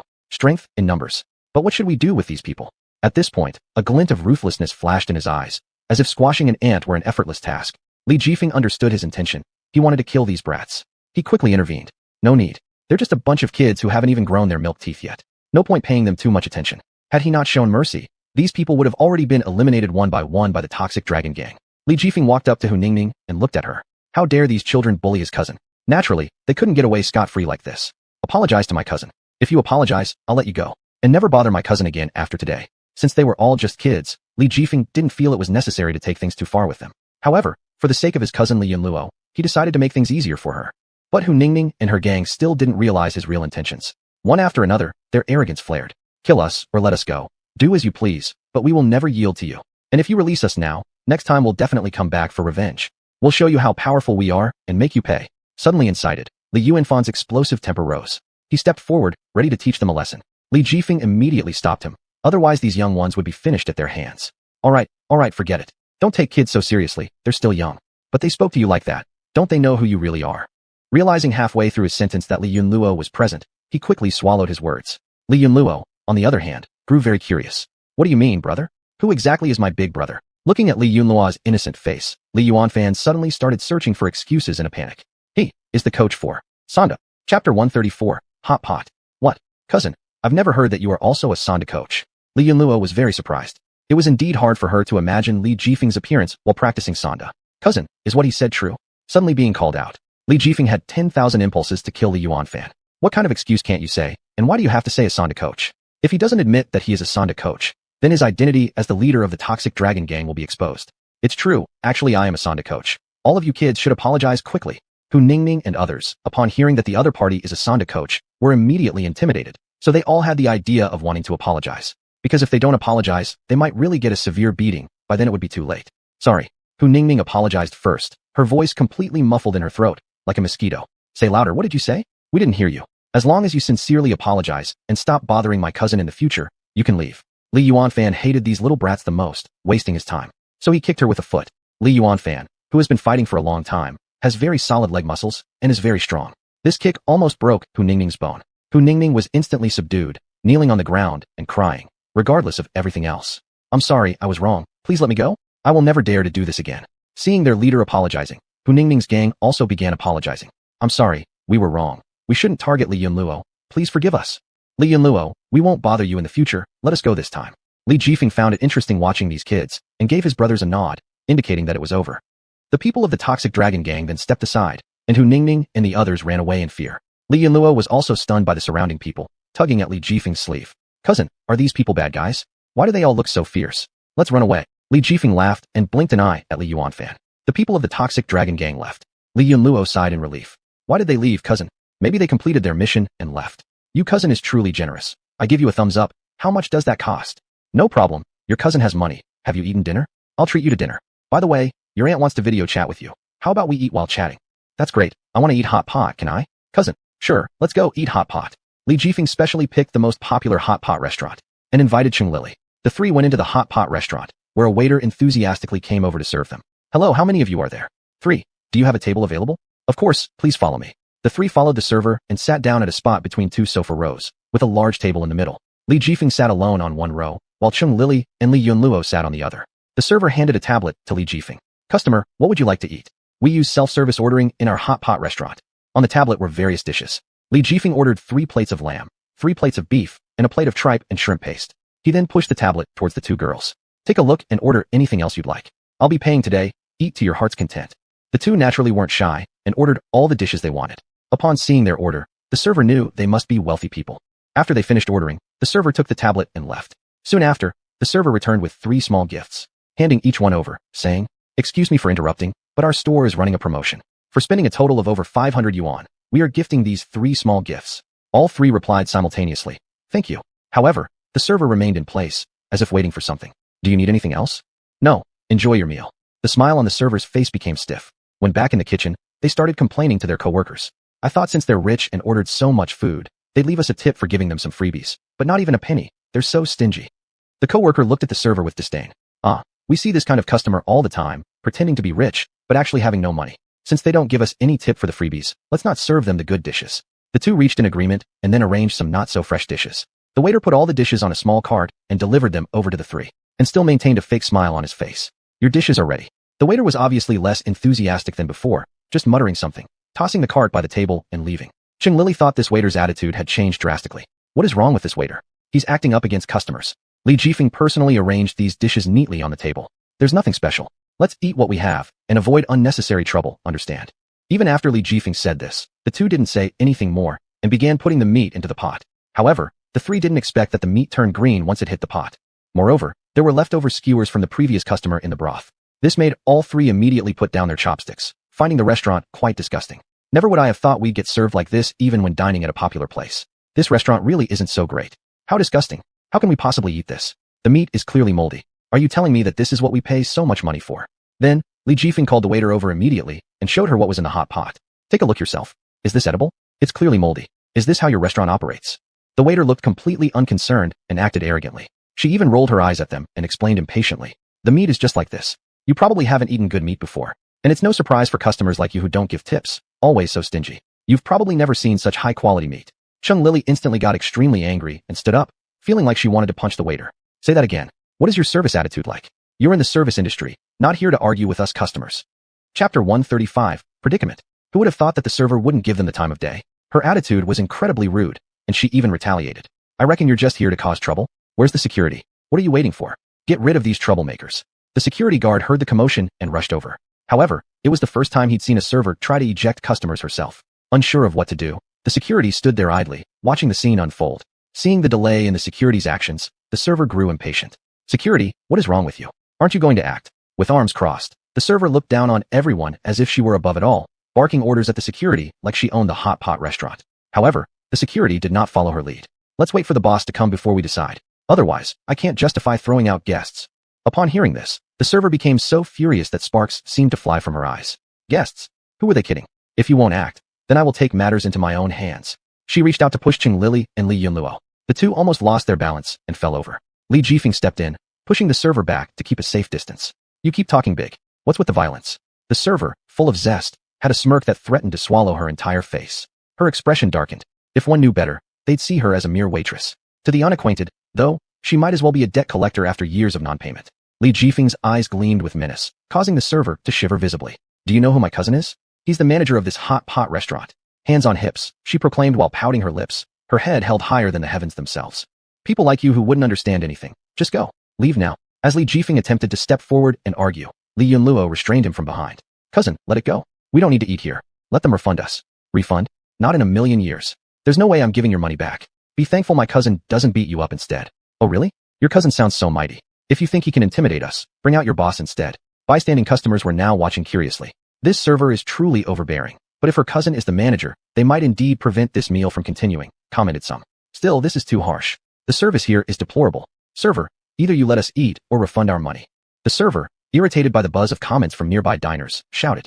Shut up. It's none of your business. Either eat or leave. Many patrons, startled by her shout, quickly left without settling their bills. The three felt it wasn't worth arguing publicly over a single meal. Just as they were about to leave, the server blocked their way. Hold on, you cannot leave yet. Li Yunluo, furrowing his brows, responded with palpable frustration. We're leaving.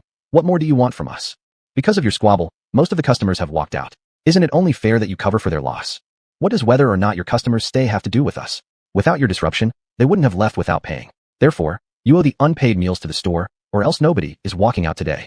You're simply unreasonable and bullying us outright. So what if I am? You're nothing but a bunch of poor souls who've never seen the world. If you don't pay up, no one walks out of here. Inside the dining hall, the clamor escalated, drawing the attention of the manager who hurried over to find out what the issue was. Who dared to insult my cousin? Before understanding the matter fully, the manager immediately took the server's side, eyeing the trio with disdain. You three dared to humiliate my cousin? Apologize immediately. We want to talk to the manager of this hot pot place. Who exactly are you? I'm the manager here. If you dare cause trouble, remember where you are. Li Jifeng stepped forward to reason. All right, the three of us were eating minding our business, and we ended up getting served moldy meat. When we questioned the server, she showed us disrespect, refused to refund our money, and even demanded we cover for every other customer in this establishment. Are we supposed to apologize on top of that? Is this how your restaurant operates? However, the manager didn't take them seriously at all. What's the fuss about? This minor thing? If you don't apologize to my cousin today, nobody leaves. Li Jifeng found it oddly amusing. Having dinner turned into a lesson by the manager. I don't want to waste breath speaking with you. Call out the owner of your hot pot restaurant. This hot pot restaurant is under my control, and whether or not the boss is called in is none of your business. So, does that mean we're stuck here indefinitely today? As long as you make up for the losses incurred by the shop and apologize to my cousin, perhaps I will be magnanimous enough to forgive you. You must think we were born yesterday. Li Jifeng calmly took out his phone, preparing to place a call to the owner of the hot pot restaurant. Actually, the owner of your hot pot restaurant is one of my close friends. Initially, I had no intention of troubling him when coming to dine here, but your stubbornness has left me with no choice. That's rich. If our boss were your friend, wouldn't that make me the richest person in the world? The manager of the hot pot restaurant found Li Jifeng's claim laughable and completely disregarded it. He sized up their clothing and concluded they didn't appear wealthy at all. How could they possibly know the boss? This was nothing but an absurd fantasy. Li Jifeng decided not to waste another breath and proceeded to call the owner, activating speaker mode. How have you been lately? Are you currently at the hot pot restaurant? Oh wow, brother Sun.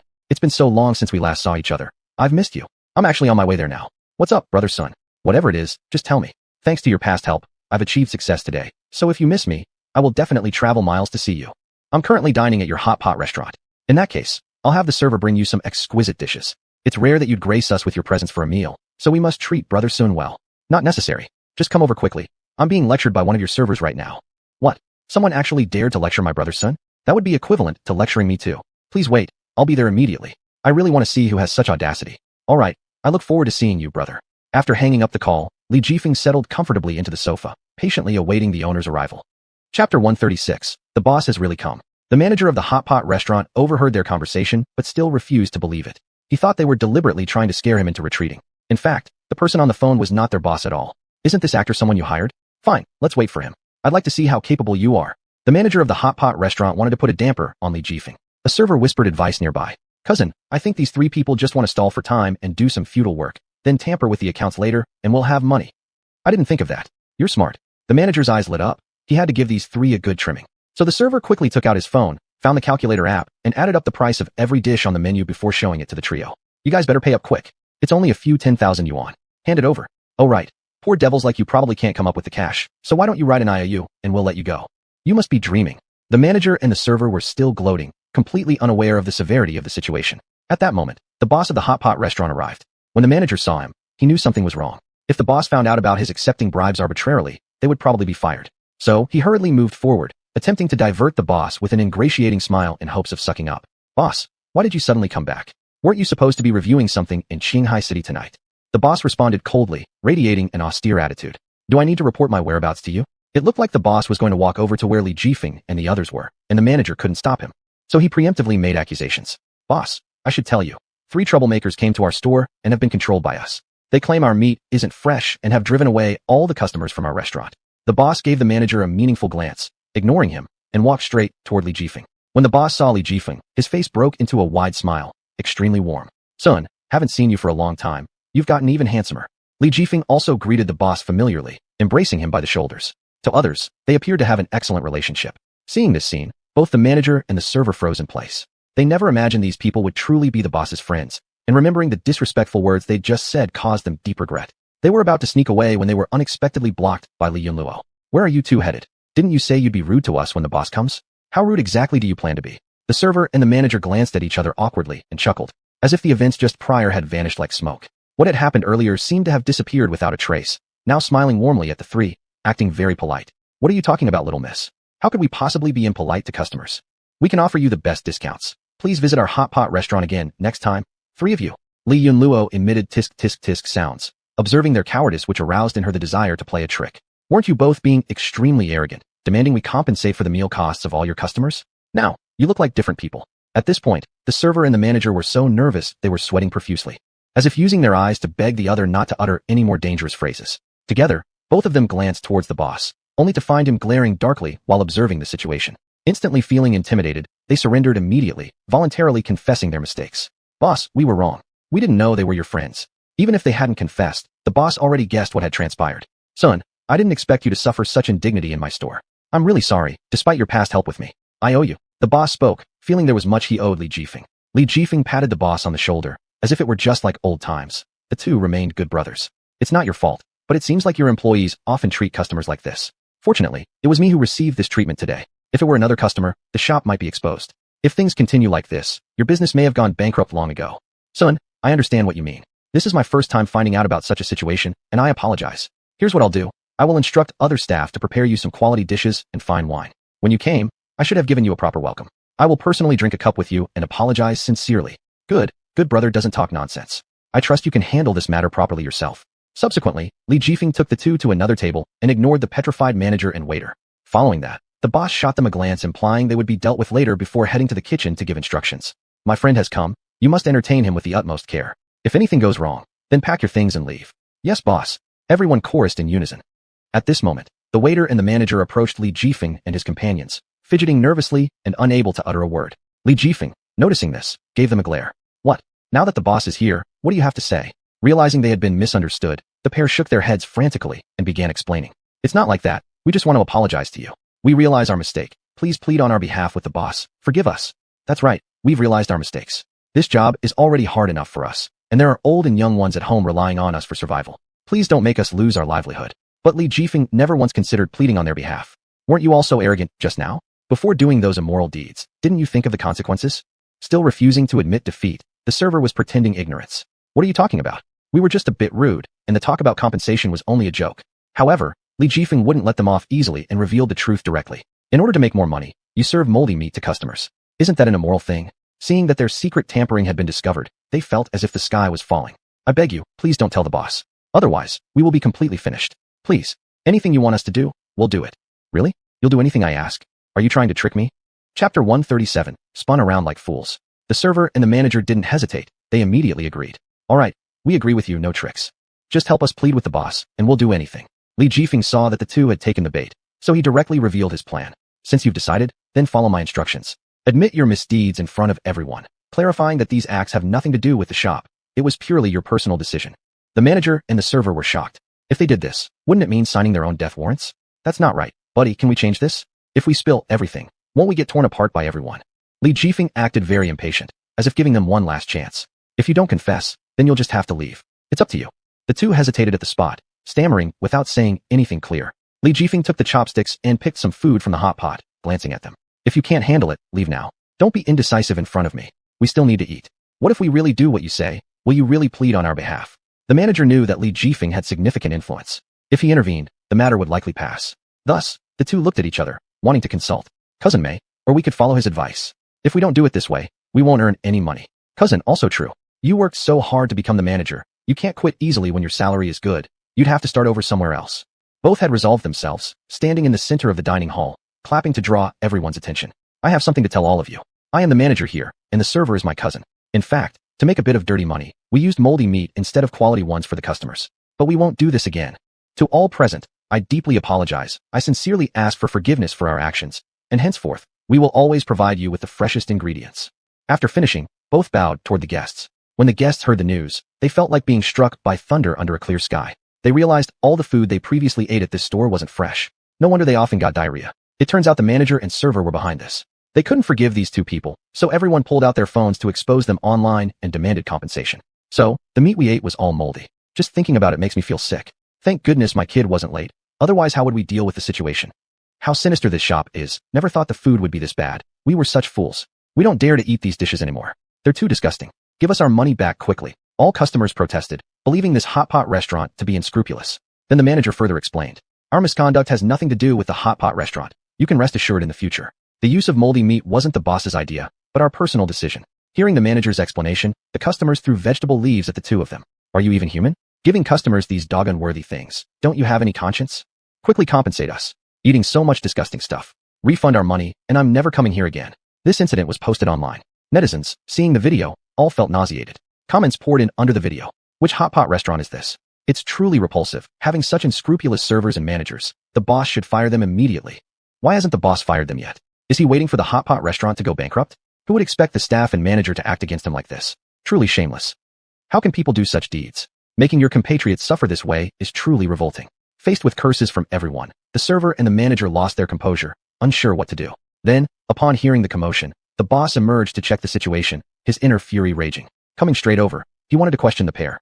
You two actually acted behind my back like this. How can you live with yourselves? Do you often behave like this? How can my business survive? But neither the server nor the manager attempted to explain, since the facts were there and they couldn't argue. Both of them turned their hopeful gazes towards Li Jifeng, who was leisurely eating hot pot.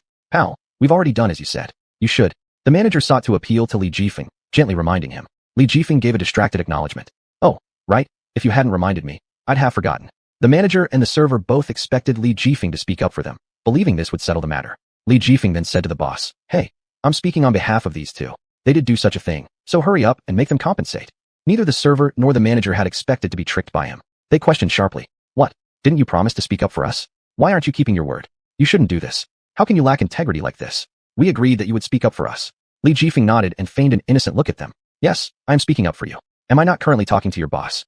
Realization hit them instantly about what he meant. They thought Li Jifeng intended to intercede for them, allowing them to remain in the restaurant. But they had fallen into his trap without knowing it. It means that while he promised to talk on their behalf, there was no stipulation about what exactly he would say. Upon understanding, the pair were ashamed, angry, but helpless. You? How dare you play with us? Li Jifeng shrugged. He acted out of consideration for the future development of the boss's hot pot shop. Since these two were so foolish, they had unintentionally resolved the issue themselves. So what if I played with you? Who made you act so arrogantly against us? Feeling that there was no way out, the server and the manager now tried to appeal emotionally to the boss. Boss, we followed you for so many years. Please forgive us this time. We'll never dare again. Chapter 138, You're fired. Boss, you know both of our families are very poor. We were also helped by you, which is why we could stay here to help with the work. If you fire us, we really don't know what to do. Both directly knelt down in front of the boss. Because this job was very important to them. Without it, they might not be able to make ends meet. Moreover, they still owed a large debt, and without this job, they would be unable to repay it. At any moment, they could become defaulters, ruining their lives forever. But the boss didn't want to empathize with them again at all. Initially, they simply lacked the qualifications to enter this hot pot restaurant. It was the boss who, seeing the pitiful state of these two siblings, made an exception and gave them an opportunity to work in the hot pot place. He wanted to see their effort, so that the hot pot restaurant could benefit greatly from their hard work. But what chilled him most was that they had not only failed to bring benefits, but had also caused damage to the reputation of the hot pot restaurant. The food ingredients eaten by customers were all rotten, and they had even revealed these things publicly, making it hard for him to accept them again. You know how important this job is for you, but why don't you cherish it? Instead, you're trying to ruin my hot pot restaurant. The server and manager both cried, wanting to grab the edge of the boss's clothes, unable to argue but looked aggrieved. Boss, we really made a mistake, and we will absolutely never commit such errors again. Please give us another chance. I'm sorry, I won't believe you again. You're fired, clean up your things immediately, and leave here right now. Don't let me see you again. The boss eventually relented somewhat. If he hadn't felt pity for them, perhaps all the losses of the hot pot restaurant would have been legally borne by them.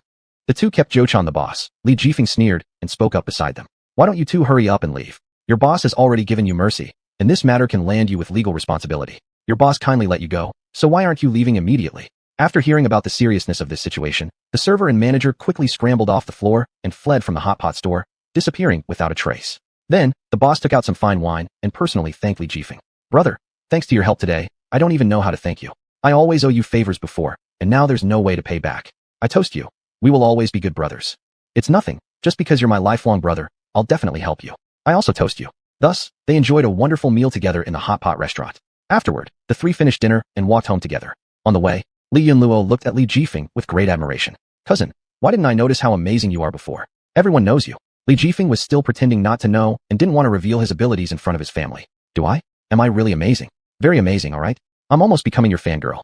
From now on, I'll listen to everything you say. Rarely like this from you. Li Jifeng thought it was quite easy to control Li Yunluo. Back at home, Mother Li called a video to ask for safety updates. Son, look, we're at the seaside. How beautiful it is. We'll go back in a couple days.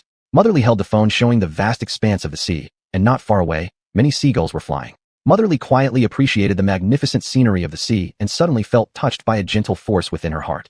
She felt the sea breeze brushing against her face as if she could hear the sea telling its stories. Son, look how beautiful this view is. I'm deeply moved. Mom, as long as you are happy, occasional trips are also good. I hope you feel pleasant. By the way, where is Jiang Luoxian? Didn't you say she went out? Did she come back? It's so late. How can such a well-behaved child as Jiang Luoxian not return? Mother Li was worried, suspecting whether Li Jifeng had bullied Li Yunluo. Just as she was about to scold Li Jifeng a few sentences, Li Yunluo took over the call from Li Jifeng and greeted obediently, sitting steadily on the sofa. Also, she removed all the heavy makeup from before and changed into a clean nightgown. Auntie, are you having fun? You're getting more and more beautiful. At the sight of this little girl, Mother Li couldn't stop smiling. You little thing, Aunt likes you so much.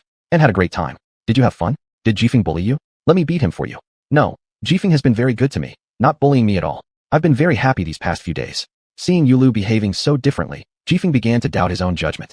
Could this person really be Li Yunluo, or had she been replaced by someone else? She actually acted like a obedient little kitten in front of Li Mother. This almost made his brain's CPU overheat.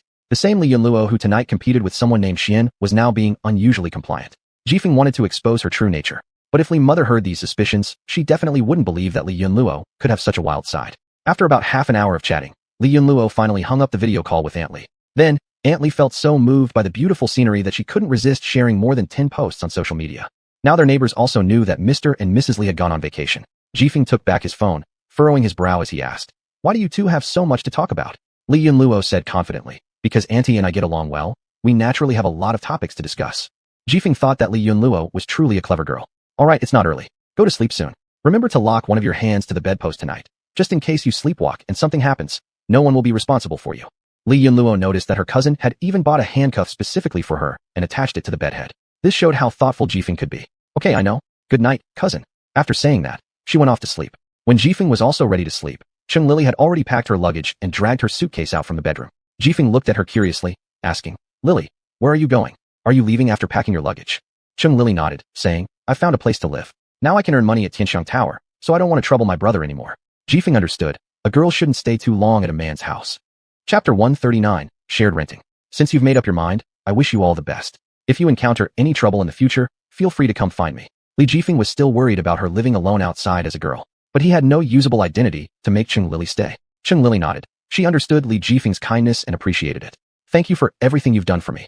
I'll dedicate myself to staying at Tianxiang Building. If there's anything I can help with, I'll solve it immediately. After finishing speaking, Cheng Lili left. Cheng Lili dragged her suitcase through the night. The road had no cars, not even a single pedestrian. The pitch-black night was only illuminated by streetlights. The cold wind bit into her bones. Cheng Lili tightened her coat and walked toward the rented house. She didn't know how long she walked before finally reaching the rental place. It was in a secluded alley, a very old building that looked ancient. The road conditions were poor. Cheng Lili struggled to reach the entrance of the rented place. Just as she was about to knock on the door, she noticed that the door wasn't closed and had a crack.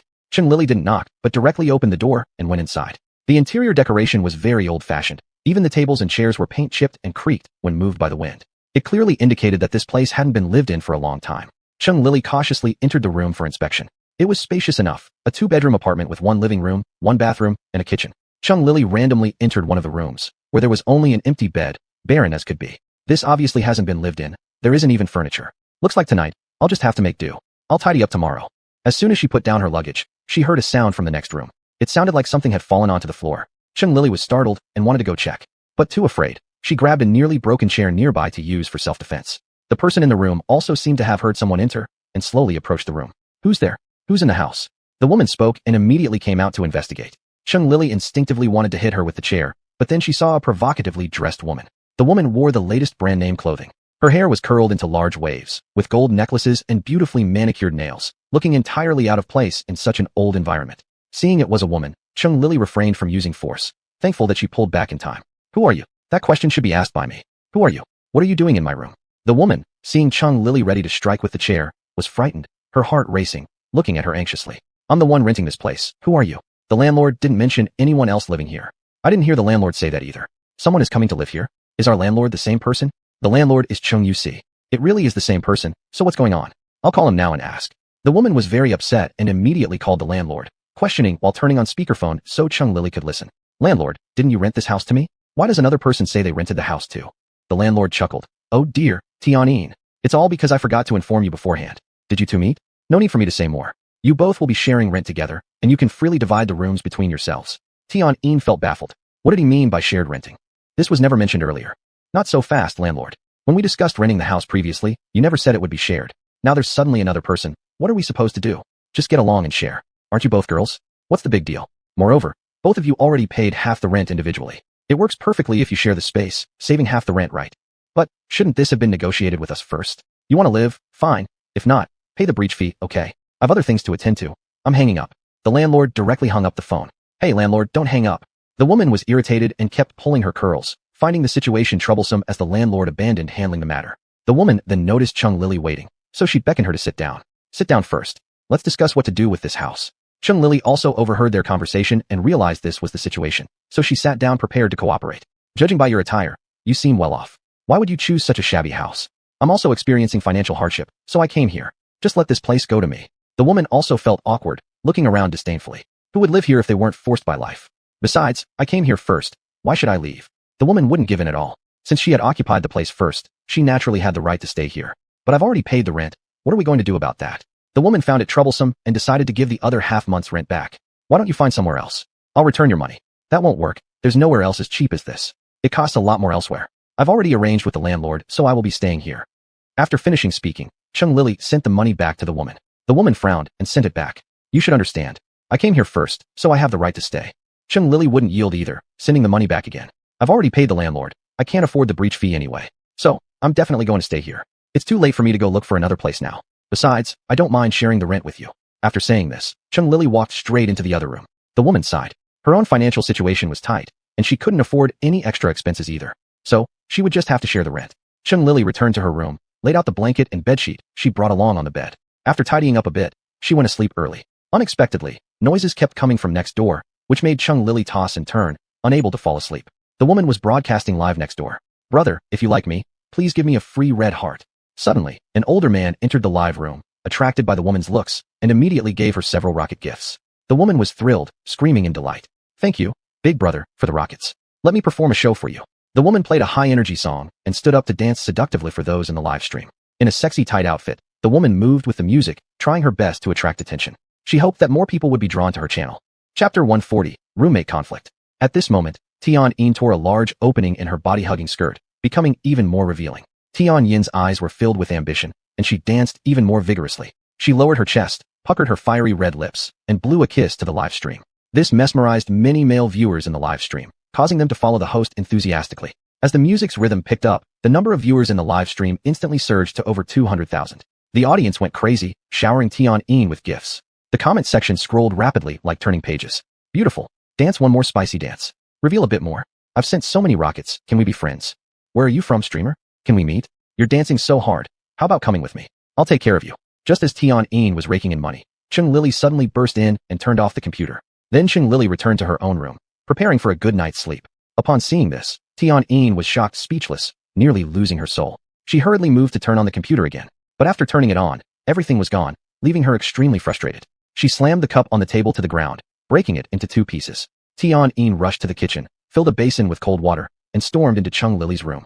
The door was unlocked, so Tian-yin walked right in and poured the cold water all over Chung Lily's head. Chung Lily was thoroughly startled by the bucket of icy cold water. Her sleepiness completely vanished, the freezing sensation spreading throughout her body. Her bed was soaked, Chung Lily drenched like a drowned rat. She hastily rose, wringing the water out of her clothes onto the floor, appearing utterly lost. You crazy person, splashing me with cold water. What exactly do you want? After finishing pouring the water, Tian-yin casually tossed the basin to the floor, crossing her arms with an attitude as if interrogating a criminal. If she couldn't be happy, then neither would anyone else. How dare you turn off my computer without permission? Do you have any idea how much money I lost because of your actions? Chung Lily thought Tian-yin was utterly unreasonable. She looked at Tian-yin disdainfully. For heaven's sake, check what time it is now. If you don't want to sleep, why force others not to sleep? The noise you make, how could anyone rest? If you don't want to sleep here, then leave. How will you compensate me for ruining my work? Just shutting off my computer, huh? I wish to throw all your stuff out. Who said you could interrupt my sleep? Compensate me? Fat chance. You're driving me insane. After that, Chung Lily continued looking at Tian-yin through biased eyes, evaluating her seductive attire. To Chung Lily, Tian-yin was someone who relied on skirting internet norms for alms, not proper or self-respecting. So Chung Lily didn't hold back and directly retorted. Take a look at how you dress. Aren't you just trying to survive off men? How many men have been on the same bed as you? Sharing a house with someone like you is absolutely disgraceful.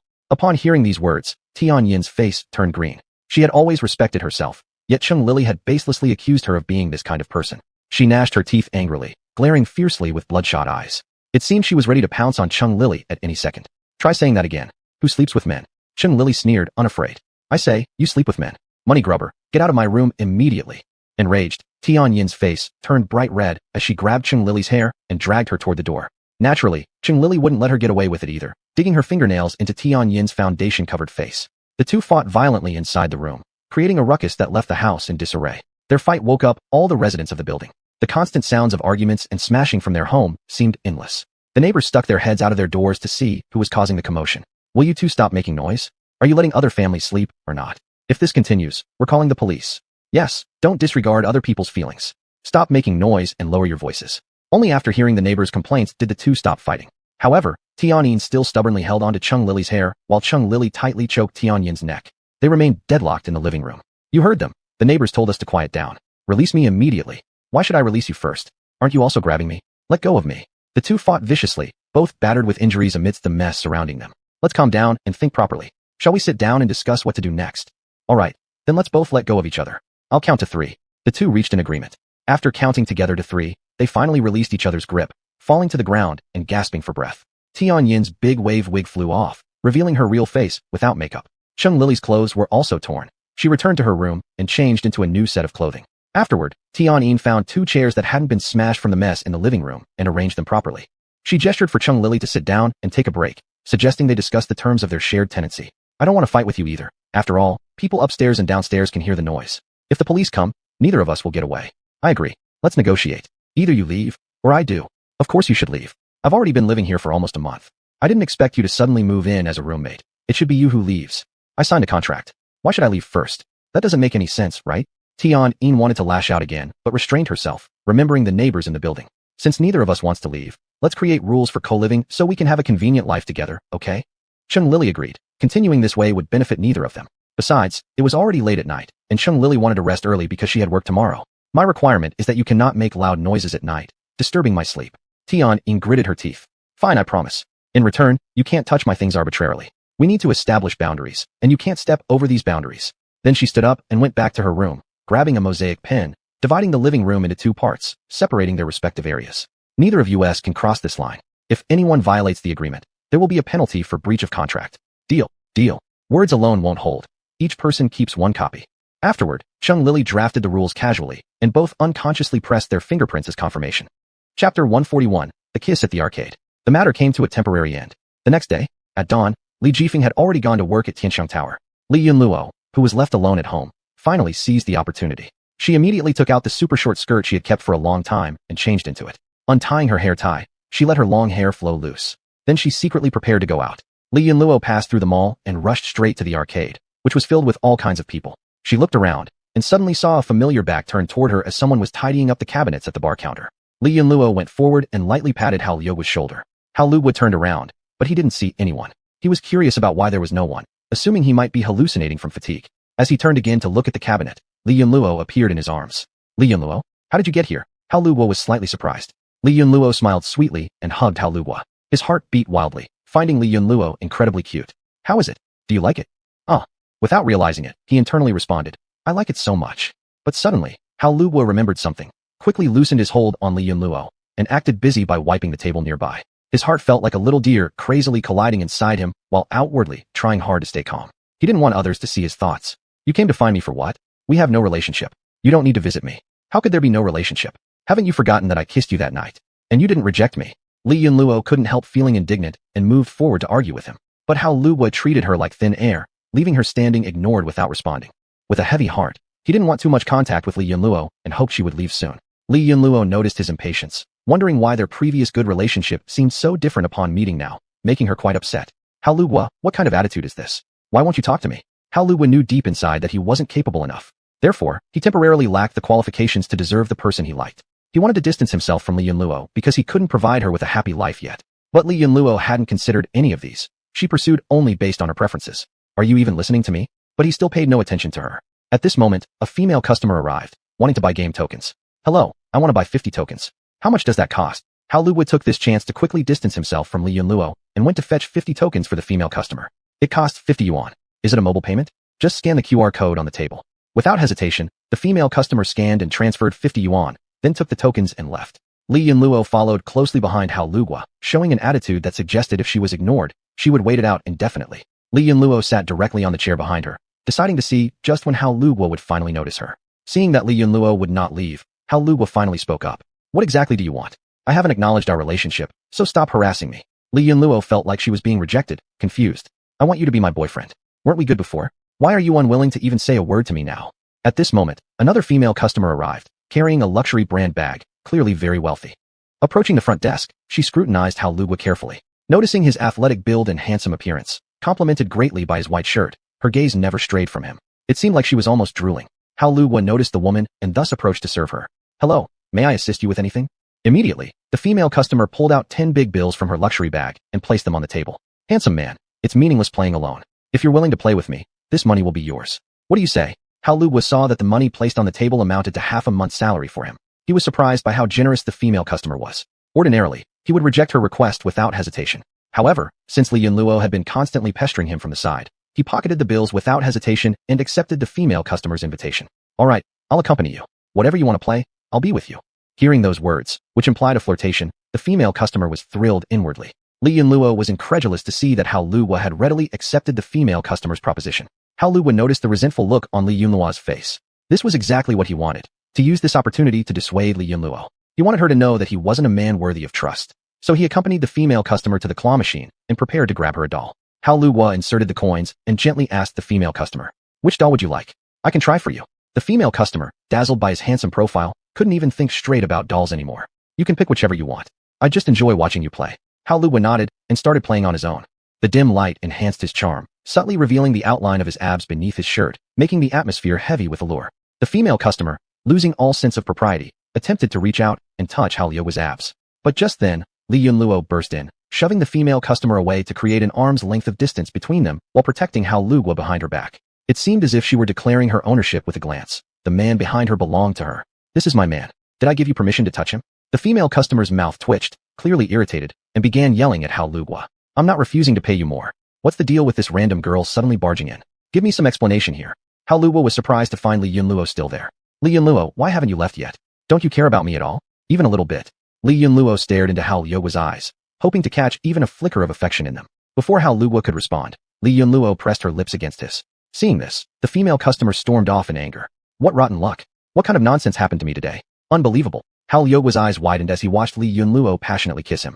Under the illumination of the arcade lights, Hao Luguo slowly lost control of himself. Without a second thought, he embraced Li Yunluo tightly and reciprocated the kiss. Chapter 142, Adopting Stray Cats. The two were so engrossed that it seemed they had forgotten everything around them. Time seemed to stand still, and even the air was thick with tension. Gradually breaking apart, their faces bore a slight blush, and their eyes appeared dazed. Big brother Luguo, are we a couple now? Are you willing? Li Yunluo looked up in surprise, gazing intently at Hao Luguo. Seeming not to have heard clearly, she asked again. What? I said, would you be willing to be my girlfriend? This question, how long had Li Yunluo waited for it? She had been hoping all along to hear these words. After countless preparations, this anticipated moment had finally come. Tears streamed down her face as Li Yunluo cried with emotion. I am willing. I am willing. I am willing to be your girlfriend. After waiting for such a long time, she finally voiced what she'd always wanted to say.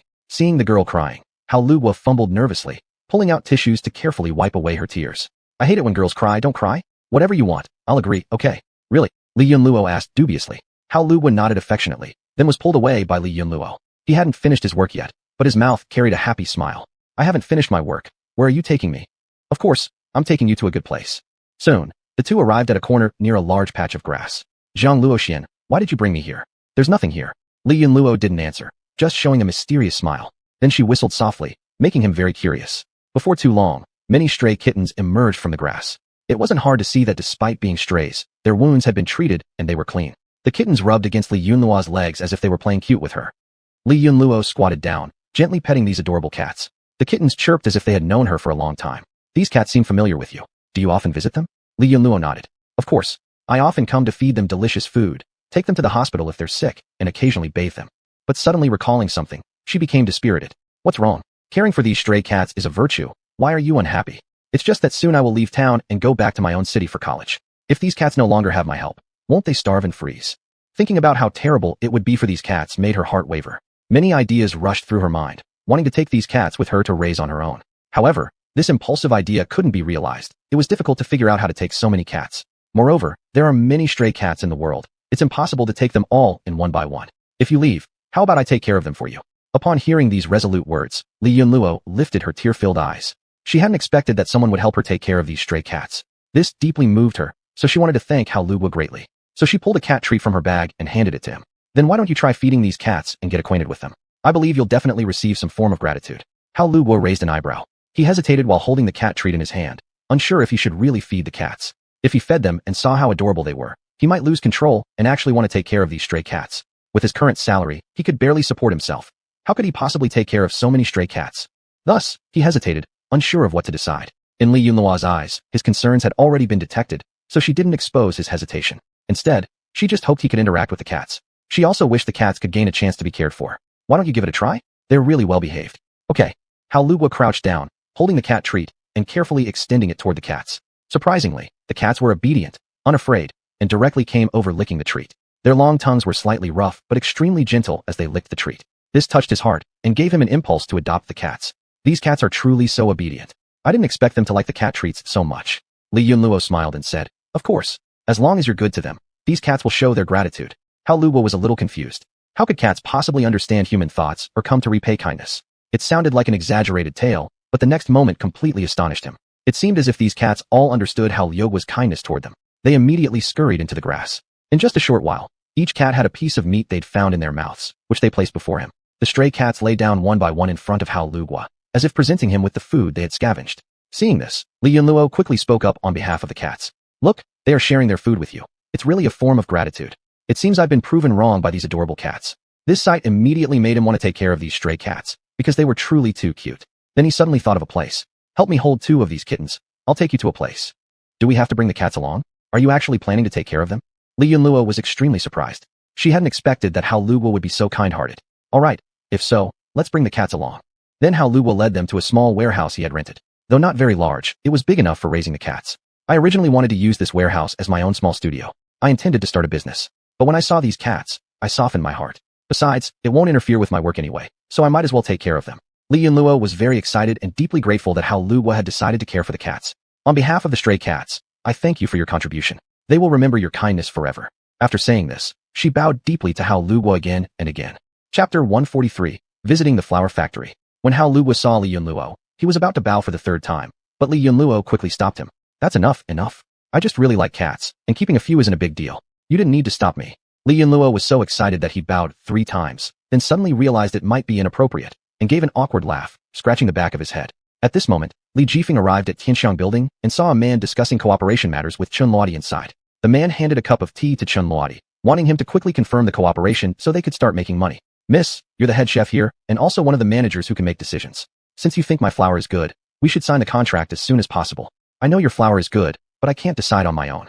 I have to communicate with our boss first before deciding whether to sign a contract with you. Our boss isn't here either, and it's unclear when he will come. Why don't you sign first? Not every place can produce such high-quality flour, and you're even giving us such a great discount. Chun Luodi knew that this flour wasn't ordinary. The quality was impeccable, and they were offering Tianxiang Building the most favorable price. It was undoubtedly the best choice in town. He hesitated only because Chun Luodi believed any major decision required consultation with the boss. This being an issue related to ingredients, it was significant and therefore had to wait until the boss returned for discussion. But the man was in a hurry since others also wanted these goods. If they couldn't confirm the deal soon, they would cooperate with other restaurants instead. But something this important still needs to be discussed with the boss. The man happened to visit the shop to promote their factory's flour. Since the boss wasn't there, he no longer wished to stay too long. After all, there were many more restaurants they could collaborate with, and wasting valuable time wouldn't be worthwhile. So, he picked up the flour and was about to leave. In that case, I'll go. We'll discuss cooperation if fate permits. Chun Luodi panicked, trying to buy some time and calling the boss urgently. But the boss wouldn't answer the phone. Sir, please wait a bit longer. Our boss will be here soon, and we can talk further. Forget it. I don't lack potential partners. Since you're not sincere, I won't bother selling anymore. As the two were conversing, Li Jifeng entered the shop without knowing what this man was doing, so he asked curiously, Luodi, who is this gentleman? I heard you mention something about a contract. Upon seeing the boss arrive earlier than expected, Chun Luodi breathed a sigh of relief, almost losing an excellent supplier. He quietly explained to the boss, Boss, this gentleman is the manager of a flour factory. He's here to specially promote their flour, which is truly exceptional both in quality and price. Oh, let me take a look at this flour. The man scrutinized Li Jifeng from head to toe, finding it hard to believe someone dressed so plainly was the boss. Thus, he curiously inquired, Are you the owner of this place? With great politeness, Li Jifeng walked over and extended his hand for a handshake. Yes, I'm the owner of this establishment. May I ask how you're called? Let's sit down and chat. Cece, please bring tea. The man shook hands with Li Jifeng, feeling that such hospitality indicated respect. Now he felt that this was finally a genuine partner for collaboration. Therefore, he sat back down on the couch and pushed the sample flour he brought over to him. Boss, please inspect the product. Its quality is top-notch, and we offer the lowest price, hoping for a long-term partnership. After opening the flour bag, Li Jifeng examined it carefully, discovering that the fermentation process had been done exceptionally well. Just a whiff revealed its rich aroma. This was entirely different from the flour they had purchased previously. The past flour seemed less fragrant compared to this one, where the scent was strong and inviting right away. One could tell at a glance that this flour was truly outstanding, manufactured by their factory themselves. Li Jifeng nodded in satisfaction. The flour looks very good indeed, and the price is extremely reasonable. The man saw through his thoughts and added, All the flour produced by our factory is extremely healthy, allowing people to eat with peace of mind. Li Jifeng believed that if every bag of flour could maintain such standards, the taste of the food made with it would change drastically. Which flour factory are you from? I know most people in town, but I've never seen you before. Your face looks unfamiliar. The older brother smiled. I'm not from this town indeed. I just became the manager of a factory in the town, so I moved here not long ago. Li Jifeng nodded. Can I visit your factory first? If we can cooperate, our restaurant will definitely buy in bulk. Of course, no problem. Shall we go to the factory for a tour now? After that, Li Jifeng followed the older brother to Chunmei Flour Factory. The factory was like a construction site. There was a particularly large warehouse with all sorts of machines inside, which looked quite grand. Beside the machines sat many employees working on their tasks systematically. The older brother took Li Jifeng on a tour. Li Jifeng carefully noticed that all the employees were wearing protective suits, masks, and head caps. So he curiously asked the older brother, Brother, why are your employees dressed like this? Can they work comfortably like this? It's for the hygiene of the food, preventing saliva or hair from falling into the flour.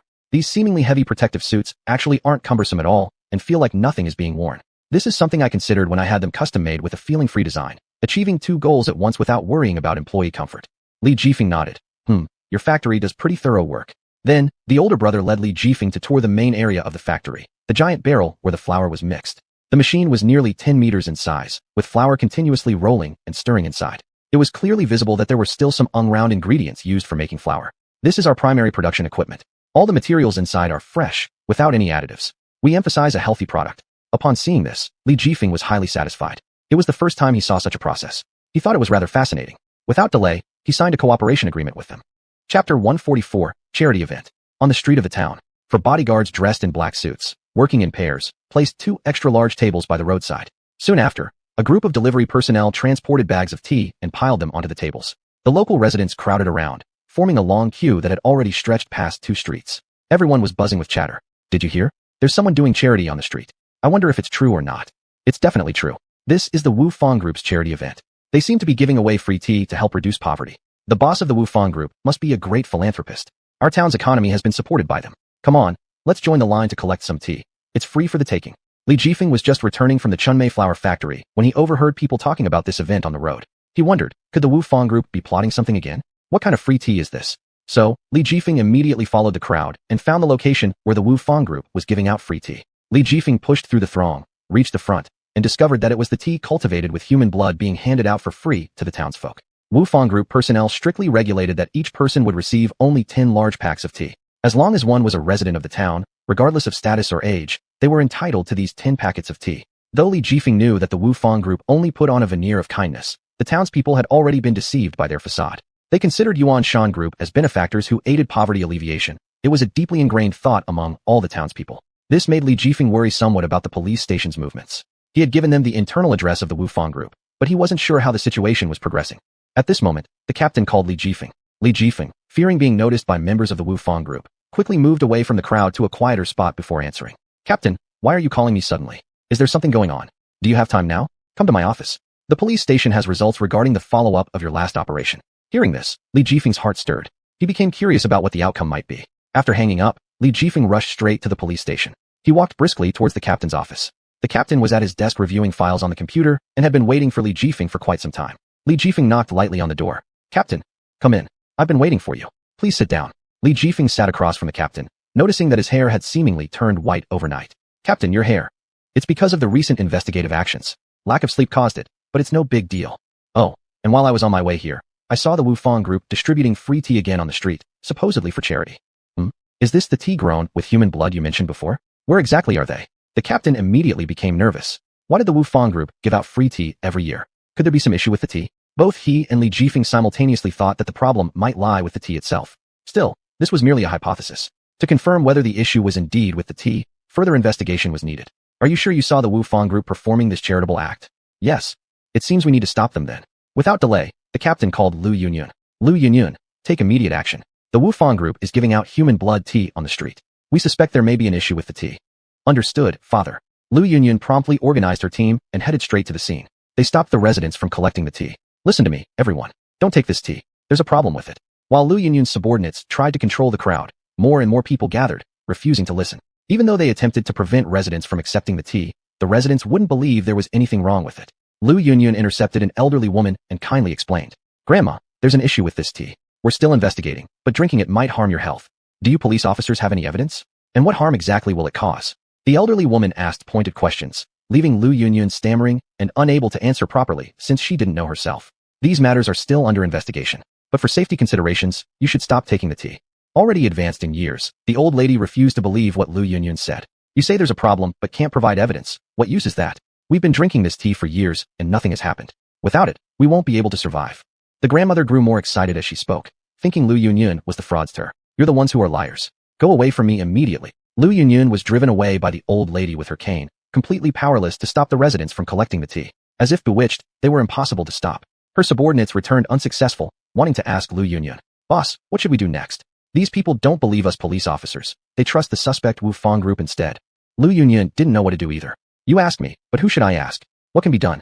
If we can't stop them, all we can do is let them take the tea. The subordinates fell silent immediately, watching beside as the residents went mad in their quest for tea. Suddenly, a flash of insight struck Lu Yunyun's mind, and she gave instructions to one of her subordinates. You go and collect 10 packs of tea for me. All right. It wouldn't do for Lu Yunyun herself to appear before the Wu Fang Group personnel. After all, from previous incidents, they all recognized her. Lu Yunyun's subordinate had no difficulty at all, not raising any suspicion from the Wu Fang group members, and successfully brought back 10 packets of tea, which were handed over to Lu Yunyun. Z team leader, the tea is here now, but why do you need this tea? We don't know how it might affect the body, so maybe it shouldn't be consumed. Lu Yunyun shot her subordinate a glance. Too many words. If you have time to think nonsense, hurry up and practice. Her subordinate shut his mouth, fearing Lu Yunyun would punish him with double practice. Lu Yunyun immediately took the tea to the captain's office, only to find Li Jifeng was there too. Father, we can't stop the residents, but we can test the tea's composition. Li Jifeng and the captain seemed to have guessed as much already. You really couldn't stop them, which is why we were waiting for you to bring the tea.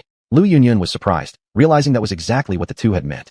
Then the captain handed these 10 packets of tea to Li Jifeng. Jifeng, this task is yours now. Chapter 145, Becoming a Member of the Police Station. No problem, leave it to me. Li Jifeng felt it was time to visit an old friend. Perhaps this tea has some connection with the epidemic. And the fact that his father entrusted this important task to Li Jifeng without hesitation greatly surprised Lu Yunyun. Does father trust Li Jifeng so much? So she asked aloud, Father, what exactly is Li Jifeng's identity that he can repeatedly participate in our operations? The captain handed over the pre-prepared credentials to Li Jifeng at the same time. Here you go, this badge is for you. In the future, Jifeng will be one of our officers, code number 566. Lu Yunyun was speechless, not expecting that Li Jifeng would actually become one of their officers. Watching Li Jifeng put the credentials in his pocket. Captain, since there's nothing else, I'll get going then. Li Jifeng took the 10 packs of tea and left the police station. At this moment, Lu Yunyun chased out. Xuanhuan, wait. Upon hearing her voice, Li Jifeng turned around, raising an eyebrow. After the incident in the swamp last time, Lu Yunyun had completely given up on her thoughts about Li Jifeng. Because she knew it wasn't something that belonged to her, hoping for something unattainable was futile. She decided to maintain her dignity. The last mission, thank you. By the way, where's that sister from last time? Let's have dinner together. Mentioning Chen Yuni, Li Jifeng's pupils tightened slightly. Even after such a long time, when that name was mentioned, Li Jifeng's heart still rippled. Lu Yunyun noticed every detail on Li Jifeng's face, guessing something. Suddenly, a chill swept by, causing her head to ache. The memory of the forest became hazy. At that time, it seemed like only the two of us were in the forest, but somehow it feels like something is missing. I can't remember. Then she tried hard to recall, but her head throbbed painfully, and she couldn't think of anything. Li Jifeng was surprised to see that Lu Yunyun, like everyone else, had forgotten about Chen Yuni. Don't you remember Chen Yuni anymore? We acted together as a team of 3. Lu Yunyun thought he sounded strange, mentioning a name unfamiliar to her, a name she had never heard before. Who is Chen Yuni? There were clearly only the two of us acting. Where did the third person come from? Are you confused or something? Lu Yunyun thought her previous intention to give up liking Li Jifeng was weird. If there was no obstacle, why should she abandon pursuing him? Li Jifeng could see through Lu Yunyun's feelings and began to really doubt whether Chen Yuni even existed. But the memories of those times were vividly clear to him, deeply imprinted in his heart. Every moment was very real. How could this be fake? He couldn't believe. Could it be that everyone who came into contact with Chen Yuni forgot her existence afterward? Yet, why was he the only one who remembered her? If he could forget about her just like others, it might make things easier. Then he wouldn't keep worrying about whether she disappeared or if she'd return. However, he couldn't. She was too important to him. It appeared that many secrets awaited unraveling. While Li Jifeng was lost in thought, Lu Yunyun suddenly grabbed his hand and stared deeply into his eyes with affection. To onlookers, the two seemed like a perfect match, a talented man and a beautiful woman. Lu Yunyun said shyly, no matter what, you contributed a lot in the last operation. Congratulations on becoming an officer. Do you have time tonight to celebrate with a meal? Li Jifeng didn't have romantic feelings for Lu Yunyun and intended to decline. But Lu Yunyun stopped him by putting her hand over his mouth and preemptively speaking for herself. Don't rush to refuse. I'll be at Xuan Hotel tonight. There's something very important I need to discuss with you. After finishing, Lu Yunyun blushed and ran away. Wang Sun stood rooted in place, gazing dumbfounded at Lu Yunyun running off. What's this important matter? Is it the next mission arranged by the police station? Perhaps staying in the police station is how he could find everything about Chen Yuni. So he decided to meet Lu Yunyun at the Xuan Hotel later that night. Afterward, Li Jifeng arrived at his old friend's laboratory. Inside the lab, a strong smell of chemicals filled the air. Glass bottles were scattered messily on the experimental bench. Specialized experimental equipment and high-tech devices were situated within individual protective covers. Li Jifeng entered the lab, seeing a figure fully dressed in a biohazard suit inside. The figure held a bottle-like object and placed it on the experiment table to combine it with other reagents. As if studying some significant breakthrough, Li Jifeng knocked on the glass, catching the attention of the man. The man quickly set aside his experiment, carefully arranged everything, went through multiple disinfections, and then came out. Jifeng, why did you come? I thought after what happened with Tian, you were planning to never see me again. Li Jifeng patted his chest. See, how could that be? It wasn't your fault, and I know you did your best. Then, Li Jifeng took out the 10 packs of tea and handed them over to C. He instructed, this is the free charity tea from Wu Fang Group. C looked at Li Jifeng in confusion. You helped me, and all you give me is free tea? Aren't you too stingy? C was about to brew some tea to drink. Li Jifeng stopped him just in time. Do you want to have the same infectious disease as Tian? Then go ahead and drink. After hearing this, C became terrified and quickly put down the tea, carefully studying its mystery. This isn't for me to drink. Why didn't you say earlier? Is this tea the root cause of Tian's infectious disease?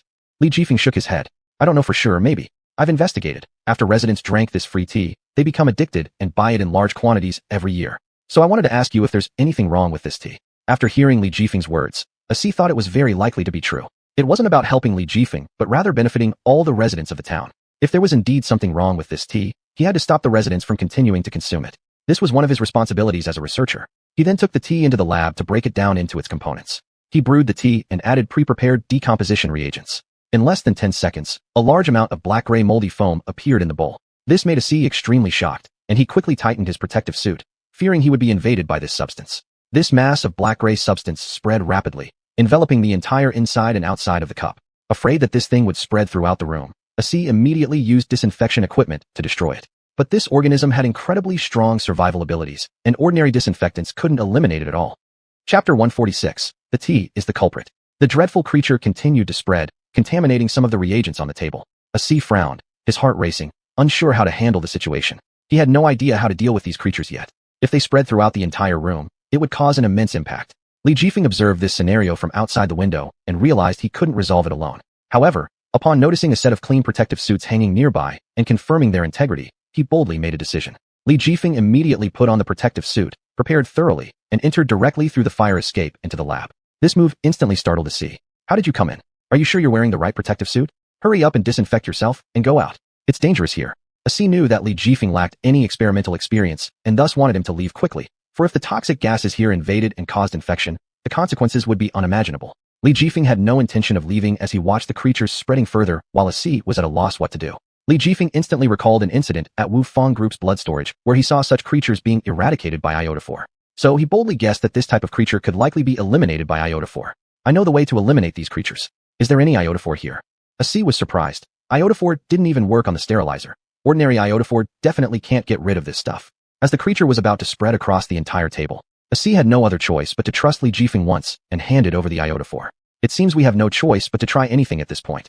At this heart-stopping moment, Li Jifeng calmly opened the bottle of iodophore and poured its entire content onto the creature. Asi was shocked. Not even a sterilizer would completely spray it all over. This was pure recklessness. How did you waste all the iodophore like that? What kind of nonsense is this? This iodophore was specially imported from abroad. Each small bottle cost over 10,000 yuan. In one fell swoop, Li Jifeng dumped the whole bottle. This made Asi extremely pained, feeling like his heart was bleeding. My iodophore. My money. Couldn't you have been more sparing? Li Jifeng paid no attention to Asi's anguish, only wishing to swiftly eliminate the creatures. Sure enough, just as he had anticipated, the creatures were successfully destroyed by the iodophore. Asi was pleasantly surprised. You're quite impressive indeed. How did you know these creatures could be destroyed by iodophore? Even he, as a researcher, hadn't figured this out, yet it had been revealed by Li Jifeng, an outsider in the field. Asi looked at him with admiration. There's a secret. Did your analysis uncover any problems with this creature? Asi nodded solemnly, indicating that the implications of this discovery were very serious. This creature matches Tian's infectious disease symptoms exactly. Perhaps, this tea is the source of the infection. Anyone touched by these creatures may contract a fatal illness, highly contagious as you witnessed earlier. After hearing Asi's explanation, Li Jifeng naturally understood the gravity of the situation if this tea spread. Still, Wu Fang Group operated under a philanthropic guise while dispersing this toxic tea for malicious purposes. There seemed to be no way for them to stop the impending disaster. However, when this tea is brewed and consumed by the residents, there doesn't seem to be any particular reaction. What? Asi pondered for a moment before responding. Perhaps this tea must be consumed over a long period, much like a drug addiction, gradually spreading throughout the body. Once discontinued, symptoms of the disease may arise due to this tea. What? So our town's residents are drinking this tea. If they stop consuming it, Li Jifeng left the rest unsaid, yet both of them understood the grave consequences. It seems we need to find a way to prevent Wu Fang Group's conspiracy. Subsequently, Asi took Li Jifeng through the fire escape to sanitize comprehensively and then left the laboratory. I think this matter needs to be reported. However, Li Jifeng disagreed. No, this must remain a secret for now. Only the two of us should know about it. Asi was taken aback, having no clue what Li Jifeng was thinking. How could something so important not be reported to the government? If we don't report it, what are you waiting for? Such an important matter. Can you solve it alone? I suspect there might be a mole inside the police station, so this matter must not be publicized. If they realize that this conspiracy has been exposed, they may very well carry out even more unimaginable horrors. Asi didn't expect such a situation. However, without hesitation, he agreed instantly. All right, I promise to keep this secret for you. If you need any help from me, I'll do my best. After all, this was concerning the lives of all residents in the town. Suddenly, Li Jifeng noticed his hands had somehow been contaminated with the strange creature. His mind momentarily blanked as he realized that the bioagent must have penetrated through and broken his protective suit. Asi noticed his reaction and followed his gaze down to the eroded creature on his hand. Rushing over immediately, Asi exclaimed in alarm. Li Jifeng, how could you possibly? In order to ensure Asi's safety, Li Jifeng quickly distanced himself from him and put on a mask. Now that this has happened, we must maintain distance. Asi looked at Li Jifeng with fear and also some anger in his heart. I already said it. You don't have any experience. Why did you suddenly barge in? Now look, you've got yourself infected. What can we possibly do? Without scientific research to find a cure for this kind of infectious disease. Of course, Li Jifeng wanted to know what to do as well. He wished to be healed as soon as possible, but what could be done? I came in here to help you. Otherwise, would you have gotten out safely? Asi understood too. If it weren't for Li Jifeng, he might have suffered the same fate. What should we do now? Developing medicine is time-consuming and labor-intensive, and if such powerful creatures spread to the heart, there will be no way to reverse it. Li Jifeng sighed. Well then, from now on, you better be more cautious and study ways to treat these creatures. Looks like I'll have to sacrifice myself and let you experiment on me. How could that be possible? You're my good buddy. Using you as an experiment? Do I even have any conscience left? Yet Li Jifeng had already walked away. Helpless, Asi could do nothing but reluctantly agree. Chapter 147, Epidemic Outbreak. Li Jifeng was walking on the road. He then saw many corners of the town filled with vagrants lying around. Their bodies were covered with spreading wounds. Li Jifeng knew that these vagrants would be the first group to fall ill. This was because Wu Fang Group's conspiracy aimed to control the entire town through tea. They would use charity and public welfare to distribute this tea for free, enticing people to try it. In reality, they were making them addicted to the tea, forcing them to spend a fortune to buy it. Without timely consumption of this tea, people would immediately fall ill. Furthermore, the length of time consuming the tea determined the severity of their condition. Li Jifeng had only been slightly exposed to the biological agent, so he wouldn't have major problems for now. He watched the unfortunate people along the streets who were already infected and sick, feeling an intense complexity in his emotions. Many paparazzi noticed this situation and began filming, posting articles online. The paparazzi's headlines read, Epidemic Breakout. These articles instantly went viral online, drawing numerous comments on forums. How could an epidemic suddenly break out? What is going on? Will we get infected? What should we do now? Have any hospitals treated patients like this? Can it be cured? It looks like we need to stay inside and avoid being infected. If we're infected, it'll be very troublesome. Everyone feared this disease known as the plague, so the streets became unusually deserted, populated only by those who had fallen ill. These vagrants had nowhere to go since they lacked money, so they could only recover on the street. Some vagrants, unable to endure the pain, rushed directly to the hospital. However, the hospital didn't want to take in these homeless patients due to unknown factors, refusing to get involved and not treating them for free. Unable to enter the hospital, the vagrants gathered together to discuss a plan. The hospital forbids us from entering, but if we sit here waiting to die, it will be our own fault. Those doctors, they're just wolves in sheep's clothing, all after money. Since they don't respect us, we'll drag them into trouble too. I agree. I'm joining. We must force our way into the hospital and show them what we're capable of. After deliberating, the vagrants decided to storm the hospital en masse, demanding treatment from the doctors and nurses. Ignoring everyone else's opinions, they burst into the hospital. The sight of them terrified the medical staff, causing them to flee immediately without concern for the hospital conditions. The vagrants chased the doctors and nurses, trying to force them to treat them. But the medical staff were equally frightened, leading to the hospital staff evacuating almost completely. Thus, the vagrants took over the hospital entirely. With all the supplies still present, the vagrants made no use of them. They merely swapped sleeping places for ones sheltered from the wind and rain. Li Jifeng observed this situation in hiding and then entered the hospital alone. Two vagrants guarding the entrance noticed his attire, which didn't resemble a beggar's, so they stopped him to question him. Who are you? Don't you know this hospital has been taken over by us? Do you even know who we are? Li Jifeng remained calm as he replied. I know you've taken over this hospital. I know you're the town's homeless with infectious diseases. Upon hearing this, the vagrants were shocked. They couldn't believe someone would dare enter the hospital knowingly, despite the risk of infection. It was insane. Are you some kind of fool? Knowing our situation, you still dared to come in, unafraid of catching something from us. Li Jifeng's composed demeanor unsettled the vagrants significantly. Of course, I'm not afraid, because I've come to save you. At hearing this, the vagrants found it absurd.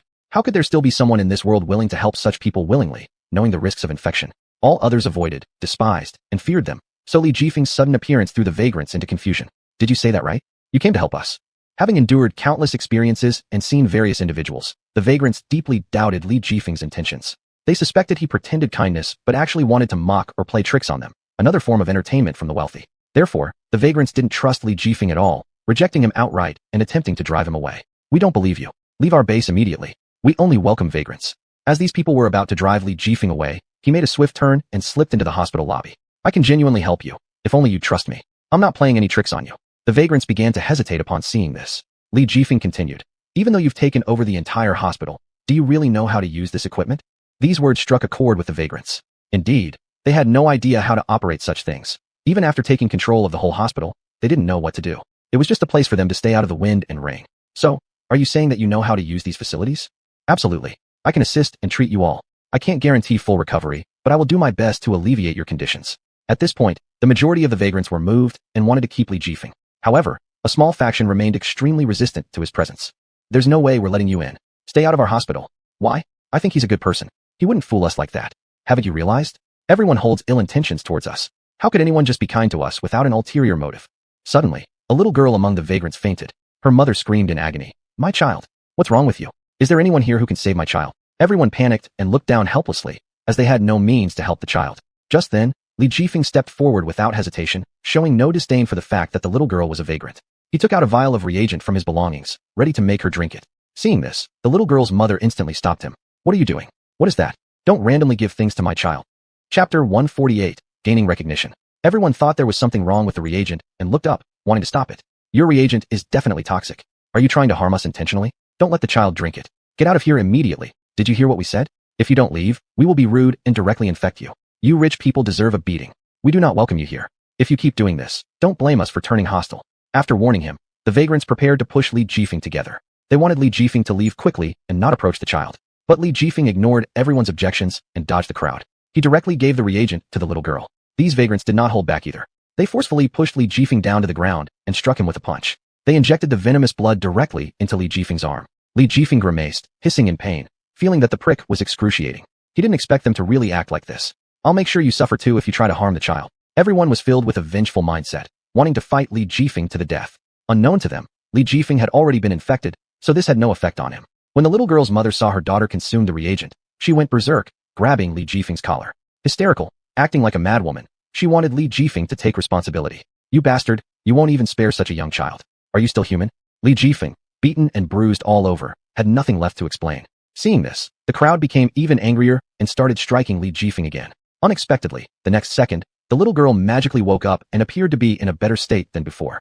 It seemed as though all her diseases had vanished, and the pain in her body disappeared. She looked at her arm which had long been immobilized by the virus, and found it regained sensation. Joyfully, she said to her mother, Mom, I feel like I'm healed. The brother saved me. We're saved. We don't have to wait to die anymore. Then, the little girl stood up and tugged at Li Jifeng's clothing, pleading, Brother, can you give your medicine to my mom as well? Please. Even if Li Jifeng were beaten to a bloody pulp, he did not regret his decision. Li Jifeng noticed that the little girl was about the same age as Tian Tian, so he decided to give her the only available reagent. This reagent was the only sample drug developed by a C for controlling infectious diseases. He just took a gamble and gave the reagent to the little girl, not expecting it to delay her illness. He knew the risk of taking the sample reagent. If it failed, the consequences would be dire. If he hadn't taken this gamble, the little girl might have already died. Fortunately, the little girl was unharmed. Li Jifeng squatted down and gently patted the little girl's hair, smiling kindly. Little one, don't worry. I will save all of you. Do you trust me? The light in the little girl's eyes was very pure and clean, unlike the grime that clung to these vagrants. I believe in you. No matter what, I will trust you because you saved me. Thank you, brother. Subsequently, she returned to her mother's embrace, trying to get her mother to lower her guard. Mom, don't hurt the brother. He saved me. He's not a bad person. The little girl's mother was ecstatic, deeply moved, and bowed deeply towards Li Jifeng at 90 degrees. Thank you. If you hadn't saved my child, they wouldn't be alive. People around also cast admiring glances at him. Kid, I didn't expect you to be so good-hearted. Not only did you not despise us, but you also saved the little girl. Yes, if you're here, then perhaps we can all recover too. There is hope, and we will no longer be tortured by illness. Suddenly remembering that Li Jifeng had been injected with the virus earlier, everyone felt apologetic. Together, they bowed to Li Jifeng and apologized. We truly are sorry, judging you without understanding the situation, attempting to infect you with the virus. Repaying kindness with hatred was truly terrible. Whatever you want us to do, we'll absolutely do it. Sorry. Li Jifeng successfully won over the hearts of these vagrants. Li Jifeng waved his hand and said, It's fine. I've already been infected anyway, so I don't blame you. Upon hearing this, the guilt of everyone reduced slightly. Afterward, the vagrants invited Li Jifeng into the hospital. Among the vagrants, Nero Xiqing, who helped everyone and became their leader, led Li Jifeng on a tour of the hospital. Hero, my name is Nero Xiqing. What should I call you? Just call me Jifeng. It seems like they all listen to you quite well. Nero Xiqing scratched his head, embarrassed, and humbly replied, I'm just doing what I can to help everyone. After all, I have the lightest condition among them, and my body is not significantly affected. Therefore, they trust me and let me handle more things. They made me their leader, but it's not a big deal, just a name. Li Jifeng politely returned a smile and kept observing the facilities and terrain in each room of the hospital. Suddenly, Li Jifeng noticed that each room was filled with messy junk, unlike what you'd expect in a hospital. Moreover, many facilities had been pushed into the corners and covered with cloths, on which layers of dust had accumulated. Li Jifeng was puzzled and asked, Why are there so many odds and ends in this hospital? Where are the facilities? Oh, it's like this. We don't know how to use the medical facilities, so we piled them in the corners to free up more space. With so many rooms, we couldn't keep sleeping outside. It's inconvenient with so many people, so we started sleeping inside. The junk is from things people begged for. As he spoke, Neo Sicheng grew disheartened, and his voice took on a sobbing tone. Speaking of which, it's pitiful for all of us. Our illness was photographed and exposed, and now begging is even a problem. No one wants to give us money or even come near us, so we've resorted to stealing. Li Jifeng listened as he described their many hardships. It's just for survival, right? I'll solve it for you. I'll do my best to treat all of you. Neo Sicheng looked at Li Jifeng in surprise. Are you a doctor? Since you just came here, you say you can operate the equipment? Li Jifeng shook his head. I'm not a doctor, nor have I used these devices, but I've learned some things from my friends, so I can try. That's great. At least you understand. If any of us get sick, you can help treat them. From now on, you will be our leader. I beg you, save us. After saying this, Neo Sicheng knelt down towards Li Jifeng and bowed hard to show his sincerity. Chapter 149, Contacting Supplies. Is this the treatment that the legendary leader of the beggars gang should receive? Unexpectedly, after Li Jifeng agreed to Neo Sicheng's request, he himself became the key target among the vagrants. Everyone contributed their most cherished items to Li Jifeng, all trying to please him so they might secure their livelihood. Li Jifeng, looking at the pile of trash collected by everyone around him, felt utterly helpless. If he refused to accept it, he would likely be accused of being picky, but he really had no use for these things. He could only grit his teeth and go along with the crowd. Suddenly, someone among the vagrants fainted. Seeing this, Neo Sicheng immediately went to find Li Jifeng. Brother, someone has fainted. You're the only one here who knows about medical treatment. What's wrong? Li Jifeng quickly moved closer and saw the person who had fainted looked as thin as a stick and had yellowish skin, clearly undernourished for a long time. Li Jifeng originally thought it might be due to worsening illness, but he had only one reagent left, which was already used on the little girl. A sea was still producing this kind of medicine, and it hadn't been processed yet. Upon observing, Li Jifeng noticed the person's lips were cracked with fissures and pale. He then asked the relative, what does he usually eat? Doesn't drink water? The relative was now crying profusely and stuttering while speaking. We have no money to buy food. We can't even beg successfully. Drinking water is also a problem. It's been a very long time since we've eaten anything. Li Jifeng looked around at the refugees, each one pitifully unable to get enough to eat. All of them were wearing dirty rags, exuding a faint stench from their disheveled bodies. He knew that this person's fainting might not be due to illness, but simply hunger-induced. If they didn't consume food soon, there was a possibility they wouldn't survive through the night. He fainted from hunger. He must drink some water and eat something, otherwise, he won't make it. The relative, upon hearing this, panicked. But where do we have food? We are like rats now, beaten wherever we go on the street. How can we find any food? Li Jifeng watched videos circulating online. Infections spread widely in the town, leaving the streets deserted during the day with no one daring to step outside. Brick-and-mortar stores faced imminent closure. Everyone stayed indoors, afraid to venture out. At this moment, Li Jifeng took out his phone and called Xuanhuan. The call was answered shortly. Boss, where have you gone? Why haven't you come to the restaurant yet? There's an epidemic everywhere now. Few people come to eat, and business is getting worse day by day. What shall we do? Li Jifeng comforted them. Don't worry for now. Things are indeed difficult right now. For your safety, stop serving customers and go home quickly. But both Xiao Luo and I can't go back.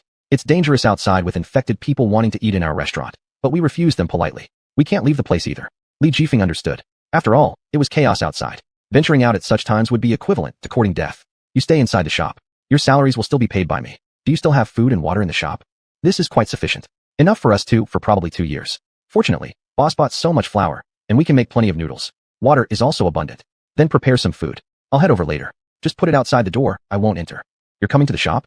Boss, what are you hiding from us? Xuanhuan found it strange. If he's coming, why not just enter the shop, especially with the danger lurking outside? Don't think too much, I'm fine. You don't have to worry, just follow my instructions. Li Jifeng didn't want to worry Xuanhuan and Xiao Luo, so he chose not to tell them that he had been infected.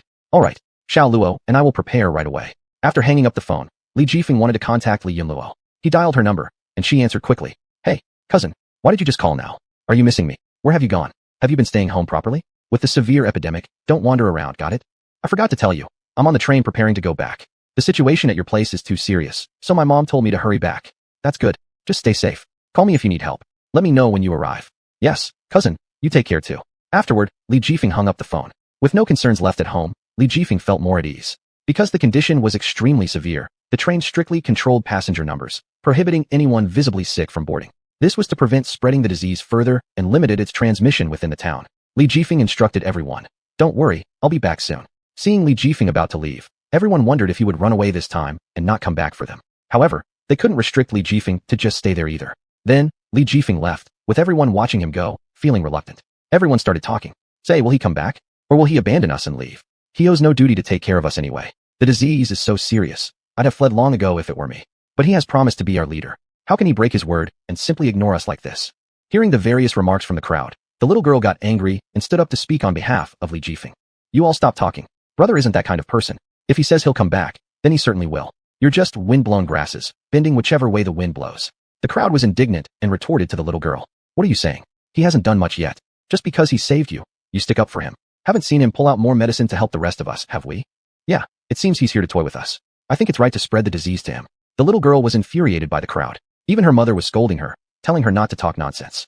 After all, this could cause resentment. They feared being driven out. You better shut your mouth. What business is it of yours? You just mind yourself, instead of caring for others. The little girl felt very dissatisfied, believing her mother was just like everyone else who had forgotten how to appreciate kindness. Why are you the same as them? Brother is a good person, we should trust him. If you think he's so good, why don't you just go and find him instead of sleeping on our territory? The little girl was silenced, unsure what he went out to do, but she looked forward to Li Jifeng's return in her heart. Li Jifeng walked out of the hospital and saw garbage everywhere. The sky was dim and gloomy, like a broken-down city. Chapter 150, An Encounter with a Reporter. At this moment, a man appeared, his head covered in dust and his body caked with dirt, as if he had been rolling around in mud. When he saw Li Jifeng, neatly dressed, he immediately lunged towards him. Fortunately, Li Jifeng reacted quickly and skillfully avoided the man's attack. The man curled his limbs on the ground, as if seasoned through countless battles, finding the perfect fighting stance. Like a beast preparing to hunt. This scene left Li Jifeng utterly baffled. In just a few short days, the entire town had undergone tremendous changes. Even the townsfolk were appearing randomly on the streets, behaving like mutants. In the shadows of a street corner, a paparazzo reporter, heedless of danger, scouring the street with unblinking eyes for the best vantage point, unwilling to miss even one thrilling moment. Suddenly, the reporter noticed a flicker of something strange. It was a mysterious and bizarre man who resembled a monster, circling Li Jifeng. The reporter's eyes gleamed with unique brilliance, as if seizing an opportunity to become headline news. Imagining capturing all of this, crafting it into a captivating article that would skyrocket their fame and fortune. The reporter couldn't help but be overjoyed, letting out light giggles. Next, he quickly grabbed his camera and pressed the shutter. But the sound of the machine caught the attention of the man. This man passed right by Li Jifeng and charged straight towards the paparazzo. As swift as a cheetah, his limbs off the ground, seemingly transforming into a wild beast. The reporter's legs went limp from fear, unable to flee. He could only sit on the ground in shock as the camera was smashed to pieces. Overcome by fear, the reporter's lips trembled.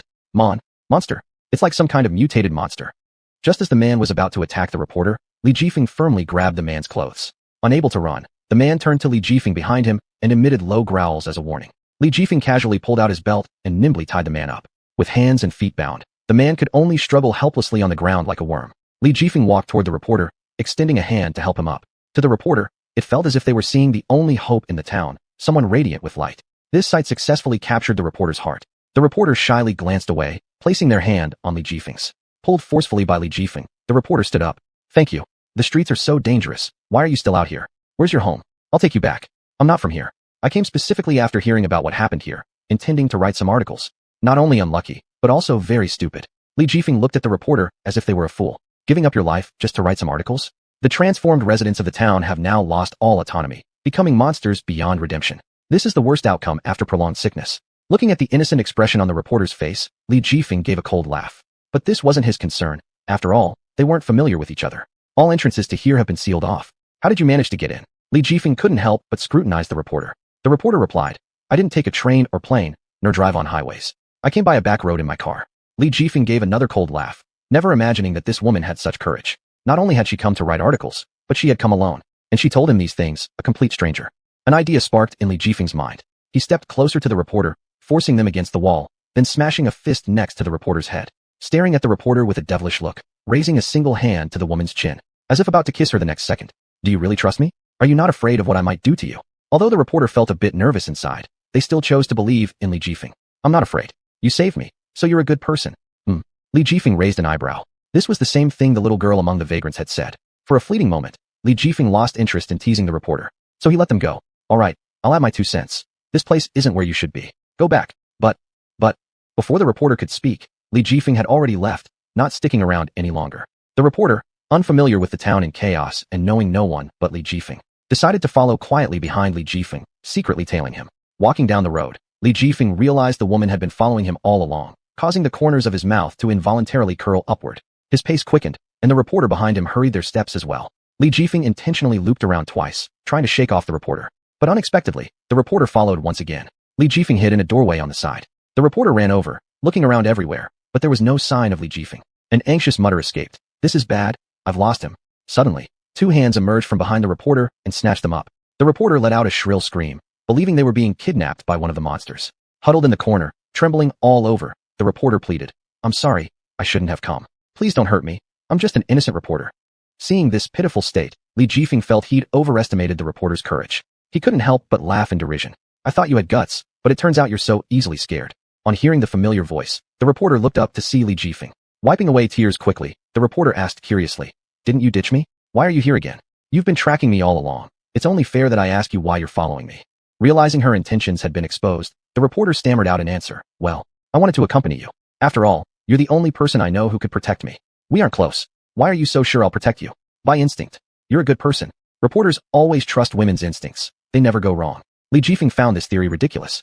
Still, he really was a good man, so the reporter's luck wasn't too bad. Had she encountered anyone else, she might not have been as fortunate. Without further ado, Li Jifeng pulled up his sleeve and showed his arm to the reporter. The toxin was evident on the skin, black and grayish veins gradually spreading upward. "I've been infected. Isn't it more dangerous for you to stay with me?" Li Jifeng intended to dissuade the reporter with these words. When the reporter saw Li Jifeng was infected, they were shocked, and their face turned pale. Chapter 151. Bringing supplies back to the hospital. How could you get infected? The reporter couldn't believe it. And why was he so calm after getting infected? Based on his own intuition, the reporter thought this man, Li Jifeng, must not be an ordinary person. Since the reporter couldn't escape the town either, they decided to gamble on following him. "I'm not afraid. I want to follow you." This response surprised Li Jifeng. He had thought the reporter would run away in fear, but insisted on following him instead. Li Jifeng felt helpless and tried to dissuade the reporter. "Shouldn't you feel scared? Why are you so determined to follow me?" Li Jifeng thought maybe his approach was wrong, so he asked again. "I see, you must think I'm joking. I can prove it to you." Then, Li Jifeng pulled out a small knife from his pocket and slashed one of his fingers. Dark blood flowed out and dripped onto the ground, eroding like potassium permanganate with a hissing sound. He thought, now the reporter will definitely be scared and run away. To his surprise, the reporter didn't panic. Instead, they took out a bandage and helped him wrap up the wound. "I never said I didn't believe you. Why harm yourself unnecessarily? Do you understand? If you follow me, your chances of getting infected will increase significantly. I've already told you that I trust you, so I won't leave. Let the infection come if it must." Li Jifeng thought this woman was incredibly foolish. They had just met, weren't familiar with each other, yet she insisted on following him right away. Since he had urgent matters to attend to, he didn't want to waste more time with her. So he shrugged and said, "Do as you wish. If you want to follow, go ahead. I have things to do." Then Li Jifeng headed toward Tianxiang building. The reporter, upon hearing this, assumed he had agreed to let her follow him. Thus, she grabbed her equipment and followed him to Tianxiang building.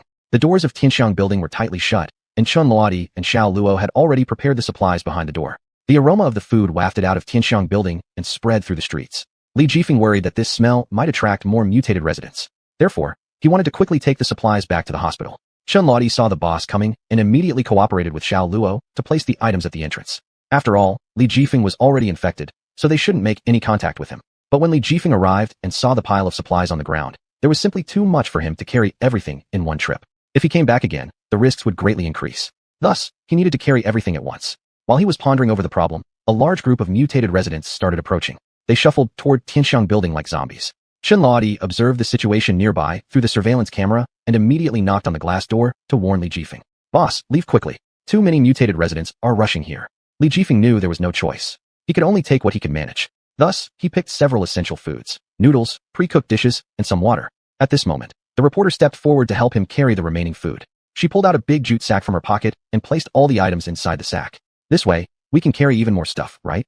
Li Jifeng was somewhat surprised. The reporter was actually helping him. "Aren't you scared? I don't have anywhere else to go anyway. Why don't you just let me follow you? I can also help you with more tasks."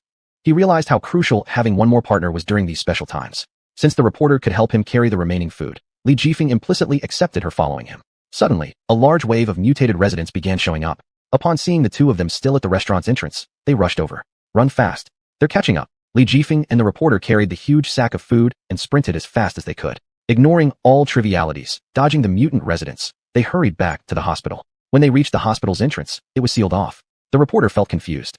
"Are there people inside this hospital?" Li Jifeng nodded and reminded her. "I must remind you, everyone inside is infected. Come in if you're not afraid." The reporter looked back and saw a large crowd of mutated residents following closely behind. With no other options, entering the hospital seemed to offer the only slim hope for survival. Li Jifeng noticed the reporter pausing for a moment and gave a cold smile. Then he approached the hospital gate and knocked, wanting to alert the vagrants to open the door for him. When the vagrants saw that Li Jifeng had truly returned, they quickly opened the door. After entering the hospital, they locked the main gate right away. They had almost been killed by those mutated residents. Li Jifeng dumped all the supplies from the jute sack onto the ground. The vagrants had never seen so many supplies before. Their eyes sparkled with greed. They couldn't believe he actually returned with food and water. Earlier, they were still speculating if he would abandon everyone, which made his return more surprising. Li Jifeng reminded them, "Take whatever food you want. If we run out, I can go get more." Everyone rushed forward and began grabbing food ferociously. Their eyes saw only food and water. No thoughts of comradeship remained. "Don't touch it. This food is mine. Don't dare compete with me. All of this belongs to me, and you're not taking any of it. Who says it's yours? I need to eat too. You can't hog it all for yourself." Chaos erupted as everyone fought desperately over food and water. In the process, some supplies were wasted. Seeing this, Li Jifeng became furious and intervened immediately. "Stop at once. If you don't stop right now, I'll never bring back any more food or water for you." Although they wanted these supplies desperately, they feared the days ahead without food and water even more. Thus, they stopped fighting rationally. "You have no idea how long we've been starving. It was unbearable. We just wanted to eat something," one said. "Yeah, let us eat."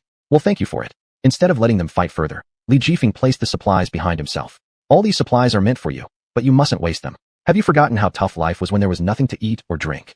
At this point, everyone fell silent and hung their heads in shame, regretting their actions. "We just want to survive. We didn't think about anything else."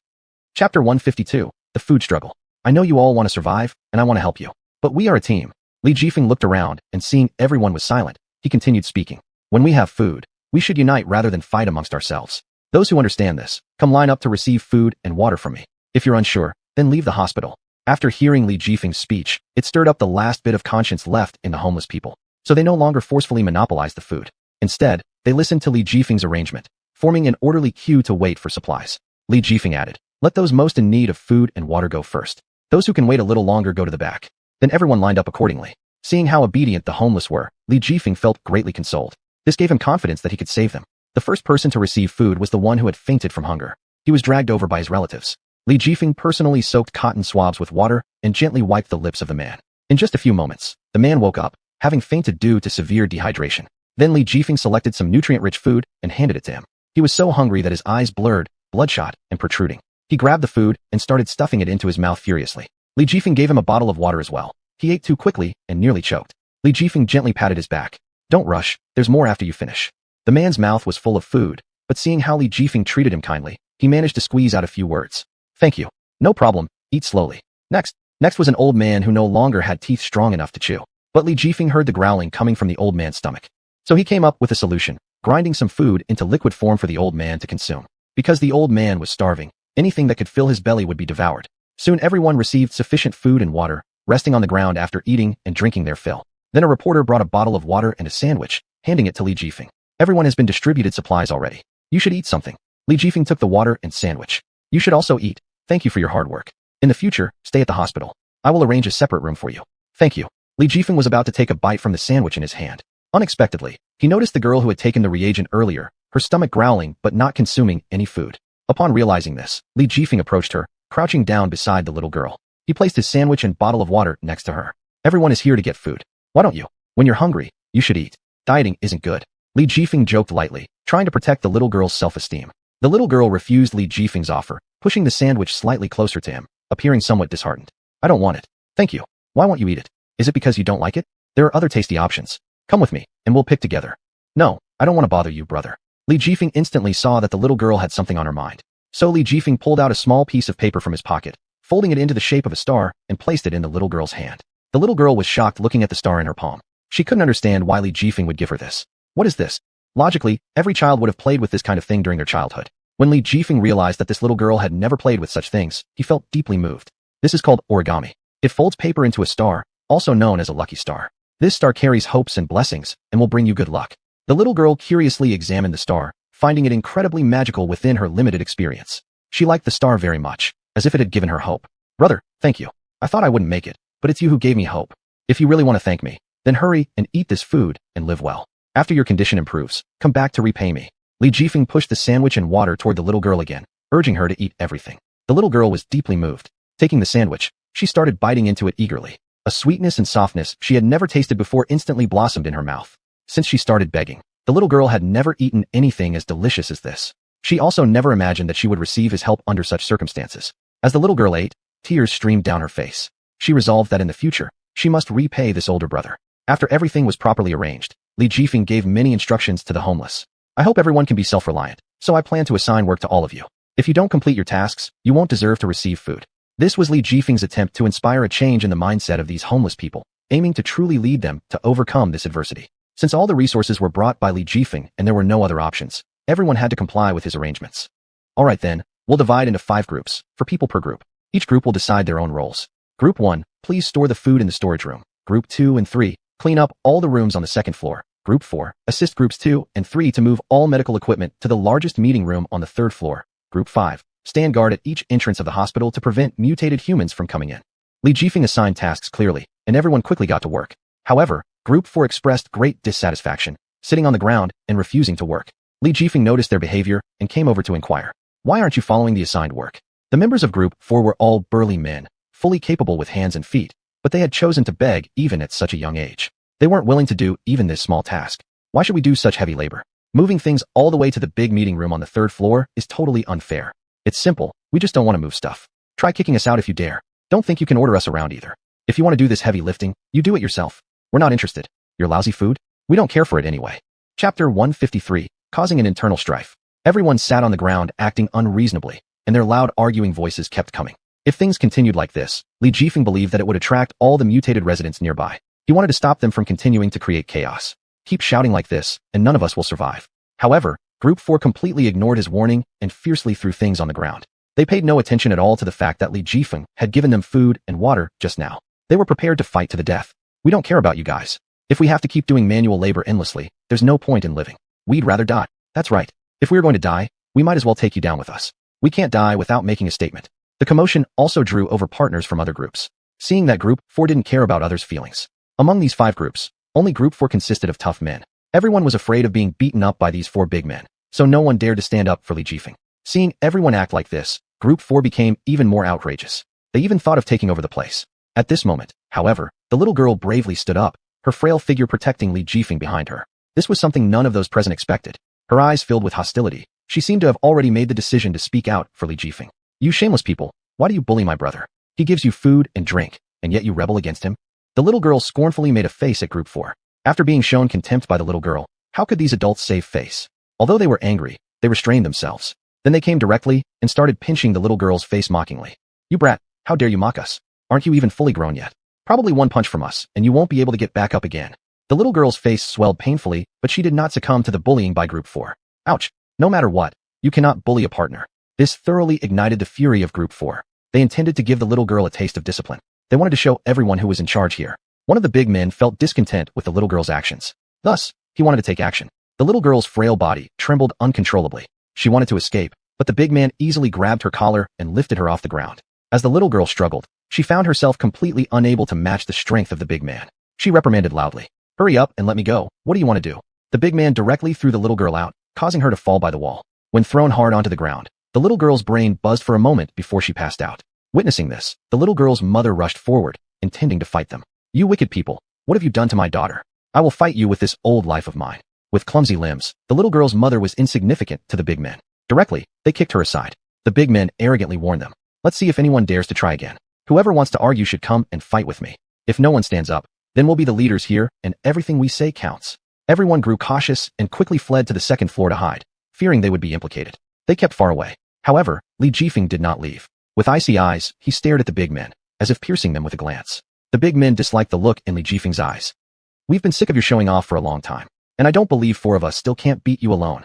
The big men stretched out their fists and feet, seeming like targeting the previous mother-daughter duo was just a warm-up. They tore apart their thin shirts in an instant, exposing solid muscles, which made people shiver involuntarily upon sight. Then come try, and see if you can dominate here. Li Jifeng spat out fierce words and slid a small dagger out of his sleeve, preparing to fight with them.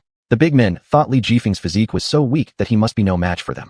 Look at your puny build, yet your mouth is so big. Today, we will teach you a lesson and let you know how to behave properly.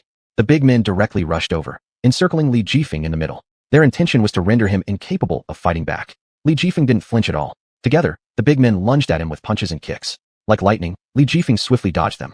Apparently, the big men underestimated his martial skills, but from then on, they decided to take it seriously. Then they picked up sticks lying around and wildly swung them toward Li Jifeng. Each swing exerted all their strength. But Li Jifeng's agility allowed him to skillfully evade each attack. The big men's attacks missed, and their sticks slammed heavily onto the ground with such force that they even broke. Just now I let you have a few moves. Now it's my turn to strike back. Don't be too cocky. You alone. How could you possibly beat all 4 of us?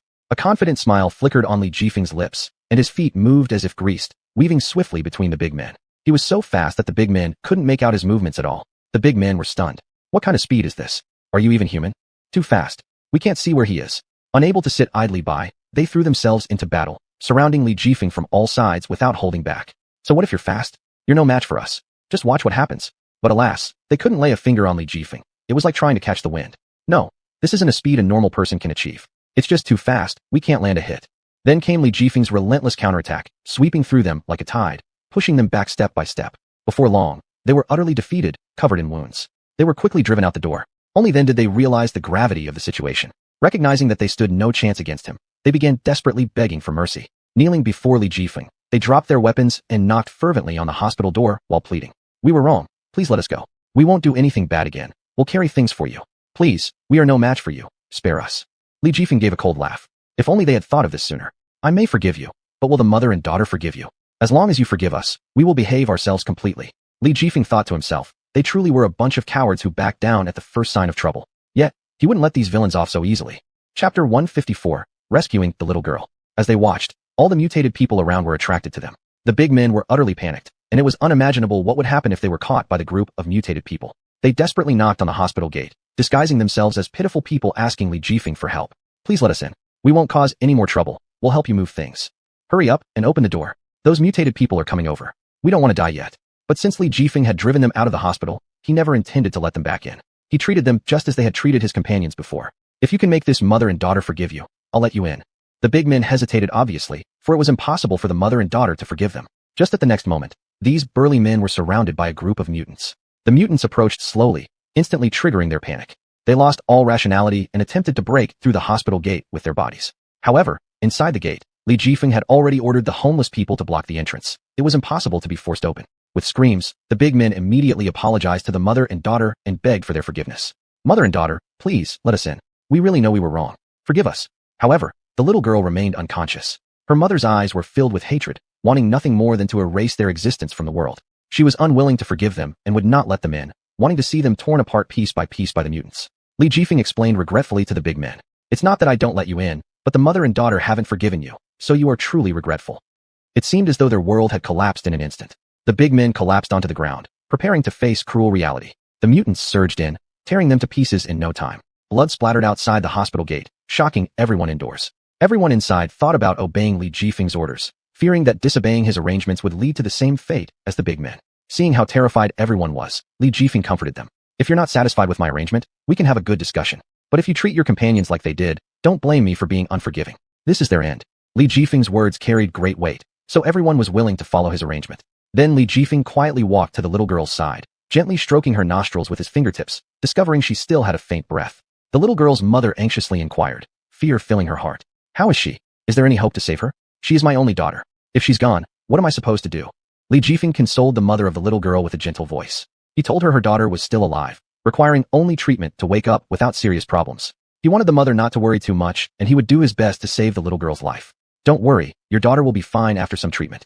He knew that regardless of how bad the little girl's condition might be, he needed to calm the mother down first. Then he would figure things out. The mother of the little girl thanked Li Jifeng profusely, bowing to him on her knees. Determined to save her daughter's life, she vowed to repay his kindness in the future.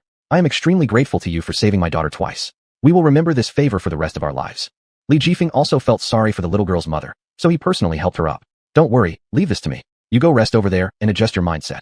The little girl's mother wiped away her tears, feeling disoriented from crying. In such a situation, she realized she would only be an obstacle to the little girl's treatment and couldn't offer any help. Therefore, she followed Li Jifeng's instructions and sat quietly to rest on the side. And Li Jifeng quickly picked up the unconscious little girl and headed upstairs to a small room. The bystander vagrants all gathered around, eager to find out whether the little girl could be saved or not. However, they were stopped by the reporter. You shouldn't disturb. Go about your business. The vagrants understood they shouldn't interfere with the treatment, so they all temporarily avoided the room. Inside the room were only the reporter, Li Jifeng, and the little girl. Seeing that others could not enter the room, Li Jifeng looked at the reporter beside him. They've all left. Why haven't you gone out? The reporter explained. I also know some medical knowledge. I learned it before. I can assist you here. After hearing the reporter's explanation, Li Jifeng agreed to let her stay in the room to help treat the little girl. After all, having two people working together was much easier than doing it alone. They carefully examined the wounds on the little girl's body and found that her injuries were extremely severe. Li Jifeng picked up a small pair of scissors from the table and gently cut away the little girl's clothes to expose the wounds. He then proceeded to disinfect the wounds with iodine. However, due to the little girl being infected with a contagious disease and the severity of her wounds. This made the treatment process even more challenging. Huge beads of sweat were about to drip down from Li Jifeng's forehead, and the reporter helped wipe them off beside him. What should we do now? I haven't come across a situation like this in any of the medical books I've studied. Li Jifeng thought to himself. Why did he let her in if she can't handle it? Was it just for show? Li Jifeng didn't have time to waste words with her. Already, the wounds on the little girl's body had started oozing out large amounts of gray-black pus. This was a sign of the infection worsening, but Li Jifeng had no reagents at hand right now. Li Jifeng was deeply troubled and truly had no idea what to do. At that moment, the little girl suddenly woke up and curled up on the ground in agony. Big brother, what's wrong with me? Am I still alive? It really hurts all over my body. The reporter consoled the little girl from the side. Sister is here, don't worry. Big brother will make you better, hang in there a bit longer, and sister will bring you some nice food soon. The pain was so intense that the little girl couldn't even open her eyes, barely conscious. She simply couldn't bear the unbearable pain anymore, so she pleaded with Li Jifeng and the reporter. Brother, sister, I beg you, let me die this way. I really can't stand it anymore. It's too painful. Sweat dripped off both Li Jifeng and the reporter as they became increasingly nervous. I'm so sleepy. I want to sleep. Don't fall asleep. How about I sing you a song? The reporter tried her best to comfort the little girl and prevent her from drifting off to sleep. Watching as the little girl was about to slip into unconsciousness, they knew that if she fell asleep, she might never wake up again. Given this situation, Li Jifeng had no choice but to take a risk. He had to snatch the little girl back from the brink of death. Chapter 155, The First Surgery. After Li Jifeng disinfected his hands, he picked up the scalpel. He aimed at the little girl's already rotten wound, preparing to excise it. Subsequently, all the viruses inside would be eliminated with iodophor. The young reporter looked at Li Jifeng in panic and hurriedly stopped him. Are you going to perform the surgery yourself? This isn't something that can be resolved by recklessness. You need to stay calm. There are no professional doctors around now. If we delay any longer, her life will truly be at risk. The atmosphere suddenly became tense, and the reporter instinctively swallowed. She knew that there was a world of difference between a professional doctor performing surgery and an ordinary person doing so. Professional surgery is conducted by doctors who have received systematic medical education and training. They possess professional medical knowledge and skills. Even if someone had these, they still wouldn't necessarily have the qualification to operate on the operating table without ample experience to ensure the patient's safety and signing the surgical contract. All necessary preparations must be made meticulously before surgery can proceed. And Li Jifeng, a rookie white, hasn't even undergone such professional training. He might not have fully grasped relevant medical knowledge. How could such an outsider just start performing surgery? Undeniably, this surgery was like gambling in a storm of blood and wind. There was an extremely low probability that the surgery would succeed. It was practically an impossible challenge. But there was no choice at the moment. The reporter sincerely admired Li Jifeng's bravery from the bottom of her heart. She decided to follow Li Jifeng all the way. I'll assist. The reporter had no choice but to step up despite the situation. Though she wasn't qualified to perform surgery herself, she could still lend a hand. She took some medical courses in university. But due to some irresistible reasons later on, she transitioned into journalism. Li Jifeng also noticed the reporter's integrity towards him. Good, prepare the candle. The reporter very cooperatively lit the candle. Since they were in a hospital, related equipment was fairly complete. Li Jifeng sterilized the forceps using the candle flame and then opened the little girl's wound, exposing it. Could this area be dangerous? The reporter understood what Li Jifeng meant. He was asking if it wasn't a critical organ. It could be cut out since Li Jifeng hadn't learned about this field and wanted to consult the knowledgeable reporter first. This area has no major organs, so it can be cut. Once this piece of virus-corroded flesh was removed, the surrounding areas wiped with iodophor would mostly resist further viral spread. Sweat poured down Li Jifeng's face, his hand holding the scalpel trembling involuntarily. He strongly controlled his thoughts to stabilize his hands. As the reporter watched this intense moment beside him, her breath seemed to stop. In this incomplete surgery, the reporter found that Li Jifeng could finally judge and handle various issues. In just a few moments, Li Jifeng successfully excised the corroded part of the little girl and skillfully stitched her back up. The reporter couldn't help but sincerely admire Li Jifeng from the bottom of her heart. The little girl fainted from pain. After completing the surgery, Li Jifeng wiped the big sweat from his forehead with a tissue. The rest is up to you. The reporter understood, then took the heart monitor to measure the little girl's various indicators. Surprisingly, the little girl's various indicators weren't affected at all. Her vital signs were even stronger than before. Tears almost welled up in the reporter's eyes. The surgery succeeded. It really succeeded. We've actually done it. Seeing this, Li Jifeng finally sighed in relief, completely relaxing. As long as the surgery succeeds, that's good. Li Jifeng opened the door. He saw the homeless people waiting quietly outside and felt touched. The homeless gathered around, all wanting to inquire about the little girl's condition. How is it? Did we manage to save her? Hope the surgery succeeded. However, when Li Jifeng walked out, his face was extremely somber. Everyone guessed that the little girl probably couldn't be saved. One after another stepped forward wanting to comfort the little girl's mother. Since the event has happened, don't get too emotional. Death is natural, please bear with it. Don't be sad. I'll give you my food. Don't let this incident break your body from grief. The little girl's mother sat on the ground as if struck by lightning. It was as if the entire world had collapsed, and she felt even worse upon hearing everyone's consoling words.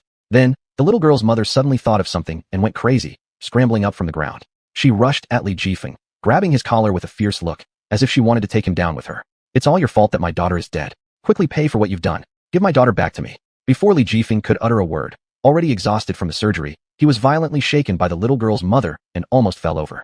Fortunately, the reporter saw this and immediately came over to pull the little girl's mother away. Can you calm down? No one has confirmed anything about your daughter yet. He was actually the one who tried to save her life. How can you repay kindness with hatred? Upon hearing these words, the little girl's mother saw hope once again in her eyes. Her heart slowly let go of its fury. Are you telling the truth? Is my daughter really saved? The reporter solemnly nodded, with great seriousness, showing no signs of joking. The little girl's mother's face softened instantly, rushing inside without hesitation. She picked up her little girl and cried uncontrollably. My daughter, it's truly amazing that you're safe. If it weren't for you, how would I be able to survive? You are my everything. However, the little girl's mother noticed that her daughter showed no response. She rushed out holding the child, questioning both of them furiously. You said she was revived, but why is there still no reaction? Are you deceiving me? The reporter patiently answered. She simply fainted from the pain. After resting for some time, she will naturally wake up. With that, the little girl's mother bowed deeply towards Li Jifeng and the reporter, expressing her gratitude. Thank you so much. You are truly kind-hearted people, and my daughter and I will forever remember your kindness. As she spoke, the little girl's mother fell to her knees and prepared to kowtow to the reporter. Chapter 156. Condition worsens. The little girl's mother knelt and kowtowed again and again, bumping her forehead until a large lump appeared. She kept apologizing to the two for her foolish behavior. Truly, I'm so sorry. Without discerning right from wrong, I accused you both. It was all my fault. You can hit me. The journalist, feeling embarrassed, quickly helped the little girl's mother up, preventing her from continuing to kowtow. Oh, as a single mother raising a child, it must be hard for you. We understand your distress. The little girl's mother was moved to tears, unable to speak a coherent sentence. Seeing this scene, the vagrants all raised their thumbs at Li Jifeng, praising his benevolent act without reservation. They treated him with exceptionally friendly attitudes, praising his abilities and compassion enthusiastically. You're truly our great hero. Not only have you given us food to survive, but you've also saved the little girl's life. We give you our approval. Yes, we've never seen such a wise and courageous benefactor. We will always follow your instructions. All they wanted was to stay alive and repay Li Jifeng for his kindness. Faced with all the praise, Li Jifeng maintained a calm demeanor, as if it meant nothing to him. Everyone thought he seemed profound and somewhat unsmiling. Does the great benefactor not like us, which is why he seems so aloof? We won't disturb you then. Just let us know what needs doing, and we'll do it. However, the journalist saw this and hurriedly stepped forward to explain to them. Don't overthink it. He isn't disapproving of you all. He's simply exhausted from the surgery and unable to properly entertain everyone. Everyone understood how taxing the surgery had been. It consumed both physical strength and mental energy. Hence, Li Jifeng's seemingly cold expression was not surprising. Instead, everyone expressed warm care and concern towards him. Gifts were presented one after another. Great benefactor, this is my humble offering, a doll I found while begging long ago. It has accompanied me through many years. I offer it to you, great benefactor. I give you the most cherished necklace I once owned, as gratitude for providing us with food and water. How could this be enough repayment? Even if we repaid you for a lifetime, your kindness would still be immeasurable. We shall forever follow your arrangements. Upon seeing their actions, Li Jifeng remained unmoved, offering no response. The journalist noticed that since stepping out of the operating room, Li Jifeng seemed slightly off. At that moment, the air felt frozen and motionless. People around him pushed their gifts toward Li Jifeng, hoping to convey their heartfelt thanks. But he didn't accept them, nor did he show any reaction. This unexpected move stunned them, causing various speculations in their minds. Could it be that their gifts were too cheap for Li Jifeng to bother accepting? Li Jifeng's hand trembled slightly at this moment, though unintentionally. He tried hard to control his bodily fluctuations so as not to reveal anything abnormal. Putting on an indifferent expression, he offered no response to anyone. If he responded now, it might expose his condition.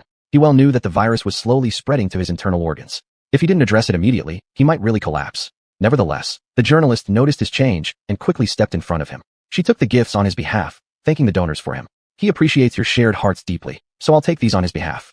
Please don't overthink it. The journalist's quick action gave everyone a graceful exit. The atmosphere warmed up again. No one put much thought into it.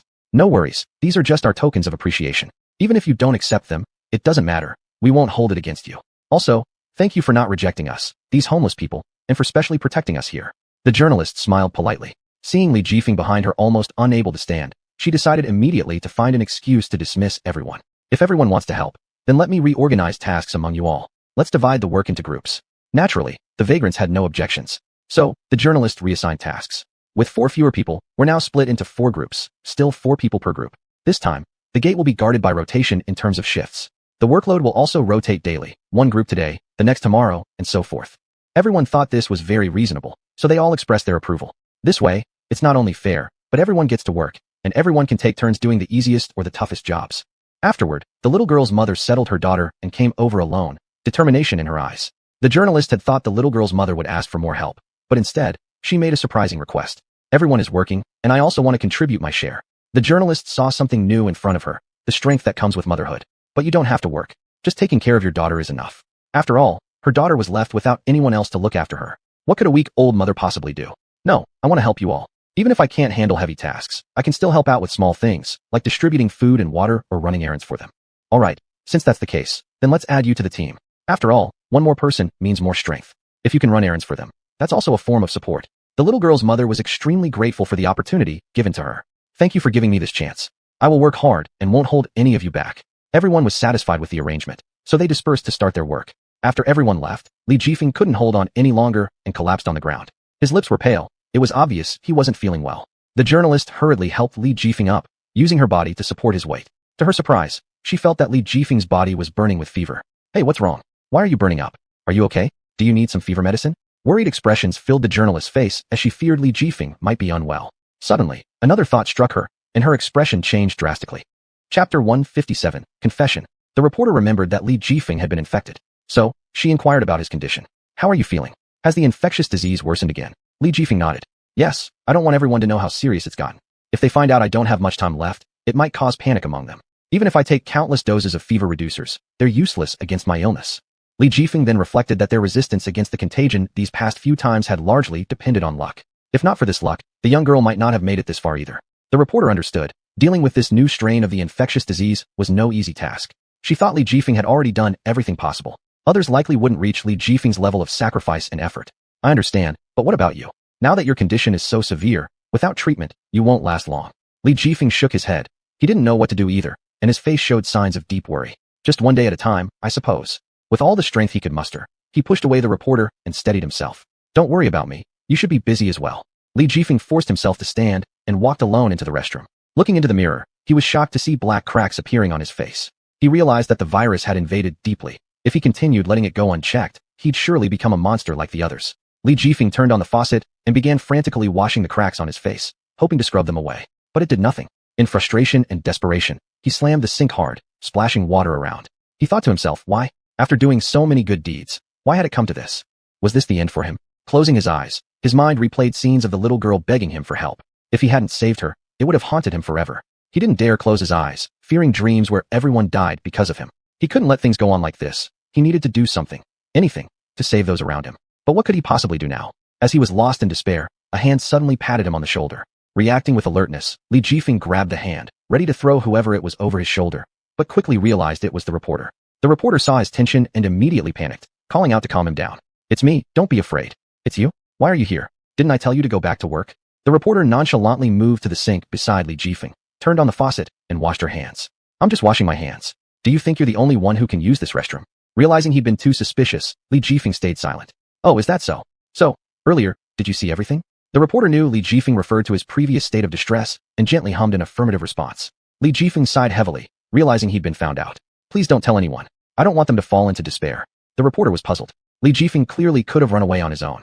With so many supplies, hiding in his house would have allowed him to survive for quite some time. Yet he had given everything up for complete strangers. This left the reporter questioning Li Jifeng's true intentions. Li Jifeng seemed to instantly read the thoughts crossing the reporter's mind. You must be wondering why I risked everything to save those homeless migrants unconnected to me, right?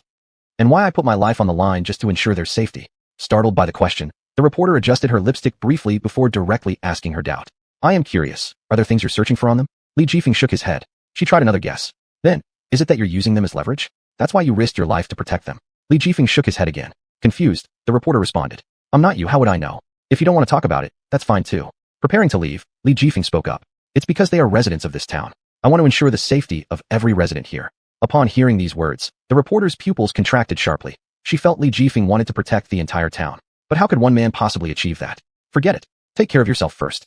These matters aren't your responsibility. If I don't step up, more people will die from Wu Fang Corporation's poison. Wu Fang Corporation. The reporter furrowed her brows. As far as she knew, Wu Fang Corporation was a big philanthropist that played a key role in poverty alleviation in this town. How could they possibly poison the town? If they wanted to harm the town, then what was the point of doing all those free public welfare activities every year? Upon considering this, the reporter refuted Li Jifeng. You're too suspicious. How could Wu Fang Corporation be the black hand behind all this? Then tell me, where did this infectious disease come from? Some people say it's due to eating animals and getting infected with diseases from them, which then spreads. Others say it's a natural disaster. I'm not quite sure about this, but I think the former might be more plausible. Do you know who ate the animal and got infected? You're a journalist. Surely you must have some evidence, right?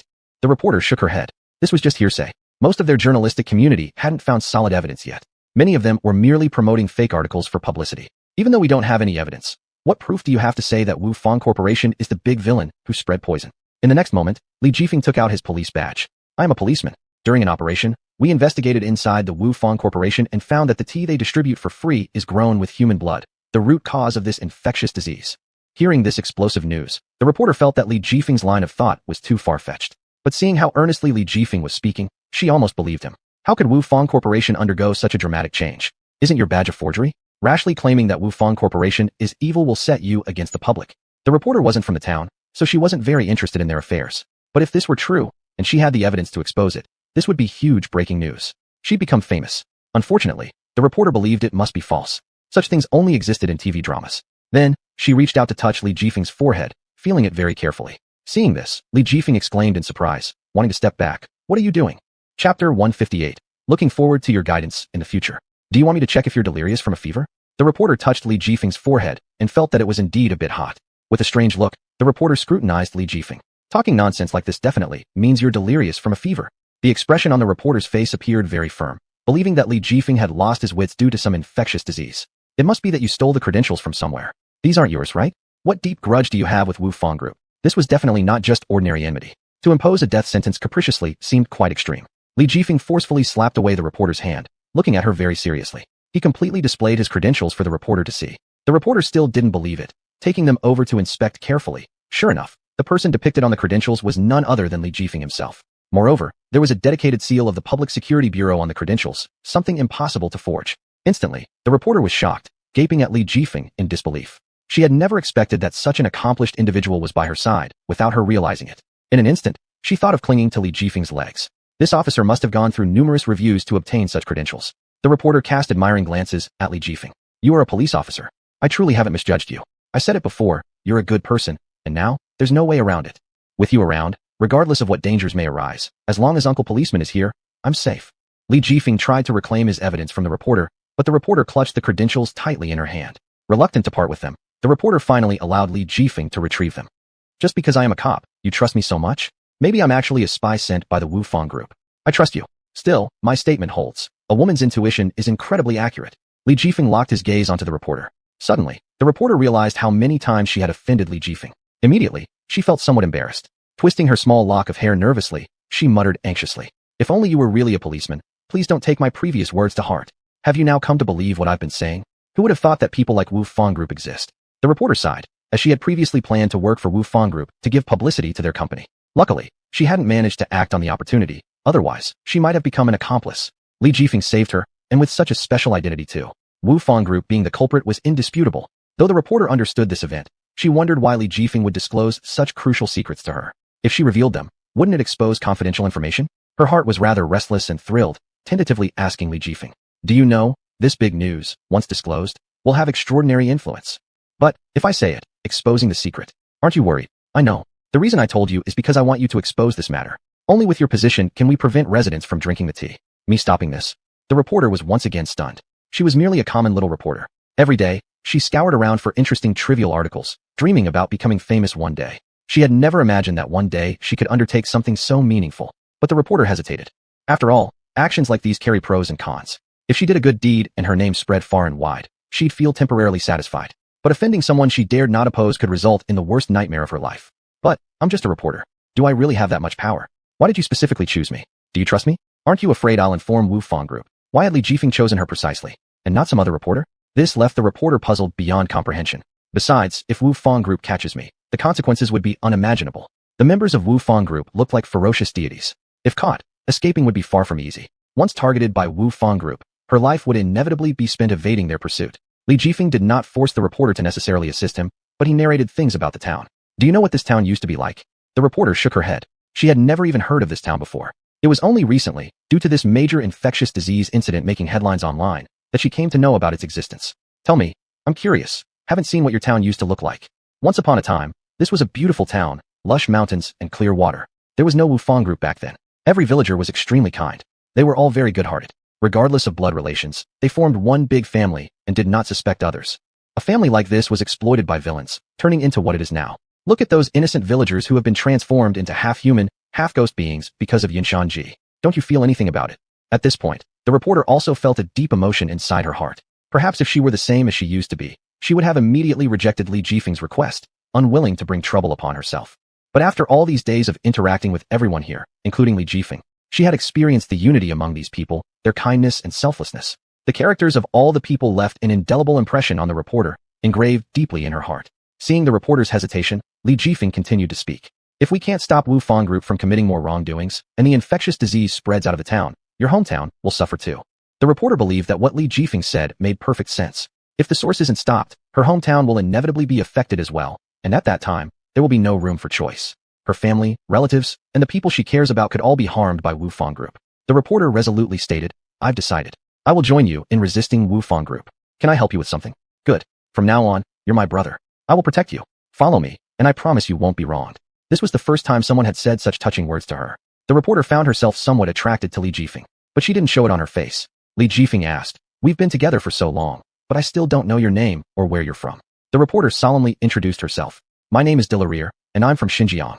Delarir, my name is Li Jifeng. From now on, we are comrades in arms who share weal and woe. Please look forward to your guidance in the future. Delarir's face turned slightly red, surprised and delighted as she replied. Look forward to your guidance. From now on, I will call you Brother Jifeng. Li Jifeng always felt like he was persuading Delarir to help him with his mission. Chapter 159, Hosting a Teaching Assembly. Delarir asked, What do you need me to do? The time isn't right yet. When the time comes, you will naturally know. Delarir nodded, following Li Jifeng's arrangements. After all, her professional machinery had already been broken and could not be repaired, so she could only wait for another chance in the future. In the hospital lobby, everyone had already followed Li Jifeng's instructions and divided the hospital rooms properly. Every corner had been thoroughly cleaned. Everyone was resting in the hall, gathering and waiting for Li Jifeng to come check their work results. At this moment, the mother of the little girl loaded many foods and water onto a small cart in the hospital and walked up to everyone. Everyone has worked hard. I've come to distribute food and water. We can eat while waiting. Seeing more food, everyone cheered. This is great. It's the first time I have experienced the feeling of labor leading to results. I really like this feeling. In the past, none of us had the opportunity to work for others. This time we're so lucky. Thanks to the kind person who didn't give up on us. Then, the mother of the little girl evenly distributed the food and water to everyone. On the second floor corridor, Li Jifeng originally intended to go check the results, but Delarir kept following him closely. Yet, she didn't seem to know how to open her mouth, walking and pausing repeatedly. Li Jifeng had noticed her behavior and felt puzzled.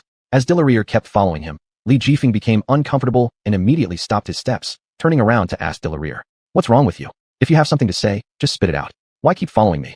Others might think something is strange if they see this. I want you to assign me some tasks. I don't want to waste time doing nothing. I also want to help. The time to use you hasn't come yet. You're so eager to work. I'm too bored, and my phone is broken. Staying here, I want to help out by doing something. Li Jifeng thought for a moment, and suddenly had an idea. Why not hold a teaching assembly? You can share knowledge about hygiene habits, etc. That will help delay the spread of infectious diseases. Delarir hadn't considered such a good idea, so she couldn't help but feel admiration for Li Jifeng. That's good. I can take articles I've written before and educate the group, and also entertain them. It's just that, this venue. The hospital offered too many inconveniences, and thinking about this, Delarir began to retreat a little and considered giving up the idea. Li Jifeng observed the terrain of the hospital, each room having already been arranged for specific purposes.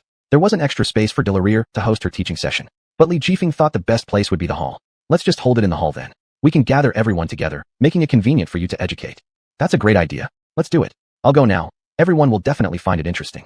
Delarir quickly went downstairs and approached everyone. After finishing their meal, everyone lay down where they were, relaxed without ceremony, each looking rather vacant. Delarir clapped her hands to attract everyone's attention.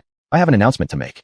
Everyone, please get up and listen to me. This matter is important, and everyone needs to participate.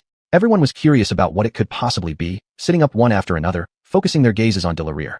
They were fairly anticipating whether there would be better tasting food or methods to cure diseases. Is there hope for us? Has medication to treat illness been discovered? Or is there even tastier food that's been invented? Hurry up and show it to us. Instead, Delarir brought out something that everyone found uninteresting, a plain and unremarkable book. It's neither of those things. Starting today, I will teach you and popularize knowledge. Everyone was made speechless by Delarir's statement. From birth until now, they hadn't read a few characters. Each day was spent struggling to survive or worrying about food. And especially during these extraordinary times, how could they possibly be interested in a seemingly useless book? Instantly disappointed, everyone revealed looks of disdain, seeming as though they weren't interested in learning. Among the homeless people, one man stood up and publicly questioned Delarir. May I ask you a few questions? Delarir did not put on airs, thinking the man was interested in the book, so she patiently replied. Certainly, the beginning of learning starts with asking questions. There must be dialogue to gain knowledge. Ask away, the more you ask, the happier I am. Can this book be eaten? Or can it save our lives and make us all rich? These three lethal consecutive questions instantly froze the smile on Delarier's face. It turned out that in the eyes of these vagrants, this book was just like scrap iron, something completely useless. Perhaps it wasn't the fault of these vagrants for being uneducated, it was the fault of the world they lived in. Delarier unexpectedly smiled and calmly responded to the man's questions. This knowledge indeed cannot be eaten, nor can it serve as medicine to save lives, nor will it help you make a lot of money. Everyone looked at Delarier with puzzled eyes. You look so fair-skinned and have such good demeanor. We all know you must have read many books, but for people like us who haven't read any, who only know how to beg for food to survive, it is truly worthless. Your stuff, for us, is utterly useless. It can neither be eaten nor save lives. What use is it? Aren't you just playing a joke on us? Everyone burst into laughter, making Delarier feel like a clown. But she didn't think so. I know you've all been through tough times, without the chance to read, and now that there's an opportunity for education, it's when you should learn some basic common knowledge. This indeed can neither be eaten nor save lives, but it can enrich our spiritual world. Let me give you an example, and you'll understand. Then, Delarier flipped to page 23 of the book, where there was a photo of war. Everyone was captivated. Delarier told everyone the story. This protagonist, in his most desperate moment, did not choose to eat and wait to die. Instead, he chose to learn and make himself stronger, so he survived and eventually became an elite. I believe you all can do the same. Knowledge not only enriches the spiritual world, but also gives us confidence and the courage to live. Don't you think this knowledge is a good thing? Staring at the pictures in the book, everyone was stunned. They had never seen stories like those in books before. They hardly knew a few big characters, so how could they possibly learn? Delarier had considered this issue, so she decided to teach them first to recognize Chinese characters, and then to impart common knowledge about hygiene and other things. Chapter 160, The Change of the Wanderers. When everyone was questioning Delarier, the little girl limped down the stairs. Despite the pain of her injuries, nothing could stop her determined steps. When she appeared before everyone, it stunned all who were present. Look quickly, the little girl has awakened. This is truly a miracle. Yes, who would have thought that the little girl really survived? Everyone marveled at the perilous surgery the little girl had gone through. Even Delarier was taken aback and worriedly inquired. You're awake. Why didn't you say anything and just got out of bed? How do you feel now? The little girl slowly shook her head, her pale lips forcing a faint smile. Sister, I'm fine. Is everything you said true? Can I really become like those elites, no longer beg, and gain respect from others? Delarier paused slightly, then replied. Of course you can. Everyone's success is not by chance, but through one's own effort, step by step. Then she addressed everyone. Look, all of you thought the little girl wouldn't survive, but a miracle happened. Isn't the little girl standing here perfectly fine now? We must remember to hold hope and be brave enough to try. If another miracle happens, won't your lives change for the better? Why not be a little braver? If you don't even attempt to try, then you are destined to be looked down upon forever. The little girl, dragging her heavy body, slowly raised her hand, unexpectedly excited. I want to learn with sister. I want to become someone useful. I don't want to keep begging, always asking others for food. I want to have my own life.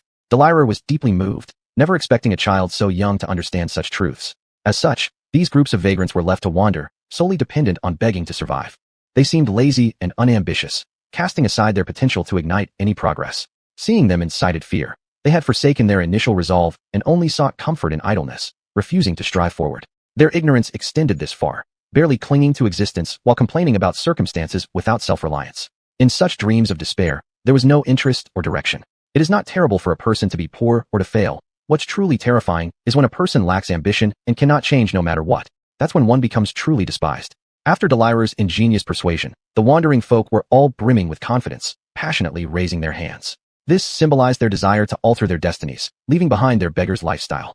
They yearned to discover a unique life trajectory at the learning assembly, bidding farewell to their days as beggars. We want to participate in the study session. We want to transform ourselves. We want to end our days of begging. Witnessing all these wandering people embracing the ambition to change their fate, Delirier's heart swelled with excitement and joy. All her efforts of persuasion and expectations were worth it. Subsequently, she eagerly imparted some Chinese characters and basic knowledge to guide everyone forward. Regardless of ability, anyone could stay grounded under these teachings. Jifengli stepped into his office, and what met his eyes was an unexpectedly transformed scene. Cleaned immaculately, his office gleamed as if mirrored, with neatly arranged stationery in place, a surprise he hadn't anticipated. Sunlight streamed through the large windows, washing away the weariness in his heart. At this special moment, he encountered what felt like the most agreeable phase, basking in the sunshine. Sitting slowly at his pristine desk, he was astonished to find a tangled pile of letters stacked on it. Letters were scattered everywhere, some rolling onto the floor. Without a second thought, Jifeng tore open a letter, and inside, he found a sheet of paper filled with sincere words. He was surprised and delighted, realizing these letters were written by the wandering folk for him. This unexpected wave of gratitude instantly surged within his chest, warming him like the sun in a cold winter day. Upon meeting these wanderers initially, these individuals, limited in their understanding of literature and rather selfish, had never shown intent to write such heartfelt letters of gratitude. This surprising gesture made him feel that everything he did was worthwhile. All thanks went to Delirer. His gut feeling proved right. Delirer had taught these wanderers such gratitude. Besides feeling relieved, he was more profoundly touched by the fragrance of these heartfelt words. Jifeng carefully opened each letter, immersing himself fully in every word. These letters represented their gratitude for his help, giving him immense satisfaction. Looking at these envelopes full of genuine feelings, his inner emotions stirred endlessly. He silently placed each envelope into a box. These envelopes were evidence of the wanderers' desire to change their lives, so they must be cherished. Afterward, Li Jifeng sat in his chair, took out his phone, and coincidentally received a news notification. Curiously, this news was about an interview with the Wufang Group. He wondered what kind of interview it could be, managing to trend online. Could it have anything to do with him being exposed? He clicked on the news link and entered the video page. To his surprise, the president of the Wufang Group had indeed given an interview, revealing his face to the public. In the past, the president had never shown his face publicly, but this time, he was completely different. The president appeared before a vast audience with a facade of falsity, greeting the screen in a gentlemanly manner. The host beside him asked, "President, we've all heard of your heroic deeds. You've contributed significantly to the town by aiding many impoverished families, making the town's economy increasingly prosperous. But regarding the claim that tea can cure diseases, many people who drank your tea seem to recover from infectious diseases. How do you view this?" The president of the Wufang Group responded fluently, as if reading from prepared notes. "I'm sure everyone has heard about the recent outbreaks in the town. This epidemic is very severe and could potentially spread nationwide. The tea from our company does indeed have curative properties, so I plan to distribute my new tea product throughout the town to help more victims." The host was actually a plant hired by the president, and after the reply, they applauded enthusiastically. The president truly deserves recognition for his accomplishments, not only running such a vast enterprise, but also helping countless victims. On behalf of those victims, I want to thank you. This is all part of my duty. Furthermore, I will send personnel to deal with the mutants. Chapter 161, Layers of Crisis. Everyone, rest assured. In no time, the town will be restored and become even more prosperous. The proud expression on the president of Wufang Group's face made Li Jifeng watching the video grind his teeth in anger. What kind of great hero who saves the town? What about rescuing those victims? Li Jifeng had deeply uncovered all sorts of crimes committed by the president of Wufang Group.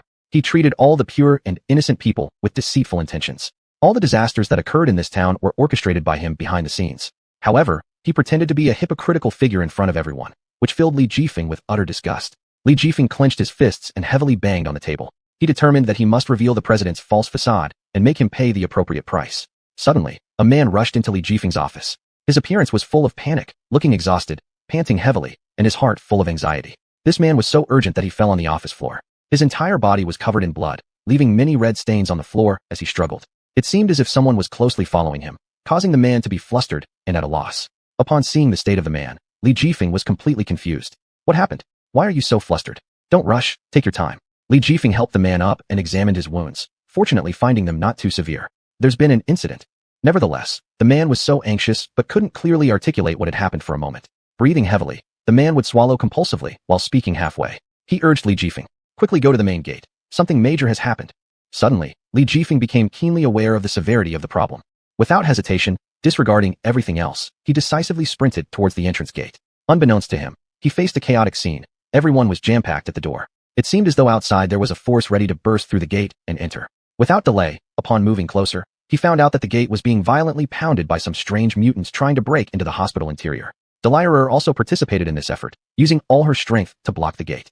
Seeing Li Jifeng behind her, she pulled away from the gate momentarily to talk to Li Jifeng. "You've finally arrived. What should we do? The mutants are increasing more and more. We won't be able to hold them off much longer." What met Li Jifeng's eyes was an astonishing sight. Before the hospital entrance, a living barricade formed by vagrants stood firm. Using their human flesh and blood, they erected this barrier, steadfastly defending the threshold of the hospital to prevent the external abominations from entering. "I'm in so much pain. So much blood. Can anyone save me?" A heart-wrenching scream reached Li Jifeng's ears. Li Jifeng traced the sound and found the injured man. In an attempt to block the door earlier, he had tightly pressed his body against it. But the mutants were extremely ferocious and shattered a hole directly through the door. The mutants outside immediately reached in through the hole and ripped open the man's abdomen. The man lay weakly on the ground, gasping his final breaths. Blood had already pooled everywhere, and even a god wouldn't have been able to save him. Li Jifeng's heart raced up to his throat, realizing the man wouldn't live long. There was nothing left but to stay beside the man, doing his best to comfort him and offer emotional support. To alleviate his suffering a little, "I am here, don't be afraid, everything will be fine. Nail, quickly bring over the bandage." Delirer hastily handed the bandages over to Li Jifeng. Despite having bloodstained hands, Li Jifeng focused all his energy on saving the man. But the man's injuries were far too severe, and he perished during the rescue attempt. Li Jifeng froze, desperately shaking the man, shouting for him to wake up. But the man showed no response. With myriad emotions stirring inside, Li Jifeng bowed his head and shed many tears. Why am I so useless? Why can't I stop this catastrophe? Delirer patted Li Jifeng on the shoulder beside him, wanting to console him. You can't collapse now. So many people are waiting for you to save them. Have you already given up? Get yourself together. After finishing these words, Delirer wanted to battle these mutants, blocking the gate with her own body. Seeing everyone putting in all their efforts to try to prevent this disaster, giving their utmost endeavor, Li Jifeng thought that he shouldn't lose heart. Without knowing fatigue, he single-handedly brought out a large table from within the room and blocked the doorway with it. Everyone, quickly come and move things to block the entrance. As they could see the gate was about to be breached, fortunately, they managed to bring over numerous pieces of equipment, delaying the time before the breakthrough. For some reason, there were too many mutants at the gate, and from a distance, there was still a large number of mutants heading this way. Li Jifeng felt something was off. Why were they not going to other places but congregating here? At this moment, more people kept getting injured, leaving Li Jifeng no time to think, so he could only desperately try to block the door. On the hospital rooftop, a helicopter landed. Li Jifeng received a call from a C. Hurry up and organize everyone to head to the hospital rooftop. I am receiving people on the rooftop. Upon hearing that rescuers had arrived, Li Jifeng hurriedly called for everyone to leave. Everyone, quickly run towards the rooftop. Someone will save you and take you away. We can't stay here any longer. However, everyone hesitated. If they left, those mutants would all break into the hospital. If we go first, what will happen to you? We refuse to leave and insist on helping you block the door together. That's right. We won't leave without you. Either we all go together, or we will not go at all. We have survived till now because of your help. Thus, we must repay your kindness and not betray you. Although Li Jifeng had not been with these vagrants for a very long time, their attitude moved him deeply. Thank you all. However, you must leave quickly as we have ways to get out ourselves. Subsequently, everyone stopped wasting any more time and rushed toward the rooftop immediately. Li Jifeng organized the evacuation of others first, while he stayed behind with Delirer. The two of them desperately pushed the equipment, but their strength was completely insufficient to hold back the tide-like surge of mutants. The main gate was about to collapse. The equipment was shaking, and there were more and more mutants crowding around the entrance. Virtually all the mutants in the town had gathered at the hospital entrance. It seemed like someone was guiding them to gather at the hospital. Delirer, are you afraid of them? Of course, I am afraid. But I cannot retreat. After all, it's the first time I'm doing such an honorable thing, so I must do it to the best of my ability. Delirer's eyes were filled with a resolute expression.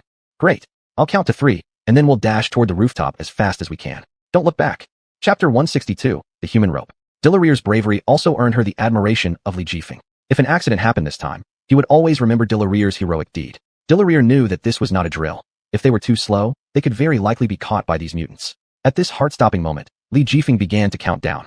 3, 2, 1, run. The two of them simultaneously let go, and the gate was instantly blown open by the mutants. Like a flood, the mutants crazily rushed into the hospital. They emitted growls, destroying medical equipment as they went. The entire hospital was filled with the smell of blood. Li Jifeng and Delirer ran all the way to the rooftop, only to find that the Wanderers had already boarded the plane. The plane hovered mid-air, ready to take off. A sea tossed down a rope from the plane. Quickly, grab the rope. I'll pull you up. Just as the mutant creatures were about to reach the rooftop, unexpectedly, Delirer tripped over a stone beneath her feet. Her legs were scraped and bleeding, throbbing painfully. It hurts. I'm such a bother. You go, don't worry about me. The mutants behind her had already caught up, pouncing toward Delirer. Delirer thought she couldn't escape and would die there.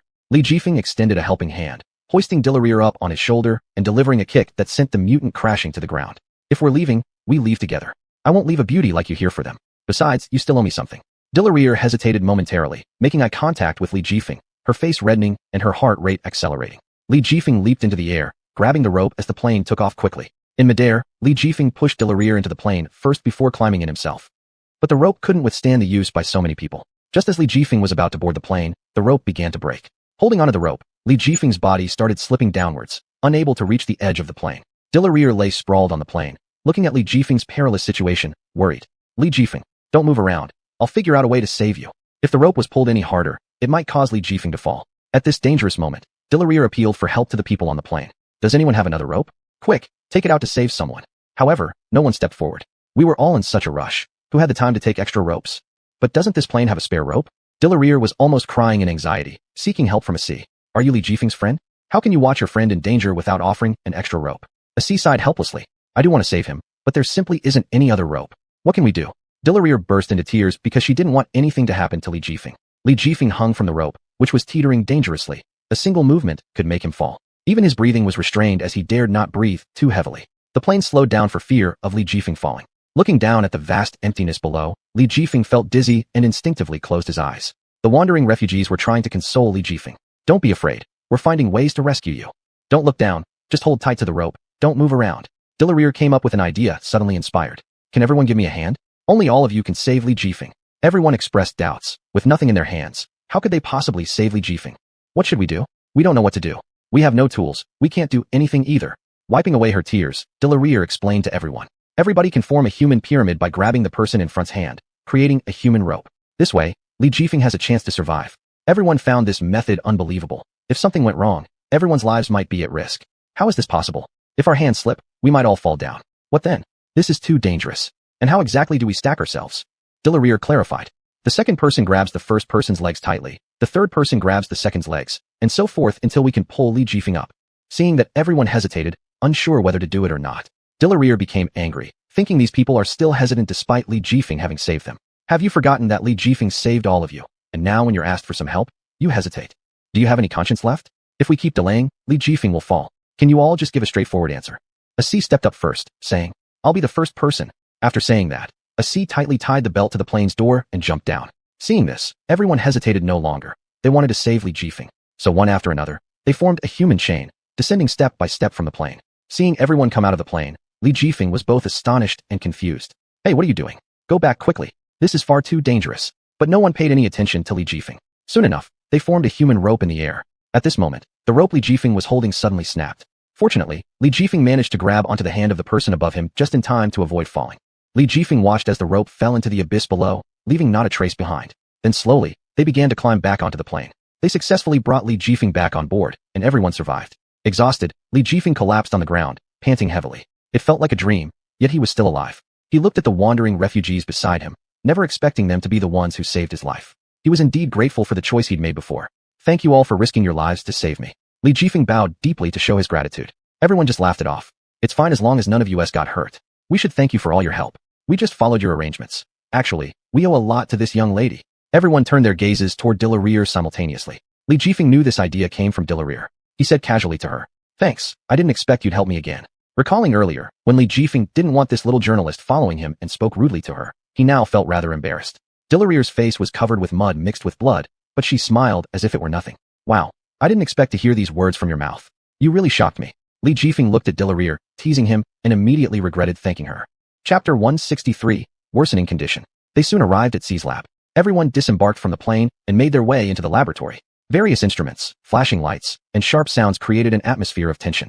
The lab was filled with a strong chemical smell, as if stepping into a mysterious and vibrant world. But the lab was only a small room, and everyone who entered instantly filled it up. Even the air grew thin, and the temperature gradually rose.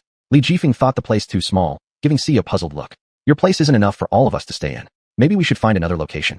Yeah, here we can only breathe carbon dioxide. C, however, showed no concern. As everyone toured the lab's various magical objects, their worldview refreshed anew. They discovered many things they had never seen before. A mischievous child stretched out a hand to touch the items on the table. Fortunately, the child's mother was quick-handed and stopped the child from getting into trouble. She lightly tapped the child's head and angrily instructed. Who told you to move anything? Do you even know what it is? What if something goes wrong?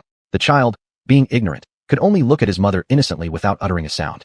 The child's mother awkwardly smiled at C and apologized immediately.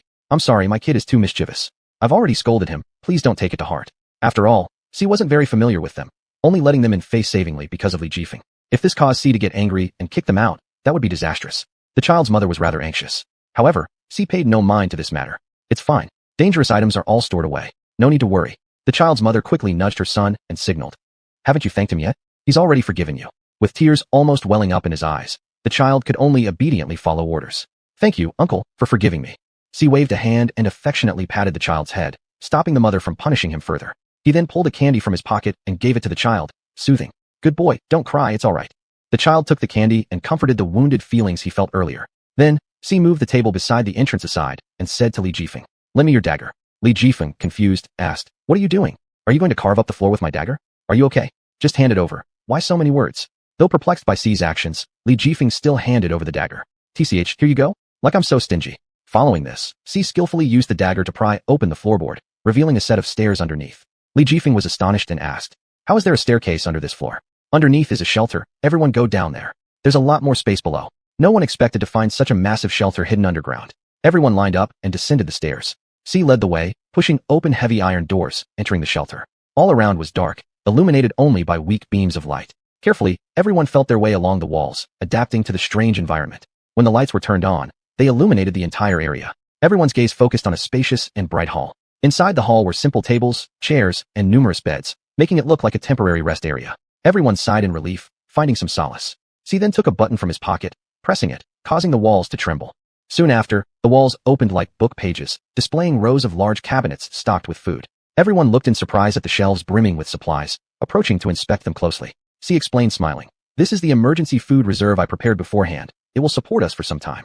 Everyone looked gratefully at C, secretly feeling fortunate to have followed him into this shelter.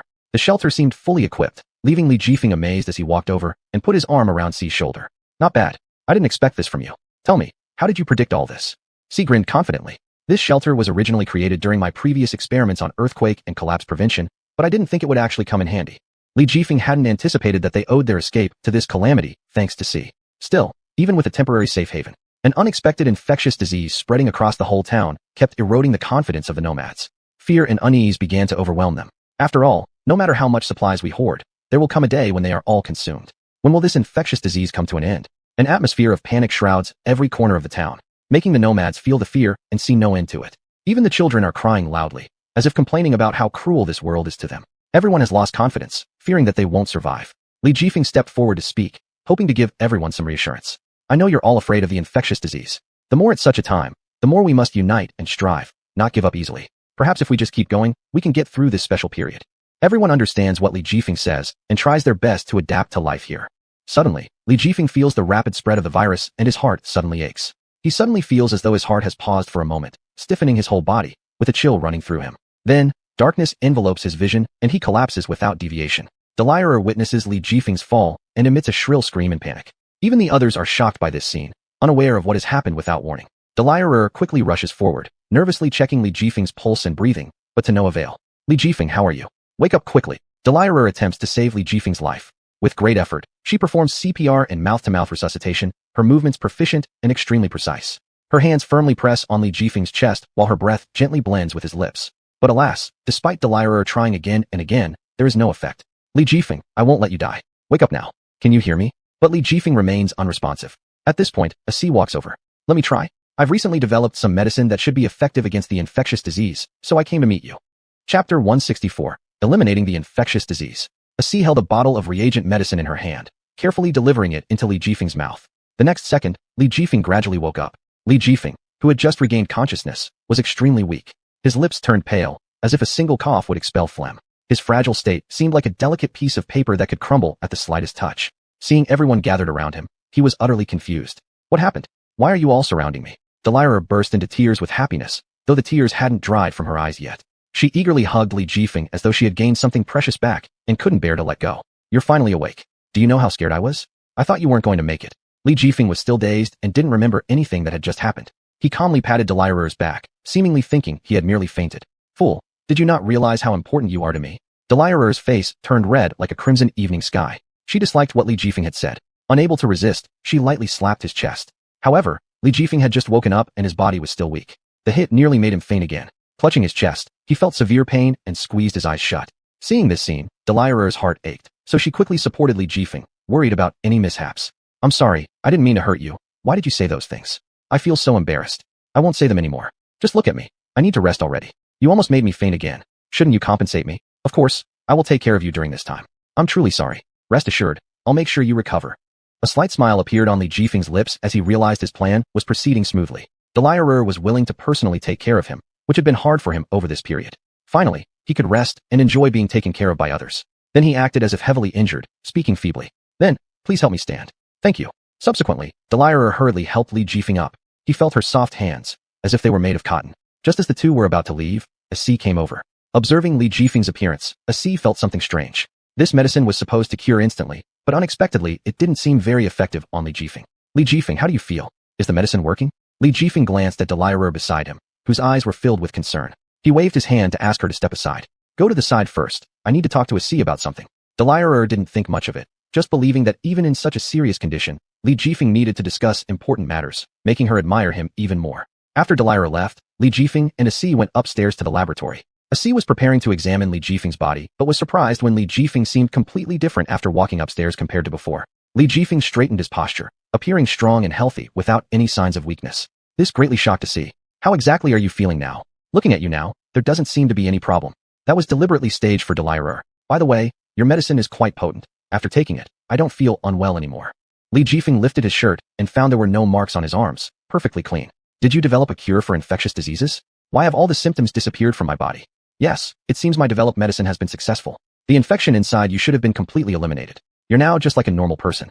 Li Jifeng rejoiced and dragged a C to return to the shelter. What are we waiting for? Quickly distribute the medicine to them. If we do, won't everyone recover? A C held back Li Jifeng and explained. Don't rush. It took me quite some time to develop only one pill, and it was eaten by you. Now that I know how to develop it, the next time will be faster. Does this medicine have any side effects? After taking it, will the disease not recur? Can we be infected again? The side effects are unknown for now. After taking this medicine, it shouldn't recur theoretically because the body produces certain antibodies. When encountering similar infections, we won't get infected. Li Jifeng nodded, amazed by how skilled AC was, thus exclaiming. You're amazing. I didn't expect you to develop the antidote so quickly. It seems our town has a chance of survival. AC immediately became serious again and warned. Don't be too happy too soon. Some variants are infected too severely and might not respond to the medicine. If we can't produce enough medicine in time, these wanderers are at risk of turning into variants at any moment. Therefore, they must be quarantined. Li Jifeng didn't realize the situation was so serious, but he had no choice but to go along with it. At this moment, Delirer was still arranging the training for the wanderers and distributing tasks such as processing food and cleaning. Everything was planned meticulously by Delirer. Li Jifeng came down the stairs and suddenly appeared extremely weak once more. Delirer, cough cough, come quick and support me. I'm about to fall. Upon seeing this, Delirer rushed forward to support Li Jifeng, comforting him. Don't worry, everything will be fine. What I mean is that I want you to sleep on the floor with me in the lab. There are people with infectious diseases here. You being around them isn't appropriate. What? To leave everyone behind? I don't want to. They need my help here, and everyone loves the stories I tell. I'm not afraid. As long as I don't touch blood, I'll be fine. It's not as simple as you think. You're always at risk. This is me protecting you, do you understand? Li Jifeng didn't want to explain further, and directly pulled Delirer away from the shelter towards the lab. Delirer didn't understand Li Jifeng. Why are you dragging me out? We've been together for so long without any mishaps. What you're doing will only cause panic among the others. So let them panic. You have no idea when they might turn into monsters. What would happen then? The medication hasn't been produced in sufficient quantities yet. Delirer was surprised. She wasn't aware of these things. They'll turn into monsters? But hasn't the medicine already been made? And you even took one. Doesn't that mean there are none left? After Li Jifeng explained thoroughly, Delirer finally understood his intentions. Chapter 165, definitely complete the mission. After getting dressed in her protective suit and preparing everything, ASE was ready to enter the quarantine area to begin her seclusion. She instructed, Li Jifeng, I'm leaving this place in your hands. This time, I'll try my best to gather more medicine. A heavy responsibility seemed to rest on ASE's shoulders, but Li Jifeng accepted it willingly. I understand. Don't worry. We can handle it. You need to hurry. Everyone is waiting for you. ASE nodded, then turned around and walked alone into the quarantine zone. Li Jifeng and Delirer stayed behind in the lab. At this moment, a gust of wind stirred up sand across the town, spreading a bloody stench. A group of zombie-like residents wandered along the streets. Not far away, the bodyguards of Wu Fang Group, with their prominent status, displayed an awe-inspiring demeanor. They marched down the street, all dressed in specially tailored bodyguard suits.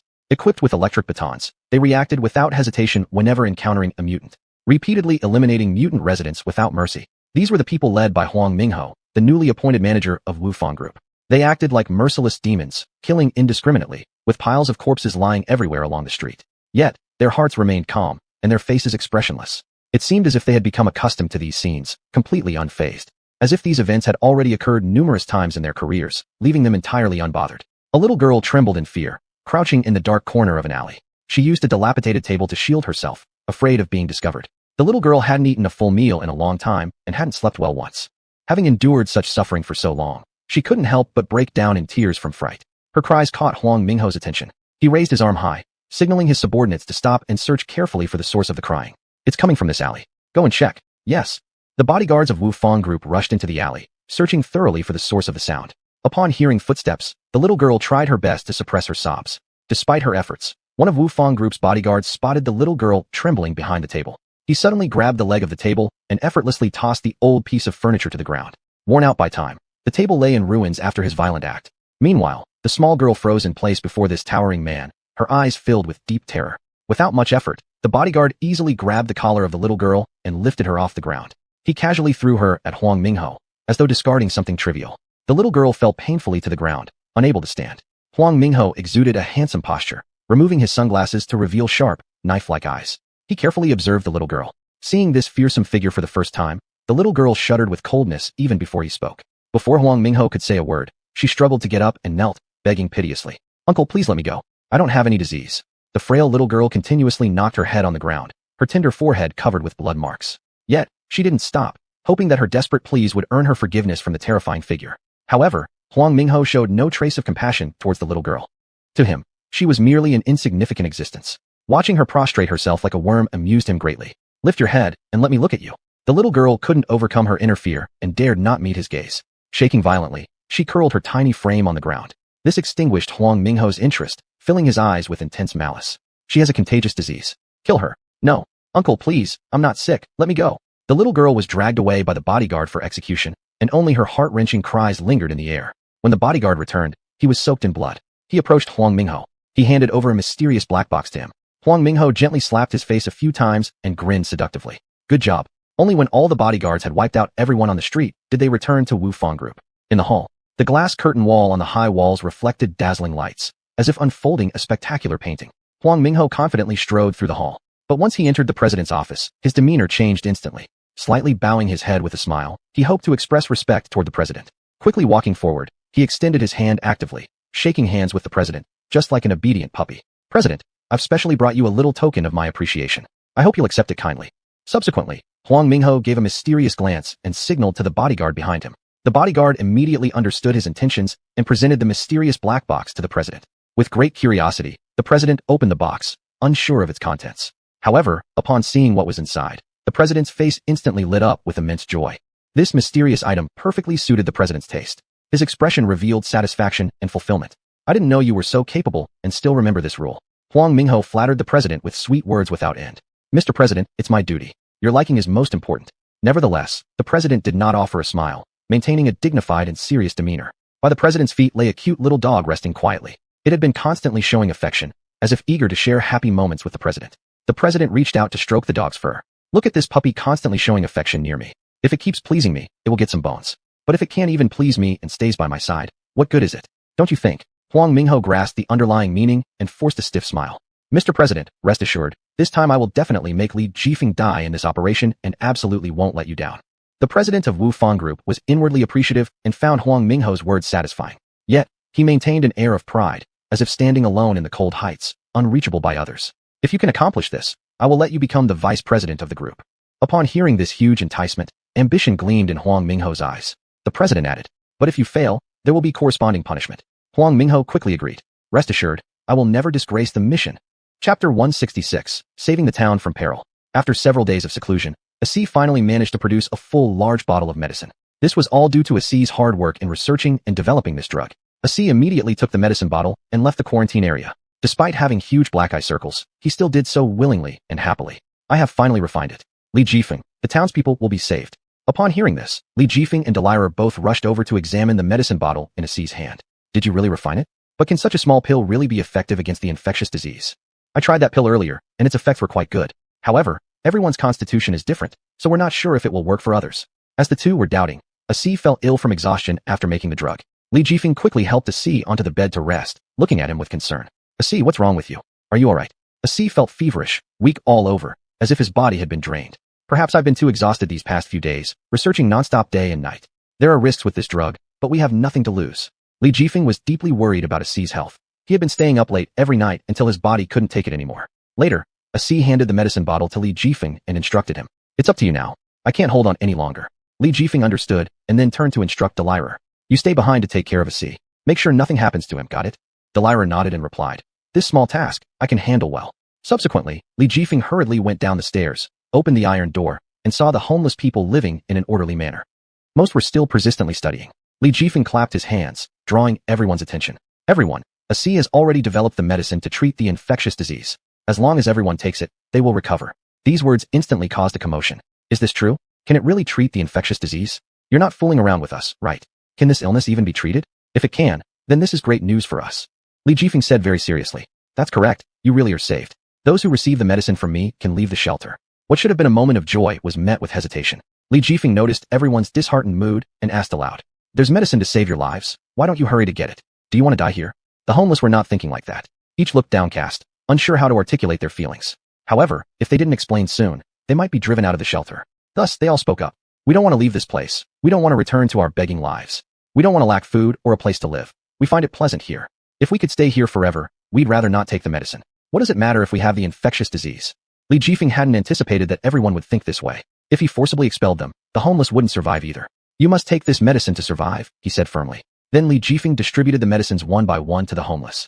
Still, the homeless refused to swallow the medication because they didn't want to leave the shelter. However, Li Jifeng didn't have extra money to pay these people's salaries. He didn't want to keep them. For the duration of this time, Delilah has taught you. Whether or not you've learned something is up to you yourselves. You can sustain yourselves by working with your own hands. The homeless still did not wish to leave. We were the ones you rescued, so we've decided to continue working for you. As long as you let us stay, we'll do anything for you. Just give us the opportunity to help. Just don't drive us away. If we go, we won't be able to survive outside either. Everyone knelt before Li Jifeng, earnestly seeking his help. Li Jifeng also found himself in a difficult position, wanting to quickly help these homeless people stand up, but they refused to do so. What are you doing? I truly cannot keep you here. I currently don't have enough money to pay you wages. Besides, you can work somewhere else to support yourself. But the homeless insisted on not leaving. Please, just accept us. We don't want money or salary. We only wish to stay by your side. It's you who saved us. How could you bear seeing us wander the streets again? Please help us. Li Jifeng was powerless. No matter how he persuaded these homeless people, there was no change. At this moment, his cell phone suddenly buzzed with a new message. Li Jifeng opened it and found that an enormous sum of money had inexplicably appeared in his account. He carefully looked at the amount and saw several zeros trailing after the digits. Thinking he might be seeing things, he rubbed his eyes, only to find that the large amount was indeed there. He wondered if this could possibly be some kind of trap. Why would so much money appear in my account? This is too incredible. He tried contacting the sender through a transfer request, but realized the other party's account didn't exist. This meant Li Jifeng had received this money for no apparent reason. Overwhelmed with joy, Li Jifeng couldn't help himself. With this money, he could now take care of these homeless people. I can give you all a chance. If you pass the test, I'll let you work with me. Just as the infectious disease was about to end, he planned to open another chain store called Tianxiang Lu in the town. This way, the problem of where the homeless would go after leaving the shelter could be resolved. They could earn their living by working with their own hands. It's a win-win situation. Upon hearing this news, everyone agreed enthusiastically. We must certainly study hard if we're going to stay and work here. But what exactly will we do? What sort of test is it? Li Jifeng gave a mysterious smile. Don't rush. Take the medicine first and continue staying here in the shelter temporarily. Once I've made arrangements, I'll bring you in for the test. Hearing this, they all swallowed the medicine. The drug was highly effective. Before long, all their symptoms disappeared. After checking their bodies again, they confirmed that none of them had the infectious disease virus anymore, nor any side effects. Then, Li Jifeng led these homeless individuals to distribute the medicine on the streets, allowing the townspeople to regain their health. Li Jifeng's reputation spread throughout the town, making him a hero to everyone. New paragraph starts here.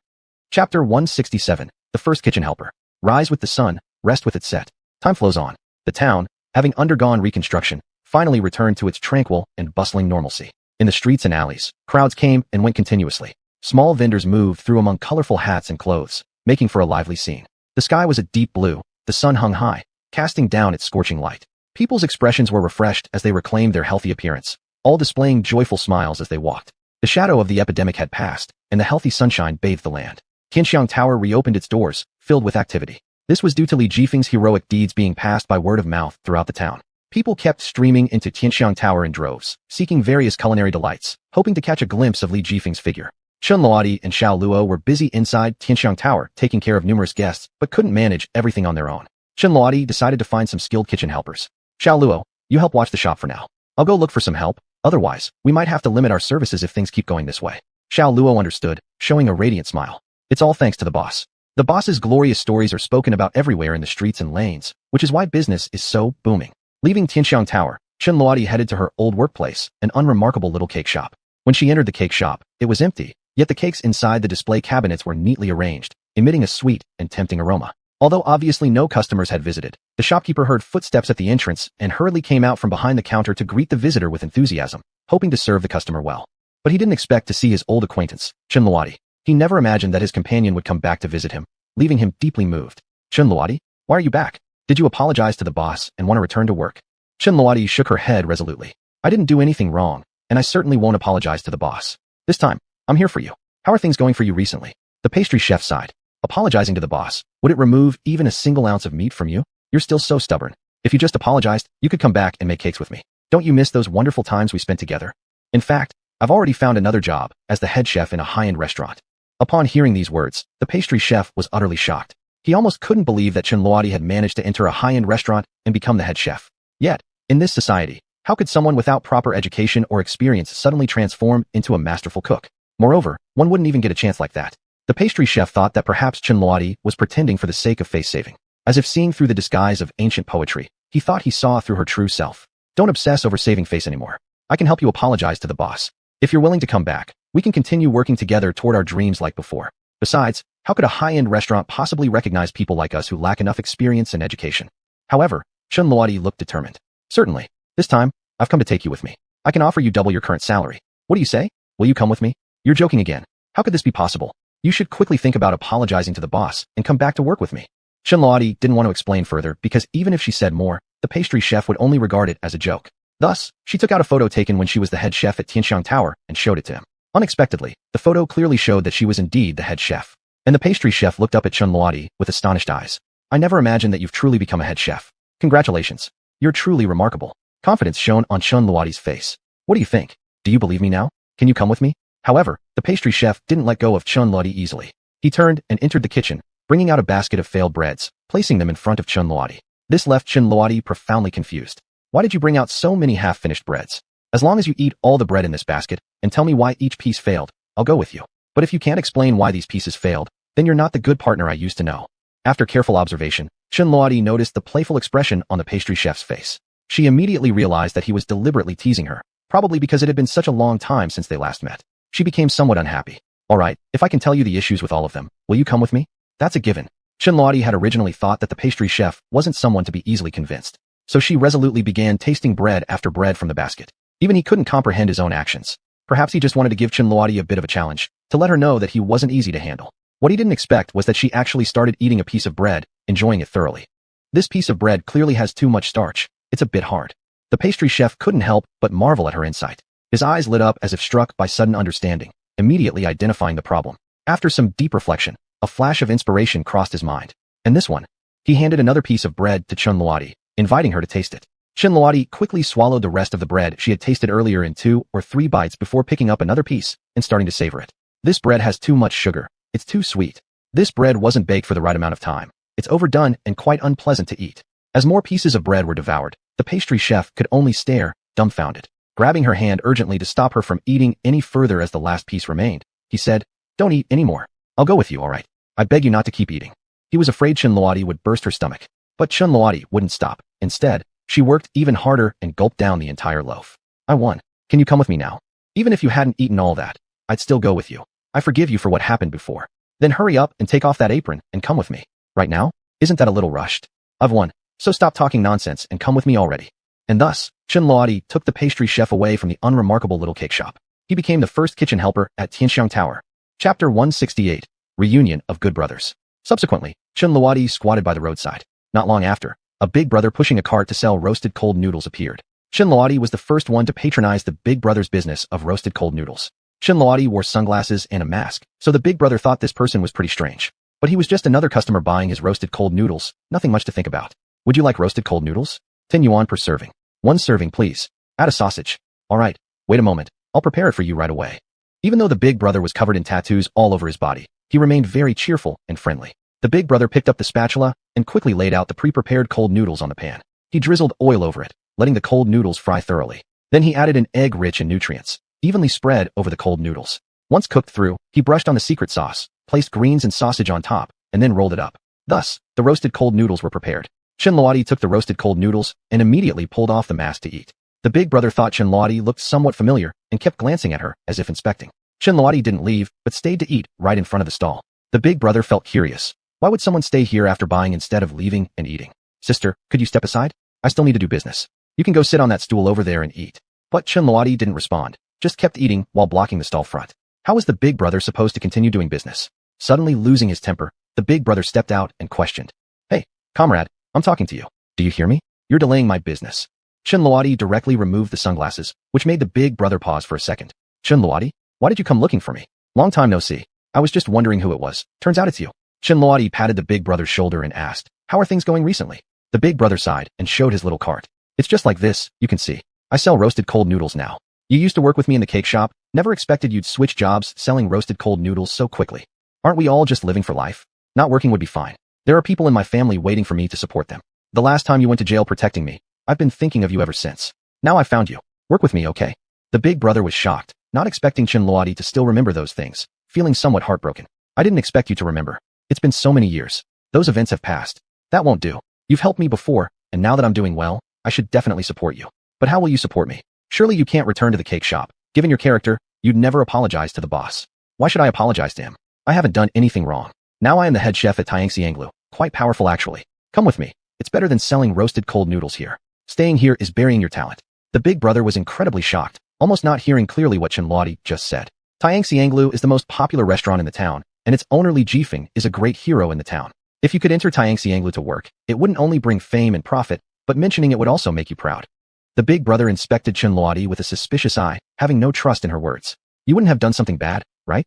How could you possibly enter Xianglu, given our lack of academic qualifications or experience? What? Are you looking down on me? Don't forget our past together. You know my capabilities. The big brother nodded. I know you're capable, but would a restaurant like that hire anyone randomly? At that moment, pastry chef xuanhuan walked over from the side, greeting the big brother. Chen Mingjiang, everything she said is true. Just follow us. There will definitely be surprises. Seeing xuanhuan, Chen Mingjiang had tears welling up in his eyes, yet he still didn't know what happened. This is too sudden. All three of us brothers are together again. Who cares about selling roasted cold noodles anymore? I'll go with you. Chen Mingjiang directly threw his apron onto the cart and left with the two of them. The three strode proudly down the main road. Those who didn't know might think they belonged to some organization, coming to collect protection fees from the store. Soon, they arrived at Xianglu. Chen Mingjiang and Zhang Yunran stopped and stared at the large signboard, feeling extremely nervous inside. Chen Luodi, can we really enter to become kitchen assistants? This is quite unexpected. Although we've experienced a lot with you, we're good brothers, but never imagined we could come here. Chen Luodi patted the shoulders of both, feeling they were worrying too much.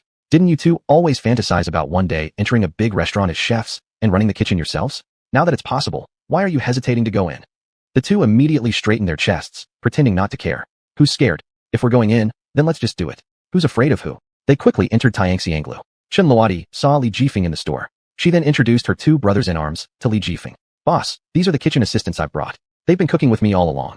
As long as they're here, our restaurant will definitely reach new heights. Li Jifeng was surprised. Looking at the two, one was wearing an oily pastry chef's uniform, a plump little man. The other had tattoos covering his body, looking like a muscle-bound gang leader. In every way, they seemed completely mismatched for Xianglu, making him somewhat hesitant. He pulled Chen Luodi aside to speak privately. Sorry for me saying this, but where did you find these two? Can they really cook?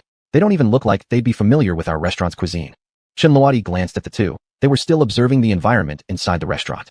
With a smile, she replied to Li Jifeng. One is from the roasted cold noodles trade, the other makes cakes. Hearing this, Li Jifeng was even more astonished. Do people who make roasted cold noodles and cakes really belong in a proper kitchen? Are you joking with me? They might look clumsy, but they're my loyal brothers who have worked alongside me for a long time. Trust me, when it comes to cooking, they're absolute experts. Well, then, let me see what they can bring to the table. If they're up to par, I'll hire them. Chen Luodi understood and readily agreed. All right. Then later I'll take them to get familiar with the kitchen first, and have them prepare a couple of dishes for you to taste. If the flavors satisfy you, we'll stay. If they fail, I'll leave with them. Chen Luodi only came here as head chef because of them. If she couldn't keep them on board, she wouldn't want to stay either. The three of them were inseparable brothers, sharing glory together or falling together. Chapter 169, You Can Stay Now. At this moment, at Wufang Group, Huang Mingho's face was fierce. He angrily threw the items on his desk to the ground, but it did not relieve his anger. Then he stood up, and without hesitation, he used a nearby golf club to smash the cabinet into pieces. However, doing this could not ease his mind one bit, because Li Jifeng had once again opposed them and resolved that epidemic. Wufang Group's plan had been ruined again, and their tea-selling operation failed. And Huang Mingho could hardly explain this to the president. Promotion to vice president was even further out of reach. The opportunity so close at hand, but now it's gone, all because of Li Jifeng. He felt unbearable frustration, looking for an outlet for his anger. Just then, one of his subordinates knocked on the door at the office entrance. Boss. Huang Mingho tried to suppress his inner agitation and inquired about the reason. What is it? Just say it. The subordinate came forward and informed him of the latest information about Li Jifeng. I followed your orders and investigated Li Jifeng. Recently, Tianxiang building has become very popular, and Li Jifeng has become a hero in the town. Upon hearing this, Huang Mingho became uncontrollably furious, directly grabbing a knife and stabbing towards the subordinate, attempting to use him as a target for his anger, with his face showing a devilish ferocity. The subordinate, feeling the pain from the knife, stared wide-eyed at Huang Mingho, then helplessly fell down. Only after this did Huang Mingho take a breath and relax, his face showing a relieved expression. Li Jifeng, just you wait. I want to see until when you can keep opposing me. Then he called a bunch of bodyguards. You go disguise yourselves and head to Tianxiang building. I want to make sure his shop cannot continue to operate. We'll ruin him step by step. After saying this, the bodyguards went off to act. Inside Tianxiang building, Chen Luodi was leading Chen Mingjiang and Zhang Yunran to visit the kitchen area. The two had never seen such an upscale place. The tools were available for everything imaginable. They couldn't help but move around the kitchen, meticulously visiting. This pot I saw online. It's the newest model, very multifunctional. Seems to cost 4 nines, close to $500. It's the dream pot for me. I couldn't afford it, yet here I am getting to see it. My God, this cleaver, I could use it for a lifetime. So comprehensive, can we really have the chance to work here? It's hard to believe. Xuanhuan firmly told the two. Not only do you have the chance, but you must stay. Don't worry, I will help you pass through. Afterwards, Xuanhuan picked up the pot, preparing to cook 2 dishes personally, submitting them for them. However, they stopped her. Wait a second, what are you trying to do? Shouldn't we be cooking? I'm helping you. Isn't that cheating? We don't need your help. We want to stay using our own abilities. Right? We want to stay with honor, wanting to prove ourselves capable, whether we have experience or education or not, we still can, rather than relying on your cheating, which would bring false fame. That way we wouldn't feel good staying here. Xuanhuan didn't expect them to be so stubborn. She had no other choice but to comply. All right, if you need anything, just speak up, and I'll help. Each of them found their own suitable, comfortable positions. One was skilled at Cantonese cuisine, the other was good at Sichuan cuisine, each having their own merits. Chen Mingjiang chose to make Cantonese cuisine. The sound of chopping ginger and garlic spread throughout the entire kitchen. He skillfully chopped vegetables, proficient techniques with every cut being perfect. Chen Mingjiang focused intently, tirelessly controlling the sharp blade. He poured the prepared vegetables into the pot, then turned into a dancer, skillfully tossing the ingredients. The fresh vegetables danced in the pot, releasing fragrant aromas, as if telling everyone a delicious story. Chen Mingjiang's culinary skills were breathtaking. Every ingredient he selected was carefully chosen and handled. A delectable dish was cooked with his dexterity, emitting enticing fragrances. Chen Mingjiang was like a star on stage, entertaining diners with his exceptional cooking skills. He frowned slightly, fully concentrating on mastering the heat level, then started arranging the plate. The exquisite Cantonese dish was completed. He looked at the finished product he made, somewhat unsatisfied. It's been a long time since I last made my signature Cantonese dishes, so I'm a bit rusty. But it's fortunate to be able to use such fine utensils once more, regardless of whether I can stay or not. Thanks, buddy. Xuanhuan smiled. What are you talking about? You're definitely going to stay. Your Cantonese food is absolutely amazing. Then, Zhang Yunran began making his signature dish, Sichuan cuisine. The essence of Sichuan cuisine lies in its spicy and numbing flavor. He used his own secret sauce to simmer this pot of explosively spicy Sichuan dish.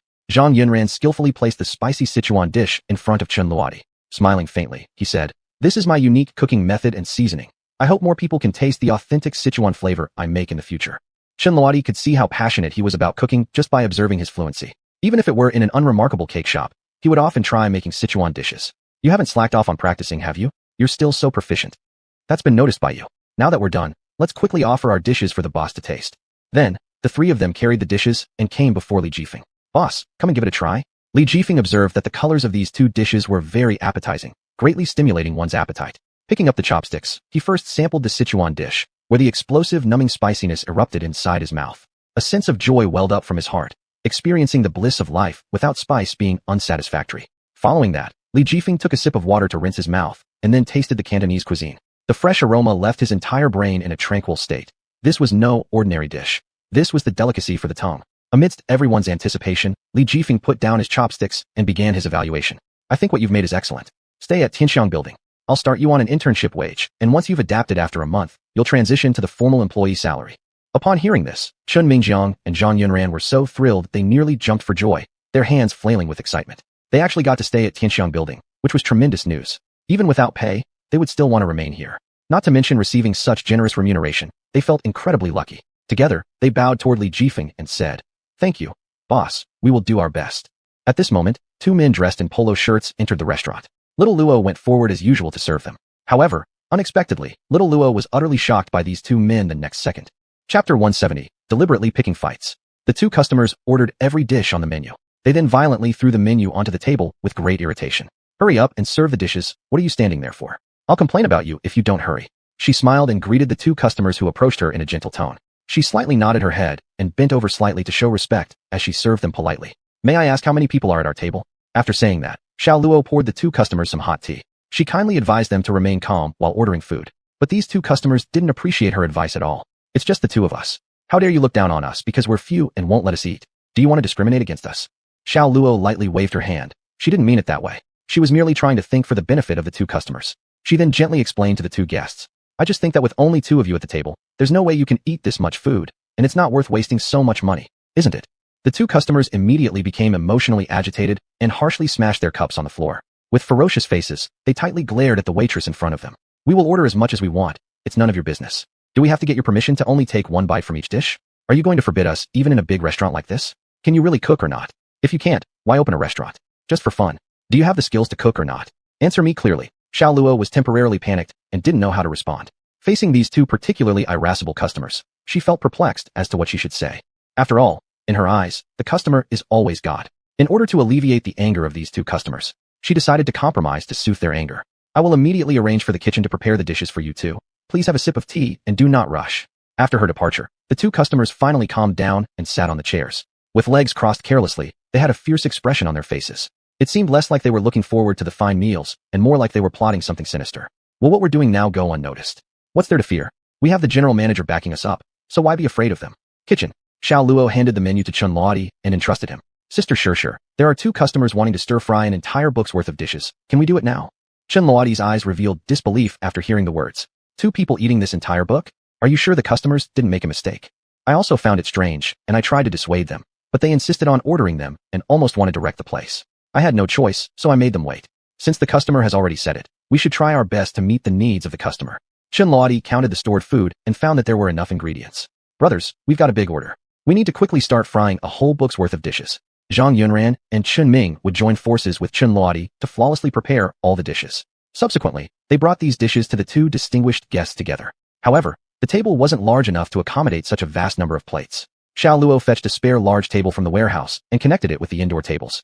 A total of 108 exquisite dishes were neatly arranged on the table, each dish exuding its unique aroma. This feast was akin to a grand Manchuhan imperial feast, leaving one breathless with anticipation. All the dishes are here, please enjoy. After Xiao Luo finished speaking, she left the private room. Zhang Yunran looked curiously at Chun Ming beside him. The two were having a heated conversation and discussion. Looking at the two customers' order, Zhang couldn't help but ponder. Can they really finish all of this? This will cost quite a lot. Perhaps these two customers are legendary big eaters, able to effortlessly digest all these delicacies. I doubt it. They're just putting on airs. Don't you think they're probably here to eat for free? As the two were laughing and talking, Xuanhuan came over and gently tapped their heads, implied they should stop gossiping. Because as employees of a high-end restaurant, they must not randomly discuss private matters of guests, which is basic courtesy. What did I tell you? No matter what the customer does, we cannot gossip about these things behind their backs. The two thought it unnecessary to say more, then got up and went back to the kitchen to work. The two customers inside the private room, after seeing the staff leave, were lured by the dishes full of flavor on the table. Such a huge table of delicious dishes. If we don't eat them, it would be a waste. Let's have a hearty meal. Since they joined the Wufang group, they had never enjoyed such delicious food. The banquet in front of them was filled with mouth-watering dishes. How could they miss this great opportunity to indulge themselves? The temptation of these delicacies had already made them drool, almost unable to control their saliva. Anyway, there's no one else here now. Let's eat our fill. The manager won't find out. Excitedly, the two began to devour the food. Not until they were stuffed and couldn't eat anymore did they stop. Then they began discussing what to do next. I can't eat anymore. Let's get down to business. Okay. They looked around and found that this private room actually didn't have a camera installed, which made them bolder. So, they took out flies and other disgusting things they had prepared beforehand from their pockets and unhesitatingly scattered them on each dish. Then, they fiercely threw the plates they had eaten off onto the ground, immediately drawing the attention of Xuanhuan and others. They angrily kicked chairs and smashed cups, looking extremely agitated. This scene sparked great curiosity in Xuanhuan and others, who all came forward to stop the two guests. Please calm down first. What happened? Why are you doing this? However, these two guests had nothing good to say about this restaurant. How can you ask us what happened? What do you think happened? But they were completely baffled.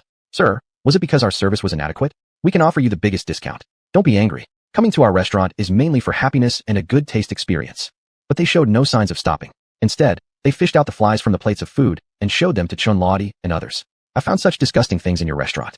You must give me an explanation. Chapter 171, Argument. The fly in this bowl must have been deliberately put there by you. Are we supposed to eat flies, or the dish? Unscrupulous merchants like you should go bankrupt soon.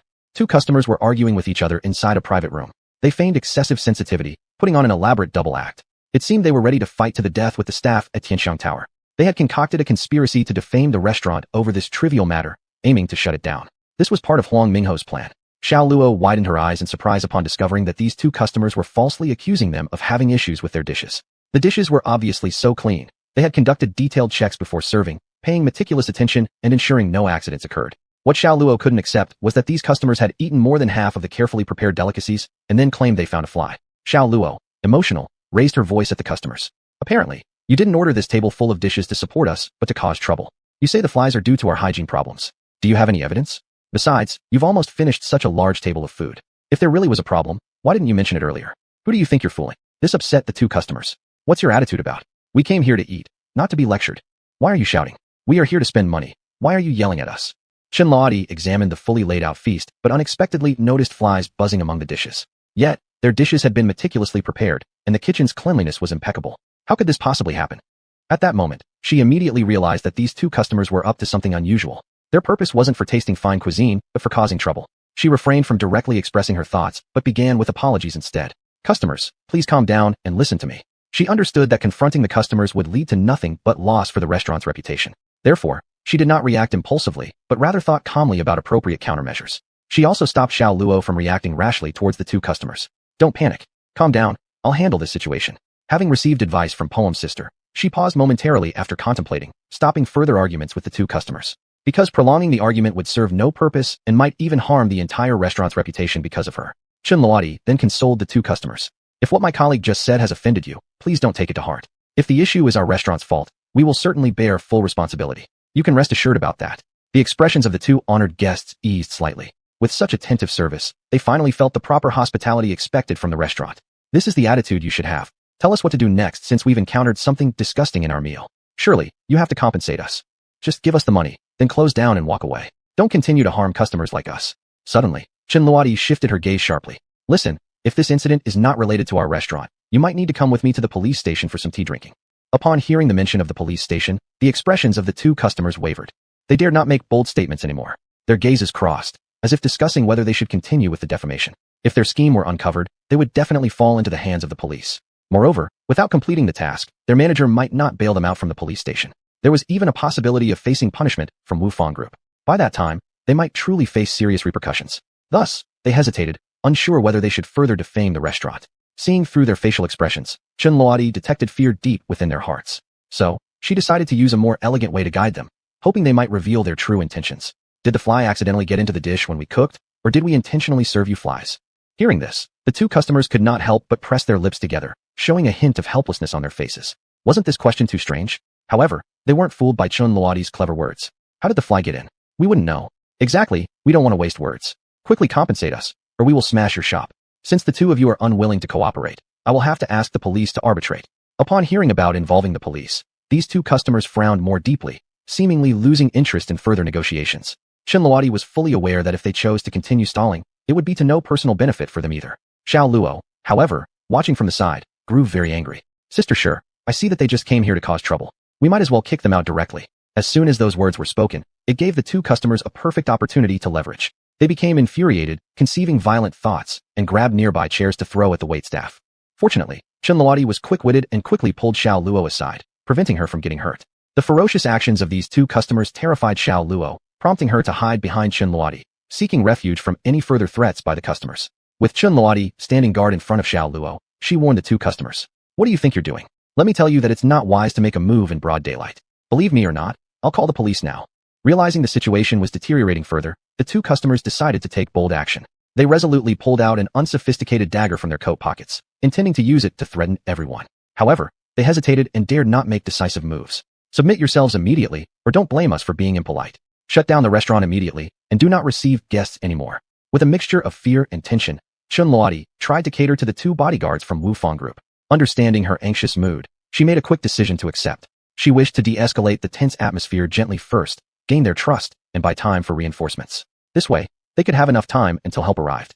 Chapter 172. The bandits were sent to the police station. All right, I'll do as you say. Tell me what to do and we will do it. Don't get angry. Let's have a peaceful conversation. Please put down the knives. However, these two guests seemed unresponsive to such methods. It was worth noting, though, that they had no means of counterattack.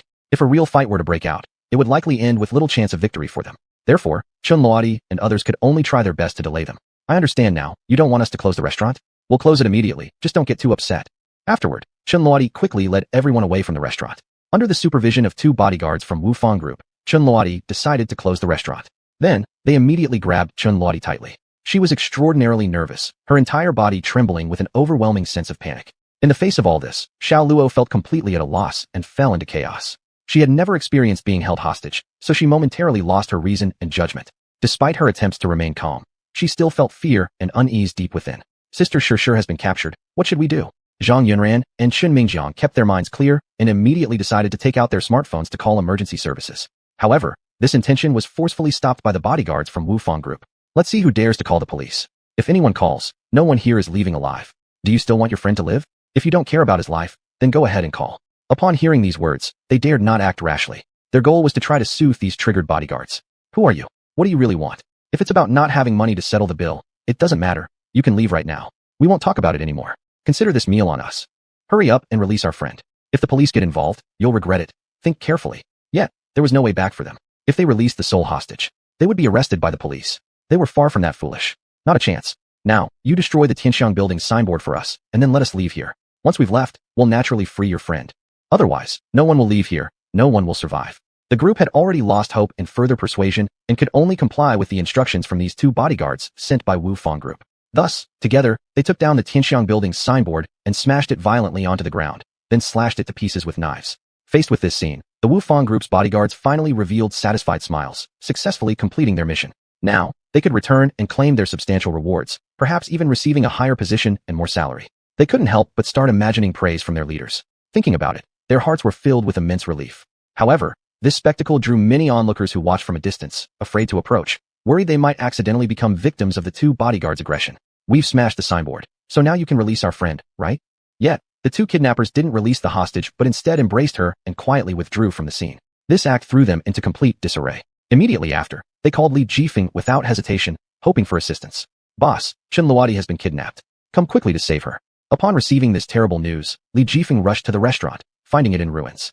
The signboard had been violently torn apart, left broken and useless with its remaining characters scratched beyond recognition. Full of doubts, he instantly questioned Zhang Yunran and Chen Mingjiang standing beside him. What exactly happened here? Who ruined my signboard? And where is Chen Luodi? Who kidnapped her? Why hasn't anyone called the police yet? Thereafter, Zhang Yunran and Chen Mingjiang immediately reported to the police. They recounted the whole incident to the officers, who dispatched personnel for investigation. Having learned the details of the event, Li Jifeng went to the store to check the surveillance footage. There was a hidden surveillance camera in the private room, which had gone unnoticed by the Wu Fang Group's bodyguards. Anticipating possible unexpected events at the restaurant, this monitoring device had been installed long ago. After viewing the recorded incidents on the surveillance footage, everything became clear. Following that, the police took pictures of the two individuals from the surveillance video and began searching for their whereabouts. However, at this moment, the two bodyguards from Wu Fang Group had fled to a park with their hostage. The surrounding pedestrians, upon witnessing the kidnapping scene, were filled with terror and quickly moved aside to avoid the trio's escape. Nevertheless, they soon discovered that a team of policemen were advancing towards them, forming a blockade. To evade capture, they could only retrace their steps. They wanted to escape, but found the entire park surrounded by police. Panic gripped the two men as they were unsure of what to do next. Chen Luodi, nearby, threatened them with a frightening tone to let her go. But these two knew better than to fall for such tricks, demanding Gu Shi remain quiet. Otherwise the consequences would be dire. Chen Luodi had no choice but to shut her mouth, silently cooperating as they fled frantically around the area. Yet, the policemen had already encircled them completely, leaving no chance of escape. This made the two increasingly panicked. The police began issuing stern warnings with forceful tones. If you release the hostage now, we might spare your lives. Otherwise, don't expect any mercy from us. You know the consequences. Put down your weapons and surrender immediately. However, the two bodyguards from Wu Fang Group did not bow to fate, because they realized that if they chose to surrender at this moment, there would be no possibility of survival, offering no hope for their future. Thus, they looked around desperately, searching for any sign of an opportunity to survive. Just as they spotted an opening, they pushed Chen Luodi forcefully to the ground and immediately turned to jump into the pond in the park. The police began swift pursuit, aiming to apprehend the two. Swimming fiercely towards the opposite bank in the pond in hopes of escaping, they were ultimately captured by the police and taken back to the station. Zhang Yunran and others rushed over anxiously, helping Chen Luodi up with great care and concern. Are you injured? Are you alright? Those two thugs have been taken away, so don't be afraid. Shaking her head, Chen Luodi demonstrated she was unharmed. I'm fine. I'm still here, am I not? It's just a pity that the boss's plaque has been ruined due to someone's instigation, and we lost all the food on that huge table. Chapter 173, An Unexpected Incident During Interrogation. Li Jifeng didn't pay much attention to it, but was more concerned about whether Chen Luodi had been injured. As long as the people are safe, that's fine. If the plaque is gone, we can just make a new one. It's alright. There's nothing serious, so go home and rest. Come back to work after you've recovered. Chen Luodi was deeply moved, feeling lucky to have such a boss. But she didn't want to delay the restaurant's progress, so she wanted to return and continue working. There were still many things waiting for her to resolve. Thank you for your concern, boss. I'm really fine. I can work normally. Li Jifeng couldn't persuade her otherwise, so he had no choice but to agree. Inside the police station, two bodyguards from Wu Fang Group were taken into an interrogation room that was deep and devoid of light. The inside was pitch black, with only a tiny ventilation hole. The two men had been imprisoned in this confined space for some time. The prepared policeman finally entered the interrogation room, ready to conduct a strict questioning of these two men. The two bodyguards nervously awaited the start of the interrogation. Their hearts were full of unease and worry, not knowing what would happen next. The silence in the interrogation room was filled with tension, as if time had frozen. The law enforcement officers tidied up the documents on the desk. An officer approached the two bodyguards with a stern expression. He slowly began. "Both of you, I will carefully investigate your case from beginning to end, and I hope you will fully cooperate." The two bodyguards anxiously exchanged glances and silently agreed to the officer's request. The tense atmosphere made the temperature in the interrogation room seem to drop rapidly, causing cold sweat to flow from their bodies unconsciously. "Comrades of the police force, whatever you ask, we will cooperate in the investigation. Just please forgive us. Of course, if you behave well, your crimes can indeed be reduced." The comrades in the police force knew that these two bodyguards must be aware of crucial clues, and their answers would determine the direction of the case. They needed to summarize all the criminal facts, find the truth, and bring the criminals to justice. This investigation was incredibly important to them because it concerned the peace of society. The inspector stared sharply at the bodyguards. "Who is the mastermind behind you? What are your intentions?" The two bodyguards gave identical responses. "There is no one behind us. We simply wanted to pull a prank.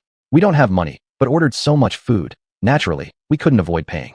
We can earn money to pay for this meal. Comrades of the police, can you let us go?" The police saw they lied without batting an eyelid and thought this matter wasn't easy to handle. There must be someone behind them. Otherwise, their backgrounds couldn't be traced at all. "That you tell me. Why did you choose Tianxiang building specifically? Could it be there's some conflict between you and the owner?" The two bodyguards showed obvious hesitation on their faces, unsure how to respond. Because they acted according to their superior's orders and hadn't thought of this point themselves. Both simultaneously gave different answers. "We dislike the boss of Tianxiang building, which is why we caused trouble. We know we were wrong. We don't know the boss. We just wanted to enjoy a great meal." After speaking, they both looked regretful, looking at each other with differing responses. "Isn't this proof they're lying? Oh, do you both know the consequences of lying in front of the police?" The police showed some photos of previous convicts being tortured, displaying them to the two men. Each photo was bloody, gruesome, and made one's scalp tingle. The two bodyguards couldn't help but swallow saliva, both fearing torture by the police. Seeing their fear, the police pressed harder, hoping to make them reveal the truth. "I don't suggest you experience the wrist-cutting blood-dripping punishment, but I wonder if you have enough blood to flow. The dripping blood punishment is the cruelest punishment. The police will blindfold the criminal and then tell him his wrist will be cut. In fact, it won't be cut, they'll only let him feel fear. The sound of water drops will replace the sound of blood droplets falling, making the criminal truly believe he is bleeding, finally leading to death by emaciation." The two bodyguards couldn't withstand the mental torment under this dark environment.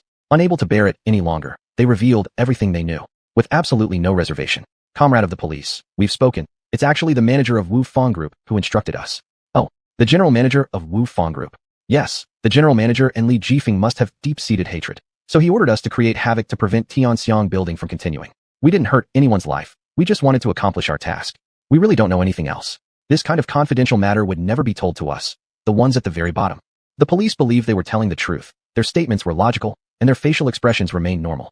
This matter was related to the general manager of Wu Fong Group, so it must be more complicated than he had imagined. Previously, regarding the rumors of human blood being used in Wu Fong Group's tea and the epidemic news investigation, no evidence had been found to arrest them. Now, the people from Wu Fong Group had finally lost patience and decided to take action against Li Jifeng. Unfortunately for them, how could Li Jifeng let them deal with him so easily? Thinking about this, the two bodyguards became restless, kneeling down before the policeman. They hugged the policeman's legs as if seeking help. "Please lock us up. We don't want to leave the police station. After revealing everything, we're sure Wu Fong Group will silence us. They've committed numerous crimes, and we can expose them. Do you know anything else? Speak up. I'll send someone to protect you secretly. Don't worry." The two bodyguards thought they could finally escape Wu Fong Group, but unexpectedly, they suddenly felt an intense constriction in their hearts, stiffening their entire bodies. Both collapsed on the ground, their breathing ceasing. The policeman stared at this scene, panicking instantly and rushing forward to perform CPR on the two men, but it was futile. Feeling their pulses, the policeman confirmed there was no longer any heartbeat. "They're gone." Other policemen present were taken aback. How did this happen all of a sudden? What's going on here? Could it be some sudden illness? Initially, we thought they'd expose Wu Fong Group's crimes, yet they're gone like this. Could it just be a coincidence? Is heaven itself favoring Wu Fong Group? However, the enforcers didn't agree. It didn't seem like these were cases of sudden illnesses. And how could it possibly be that coincidental for both to die at the same time? It simply didn't add up. At this moment, something caught his eye. His eyes lit up as he discovered the cause. Chapter 174, Death Servants. What did you find? Other sharp-eyed police officers noticed something unusual about the enforcer. The enforcer squatted down next to the two bodyguards and noticed a telltale sign accidentally revealed on their chests. He stripped both of them, wanting to find out more, but he was teased by other police officers. "What's your fetish? These people are already stiff, yet you still won't let go?" The enforcer kicked the police officer. "Go away. It's you who have such strange preferences. Don't make up stuff. I found something. There's something on their chests, look." That's right, the tattoos of Xuanhuan were exposed on both of their chests. The policemen all thought how Wu Fong Group would even tattoo their emblem onto the bodyguards' bodies. They began an in-depth analysis of this situation. What is Wu Fong Group trying to do with this? Could it be a symbol of identity? Not impossible. I think these could be Wu Fang Group's death servants. Death servants? What are death servants? I've never heard of such an identity. That's because you lack knowledge. Death servants aren't ordinary bodyguards. They give up their own lives for life to serve Wu Fang Group, without any freedom. They might just be death servants. The enforcer felt that their judgment made sense. Despite various guesses, he still believed solid evidence was necessary. Wu Fang Group isn't something that can be brought down in a day or two. Don't forget how they became such a powerful team. Now that these two witnesses are gone, what should we do now? Even though these two aren't useful anymore, our dialogue before still serves as evidence. We may not be able to completely destroy them, but we can give them a warning, can't we? Everyone was curious about what the enforcer meant. The enforcer immediately led his team to Wu Fang Group. When the bodyguards of Wu Fang Group saw a group of police officers coming to their headquarters, they rushed to report to the office. President, bad news. The president was sitting on a tiger skin sofa, puffing contentedly on a cigar. His mood was ruined by one of his subordinates. What is it? Don't you see what I'm doing? You came in without knocking. Is there any discipline left here? Do you want me to send you for a blood draw? The bodyguard hastily lowered his head. Just spit it out. What's going on? It's the police. A large number of police officers are heading towards us. They're already upstairs. The president immediately stubbed out his cigar, startled at his subordinate's words. Your mother, why didn't you say earlier? As the president stood up, a bunch of police officers had surrounded him inside the room. The enforcer walked to the front of the president with great authority. Upon seeing the police, the president quickly put on a friendly smile. Police comrades, what brings you to my company? Hurry up. Bring tea to the police. Why are you so blind? The subordinates hurried forward to pour tea for the police officers, trembling hands unable to steady the cups. The nature of the president was revealed instantly, wanting to punish his subordinates. How can you mess up even simple tasks like this? What good are you then? The subordinate knelt down and begged for forgiveness. I'm sorry, I didn't mean to. Please give me another chance. The president realized that there were many police officers nearby and decided to ease off. All right, you may leave. Be careful next time. Seriously, police comrades, please don't hold it against us. The enforcer seemed as if he had seen through the president. You certainly have a lot of airs, Mr. President, making employees kneel in fear like this. You must not be threatening them, right? That's illegal. The employees work for the wages I pay them. Taking care of my daily needs is their job. If they can't handle such simple matters, how could they deserve such high salaries? What do you think? As he spoke, the president pulled out a large amount of cash from his drawer and placed it on the table. Police comrades, I don't know what you prefer to drink, but why don't you take it and buy yourself some drinks? Let's become friends. This meaning was instantly understood by the police officers. He wanted to bribe them so that they wouldn't interfere too much. However, the enforcer paid no attention to the money, remaining fair and upright. Are you attempting bribery? I might have to take you to the station with us for a cup of tea. How could this be bribery? It's merely my treat. This is private friendship, not bribery. You're really joking. As the president spoke, he tried to become familiar with the police officers, treating them as brothers. However, the enforcer didn't show him any face and directly expressed the purpose of his visit. Please keep your identity in mind. Right now, you're cooperating with our investigation. If you fail to cooperate, we also have the authority to arrest you. The president became impatient and instantly unleashed his authority. He directly threw the money on the table into the air, scattering cash all over the office floor. I'm fully cooperating, am I not? Don't I look cooperative enough? The enforcer let out a cold laugh, observing how brazen the president still was, leaving them without any other options. Fine. Since you're so cooperative, come with us to the police station. But the president refused to leave with them. I can cooperate, but why do I have to go to the police station? This needs to be made clear. What did I do to deserve your arrest warrant? Because your company's bodyguards are involved in a kidnapping case and have already confessed that it was your leadership who ordered them. Thus, we have the right to take you to the station for questioning. A terrifying expression crossed the president's face, yet inside, he sneered at these policemen. I'll go with you, but if you don't have evidence, even the police will owe me an apology. Take him away. The enforcer no longer wanted to waste words on the president and immediately had someone escort him back to the police station. The president was sent into the same interrogation room. So what do you want to ask? I'm just a law-abiding citizen. Everyone in town knows me as a great philanthropist who has done so much to help this town. What I want to ask is, did you know about your company's general manager ordering the bodyguards to kidnap the chef from Tianxiang building? The president let out a cold laugh. You said it yourself, it was the general manager. What does that have to do with me? It's his personal act. Why aren't you arresting him instead of me? Are you cops really conducting investigations this way? Isn't that giving yourselves too much credit? Other police officers couldn't sit still upon seeing this and wanted to reprimand the president. However, they were stopped by the enforcer. Keep in mind that without evidence, it's illegal to arbitrarily slander others, even for the police. Such abuse of power would be unlawful. It's our mistake. We merely request your cooperation in the investigation. Other police officers felt it was unworthy for the enforcer to apologize to the president like this. Why should they apologize to someone like him? Chapter 175. You no longer have any value. The president glanced at the enforcer. His proper attitude softened the president's expression a little. This is the right attitude. If there is nothing else, may I go now? When the president spoke this sentence, the enforcer's face turned pale, yet he was powerless. No matter how much he argued, he had no concrete evidence of the president's crimes in hand. You may leave. He could only let the president go, helplessly watching him walk out of his control range. Back in his office, the president summoned his general manager. The general manager seemed insignificant before the president, bowing as if crawling like an ant. The general manager was still filled with trepidation due to his failure to complete the last task and letting those two subordinates falsely accuse the president, which had provoked the president's anger.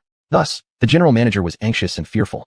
Unexpectedly, the president remained calm, which made the general manager feel something was off. So, he wanted to ask why he had been summoned. "President, why have you called for me?" Surprisingly, the president treated the general manager kindly, helping him sit on the chair and pouring tea for him personally. This respectful flattery was too much for the general manager to bear, so he immediately stood up, bowed his head as low as possible, refusing repeatedly, and knelt before the president, full of apologies. "President, I failed in this mission. Please spare me. I will definitely not make any mistakes next time. This time was just an accident." Though the president gave an amiable impression, inside, he was venomous like a scorpion. Originally planning to teach the general manager a lesson, he fell into deep thought. Therefore, he chose a new strategy against the general manager. This time, his tone towards the general manager was especially gentle because after all, the general manager had just failed once. "It's just one failure. Why would I punish you? Get up quickly." The president kindly helped the kneeling general manager stand up. The general manager was extremely surprised, anxiously uneasy, trembling all over, forcing a stiff smile on his face. To meet the president's expectations, he was quickly thinking about how to please him. A flash of inspiration came to his mind, and he decided to ingratiate himself with the president. "President, you might not know, but I have a treasure at home that you'll definitely like. It's prepared for you. I'll fetch it right away." The president showed no interest in common treasures. After all, what kind of treasure hadn't he seen? The president certainly didn't lack treasures. When the general manager suggested giving a treasure, the president's face remained emotionless, appearing uninterested. The general manager suddenly realized the president's apathy. So, he began to exaggerate the description of the treasure. "This treasure is not something anyone can easily see. It is unique in the world, owned by none, and they say whoever possesses it and uses it correctly will gain eternal life." The general manager emphasized its uniqueness and special nature. Such a description aroused the president's curiosity. "Are you saying this treasure has such miraculous effects? Is it real or fake?" "Of course it's true. How could I deceive you?" "All right, since that's the case, you must bring this treasure before me. If you dare to deceive me, you know the consequences." This intrigued him, eager to witness the unique aspects of this treasure. Thus, the president demanded that the general manager bring this treasure to him personally. "Rest assured, President, I will definitely bring it to pay my respects to you." The general manager confidently patted his chest, swearing he would bring the treasure himself. If he did not present this treasure to please the president soon, his life might end here. Subsequently, the general manager left the company. He returned home. In the self-built house, the yard was full of various flowers and adorable plants. As the general manager entered the house, a pregnant woman walked toward him. She was the wife of the general manager, already 6 months pregnant. She hoped the general manager would spend more time with her, considering pregnancy often comes with mood swings. Seeing her husband come back so early, she thought perhaps he had returned to see her. Her face lit up with happiness as she walked over to greet him. "Husband, why are you back so early today? Can you stay and keep me company? I personally stewed some soup. Stay and try it." Supporting her waist and holding her big belly, she carefully tried to catch her husband's sleeve. However, the general manager appeared impatient and completely ignored her presence. Entering the house, he retrieved a black box from the deepest hiding place, which contained a dragon pearl. Seeing the general manager taking the family heirloom, his wife quickly stopped him. "Husband, this is the only thing my parents left for me. Where are you taking it? Anyway, this thing is useless. Why keep it? Stop interfering and go do the housework." "Husband, it's not useless. It's a memento from my parents. Please don't take it." The wife pleaded with the general manager, trying to prevent him from taking the heirloom. "This is none of your business. Is it you who decides in this house?" "It's not like that, husband. I beg you. I'll kneel down before you if I must. I'll obey everything you ask except for taking this away." Since they got married, the wife had always endured and let things slide in favor of her husband. But on this matter alone, she could not back down because this treasure was of utmost importance to her. She grabbed his arm and implored earnestly, "I beg you. Whatever you want me to do, I'll do it. Please, I beg you." Yet, the general manager disregarded her pleas entirely and pushed her aside without hesitation. "You cheap woman, don't try to meddle with what I do. Do you want me to beat you to death?" Unbalanced after being shoved, she fell to the ground, agony sweeping through her body. "Ah, my stomach hurts so much. Don't leave, xuanhuan." But the general manager looked at her coldly. "Don't pretend. Get up. I'm already risking my own life here. Do you think I care about you? It's not like that. I love you sincerely, and I've sacrificed so much for this family. How can you be so heartless?" Her face full of anguish, each second ticking by felt unbearable as blood began pooling around her on the floor. Terrified, she clutched her aching belly. "There's blood, husband. My child. Please, save our child. All you can do now is depend on yourself. I no longer need you as baggage. You've lost your value to me. Be sure to understand your place." The general manager paid her no attention, walking off with the treasure. Chapter 176, The Child's Death. When the wife watched her husband leave, ignoring her pain, she felt utterly drained. She could not believe that her beloved husband of every day could so easily leave her and wound her with sharp words. Did he only see her as a tool to be used? As something to discard after being utilized? So quick to cast her aside, what did he truly see her as? Her distress was indescribable, her tears gushing forth like a spring. Her body and mind were in severe discomfort. Her vision went black, and she fainted. When she awoke again, She found herself in a hospital ward, various needles still in her body. She hastily pulled back the covers to check on her child in her abdomen. But to her horror, she could no longer hear the child's heartbeat or feel its movements. This sent her into great panic, and she quickly pulled out the IVs from her body and left the room. Unexpectedly, a nurse stopped her. "Ma'am, what's wrong? Don't panic. Why did you suddenly pull out the tubes?" Completely disregarding her own discomfort, she pleaded with the nurse. "I beg you, save my child. Nurse, I beg you." Her lips were pale, her body weak, yet she knelt on the cold floor, imploring the nurse for help. The helplessness of a mother who has lost her child was evident in her actions. "I can't lose my child, please. I beg you." However, for the nurse, there was no solution available to her alone. After all, such decisions cannot be made solely by one person. Hospitals also forbid nurses from showing empathy toward patients. In encountering such a regrettable event, everyone deeply mourned. Thus, it was first necessary to help the patient up and offer comfort. "Please get up from the floor. You're in confinement. You mustn't catch a chill, or you'll risk serious illness." "Nurse, I'm fine. Please, help me. The child is gone. There's nothing I can do. Please take care, and try not to dwell on this. It won't benefit you." What? Just moments before, it was hard for her to believe that her child had simply vanished. Now hearing the confirmed news, she felt as if struck by thunder, immediately collapsing to the ground with a gaze that became vacant and helpless. For many years, this child was the sole motivation for her survival. Once upon a time, she pursued a man she loved against her family's wishes. Despite this, she obstinately married him, hoping to give him a child. Yet, he treated her as though she were insignificant, seeing her only as an exploitable tool. A car accident happened when her parents tried to prevent their separation, leaving her burdened with guilt ever since. She had planned to cherish the baby as a connection to her parents. Unbeknownst to her, after marriage, her husband changed completely, turning violent toward her. At this thought, her heart shattered entirely, endless anguish causing her to cry uncontrollably, her tears flowing like a stream. After crying, she returned heavily to the ward, lying on the bed, her spirits extremely low. It was then that Li Jifeng unexpectedly appeared, carrying a bowl of mutton soup and placing it in front of her. This surprised her greatly, as she clearly did not know this man. Why would he bring her soup? "Who are you? You don't need to know who I am. I just happened to pass by your yard and saw you collapsed. I brought you here. I know the child couldn't be saved, which makes me very sorry, but we should look forward. Maybe in the future there will be another chance. Drink this bowl of mutton soup and strengthen your body. I've never seen you before. We aren't familiar, so why are you helping me? What is your real motive?"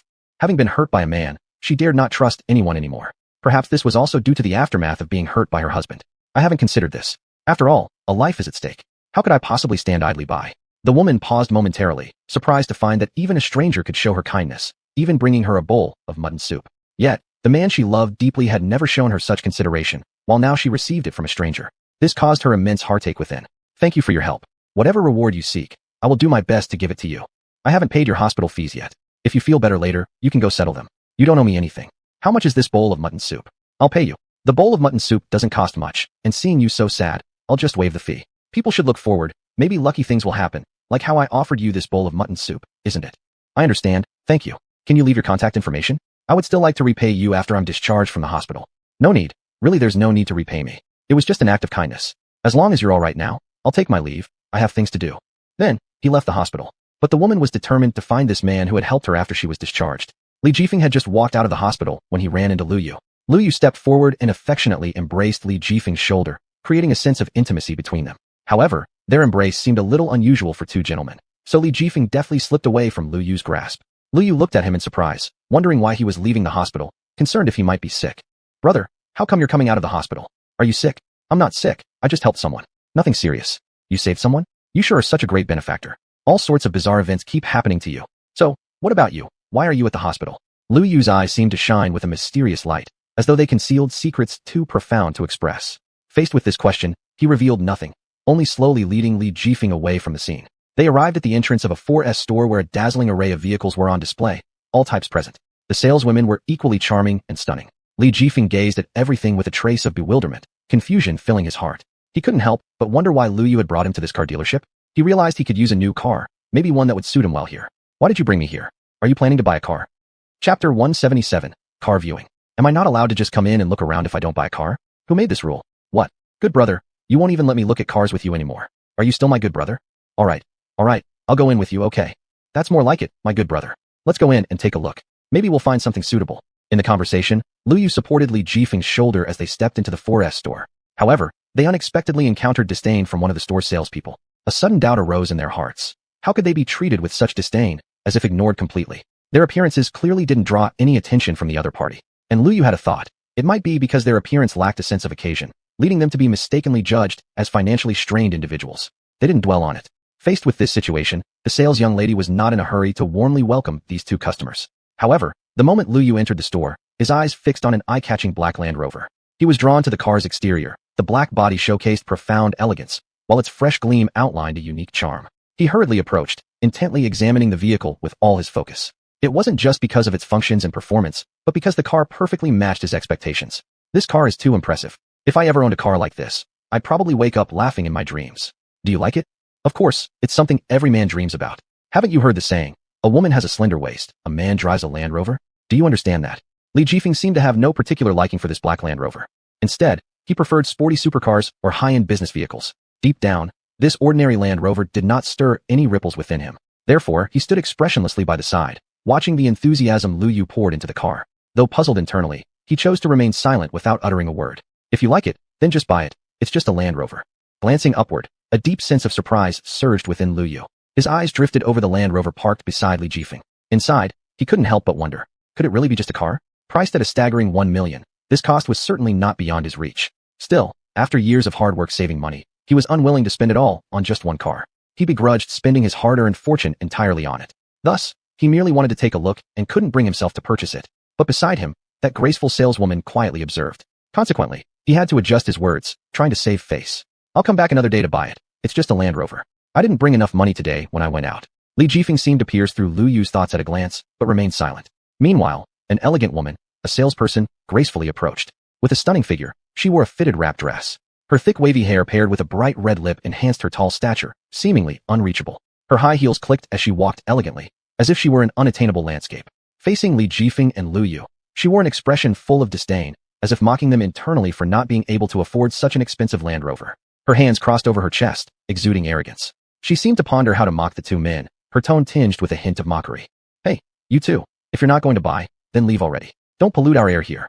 This remark pricked Lu Yu's sensitive pride. The saleswoman's words stung his pride sharply like needle tips. At that moment, a surge of anger ignited within him, astonished that he was looked down upon by a girl, crossing his bottom line. Even though he outwardly feigned calm and composure, internally, his indignation flared, desiring to retaliate against her. Can't we just look around casually? Is your 4S store not letting customers check out the cars? Is this your shop? You're making the rules? This is funny. How we view the cars is none of your business, right? You seem so decent looking, but it seems like you've got diarrhea of the mouth. Why do you spew nonsense when you see people? You actually dare to scold me? Just say it directly if we can't afford it, yet you act all haughty. Get out of the 4S store now. You two penniless guys are just annoying me. The saleswoman rolled her eyes, showing nothing but disdain for these two customers in her heart. She firmly believed that these two clearly could not afford this luxurious Land Rover. Judging solely from their attire, she determined that this was far from the dress of wealthy individuals.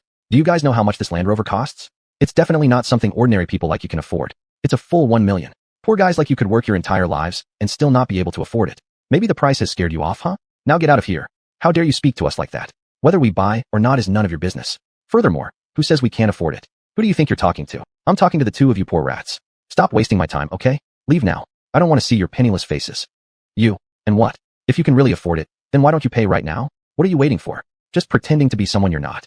After being insulted, Lu Yu felt anger raging inside, yet was overwhelmed with helplessness. Right now, he truly didn't have the means to purchase such a luxurious Land Rover. After all, such a massive amount wasn't something anyone could simply pull out on a whim. Just at this moment, a refined and elegant lady approached gracefully, like a refreshing sight. She wore a floral dress paired with professional sales attire, looking fresh and approachable. She intended to stop her colleague from rudely insulting the customers. Xuanhuan, they're still guests. That's not appropriate, right? Guests are free to just browse if they wish. It doesn't mean they have to buy something. You've gone too far. Oh, look who it is. Our ever-embarrassing salesperson xuanhuan. Why do you always but in where you're not needed? I say whatever I want. They're clearly two poor guys who can't afford anything, wasting my time. Did I lie? Even if they don't have money, you shouldn't insult them like that. We're all salespeople in the 4S store, see each other every day. I can't let you damage the reputation of the store. Wow, acting so holy all of a sudden. If you're so talented, why don't you make them buy it? Honestly, I don't know what you're thinking, treating these two poor guys like esteemed guests. All that pretense. Chapter 178, Relying on One's Master's Power. Xuanhuan, don't be too overbearing. You're just a salesperson too. This isn't a place for you to act out your whims. Zhang Tianyuan's composed and dignified demeanor left Li Jifeng deeply impressed. He was touched by the kindness of this woman, who had taken it upon herself to speak up on their behalf without hesitation. Li Jifeng developed a subtle interest in Zhang Tianyuan. Curiosity stirred within him, prompting a desire to discover if this woman would consistently take their side. If she could genuinely judge people not by their wealth but extend her assistance irrespective of poverty, then he decided to reward Zhang Tianyuan accordingly. Since they assumed him to be poor, he played along with this perception. I truly do not wish to buy a Land Rover. These words made Huang Luoyuan even more ostentatious. Her eyes were filled with derisive light as she stared at Li Jifeng, ready to humiliate him with mocking tones. Predictably, as I thought, a mongrel unable to afford a Land Rover. So can you afford it? Why don't you buy one? Unable to tolerate the smug look on Huang Luoyuan's face, Zhang Tianyuan stepped forward to defend Li Jifeng. She could not stand seeing customers being unjustifiably belittled. She wanted Huang Luoyuan to face the consequences of her own actions, making her realize where her limits lay. However, Huang Luoyuan cared little about these concerns, already having a response in mind. Do you know who my boyfriend is? Are you still pointing fingers here? Be careful, or I'll get my boyfriend to kick you out of the 4S store. Otherwise, kneel down now and kowtow to me, and perhaps I'll let you stay and carry my shoes. Huang Luoyuan, do you even understand what you are saying? How dare you look down on others so haughtily? Does your boyfriend have such authority? That's right. My boyfriend is the general manager of this 4S store. How can you impoverished wretches compare to my boyfriend? When you hear that my boyfriend is the general manager, you must be terrified. After finishing her words, Huang Luoyuan displayed an odiously ugly countenance, curling her lips into a disdainful smile. In an instant, she put them at a disadvantage, forcing them to recognize their true status. However, Li Jifeng paid no attention to this, finding Huang Luoyuan's behavior laughable, like a small dog that merely barked recklessly. Li Jifeng revealed sharp eyes, brimming with danger. You're killing me with laughter. So, you think I'm dealing with just some general manager? And yet you've got so much swagger. Why don't you bring your boyfriend over to see me? Let's see who this person is who acts so arrogantly. How dare you speak ill of my boyfriend? You are absolutely finished. I will make my boyfriend come here and give you something unforgettable. You will know how formidable my boyfriend is. Subsequently, she sent a message to her partner, urging him to hurry to the showroom. Not long after, a tall, imposing man wearing a suit arrived, presenting an imposing figure. He took hold of Huang Luoyuan's hand, gazing affectionately at her, showing nothing but care and adoration. It was as though they were reunited after a long separation, drawing closer in intimate unison. All present seemed irrelevant, as they displayed endless affection, a perfect match as smooth as running water. Dear, why did you call me here? Since you're looking so thin, let me fetch you some food to nourish you. Huang Luoyuan noticed her boyfriend's indulgence toward her, promptly pretending to weep pitifully. Hiding in his embrace, she began to sob softly, as though suffering great injustice. Her tears flowed endlessly, leaving her boyfriend heartbroken. He immediately started soothing her gently on her back. Yet, she cried even harder, which left her boyfriend increasingly anxious. My darling, what's wrong with you? Has someone bullied you? Don't cry. I'm heartbroken. Just tell me what's going on, and I'll resolve it for you. Huang Luoyuan suddenly emitted a secretive smile. Pretending to maintain a coquettish tearful appearance, she focused her gaze on Li Jifeng and his group. It's them bullying me. Stand up for me. Otherwise, I won't stay here any longer. The boyfriend tightly embraced Huang Luoyuan. He felt his heart ache constantly. That secretive smile of hers instantly aroused suspicion in his mind. As her gaze lingered on Li Jifeng and his associates, the boyfriend realized he needed to do something for her sake. Taking a deep breath, he resolved to provide Huang Luoyuan with a satisfactory response. Loosening his embrace, he looked intently at Li Jifeng and his companions, issuing a serious warning. If they dared to bully you, then they have offended me. No matter who they are, nobody should harm my treasure. Were you the ones who bullied my girlfriend? Do you know who I am? I'm the general manager of this store, and you're not welcome here. Get out now. The boyfriend's firm stance caused Luo Yu to reveal a look of surprise. He understood that this man was not easy to deal with, and he felt somewhat anxious inside. However, Li Jifeng showed no ripples on his face, as if he could handle everything. Zhang Tianyuan stepped forward and defended Li Jifeng and the others without hesitation. With calm and wise words, she explained the ins and outs of the incident. Who bullied your girlfriend? It was clearly your girlfriend bullying the customers, looking down on them, and speaking rudely. How can you turn it around and accuse us? My girlfriend can do whatever she wants, and I will back her up. As for you, you're just an intern salesperson, yet you dare to act so arrogantly? You must be looking forward to leaving this place. The authoritative voice of the general manager of the 4S store echoed throughout the showroom, making all other salespeople feel a tremor. Privately, they began discussing fervently. This new intern is really in trouble. She insists on speaking up for the customers and has angered the general manager. She's made things difficult for herself by offending the general manager's girlfriend. Exactly. I always flatter the general manager's girlfriend, fearing any prejudice against me. But look at her now. She offended the girlfriend directly. There's no way she can continue working here. She's truly asking for trouble. Everyone thought Zhang Tianyuan, the intern, wasn't making a smart choice. She firmly believed her perspective was right and didn't want to betray her conscience. Even less did she wish to be a shallow person. Despite knowing the consequences, Zhang Tianyuan would still stand on the side of Li Jifeng and the others. General manager, you cannot be unreasonable. It was your girlfriend who insulted the customer first. Even if I resign, you must make her apologize to the customers. Onlookers thought Zhang Tianyuan had lost her mind. This is sheer nonsense. Demanding an apology from the general manager? That's like slapping his face in front of everyone. This is the first time someone openly opposes the manager in such a public setting. Although what she said makes sense. Chapter 179, I want to buy a Rolls Royce. The general manager of the 4S store was enraged to the extreme, his face darkening with anger. He had been utterly humiliated by one of his salespeople, leaving him feeling completely disrespected. Uncertain how to uphold his dignity and authority over his subordinates, a surge of fury welled up inside him. He couldn't help but raise his hand to strike Zhang Tianyuan. He wanted her to deeply understand who the true ruler of this field was. Unexpectedly, the slap from the manager was intercepted by Li Jifeng. With skilled boxing techniques, he forcefully swung away the general manager's arm, nearly shattering his bones. Intense pain shot through the manager's heart instantly as he clutched his arm. All around them, people were astonished at how reckless Li Jifeng was for offending such a powerful figure. The general manager was very influential in his circle. Once someone crossed him, life could become unbearable. "You stupid fool, how dare you fight me? You'd better not let me know where you work, or I'll make sure you have no place to bury yourself." "I'm so scared," mocked Li Jifeng sarcastically. "How heroic of you to bully a girl. If you've got the guts, come fight me instead. I'll teach you a lesson on behalf of the girls." "Fine," roared the manager furiously. "You dare to provoke me like this? Earlier I was careless, but this time, I won't let you escape victory so easily. I will make you regret."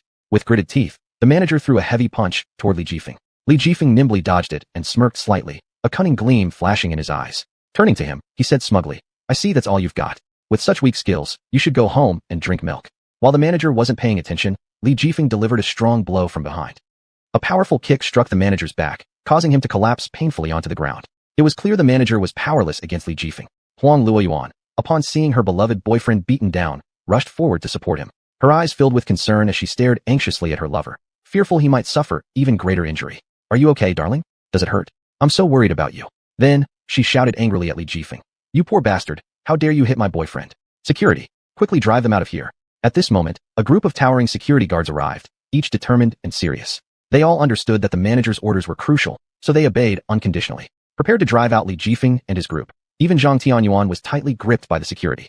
Zhang Tianyuan felt helpless as she struggled, unwilling to allow these guards to touch her. But the guards remained expressionless, ignoring her protests and continuing to detain her. Realizing the situation was turning dire, Li Jifeng spoke up loudly, startling everyone present. "I want to buy a Rolls-Royce." This statement captured everyone's attention, including the owner of the 4S store. Hearing this, Huang Luoyuan and her boyfriend burst into laughter, mocking him mercilessly. "Do you really think you can afford a Rolls-Royce? Don't joke around. Do you even know how expensive a Rolls-Royce is? It costs several times more than a Land Rover. Can you afford it? Don't embarrass yourself. If you can buy a Rolls-Royce, pigs will be able to climb trees. From your appearance, it's clear you don't have any money, yet you're pretending. Why don't you just get out of here already? Don't make us laugh until we fall over." People began chattering incessantly. No one has ever bought such an expensive car in this 4S store. Looking at him, nothing special. Is he pretending, or does he really have the means to purchase a Rolls-Royce? Just random talk. Do you seriously think anyone can casually buy a Rolls-Royce? This is a joke. In our small town, who would be able to afford a Rolls-Royce? If anyone could, they wouldn't stay here. They'd long since moved to some big city. Even Lu Yu found the situation embarrassing and tried to dissuade Li Jifeng urgently in a low voice. "Buddy, that's enough. Let's go. Don't mess with this manager. Besides, where do you even have the money to buy a Rolls-Royce?" Li Jifeng confidently smiled and pulled out a black card without hesitation. This caught everyone off guard. This card silently declared his wealth, immediately embarrassing the general manager and Huang Luoyuan as if they had just been slapped in the face. Does this card seem incapable of purchasing a Rolls-Royce? Let's see. Anyone who thinks I can't afford it, speak up. As soon as the black card appeared, the owner was shaken to his core and hurriedly approached. The owner, in hopes of personally entertaining Li Jifeng, was extremely enthusiastic and eager to once again confirm if Li Jifeng truly intended to purchase a Rolls-Royce. "Sir, do you really wish to buy a Rolls-Royce? This is no small amount of money. Would you like to reconsider? A trifling sum like this requires no consideration. I've been wanting to buy a car for commuting anyway. I find the Rolls-Royce quite spacious, so I'll take this one. However, my mood is very poor right now due to the attitude of your staff. Shouldn't there be an explanation owed to me?" Yes. You tell us what you desire, and we will accommodate you, ensuring you receive a satisfactory response. I want both of them immediately fired, expelled from the 4S store, and never hired again. If possible, I might consider investing in your 4S store. How does that sound?" Upon hearing this news, the owner's eyes lit up instantly, and he promptly fired the manager and Huang Luoyuan, ordering them to pack their things and leave immediately. The manager and Huang Luoyuan had also offended many others under normal circumstances. Once they were fired, everyone directed hostility towards the pair. The two could only hurriedly leave, completely humiliated and fearing judgment from others. The owner continued to grovel in order to please Li Jifeng. "Are you satisfied now? Would you care to join me in the high-end VIP room for detailed discussions on these matters? I've prepared the finest Longjing tea. If it doesn't suit your taste, I can have my assistant get you something you prefer. And I'd like to treat you to lunch. I have another condition. Go ahead, anything you instruct, and we will make every effort to accomplish it, assuring you have a pleasant shopping experience." The owner was determined to keep this major client at all costs. Not only would he buy a Rolls-Royce, but he might also invest, which could make their 4S store prosper. "I would like her exclusively assigned as my salesperson to assist with the entire purchasing process." Li Jifeng pointed at Zhang Tianyuan, leaving her momentarily stunned. She was both surprised and delighted. This was a big order, and if Zhang Tianyuan secured it, She would not only solidify her position in the 4S store, but also gain significant leverage. Zhang Tianyuan felt somewhat overwhelmed by the unexpected favor. Chapter 180, VIP Reception Room. Do you want me to handle the doujia process? Zhang Tianyuan had never expected that she would be fortunate enough to encounter such an opportunity. Helping others with kindness truly did bring good results. If she could successfully receive this major contract from Li Jifeng, her commission would directly enable her to reach the standard required for a permanent position. This single deal was worth more than 10 smaller deals. Thinking about it, Zhang Tianyuan felt a surge of joy. You can earn your commission, so why are you just standing there? Hurry up, or I might change my mind soon. Li Jifeng said in a teasing tone. Zhang Tianyuan's cheeks turned red gradually, and she quickly nodded in agreement. Please follow me this way. She tightly gripped the sales contract and rushed toward the senior VIP reception room with Li Jifeng. The reception room was extravagantly luxurious, adorned with gold foil on the walls, and the sofas were made of custom crocodile leather. Even the table was filled with various imported pastries. Li Jifeng showed no concern, casually sitting on the sofa with his legs crossed and raised. He carelessly tasted the pastries on the table, but found they didn't suit his taste, so he threw one back onto the plate. Li Jifeng's casual attitude seemed out of place with the opulent atmosphere of the VIP room. Lu Yu felt incredibly excited. It was the first time he'd ever entered such a unique VIP room. He couldn't believe he would experience such treatment in his lifetime. Looking around at the luxurious and intricate decorations and settings, as well as the tempting pastries on the table, his heart raced. He cautiously sat next to his good friend Li Jifeng, noticing how relaxed his friend seemed, making him feel even more heavy-hearted. He lightly shook Li Jifeng's shoulder, doubting whether he was dreaming. Hey, am I not dreaming? Can I really come here? Are you really that rich, able to purchase a Rolls-Royce in one go? You're not fooling them, right? If so, we'd better run away fast. Things could get bad. Just stay calm. I do have the money. Once I get the car, I'll take you for a spin in the Rolls-Royce. How does that sound? After hearing these words, Lu Yu widened his eyes in disbelief. If you're that wealthy, then I must experience a ride in a Rolls-Royce. I've never been in such a luxury car before. Since you're so rich, how about buying me a Land Rover too? It's just a Land Rover, isn't it? Once I become a shareholder of this store, all these cars will be at your disposal anytime. Lu Yu thought it was amazing to have such a wealthy friend. His emotions surged like a mighty tide, filling his heart with endless joy. He deeply appreciated having such an intimate friend, which made him feel like bursting into tears. After all, things he thought he couldn't possess in life were generously given by his dear friend Li Jifeng without hesitation. This left him in a state of indescribable confusion and gratitude. In a flash, he tightly hugged Li Jifeng, almost crying out loud. This sudden embrace made Li Jifeng feel somewhat awkward. He pushed Lu Yu away and looked at him with disdain. Mind the occasion, I'm not gay. Nevertheless, Lu Yu continued to hold deep gratitude in his heart. I got too excited, right? From now on, if you tell me to go east, I won't dare go west. I'll treat you as my best and only brother. You're overreacting. It's just a car. Is it worth all this fuss? Meanwhile, Zhang Tianyuan, as an intern, had never previously had the chance to deal with such a massive business order. Thus, this extravagant reception room was her first-time experience. The magnificent scene before her immediately captivated her, and she marveled at the level of luxury. Carefully stepping inside, she couldn't help but admire everything. Sitting down on the sofa, she unfolded the contract in her hands and followed each procedure according to what she had learned. Understand everything? Please sign below. Li Jifeng instantly grabbed the carbon black pen handed to him by Zhang Tianyuan. Without blinking, he signed his name as if the price of a Rolls-Royce was nothing. Done. Can I drive it away soon? Zhang Tianyuan looked at the contract and saw 3 big characters, Li Jifeng. This was his name, causing her heart to flutter slightly. She thought it sounded pleasant and remembered it immediately. However, since she didn't have the authority to release the car herself, she gave no response. Generally, I need to ask the manager to confirm car deliveries, but the manager is out now. I'll have to ask the boss. At that moment, the boss, who had been observing the situation outside the door, suddenly burst into the room. The boss had been hoping to learn more about this wealthy individual, which was why he had been spying on the situation outside the door. At first, he wasn't entirely convinced that Li Jifeng could actually afford the car, but upon seeing him sign the contract, his demeanor immediately shifted into a flattering smile. So he promptly came in with utmost courtesy, aiming to please this rich man with good things, hoping for Li Jifeng's favor and attention in the future. I'm here. My salesperson lacks sharp judgment. Please don't blame her. The boss couldn't help but feel astonished at his own salesperson, wondering how someone could be so poor at communication. How could it be necessary to seek confirmation before making such a large decision? Wasn't it obvious what needed to be done? Failing to retain a customer of such caliber would indeed be foolish. The boss glanced contemptuously at the salesperson Zhang Tianyuan, as if silently warning her. However, in an instant, he switched to an entirely different face, warmly welcoming the big client and showcasing a highly charismatic presence. Here is something I brought back from abroad. You can take it home for your family to taste. If you like it, let me know next time, alright?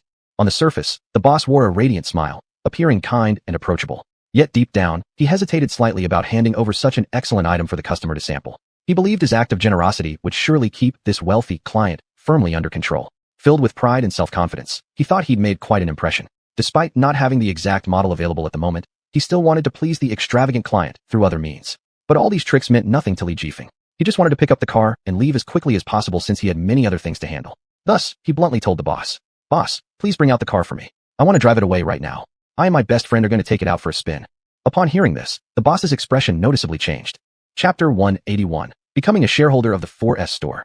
Hearing as if his little scheme had been completely exposed by the big customer, the boss's expression instantly became flustered, and sweat broke out all over his face.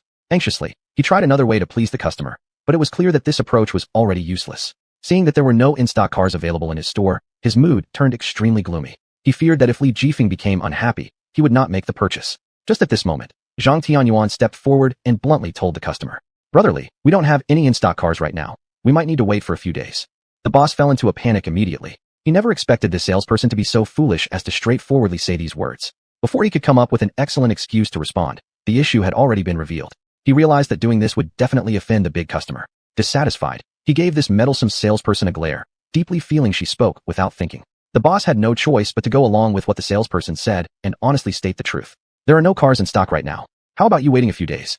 I'll personally deliver it to you. What do you think?" Li Jifeng furrowed his brow slightly, an action that the boss glimpsed and mistakenly thought indicated dissatisfaction, which made him extremely nervous. Unexpectedly, however, Li Jifeng wasn't dissatisfied at all.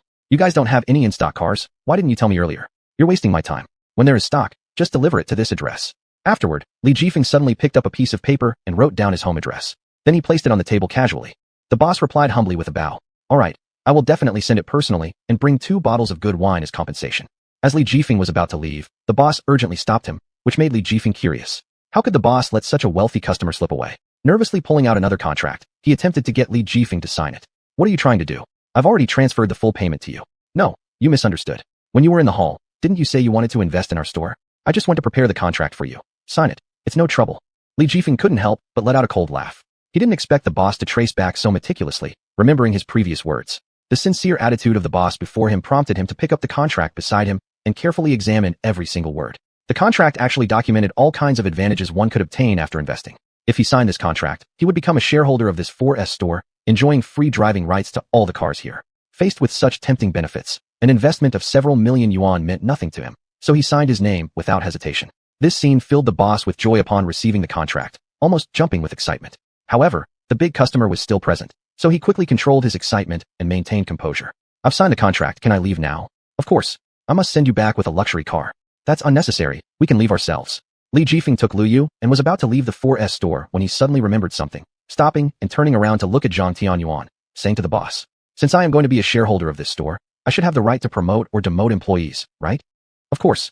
Whom do you want to promote or demote?" "Just her. From now on, she will take over as the general manager of this store."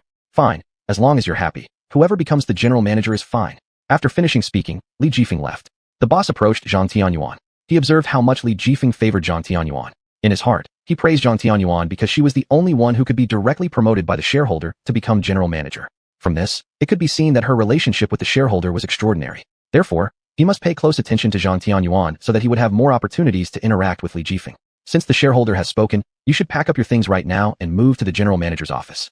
From now on, it's yours to manage. If you have any problems, you can ask me directly."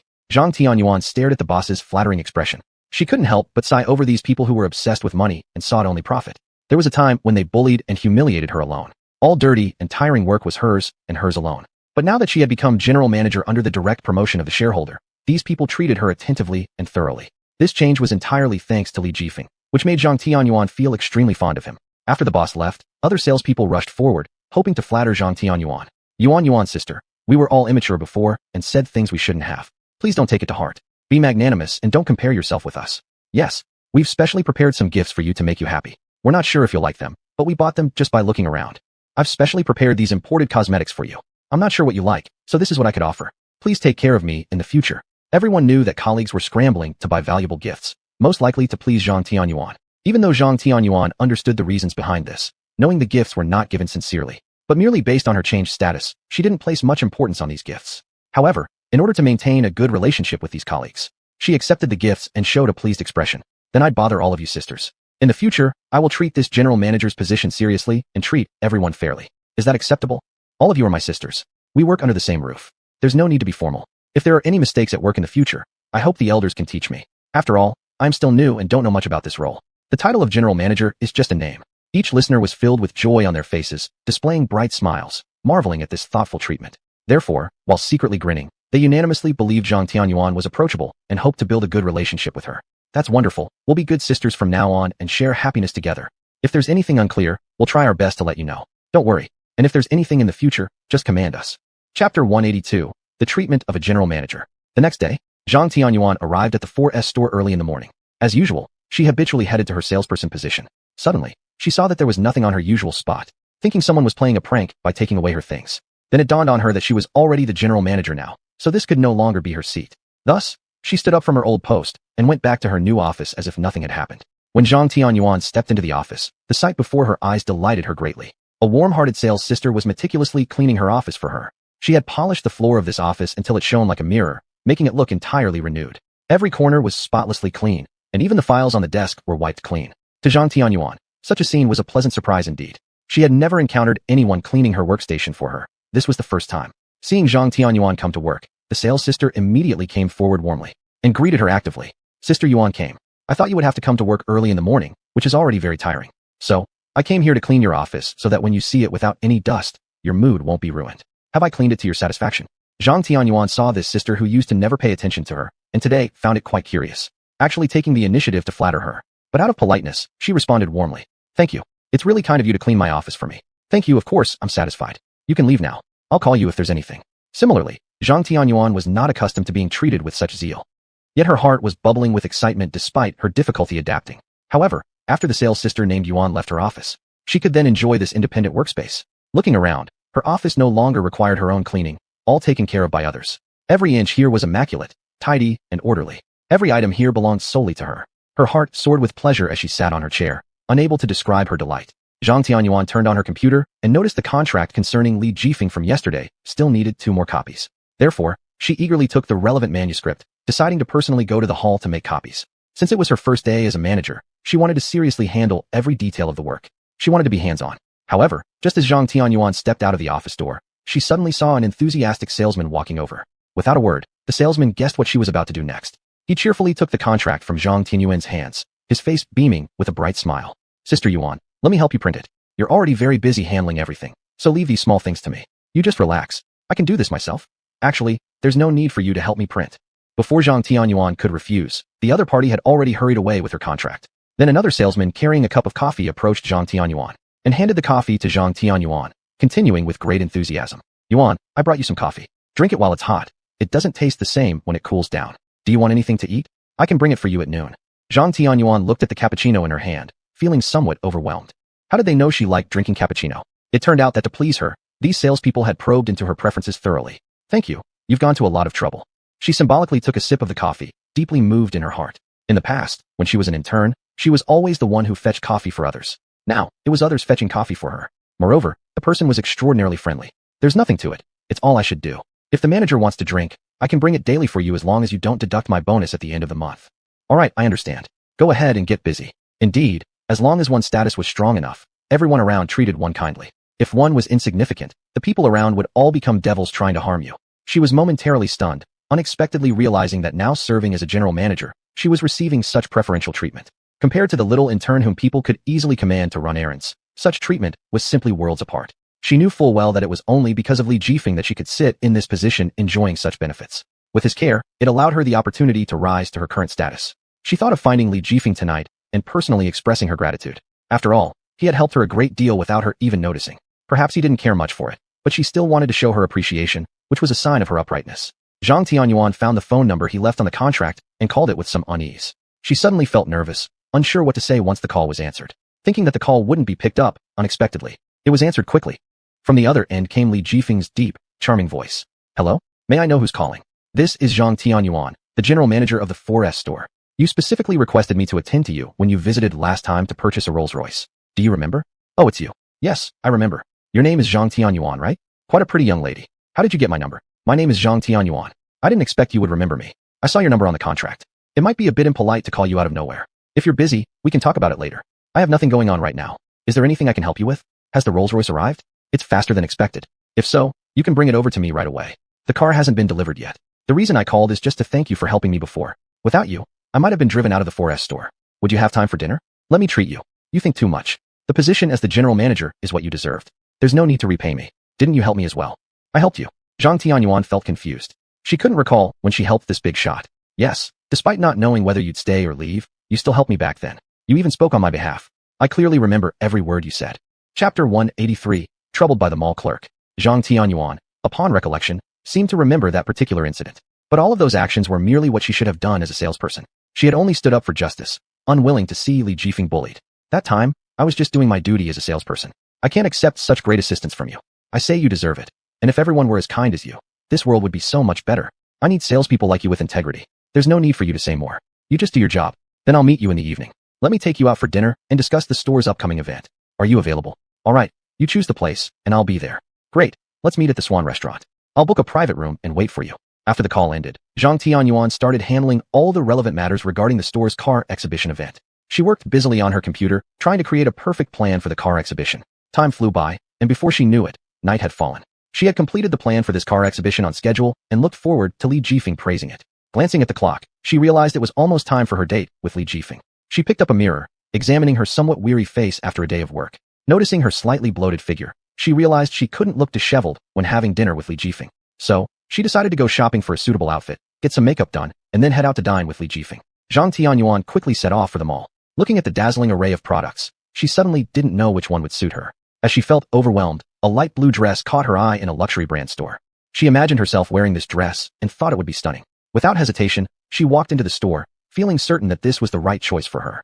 At that moment, a heavily made-up shop clerk in a uniform approached. Upon seeing Zhang Tianyuan's somewhat sloppy attire, an idea sprouted in her mind. She thought Zhang Tianyuan might not afford the expensive clothes here. She stepped closer intending to embarrass Zhang Tianyuan. Miss, are you lost? Regular women's clothing is around the corner in the clearance section. This is a luxury brand store, not just anywhere for people like you to wander in. I'm not mistaken. I'm here to buy clothes. I've set my eyes on this blue dress. Could you please take it down so I can try it on? The clerk did not immediately retrieve the dress, but instead eyed Zhang Tianyuan with a strange look. Sorry, we don't allow customers to try on our clothes. What if you dirty them? How will others purchase them afterward? No trials. Zhang Tianyuan found this quite peculiar. She'd never heard of someone buying clothes without being allowed to try them on. How will I know if they fit or not without trying them? If they're suitable, I'll buy it. Yet, the clerk assumed Zhang Tianyuan was someone who couldn't afford the clothes and just wanted to take photos. Hoping to get rid of her, the clerk replied dismissively and impatiently. Are you deaf? I already said this dress cannot be tried on casually. If you ruin or dirty it, do you think you can afford it? Why are you speaking like that? If you won't let me try it, fine, but why are you scolding me? What kind of attitude is this? This is exactly my attitude. If you can't stand it, leave quickly. Looking at you, you don't even seem like someone who's here to buy clothes. Don't waste my time while I serve real customers. Or maybe you're always scheming for men's things. The clerk shot a disdainful glance at Zhang Tianyuan, looking down on her from the bottom of her heart. This enraged Zhang Tianyuan, who wished to stay and argue with her. Can you repeat what you just said? Who's the schemer? As a clerk, can you speak kindly? Why are you cursing me? What sort of attitude is this? Just this attitude. If you can't endure it, leave quickly. Judging by your appearance, you're not someone who's here to buy clothes. Don't delay my time serving other customers. Aren't you usually fishing for men's things, you schemer? And just as this happened, Li Jifeng happened to pass by, catching sight of this scene. He walked directly in, intending to protect Zhang Tianyuan. How dare you talk to the customer like this? They came to buy clothes in your store, and even if you refuse to show the dress, why insult them? Seeing another poor person approach, the clerk internally scorned Li Jifeng.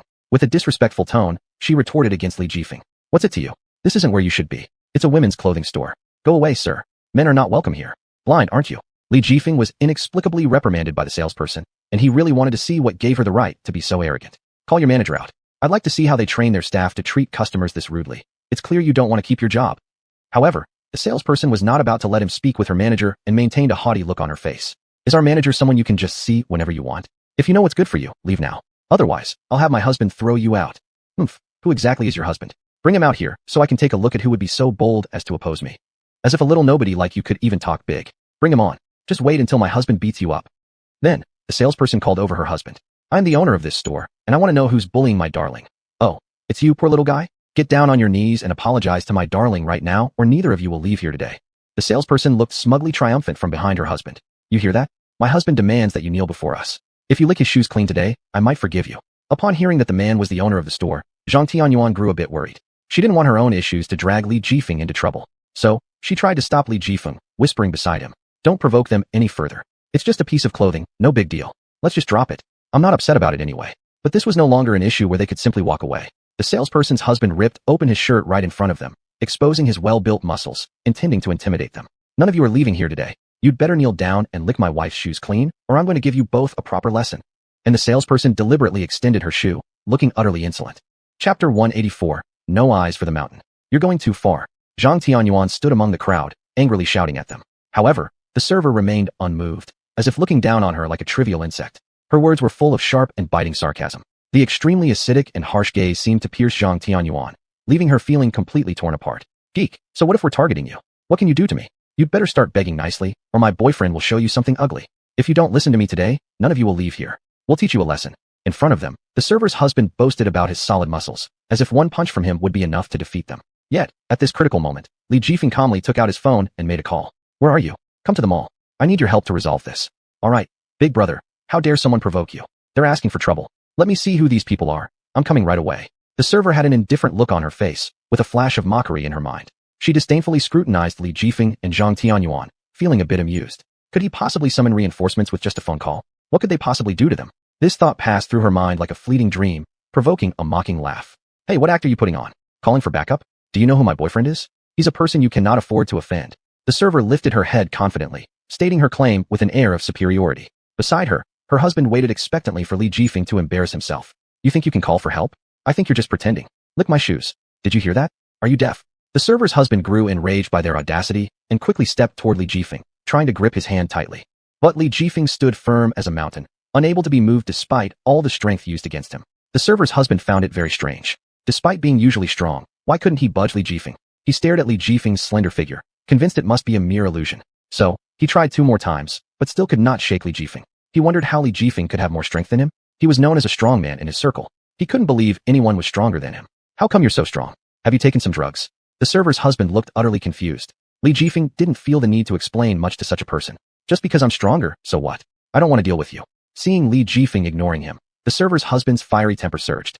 No one had ever ignored him before, especially not someone like this geek. How could he keep his dignity now? I'm talking to you. Can't you hear me? You're just asking for a beating. Let me show you what my fists can do. The server's husband clenched his teeth, anger radiating from his tightly gripped fists. He lunged toward Li Jifeng violently. Enraged feelings burned fiercely within him. At that very instant, a man caught the punch firmly. His reaction was swift and accurate, demonstrating his keen observational skills and excellent reflexes. Not only was the server's husband surprised by this move, but he also marveled at the superior physical abilities and training evident in this man. Who are you? How did you catch my punch? But the man didn't reply. He tightened his grip around the other man's hand, unleashing incredible force. The man felt an unparalleled power enveloping him. His hand was almost crushed under the immense pain, which became unbearable. Finally, the man knelt down, constantly begging. It hurts. Please let go. My hand is about to break. Release me. I'm wrong. You're my big brother, all right? Let go. Someone might die. The server's husband truly couldn't endure any longer. Xuanhuan, let go. Li Jifeng originally didn't want to make a fuss, but unfortunately, this server's husband was simply too persistent. Without proper teaching, he wouldn't understand humility. You weren't just saying we should kneel before? I'll give you another chance to organize your words properly. Speak well. The server's husband tightly held onto his painful hand, the agony nearly making him cry out loud. He realized that this person in front of him was extraordinary. He'd initially thought this was just some local punk. However, he never expected to notice the tattoo faintly exposed on Xuanhuan's arm. That was the symbol of the Poison Dragon Gang. He knew all too well about the rumors surrounding the Poison Dragon Gang, and this encounter filled him with immense fear. He hadn't anticipated running into such a tough situation this time. He quickly dragged his wife over and knelt down to apologize to Li Jifeng and the others. But the waitress still had no idea what was going on.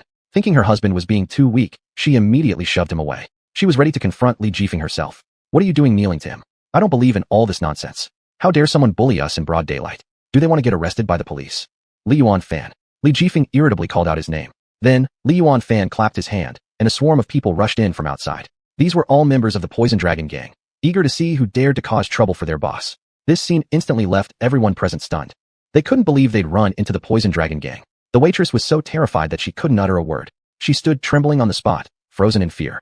Her eyes were full of terror, wanting to flee, but her legs failed to respond as they went limp with fear. Who are you really? They're members of the Poison Dragon Gang. You foolish woman. You've offended the wrong people. Hurry up and kneel to them and apologize. What more do you want? Do you even want to live? He's the leader of the Poison Dragon Gang. Upon hearing this news, the waitress's heart felt like an endless torrent of rushing water. Without hesitation, she fell to her knees and started banging her head in apology. I didn't know you were part of the Poison Dragon Gang. A great man doesn't hold a grudge against lesser ones. Please forgive me. And the waitress's husband also began smiling nervously, trying to make amends. It's all because of my foolish wife. She's just too stupid and upset you. Please don't take it to heart. Both of them knelt on the ground, trembling with fear, unable to lift their heads. Now, they treated Li Jifeng and his companions with utmost respect. Chapter 185, Renting All the Clothes. Li Yuanfan raised his eyebrows slightly, and his subordinates immediately caught on to his intent. They walked straight toward the two people and surrounded them tightly. An intense sense of collective pressure enveloped the pair, waves of fear rising in their hearts. Subsequently, the two were lifted up like pieces of luggage by the Dragon Gang's henchmen. Fist after fist hammered into them, swelling their faces until they resembled bloated pig heads. Li Jifeng took Zhang Tianyuan away from the scene, with Zhang following closely behind. Feeling Li Jifeng's favoritism toward her, it was as if a little deer was happily bounding around inside her heart. They arrived at a clothing store that was even more luxurious than the previous one. Inside were many famous brands of attire.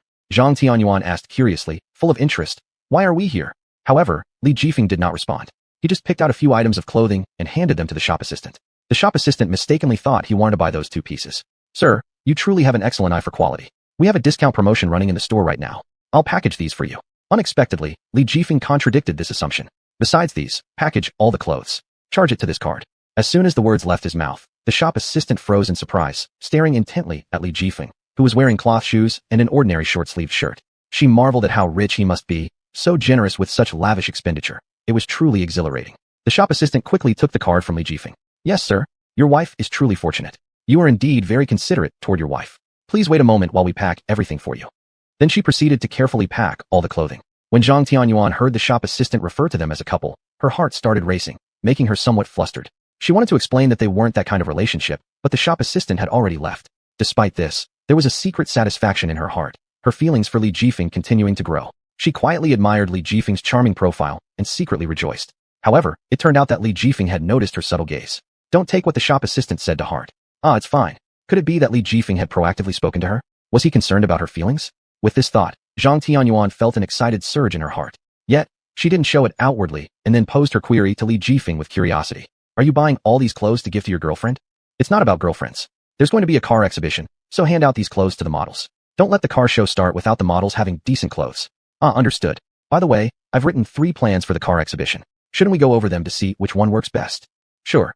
Zhang Tianyuan unlocked her phone and shared the carefully prepared document with Li Jifeng. Li Jifeng opened the file, and the first plan came into view before him. It ingeniously combined a comic convention with the car exhibition. What made this plan unique was its potential to attract a greater number of enthusiasts of comic conventions, though it also carried a somewhat niche characteristic. Next came the second plan.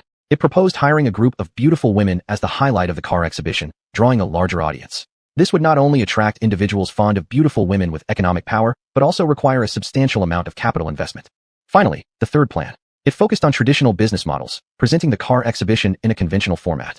The advantage of this plan was the cost savings, yet it also lacked originality. Each plan held its own distinct charm, causing Li Jifeng to ponder deeply. Would these ideas resonate well with a wide audience? He realized that standing out in the highly competitive market required far more creative and appealing strategies. How about this? Post these 3 plans on the official Weibo account of the 4S store and let netizens make the decision. Suddenly, Zhang Tianyuan felt enlightened. She never expected that Li Jifeng could come up with such a brilliant method. Instead of leaving decisions to themselves, letting the online community decide would surely be much more engaging and captivate the audience further. "You're incredibly smart. I'll post it on Mihoyo right away." Not only does this announce the upcoming car exhibition to the public in advance, but it also sparks their curiosity and can definitely attract more car exhibition enthusiasts. Zhang Tianyuan swiftly logged onto the official account and, without hesitation, disclosed the 3 plans for the car exhibition. Each plan contained a variety of options. This release immediately drew hot attention from netizens. They left comments filled with enthusiasm, one after another. In no time, this piece of information climbed to the top trending list, sparking heated discussions among netizens. A comic convention combined with a car exhibition? This is the first time I've seen such a thing. It's truly curious. I choose plan 1. What's so great about a comic convention? I think beautiful women are more exciting. Watching beauty shows would be much nicer. I vote for plan 2. I also vote for plan 2. It's not that the other plans are bad, but watching beautiful women is more appealing. Zhang Tianyuan noticed that this forum post had received over 1 million likes. Moreover, the official account of the 4S store already had 10 million followers. This was certainly a record-breaking event. The plan with the most votes right now is plan 2. What should we do next? Then let's hire some beautiful women. You can go with me to review some of them. Okay. At this moment, after much hard work, the shop assistants had finally packed all the clothes properly. Next, one of the assistants approached them with a warm smile, particularly enthusiastic in receiving the 2. "Sir and madam, all the clothes have been packed. Would you like us to deliver them somewhere for you? Just send them to the 4S store at the crossroads ahead. And your name, please? If we deliver them there, we will need to report your name. Mr. Li will suffice. All right, we will arrange a driver to personally deliver them for you free of charge. Since you have spent over 50 million yuan, we would like to present you with our store's super VIP card for extremely valued customers. Additionally, there will be occasional luxury small gifts sent your way." "Good, I understand." Li Jifeng casually shoved the card into his bag without any interest. Subsequently, Zhang Tianyuan and Li Jifeng left the clothing store together. Suddenly, a melodious song floated into their ears, as beautiful and captivating as a nightingale. This unique voice resonated deeply with both of them. They followed the sound and arrived at a grand hall. Before their eyes stood a sweet young woman, not only beautiful in appearance but enchanting with her voice. The audience below the stage cheered for her, making the scene even more spectacular. Chapter 186, Vice President Chen. There she was, gracefully dancing on the stage with skilled and elegant movements, as if born to dance. Zhang Tianyuan was astonished. This young lady's dance posture was truly beautiful. No wonder her voice was so melodious. This young lady danced very professionally. It seemed like she hadn't encountered such an opponent for a long time. Zhang Tianyuan looked towards Li Jifeng, hoping to hear a word of praise or affirmation from his lips. Unexpectedly, Li Jifeng's expression remained calm, with a tinge of indifference in his eyes, showing no ripples because of the girl's dance. Zhang Tianyuan felt extremely disheartened, originally expecting Li Jifeng to say something pleasant. She hung her head low, somewhat dejected, unable to help but think. Could he not understand dancing? Li Jifeng indeed didn't, because he simply wasn't from the dance circle, and he didn't even know what subject dance belonged to. He had absolutely no interest in dancing. All he could think about was how to make money and make those who once looked down on him pay the price they deserved. Li Jifeng didn't understand dancing. He thought money was the most beautiful thing in the world. But he did recall one night, watching people freely sweat it out in a dance pool by the roadside. He envied them endlessly but dared not get close. That was because he feared others would look down on him for being poor. He was afraid of losing face. So, he avoided it as much as possible and stayed away. Until one day, while waiting at a bus stop, he happened to see a girl dressed in a cheongsam putting all her effort into performing there. At that moment, her dance completely captivated him. His eyes were glued to her every move, his mind flashing with images of her graceful silhouette. Suddenly, he felt as if he had turned into a starving wolf, eager to pounce on that girl. Unfortunately, the girl seemed to not notice him and continued her intense performance. He could only suppress the impulse in his heart and lament silently. He sat quietly next to the bus stop, watching her quietly. When a bus arrived, he hurriedly squeezed onto it, fleeing as if possessed. "Mr. Li, our car has already arrived. Is there anything else you'd like to add?" The store clerk asked respectfully. Li Jifeng shook his head. "All right, then we'll load the clothes onto the car." "Hold on." Just as the store clerk was about to load the box onto the shelf, Zhang Tianyuan stopped him and pointed at the girl who performed earlier, saying, "This young lady's performance was amazing. Why don't we invite her to participate in our event? We are willing to spend a lot to hire her as the host." "This," the clerk hesitated. "What's this? Go quickly," Zhang Tianyuan urged. "All right, I'll go and invite her immediately." The clerk agreed and rushed into the back room. Not long after, the girl changed her clothes and walked out. "Wow, this is like a fairy descending. So beautiful." Zhang Tianyuan couldn't help but praise. "Thank you." The girl revealed a slight dimple. "You are the young lady who was just dancing, right? We are the Ford shop on XX Road. We have received your phone message. Please come over. There is something we need to discuss," said the clerk politely. "What's the matter?" "It's like this. Our boss is interested in you and wants to sign a contract with you. What do you think?" The girl hesitated. She wasn't good at dealing with strangers, but since the other party invited her sincerely, she couldn't refuse. After all, she was in her youthful years, longing to achieve success. She definitely didn't want to miss the opportunity. "You can rest assured. Our boss is very capable," the clerk persuaded again. "As long as you agree, our boss will ensure that you receive a generous reward." The clerk tempted again. After pondering for a moment, the girl nodded. "All right, then please lead the way." The clerk rejoiced and quickly said, "Please wait. We will drive over to pick you up soon." "Okay." The girl nodded. Yuan, shall we go check?" Li Jifeng asked. "All right." Zhang Tianyuan, though not understanding what game Li Jifeng was playing, always wanted to follow along and take a look. Li Jifeng immediately followed behind. "Miss, please get in the car." "Sure." The girl nodded. Soon, the three arrived in front of an office building near the city government and stopped. The clerk went to the lobby entrance, rang the doorbell. After a while, footsteps could be heard inside the building. "Is there anything we can assist you with?" A person resembling a secretary peeked out, smiling while asking. "Secretary Liu, like this, today we received a customer complaint saying that someone here has poor dancing skills." The clerk explained. "They also said they want to talk with your boss about collaboration opportunities. When would be a convenient time for your boss?" "Oh, let me take a look at the materials." After Secretary Liu took over the materials and flipped through them, his eyebrows furrowed slightly. Then he said, "Our service staff have always worked hard. Every dancer is highly paid and professionally trained by us. There's no way we'd have any poor dancers. Your information may be incorrect. I need to report this matter to those above me." Upon hearing this, the store clerk looked somewhat awkward, then apologized and said, "This might be quite difficult." "Why?" Secretary Liu asked. The clerk hesitated for a moment before replying. "Because our guest insists on meeting your boss." Secretary Liu thought for a few seconds and then said, "All right, give me the contact information of that guest, and I'll pass it along for you." So the clerk handed over Li Jifeng's number to Secretary Liu and said, "Secretary Liu, this customer is very picky, and the conditions he has set are rather strict. If you can't meet his conditions, I'm afraid I won't be able to invite him to participate in the event." Secretary Liu nodded, indicating understanding. Afterward, he left with the clerk to head to another mall's conference room. "Mr. Li, I've brought the young lady here. Secretary Lu knocked on the conference room door and pushed it open as he entered. Inside the room, a man in his 40s and a woman around 27 or 28 were chatting leisurely on the sofa, appearing to be in a pleasant atmosphere. Vice President Chun, Ms. Zhao, this is the young and talented designer, Mr. Li Jifeng that I mentioned to you, Secretary Lu introduced. Li Jifeng slowly stood up, politely extending his hand toward Vice President Chun. Mr. Chun, hello, my name is Li Jifeng. His demeanor was gentle and courteous. Vice President Chun shook hands with him and said, hello, Mr. Li. Please sit down, please sit down. Everyone took their seats, and Secretary Lu served a cup of tea to everyone. After taking a sip of tea, Li Jifeng began to get straight to the point. Mr. Chun, regarding the new model of your company, I heard that you're looking for someone to endorse it? Vice President Chun nodded and said, that's right. Our company is currently preparing to produce an online series called Demigods and Half-Devils. This web drama is produced by our company, and I hope to select some female artists to play supporting roles from among the cast. Chapter 187, Epiphany. So that's how it is. Li Jifeng had an epiphany. Deputy Director Chun continued, Mr. Li, as a jewelry designer, you must be quite familiar with female artists. Could you recommend a few who meet the criteria? Li Jifeng thought for a moment and then nodded. I know a friend whose songs and movies are both very excellent. I suggest we find her to play the leading role. Really? That's wonderful. Please help me arrange a meeting. We will organize the schedule properly. Deputy Director Chun said joyfully. Their company had 2 web series and 1 movie, all based on romance. But neither of these TV dramas were popular, especially that movie which suffered from a terrible box office. In order to save the company's image, they urgently wanted to find a female artist to play the leading role in their drama, restoring the company's reputation. Therefore, when Li Jifeng introduced a candidate, Mr. Chin did not have much suspicion and directly agreed. Of course, they were not fools. If Li Jifeng could find a suitable female artist in just a short week, this would only further prove Li Jifeng's excellent insight. Mr. Chin, her name is Li Yayao. She hasn't signed with any agency yet. As for other details, I'll report to you after I confirm with her. No problem. After returning home, Li Jifeng took a shower, then lay down to sleep. He had some wine tonight, so he felt a bit drowsy and fell asleep instantly. He didn't know how long he slept, but suddenly woke up due to some loud noise. Opening his eyes, Li Jifeng saw a faint moonlight shining through the curtains. Is it so late already? Rubbing his sleepy eyes, he got up from bed, wore his slippers, opened the door, and walked out. As soon as he opened the door, he smelled something fragrant, making him hungry immediately. Is this beef porridge? Li Jifeng noticed a steaming pot of beef porridge on the dining table, and couldn't help but look toward the kitchen direction curiously. He saw a light inside the kitchen, and a graceful woman was busy at the stove. Who is she? Li Jifeng wondered in his mind. Could it be that a certain actress has moved into our rented neighborhood? Li Jifeng. A shout came from the kitchen. Li Jifeng paused, looking puzzled for a second. The voice seemed familiar. He lifted his leg and stepped out of the bedroom, then walked towards the kitchen. Inside the kitchen, a woman with a ponytail was ladling hot porridge from a pot. Seeing her, Li Jifeng's eyes widened in surprise. Tang Cici.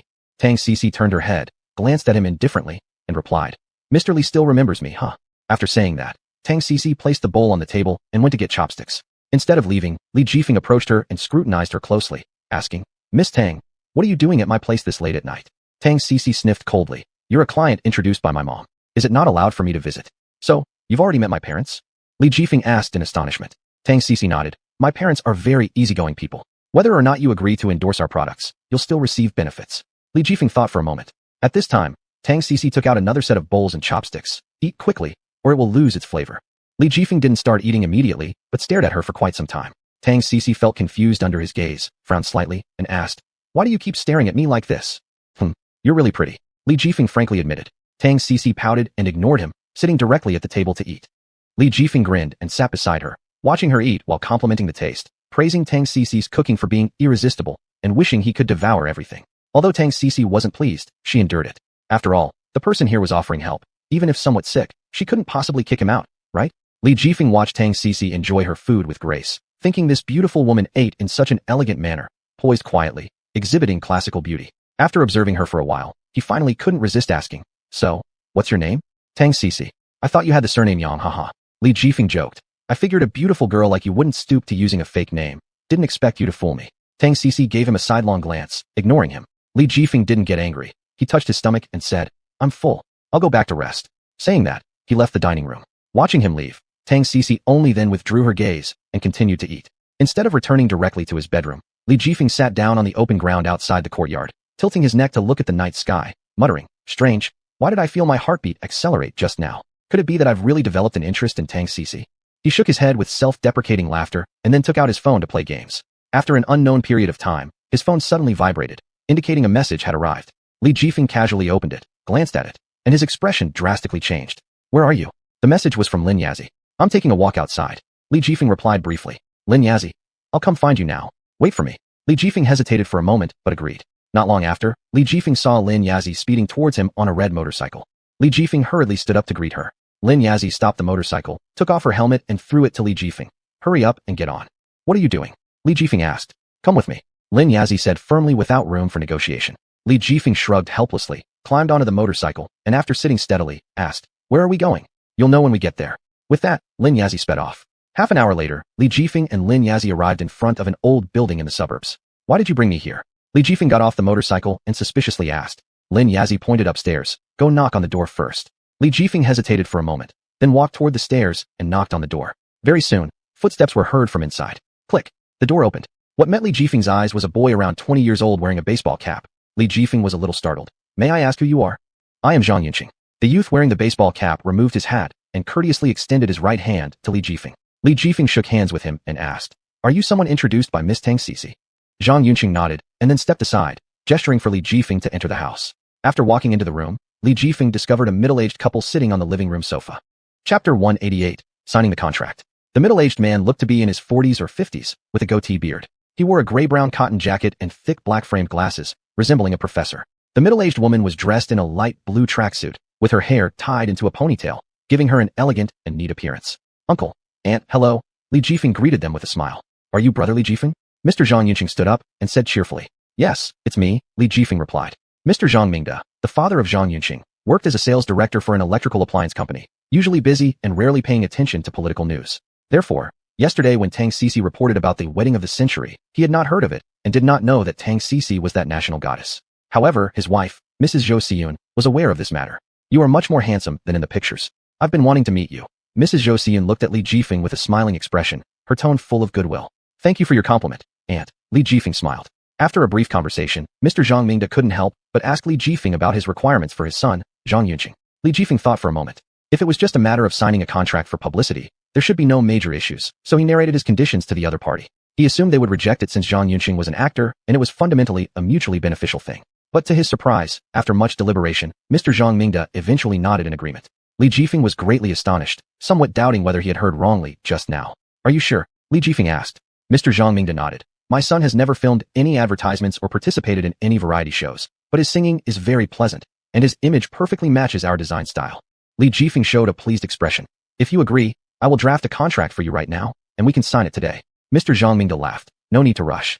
Let's have some tea before discussing business matters. Oh, yes, let's have tea. Li Jifeng picked up his teacup and drank it all in one gulp. When he put down the cup, he noticed that Mrs. Zhou Xiyun was holding a beautifully wrapped box which she handed over to Li Jifeng. Li Jifeng instantly became confused. This is? Mrs. Zhou Xiyun gently said. You're helping our Yunqing, and this is our small token of gratitude. No, I can't accept it. Li Jifeng hurriedly waved his hand and pushed the box back. Aunt, please don't misunderstand. I only casually helped Miss Tang out a bit, didn't expect to cause you trouble. If you insist on giving money, then I would feel unworthy. Mrs. Zhou Xiyun said. We don't have any ulterior motive, just a little gesture, hoping you won't disdain it. In that case, I'll accept it. Li Jifeng stopped insisting, but I can't take your gift without something in return, so I will write a protocol now. Immediately, Li Jifeng drafted an 800-word agreement, specifying their financial dispute in the contract. Li Jifeng handed the agreement to Mr. and Mrs. Xuanhuan and said, Please check it thoroughly for any omissions. If everything is fine, let's sign. After carefully reading through, Mr. and Mrs. Zhang confirmed there were no problems, so they placed their fingerprints, and then Li Jifeng affixed the company seal, thereby completing the agreement. Li Jifeng sighed in relief, saying, Since we've signed the contract, from now on we are friends. Mr. and Mrs. Zhang were delighted. That's wonderful. We won't keep you anymore. We'll invite you for dinner another day. Uncle and Aunt, goodbye. Please take your time leaving.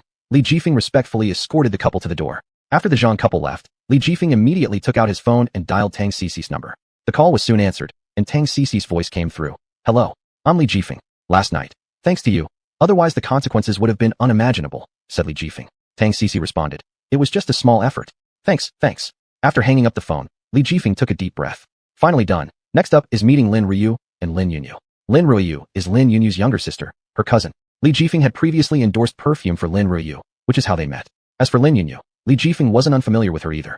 The last time Li Jifeng saved Lin Yunyu at Tang Cici's house, he met the icy beauty. Li Jifeng remembered Lin Yunyu standing beside the bed wearing a bathrobe, her hair wet, and looking at him with a surprising presence. Despite the stunning scene, Li Jifeng did not forget his duty and quickly glanced at Lin Yunyu's figure before shifting his gaze away. At that time, Lin Yunyu scolded him as a pervert.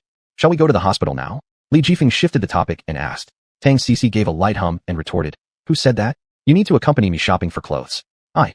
Li Jifeng let out a bitter laugh. I didn't bring any money. How can I buy you clothes? I have money with me. You do? How come I don't know? You don't need to know. All you have to do is pay for me. Li Jifeng sighed helplessly and asked, how much will it be? 3,960 yuan per item, totaling 37,602 yuan, Tang Sisi said. What nonsense is this? Li Jifeng's eyes widened in shock as he spoke. Tang Sisi said matter-of-factly.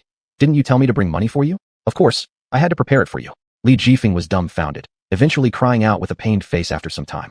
Tang Sisi, are you deliberately trying to fool me? Where on earth would you carry so much cash? I withdrew some of my savings in advance.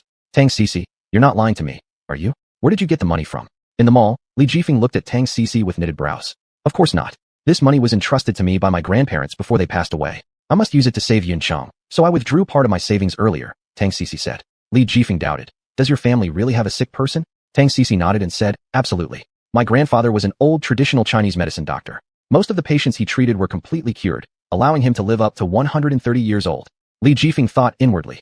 Tang Sisi's grandfather is quite remarkable, capable of curing even cancer patients. Anyway, if Tang Sisi's grandfather could save lives, his consultation fee shouldn't be too high, right? Li Jifeng asked. Which hospital are you at? Tang Sisi replied. Donghai City People's Hospital. Alright, Li Jifeng readily agreed. Let's go there next. Chapter 189, the Donghai City People's Hospital. Li Jifeng and Tang Sisi arrived at the Donghai City People's Hospital and located the ward building. As soon as they entered the staircase, Tang Sisi pulled Li Jifeng and rushed toward a patient's room. Suddenly, Li Jifeng stopped. He realized that Tang Sisi was running too fast. Li Jifeng turned his head to look at Tang Sisi and noticed her rosy cheeks with a trace of embarrassment and excitement. A little confused, Li Jifeng quickly realized that he might have overlooked something. Tang Sisi seemed to be aware of it as well, her face becoming even redder. She slowed down, then grabbed Li Jifeng's arm, walking slowly. Are you okay? Li Jifeng asked with concern. Tang Sisi looked up puzzled, not knowing what Li Jifeng meant. I mean, are you alright? Li Jifeng repeated. Tang Sisi shook her head and said softly, I'm fine. Li Jifeng sighed in relief, realizing he had overthought things. Moments later, the two arrived at room 606. After knocking a few times, footsteps were heard from inside, and the door opened. It was Lin Ryu who greeted them. Hello, Li Jifeng smiled. Are you brotherly? Lin Ryu asked with a sweet smile. Yes, I'm Li Jifeng. Li Jifeng extended his hand and shook hands with Lin Ryu. I've heard about you from Tang Sisi. They say you're an outstanding student. My major is in chemistry, and my parents hope I can inherit their legacy, Lin Ryu explained. Tang Sisi is my favorite girl, and finally, I've met you today. Li Jifeng awkwardly cleared his throat and quickly changed the subject. Who is this? Oh, this is my boyfriend, Li Tianyu. Lin Ryu pointed to the young man beside her. Lin Qingyi smiled and stretched out his hand. Nice to meet you, Mr. Li. Li Jifeng shook hands with him, then turned his eyes to the woman beside Lin Qingyi. She lay on the bed, pale-faced, weak-looking, her lips pale, her eyes closed. In Li Jifeng's mind popped up 3 words, a chronic invalid. He couldn't help but sigh. At this point, Lin Qingyi introduced, my girlfriend's name is Sun Lulan. She just underwent a bone marrow transplant, and her body is still very weak. Li Jifeng nodded and said, I understand. You talk, I'll go pay the bill. Big brotherly, please wait a moment. It's your turn soon, Lin Ryu said. Li Jifeng replied helplessly. Alright. Lin Qingyi laughed and said, you don't need to worry. I'll accompany you to pay the fee later. It's unnecessary. Tang Sisi will accompany me. Li Jifeng insisted. How can we do that? You're Tang Sisi's guest. We cannot make the guest pay, Lin Qingyi insisted firmly. Soon afterward, a nurse pushed a small cart into the room. On the cart lay a female patient in a coma. Why hasn't she woken up yet? Did anything happen? Tang Sisi anxiously asked the nurse. The nurse consoled them. Don't panic. Her condition has stabilized, and she will recover after resting for a few days. I've already contacted the doctor, who will arrive shortly. That's good. Tang Sisi sighed in relief. By the way, how much is the medical fee? The nurse replied. According to the standard price, it's exactly 4,800 yuan. 4,008? Tang Sisi was dumbfounded. Although she mentally prepared herself, expecting expenses to be considerable, she didn't expect it to be so high. Are you sure there isn't any mistake? Tang Sisi couldn't help but question with doubt. If she hadn't considered it, she wouldn't have thought that a number like 48 million yuan would exist, let alone the fact that this figure wasn't anywhere near 18,800 yuan. If you think it's too expensive, I can help you pay, Lin Qingyi generously offered. Though Lin Qingyi only completed junior high before dropping out, he'd been making quite some money while working alongside his parents. 4,800 wasn't much for him. Tang Sisi hesitated for a moment but decided resolutely. Thank you, but we will cover the initial payment. If we run short, we will let you know. Alright, Lin Qingyi agreed without pressing further. Smiling, he continued. Here's 4,800 yuan. Once you gather enough funds, give me a call. Okay, Tang Sisi nodded. By the way, your name is Sisi, right? And since I'm also surnamed Lin, you can call me Brother Lin. Alright, Brother Lin, Tang Sisi replied. Standing nearby, listening to Tang Sisi's conversation with Lin Qingyi, Li Jifeng couldn't help but feel deeply touched. He never expected Tang Sisi to be an orphan from a poor family. Li Jifeng also recalled his own tragic childhood. In fact, Li Jifeng's family was relatively well off. Both of his parents were migrant workers in the Nanyu province, earning money to provide for him throughout high school and send him overseas for university. With excellent results, he secured admission into a prestigious university but opted against further studies on campus. Instead, he returned to Nanyu province, which shaped the man he had become today. During his time at university, Li Jifeng received more than 200,000 yuan per month as pocket money. But now, Li Jifeng felt somewhat constrained. After deducting expenses for meals, clothing, and daily shopping, his monthly allowance dwindled down to merely 5 or 6,000 yuan. On the other hand, Tang Cici came from an affluent family and was doted upon since childhood. Her daily allowance exceeded 500 yuan, and her recent trip to the capital city involved lavish spending on food, drink, and entertainment, totaling over 10,000 yuan. Li Jifeng pondered silently about how to quickly save up enough money to pay for Tang Cici's medical expenses within a short period. The ward where Li Jifeng stayed wasn't far from the hospital building. They reached it shortly. "Hello, please show your ID card," said 2 bodyguards, blocking Li Jifeng as soon as he approached the hospital entrance. Li Jifeng fished out his ID card from his pocket and handed it over. After checking thoroughly, one of the bodyguards returned the ID to Li Jifeng and curtly stated, "You may enter." Li Jifeng stepped inside the hospital building with Tang Cici and Lin Xingyi trailing behind closely. Under the guidance of a nurse, Li Jifeng arrived outside the ward and gently knocked on the door. "Who is it?" A soft voice emanated from within. "It's me, Li Jifeng," Li Jifeng responded. Click. The door opened, revealing Tang Cici peering out. "Silk, you're here. Come in quickly," called out a girl with a refined appearance. Upon recognizing this familiar face, Li Jifeng was utterly stunned. This girl turned out to be Xuanhuan, his college roommate whom he sat beside during lectures. Back then, Li Jifeng once pursued Xuanhuan, but she dismissed him due to his perceived poverty, leading her to reject his advances. Having thought they'd never cross paths again, Li Jifeng didn't expect to encounter Xuanhuan now, leaving him quite shaken. Tang Cici tugged Li Jifeng by the arm, gesturing him to come in. Subsequently, Tang Cici and Lin Xingyi sat down on chairs by the bedside, patiently waiting for Xuanhuan to regain consciousness. Chapter 190. How do you feel? Not long after, Winslow opened her eyes, and Tang Cici immediately asked with concern, "Snow, how do you feel now?" "I'm fine," Winslow forced a smile and said, "Cici, you've lost a lot of weight." "I'm fine, and so are you, but your skin has gotten much darker." Tang Cici smiled and said, "By the way, Snow, who paid that money for us just now? Is it your boyfriend?" At the mention of a boyfriend by Tang Cici, Winslow's cheeks turned red as she fidgeted and said, "It's not him." "If it's not your boyfriend, which doctor paid the money for you?" "It's my brother-in-law. He said he owes you all a great favor, so he helped pay. By the way, which ward are you staying in?" Tang Cici hesitated for a moment and responded, "Is your brother-in-law also staying in this hospital?" Winslow shook her head and replied, "No, my brother-in-law is staying in another ward. He happened to pass by today and thus paid the money on behalf of me." "Ah," Tang Cici nodded. "So what exactly do you need from me?" Winslow looked at Tang Cici and said, "Go ahead and speak your mind." Tang Cici hesitated for a moment, mustered up her courage, and said, "We want to rent an apartment and hope you can help us. I can help rent one for you, but I won't take care of moving your things. My work is very important." "No problem," Tang Cici quickly said. "I'll have someone bring you over to handle the check-in procedures tomorrow." Winslow reminded them again, "You should pay attention to safety recently." Tang Cici nodded. "Well, I'll leave first then." Winslow turned and left the ward. Only Tang Cici and Li Jifeng remained in the ward. Li Jifeng said awkwardly, "Comrade Tang, I sincerely apologize. Last night, I got drunk and didn't recognize you. Are you okay?" "I'm fine. Thank you for your concern." Tang Cici smiled and said, "Can we set off now?" "I've already booked the tickets. We're flying to America this afternoon." "Then let's go quickly," Li Jifeng said. "Now, of course, we must seize the time. I'm worried about unexpected situations," Li Jifeng said. "All right," Tang Cici nodded. Thus, Li Jifeng and Tang Cici rushed to the airport and boarded the plane to New York, USA. After arriving at New York City, Tang Cici took Li Jifeng to the emergency department of the affiliated hospital and paid the treatment fee. "Miss Tang, here's your prescription. Follow it. Prepare 3 doses, and that will be enough." "Thank you. It's been trouble," Tang Cici thanked him. "It's nothing." As they watched the doctor leave, Tang Cici put the prescription in her bag and then led Li Jifeng to the pharmacy. "Look, some of these Chinese herbs need to be boiled." Tang Cici pointed at several boxes of medicine on the counter. Li Jifeng stepped forward and carefully examined the herbs. Suddenly, Li Jifeng looked up, frowned, and stared at the herbs on the counter, saying, "These Chinese herbs are wild ginseng, right?" Tang Cici nodded and said, "Yes. All these wild ginseng, worth at least 100,000 yuan." Li Jifeng pondered for a moment and asked, "Are these wild ginseng given by your relatives or bought by yourself?" Tang Cici laughed bitterly and said, "They were given by my brother-in-law." "Oh, I see." Li Jifeng suddenly realized. Since Cheng Xianyu had provided these wild ginseng, and Tang Cici mentioned her brother-in-law, there was no doubt it was from Cheng Xianyu. Although Cheng Xianyu had severed ties with Tang Cici's parents, he shared the surname Tang and still considered her somewhat related, which naturally made Cheng Xianyu take care of Tang Cici. "Miss Tang, I'm afraid this cost may be beyond your current payment ability," Li Jifeng sighed and said. Tang Cici was startled. "Why?" "These herbs are too expensive," Li Jifeng explained.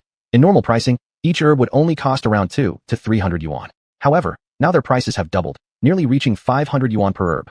Upon hearing this, Tang Cici's face paled slightly. She originally planned to borrow 5,000 yuan, save Winslow, and then repay Li Jifeng immediately. But she never expected Li Jifeng to demand repayment of the 5,000 yuan up front. Tang Cici clenched her teeth and said, "Then all right, I'll front this money and repay you slowly when I earn more later." "Miss Tang," Li Jifeng was preparing to dissuade her. "Don't worry, I won't skip out on my debts," Tang Cici said. "I'll ask my brother-in-law for more next time I see him." Li Jifeng sighed and said, "What business does your brother-in-law run in Jiangzhou? Or what else does he do? So I can get in touch with him." "My brother-in-law is called Xuanhuan. He owns a pharmaceutical factory," Tang Cici said. "A pharmaceutical factory?" Li Jifeng asked in surprise. "Isn't he in real estate development?" "He is a developer, but my brother-in-law is one of the shareholders," Tang Cici replied. "Then what position does your brother-in-law hold?" Li Jifeng followed up with another question. "I'm not sure about the specific position, but he's the chairman." "Chairman?" Li Jifeng was taken aback. Though he specialized in computer science, his family circumstances did not allow him to study advanced computer materials at university. He only attended elementary school for a few years, and that too, in a county-level institution rather than a local school in Jiangzhou City. Even though Li Jifeng had only completed one semester of high school, he still knew a little about various industries in Jiangzhou, especially pharmaceutical companies, which were the focus of his interest.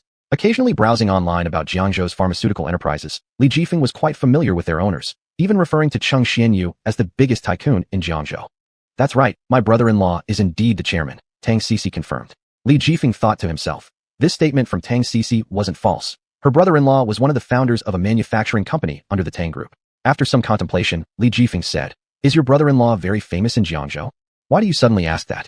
Tang Cici countered. "Huh, just casual conversation." Li Jifeng gave a dry laugh and then lowered his head to examine the Chinese herbs on the counter, asking, "Where did you get these herbs?" Tang Cici explained, "My brother-in-law had someone buy them for me from the traditional Chinese medicine university. It seems these herbs are effective in treating burn injuries." "I see." Li Jifeng looked thoughtfully at Tang Cici and suggested, "Let me call your brother-in-law and ask him. If it's appropriate, he can send someone to deliver the herbs for you, saving you the trouble of running back and forth." It might not be so good." Tang Cici hesitated. Chapter 191, Help Those Who Need It. "There's nothing wrong." Li Jifeng smiled and said, "I'm quite familiar with your brother-in-law. He can help with this small favor." Tang Cici thought for a moment and said, "All right." Li Jifeng took out his phone and dialed a number. "Hello, Xianyu, where are you?" "Who is this?" A man's voice came from the other end of the phone. "I'm Li Jifeng." Li Jifeng chuckled. "Oh, brotherly." The other side laughed heartily. "What brings you to call me today?" "I just happened to be passing by the hospital to visit a friend and heard that you have some wild ginseng. So I gave you a call on the way, hoping you could arrange to send me a batch," Li Jifeng explained. "What kind of illness does your friend have?" The voice on the other end asked. "Burned by fire, currently in the hospital for treatment," Li Jifeng replied. "In that case." The other side paused silently for a moment, then said, "Give me the address. I'll send someone over." "That's very much appreciated." Li Jifeng quickly expressed gratitude. "My friend's name is Tang Cici. I'll send you the address. Thank you so much. No need for formalities." After hanging up, Li Jifeng sent the address to Cheng Xianyu. Not long after, Cheng Xianyu replied, "No problem. Which hospital is your friend at? I'll arrange for someone to deliver it immediately. I'm in room 302, 5th floor, inpatient department of the First People's Hospital. You can directly send the medicine to room 301. Li Jifeng finished and reminded, "Remember, it must be confidential." "You can rest assured about this," Cheng Xianyu responded. "We are a legitimate pharmaceutical factory with excellent credibility. There will be no leakages." "Thank you," Li Jifeng thanked. "Don't mention it," Cheng Xianyu replied. "We are both from the same hometown. Helping each other is only appropriate." After hanging up the phone, Li Jifeng let out a breath of relief. Cheng Xianyu was one of the richest young second-generation heirs he knew, and his ability to ask Cheng Xianyu for help demonstrated how righteous Cheng Xianyu was. With such an influential brother-in-law, Tang Cici would definitely rise to great heights. Why not help her? Li Jifeng turned around and returned to the medicine shelf to continue picking herbs. Li Jifeng moved quickly and soon selected 4 doses of medicine. Seeing this, Tang Cici said, "I'll go fetch the medicine." After speaking, Tang Cici left the office. Once Tang Cici left, Li Jifeng immediately called Cheng Xianyu. After 2 rings, Cheng Xuanyu's voice came through from the other end. "Hello, who is this?" "Xianyu, it's me, Li Jifeng." As if expecting it, Cheng Xianyu said, "Oh, it's you, brother Jifeng. I was just about to call you." "Really?" Li Jifeng's eyes lit up. "Did you already acquire the herbs?" "Yes, last night we acquired a batch and delivered them early this morning. I've arranged for immediate delivery." "So fast?" "Hee, the quality of those herbs was good and the price was fairly cheap, so it went faster," Cheng Xianyu chuckled.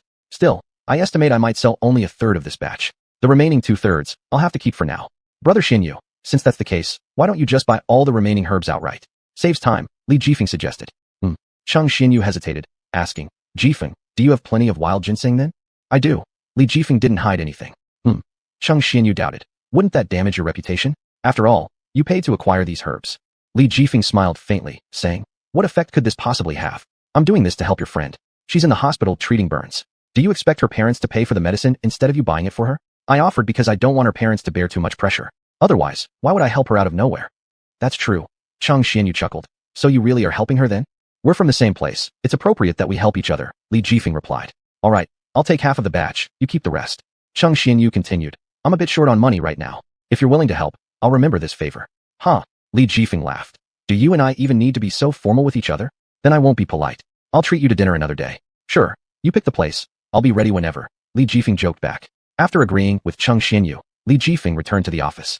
Brother Jifeng, how is the preparation going? Tang Cici asked. I've bought all the herbs you mentioned. In total, I've purchased 4 doses, Li Jifeng said. Isn't that too little? Tang Cici frowned. Not at all. Li Jifeng smiled, shaking his head as he said, these are all fine ingredients. How much could all these herbs possibly be worth? Tang Cici sneered. My sister has several million in savings. She could easily spare some money for this. To this, Li Jifeng chuckled awkwardly. Sister Silky, I can't take advantage of your sister. Why are you like this? Tang Cici muttered petulantly. Besides, aren't you buying medicine for my sister? Li Jifeng replied. It's not for your sister. It's for you that I'm buying medicine. My sister doesn't need your help to buy medicine, Tang Cici said. Ami. Li Jifeng was momentarily speechless but then said, anyway, regardless of how we look at it, your sister will have to front the cost. Humph. Tang Cici coldly sniffed and turned away, refusing to acknowledge Li Jifeng further. Li Jifeng also didn't feel like persuading Tang Cici anymore, so he said, Sister Silky, rest a bit here while I take care of the herbs. Okay. Tang Cici responded morosely. Li Jifeng walked to the counter, took out a few bottles from the medicine section, pretending to handle them carefully. Actually, he knew nothing about drugs and was just bluffing. However, this didn't stop him from tricking the patients. Li Jifeng pretended to check everything meticulously and nodded in satisfaction. He then fished out a pack of silver needles from the medicine box, drawing out 7 long thin metal needles and laying them neatly in a row on the table.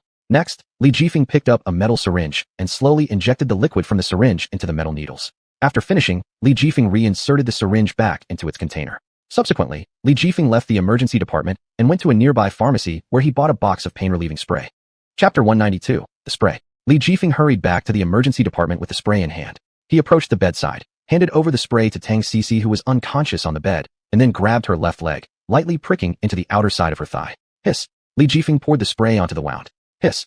In an instant, blood gushed out like a fountain, quickly staining Li Jifeng's hands red. Cici, it hurts. Cici. Seeing Tang Cici bleeding, Li Jifeng immediately panicked and started shouting Tang Cici's name. Tang Cici's head still hung limply, without any sign of awakening. Cici, don't sleep. Li Jifeng urged anxiously. Don't sleep. At that moment, Li Jifeng cursed himself for being so impulsive earlier. If he had known, he wouldn't have lifted Tang Cici's trouser leg, which led to this current situation. Li Jifeng's shouts roused Tang Cici. Seeing Tang Cici wake up, Li Jifeng said excitedly, Cici, how do you feel? Not bad. Tang Cici replied faintly. What does not bad mean? Is it serious? Li Jifeng asked anxiously. It's not too serious, Tang Cici said. I'm feeling much better now. That's good, that's good. Li Jifeng breathed a sigh of relief, saying, anyway, at least you've woken up finally. You really should thank Xianyu this time. If it weren't for him, I can't imagine what state you'd be in. Thank you, Brother Xianyu. Tang Cici nodded and said, Brother Xianyu is really a good person. Ho ho. Li Jifeng gave a bitter laugh and didn't say anything else. Where is Brother Xianyu now? Tang Cici asked. I want to thank him personally. Oh, he's helping move herbs at the pharmacy right now, Li Jifeng said. Since your body is still weak, don't tire yourself. I'll go find him. All right. Tang Cici nodded. I'll go look for him immediately. Li Jifeng stood up and said, stay here quietly and wait for me. Don't run around. Understood, I won't run around. Tang Cici nodded as she spoke. After agreeing, Li Jifeng left the ward instantly. He ran all the way to the pharmacy entrance. Cheng Xianyu was sitting on a chair outside the pharmacy, daydreaming. Xianyu, Li Jifeng called out. Jifeng go. Cheng Xianyu turned his head toward Li Jifeng and said, have all the medicines been purchased?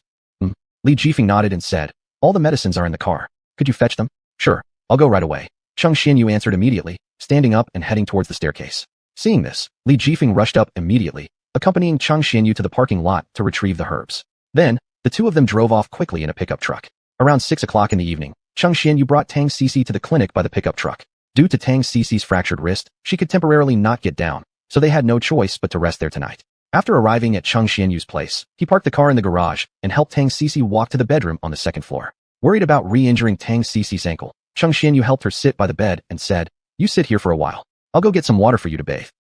Tang Cici responded. Cheng Xianyu stood up and went into the bathroom, soon returning to the bedroom with a basin of warm water. Placing the basin on the wooden stool by the bed, Cheng Xianyu then turned and walked out of the room, closing the door behind him. Cheng Xianyu returned to the office on the 3rd floor, took out paper and pen, and began writing case notes. After finishing, he carefully checked everything again, confirming there were no mistakes before tidying up his things, locking the door, and heading downstairs by elevator. He neatly folded the note and placed it in an envelope, then picked up the envelope and walked out of the clinic. Xuanhu, where are you going? Li Jifeng asked curiously. Oh, this is the rehabilitation fee for my mom. Xuanhu explained. My mom has difficulty walking, so I need to deliver it. Didn't your mom break her leg after being hit? Why does she need rehabilitation? Li Jifeng asked surprisingly. At that time, her leg was indeed broken, but it has healed significantly. With a few more treatments, it should be fully recovered, Xuanhu said. And my parents plan to buy a 4-bedroom apartment in Jiangzhou City. Once my mom's legs get better, they won't have to travel between Jiangzhou City and the provincial capital every day. Oh, I see. Li Jifeng understood. Then go ahead. I'll go buy dinner for you. No need. I brought back some vegetables and porridge. Xuanhu smiled and said, let's eat together. No thanks. I need to go home to take care of my mom. Li Jifeng shook his head and refused. I see. Xuanhu said. Then let's change it to another day. All right. Then I'll go home first. Li Jifeng said. We'll contact tomorrow. Okay. Xuanhu nodded in agreement and saw Li Jifeng off as he went downstairs. After Li Jifeng left, Xuanhu closed the clinic's door and then carried the herbs back home. On his way, he stopped by a supermarket. Inside the supermarket, shelves were filled with various kinds of goods. Xuanhu made his way to the produce section, picked some fresh fruits, then headed to the retail department and bought some canned food before returning home with a basket of fruit. Xuanhu carried the fruit into the courtyard and knocked on the house door. A moment later, Chen Tingyu opened the door, receiving the fruit from Xuanhu. Xuanhu, thank you for your effort. Chen Tingyu gratefully said to Xuanhu. Go back and rest. Auntie, I'm not tired. Let me peel an apple for you. Xuanhu said. I remember when I was young, you liked eating apples peeled by me. No need to trouble yourself. Chen Tingyu shook her head and said, go back to your room to rest. You've exhausted yourself saving Cici today. Auntie, let me help. Xuanhu said. When I was little, I often peeled apples for you.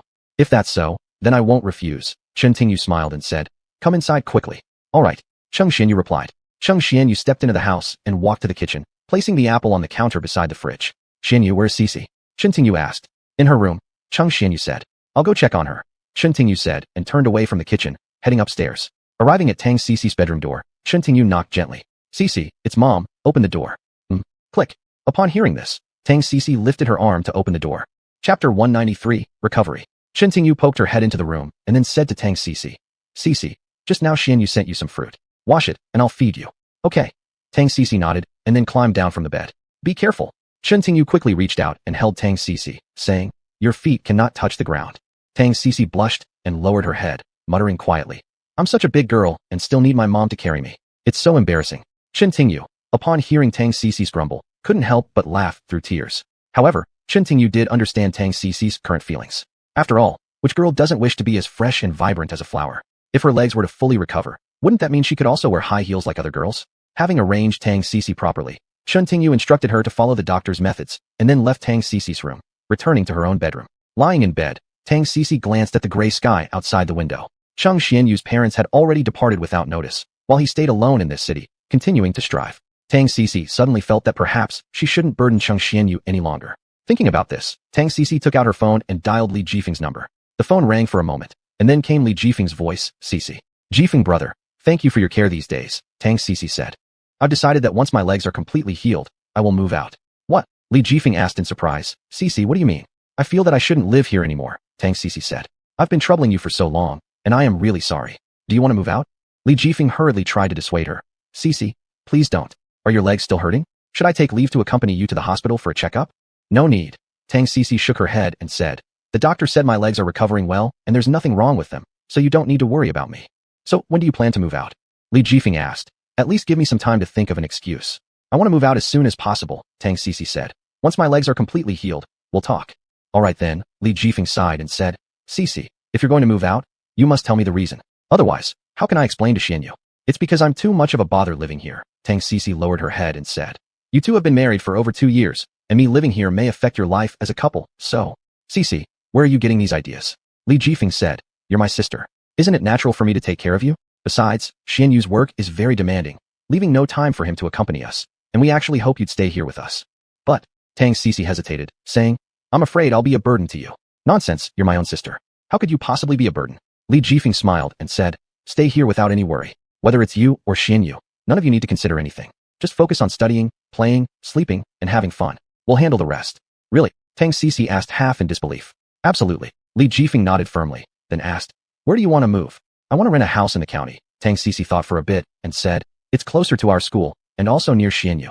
All right, As soon as you're better, we'll immediately move your things over there, Li Jifeng said.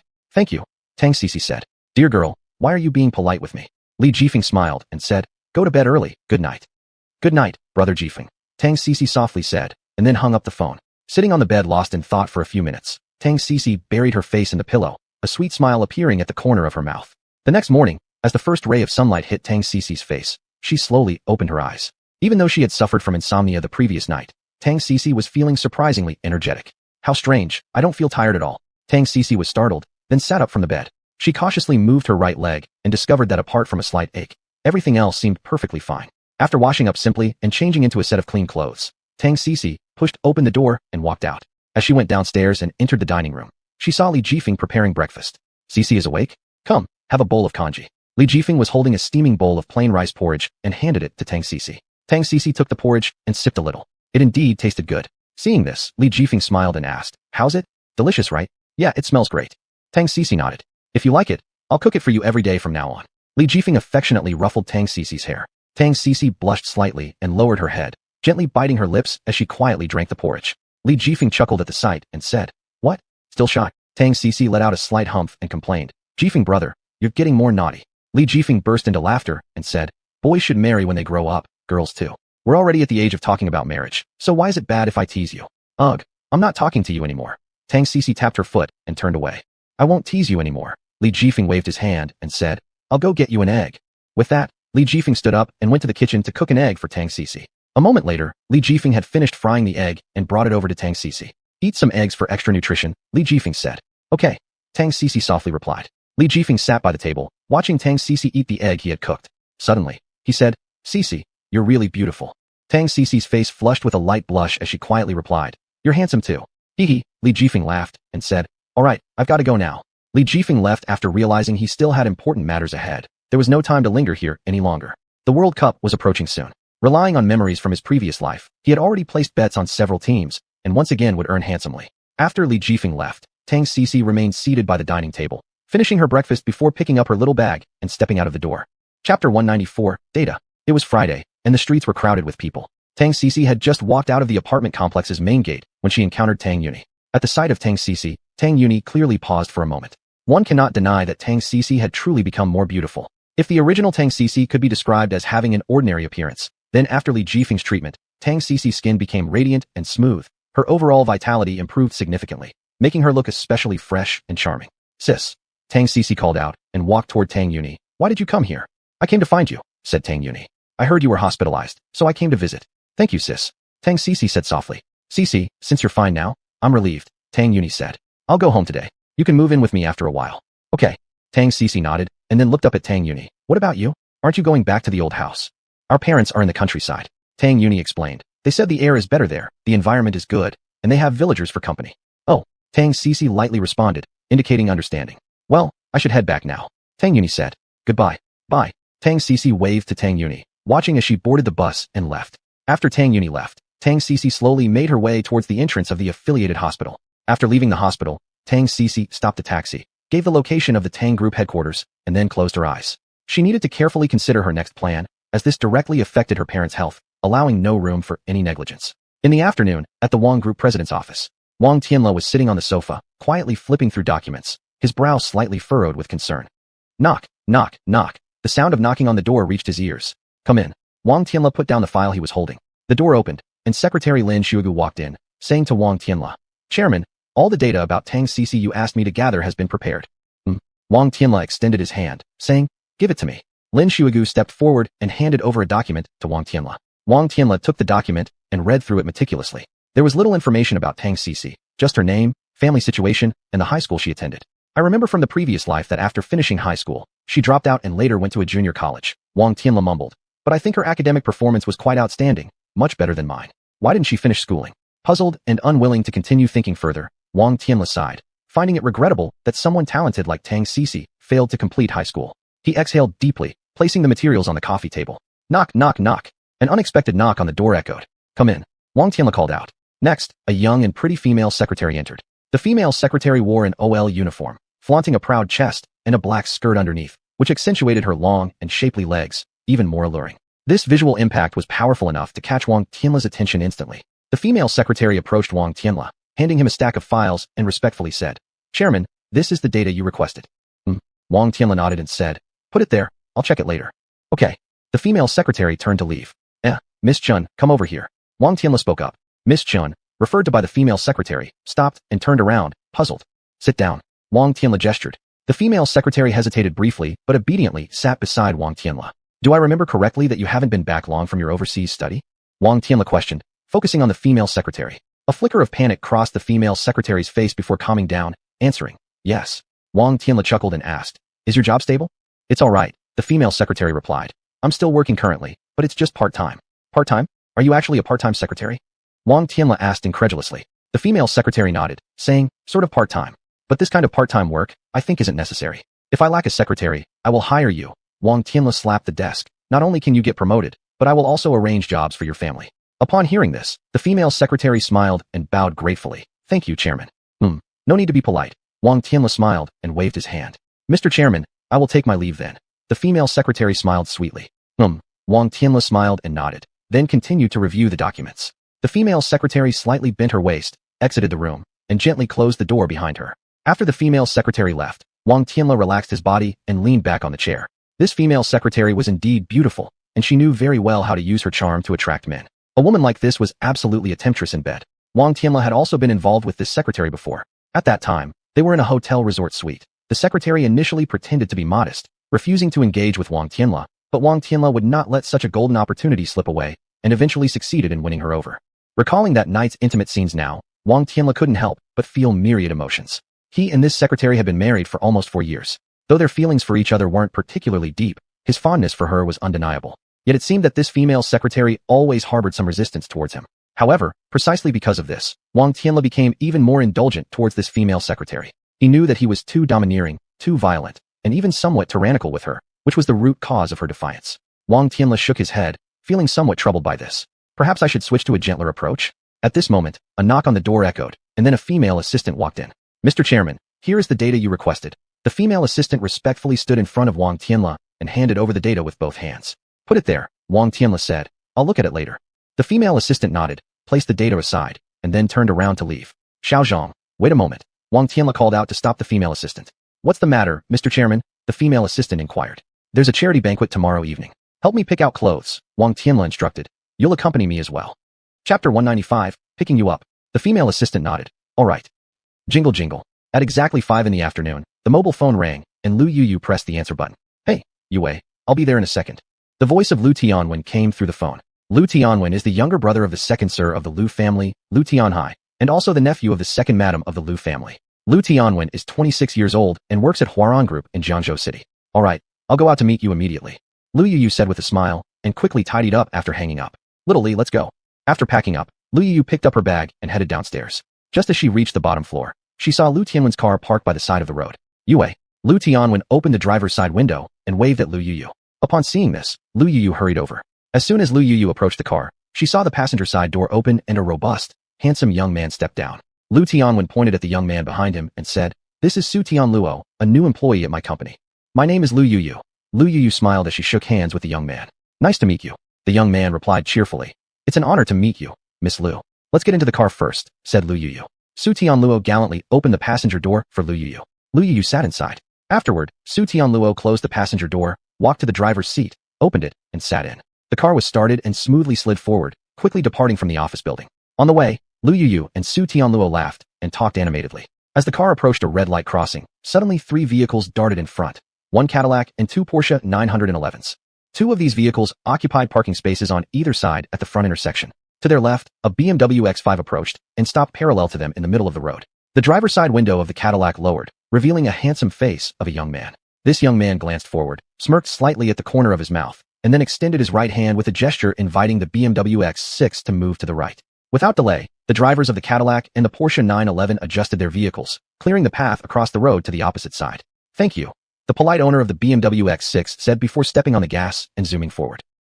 Seems like that pretty boy has some decent driving skills." In the Cadillac, the young man driving smirked, his lips curling slightly, darkly thinking, "But even the best skills can't compare to mine." The young man gave another sneer, and then stepped hard on the gas. Smoke spewed from the back of the car as it swiftly chased after the BMW X6. Apparently, the BMW X6 driver noticed the approaching Cadillac, frowning deeply. F***ck, what a relentless pest, muttered the driver, who then boosted speed dramatically, overtaking the Cadillac before flooring it completely and speeding away. Dare to overtake me? Coldly scoffed the young man inside the Cadillac while pressing the accelerator pedal hard, making the car sprint forth like an untamed hound. Within seconds, the Cadillac had caught up to the BMW X6. Bang, bang, bang. Several bullets shot out from the car windows aiming to hit the tires of the BMW X6. But much to his disappointment, the BMW X3 seemed to have foreseen all of this, nimbly evading the incoming attack. Stunned momentarily, the young man gritted his teeth, pulled out the gun once again, and fired toward the rearview mirror showing the BMW X5. However, just as he squeezed the trigger, he realized that the BMW X5 had made a turn and vanished from his sight. After being stunned for a brief moment, the young man angrily slammed his fist against the windshield and then dialed a number on his phone saying, "Find out information about the BMW X6 owner. I want to know his current location." "Yes, sir," responded the person at the other end before hanging up the call. "Shit." The young man violently hammered the steering wheel, his face darkening with gloom. His name is xuanhuan. He has been roaming around Jiangzhou for many years and could be described as having a smooth sailing journey thus far. However, recently, he encountered a tough opponent. He was beaten bloody by someone, his wrist was broken, and he is currently receiving treatment at the hospital. He suspected this person possessed formidable strength, so he spent a large sum of money to hire a top-notch private investigator to look into the matter regarding this individual. The efficiency of the private detective was quite high. Within half an hour, the private detective transmitted a detailed report directly to his mobile phone. After reading through the information, xuanhuan was immediately consumed by rage. He wanted nothing more than to get his hands on the man in the file and flay him alive, tearing him into pieces. "You're dead meat, you little bastard." xuanhuan cursed venomously. Upon confirming the specific details about the man in the report, xuanhuan didn't hesitate for a second and dialed a revenge-seeking call. "Mr. Zhao, I want to take revenge on someone named Wang Chengfeng," xuanhuan stated directly. A deep, raspy voice responded from the other end of the line. "What's going on?" "He stole a girl I had my eyes on." xuanhuan gritted his teeth as he spoke. "Took the girl you wanted? What kind of guy are you if any woman would choose you over him?" The man on the other side chuckled sarcastically, then added, "Are you lying to me?" "How could I dare lie to you, sir?" xuanhuan hurriedly explained. "Everything I've said is true, and what's more, this girl's father is Lu Buotao, the police chief of Jiangzhou City." There was silence on the other end of the phone. xuanhuan thought they were scared and continued enticing them, saying, "As long as you help me, whether it succeeds or not, I'll give you 1 million yuan. 1 million yuan. The man at the other end laughed lightly and replied, "Since that's the case, I'll reluctantly do you a favor. I can't thank you enough, Mr. Zhao. On behalf of my whole family, I toast to your greatness with this glass of wine." xuanhuan quickly raised a glass of red wine and spoke into the microphone. "To victory." The other end erupted with a burst of hearty laughter. At 7:30 p.m., Lu Buotao drove Xia Meng to the most luxurious restaurant in Jiangzhou City, Imperial Grand Hotel. The interior decoration of the restaurant was opulent and lavish, comparable to a 5-star hotel. Led by the server, Lu Buotao and Xia Meng arrived at a private room. After knocking, they pushed the door open and entered. "Dad!" Lu Buotao exclaimed in astonishment upon seeing the scene inside the private room. Inside the room, besides his parents and a young man dressed casually in casual clothes, there stood another youth dressed in black. This young man was none other than Lu Xuanyu. Chapter 196, The Villa. Lu Xuanyu smiled and looked at Lu Buotao and Xia Meng, then asked Lu Buotao, "Uncle, is this your beautiful, cute, gentle, and virtuous daughter-in-law?" It's her," Lu Buotao nodded.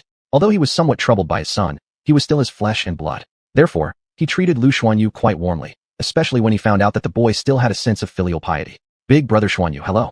Xia Meng greeted Lu Xuanyu obediently. "Hello," Lu Xuanyu replied politely. At this moment, one of the black-clad bodyguards standing beside him took a set of keys from his waist and respectfully handed them to Lu Buotao, saying, "Chairman, all of your property certificates, bank cards, license plate numbers, and passwords are in this box.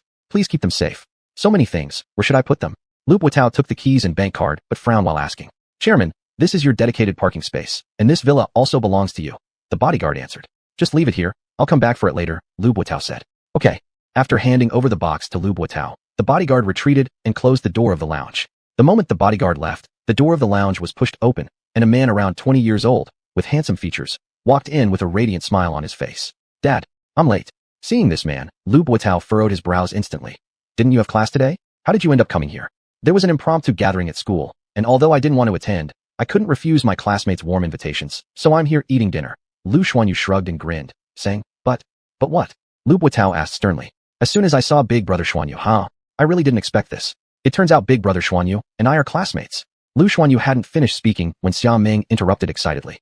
Upon hearing Xia Meng's words, Lu Xuanyu glanced at her, and a deep and meaningful smile appeared on his lips. At this very moment, Lu Xuanyu sitting on the sofa remained very calm. His gaze never left Lu Buotao, seemingly trying to see through his father's inner thoughts. He knew that whether or not he would be recognized as his real parents had become his only leverage. If Lu Buotao refused to acknowledge him as his son, then he would completely lose the qualification of being the heir of the Lu family. In that case, let alone owning billions of dollars worth of assets, he might not even be able to survive. Seeing Lu Xuanyu staring at him, Xiao Ming blushed. This sight made Lu Buotao shake his head silently and sigh inwardly. Sigh, why does this little rascal like playing with girls? Even though he thought like this in his heart, he still said, if fate brought you two together, stay in touch more. All right, Dad. Lu Xuanyu replied playfully. Xuanyu, quickly greet people. Just then, Xiao Ming pulled Lu Xuanyu's clothes shyly, signaling him to call out to others. However, Lu Xuanyu gave Xiao Ming a mischievous look and then feigned elegance as he questioned Xiao Ming. Sister-in-law, may I ask your surname? Upon hearing Lu Xuanyu's address, Xiao Ming's face turned bright red immediately. She looked nervously at Lu Buotao, and seeing that Lu Buotao did not oppose, she finally muttered quietly. I am surnamed Xia. Oh, it turns out Sister Xia has married me, such a useless person. Lu Xuanyu pretended to feel deeply moved, exclaiming, who would have thought, 1,000 gold princess of the internationalized Xia group would marry someone like me? After hearing Lu Xuanyu's words, Xiao Ming's face turned even redder. She furtively peeked at Lu Buotao beside her, and upon seeing Lu Buotao still showing no intention to stop him, she gathered up all her courage and glared at Lu Xuanyu. Lu Xuanyu, stop talking nonsense. Who has married you anyway? Haha. Lu Xuanyu laughed lightly and ignored Xiao Ming, instead staring intently at Lu Buotao, seemingly wanting to confirm Lu Buotao's attitude. Lu Buotao cast a faint glance at Lu Xuanyu and coldly remarked, the Xia Group is an internationally renowned giant enterprise. Marrying her means climbing much higher than your current status. Upon hearing this, a hint of a smirk appeared on Lu Xuanyu's lips, and he slowly stood up. Dad, I understand. I warn you, stay away from my daughter. Otherwise, realizing his words could potentially hurt the relationship between him and Xiao Ming, Lu Buotao refrained from finishing the threat. You can rest assured, I'm not interested in your daughter, Lu Xuanyu stated decisively. Afterward, Lu Xuanyu turned around and left the lounge without even bidding farewell to Xiao Ming. Damn it, Lu Xianyu, I will never let you off. Seeing Lu Xianyu's retreating figure, Xiao Ming angrily cursed. Ming'er, don't blame Xianyu. He suffered greatly as a child and was sent to an orphanage. Now that he has returned to the Lu family, there are bound to be many strangers pointing fingers at him, so he needs time to adjust. Once he adapts, these troubles will be gone, Lu Buotao said earnestly. Dad, thank you. Xiao Ming looked at Lu Buotao with deep gratitude. Silly girl, we're father and daughter, no need for thank you. Hurry up and drink your soup. It won't taste good when it's cold. Lu Buotao affectionately patted Xiao Ming's head. Okay. Xiao Ming nodded, picked up her spoon, gently blew on it, and began to sip quietly. Ming'er, how have you been recently? Lu Buotao asked with concern. I've been doing well, every day filled with meaning. I feel so happy like this. Xiao Ming's face was lit up with a sweet smile. That's good. At 10 o'clock in the evening, Lu Xianyu walked out of the hotel and took a car to the foot of a mountain outside the suburbs. At the base of this mountain stood a cluster of classical buildings named Longqing Villa. This was the top-notch wealthy district of Jiangzhou City. Those who lived here were all billionaires or even political and business giants. Longqing Villa was where Lu Xianyu's parents once lived. When Lu Xianyu was 8 or 9 years old, his mother had brought him here to buy an independent 3-story villa. His father, on the other hand, led a group of friends to construct a massive and luxurious estate around this villa. Over the years, although Lu Buotao avoided talking about his parents' death, he never forgot the cause of their passing. The reason Lu Xianyu came here this time was entirely because of Lu Buotao's instructions. Master Xianyu, this way please. At this moment, 2 formally dressed young men respectfully greeted Lu Xianyu and guided him into Longqing Villa. As they walked through Longqing Villa, Lu Xianyu couldn't help but exclaim, no wonder this is Jiangzhou City's top luxury residential area. The environment here is truly beautiful. Chapter 197, Return to Modu. Ho ho, one of the men in a suit chuckled lightly and explained, this area can be considered the region with the best feng shui in the whole Jiangzhou City. We went through great efforts to build this place. Lu Xianyu couldn't help but burst into laughter a few times. The designer here is indeed talented, absolutely amazing. Upon hearing the compliment, the 2 men in suits glanced at each other and then smiled, not replying. After all, they knew that Lu Xianyu and Lu Buotao didn't have a good relationship. Subsequently, Lu Xianyu walked up to a villa, looked up, and saw 3 big characters written on the plaque of this villa. Xiaoxianggu, Autumn Fragrance Pavilion. Staring at the familiar plaque, Lu Xianyu slightly narrowed his eyes, revealing a fierce glint of cruelty. Bang bang bang. Lu Xianyu raised both hands and forcefully knocked on the door. Not long after, the villa door was opened. A man around 40 years old appeared before Lu Xuanyu's eyes. This middle-aged man was none other than Lu Xuanyu's father, Lu Zhanming. Lu Xuanyu's father was well-dressed, tall, and muscular. Although he was 50 years old, his physique still resembled that of someone in their 40s, and he appeared to be in very good health. Li Jifeng casually approached these senior figures to chat. He had to quickly deal with the situation in Jiangzhou City, as Chun Yinshi was waiting for him in Modu. He could not delay here even for a moment. Wufang Group was still watching his company closely. During this trip to Jiangzhou City, he did find quite a lot of substantial evidence. Once back in Modu, he would certainly submit it to the police. After making some small talk, Li Jifeng secured an order for his company and ended the banquet. Then, he took a flight back to Modu. Chun Yinshi had already arranged everything for their home. Even the BMW car was prepared. However, she didn't expect that at the moment of departure, Li Jifeng would say you go back first, which made her heart feel ice cold. Chun Yinshi looked at this man coldly. Li Jifeng, what do you mean? Are you now having second thoughts about us? Li Jifeng shook his head and said calmly, I'm not having second thoughts. I just have important matters that need to be dealt with. Chun Yinshi sneered. Li Jifeng, I know you've been working hard lately. That's why I agreed to help you. But look at how you're behaving now. Are you trying to drive me away? Li Jifeng frowned and said, how can you jump to conclusions like that? I don't intend to drive you away. It's just that I've encountered something urgent and need to leave for a few days. Chun Yinshi clenched her teeth angrily and said, all right, go ahead and leave then. Staying wouldn't matter anyway. We might as well break up earlier. With that, she picked up her suitcase and turned to leave, but was stopped by a pair of large hands. Li Jifeng sighed and said, you misunderstood. I really have something important to handle, but rest assured, I'll return before tomorrow evening. Chun Yinshi snorted coldly. Tomorrow evening? By then, everything will be over. Li Jifeng was momentarily speechless, but still asked hopefully. Then, what do you want? Chun Yinshi lifted her gaze towards the sky and indifferently said, tonight, let's sleep together. As twilight fell, the sun set, night descended, and the city lights lit up. In the hotel room, Li Jifeng sat on the edge of the bed, looking gloomy. At this moment, the doorbell rang, and he immediately stood up from the chair to open it. At the door stood a girl dressed in a loose white shirt and jeans. Her black and thick long hair was casually tied into a ponytail falling down, giving her a youthful, fresh yet brisk appearance.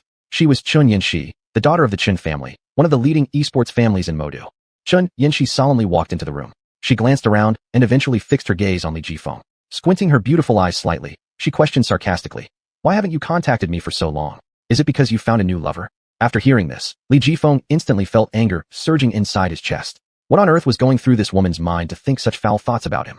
However, despite thinking this way, his reply was perfectly serious. No, I've been too busy recently. Besides, I was also worried about influencing you.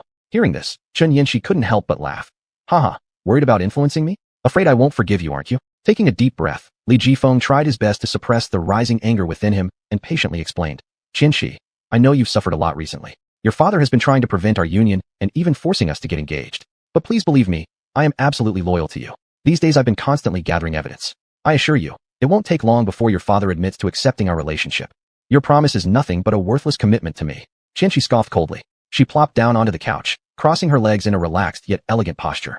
Li Jifeng helplessly asked, then what do you want? You can't possibly force me to marry you, right? Suddenly, Chun Yinshi leaned in and hugged Li Jifeng, resting her head on his shoulder. Li Jifeng felt a trace of warmth but didn't dare to move. He simply sat there quietly. After a long while, Chun Yinshi softly asked, Jifeng, do you still love me? This single sentence hit Li Jifeng like a thunderclap, leaving him dizzy and disoriented. He blankly stared at Chun Yinshi, momentarily forgetting how to respond. Chun Yinshi continued tenderly. I don't demand immediate recognition as your wife, but I hope you always keep me in your heart and never forget me.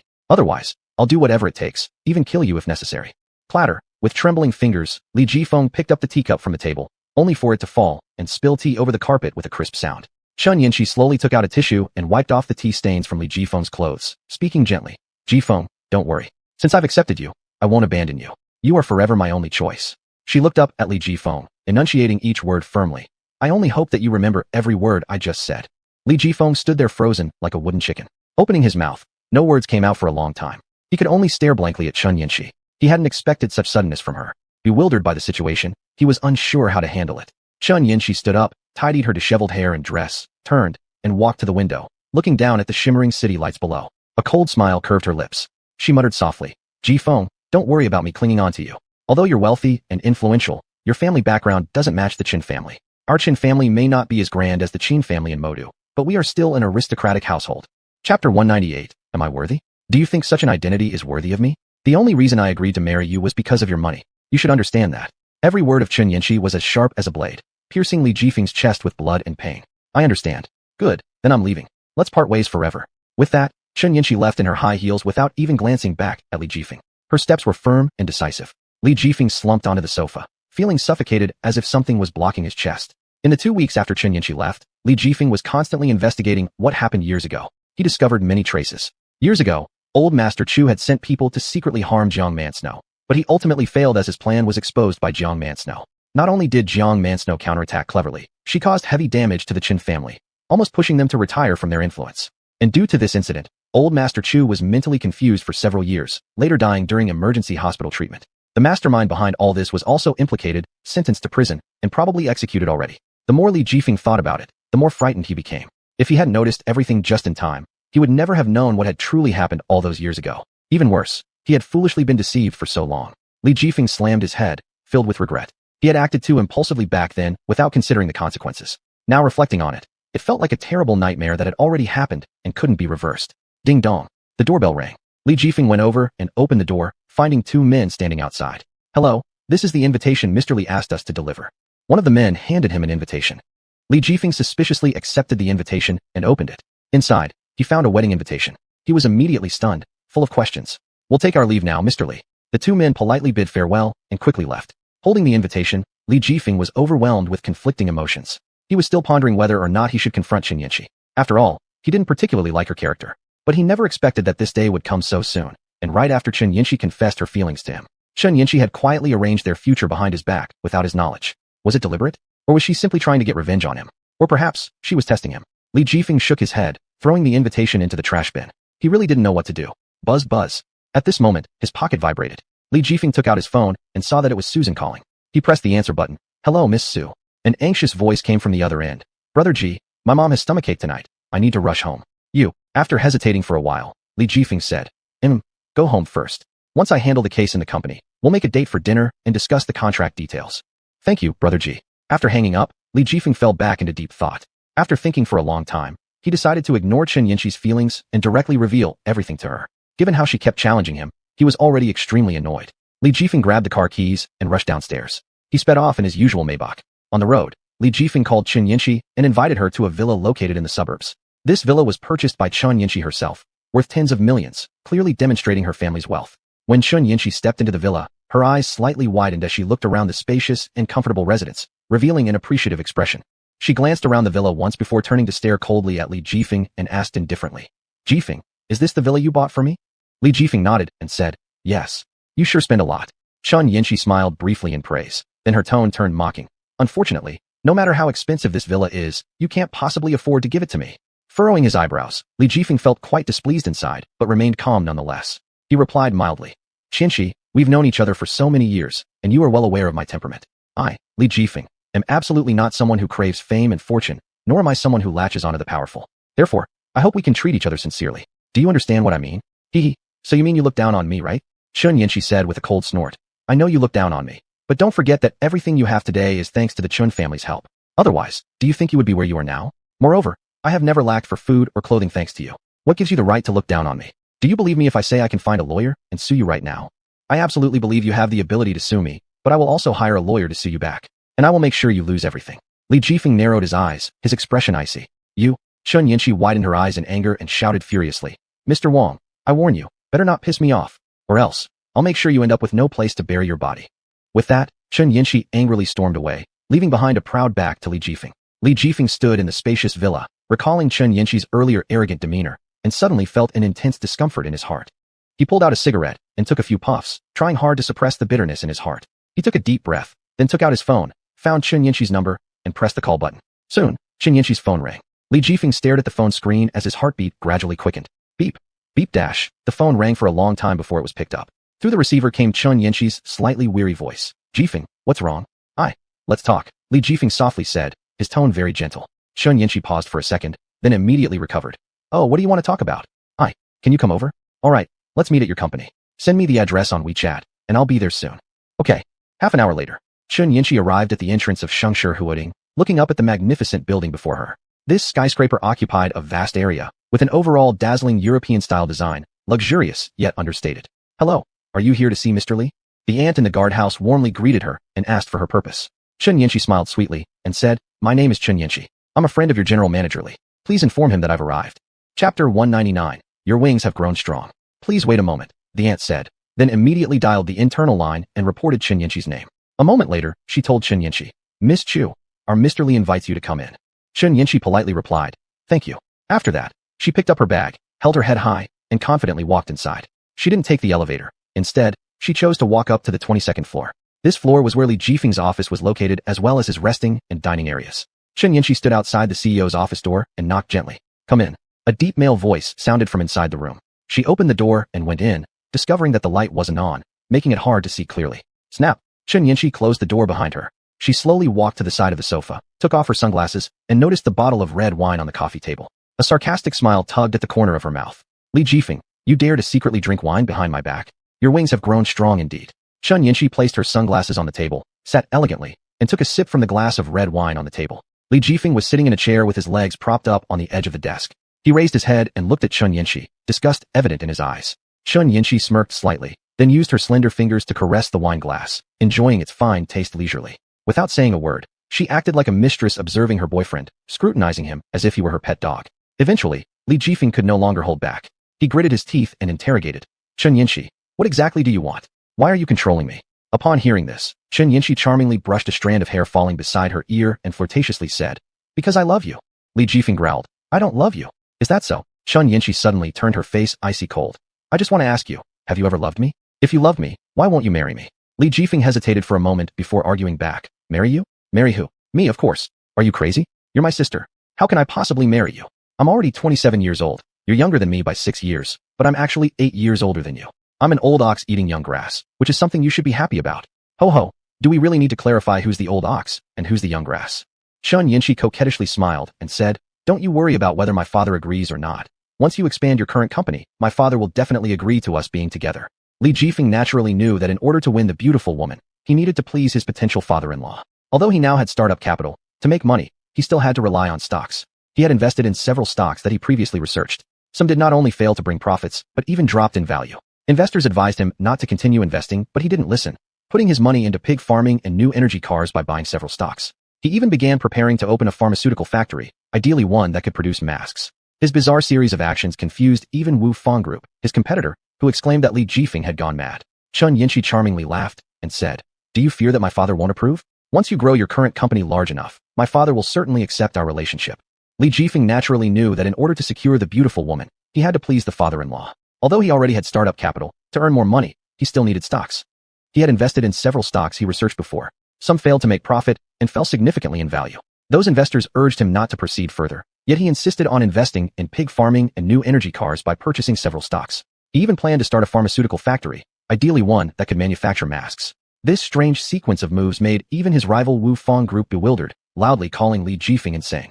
But Li Jifeng believed these were necessary lessons for a successful businessman, much like his father who relied on stock trading throughout his life to amass today's wealth. Just then, Li Jifeng's phone rang. It was an unfamiliar number. Li Jifeng answered. Hello? Who is this? Mr. Li, hello? This is Yang Luowei, manager of Hong Kong Hengxin Bank. Does your company account have 2 million Hong Kong dollars? If so, please transfer them to us at Hengxin. Li Jifeng's heart sank as he hurriedly asked, what? How did you send this money over? Yang Luowei chuckled. Because our company needs a loan of 2 million yuan, and this money is very important. We must get it. Li Jifeng felt tense. He knew that Hengxin Bank was renowned, and that this debt collection attempt was out of necessity. After pondering for a moment, Li Jifeng said, all right, I'll immediately arrange for my assistant to wire the funds. Please wait a bit. After hanging up the phone, Li Jifeng immediately called his assistant to transfer 2 million yuan, and the assistant agreed. Then he made a few more calls, asking them to transfer the money from his accounts, a total of 1.5 billion yuan, all to Hengxin Bank's account. At this moment, Chun Yinshi asked him, who was that on the phone? So mysterious, it wasn't your girlfriend, was it?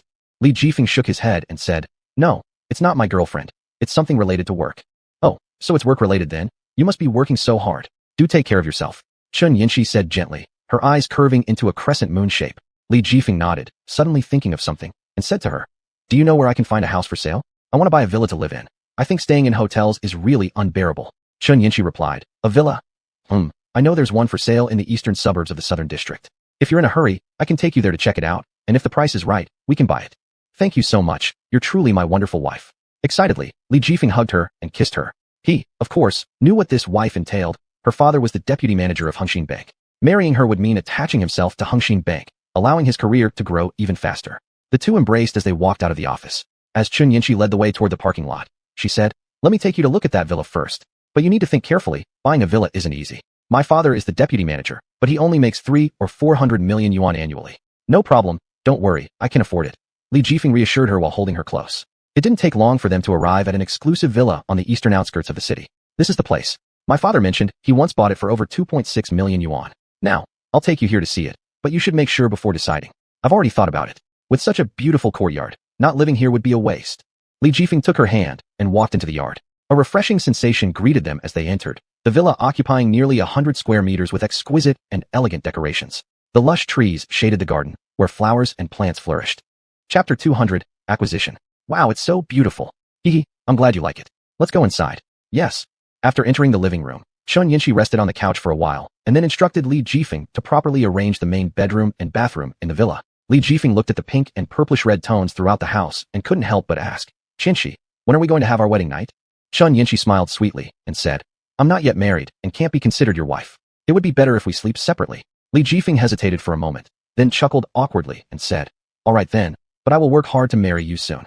Xuanhuan stood up and said, all right, rest for a bit. I'm going to my room. Good night. With that, she turned around and walked up the stairs.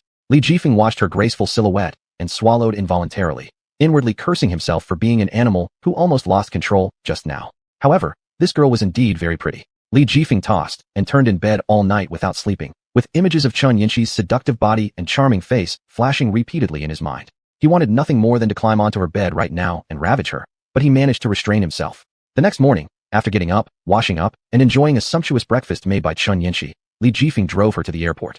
After Xuanhuan left, Li Jifeng drove his BMW 7 Series sedan to Hengxin Bank. According to the account information provided by Hengxin Bank, there were indeed 2 million Hong Kong dollars deposited into the account and had already been withdrawn. It seems Hengxin Bank is quite efficient, Li Jifeng muttered. He thought for a moment and decided to call the president of Hengxin Bank again to inquire about the situation. Li Jifeng took out his phone and called the president of Hengxin Bank. When the call connected, a deep male voice came from the other side. Hello, I am Lu Tianlin, chairman of the board of Hengxin Bank.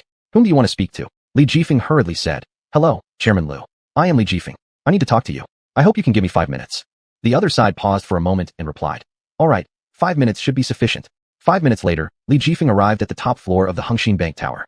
President of Hengxin Bank Lu Tianlin was sitting behind a spacious desk reviewing documents.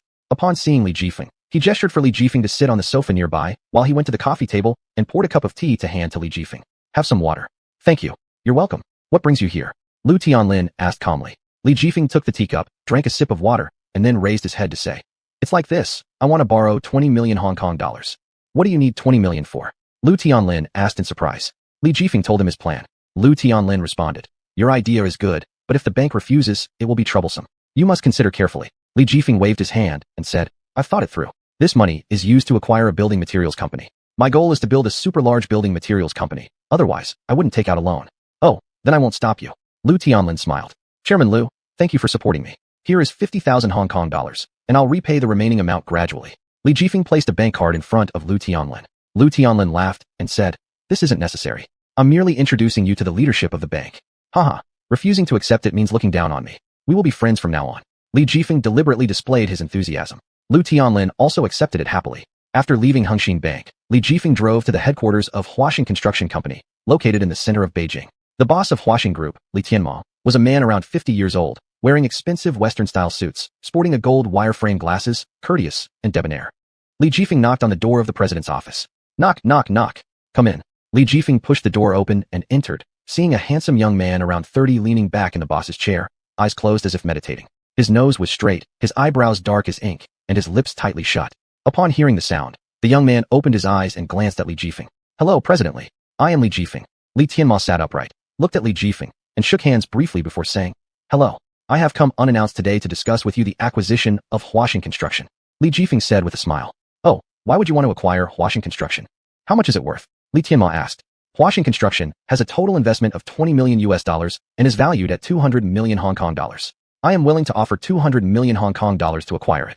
Li Jifeng said. Li Tianma laughed. You're too greedy. Li Jifeng said. Mr. Li, I know you are very cautious about foreign companies, so I didn't have high expectations. Since you know that, let's talk about the specific terms then. Li Tianma said as he gestured for Li Jifeng to sit down. The two sat on the sofa, and Li Tianma said, Huaxing Construction is one of the leading private enterprises in the country, with nearly 700 employees and several chain stores across the nation. It is one of China's earliest private enterprises.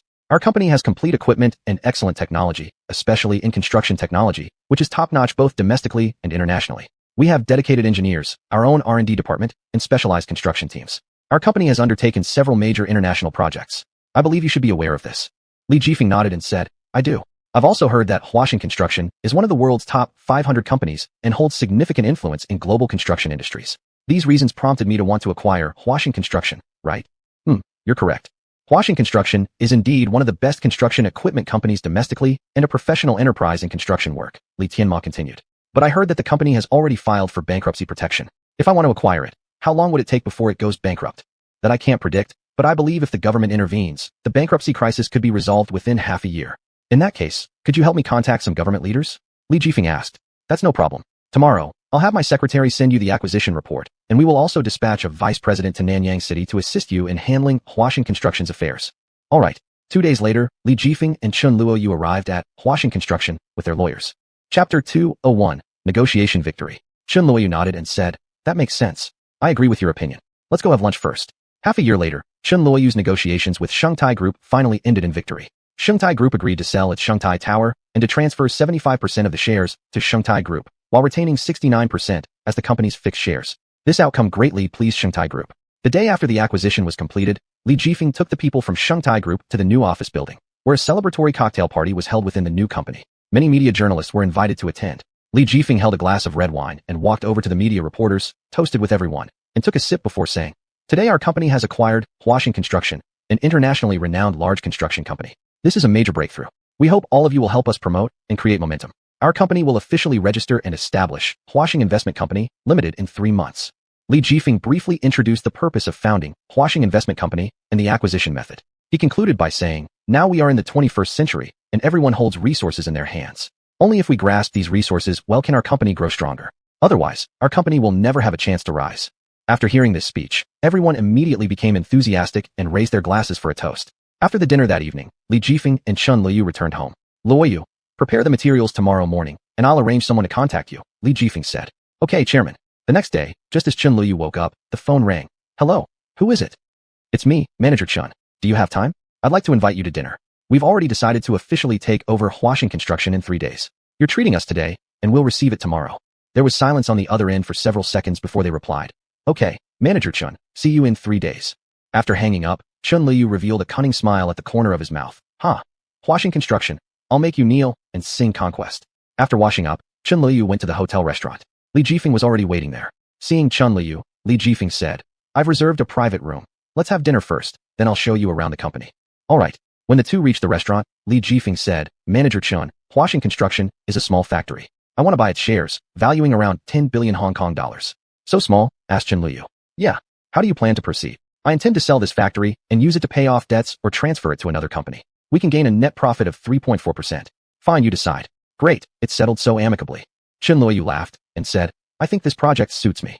Really? What? Chun Luoyu said, our company's main product right now is online games and social software. Although I also love computers, I prefer games. Li Jifeng nodded and said, your view is correct. Games nowadays are much more fun than computers. Chun Luoyu continued, as for the internet companies, I know a lot of people. At that time, I can introduce you to a few friends who will surely be willing to take over the shares of this small factory. In this era, Chun Luoyu already had his own circle of connections. Though this network was relatively loose, it could still provide assistance to Shengtai Group. Li Jifeng said, then, you help me collect those shares at a low price and donate the remaining money. I believe charity is a positive choice, and this money can help many impoverished children in need. All right, Li Jifeng said. Chun Luoyu nodded and said, what you said is right. I'll go wash my face and tidy up a bit first, Li Jifeng said. Go ahead. After leaving the restaurant, Li Jifeng went to the bathroom to shower. After showering, Li Jifeng dressed properly and headed back to the company. Chun Luoyu arrived at Huaxing Investment Company Limited. The company's office was located in a building in the suburbs. The building wasn't tall, only 18 stories, but it was luxuriously decorated, exuding a sense of technology and modernity, giving one the impression of a high-tech enterprise. After registering his ID with the gatekeeper, Li Jifeng entered the office building, took the elevator to the 18th floor, which was the office of Huaxing Construction. The office was lavishly decorated, with pure white glass walls and floor-to-ceiling windows overlooking the coastline. Li Jifeng sat at his desk, and his secretary served him a cup of coffee before retreating. Knock, knock. The sound of knocking came from the door. Li Jifeng called out, come in. The person who entered was a young man in his early 30s, wearing a black suit and glasses, looking scholarly and intellectual with an academic air. Li Jifeng extended his hand and said, Mr. Chun, nice to meet you. Nice to meet you too, Mr. Li. The young man politely shook hands with Li Jifeng. After exchanging pleasantries, Li Jifeng said, the main reason I asked you here today is about our cooperation. Chun Luoyu took out a check from his wallet and handed it to Li Jifeng, saying, Mr. Li, here's 5 billion Hong Kong dollars. Please verify the amount. Thank you for your trust, Mr. Li. After carefully inspecting the check, Li Jifeng replied, no issues. I believe in your capabilities, Mr. Li. When do we plan to sign the contract? Chun Luoyu said, anytime works. If you agree, we can have lunch at my hotel at noon today. I'll arrange everything, and then we'll sign the contract. That works, Li Jifeng agreed. Chun Luoyu stood up and said, then, I'll see you at noon. The two shook hands and bid each other farewell. After leaving the company, Li Jifeng drove home. Mom, Dad, I might return late for lunch today, so don't wait for me to eat, Chen Liu informed his parents upon entering.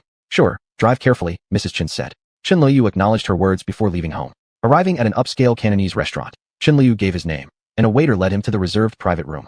Inside the private room, there were 4 or 5 tables occupied by familiar bosses and managers. After sitting down, Chen Liu said, "Let me introduce someone to all of you. This is Mr. Chen Liu from Shengtai Group.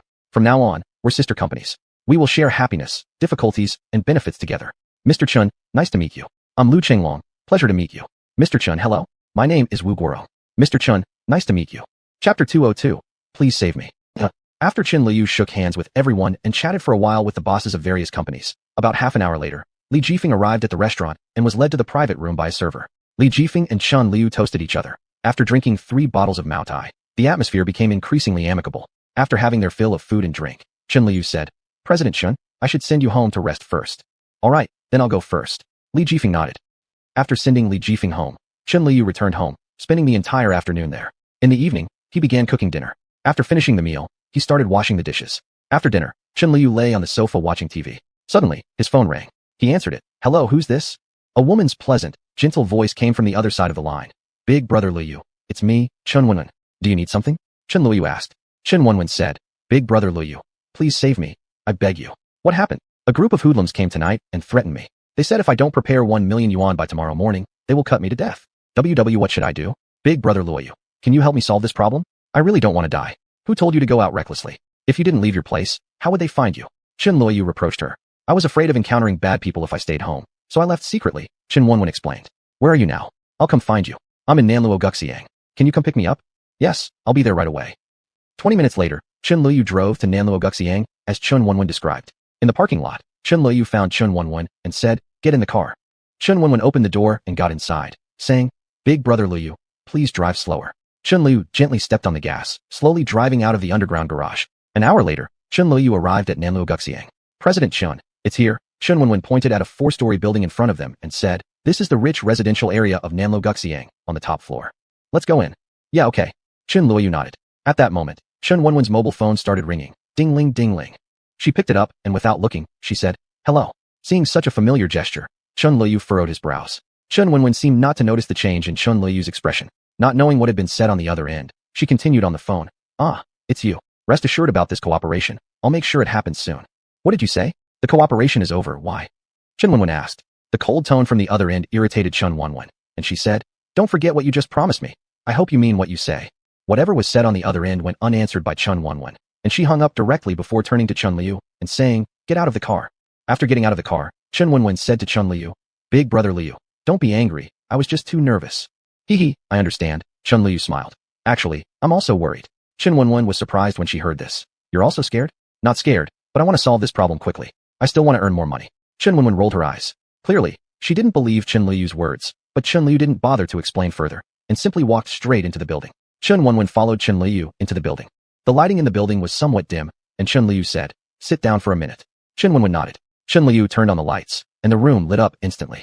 Chen Wenwen looked around and discovered how clean this house was. There were photos plastered all over the walls.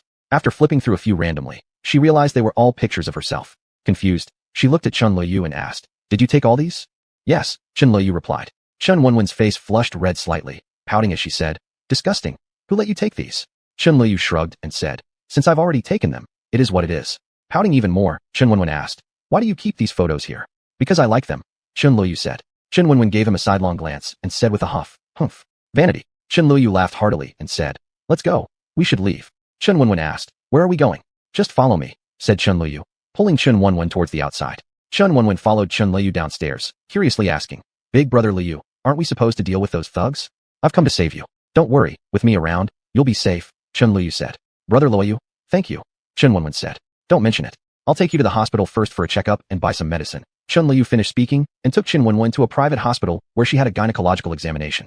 The results came back normal, indicating that Chen Wenwen was in good health. By the time they left the hospital, it was already past 8 o'clock. "What time is it now?" Chen Liu turned his head to look at Chen Wenwen beside him. Chen Wenwen pulled out her phone and replied shortly after, 9:30. "Shall we go home? Let's walk a bit more. I haven't visited the night market yet, so I'd like to explore." "All right, let's go." Thus, Chen Liu and Chen Wenwen continued walking deeper into Nanluo Guxiang. where the street's nighttime view was extremely vibrant and charming. The resplendent lights of the alley glittered brilliantly, their dazzling, multicolored hues creating an atmosphere of excitement and prosperity from afar. Xuanhuan clung to Chen Liyu's arm and skipped merrily through Nanluoguxiang like a child. A gust of night wind blew, prompting Xuanhuan to complain. This wind is really cold. It's chilly. Chen Liyu smiled and said, isn't this why I'm here with you? Let's pick up the pace. Let's get home sooner and rest. Okay. Xuanhuan nodded, following closely behind Chen Liyu. Chen Liyu strolled forward, admiring the sights of Nanluoguxiang under the evening light. Brother Liyu, where are we going now? Xuanhuan couldn't help but ask. Let's have a cup of tea, said Chen Liyu. All right. Inside the tea house private room, Chen Liyu poured Xuanhuan a steaming cup of aromatic tea and asked, what dishes do you want to eat? Let me treat you. Why bring this up between us? Xuanhuan waved her delicate hand and replied. Chen Liyu laughed and said, what would you like to eat? I'll order the dishes for you. I know the area well. I don't know what I feel like eating, Brother Liyu. Just order whatever you want. I'm not picky. Chapter 203, I order the dishes. All right then, I'll order the dishes. Chen Liyu took out his phone and ordered 3 meat dishes and 2 vegetarian ones, adding 2 bottles of alcohol at the end. Once the server had placed the food on the table, Chen Liyu poured a cup of tea for Xuanhuan. These dishes should be enough for both of us. If you're hungry, feel free to eat more, said Chen Liyu to Xuanhuan. I understand. I won't hold back, replied Xuanhuan. At that moment, a knock came from the door. Who is it? Chen Liyu called out. Boss, I've brought your wine, came a man's voice from outside the door. Just a moment, I'll be right there. Chen Liyu stood up and walked to the door, opening it. Standing outside was a middle-aged man around 40, wearing a black jacket, sunglasses, and a blue plaid scarf around his neck. He looked refined and steady on his feet, with powerful legs and an appearance akin to someone trained in martial arts. Boss, this is the red-robed chicken claws you ordered today. The middle-aged man handed over a box of exquisite food and bowed to Chen Liyu. Are you Su Daqiang? The man paused, then removed his sunglasses. His eyes were sharp, almost piercing through one's soul.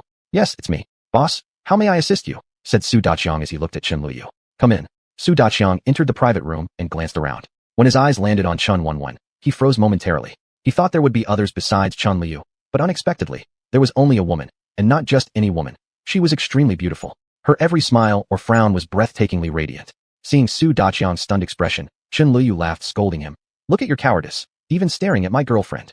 Boss, I didn't mean to look, Su Daqiang quickly responded. You're Su Daqiang, right? Chen Liyu greeted Su Daqiang. Please, sit down. Boss, you can call me Qiangzi. In that case, call me by the same name moving forward. Chen Liyu then asked Su Daqiang. Qiangzi, accompany me tomorrow for a meeting with the chairman. Li Jifeng was at home studying the stock market. Having recently acquired a group, he needed to prepare for cash flow returns. Boss, I don't have the qualification to meet with the chairman. I'm just a bodyguard. Su Daqiang humbly lowered his head and said. Qiangzi, stop making excuses. I know you are skilled in martial arts. There's something I need you to do for me, and as for the reward, you needn't worry about it. Chen Liyu smiled and said, what do you say? If you agree, I'll give this mission to you. What do you want me to do, boss? Asked Su Daqiang. Tomorrow, I will meet the president of Zhao Corporation, Zhao Dahai. I hope you pretend to be my assistant, and I will assign your work duties accordingly. The salary will be quite substantial. What do you think? Su Daqiang furrowed his brow and hesitated for a moment before asking. Boss, this task sounds challenging, but I'm willing to try. You agreed? Yes. Chen Liyu laughed and said, good. Rest assured, I wouldn't take advantage of you. I'll give you a commission of 1 million yuan. All right, boss. Su Daqiang grinned cheerfully and then left the tea room. The next morning, after freshening up and changing into new clothes, Li Jifeng set off. Li Jifeng drove his Balu car and brought Xuanhuan to the Zhao Group building. After parking the car, Li Jifeng held Chun Yanqi's hand and led her to the top floor office area, stopping outside a grand and spacious presidential office. Li Jifeng lightly knocked on the door. Come in. A deep voice of a middle-aged man came from inside the room. Hearing this, Li Jifeng opened the door. Brother Zhao. I'm here, said Li Jifeng. Who are you? Sitting in front of the desk was none other than Zhao Hai, the helmsman of Zhao Corporation. Brother Zhao, it's me. Li Jifeng. Introduced Li Jifeng. Oh, it's you, said Zhao Hai. Yes, it's me, confirmed Li Jifeng. Is there something wrong? Why did you come see me today? Asked Zhao Hai. Brother Zhao, I need some money, began Li Jifeng. You're not expecting me to help you pay back the bank loans, are you? Zhao Hai's complexion slightly changed, as he hated being coerced the most. No, Brother Zhao, I wouldn't dare. Panicked, Li Jifeng hastily explained. I just need your help to get some cash so I can pay my salary and family allowance. Upon hearing this, Zhao Hai's face relaxed a bit, and he asked, all right then, how do you plan to do it? I want to borrow 500,000 yuan first, and I'll repay it to you gradually later, said Li Jifeng, carefully observing Zhao Hai, fearing to anger the influential person in front of him. Fine, no problem. Deliver the money to the finance department before 8 o'clock tomorrow morning, instructed Zhao Hai calmly. Thank you so much, Brother Zhao. If there's ever anything you need, just let me know. Li Jifeng quickly bowed in gratitude after receiving the satisfactory answer. Zhao Hai grunted and immediately buried himself in his paperwork, ignoring Li Jifeng from then on. Realizing this, Li Jifeng discreetly took his leave. After stepping out of the president's office, Li Jifeng sighed deeply, wiping the thin layer of sweat from his forehead. Phew. This Mr. Zhao sure is impressive. He actually intimidated me. Li Jifeng chuckled with relief. Li Jifeng knew that if Zhao Hai had refused earlier, he might not have even been able to leave the room. Although Li Jifeng appeared haughty and proud in front of others, before true power and influence, he was as meek as a dog. Back at his own workspace, Li Jifeng continued working busily, but due to the all-nighter he'd pulled, he felt incredibly exhausted. A short while later, Li Jifeng pulled out his phone intending to take a nap. However, the moment he turned on the screen, he froze in shock. To his astonishment, 5 million yuan had appeared in his account. Could I have done this in my sleep? That can't be right. I didn't touch the computer, and I haven't dreamt about anything. How did this money suddenly show up? Li Jifeng muttered to himself, filled with doubts. He glanced around the area next. Who could have put these things here? Did I leave them scattered last night when I was drunk? Oh no, what is this? Li Jifeng stared at a few pills lying on his desk and was utterly terrified. Did someone slip drugs into my drink while I was sleeping? No, I have to report this to the police. With that thought, Li Jifeng immediately called 110 to report the incident.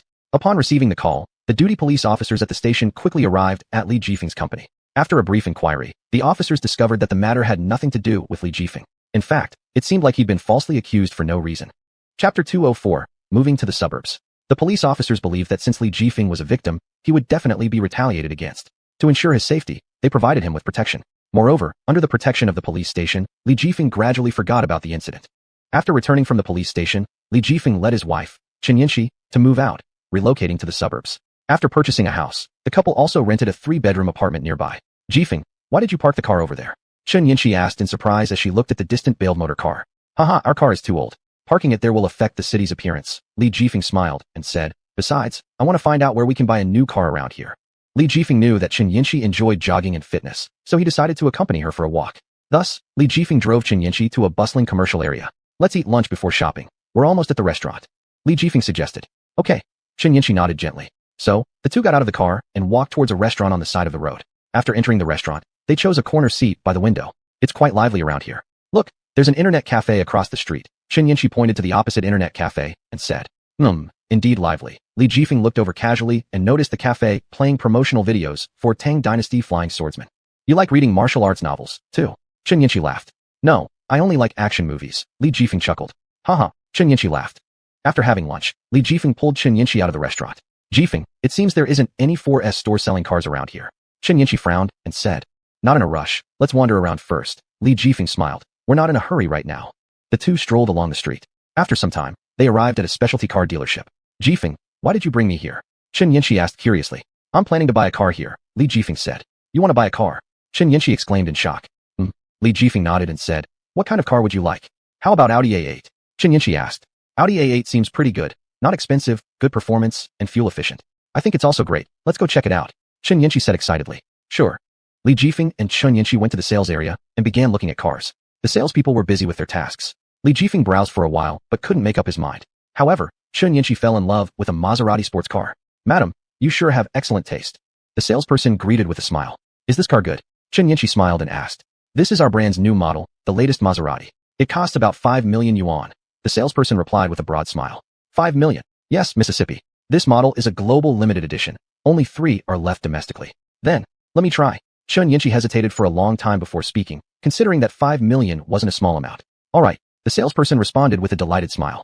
Subsequently, Li Jifeng and Chen Yinxi followed the salesperson to the display cabinet and looked at the variety of vehicles available in bright colors. In the end, the salesperson handed over the keys of the Maserati GCL to Chen Yinxi, saying, please give it a try. Try. Chen Yinxi grabbed the keys and headed toward the garage. Seeing Chen Yinxi starting the car, Li Jifeng observed closely from behind. Chen Yinxi skillfully controlled the steering wheel, driving the Maserati into the courtyard and slowly parking it in the garage. After stopping the Maserati, Chen Yinxi unlocked the car and stepped out. She stood beside the car, resting her hand on the roof of the driver's seat, scrutinizing her new ride with satisfaction on her face. Immediately after, Chen Yinxi turned and lightly opened the passenger door, getting inside. Once settled in the driver's seat, Chen Yinxi couldn't help but press down on the gas pedal. The Maserati sedan started smoothly. Humming, the engine roar of the Maserati sedan grew louder. Chen Yinxi closed her eyes, savoring the intense stimulation offered by the Maserati. A long while later, Chen Yinxi finally opened her eyes and sweetly looked at Li Jifeng, saying, Jifeng, I've started liking this car. Her tone was filled with charm. Do you like it? Then let's get it. Li Jifeng smiled and said, all right, I'll follow your choice. Whatever car you want, we'll buy it. Chen Yinxi laughed. As the two wandered and chatted along the way, they reached an automobile showroom. Welcome. May I ask what kind of car the two of you are looking for?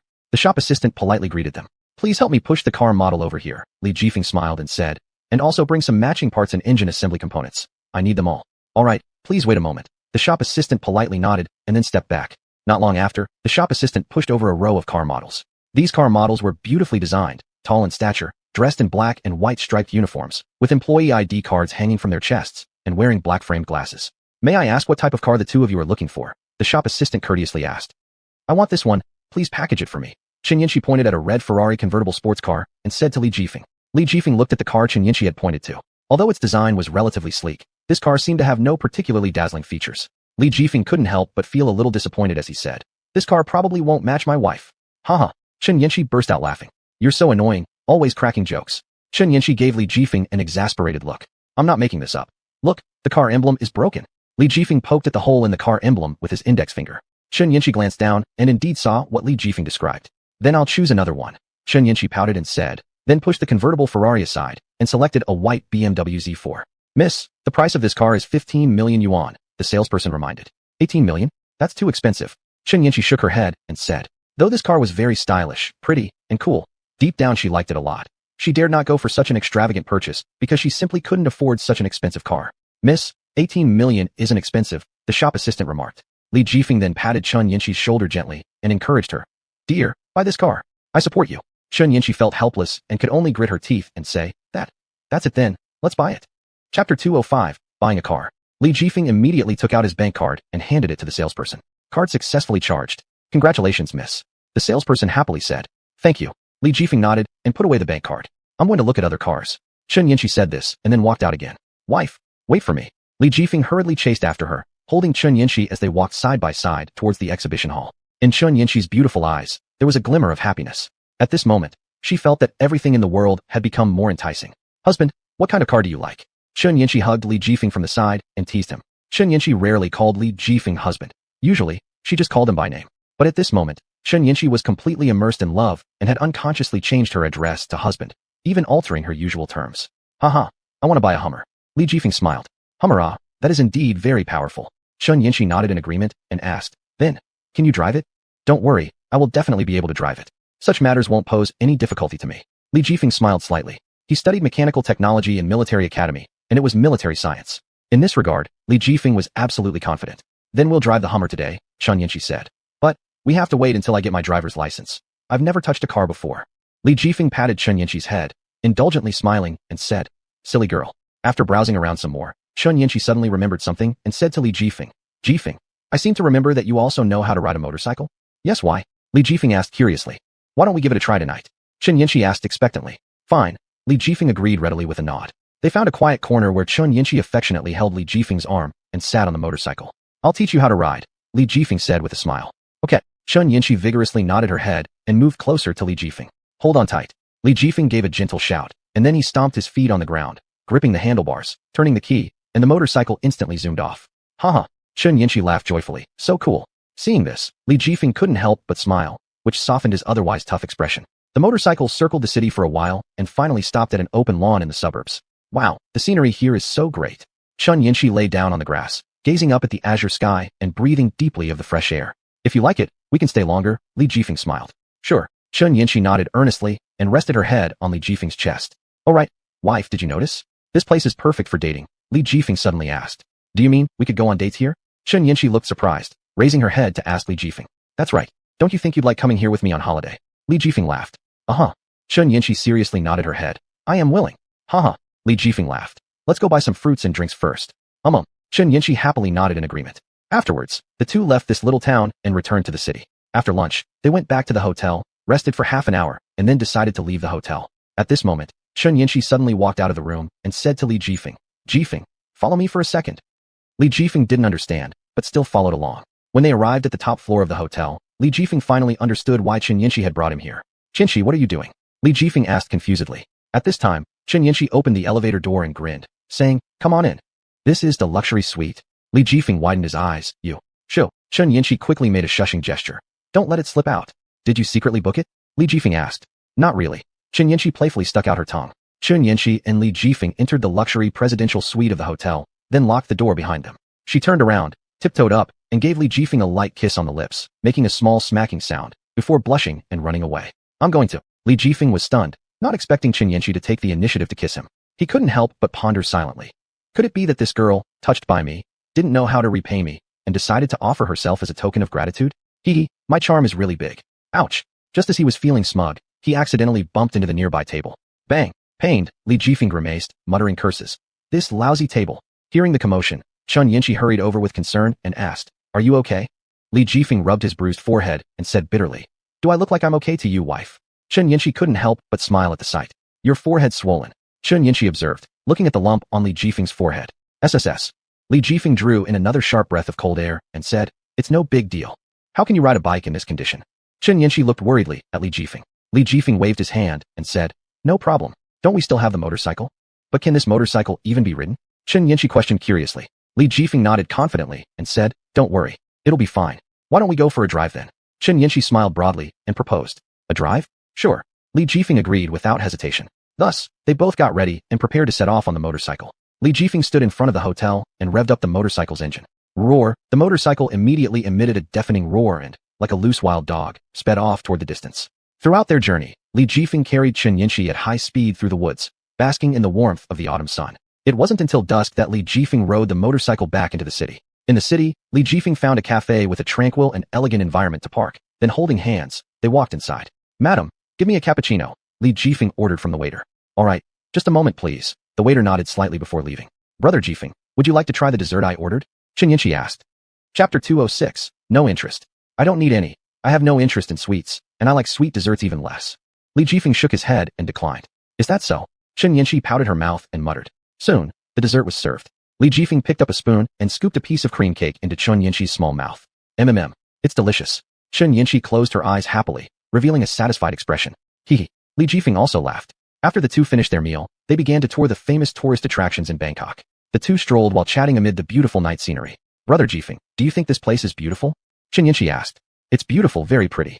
Li Jifeng appreciated the surrounding scenery and answered. Chun Yinshi smiled and said, This is Bangkok's night view.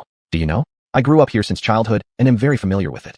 After hearing this, Li Jifeng nodded and asked, Have you ever thought about marrying me in the future? Upon hearing this, Chun Yinshi playfully glared at Li Jifeng and said, Stinky big brother, stop messing around. Li Jifeng smirked and acted seriously, saying, I'm not messing around. Annoying. I'm ignoring you. After saying this, Chun Yinshi made a face at Li Jifeng. Li Jifeng smiled, then held onto Chun Yinshi's arm and said, Stop fooling around. Let's go shopping. Okay. Chun Yinshi smiled sweetly and continued walking forward while holding onto Li Jifeng's arm. Li Jifeng and Chun Yinshi played until 2 a.m. before returning to the hotel. When they woke up early the next morning, it was already 7:40. Wife, wake up, hurry up and wash up and change clothes. We're going to the amusement park. Li Jifeng tapped Chun Yinshi's shoulder and shouted. Ugh, let's not, it's already so late. Besides, isn't today the weekend? Chun Yinshi lazily stretched and said drowsily. Who told you today is the weekend? Li Jifeng handed her a newspaper. After reading the newspaper, Chun Yinshi finally realized. Turns out last night was all just a mistake. Chun Yinshi blushed and lowered her head shyly, lightly biting her lips. I hate you. Huh? Looking at Chun Yinshi, Li Jifeng laughed heartily. Chun Yinshi gave him a glance, but had no intention of blaming Li Jifeng. After eating breakfast, the two got on the car heading toward Bangkok's amusement park. Hubby, after we get married, I'll move back and live with you. Chun Yinshi leaned against Li Jifeng's chest and softly said. Li Jifeng softly hummed in agreement. After arriving at the amusement park, because it was already noon, the two chose to eat first before riding the carousel. After finishing their meal, the two went to the carousel. On the carousel, Chun Yinshi sat on Li Jifeng's lap. Hubby, hold me tight. Chun Yinshi hugged Li Jifeng's neck sweetly and said. Li Jifeng smiled and gathered her tightly in his arms. Hum. At this moment, Chun Yinshi suddenly heard music from her headphones. Why does this melody sound so familiar? Chun Yinshi mumbled to herself and slowly took off her headphones, pressing the power button. Then, a graceful piano tune came out. Is this for Elise? Chun Yinshi exclaimed. What's wrong? Li Jifeng asked curiously. Nothing, let's sing. Chun Yinshi smiled sweetly and said. Li Jifeng nodded. Thus, the two started humming the English version of For Elise, its melody winding and enchanting. After singing for a while, they walked into a restaurant. It was exactly the peak dining hour, so the restaurant was crowded. Fortunately, they were lucky. They hadn't been seated for long when their turn came. After sitting down, Chun Yinshi opened the menu and asked, What would you like to eat? You can decide. Anything works for me. Li Jifeng smiled and said. Chun Yinshi flipped through the menu and carefully selected dishes. Suddenly, Chun Yinshi looked up, pointing to an elegant fruit platter on the menu, and said, Can we try this one? Li Jifeng glanced at the fruit platter and replied indifferently. Sure, whatever works for you. Chun Yinshi smiled and said, All right, I'll order for you then. After ordering, Chun Yinshi closed the menu and handed it to the server. The server took the menu and walked away. A little later, the server returned with the fruit platter. Enjoy your meal. The server left after saying that. Chun Yinshi couldn't wait to spear a cherry with her fork and feed it into Li Jifeng's mouth, the sweet taste instantly spreading on both of their tongues. How is it? Chun Yinshi asked. It's very sweet, Li Jifeng praised. It has to be, Chun Yinshi said mischievously, sticking out her tongue. By the way, wife, today's Saturday. School shouldn't be on holiday, right? You still have classes.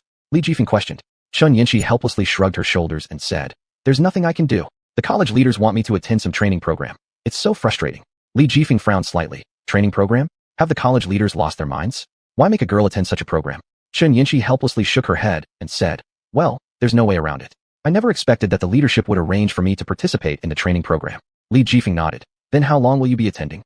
5 days. 5 days, that seems reasonable. Let me go buy your ticket, Li Jifeng said with a smile. Chun Yinshi quickly stopped Li Jifeng. No need. My parents will take care of it for me, and my friends will be going with me, so you don't need to worry. I should prepare something as well, Li Jifeng said, pulling out his phone and dialing his father Wang Zhengwo's number. Jifeng, where are you now? Which city are you currently in? Wang Zhengwo's voice came through. Dad, don't worry. We've already arrived in Bangkok. We'll reach New York tomorrow, Li Jifeng said. Fantastic. Dad will send a plane to pick you up at the airport tomorrow. By the way, since you're in Bangkok, enjoy yourselves thoroughly. Don't rush to come back, Wang Zhengwo reminded. Li Jifeng smiled and said, all right, Dad, I understand. Okay. Wang Zhengwo hung up the call. My dad called me. Li Jifeng proudly bragged to Chun Yinshi. I know that. Husband, let's hurry up and eat. Chun Yinshi pouted and coaxed. Li Jifeng chuckled and picked up his knife and fork, cutting into the steak, and began eating. Chapter 207, A Gift for You. By the way, my dear, I want to give you a gift, Li Jifeng suddenly said. You're giving me a gift? Chun Yinshi was overjoyed. Tell me, what is it? You'll know soon. Li Jifeng teased her with a mysterious smile. Oh, come on.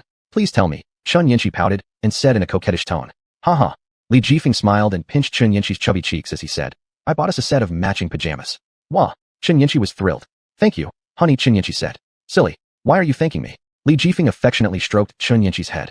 Afterwards, Li Jifeng chatted for a long time with Chun Yinshi. Then they embraced each other and fell asleep. In the morning, sunlight filtered through the curtains into the room, casting light onto the couple lying in bed together, creating a beautiful, warm scene. Honey, good morning. Chun Yinshi rubbed her sleepy eyes, then opened them, looking at Li Jifeng in front of her.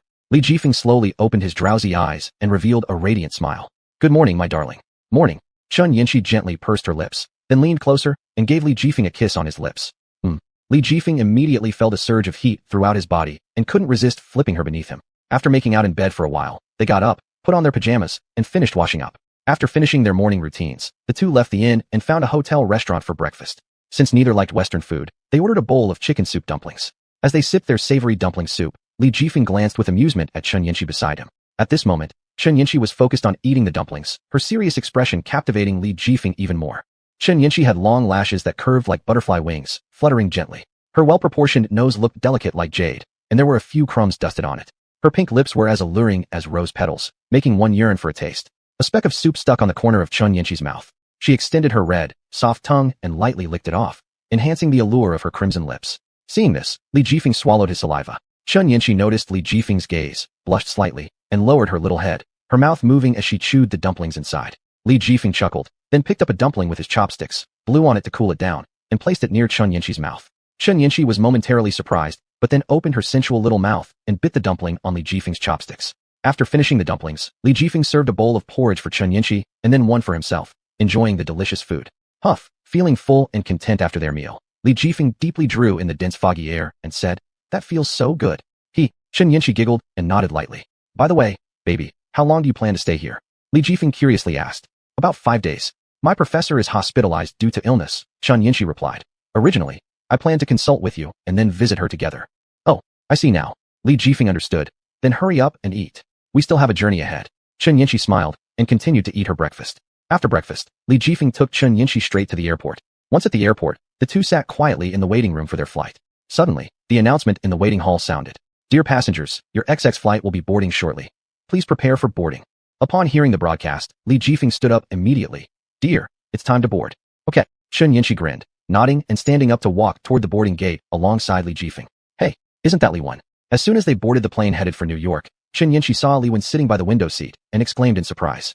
Li Wan. Li Jifeng looked in the direction Chun Yinshi pointed and indeed spotted a handsome foreigner with blonde hair and blue eyes. Li Jifeng frowned and said, isn't he working in the US? How did he end up in China? Who knows? Chun Yinshi muttered, then turned away, refusing to pay any attention to Li Wan. New York Manhattan International Airport. Li Jifeng pulled the suitcase behind him as he walked down the plane after Chun Yinshi. After exiting the airport, Li Jifeng held Chun Yinshi's hand and went to the parking lot. Li Jifeng took out the car keys, unlocked the car, and beckoned to Chun Yinshi. Honey, over here. Hearing this, Chun Yinshi turned around and looked at Li Jifeng. Then Chun Yinshi stepped up to Li Jifeng and hooked her arm around his. Get in the car. Li Jifeng smiled slightly, pulling Chun Yinshi into the car. The car drove out of the airport and sped along the road. By the way, darling, what gifts did you prepare for this trip? Li Jifeng looked at Chun Yinshi, who was sitting silently beside him, and asked with a mischievous smile. Gifts? Chun Yinshi tilted her head in confusion, thought for a moment, then blinked playfully and chuckled slyly. What are you up to? Li Jifeng eyed Chun Yinshi warily. Of course it's a surprise for you. Chun Yinshi proudly lifted her white, slender neck. Oh, is that so? I can't wait. Li Jifeng said. Chun Yinshi stuck out her tongue teasingly. Before long, Li Jifeng drove them to a jewelry store. Dear, are we here to buy accessories? Li Jifeng curiously glanced at Chun Yinshi. Without saying a word, Chun Yinshi walked straight into the shop. Welcome. What would you two like? A salesman about 30 years old, wearing glasses and looking handsome, smiled broadly as he asked Chun Yinshi and Li Jifeng. I'll choose a tie clip for my husband first. Chun Yinshi sweetly smiled, then picked up the catalog on the counter to browse. Li Jifeng had no choice but to let Chun Yinshi pick. Chun Yinshi carefully examined the catalog and finally selected a blue checkered tie clip studded with tiny diamonds. That's the one. Chun Yinshi handed the tie clip to the salesman. All right. The salesman took the tie clip and immediately fetched a diamond-encrusted metal necklace from the shelf. Miss, please try it on to see if it fits. Chun Yinshi took the necklace, glanced at the pendant, and nodded, saying, It's good. Chun Yinshi picked up the metal necklace and put it on her own neck. Beautiful. Li Jifeng smiled gently. Chapter 208. I feel the same way. Hee, that's exactly what I think too. Chun Yinshi smiled sweetly and nodded. The salesperson also gave a faint smile upon seeing this. All right, miss, I will wrap your tie clip right now. Please wait for a moment, said the salesperson as they slightly bowed before continuing. Okay, Chun Yinshi nodded. The salesperson then took the necklace to the cash register. Chun Yinshi stood side by side with Li Jifeng. Li Jifeng wrapped his arm around Chun Yinshi's waist and gently caressed her hair, saying, Wife, you look especially beautiful today. Chun Yinshi showed a blissful expression, then looked up at Li Jifeng and asked, Husband, do you think what dress would look better on me tonight? I actually have a suggestion, Li Jifeng laughed. If it's a surprise, it should remain mysterious, after all. Chun Yinshi pouted her lips. Annoying. You've clearly anticipated it already. Hee, did I guess correctly? Li Jifeng smirked. Humph. Chun Yinshi humphed once, and then stuck out her little lips. As Li Jifeng watched Chun Yinshi's adorable reaction, he felt warmth rise in his heart. Li Jifeng reached out and pinched Chun Yinshi's smooth little cheeks, saying, My silly girl, I've long guessed it already. After all, we've been married for so many years. Upon hearing these words full of affection from Li Jifeng, Chun Yinshi suddenly felt deeply touched. Thank you, husband, you're really good to me. Hee. Husband, I want to give you a surprise, Chun Yinshi grinned. In that case, I'll be eagerly looking forward to it. Li Jifeng laughed. Tell me quickly, what surprise have you prepared? Chun Yinshi pursed her lips, then smiled mischievously. Chun Yinshi looked at her husband, then rose on tiptoes to kiss Li Jifeng's lips lightly. Li Jifeng widened his eyes in disbelief, gazing incredulously at the woman before him. Wife, that was quite an intense surprise. How about it? Chun Yinshi giggled. Too stimulating. Li Jifeng laughed mischievously in reply. Humph. Chun Yinshi proudly huffed. I just like the shocked and excited look on your face when you get surprised. After speaking, Chun Yinshi embraced Li Jifeng's head and kissed him fiercely. 2 hours later, the car slowly came to a stop in front of a luxurious villa. Wife, where are we? Li Jifeng stepped out of the car, curious as he glanced around before asking Chun Yinshi, who was also getting out of the car.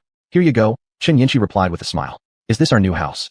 Li Jifeng asked in astonishment. But why would we buy a house in this godforsaken city of Bangkok? Because my parents don't want me to live in Jiangnan City, so they moved to Bangkok. And they also hope you'd come and live here with us, Chun Yinshi explained. Ugh, Li Jifeng gave a bitter laugh. Wife, am I going to be one of those men who depend entirely on their wives? Uffed. Chun Yinshi couldn't help but burst out laughing. Li Jifeng, watching the blooming smile on Chun Yinshi's face, felt a slight tremor in his heart. Cough. Li Jifeng cleared his throat to cover his embarrassment. What's wrong, honey? Chun Yinshi looked at Li Jifeng with confusion, not understanding why Li Jifeng had just suddenly changed demeanor. Cough. Li Jifeng coughed several times, then said, Nothing. Let's hurry up and go inside. I'm starving. Chuckle. Chun Yinshi chuckled softly, then entered the room together with Li Jifeng. Upon entering the room, Chun Yinshi took a glance around. Wow, the decoration of this house is pretty nice. Chun Yinshi marveled. Isn't it? This is specifically designed by a friend of mine, Li Jifeng said proudly. Indeed. Great job. Chun Yinshi gave a thumbs up. Not surprising coming from a tycoon. Your spending is indeed extravagant. Hee. Li Jifeng grinned widely. Wife, let's change into sleepwear, take a shower and rest. Okay. Chun Yinshi nodded with a red face. Li Jifeng hugged Chun Yinshi and they walked into the bathroom. A while later, Li Jifeng and Chun Yinshi lay down in bed, covered with blankets. Husband, what have you been working on recently? Chun Yinshi asked. After the acquisition was completed, Li Jifeng took her out for a long time, which made her feel somewhat embarrassed. Don't worry, I've got something going on. Recently, Li Jifeng has set his sights on the healthcare industry and is having someone apply for the business license to open a hospital. Investing in a hospital seems like a pipe dream to others, but for him, it's incredibly easy. Initially, to strike against other groups, Li Jifeng managed to raise a starting fund of $1 billion by selling almost everything he owned. Though the money wasn't much, it was enough for Li Jifeng to open a hospital. You can ask me to do anything you want, Chen Yinshi said seriously. Dear, don't worry. I will never neglect you, haha. Li Jifeng grinned mischievously, then leaned over and kissed Chen Yinshi on the lips. What are you doing? We're at home. What if a guest or a neighbor walks in? Chen Yinshi blushed and said shyly, afraid of what? Your husband is an advanced blacklisted guy who would dare to barge into my house. Unless he's tired of living. Li Jifeng arrogantly replied. After hearing Li Jifeng's words, Chen Yinshi couldn't help but burst out laughing while clutching her stomach. Well, dear, it's not too early anymore. Let's go to bed earlier tonight. Li Jifeng softly said. All right. Chen Yinshi nodded shyly and closed her eyes. Honey, I'm going to undress you now. No perversion allowed. Huh. After fooling around for a while, they embraced each other and fell asleep. The next morning, Chen Yinshi got up early and prepared a sumptuous breakfast. Husband, wake up. Chen Yinshi woke up the soundly sleeping Li Jifeng. Oh. Li Jifeng rubbed his sleepy eyes and slowly sat up. Wife, thanks for your hard work yesterday. Li Jifeng muttered unclearly while pulling on his boxer shorts. Upon seeing Li Jifeng's lewd expression, Chen Yinshi turned even redder in embarrassment. Don't talk nonsense. I'm preparing for our future happy life. Hee, I understand, wife. Li Jifeng chuckled. Wait for a moment, let me take a quick shower so that I don't catch a cold. Okay. Chen Yinshi lowered her head. After dressing properly, Li Jifeng walked to the bathroom, placed a towel around his neck, and turned on the tap to wash up. Is this? When Li Jifeng saw himself in the mirror, he froze in astonishment. Is that really me? Li Jifeng's appearance now no longer resembled his original self at all. Chapter 209. Why did this happen? Li Jifeng's nose was sunken, his face thin, exhaustion and kongsong visible between his brows, with countless wrinkles at the corners of his eyes, as if he had aged 10 years. No, it's impossible. Li Jifeng frantically shook his head, unwilling to believe all of this. There came a clink, as Li Jifeng shattered the glass in his hand, sending shards scattering all over the floor. Staring blankly at the stranger in the mirror, Li Jifeng muttered, why did this happen? No. Li Jifeng began scratching at his body wildly, venting his inner terror. He'd rather think it was an illusion. But the pain coursing through his body felt real. Honey, calm down. Hearing the commotion from the bathroom, Chen Yinshi rushed in. Ah! Li Jifeng pointed his bloodied right hand at the mirror, roaring furiously, his face distorted. At this moment, Li Jifeng had none of the usual refined air about him. Seeing this side of Li Jifeng, Chen Yinshi fell back in fright, landing on her butt. I don't want to live anymore. Li Jifeng collapsed to the ground, looking distressed. Honey, Chen Yinshi threw herself next to Li Jifeng, crying out as she hugged his head. You mustn't think like this. You'll scare the baby. Wah. Li Jifeng broke down sobbing uncontrollably. Husband, wah, my face is ruined. I no longer deserve you. Li Jifeng howled in Chen Yinshi's embrace. Idiot. You're the only man I love. I wish to grow old with you. As long as you don't give up on me, I will always love you and be by your side, said Chen Yinshi firmly to Li Jifeng, her tone filled with deep affection. Thank you, dear wife. After hearing Chen Yinshi's words, the despair that once plagued Li Jifeng's heart finally flickered back to life with hope. You're still young, you can find another good girl to marry. Don't dwell on the past any longer. Chen Yinshi advised while handing over some vegetables she had bought earlier, saying, Go buy the groceries. Tonight, I'll cook something special for you. All right, dear wife. Wait for me patiently at home. Don't go anywhere. Li Jifeng instructed. I don't have time for you. Go already. Chen Yinshi responded with a touch of tsundere attitude. With a basket full of groceries in hand, Li Jifeng left the house and headed straight to the supermarket. Inside the supermarket, Li Jifeng cursed under his breath as he selected fruits and vegetables. How dare they play me? Kid, just wait. One day, I'll make you pay. As he chose his produce, he also eyed a certain shelf for a moment. Li Jifeng saw a bottle of champagne named Ocean Star and picked it up to study carefully. After taking a close look, Li Jifeng smelled the bottle and suddenly his eyes lit up. This smell. This was the same champagne featured in the movie Angel's Kiss. Li Jifeng remembered the script mentioned that these champagnes were made from grapes cultivated in the Bordeaux vineyards of France, and its brewing process was very complex. Only 3 boxes could be made every 100 years. So this champagne was extremely expensive, worth thousands of RMB. Should this be a French product? Li Jifeng mumbled to himself. Hey, sir, could you hurry up when buying things? An impatient store clerk called out. Feeling somewhat embarrassed, Li Jifeng scratched his head and walked away. Indeed, Li Jifeng had been attracted to this champagne because it had a high alcohol content. If one got drunk on it, there would be a brief period where inappropriate conduct could take place, and once intoxicated, the habit would be hard to break.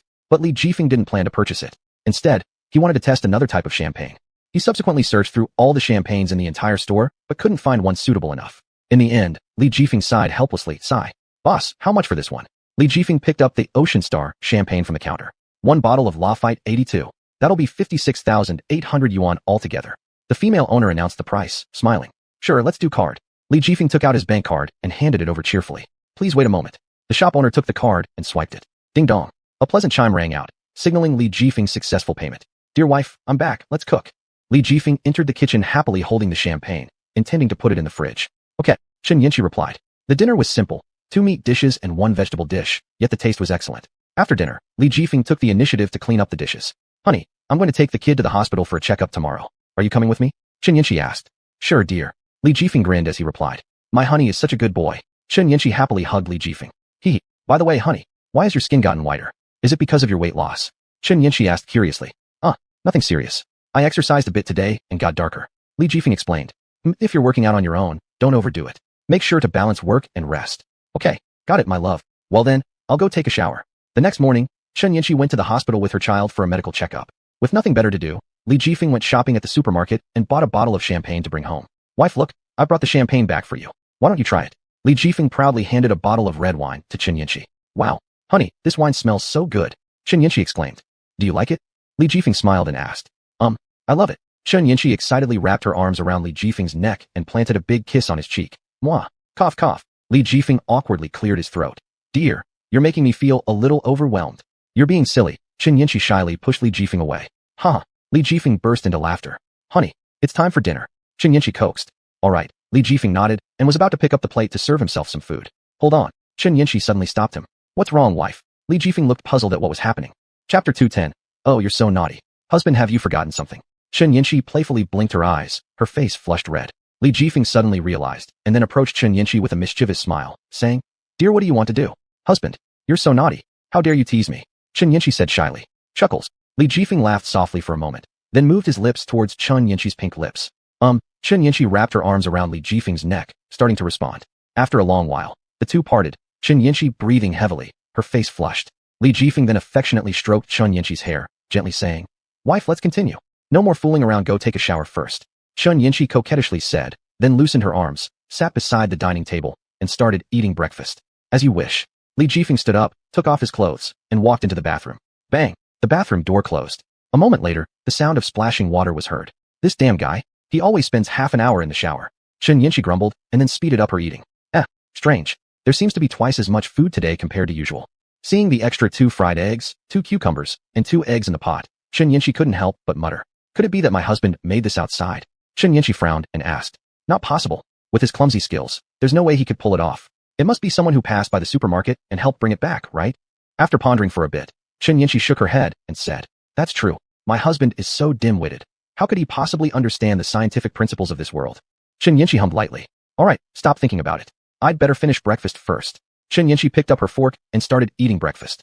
A little while later, Li Jifeng, wrapped in a bath towel, came out from the bathroom. Li Jifeng wore a loose t-shirt, his chest bare, muscles well-defined.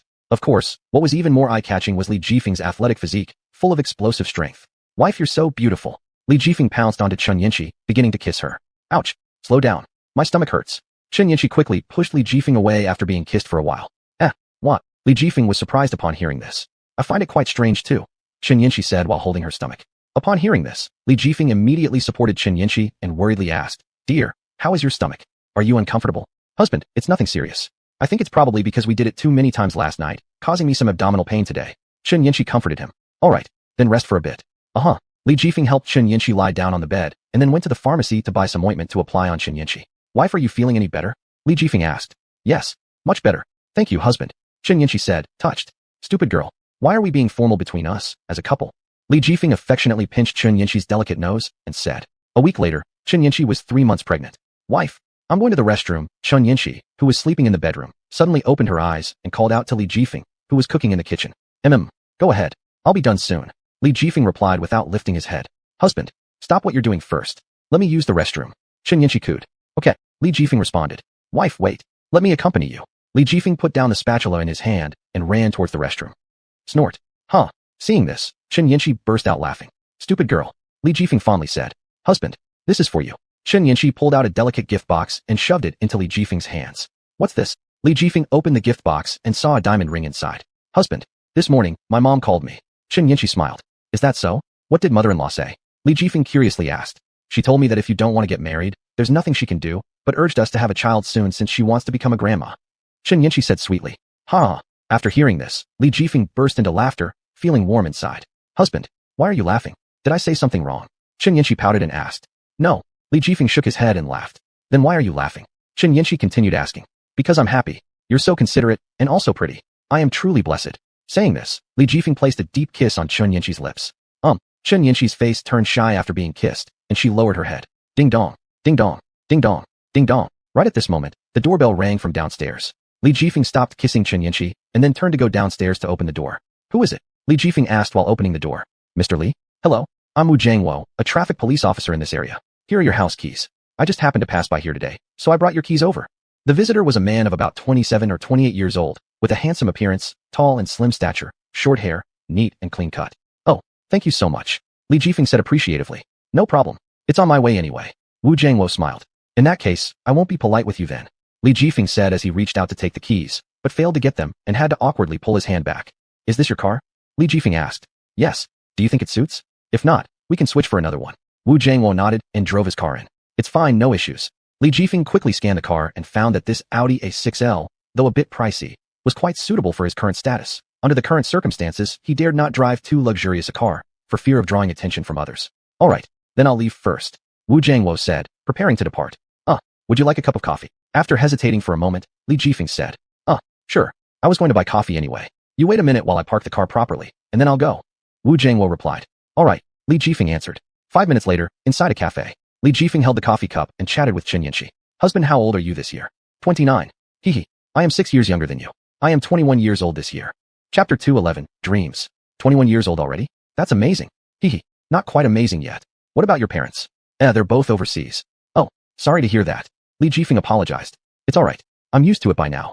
Chen Yinxi shook her head and said, Wife, do you have any dreams? Li Jifeng asked. Dreams? What are dreams? Chen Yinxi looked confused. Well, Li Jifeng paused a moment before continuing. Dreams are wanting to own a private plane, sailing a luxury yacht, buying several villas, a few cars, and even a sea view villa. Haha, I don't have any dreams. I just want to work hard with you and make enough money to support you and our little daughter. Chen Yinxi giggled, covering her mouth. Hehe, I like the way you think. Husband, you know what? Whenever I heard that my parents were abroad and I was being bullied, all I felt was helplessness. It was as if the sky suddenly became dim, and the world seemed to collapse instantly. I would just sit on the ground crying. But, in the end, I held back my tears and walked towards the hospital.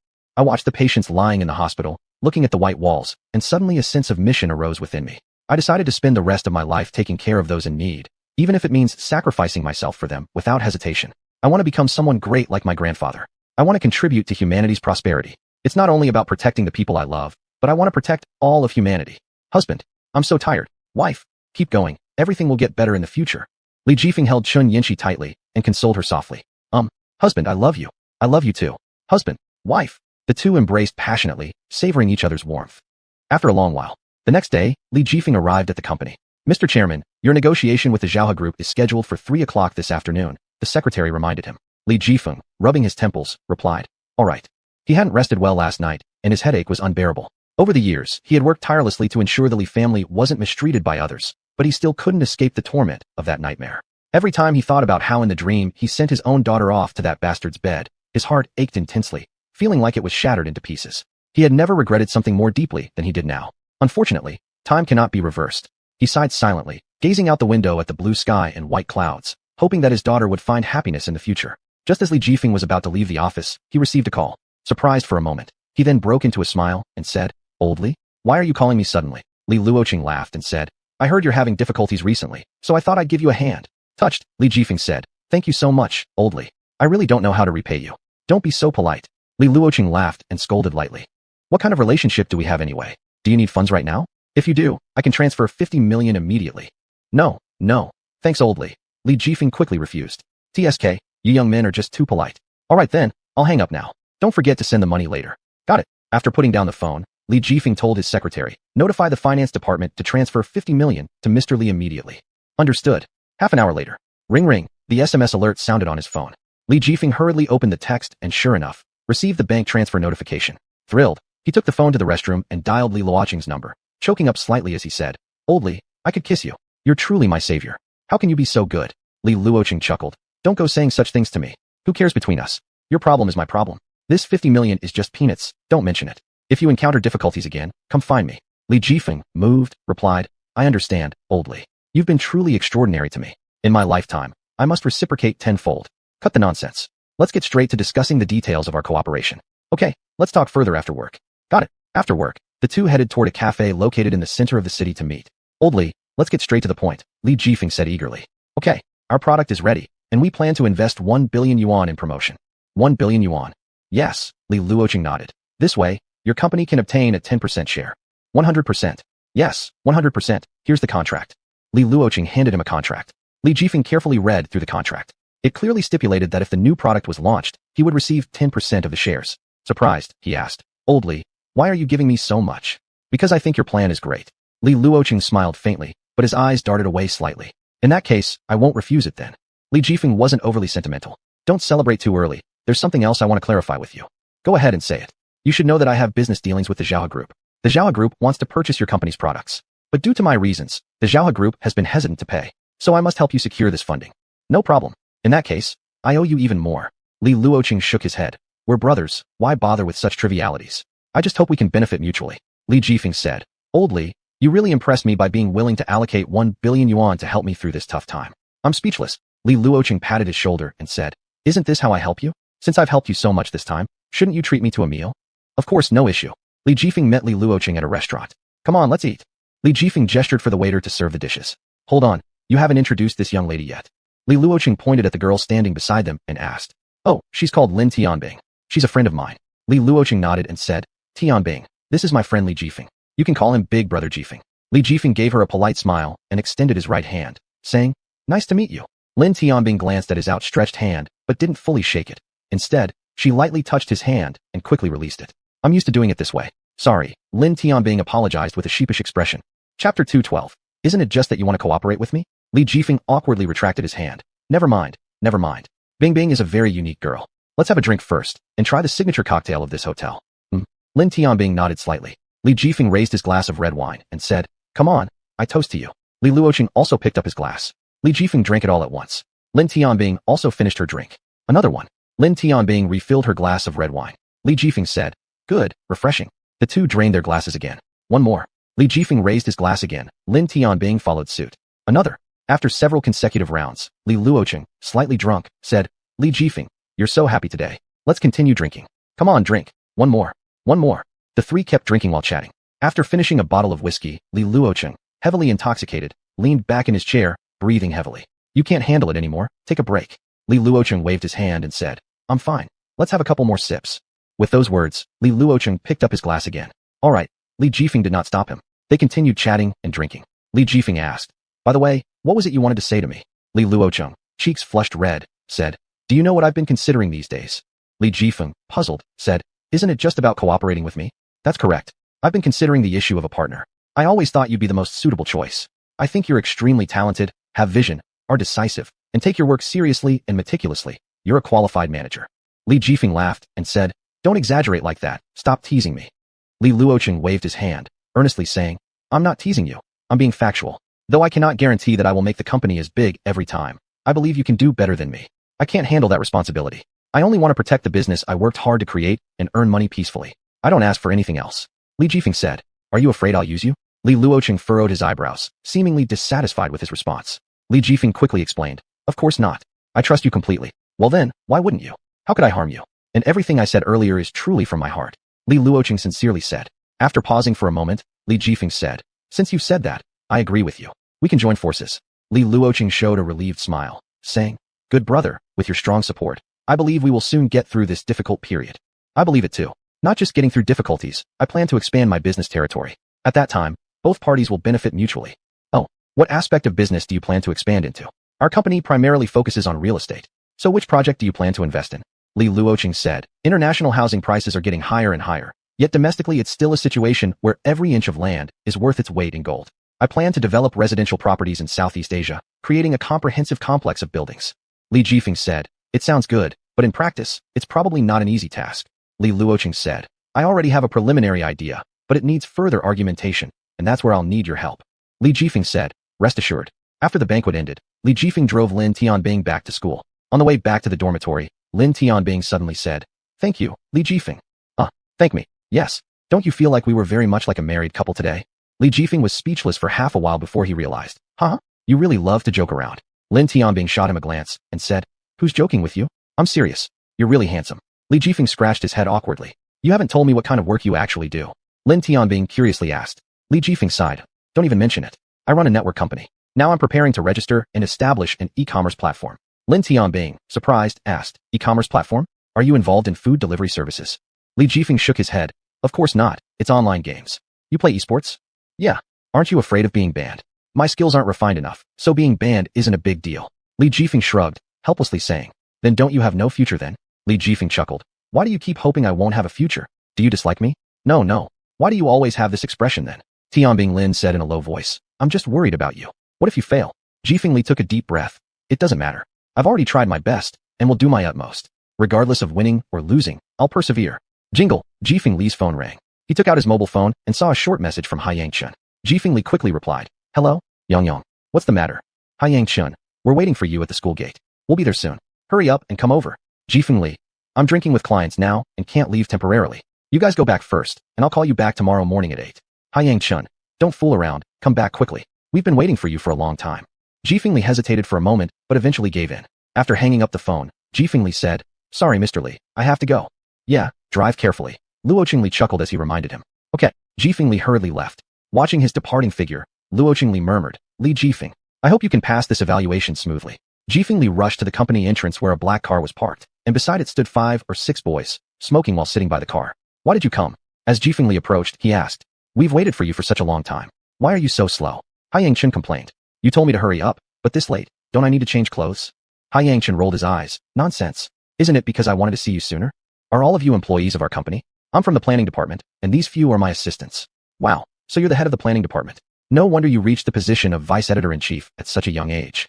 Haiyang Chun grinned and said, Isn't that true for you too? You became vice chairman at such a young age. Your future is definitely even more promising. Jifeng Li said, Stop flattering me. Why did you ask me here today? This evening, we're hosting a dinner at Jinbi Xuanhuan to celebrate the start of our new project. You must give us your support. Chapter 213, Glittering Golden Splendor. Alright, Li Jifeng replied cheerfully. Let's go to Glittering Golden Splendor. The group arrived at Glittering Golden Splendor. More than 10 boys were already seated in a private room. Li Jifeng went over and warmly embraced everyone. They all took turns offering him toasts. Chen Haiyang came up with a drink and said to Li Jifeng, Here, let's have a couple more cups. Li Jifeng smiled as he raised his glass, and they clinked their cups together, finishing the drinks in one gulp. Li Jifeng, we truly envy you. At such a young age, you're already a vice president, and on top of that, you have such a beautiful girlfriend. How nice it would be if we had your luck, someone enviously commented. Don't tease me, my girlfriend was pursued by me. She doesn't like me. Hey, now you're being modest. Li Jifeng said. I'm not being modest. Imagine, would an average girl reject me? I'm so capable. It's strange if she doesn't like me. Everyone burst out laughing. Chen Haiyang patted Li Jifeng on the shoulder and said, You better stop being modest. Everyone in the school knows that you are a womanizer, always flirting around. Li Jifeng defended himself. Is this attracting bees and butterflies? This is showing those young Drisu Fan who know how to act properly. Chen Haiyang said. Alright, let's talk about the game instead. Li Jifeng asked. Where were we before? We talked about your company. I think your idea is too naive. How am I naive? Say clearly. Chen Haiyang seriously said. Think carefully. If you promote this game, you will make money. But can you bear the huge risk?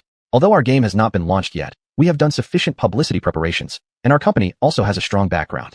If your company fails, the consequences are predictable. The loss won't be just 1 million yuan, but at least tens of millions. So, I suggest you decide carefully. After pondering, Li Jifeng replied. But if we fail, it's my own money that gets lost. It's better to try it out. Since you're set on it, I won't say much more. However, I must say this. If your company loses all the money, then you must join us. From now on, the 3 of us will be inseparable brothers. I'm willing to join you. Li Jifeng responded generously. Ha, straightforward. Let's have a drink. Cheers. The next day, early in the morning, after waking up and washing up, Li Jifeng immediately drove to the company. Upon arriving at the company, he headed straight for his office. As soon as he entered the office, he heard noisy argument voices coming from the adjacent office, along with the sound of furniture breaking. Li Jifeng raised an eyebrow and pushed the door open to enter. What's going on? What's all the commotion? Li Jifeng coldly stared at them. Li Jifeng, you've come at a good time. We were just looking for you. I believe this matter should be your responsibility. Otherwise, none of us can hand in a satisfactory job. A bespectacled young man said. Another young man said, Exactly, Li Jifeng. During this period, we have invested more than 400,000 yuan. The operation has just started, and if you don't help us, how can we repay the trust given by our company's leadership? You raise a valid point which I've considered too, but you don't understand. I'm doing it for your own good. As your direct superior, shouldn't I assist you if not others? It's not that I don't want to help you, but our company currently lacks talent. So we need to be cautious because I cannot bear the cost of failure either.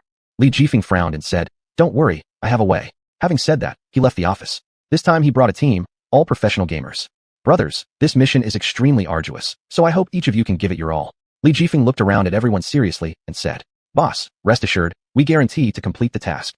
A towering hulk over 190 centimeters high pounded his chest confidently and declared. Another slim man added, "We are professionals, you'll see." Li Jifeng gave a light smile, nodded his head, and turned away heading toward the company's underground R&D lab. In the underground research and development room. "Boss, we have established the simulation test platform based on the plan you outlined. All we need is to provide the prepared game design diagrams to the company." Good. I trust you. Li Jifeng nodded in satisfaction. "Thank you for trusting us, boss. We will definitely strive to create something excellent. You guys have worked hard." At noon, Li Jifeng was sitting in his office reading the newspaper when suddenly the secretary rushed in. "Jifeng, a group of journalists has come to the company, saying they are here to interview you." Journalists. Li Jifeng paused, puzzled. After searching his mind for a moment and realizing he didn't recognize these journalists, he asked, "Are they interviewing me?" "What about?" The secretary replied. "It said that these people are here to interview your company." "Our company? Could it be Chun Tianyun's company?" Li Jifeng guessed. "Yes, brother Jifeng," the secretary responded. "Wow, Chun Tianyun actually sent journalists to interview me? What's this guy up to? Is he trying to force me out of the bidding through public opinion? This kid knows his stuff." Li Jifeng silently marveled. Even though Li Jifeng had his suspicions, given the critical timing, he couldn't afford to let his guard down. So he instructed the secretary to notify the senior executives promptly and convene an emergency meeting. When Li Jifeng arrived at the company conference room, quite a few people were already there. Besides a few vice presidents, the rest were all department heads. Li Jifeng scanned the room and then headed straight for the chairman's seat, knowing there was an empty spot next to the chairman. Just as he was about to sit down, he heard the chairman say, "Jifeng, wait a moment. Dad, what's up?" "The company needs to expand." Li Jifeng asked in surprise. "Expand? Dad, how much do you plan to expand?" "Let's start with 1,000 acres first." Wang Heba stated firmly. "We must quickly scale up the company to avoid being taken over by Nanjing Mall." 8,000 acres? That's no small number, requiring an investment close to 1 billion yuan. "How do you plan to handle this?" "Raise funds." "Dad, we don't have that much spare cash in our account." Wang Heba calmly said. "I know, but those details aren't our concerns. You just need to make sure everything is properly arranged." "All right," Li Jifeng agreed. Chapter 214, Report anything in time. "Go and work now, and report anything to me in time." "Okay." After Li Jifeng went out, a man of over 50 stood up and said, "Chairman, is this move too risky?" "Risky?" Wang Heba shook his head and said, "I think it's worth it. Now the company's funds are severely insufficient. If we don't find ways to increase fiscal revenue, our situation will surely become worse and worse. But we don't have enough technology and experience. Rushing into the gaming field indeed has risks. I'm worried we might not be able to handle it." "Ho ho, you underestimate the appeal of the game industry chain on us. This field is highly profitable and has a bright future. Our company's current game models are too monotonous. If we don't grab this big cake, it will be hard for us to reverse the situation in the future. I understand, we're gambling right now. I believe the people from Howren Technology will definitely bring us miracles." When the day's work was done, Chun Tianyun had agreed with Li Tongtong to eat together. The two came to a relatively high-end Western restaurant. After being seated, Chun Tianyun said to Li Tongtong, "Xiaodong, I'm really sorry to call you out today as I got delayed by something." Li Tongtong looked at Chun Tianyun gently and said, "It's fine, we don't need those formalities between us. By the way, did you mean what you said about treating me to dinner?" Chun Tianyun nodded and smiled. "Of course. I don't like owing anyone favors, especially beautiful women like you. You're such a flirt," Li Tongtong said with her cheeks slightly red. Chun Tianyun continued, "I keep my promises made yesterday. I'll arrange some part-time work for you through my assistant. You'll accompany me to a wedding every Saturday. As for remuneration, it'll be 10% of your salary." Li Tongtong nodded. "All right, as long as I can help you, I'm willing." "So it's decided pleasantly," Chun Tianyun said smilingly. Li Tongtong asked, "Could I make a request?" "Yes, go ahead. I want to have shares in your company." Li Tongtong hesitated, since she didn't want to take advantage of the company. Chun Tianyun shook his head. "You're not an employee of the company, so you cannot own shares. Besides, our company shares are limited." Li Tongtong gritted her teeth. "Then, can you raise it by 20%? Chun Tianyun thought for a moment, then nodded. "All right, since you insist, I will fulfill your wish." Li Tongtong hugged Chun Tianyun's arm joyfully. "Howren, thank you. I adore you so much. Let's eat quickly, otherwise it'll get cold," Chun Tianyun said as he touched Li Tongtong's hair gently. While they were eating, suddenly Chun Tianyun saw Li Jifeng walk in. His expression appeared particularly awkward, as if he encountered some trouble. Chun Tianyun glanced at him, ignored him, and continued chatting happily with Li Tongtong. Seeing that Chun Tianyun didn't acknowledge him, he could only swallow his pride and walk over. Cough cough. Mr. Chun." He cleared his throat and said, "Mr. Chun, there's something I want to discuss with you." "What is it?" Chun Tianyun raised his eyes carelessly to look at Li Jifeng. "I hope we can register the company." Chun Tianyun snorted coldly. "Register a company? Are you insane?" "I'm not crazy.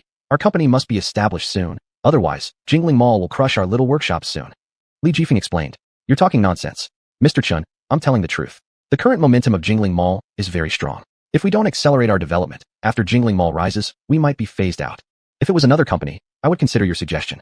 But we are an internet enterprise. It's inappropriate to start from scratch. So this issue is non-negotiable. Mr. Chun, that's all." Chun Tianyun waved his hand. If you have nothing else, I'll leave. Sorry not to see you out. Li Jifeng hurriedly pulled at Chen Tianyun. Mr. Chun, let me explain. There's a misunderstanding. A misunderstanding? Yes, there is a misunderstanding. Oh, tell me, where's the misunderstanding? Let me explain it to you. Li Jifeng took a deep breath and organized his words before continuing. At first, I intended to cooperate with you. However, I failed to take your company's actual situation into account. I knew that domestic internet companies are profit-driven now, so I thought about selling your company and then having you sell the shares to our company. Hasn't your company started operations? Why buy shares? Chen Tianyun asked in return. Li Jifeng said awkwardly. Indeed, the company has started operations, but due to financial reasons, there have been difficulties in operation. Now, we've even stopped using basic infrastructure and have to pay a huge penalty for breach of contract. Our company is already on the brink of no return. Oh, Chen Tianyun said with interest. If your company is short of funds now, why not sell the company and then borrow money from the bank? Li Jifeng shook his head. Borrowing is a small problem, but our research plan has been leaked, and Jingling Mall has their eyes on us. If we don't find a way to save the company, it will be finished. You're just pulling my leg, Chen Tianyun said disdainfully. Mr. Chun, please don't get angry so quickly. Let me explain thoroughly, Li Jifeng said. Subsequently, Li Jifeng gave a detailed account of his company's situation to Chen Tianyun. It turned out that this was a company he had built himself. He created the company mainly to make money and didn't intend to expand it much. Hence he chose this one as an incubation base. However, due to a broken capital chain, the company was on the verge of bankruptcy and couldn't hold on much longer. Do you want me to invest in your company? Chen Tianyun glanced at Li Jifeng indifferently. Li Jifeng nodded. Yes. I hope to acquire 51% of your company's equity. Any more than that would be beyond my financial means. Chen Tianyun smirked lightly. Haha, do you think I'm stupid? Based on the scale and market value of your company, even if I gave the entire company to you, it wouldn't match half your net worth. Li Jifeng said. Mr. Chun, please don't rush to reject it. I know you're smart. If I'm not mistaken, there shouldn't be much balance left in your company's account right now. Chapter 215. How did you know? Chen Tianyun furrowed his brow and asked. How did you know? Li Jifeng said smugly. You forgot what I do, didn't you? Even though your information is quite well guarded, I still managed to uncover the truth. Chen Tianyun asked, so what now? I can help you get through this crisis. Chen Tianyun said. Do you think this kind of thing is reliable? Why should I believe you? Mr. Chun, I am a businessman of integrity. I guarantee I won't deceive you. My condition is also your only way to save Mingyu technology. Chen Tianyun fell silent for a moment before saying, all right, I will temporarily consider what you have proposed. If you really can help us get through this difficulty, then 51% of Mingyu Technologies shares will be yours. Li Jifeng said. Then it's settled. Once we sign the agreement, I'll notify you. Also, I've investigated your company's credentials clearly. It is a state-owned company, so there's no way you can apply for a national loan. If your company wants to expand, you must raise funds. Your company has roughly 20 million in capital, right? Our Jingling Mall is willing to invest 18 million. Chen Tianyun said. Our Mingyu Technologies capital size has already exceeded 17 million, so we don't need financing. So how do you plan to get through the current crisis? That's none of your business. If you want to buy 30% of the company's shares, I can sell them to you. Chen Tianyun said. Hearing this, Li Jifeng couldn't help but laugh bitterly. Mr. Chun, I'm afraid I cannot agree with you. Chen Tianyun asked, why? Li Jifeng sighed. Our company's liquid funds are all gone. We can't gather that much money to acquire your company. Unless. He paused, and then continued. Unless Mr. Chun could help us raise funds again. Chen Tianyun laughed. So you still want to take over our company? Li Jifeng nodded. That's correct. Chen Tianyun narrowed his eyes at him and slowly spat out a few words. Then don't blame me if I'm not polite. What do you mean, Mr. Chun? Li Jifeng's face slightly changed as he asked sternly. It means nothing, said Chen Tianyun. Since your company is now in such dire straits with no way out, why bother keeping the company? You'd better just prepare to fail. You, Li Jifeng said angrily. Get out, Chen Tianyun coldly ordered. Li Jifeng glared fiercely at Chen Tianyun before turning around and leaving the private room. Boss. After Li Jifeng left, Ma Chaoyue, Chen Tianyun's secretary, walked into the private room. Chen Tianyun nodded and asked, what's the matter? Ma Chaoyue hesitated for a moment and then said quietly, I overheard Li Jifeng arguing with Wang Yuyu outside just now. Wang Yuyu. Chen Tianyun was surprised. Is that the vice chairman of Jingling Mall? Why would he come to cause trouble at our company? Yes, said Ma Chaoyue. He came with a group of engineers and employees today to make trouble at our company. Chen Tianyun replied disdainfully. Isn't he like a dog who can't stop eating poop? Last time he got beaten up pretty badly by me, and now he dares to come and create a disturbance at our company. Truly nonsense. Ma Chaoyue said. I haven't seen him show any remarkable abilities either, but he became the vice chairman of Jingling Mall. He must have some strong backing. If they collapse our company, I assume those higher-ups at Jingling Mall will benefit. Chen Tianyun snorted coldly and said, the upper echelons at Jingling Mall? They're the ones who drove Mingyu Technology into this mess. What? Ma Chaoyue was surprised. Chen Tianyun said, Jingling Mall had previously provided a 3 billion yuan supply of goods. However, on the day when something happened to those goods in Hainan Island, they were seized, causing nearly 40 billion yuan in losses for Mingyu Technology. Ma Chaoyue said, but those goods were found in Hainan Island. The management at Jingling Mall is responsible, but what does this have to do with Mingyu Technology? Who says it doesn't matter? There's one item among those goods worth tens of millions, said Chen Tianyun coldly. Tens of millions? Ma Chaiwa exclaimed, then added, Boss Chun, you're talking about the rumored Hainan yellow jade, right? Chen Tianyun nodded and said, that's exactly it. That's a good thing. Ma Chaiwa said excitedly. It's rumored that simply wearing this gemstone can protect one from various disasters, and even cancer viruses become useless against it. Chen Tianyun smiled and said, I have a Hainan yellow jade too, but I wasn't willing to wear it. I believe this kind of thing is more suitable for women to wear. Men would be better off discarding it. Ma Chaiwa said, then aren't we losing out a lot? Chen Tianyun smirked and said, I'd rather lose some money than have that thing. With that, Chen Tianyun stood up and walked towards the door. Boss, let me see you out. Ma Chaiwa hurried after him. At the same time, in the chairman's office of Jinling Mall, Li Jifeng was reporting Mingyu Technology's situation to Wang Yuyu. What? Mingyu Technology owes the bank 60 billion yuan? Is this true? After listening to Li Jifeng's report, Wang Yuyu suddenly stood up, his face full of shock. That's correct. I've confirmed it. Li Jifeng said. Bang! Wang Yuyu slammed his hand on the desk and roared. How is this possible? How could they owe such a huge amount of money just like that? What illegal or corrupt activities has Mingyu Technology been involved in? Li Jifeng said. I'm not exactly sure what, but I know they owe an enormous debt, and there's no money in the finance department to repay it. Wang Yuyu pondered and said. So why are you telling me this? Do you want me to pay Mingyu Technology's loan for them? No. Li Jifeng shook his head and said, what I mean is that I hope the boss personally negotiates with Mingyu Technology. Wang Yuyu frowned and said, negotiate with Mingyu Technology? On what grounds should I negotiate with them? Li Jifeng explained, Mingyu Technology is heavily indebted right now. They desperately need money, so if we offer them enough, they might give up resistance and willingly hand over the company to us. Wang Yuyu waved his hand and said, I'm not going. They currently owe hundreds of billions. How much money does our company have? Li Jifeng said, Mingyu Technology's current market value is also over 200 billion. In that case, we can barely scrape together several billion, Wang Yuyu said. But giving all this money to Mingyu Technology would be too easy on them, wouldn't it? Chapter 216, Mingyu Technology. Li Jifeng said, I know, but if we don't sell Mingyu Technology as agreed, I estimate that Mingyu Technology will go bankrupt soon.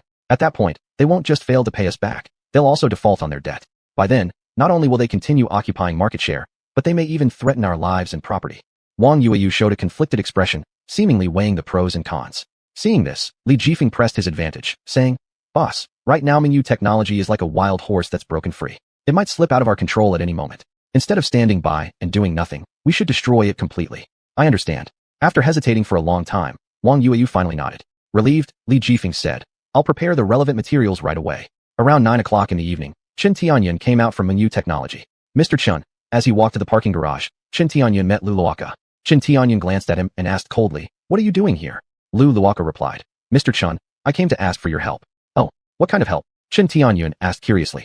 Lu Luoka explained, Mr. Chun, the other day our company's stock price fell drastically. We're already in dire straits. I know you have control over Hainan Island's diamond mines.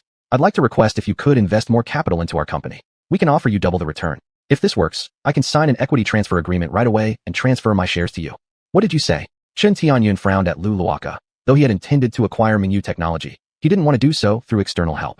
Bitterly, Lu Luoka said, Mr. Chun, our company is facing a bankruptcy crisis. Without quick funding, we won't last 2 weeks. Chen Tianyun responded, I don't have money. Lu Luoka quickly added, if you're willing to invest, I can guarantee a 20% annual profit and pay you $280 million in interest each year. A 20% annual profit? Chen Tianyun narrowed his eyes slightly. The number was tempting, but he still refused. I don't have money. But if you're willing to sell Mingyu Technology to me, I can invest 1 billion CWB to buy your company's shares. 1 billion. Lu Luoka paused, inwardly wondering, where does this guy have so much money? Chen Tianyun asked, do you think it's too little? How about 500 million? Or even less? No, 500 million is too low, Lu Luoka said. How about 600 million? Chen Tianyun proposed. Swallowing hard, Lu Luoka gritted his teeth and said, Mr. Chun, our company's stock price has already reached 2.4 yuan per share. Your offer of 600 million is far too low. Chen Tianyun shrugged. I'm broke. Lu Luoka sighed. If that's the case, then there's no point in continuing this discussion. Hold on. Chen Tianyun called out to Lu Luoka, saying, we can talk. Really? Lu Luoka exclaimed happily. Chen Tianyun nodded. Yes, but let me warn you. The money I invest will only be part of the funds needed. The rest I will withdraw from other channels. If the information you provide doesn't meet my expectations, you'll lose everything. Lu Luoka responded, I understand that. Mr. Chun, can we sign the equity transfer contract now? Chen Tianyun waved a hand and said, not now. I need to write an application letter at home. Besides, you should first consolidate detailed information about Mingyu Technology's subsidiaries and send them to my email so I can review them along with checking their qualifications. All right, no problem. I'll organize them shortly. Good. Chen Tianyun nodded, then left Mingyu Technology. After returning to his villa, Chen Tianyun logged onto the web and began browsing through the materials of Mingyu Technology's subsidiaries.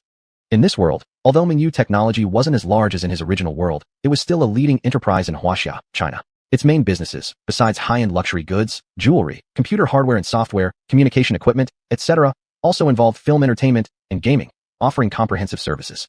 This time, Chen Tianyun's goal was to incorporate Mingyu Technology under his name. Mingyu Technology's employees were all core members of the company. If they didn't have ill feelings toward Chen Tianyun, that would be fine. Otherwise, they would surely oppose him fiercely. Therefore, Chen Tianyun must understand them. As for how to understand them, that depended on the system. Through research, Chen Tianyun learned that Mingyu Technology was initially founded in 1970 by its president, Li Qingze. At that time, Mingyu Technology had 30,000 employees. However, in recent years, Mingyu Technology's development has been getting worse and worse. The number of employees has shrunk to 7,000 people, and most of them are actually unemployed. Additionally, among Mingyu Technology's management team, there are 3 individuals who do not get along with Li Qingze. These 3 people are Lu Luoka, Zhao Dongyang, and Yang Juanzhe, all of whom serve as the company's vice chairman. Based on what Chen Tianyun learned from Lu Luoka's memories, Yang Juanzhe is a rather greedy and extremely cunning businessman. Not only does he act selfishly, but he also likes to exploit the fruits of workers' labor. Moreover, he particularly enjoys deceiving women, and there are even rumors that he runs simulated dating activities within Mingyu Technology to lure female employees who have resigned under duress. On the other hand, Li Qingze is very upright and decisive in his actions. He not only purges corrupt elements within the company, but also shows great consideration for the loyal old employees who remain faithful to him. He is truly a commendable entrepreneur, which makes it understandable why he would encounter such a crisis. After reviewing the data, Chen Tianyun immediately contacted Lin Sino and discussed this deal with her. Upon hearing Chen Tianyun's plan, Lin Sino said, "You want to exchange Mingyu Technology's equity for shares, which seems like a loss. Mingyu Technology was built by Li Qingze through decades of hard work, and now you're going to buy it out. It's almost bandit logic and doesn't fit our Huaxia, China, situation." Haha, who told you that Mingyu Technology was built by Li Qingze through decades of hard work? Chen Tianyun laughed. Lin Sino suspiciously asked, "Isn't that true?" "Of course not." Chen Tianyun shook his head and said, "Mingyu Technology started declining as early as the year 2000. So how do you know Mingyu Technology is struggling now?" Lin Sino pressed further. Chen Tianyun replied, "Because Mingyu Technology is already on the verge of being unsustainable." On the verge of being unsustainable? What? Lin Sino couldn't help but feel surprised. "I've studied Li Qingze. He's a very intelligent and cautious person. Following his approach, Mingyu Technology shouldn't have problems." Chapter 217, Issues with Leadership. Chen Tianyun said, "I suspect there are issues within the company's leadership." "Problems with the leadership?" Lin Sino paused for a moment, saying, "That's impossible. Li Qingze just became the company's executive director and CEO. He should have a good grasp of how the company is running." Chen Tianyun replied, "Not necessarily so. After all, Mingyu Technology is on the brink of collapse. Even if Li Qingze fully understands the company's operations, he might not dare to abruptly dismiss all positions at Mingyu Technology, because its collapse would lead to severe financial losses for him too." Lin Sino let out a light sigh, speaking with a complex tone. I understand what you're saying, but we can't take risks. I feel that we shouldn't acquire Mingyu Technology." "Huh? Why not?" Chen Tianyun asked. Lin Sino gave a wry laugh and said, "You don't know Mingyu Technology well enough. If we were to acquire Mingyu Technology, it would become an enormous pitfall, and we would forever be burdened with criticism. You need to understand that Mingyu Technology is the largest private equity fund company in Huaxia, and the only one at that. Yet, our company is planning to purchase Mingyu Technology shares, and I fear." Lin Sino paused as she spoke and didn't continue. But Chen Tianyun also knew what she feared. She worried that once they acquired Mingyu Technology, its share prices would plummet. Yet how could Chen Tianyun be frightened by her warnings? He immediately said, "Snov, rest assured. Once we get married, you will become the chairman's wife of Mingyu Technology, and I guarantee that Mingyu Technology will not collapse." "But I don't want to marry you," Lin Snov said. "Snov, I believe you will," said Chen Tianyun confidently. He had great faith in his charm, especially when it came to attracting women. If he beckoned them with a finger, countless women would willingly come into his arms. Lin Snov responded, "However, I don't even have a boyfriend now. How can I marry you?" Chen Tianyun laughed heartily. "I'm single too, so this is perfect. We can get married. Besides, after we're married, Mingyu Technology will be jointly managed by both of us. When I make money, you can take those funds to travel and unwind. It's going to be wonderful." After listening to Chen Tianyun's words, Lin Snov hesitated for a while before saying, "Let me think about it." Chen Tianyun smiled gently, saying, "No need to rush your answer.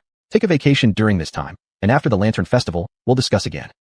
Lin Snov agreed, and then hung up the phone. After the call ended, Chen Tianyun lay down on his bed, gazing at the ceiling, quietly thinking to himself, "Mingyu Technology, here I come." The next morning at 8 o'clock, Chen Tianyun arrived punctually at Mingyu Technology and met with the company's president, Li Qingze. Li Qingze looked haggard, with untidy stubble, clearly showing signs of having not slept well last night. Dressed in a white shirt and black trousers, he sat heavily in his chair, looking grim as though he was troubled by something serious. Upon seeing Chen Tianyun, he stood up and extended his hand, saying, "You must be Chen Tianyun, Mr. Li's client?" Chen Tianyun shook hands with him and said, Hello, Mr. Li. Just call me Tianyun. I am surnamed Chun. After exchanging pleasantries briefly, Li Chengze had his assistant bring over a cup of coffee for Chen Tianyun. Mr. Chun, please enjoy your coffee. The assistant placed 2 steaming cups of Blue Mountain coffee in front of Chen Tianyun and said, I'll leave first. Chen Tianyun smiled gently, nodding to indicate that she could leave. After the assistant closed the door behind her, Chen Tianyun grinned and said cheerfully, Mr. Li, let's cut to the chase and talk candidly. Li Chengze nodded, saying, as the representative of Mr. Li, I hope you can bring the price down a bit.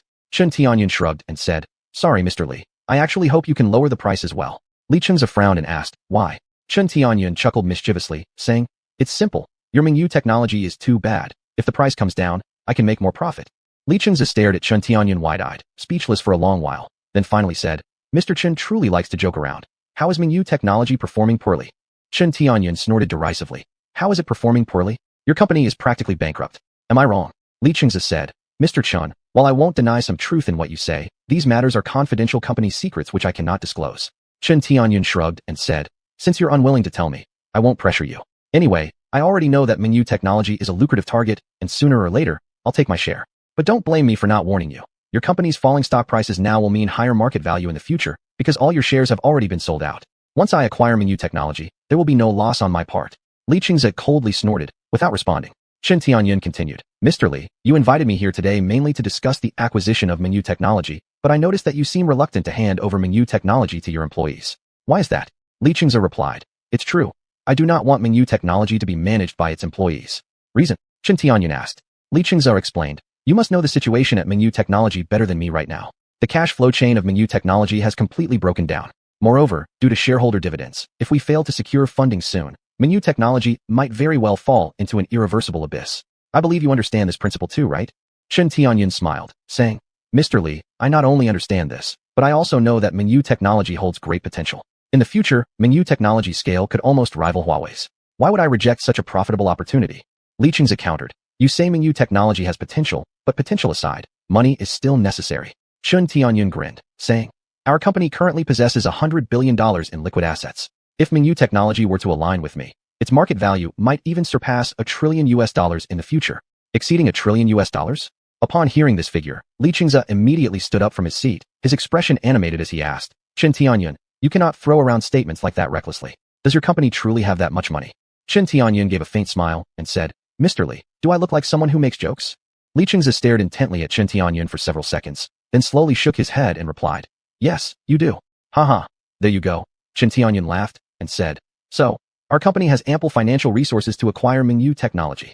Chapter 218. Can you get so much money? Can your company come up with so much money?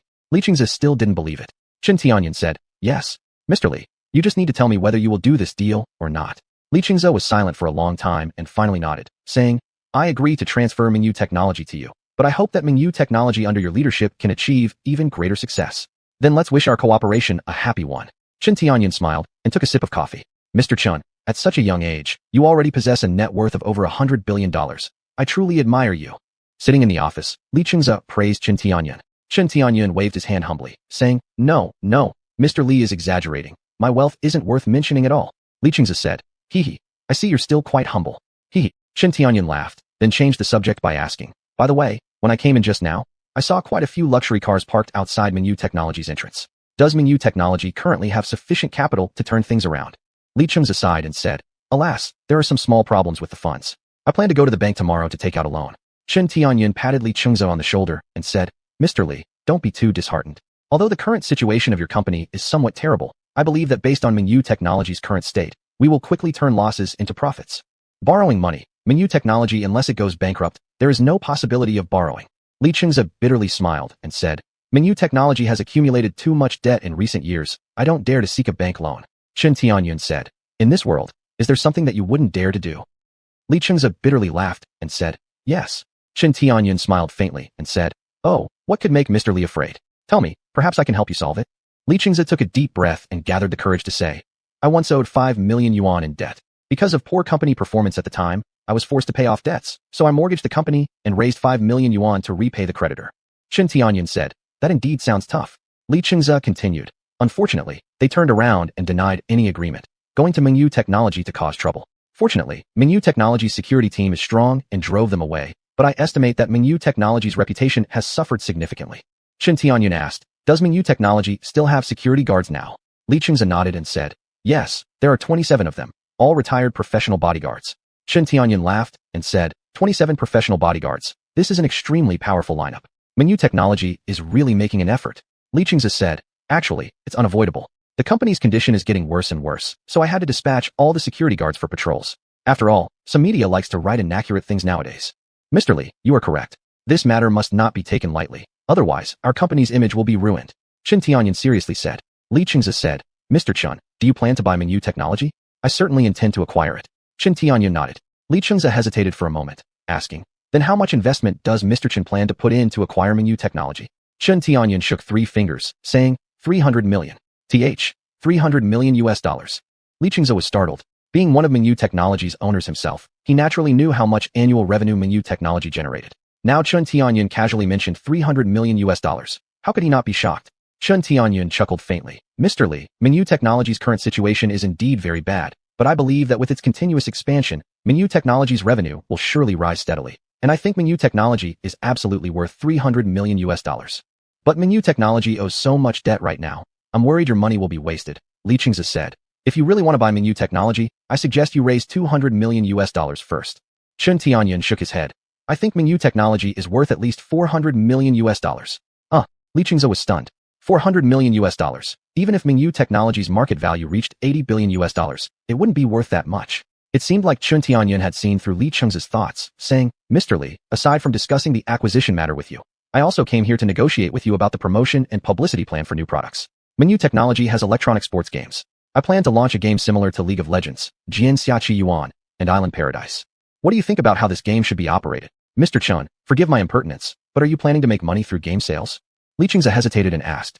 Not just by selling games to earn money. Mingyu Technology also plans to develop into a game developer factory, producing all sorts of advanced games. Chen Tianyan said. Mr. Chen, Mingyu Technology is still too small in scale, and probably incapable of becoming a game developer factory. Li Chengza frowned and replied. Although Mingyu Technology had 5 or 6 projects, including a mobile control system, the latter wasn't a particularly lucrative project. In fact, it even lagged behind some of the mobile systems developed by domestic large-scale enterprises. Therefore, Mingyu Technology's market value wouldn't be very high. Chen Tianyan shook his head and said, Mr. Li, I know Mingyu Technology's market value isn't high, but if we want to grow quickly and strongly, we must find new industrial chains. Gaming undoubtedly provides an excellent choice. Moreover, Mingyu Technology already has a certain foundation. That's why I am willing to acquire Mingyu Technology. After hearing what Chen Tianyan had to say, Li Chengza fell silent for a moment before saying, since Mr. Chen has decided, I won't stand in the way anymore. However, let me make this clear. I will only be responsible for Mingyu Technology's equity reform work. As for the actual operations, that's something you'll have to figure out on your own. Mr. Li, rest assured. You simply follow the procedures as outlined in our agreement. Chen Tianyan smiled faintly and said, all right, then I won't waste Mr. Chen's precious time. I still need to handle company matters. Li Chengza stood up and left after bidding farewell to Chen Tianyan. After seeing off Li Chengza, Chen Tianyan stayed in the office for a while longer before leaving Mingyu Technology. He drove his Maybach car and merged into the bustling urban streets. Since he had gone to sleep early last night, Chen Tianyan didn't wake up until noon. After washing up, he enjoyed a hearty meal and then rushed back to school to continue attending classes. Chapter 219, Bankruptcy. During Chen Tianyan's class, news about Mingyu Technology had already begun to circulate online. Mingyu Technology is suspected of embezzling a huge amount of funds, leading to its assets being frozen by the bank, which in turn caused their bankruptcy. The person in charge of Mingyu Technology, Li Chengza, fled with significant debts and has now been arrested by the police. Mingyu Technology is so deeply in debt that it can't be saved. Mingyu Technology officially declares bankruptcy. Netizens' comments came one after another. How could Mingyu Technology fall into such a sorry state? The workers are even driven mad due to the debts. Sigh, Mingyu Technology was indeed unlucky. Their business was running well until suddenly so many things happened, and they accumulated such a massive debt. It's said that almost all employees of Mingyu Technology have run away with money. These employees are terrible. Why don't they just delay paying wages? These guys are obviously doing this intentionally. If they didn't flee, they'd face jail sentences. The analysis by the original poster makes a lot of sense. After Chen Tianyan finished browsing the trending topics, he couldn't help but sigh. Li Chengza truly had some guts. To avoid external debts, he completely disregarded the future of Mingyu Technology. However, what Li Chengza did was quite reasonable too. If he really handed over Mingyu Technology to someone else, then he wouldn't deserve to be called an entrepreneur of his caliber. Chen Tianyan muttered silently, and then closed Weibo. He had more important matters at hand, like meeting Lin Haifeng, the leader of Lin Group, to discuss the cooperation between Mingyu Technology and Lin Group. As Chen Tianyan parked his Maybach in front of Lin Group, there were already many reporters gathered outside the entrance of Lin Group, holding cameras while filming the events occurring outside Mingyu Technology's door. Hey, buddy, Mingyu Technology went bankrupt. Do you know anything about this? Xuanhuan called up Li Jifeng, who was working diligently in the company. He was one of the few good friends among his colleagues with whom he often shared gossips. Mingyu? That's impossible. That tech giant has very deep connections. Moreover, its founder's father is one of the youngest generals in our country and reportedly the son of a high-ranking military official. How could they possibly go bankrupt?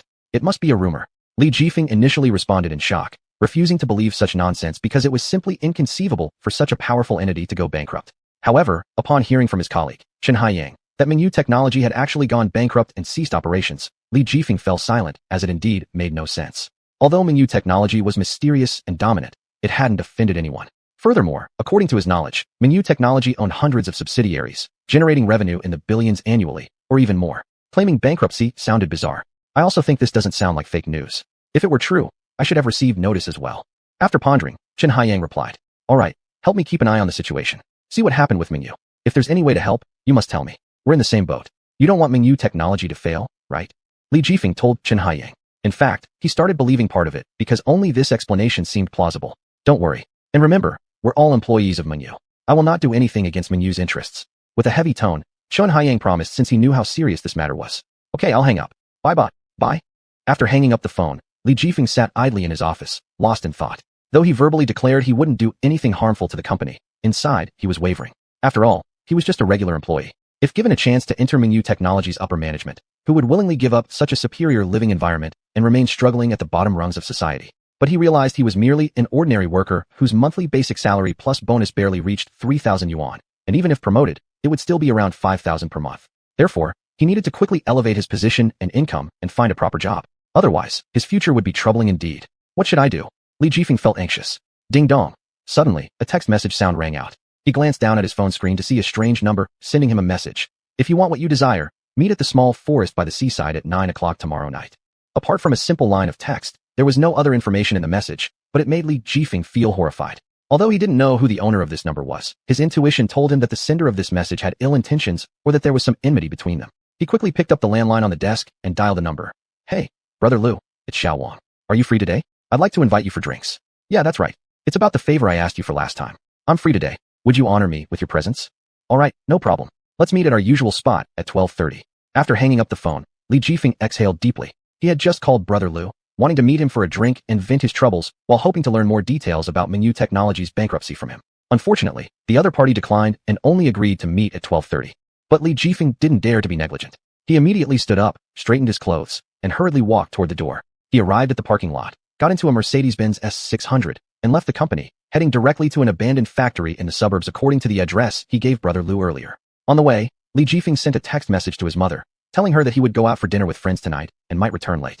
Around 12:40 p.m., Li Jifeng's luxury car slowly pulled up in front of the abandoned factory. After paying the fare, he got out of the car, looked up at the dilapidated factory building, feeling somewhat uneasy as he didn't know how the other party would meet him. Li Jifeng pushed open the door and entered. Inside, it was pitch black with nothing visible except for one dim yellow light, indicating that this place was indeed an abandoned factory. He walked over to a corner, squatted down, and took out a cigarette from his pocket to smoke. Chapter 220. Waiting. He brought 2 packs of cigarettes with him. One was left in the car, and the other was hidden in his trouser pocket, ready for use when chatting with the other party later. Waiting is always long. Li Jifeng had waited here for more than 2 hours without seeing anyone appear, becoming restless and muttering under his breath. Is he deliberately playing with me? It's already this late, and he hasn't even shown up yet. Finally, after about 10 more minutes, he faintly heard footsteps coming from afar. His spirit revived as he stood up, looking vigilantly at the dark staircase. However, he didn't have to wait much longer because, as the footsteps grew closer, that familiar voice finally appeared. "Hey, Li Jifeng, I didn't expect you to be so bold as to dare to come here alone." A young man wearing a white shirt, jeans, a baseball cap on his head, and holding a set of keys climbed up the stairs. "Xuanhuan." Li Jifeng stared wide-eyed at this youth. Xuanhuan took off his hat and looked coldly at Li Jifeng, smiling cruelly. "That's right, it's me. But you seem surprised. Is it dangerous here? Ho ho, you wouldn't try to kill me, would you?" Li Jifeng asked bitterly, feeling cornered by Xuanhuan's appearance. "Relax. You are my only hope now. If you die, I lose leverage," Xuanhuan said, staring viciously at Li Jifeng. "What exactly do you want?" "I don't want anything much. There are just some things I need you to help me with. I'm just the boss of a small company. There's not much I can do for you." Li Jifeng shook his hand, deciding inwardly that no matter what the other person wanted him to do, he would absolutely not agree. "Don't forget that you once owed me money. And your parents know about this thing too." Li Jifeng froze as his mind raced through memories. His parents were indeed involved in a car accident, which coincidentally happened near xuanhuan.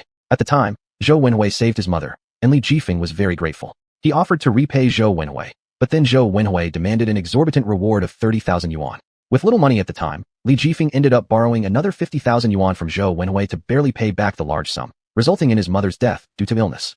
Recalling this, Li Jifeng clenched his teeth and said, "Fine, I'll pay, but I also have a condition. If you can't meet it satisfactorily, I'd rather jump into the river." Zhou Wenhui scoffed coldly. "Stop trying to fool around with me. If you dare to jump, I'll make sure you regret it even in death." Li Jifeng trembled all over, beads of sweat forming on his face. After taking several deep breaths, he calmed down again. "Just send me your account first. I'll transfer the money to your bank card." "No need. Just give me your bank account number directly." Li Jifeng had no choice but to comply obediently. Soon after, Zhou Wenhui received a message showing the changes in his account balance, sneering and saying, TSK, you're truly impoverished. 1,860,000 yuan. Even if you sold your house, you still couldn't make up this amount. Seems like you're such a gambling loser that the debts you owe are more than your wife." Hearing Zhou Wenhui's sharp and mocking ridicule, Li Jifeng tightly clenched and unclenched his fists repeatedly. Despite this, he endured it, asking, "I've transferred the money to you. What exactly do you want me to do?" "What I need you to do is very simple. Don't be afraid. I won't hurt you. I just need you to act out a scene with me. Besides, it should be quite lighthearted and pleasant for you." Looking into Zhou Wenhui's strange and sinister eyes, Li Jifeng suddenly felt a chill down his spine. "What kind of performance?" he asked. "Very simple. You just need to cooperate with me." Zhou Wenhui's voice grew colder. "How can I trust you?" "You have no choice." After frowning and pondering for a moment, Li Jifeng ultimately succumbed, nodding in agreement with Zhou Wenhui's demand. He then looked online for the content of a newspaper article and sent an email to Zhou Wenhui, indicating his willingness to negotiate. At 10 o'clock the next morning, Li Jifeng sat in the chairman's office of the company and told the secretary, "Go out." "Okay." The secretary stepped out of the chairman's office and gently closed the door. At this point, a well-dressed young man with shiny leather shoes, gentlemanly good looks, walked in and extended his hand to Li Jifeng, saying, "Mr. Li, nice to meet you. My name is Lin Tianchen." Li Jifeng looked at the man before him. His face was sharply defined, his eyes clear, his nose high-bridged, and his thin lips slightly upturned, giving an impression of being sunny and handsome. Especially with every move he made, he exuded a charm unique to mature men, leaving people with a fluttering heart. No girl would likely resist his allure.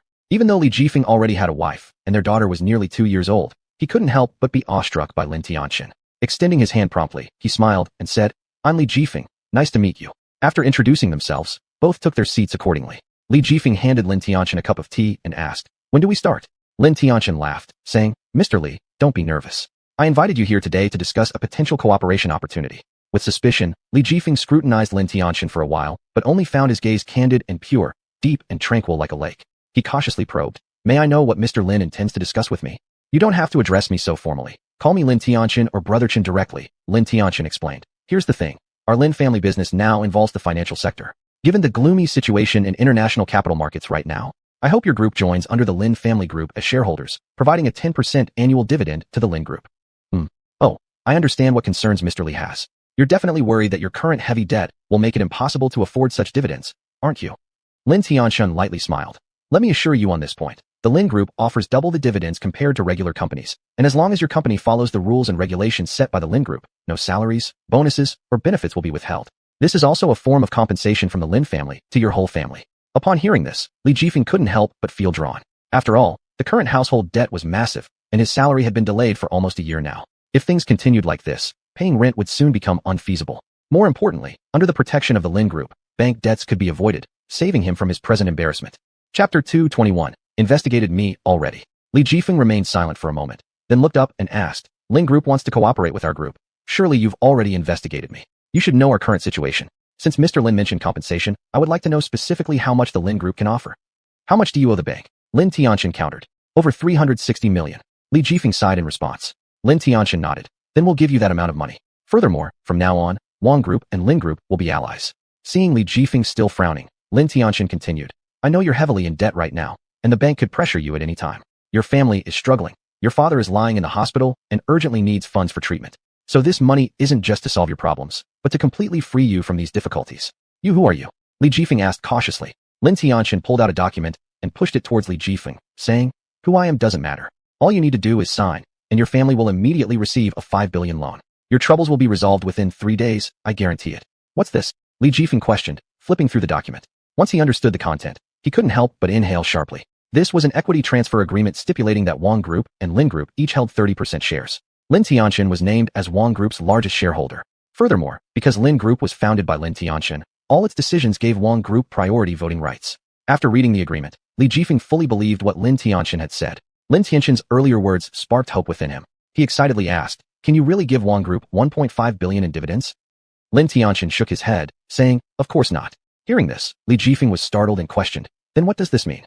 Smiling, Lin Tianxian responded, "You don't have to doubt if I'm deceiving you. Actually, Wang Group is only worth 2.5 billion, and this sum is nothing significant to the entire Lin Group. Do you understand what I mean?" Upon hearing Lin Tianxian's statement, Li Jifeng's face flushed with anger, rising abruptly and glaring at Lin Tianxian while yelling, "Are you messing with me? Mr. Li, please calm down. Rest assured, I'm not deceiving you." Lin Tianxian waved his hand, signaling Li Jifeng not to get upset. Do you take me for a fool? If you're not deceiving me, what else could it be? Don't treat me like an idiot." Li Jifeng yelled angrily. Lin Tianxian's lips curved into a playful smile and slowly said, "First, Wang Group is something passed down through generations in your family, given by your grandfather. If you sell it to someone else, wouldn't you become disloyal to your roots?" Li Jifeng was momentarily rendered speechless. Lin Tianxian went on. "Second, there's the tower your Wang Group owns in Hainan. I've seen it. It has 8 floors, with prime location. It's undoubtedly a gold mine worth no less than 20 billion. If you sell it, I guarantee your family will go bankrupt within minutes because it actually belongs to someone else as a gift." "A gift from someone else?" Li Jifeng was astonished. "That's correct." Lin Tianxian nodded, pointing at the document. "Take a closer look. The agreement clearly states that your family's building has been purchased by another party. Now it belongs privately to them. You have no authority to deal with it unless they're willing to sell it back to you. Otherwise, you can only rent the 6th floor of that building." "Who is this person? Why would someone suddenly spend so much money buying a building?" Li Jifeng suspiciously questioned. He indeed saw these terms, though he didn't fully comprehend the specific details of the agreement. Therefore, he still harbored some suspicion and felt Lin Tianxian was exaggerating. Even if the building belonged to someone else, since his family owned the property, why couldn't they handle it? Inwardly, he cursed this man for spinning tall tales without preparation. Yet when he glanced at the last page of the document, his body froze. It was written, "Lin Tianxian offers your family 50% shares. Should any trouble arise in the future for your company, Li family, you may seek assistance from Lin Group." Seeing this, Li Jifeng's heart raced furiously. He wasn't dumb. Upon reading the final sentence of the agreement, a single term immediately surfaced in his mind. Mutual favor. Clearly, the other party had perceived their family's difficult situation and decided to support them. Seeing Li Jifeng staring at the agreement without making a decision, Lin Tianxian continued, "What I'm doing isn't about what you can give me. It's about offering your family an opportunity. With my 5.5 billion offer to your family, even if the Li family goes bankrupt, our Lin family will still ensure you live comfortably. But if you refuse, then the Lin Group will no longer support you. I believe you wouldn't want to see that happen." Lin Tianxian's words caused Li Jifeng's face to shift in emotion. After a long pause, he bitterly responded, "Mr. Lin, I don't know if what you're saying is true or not." Lin Tianxian shrugged and said, "Then it's up to you to decide. You can think about it overnight. If Wang Group gets acquired within the night, then I won't waste any more time."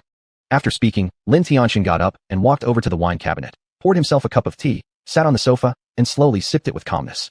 Seeing Lin Tianxian's nonchalant demeanor, Li Jifeng felt alarmed inside. Lin Tianxian's actions clearly indicated he wasn't joking around. Though Lin Tianxian's words had shaken him somewhat, he was still hesitating. He worried Lin Tianxian had other intentions.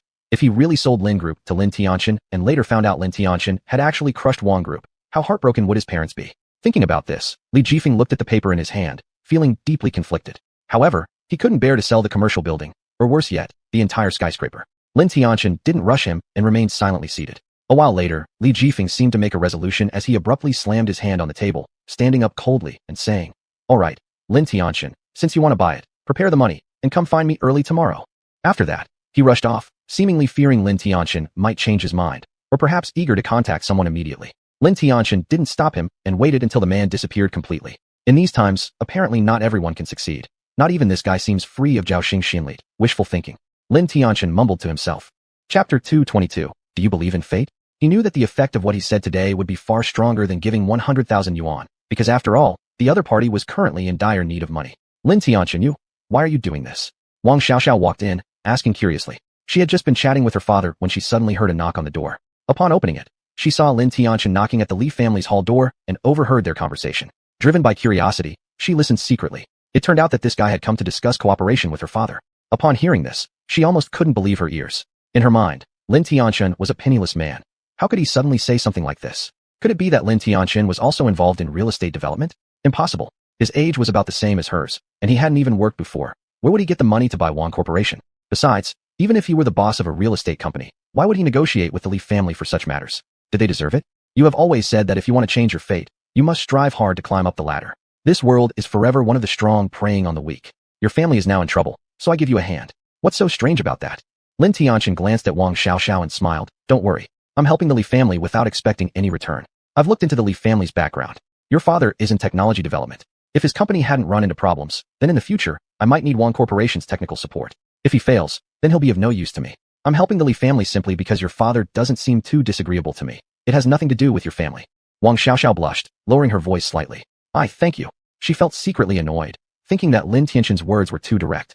Wasn't he indirectly mocking her and implying she had no connection with the Li family? But then again, she realized this wasn't necessarily a bad thing. After all, Lin Tianqian had just called the Li family a poison tumor that not only bled them dry, but also caused the death of his sister.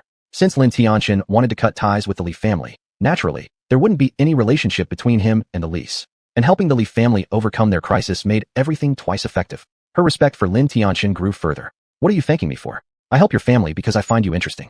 Lin Tianqian chuckled. You? Wang Xiaoxiao glared at him with wide eyes in anger, then reacted, gritting her teeth. You're making advances on me. After saying that, she spun around and rushed off to report to her mother, staring fiercely at Lin Tianqian all the while. Muttering under his breath, Lin Tianqian said, Who's making advances? I'm just being honest. After Wang Xiaoqian ascended from the staircase and seeing her son standing in the middle of the hall looking quite rascally, she questioned him. Xiaoqian, why are you outside instead of going inside? Where's Xiaojia? Mom, Xiaojia and I are discussing something. Lin Tianqian replied. Huh. Wang Xiaoqian skeptically eyed her son, sensing that there was something off about him. Frowning, she asked. What thing that can't be said inside the living room? Come inside quickly. Don't keep the guest waiting. All right. Lin Tianqian shrugged and followed Wang Xiaoqian upstairs. They stopped in front of a study on the second floor, knocked a few times, entered, and closed the door. Pointing to Lin Tianqian, Wang Xiaoqian greeted the person inside. Jianzhou, this is my son, Xiaoqian. Upon hearing this, Lin Tianqian was startled for a moment and then revealed a brilliant smile. Uncle Chun, nice to meet you. Chen Luoyu examined Lin Tianqian for a while and was somewhat surprised. Lin Tianqian looked very handsome, unlike the usual stereotypical rural children who tend to appear unsophisticated, though he was not unusually good-looking. Xiaoqian, take a seat. Chen Luoyu pointed to the sofa and smiled faintly. Though his tone was gentle, it carried an air of authority, making Lin Tianqian stiffen. He quickly moved to sit on the adjacent single sofa. Chen Luoyu took the teapot and poured Lin Tianqian a cup of tea, placing it in front of him, smiling kindly. Xiaoqian, the main reason I invited you here to discuss cooperation is primarily to express gratitude for saving my life back then. If it weren't for you, I might already be at the gate of the Yama Palace. Uncle Chun, please don't say that. You didn't know anything since you were perfectly fine, and it was pure luck for me. Moreover, I'm not here seeking repayment from you. Lin Tianqian waved his hands urgently. Although he indeed benefited greatly from this matter, he did not wish to receive undeserved favor from Chen Luoyu. Chen Luoyu laughed heartily and said, If you don't want me to owe you a favor, it's actually simple. Just let me know if you run into any trouble in the future. However, you must remember this, don't force things. As merchants, we prioritize profit over friendship, and sometimes, we have no choice but to act harshly. Do you understand what I mean? Lin Tianqian nodded. Merchants prioritize profit over friendship, and he had already experienced this. Xiaojia said you like fish, so I asked the kitchen to prepare a few carp. Later, I'll have the servant bring it out. You can try how it tastes. Chen Luoyu added. Lin Tianqian nodded again. Although Chen Luoyu spoke directly, his attitude was relatively kind, and he didn't show any arrogance or condescension. He thought to himself, indeed, old ginger is spicier. Wang Xiaoxiao might be fiery-tempered, but this Uncle Chun possessed great depth of scheming. In one sentence, he not only narrowed the distance between them, but also hinted that Lin could seek help from him in the future. By the way, Xiaojia said you helped the Li family deal with the crisis of the Wang Corporation. How exactly did this happen? After taking a sip of tea, Chen Luoyu looked at Lin Tianqian with interest. As far as I know, Wang Defa holds 53% of the shares in Huading Group. Adding another 4 board members' shares makes up to 78%. And you are just a bodyguard. There's no way you could shake off the lease. Ho ho. Lin Tianqian smiled faintly without explaining, instead asking, Uncle Chun, do you believe in fate? I do. Chen Luoyu nodded without hesitation and then said, However, I believe even more that my life will be under my own control. His eyes were sharp, carrying a strong sense of authority, like a blade, making anyone's heart tremble. Uncle Chun, the reason I came today is to tell you a piece of news.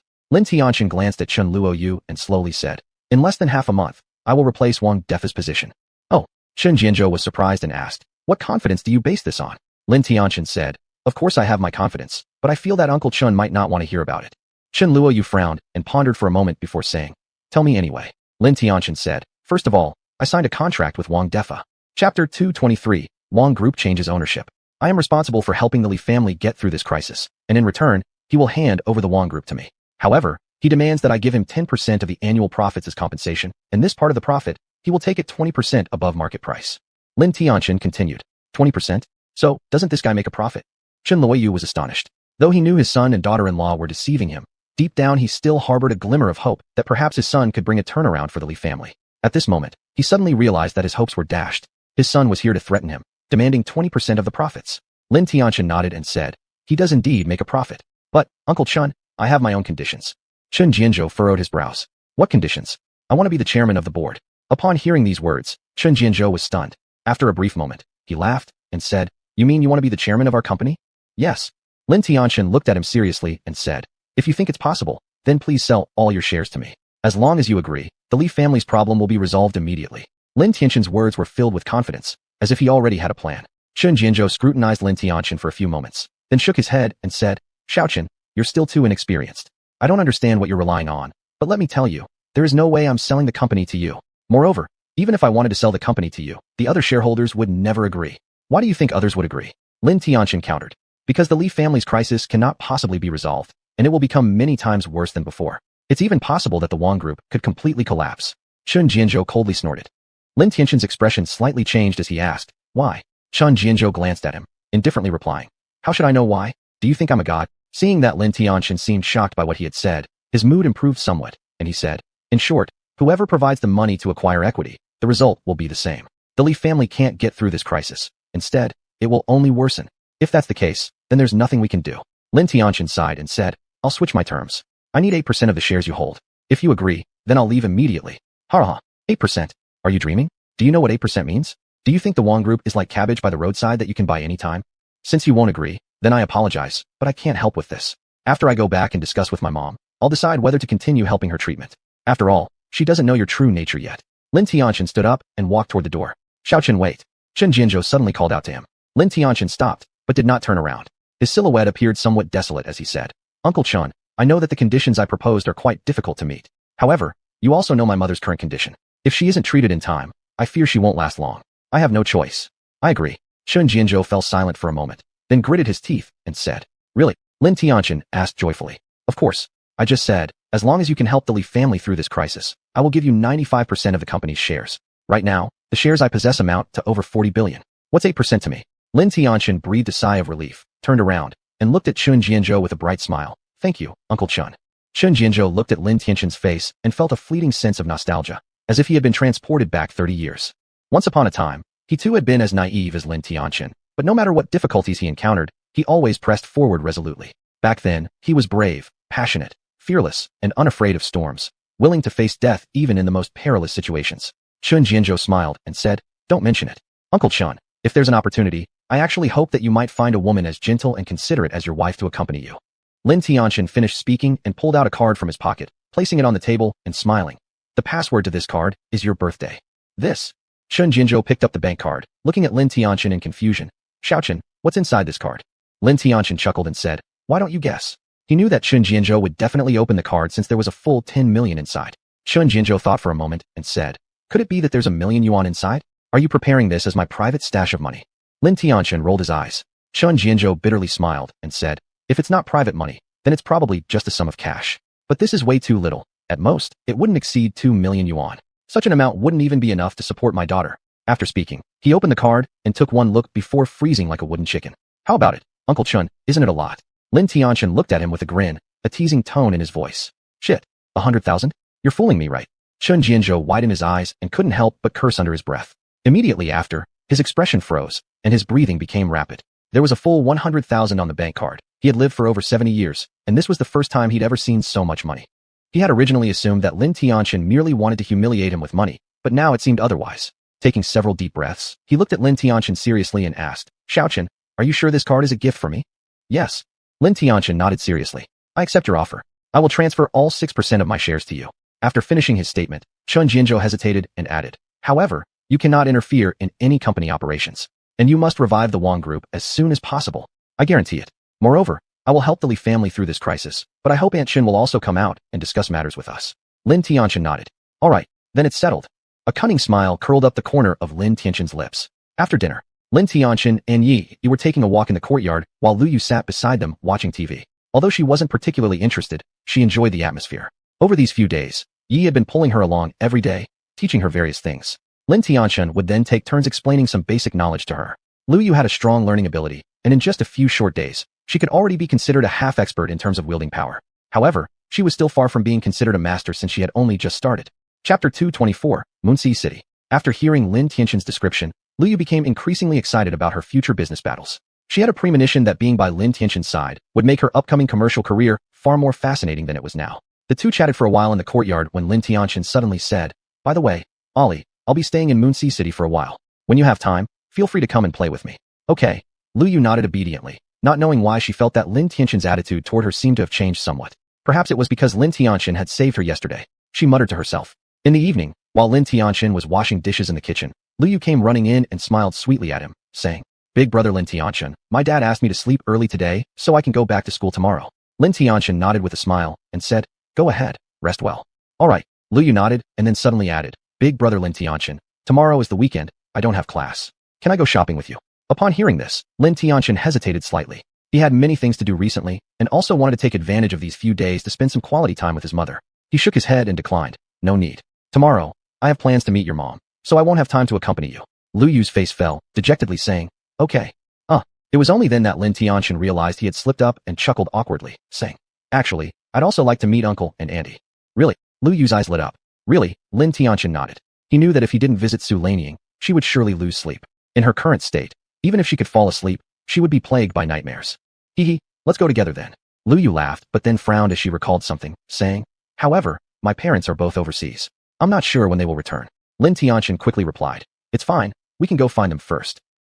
That would trouble big brother Lin Tianxin." Liu joyfully nodded, then pouted her tender lips somewhat sullenly, saying, "My dad has been single all his life, so has my mom. They've been divorced for over 20 years, and no one knows when they'll reunite." Lin Tianxin patted her head and laughed, saying, "Let's wait a few more years until they retire before thinking about such matters." "Humph." Liu sniffed, but did not elaborate further. She actually resented her grandparents somewhat, feeling it was cruel of them to split apart after both her parents had divorced. Yet, she knew she couldn't say such words carelessly. After putting away the utensils into the sink and cleaning up, Lin Tianxin walked back inside.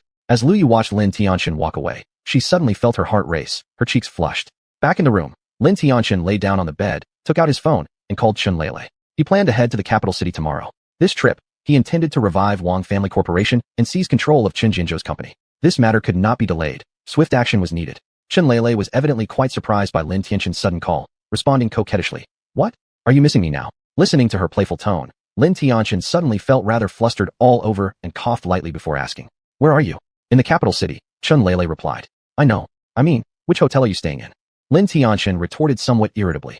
This vixen really didn't treat him like a man, and her daily conversations were driving him crazy. "I'm staying in the Longxiang Mountain Villa district, roughly 3 kilometers from your house." Chunlele giggled softly, saying, "What? Are you planning to come over tonight? Do you have time? If you're at home right now, I'll come immediately," Lin Tianxin declared. As soon as he hung up the phone, Liu pushed the door open and ran in cheerfully. "Big brother Lin Tianxin, are you taking me out tomorrow?" Lin Tianxin ruffled her hair affectionately and replied, "Yes, I'm going to take you out." "Yay, finally, I can be alone with big brother Lin Tianxin." Liu jumped with joy and threw herself onto Lin Tianxin. "All right, stop fooling around." Lin Tianxin resisted a wry smile, being embraced tightly by Liu. "I'm not joking around. Big brother Lin Tianxin, I really want to stay with you." Liu hugged him tightly and refused to let go. Lin Tianxin glanced at his watch. It was already 9 o'clock. He said, "You go outside first, I'll change clothes, then we'll leave. No cooking tonight, I'll treat you." Great, then I'll go out first." Liu wriggled out of Lin Tianxin's arms and happily skipped out. After changing into a casual outfit, taking a shower, and changing clothes again, when Lin Tianxin descended to the first floor, Liu was already waiting for him at the foot of the stairs. The young girl, dressed in a black and white striped shirt and jeans with twin-tail braids, looked vivacious and beautiful. "Let's go." Lin Tianxin reached out and took her hand. Liu's face flushed red as she gently tried to withdraw her hand, but failed. "Big brother Lin Tianxin, you're hurting me." Lin Tianxin scratched his head awkwardly, let go of her hand, and apologized. "Sorry, I shouldn't have grabbed your hand."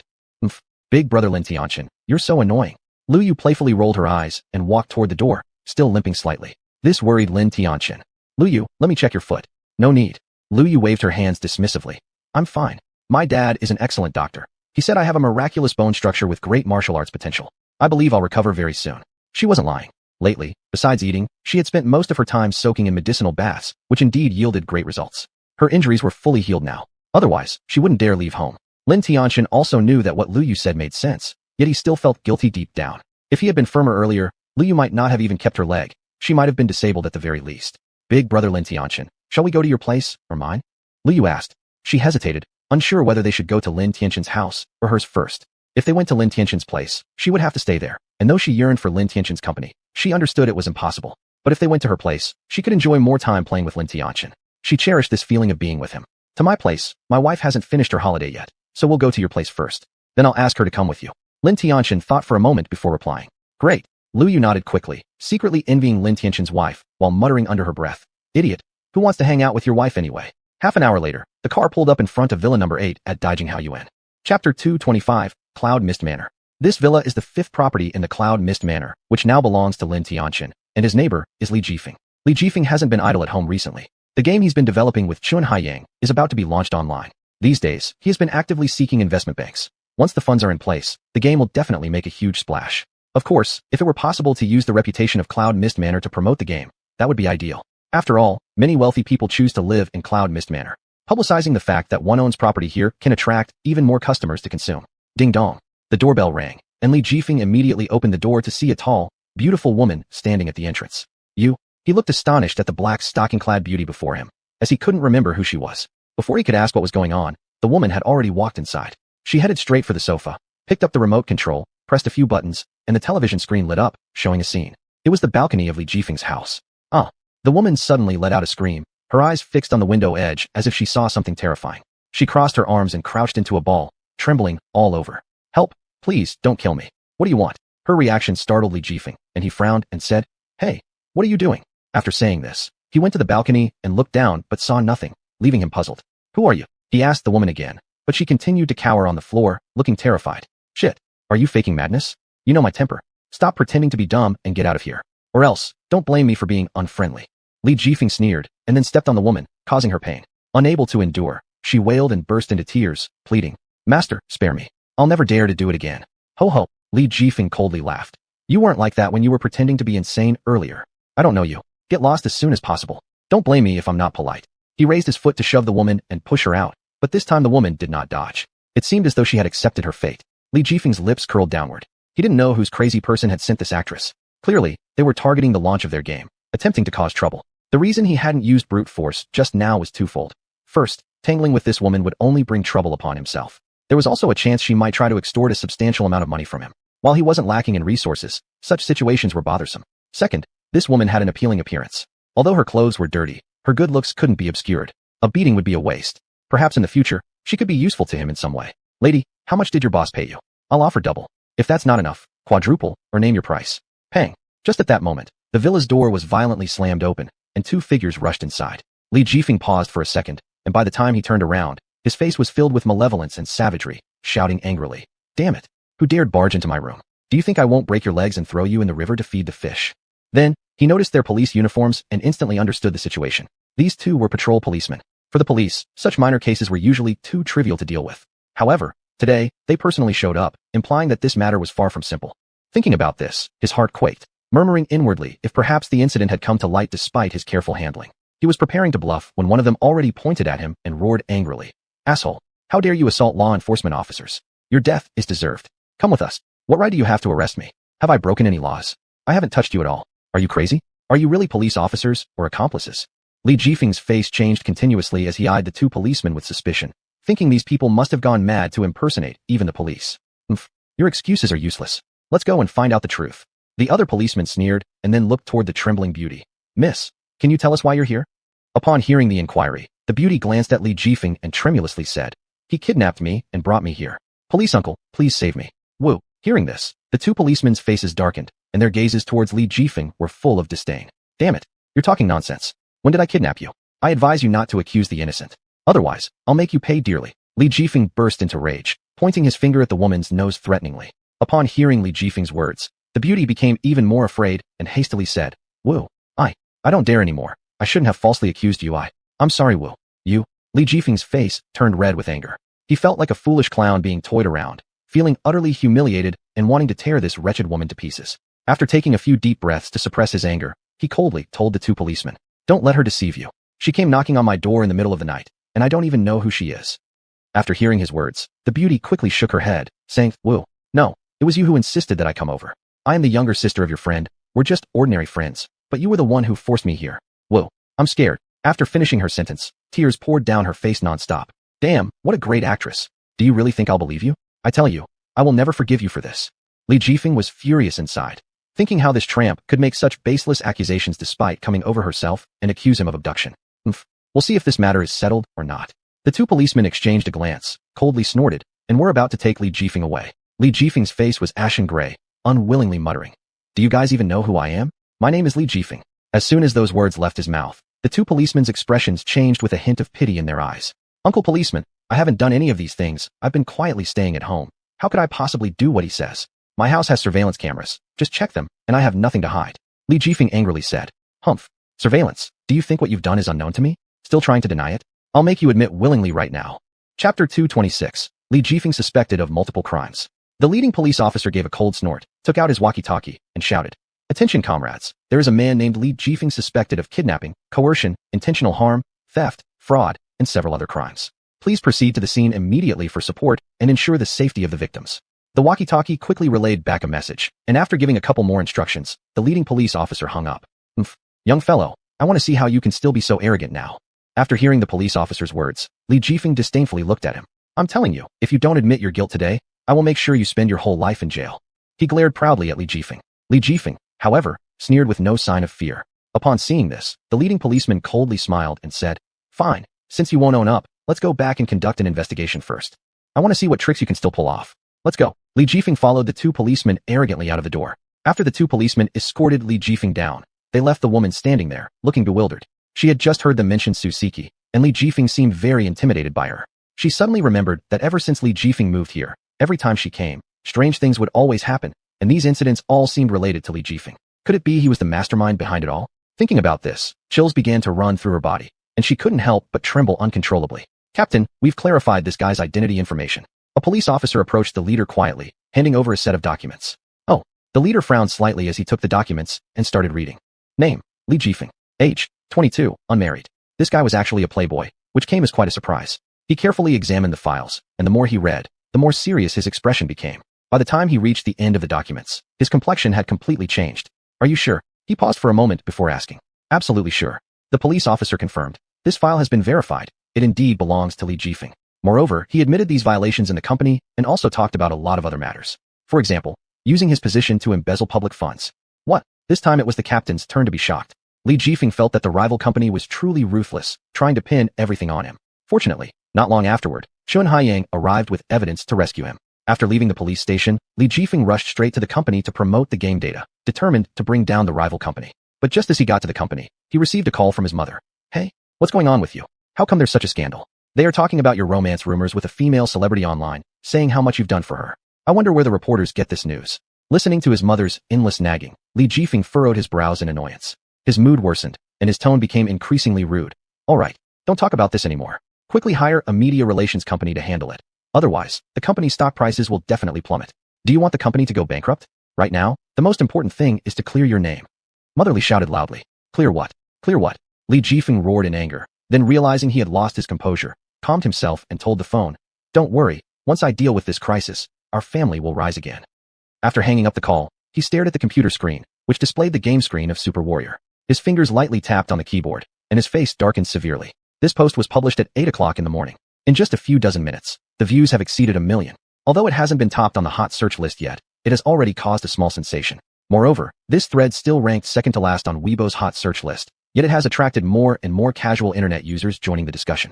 Whoever planned this behind the scenes absolutely wasn't simple. They even investigated the situation of his family so clearly. Li Jifeng's deep eyes flickered with a hint of sharpness as he took out his phone and called his assistant. "Help me schedule Mr. Li. Tell him I'll treat him to dinner tonight." "Okay, director, I'll notify him right away." "Good." At 7:30 in the evening, Li Jifeng appeared punctually at the agreed-upon restaurant entrance holding 2 bottles of red wine. Mr. Li, wearing a suit and sporting a pair of gold-rimmed glasses, looking scholarly and elegant, laughed joyfully upon seeing Li Jifeng and greeted warmly. "Director Li, nice to meet you. Nice to meet you. Mr. Li, please take a seat." Li Jifeng placed the wine on the table and pulled out a chair, gesturing for Mr. Li to sit down. "I boldly invited you here for dinner today, and I hope you can be forgiving." "Haha, I should congratulate President Li instead. After all, our company also has a new game coming out soon, and I believe it will definitely create a sensation in the entire Chinese market when it's released." "Thank you for your kind words, Mr. Li." After exchanging pleasantries, both of them raised their glasses and took a sip of wine. Li Jifeng spoke first. "Actually, the reason I asked Mr. Li to come is mainly to discuss the game Super Warrior. I assume Mr. Li knows that this game has gained tremendous popularity recently, even surpassing heroes of might and magic. So, Li Jifeng paused, as if carefully choosing his words. I understand what you mean, President Li, Mr. Li smiled faintly. Actually, this matter itself has nothing to do with your company. The reason I invited President Li here today is to discuss possible solutions. Hearing Mr. Li speak so candidly, Li Jifeng felt much more at ease inside. I think the most important thing right now is to clarify this issue, and then proceed with promoting our company's new game. Once our game launches successfully, this post will naturally be debunked. But the public opinion online is difficult to control at the moment. If we release a statement now, it might negatively affect Super Warrior. That's simple. I have some materials here. You can send someone to interview the person who posted the thread. He will definitely be willing to cooperate with us in resolving this matter. Upon hearing these words from Mr. Li, Li Jifeng's eyes brightened immediately. What do you mean, Mr. Li? Mr. Li gave a mysterious smile. Please wait until tomorrow evening, President Li, and you'll know the answer then. On the evening of the next day, Li Jifeng was anxiously pacing back and forth in his office. Finally, around 6:30 in the afternoon, he received a call from Mr. Li. Chapter 227, Dinner Invitation. As he picked up the phone, Mr. Li's voice came through the receiver. Mr. Li, now I can tell you. The person was someone I sent people to find. He said his name is Sun Chong, a victim of cyberbullying. He also reported the situation in your company to me. Therefore, I decided to invite Mr. Li for dinner. After listening to Mr. Li's account, Li Jifeng let out a deep sigh and felt much more at ease. Thank you, Mr. Li. We both benefit from this. Since the post has been clarified, I might as well give you another gift. Oh, what gift? The endorsement for Super Warrior. I think Mr. Li's age is quite suitable, and our company welcomes your collaboration too. Li Jifeng paused for a moment, then suddenly burst into excited applause and laughter. Thank you so much. Mr. Li, thank you. Thank you very much. Haha, no need to be so polite. Let's hope for a pleasant cooperation. After hanging up the phone, Li Jifeng immediately turned on his computer and logged into his Weibo account. Then, he posted a long Weibo post that read, recently, there have been many negative comments about our Super Warrior online. Additionally, some unscrupulous newspapers and marketing accounts are hyping this matter up. Our PR department has tried its best to manage public relations, but the emotions of netizens have been intense. However, our official corporate Weibo has now clarified the situation and expressed our apologies. We hope everyone will stop misunderstanding the Wang Group. After posting the Weibo, Li Jifeng shut down his computer and leaned back in his swivel chair, looking up at the ceiling. Although the posts on Weibo had been deleted, they still left a significant hidden danger. Especially with this type of black PR, if noticed by malicious actors, it would eventually cause an even bigger scandal. Thinking about this, he couldn't help but sigh and rub his forehead. At this time, a knock on the door outside his office came along with Mrs. Wang's gentle and elegant voice. Jifeng, haven't you gone home yet? Not yet. I'm working. You've been busy all day. It's already 5 o'clock now. How about you come back with me to rest? Starting work tomorrow wouldn't be too late. No. Li Jifeng shook his head. There's an important meeting tonight that I need to attend. The board of directors temporarily decided it. All right, then you continue your work. Make sure to rest. After finishing speaking, Mrs. Wang left, leaving Li Jifeng alone, sitting in the chair troubledly rubbing his temples. The next evening, following routine, Li Jifeng went to Wang Group and met up with a few other shareholders. He soon realized that Mr. Li wasn't there. Frowning, Li Jifeng guessed internally whether Mr. Li no longer wished to negotiate with him. But after thinking again, Mr. Li's personality shouldn't do something like this since their opportunities for collaboration were rare anyway. Mr. Li, what's wrong? You seem a bit off today, asked Wang Dazhong, noticing Li Jifeng's pale face and expressing concern. It's nothing. Probably didn't sleep well last night. In that case, just go home and rest. Don't push yourself. Wang Dazhong patted Li Jifeng's shoulder and told him to return home. After Li Jifeng left, Wang Dazhong looked at his retreating figure and gave a sly smile. He had already instructed someone to contact Mr. Li's agent, who confirmed that Mr. Li agreed to meet with them. Regardless of the reasons why he didn't show up, it ultimately was a good thing. Satisfied, Wang Dazhong grinned, believing his goal was achieved. Hey, Mr. Li, thank you for this. Someday I'll treat you to dinner. I'll treat you. Mr. Li is being too polite. Now that everything is handled, I'll take my leave. Goodbye. After hanging up the phone, Wang Dazhong took a sip of the black tea beside him. Dad, how did Uncle Zhou respond? The girl sitting on the couch playing games stopped her gaming screen and turned her head to ask Wang Dazhong. He has agreed to collaborate with us. Wang Dazhong laughed proudly. Your mother's due date is only a month away. By then, their wedding should also be almost ready. Wang Xiaoxin also showed a bright smile. Mom is going to marry Dad soon. Yes. Thinking about it, Wang Dazhong's lips curved upward higher. My dream has been half fulfilled. Dad, after preparing for so long, it must be more than just this. Hee. Wang Dazhong took another sip of black tea and nodded with a smile. I've bribed the media, preparing to make big news during the wedding. Upon hearing this, Wang Xiaoxin's eyes twinkled as she leaned in close to Wang Dazhong's ear and whispered a few sentences. After hearing her plan, Wang Dazhong nodded repeatedly in approval and said, this is a great idea. I remember Uncle Zhou is very concerned about his image. He will definitely not refuse. The next day, the internet was once again abuzz with another wave of condemnation. What the hell, it's a fake product. Not only is it fake, but it's also a very low-grade 3D game with absolutely no technical content. I really suspect that maybe Li Jifeng intentionally designed it this way just to clean up his own tarnished reputation. What a hypocrite, disgusting. Some people are taking themselves too seriously. In an instant, All major media outlets and entertainment gossip platforms exploded with fury. Numerous trending topics were filled with headlines like XXX game quality terrible, XXX brand deceives consumers, and XXX game trash. There were even direct attacks in the comment sections.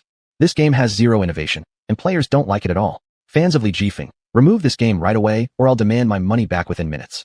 Exactly. How dare you pretend to be from XG Enterprises with such a low level of competence? We demand strict punishment from the XG government for companies that defraud consumers. Hey poster, what planet are you from? Li Jifeng's company is one of the top groups in XG, earning far more profits than your little gaming salesman could ever dream of. Get a grip. I think this is Li Jifeng's company deliberately setting traps to cover their ugly face. Just wait. This game will crash again sooner or later, huh? Seeing the increasingly chaotic situation in the comments section, Li Jifeng began to panic and quickly called a meeting with the public relations department to discuss possible solutions. This has become such a big issue. I think we'd better temporarily halt the sale of this game and resume operations only after this storm blows over. Yes, we mustn't let others take advantage of us. I think, Mr. Li, you should have another chat with Mr. Li. Perhaps he has better ideas on handling this situation. Chapter 228, A Personal Discussion. Li Jifeng remained silent. After a long pause, he nodded and said, "All right, then I will go talk to him personally." Li Jifeng knocked on the door of Mr. Li's office, waited for 2 seconds, and then entered. Mr. Li was sitting by a large desk processing documents. Upon seeing Li Jifeng, he removed his glasses, wiped his nose, and indifferently said, "You've come." Li Jifeng gave a slight nod and sat down on the sofa. "Mr. Li, the reason I'm here is to tell you that we're planning to offer a free version of Stellar Glory." "Free version? Are you sure?" Mr. Li raised an eyebrow and asked with interest. "I'm sure. Without concealing from you, our company has researched this game for some time. Although the design of this game has flaws, it's still a rare good game. In terms of production detail, this game has a very high level of completion." Li Jifeng paused briefly before continuing. "If you're interested, you can take a look." After speaking, Li Jifeng pushed the laptop towards Mr. Li's desk. Mr. Li glanced at the computer screen, looked over Li Jifeng for a moment, then started typing rapidly on the keyboard. Within 10 seconds, he stopped, moved the computer to Li Jifeng's side, and asked, "So what do you think? You could try logging into the game and see how it works. If you like it, our company can freely give you a copy." "Ho ho, you are quite generous indeed." Mr. Li chuckled, nodded, and picked up the landline phone to order his secretary to prepare a file for him. He then slid the computer next to Li Jifeng, saying, "Take a look at this." Suspicious, Li Jifeng glanced at him, opened the folder, and began reading carefully, soon being captivated by its contents. "I believe this project is worth investing in," Li Jifeng stated without hesitation. "What about this one?" Li Jifeng flipped through another page and firmly replied, "Worth investing." Seeing this, Mr. Li's lips curved faintly upward. "Your insight isn't bad. Thank you for the compliment. However, another purpose of inviting you today is hoping we could deepen our cooperation and develop together." "Agreed." Mr. Li smiled and nodded. "For the specifics, you should discuss it with your president more appropriately."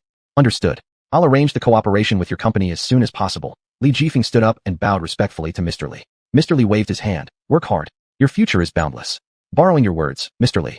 Leaving Mr. Li's office, Li Jifeng eagerly pulled out his phone to check the company account balance, discovering that he still had 5 million left in his card. He excitedly clenched both fists and slammed them against the wall. Although this game hadn't reached expectations, as long as the company survived this crisis, it could regroup. At that point, his personal net worth would double, and the company's profitability would drastically improve. He would show other shareholders in the company that he had potential. Knock knock knock. A sudden knock on the door broke his train of thought. "Come in." Li Jifeng reined in his emotions and spoke indifferently. The secretary entered and handed him a thick stack of resignation letters from the directors, respectfully saying, "These are the resignations delivered by the board members this morning." "Resignation letters?" Li Jifeng froze. "This is the result of the board meeting this morning. They actually resigned?" Li Jifeng widened his eyes, his expression becoming extremely serious. These directors were part of the team his parents had left behind.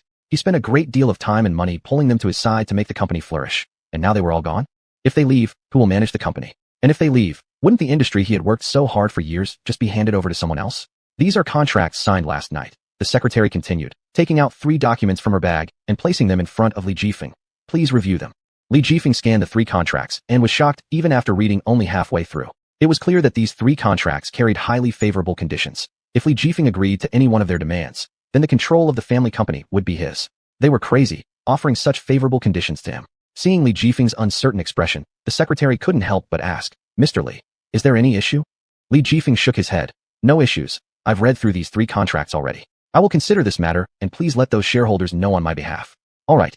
After the secretary left, Li Jifeng leaned back on his chair, frowning while considering how to choose. He already had a pretty good option, which was to cooperate with Tingyue Technology. However, Tingyue Technology currently does not have strong growth potential. Instead of wasting all resources on a company that is bound to fail, it would be better to seize this opportunity to further expand the market. After all, their company develops online games, and the game has just started testing. Its future prospects are completely unpredictable. Rather than pouring all the funds into the game, it would be wiser to disengage earlier. Among the 3 contracts, apart from one being an equity trading agreement, the others were merely ordinary investment projects. What he wanted was long-term development benefits, not fleeting excitement. Li Jifeng narrowed his eyes and made a quiet decision in his mind. In the afternoon, Li Jifeng sent an email to the email address Mr. Li had given him, and then patiently waited for Mr. Li's reply. By evening, the email finally arrived. In the email, Mr. Li provided a detailed introduction. His intentions were clearly expressed, and there was even a PowerPoint attached, explaining the core content and gameplay of the game. After carefully listening, Li Jifeng nodded in satisfaction. Good, let's proceed as you suggested. After hanging up the phone, Li Jifeng sighed with relief. At this stage, their company is still weak. It's almost impossible to turn losses into profits in the short term.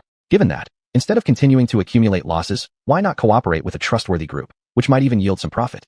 Anyway, this doesn't concern him much. He only needs to focus on selling the information. The next day, Tingyue Technology held a press conference. The host spoke passionately on the stage. Recently, the small game Sword and Fairy 3, created by our company's subsidiary game company, Virtual Reality, has gained enthusiastic welcome both domestically and internationally. On behalf of Tingyue Technology, I express my sincere gratitude for your support. I, representing Tingyue Technology, thank everyone for their affection. Splendid. Li Jifeng glanced at the script in his hand and curled up the corner of his lips into a smile. Chapter 229, Speech Draft. No wonder he's a professional. Even his speech drafts are so well written. Looks like he still has a lot to learn. After the press conference ended, a group of media outlets rushed over. Li Jifeng was pushed forward in a crowd before finally managing to break free. He quickly climbed into his car and activated the partition. Give me a cup of water fast. I'm dying of thirst. He slumped onto the sofa, panting as he spoke. The secretary quickly brought him a cup of tea. Li Jifeng took a few sips before calming down. He wiped the water stains from the corner of his mouth and asked seriously, how's Tingyue company been recently? Not optimistic, the secretary sighed. The employees' morale in the company is very low, as if they've all been struck by a blow. I can't get in touch with my parents either. Li Jifeng furrowed his brows, looking melancholic. Could it be that my father really had an episode? I don't think it should come to that, right? There are doctors taking care of him in the company, and we don't lack medical expenses, so there shouldn't be any issues. Li Jifeng let out a soft snort. What do you know? Those hospitals have poor treatment efficiency, and it's easy for them to delay the condition. The secretary puckered his lips, but didn't dare to say anything. Of course, he wouldn't dare to contradict his boss. Prepare a card for me. I'm going to visit my father tomorrow. Yes, I'll prepare it immediately. And, find a few journalists. I want to release a news article. The secretary immediately accepted the task and went downstairs to prepare. Li Jifeng looked out the window, muttering to himself. If this issue isn't resolved, I might never be able to establish myself in the company. Still, it won't be easy to make him give up. He absolutely cannot allow himself to fail. As night fell, a man dressed in black emerged from a hotel room.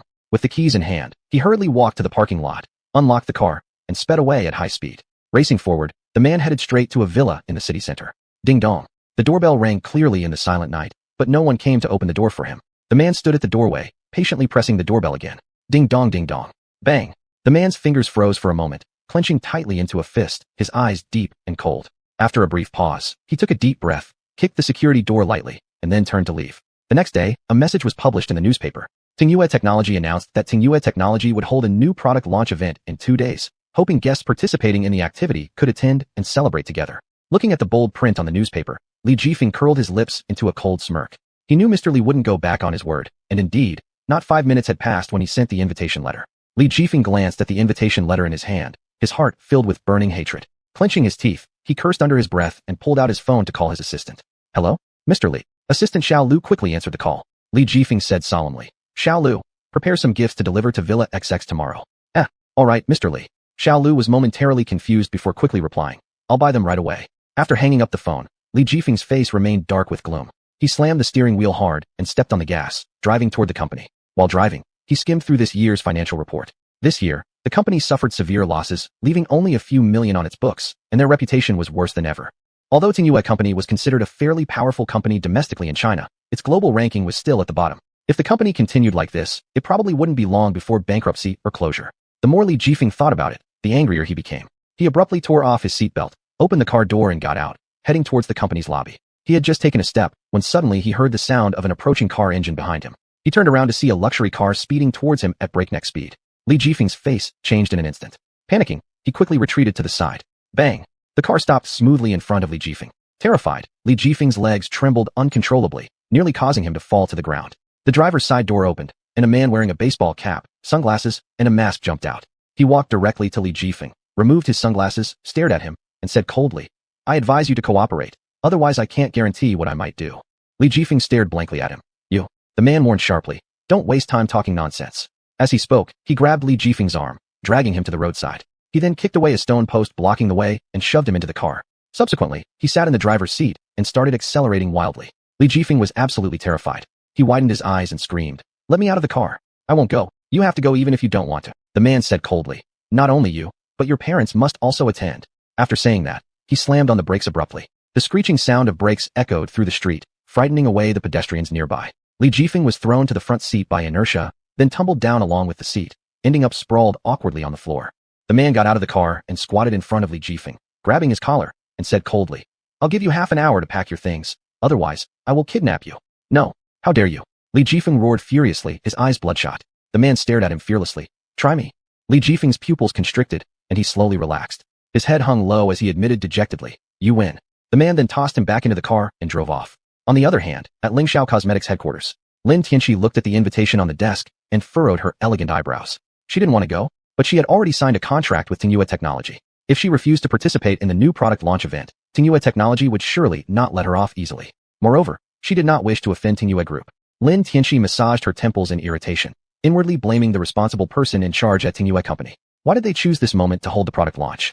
Now, during the time when everyone online was paying attention to the scandals surrounding Tingyue Company, holding such an event was tantamount to declaring it publicly to the world.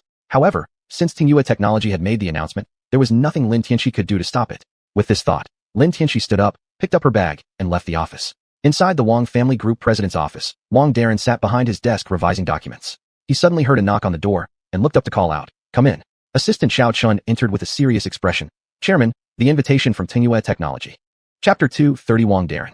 Wang Darren slightly raised his eyebrows, took a glance at the invitation he received, and instantly narrowed his eyes.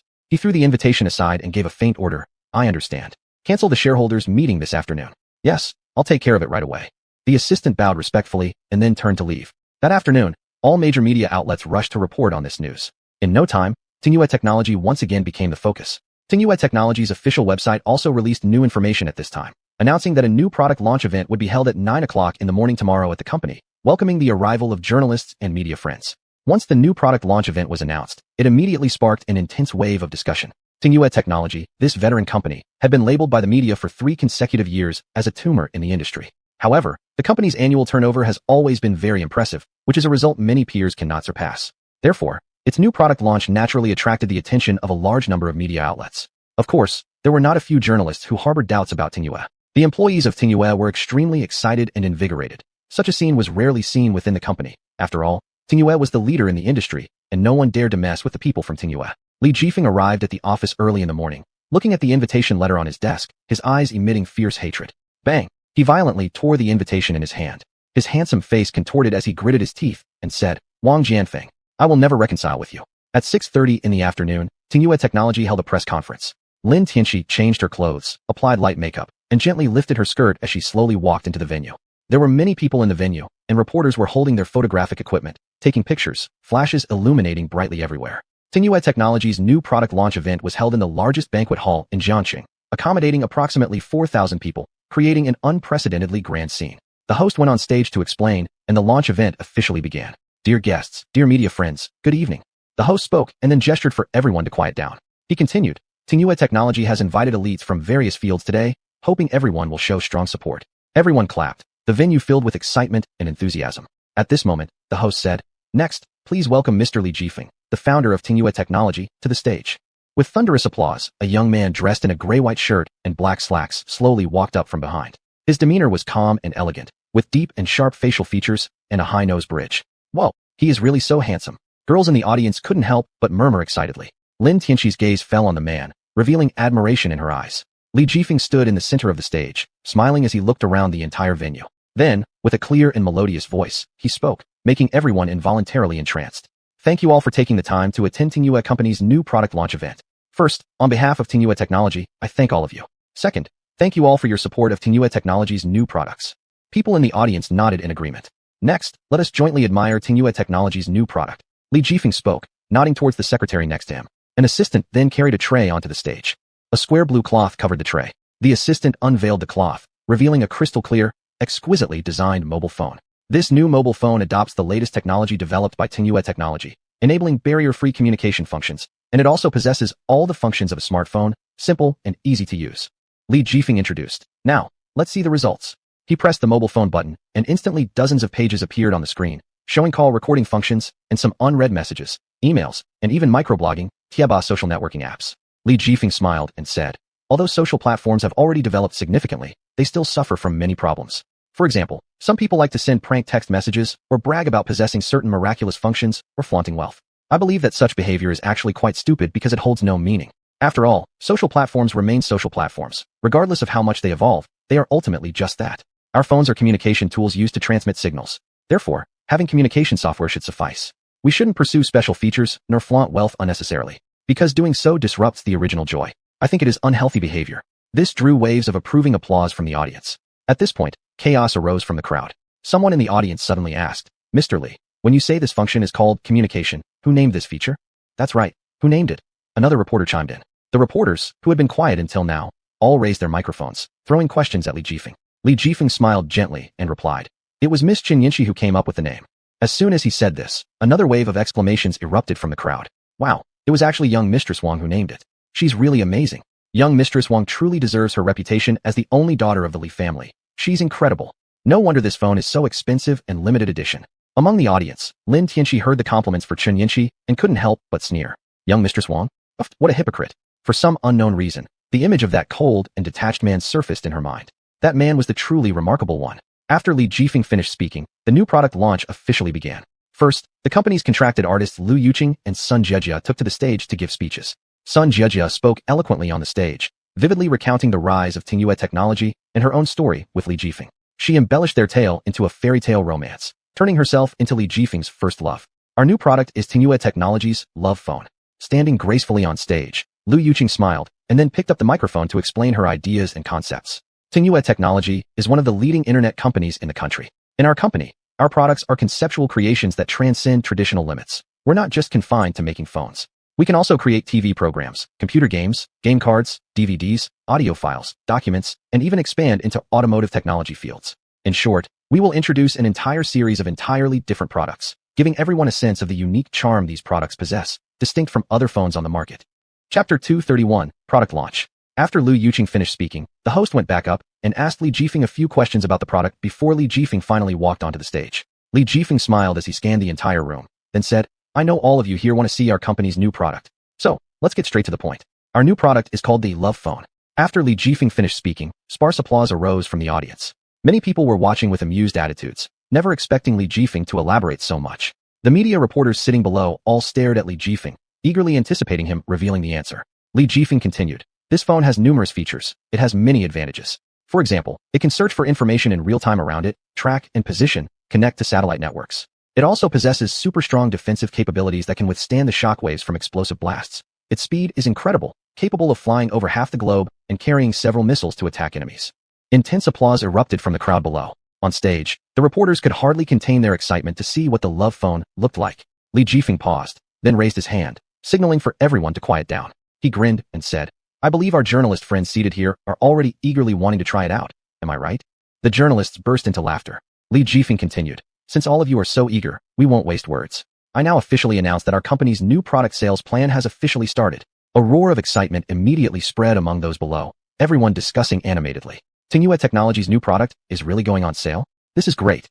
I've had Tingyue stock for a long time, always wanted to buy their exclusive smartphone, but it was too expensive. Now this is great. Tingyue is about to enter the market. The journalists started bombarding him with questions.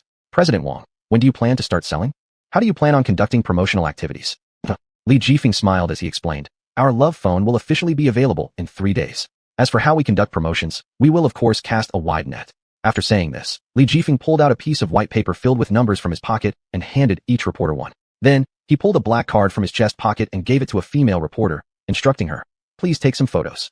Sure thing. The female reporter happily accepted Li Jifeng's invitation letter and then rushed over to take photos with him. The fans down below shouted, hubby, keep going. Hubby forever.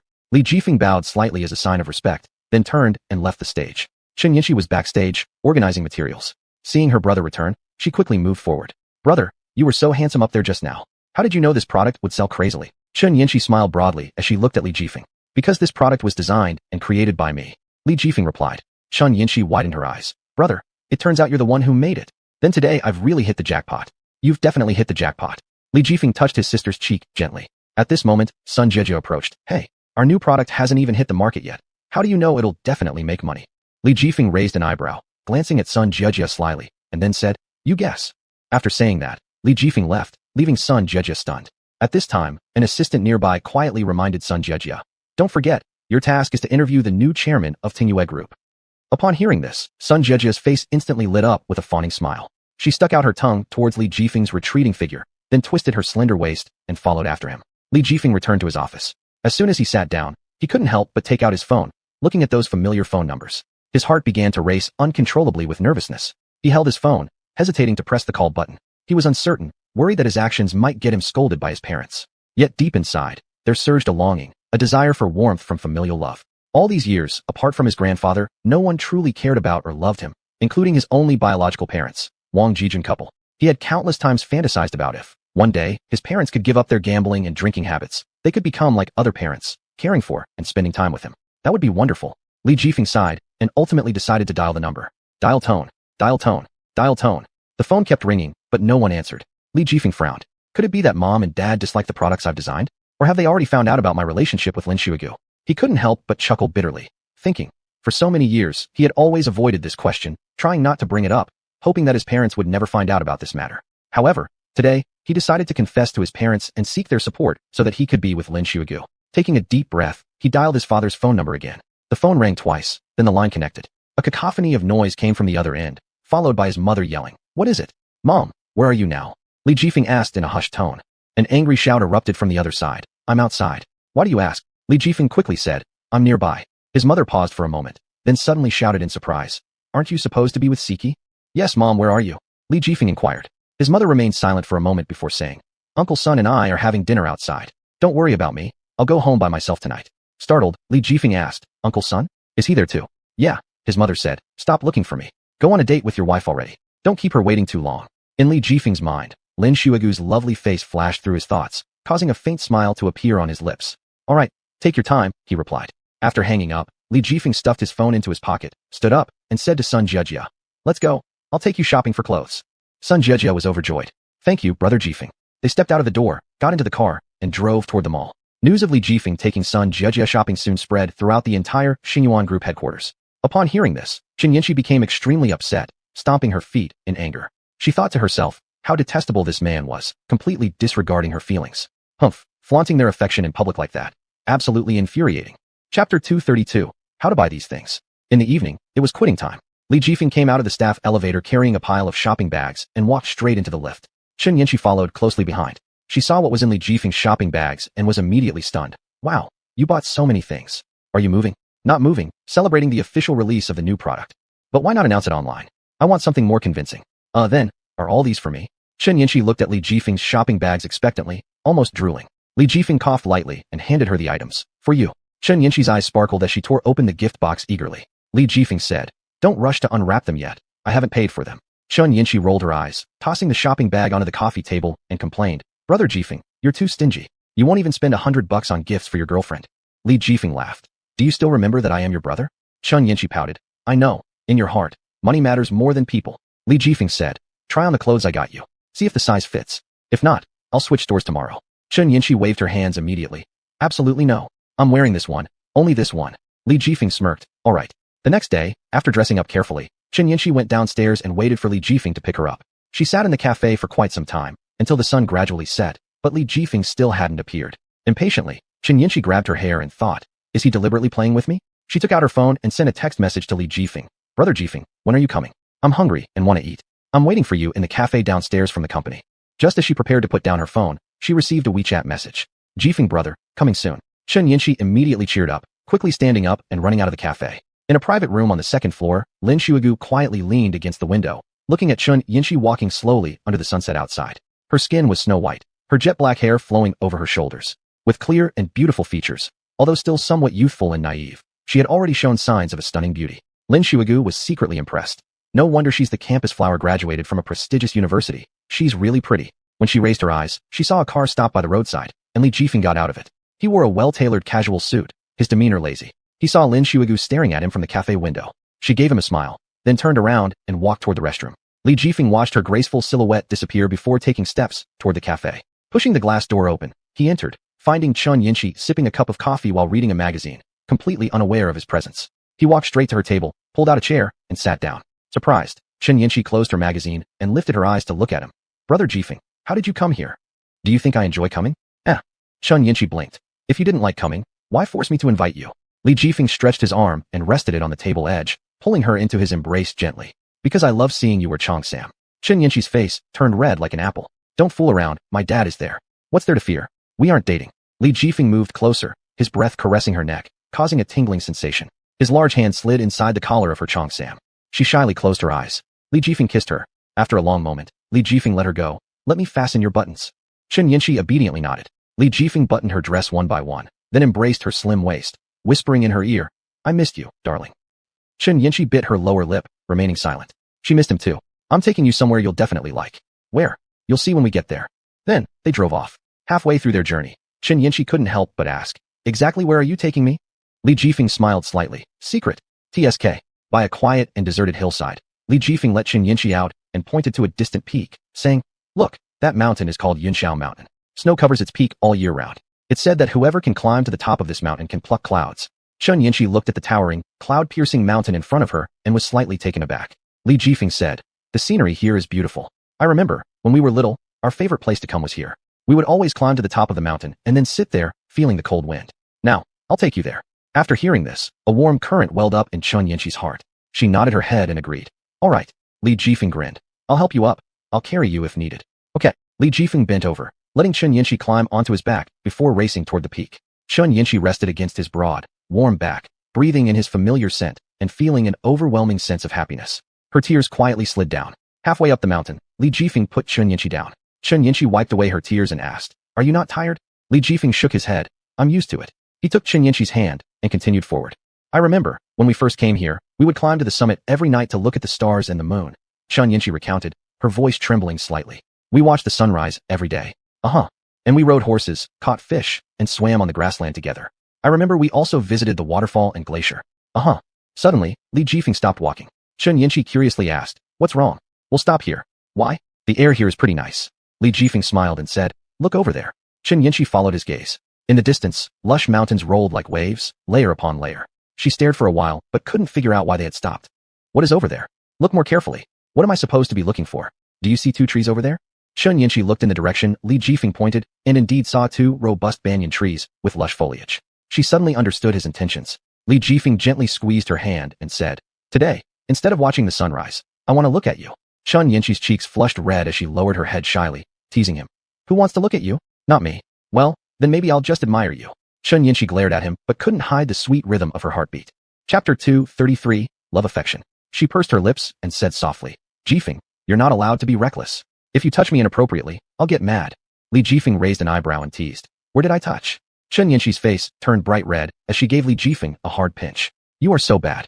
Li Jifeng drew in a sharp breath of cool air in pain. Chun Yinshi was startled and panicked. What's wrong? Did I hurt you? Li Jifeng held her hand and whispered. It's fine. Maybe I drank too much yesterday. The alcohol is still affecting me. I'm sorry. I shouldn't have been so mean to you. It's just that I'm afraid you might touch your wound, so? Chun Yinshi explained anxiously. I didn't mean it. Stupid girl. I was teasing you. Li Jifeng rubbed her head and said, How could I blame you? He paused and said, I am a man, so you letting me take the lead is natural. After hearing this, Chun Yinshi felt a lump in her throat. She collapsed into his arms and cried, Big brother Jifeng, thank you. Sweetie. He indulgently hugged her. They fell asleep in each other's arms, sleeping soundly. The next morning, Chun Yinshi opened her eyes and found herself lying in bed with her fiancé by her side. Her heart skipped a beat as she called out quietly, Big brother Jifeng, are you awake? Li Jifeng opened his eyes and smiled lightly at Chun Yinshi. What? Did I tire you out last night? Chun Yinshi's face became even redder. Li Jifeng chuckled, got out of bed, and said while pulling back the blanket, Let's freshen up first.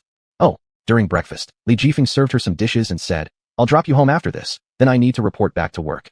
Chun Yinshi nodded and said, Then go ahead with your work. I can take a taxi back. I'll see you home. No, it's not necessary. Hurry up and eat. You won't have enough energy for the flight if you don't eat properly. Reluctantly, Chun Yinshi picked up her chopsticks and ate quietly. After lunch, Li Jifeng drove Chun Yinshi to the family compound. After getting off the car, Chun Yinshi watched him drive away before turning to walk towards her home. Her father and mother-in-law had already returned from the countryside, chatting with their neighbors in the living room. Chun Yinshi greeted them. Dad, Mom, I'm home. Chin's dad watched as his daughter changed shoes inside, then asked, Where's Dad? In the kitchen, replied Chun Yinshi as she took off her coat. Let's continue chatting. I'll find Dad. Saying that, she ran into the kitchen, stood in front of her father, and coaxed, Dad, tell me, aren't you favoring her? Why didn't you care when my mom went back to her hometown? Chen's mother glared at her husband. Nonsense. If I went back to my hometown and your father didn't worry, that would be strange. Chen's father chuckled mischievously. What do you know? You are favoring her. You two gang up on me. I'm going to tell Mummy. All right. Daddy won't hold it against you. That's better. Xuanhuan asked again. When will we go to the capital? My job ends in 2 weeks. Chen's father said. After a few days, I'll invite my classmates for dinner and then I'll take you. That's settled then. Don't forget, okay? Xuanhuan giggled and bounced out of the kitchen to tidy up upstairs. Her bedroom was filled with various stuffed animals and Barbie dolls. Seeing his lively daughter, Chen's father's smile gradually faded and was replaced by worry. Sighing, he mumbled, My dear daughter, father is really worried that when you grow up, you'll meet someone as excellent as Li Jifeng. At 7 p.m., Li Jifeng brought Xuanhuan to the nearby riverbank. At this time, there were very few people around the river. Only a few scattered boats were weaving through the water. They strolled along the shore. It's almost 9 o'clock. Li Jifeng glanced at his watch and said to Xuanhuan, Let's go over there. They walked forward for about 10 minutes until they finally reached the edge of the river. The river water was clear and transparent, shimmering on its surface. Walking down the stone steps slowly, they eventually made it to the end of the riverside path. This sun is too strong. Xuanhuan looked up at the blazing sun in the sky, feeling a bit dizzy. She tugged at Li Jifeng's clothing and murmured, Let's go back. I don't want to get tanned. Okay. Li Jifeng wrapped his arm around Xuanhuan's frail shoulders and took her back. Back at the rented house, Xuanhuan threw her bag onto the floor and slumped onto the couch, exhausted, breathing somewhat heavily. Li Jifeng heated her a cup of milk and handed it to her. Xuanhuan held the warm cup of milk and took a sip, instantly feeling more refreshed. Thank you. Xuanhuan said gratefully. You silly girl, why are you being so polite with me? I'm your boyfriend. Xuanhuan smirked faintly and continued drinking the milk. After she finished, Li Jifeng immediately tidied up the milk bottle for her. He said, You rest. I need to cook ASAP. All right. Xuanhuan agreed and nestled into the soft sofa. Li Jifeng held a plate and went to place the cutlery on the dining table. That night, Li Jifeng was preparing dinner in the kitchen.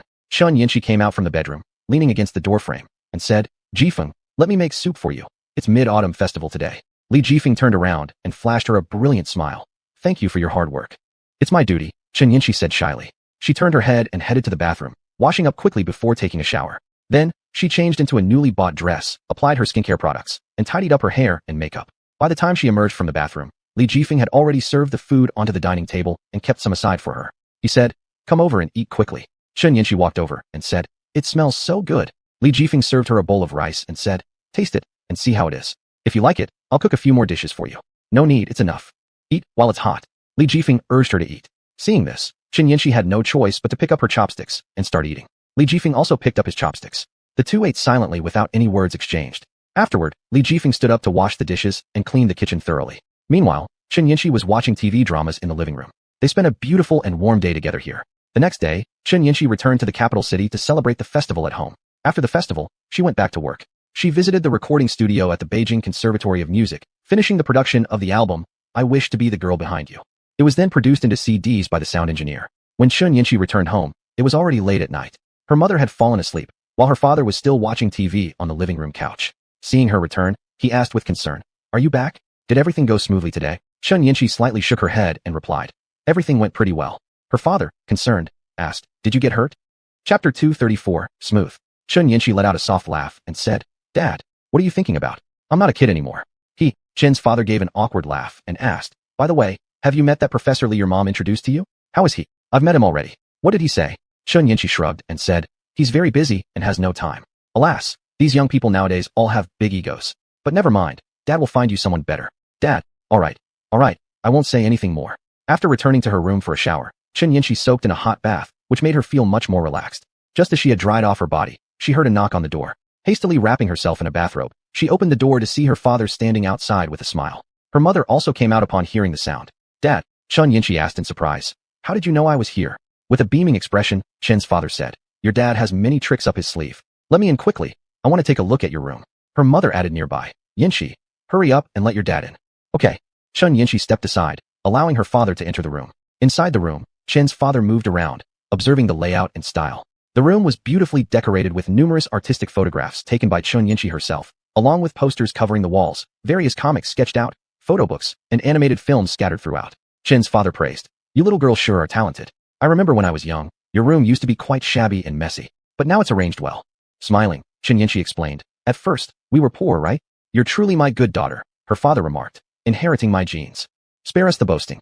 Chun Yinchi rolled her lips. She suddenly remembered something and chuckled.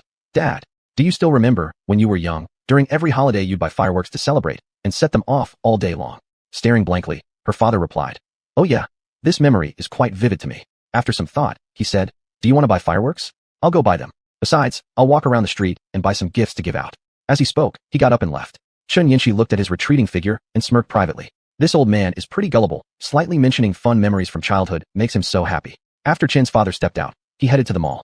He picked out several pounds of firecrackers, holding them as he went over to the nearby shopping center. He placed the firecrackers at the store entrance and said, let me explode them.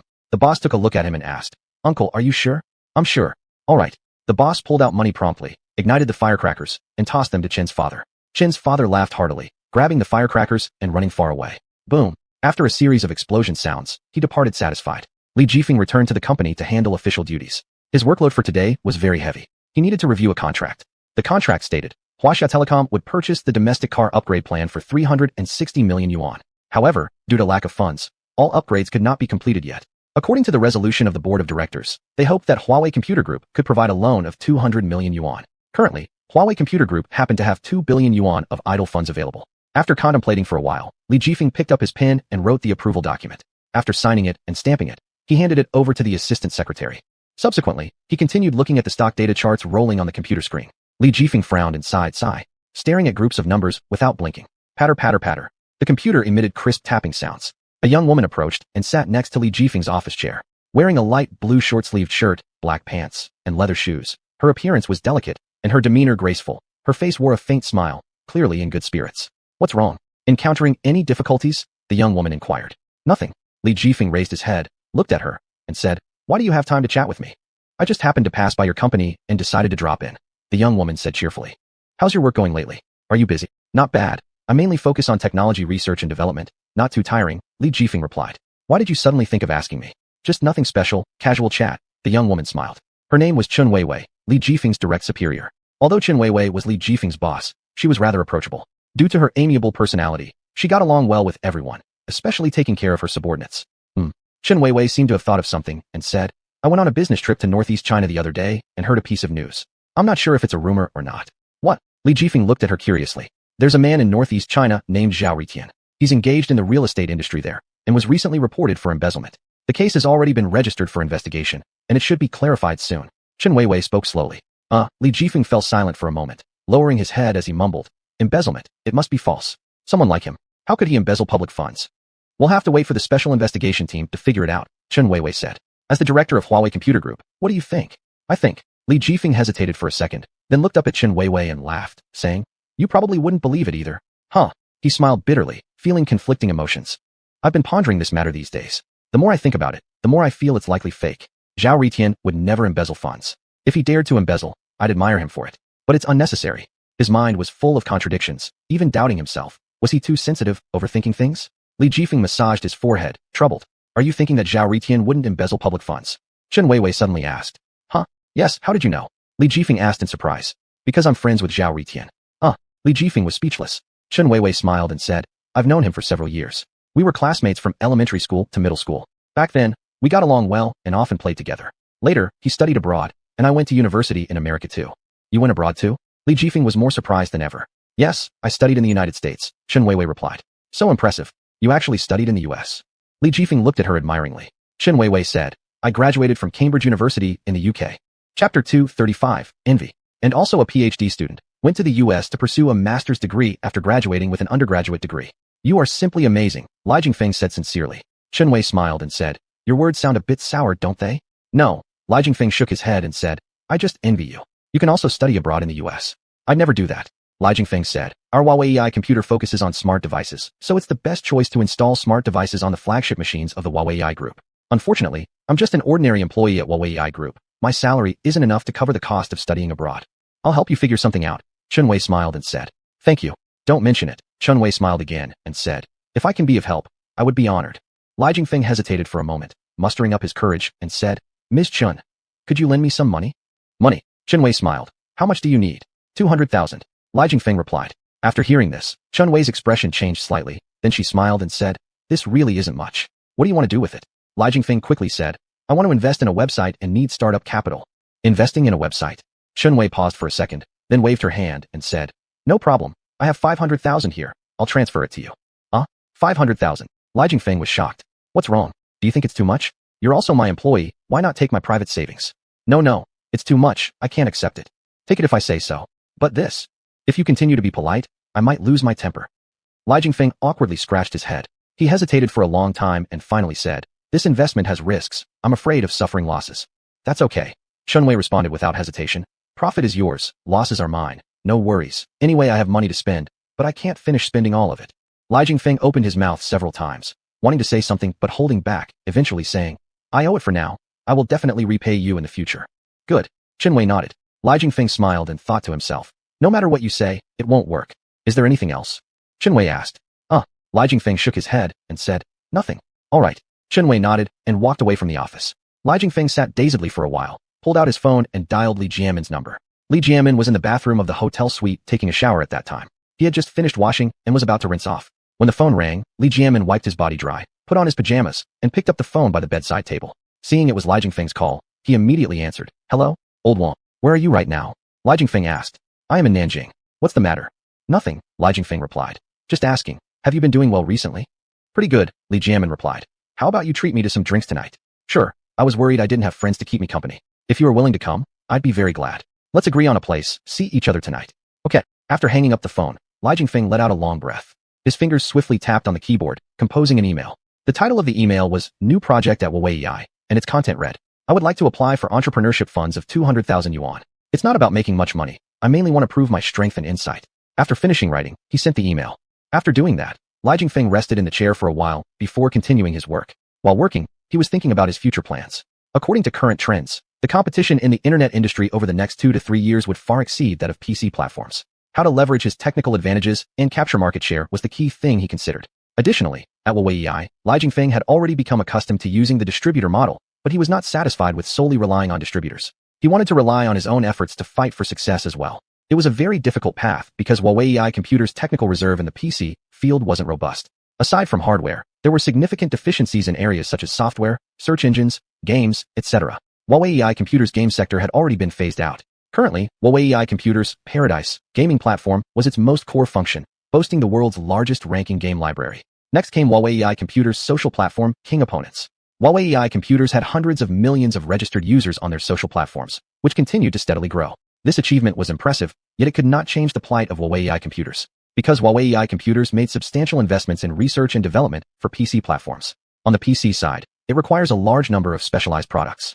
For example, a game might need 10 game sections, such as King Opponents, World War, The Summit of Heaven, Legends of Celestial Soldiers, StarCraft, Warcraft 3, Rise of Blades, and so on. Games are the fundamental operations of computers. The more popular the game, the higher its sales volume. On the PC end, Huawei Computer's game products do not sell particularly well either. Even though there is currently a standalone game called Legendary Heroes, with fairly good sales, there is still a huge gap compared to Huawei Computer's game products. They are simply not on the same level. The sales of Legendary Heroes on the Huawei Computer's PC platform only reach over 50 million yuan, contributing merely 5 million CWB in revenue per month to Huawei Computers. Moreover, due to its relatively low market share, Huawei Computers does not have high expectations for this type of game. This results in unsatisfactory sales for Huawei Computers' PC products. Huawei Computers' main game products are King Opponents, StarCraft, and Legends of Celestial Soldiers. The market value of these 3 games exceeds 250 million yuan each, belonging to the top-tier legendary-level games internationally, with very promising sales. These versions of King Opponents consistently maintain a 30% growth rate in sales within Huawei Computer's game library.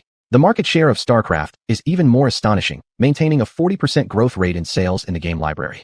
Due to the extremely wide player base, the sales of these 3 games are also quite remarkable.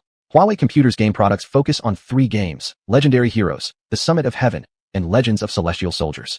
The sales volume of Huawei Computer's game products basically fluctuate between 8 to 10 times. From a certain perspective, the game-to-PC end sales ratio determines the price influence of computers on the PC end. Chapter 236, Game. The higher the quality of CN products, the more expensive the price of computers. If a game's product quality is trash, or if the game's graphics are terrible, then this game will never be able to launch on the PC end, because most users simply won't give it a look. In such cases, Huawei Computers will also make appropriate adjustments. For instance, when the quality of the game StarCraft isn't high enough, StarCraft would be cancelled. As for King Opponents, it's even more direct. When the game quality is high, they directly shut down the server and change the brand name to Play Again. Once the sales of King Opponents exceed those of Heaven Soldier Legend, the current version of the game will be cancelled immediately and the battlefield shifted. Of course, the sales volume of Legendary Hero is also slowly increasing, just with some distance from Heaven Soldier Legend. Li Jifeng thought clearly. If he wanted to make achievements on the PC end, he must follow Huawei Computer's game product path and take it far. Because in the current range of Huawei Computer's game products, the types of games are very diverse. Huawei Computer's main products on the PC end include The Summit of Heaven Court and Emperor of the Star River, both of which are works by top international masters. However, the copyright of The Summit of Heaven Court and Emperor of the Star River belongs to the state, and their sales volumes on the PC end cannot be compared to Emperor of the Star River, not even close to 1/10 of it. But The Summit of Heaven Court still maintains a sales increase between 15.9% to 18.5%, which absolutely qualifies it as a work by a top master. On the other hand, Huawei Computer's second main product, Legendary Hero, only has sales at 7.4%. The role that Li Jifeng plays in Legendary Hero is an assassin, responsible for killing monsters to level up and occasionally helping block enemy attacks. This profession suits Li Jifeng well. After all, his skills are there, and his operations are proficient, so he always believed that if he could get the endorsement rights for Legendary Hero, he would become the most popular player. However, the issue now is that he just acquired the endorsement rights, and this endorsement was obtained by Huawei Computers after much effort. Therefore, under such circumstances, for him to acquire Legendary Hero is akin to climbing the heavens. Moreover, even if he really does secure the endorsement, he can't use the gaming products as freely as other artists, or even dare to play them, because the exposure rate of this endorsement is too high, and he fears being exposed by fans. Besides these two games, Huawei Computers have a smaller market share in StarCraft and Heaven Soldier Legend. The sales of these two games fall between 10% to 25%, bringing in approximately $20 million per month in revenue for Huawei Computers. But this amount of revenue, when placed in the entire context of Huawei Computers, doesn't amount to much. Li Jifeng knows that if he wants to make money, he must explore the market and seek new products. Because Legendary Hero is Huawei Computers' main product, with the highest sales, making up the bulk of Huawei Computers' revenue. Heaven Soldier Legend is a comprehensive game, including many types of games such as Swordsman Immortals, Wuxia, The Legend of the Condor Heroes, Gadao Carving Heroes, Western Fantasy, Xinxia, etc., with decent sales and equally high popularity. StarCraft has the smallest market scale, limited to just the scale of a gaming room, and its inconsistent quality makes it hard to satisfy people. Therefore, the game Li Jifeng chose is a relatively local style named game within StarCraft, called the Book of Destiny. The creator of the Book of Destiny once said, "What I want to do, no one can stop." The Book of Destiny tells the story of a young man with excellent cultivation talent who finally reaches the peak of the foundation building stage through diligent study and gains renown in the cultivation world. However, instead of continuing his cultivation, the young man returns to the mundane world, intending to start another chapter of his cultivation journey and rekindle the dreams of a cultivator. Upon returning to the mundane world, the youth encounters a woman in white, the woman he had been thinking of day and night. Together, the two set off to travel together and embark on the cultivation road. Hand in hand, they jointly create great accomplishments in cultivation. Huff! Li Jifeng opened his eyes, exhaled a breath of turbid air. This evening marked the first night Li Jifeng successfully completed his cultivation task. It was the first night he broke through his bottleneck, leaving him extremely excited with an excellent mental state. At 6 o'clock the next morning, Li Jifeng woke up on time, washed up, ate breakfast, and went to the company. After arriving at the company, Li Jifeng handled today's work first, then ate breakfast in the canteen. After eating until full, Li Jifeng started browsing Weibo, surfing websites, and searching keywords. Upon typing the 4 characters Legendary Hero into the search bar, a multitude of information immediately popped up. After carefully reviewing it, Li Jifeng discovered that the sales of this game had already reached 260 million renminbi. In the gaming sector, it undoubtedly ranked as a top-tier product. However, Li Jifeng also came across some damaging rumors. Some claimed that the makers of Heaven Soldier Legend used banned potions in the game. Others accused Li Jifeng of using connections to force players into unfair transactions. There were even accusations suggesting that the game's producers were competitors of Huawei Computers, deliberately trying to bring down Heaven Soldier Legend. Regardless of which rumor, each was potentially devastating for Heaven Soldier Legend. It was akin to someone finally owning a house, only to suddenly encounter a fire. Although this fire might not destroy the house, it could still severely threaten the security of the residents and leave its occupants feeling anxious. The situation with Heaven Soldier Legend's sales was similar.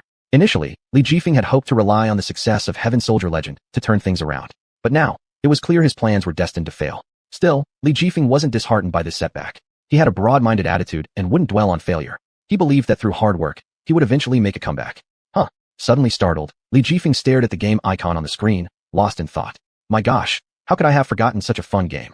Li Jifeng exclaimed, delighted. He quickly clicked open the page for the Book of Destiny. On the game introduction, it read, "This is a game everyone can enjoy, featuring 3 stages: beginner tutorial, level up guide, and dungeons. Beginner tutorial. Using special gear, you will be able to accelerate your leveling efficiency. Level up guide. Functional equipment helps you quickly boost your character's rank.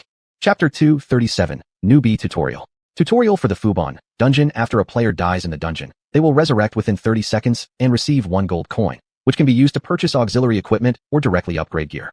Li Jifeng looked at the newbie tutorial with a wide grin and couldn't help but laugh. This is simply a bug. Not only can it be used to upgrade equipment, but also buy things. This is simply a divine tool. If this game were launched on the market, it would bring a huge impact to both Huawei computers and their games. Li Jifeng quickly pulled out his phone and sent an email to the company's senior management. Director Li, I have a way to reverse the decline of the legendary soldiers, wrote Li Jifeng in the email. After sending the email, Li Jifeng sat quietly on the chair waiting. Half an hour later, Li Jifeng's phone rang. Upon answering, he heard his father Wang Lihai's voice. Jifeng, what's wrong? Dad, I just sent you a message, did you see it? Yes, what's the matter? It's like this. I discovered several bugs in the Destiny Treasure book, and I want to try fixing them. I need someone to assist me, said Li Jifeng. What kind of bugs? Wang Lihai asked curiously. You should have heard the saying, one person's strength can never match that of a team's. Therefore, the reason why the Legendary Soldiers was so popular originally was because many players invested in making movies. However, now as the Legendary Soldiers has lost much of its popularity, most gamers are busy making movies instead. Meanwhile, Legendary Hero is a game that cannot be compared to a movie, especially since it's a short video game too, thus gradually declining. I intend to add new content to Legendary Hero, League of Heroes, transforming it into a true global competitive game. Wang Lihai remained silent for a moment before replying. Then how do you plan to proceed? Li Jifeng chuckled. Don't tell me you don't know who your son is yet. I already have the promotional plan for League of Heroes. Now, I'm going to negotiate. After hanging up, Li Jifeng immediately left the company and headed straight to the headquarters of Hua Computers. Half an hour later, Li Jifeng arrived at the Hua Computers headquarters and went straight to the office of senior management.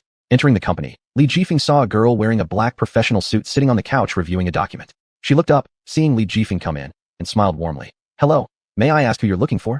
I'm Li Jifeng, an employee of Hua Computers. It goes like this, we have some projects that need to collaborate with your company.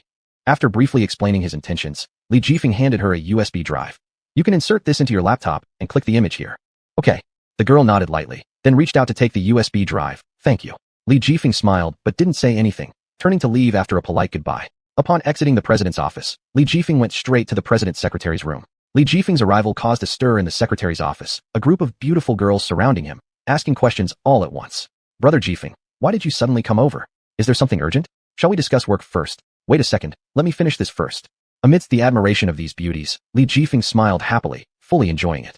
Then he waved his hand at the secretaries and said, Come over here. I want to discuss something with you all. You may continue your tasks afterward. So Li Jifeng was surrounded by these pretty sisters, sitting at the most prominent seat in the secretary's office, basking in attention.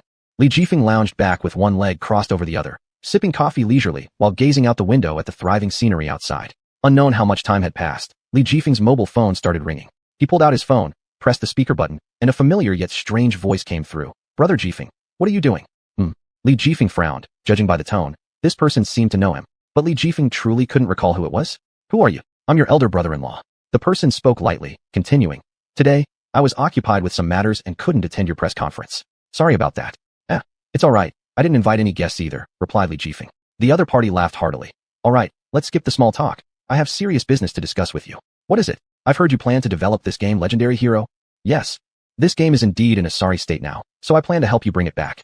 I know you've invested 100 million CWB in this game, and I'm willing to buy it at 10 times that price. What do you think? The other party asked. Upon hearing this, Li Jifeng was surprised. He had never expected that this phone call would mean this. You want to acquire this game? Are you sure? Of course I'm sure. It's my only option. Otherwise, why would I bother chatting with you? The other party replied affirmatively. Li Jifeng took a deep breath and asked, If you want to acquire it at 10 times the price, why? Ho ho, do you think I need a reason? Li Jifeng laughed bitterly. Since you've said that, if I disagree, wouldn't it make me too picky? Alright, I agree, we'll sign the acquisition agreement. Quick and smooth. I've been waiting for this moment for a long time. Alright, I'll send someone over right away to sign the contract with you, and then I'll have the finance department contact you. After saying this, the other party hung up the phone. After hanging up, Li Jifeng sighed in relief. He had finally managed it. But this was just the beginning. Li Jifeng returned to Huawei Computers once again to discuss the acquisition with the head office. They quickly settled on the details of cooperation. 2 weeks later, the official website of Legendary Hero was officially launched, simultaneously revealing the relevant materials and game information of Legendary Hero under the League of Heroes gaming section, and also promoting Legendary Hero. At this point, Li Jifeng's Weibo fan count had increased by over 2 million, reaching an astonishing 5 million. Moreover, fans were all looking forward to Li Jifeng's League of Heroes being able to change the situation of League of Heroes. After all, the problems with League of Heroes were clear as day. Playing the game doesn't earn money and can even cause a loss. Who would enjoy playing this game? Seeing this scenario, Li Jifeng felt secretly thrilled inside. Chapter 238, Fleeting Glory. Li Jifeng thought to himself, These foolish game developers, do you really think the games you design will surely sweep the nation? This game is destined to be just a fleeting glory. Li Jifeng sighed as he shook his head. Just then, a QQ message popped up on his screen. Li Jifeng opened it and saw it said, "Honey, I'm going out for dinner tonight. Do you want to come along?" Upon seeing this message, Li Jifeng couldn't help but laugh. This man still remembers our wedding. Li Jifeng felt touched inside, but still refused. "Tonight, I have an appointment with a client. I can't join you for dinner." The other party seemed to have foreseen Li Jifeng's rejection and was not disappointed, instead, patiently saying, "I understand. You go ahead with your work. I'll leave first. See you." "See you." Li Jifeng waved his hand. "Husband, see you again." "See you again."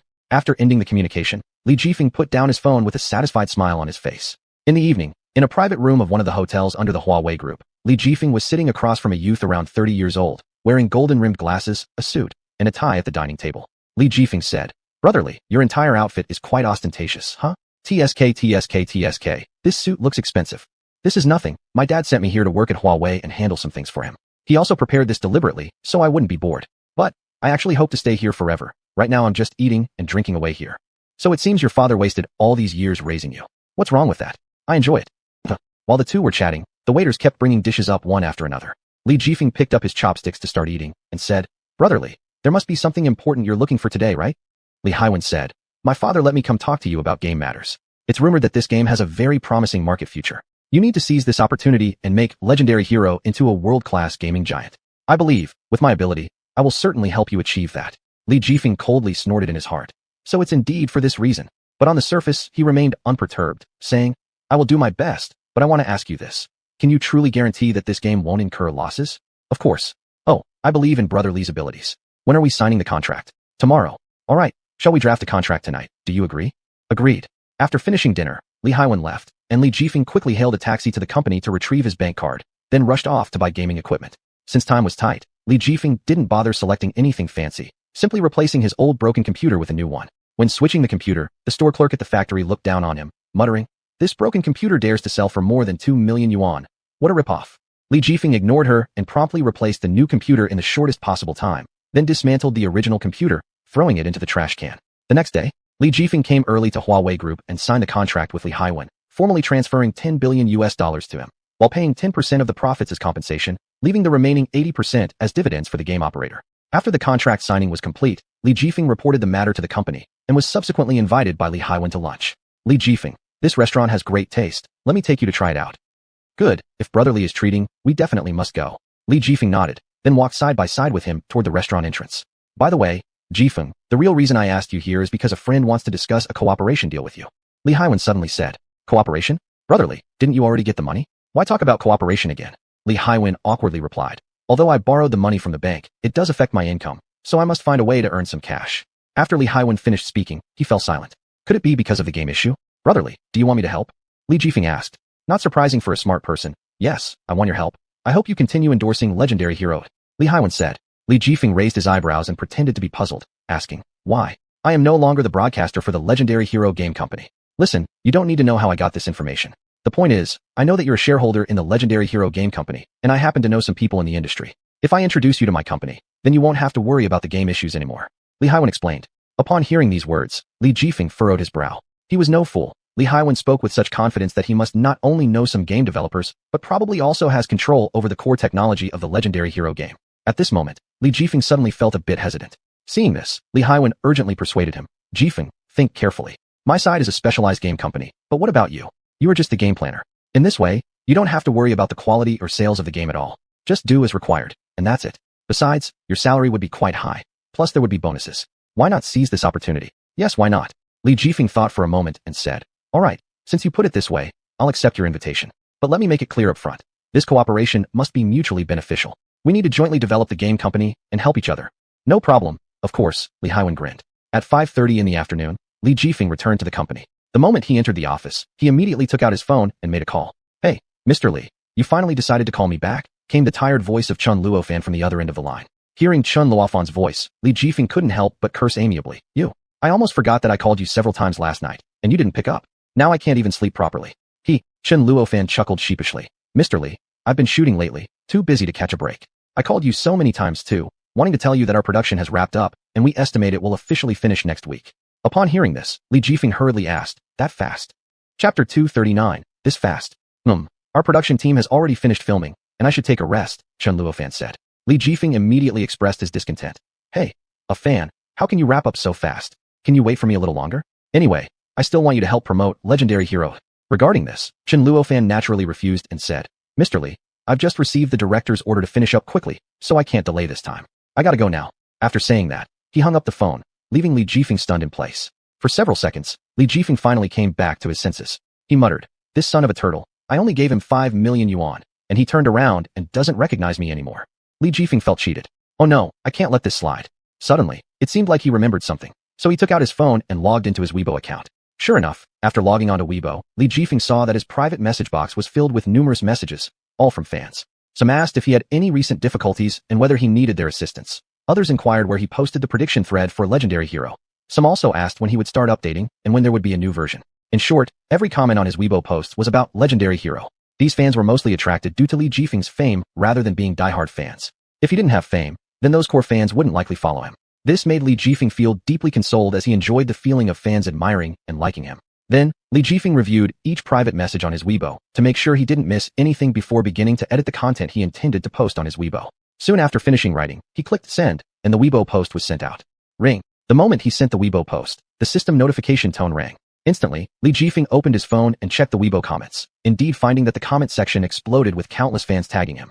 However, there were still quite a number of trolls in the comment section, even calling him ungrateful, turtle head, and criticizing his moral character. Li Jifeng completely ignored these trolls unless they attacked his fans, otherwise, he wouldn't bother. Subsequently, Li Jifeng exited his Weibo and began browsing the news to check the dynamics online. Yet, after browsing for 10 or so minutes, not a single piece of news or webpage popped up, making him extremely puzzled. He wondered if his Weibo account had been hacked since today it showed nothing at all. Li Jifeng, look at today's trending topics. What? At that exact moment, the secretary beside Li Jifeng suddenly pointed to the TV mounted on the wall. Looking in the direction she indicated, Li Jifeng could clearly see 4 big words prominently displayed on the top search trends of China. Divine Realm Legend, official announcement. Next, Li Jifeng leaned closer to the screen and confirmed that it truly was an official Weibo account of Divine Realm Legend, announcing the formal launch of Divine Realm Legend, while releasing one image. This image was of a giant poster. The male and female characters on the poster were none other than the Li Jifeng portrayed by himself and the Yibuan portrayed by xuanhuan. Upon seeing the images, Li Jifeng became excited and agitated instantly, gripping the table tightly with bulging veins on his arms. His secretary standing nearby stared at the screen, astonished. My goodness! The official website of Divine Realm Legend actually published the game's prediction post. Now, everyone will surely get to play the real legendary hero. After getting excited for a bit, Li Jifeng calmed down and then took out his phone, opening Weibo, logging into his account, finding xuanhuan's account, and sending a message along with posting his own Weibo. The content of his Weibo was extremely simple, mainly narrating his gaming dream. At the bottom of the Weibo post, he attached a picture of Li Jifeng posing with Yibuan. Under such circumstances, once Li Jifeng's Weibo was posted, it immediately garnered massive support from a group of fans who rushed to comment under his Weibo. Compliments poured in like floodgates. Wow, Teacher Wang is so handsome. Can't wait for your legendary hero. Teacher Wang, cheer up. I believe your game will definitely be a hit, and your recognition will undoubtedly rise further. Hope Teacher Wang soon fulfills his dream and successfully ushers in a new era of legendary hero. Teacher Wang, I love you. Although Li Jifeng's number of fans was only around 6 to 7 million, due to his influence and the fact that most of his fan base consisted of enthusiastic young people, their passionate responses were quite strong. Therefore, the volume of comments on Li Jifeng's Weibo was incredibly large, and getting one comment out of over 300 was considered a success. Moreover, these hundreds of comments were almost all filled with blessings. Li Jifeng's Weibo post did not take more than half an hour before someone reposted it onto the homepages of major portal websites. And because Li Jifeng's Weibo included a prediction thread he had personally posted, some live streamers from these portals and gamers began to flood into the comment section of his Weibo. Wow, finally, this day has come. Divine Realm Legend. This game I've been wanting to try for so long. Haha. This time I must seize the initiative and jump into Divine Realm Legend as a hero, slaughtering those little monsters. I want to play as a sword immortal, berserker, swordsman mage. This portal site live streamer named Fierce Dragon Warrior directly left a long comment in Li Jifeng's Weibo comment section. Additionally, he accompanied his comment with several images. These images showed him wearing a suit of armor, riding majestically atop a warhorse, as well as photos of him swinging his weapon to slay the little monsters. In the comment section of this Fierce Dragon Warrior's Weibo, countless replies quickly appeared. Brother, you're amazing. You actually dare to call yourself Fierce Dragon Warrior on Weibo. Respect, respect. Bro, who are you? How do you know there will be heroes in Divine Realm Legend to use? Damn, your hero, Fierce Dragon Warrior, looks super cool. I'm jealous. Chapter 240, +1 on the floor. 666, +1 on the floor. Not only that, but some professional netizens also posted their opinions. Holy cow, this wild dragon warrior is so powerful, daring to have such a nickname. It's absolutely awesome. This wild dragon warrior belongs to one of my least favorite careers. I hate and despise this hero. Shit, how dare this guy use such a hero as his nickname? That's way too arrogant. Truly ostentatious, worthy of being a fan of Teacher Wang. These netizens either trolled Li Jifeng or the wild dragon warrior. Anyway, they said whatever unpleasant things came to their minds. Moreover, they seemed to know Li Jifeng well, very familiar with him. Seeing his Weibo comment section in chaos, Li Jifeng's face became more somber, anger rising within him. He gritted his teeth and muttered, "Damn it, are these people too full? Though they are my fans, they curse me for others. Teacher Wang, calm down. I'll ask my friends again.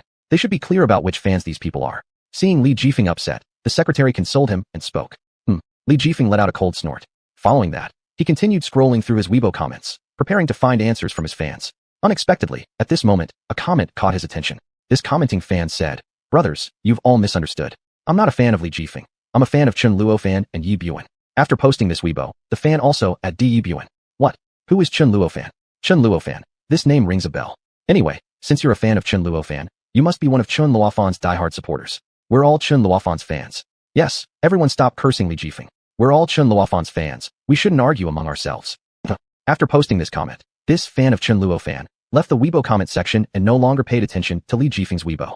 Regarding his actions, many fans, including some bystanders, all showed looks of confusion and bewilderment, feeling puzzled. Who is Chun Luofan? How can he make Li Jifeng's fans stop cursing him? Could this Chun Luofan be even cooler than Li Jifeng? The name Chun Luofan sounds familiar. I remember that some time ago, someone posted a picture online. This Chun Luofan seems to be a very famous singer in China's entertainment circle. He once sang a song at a gala called, "I Am a Superhero." I like that song. I've decided to learn music and become a superhero. Holy cow, Chun Luofan is originally a music singer. He's also a celebrity in real life. With so much talent and singing skills, why doesn't Chun Luofan just be a star and start writing songs instead? Ho ho, what do you know? Chun Luofan is already a star, making plenty of money. Does he need to write and sing songs? Chun Luofan's reputation online isn't particularly prominent, known only by a part of those who like listening to music or are diehard fans of certain stars. Ordinary netizens generally don't know him at all. Therefore, after the exposure of the name Chun Luofan, many people didn't associate him with Li Jifeng. After all, their personalities were completely different. Li Jifeng was of the type with a fiery temper and an unreserved demeanor, while Chun Luofan was rather mild, humble, and low-key. Chun Luofan had no idea of the online discourse about him. At this moment, he had already entered the world of the game, God Realm Legend, to begin leveling up. In the game world, there were 4 heroes set up in total, Wild Dragon Warrior, Spider-Man, Demon Hunter, and Hulk. Behind each hero's name, numbers were marked. The higher the hero's level, the stronger the attributes. Therefore, even if the hero was initially a lower level, as long as they gained sufficient levels, they could reach at least level 30. Furthermore, the equipment and skills of these heroes varied. Some were plain white, some golden, some orange weapons. There was even something called the Golden Body, a piece of gold armor. Of course, although the Golden Body was formidable, Chun Luofan currently did not possess the capability to forge this piece of gold armor. Because Chun Luofan only had over 200,000 merit points, he couldn't yet afford the Golden Body. Having just entered the game, Chun Luofan's character inside the game was only at level 10. He needed to level up gradually. Since the player level system in God Realm Legend is exactly the same as in TV dramas, all players start at level 10. Thus, in the game, Chun Luofan was unstoppable, slaying gods and Buddhas without any resistance. In just 5 short minutes, Chun Luofan had killed 18 monsters and obtained 12 spirit stones. However, this did not satisfy him, so he chose to continue hunting monsters and leveling up. Afterward, after spending 3 hours in the game, Chun Luofan's level finally reached 11. On his attribute panel, aside from the change in level, there were no other changes in his attributes. This was because Chun Luofan's attribute values were already too high, having reached a terrifying 100%. Bear in mind, even some top-tier experts only had an attribute value of 99.9%. Ding! Congratulations to the streamer for completing the hidden quest. You have received a reward of 1,000 merit points and 10,000 immortal coins. Suddenly, while Chun Luofan was crazily grinding monsters in the game, a notification sound indicating the completion of the upgrade quest rang out in his mind. In an instant, Chun Luofan froze in place. Soon afterward, he felt another 1,000 merit points and 10,000 immortal coins added to his attribute panel. Shit! Chun Luofan was astonished for a moment, then came back to his senses, with a grin spreading across his face. He couldn't believe that by simply grinding a few waves of monsters, he had leveled up and gained 1,000 merit points and 200,000 immortal coins. This was utterly exhilarating. Immediately, unable to contain his excitement, Chun Luofan muttered to himself, "Haha, indeed, running instances and grinding monsters for leveling is extremely efficient." He felt that his speed in grinding monsters in the game was about the same as killing zombies or capturing demon beasts in the real world. They were equally fast. Moreover, he found that the monsters in the game were easier to kill than the zombies or demons outside. The monsters inside were significantly more formidable compared to those outside. This level up actually grants an additional hero selection privilege, allowing me to choose my favorite hero. Chapter 241, The Legend of the Divine Realm. Chen Luofan's eyes lit up when he saw the hero options in the hero panel. Without hesitation, he chose Demon Hunter. The Demon Hunter is a very powerful and fierce hero in the Legend of the Divine Realm. Their attributes are truly strong enough to be feared. Moreover, they have recently become incredibly popular, turning into a top streamer on various live streaming platforms with a large number of fans.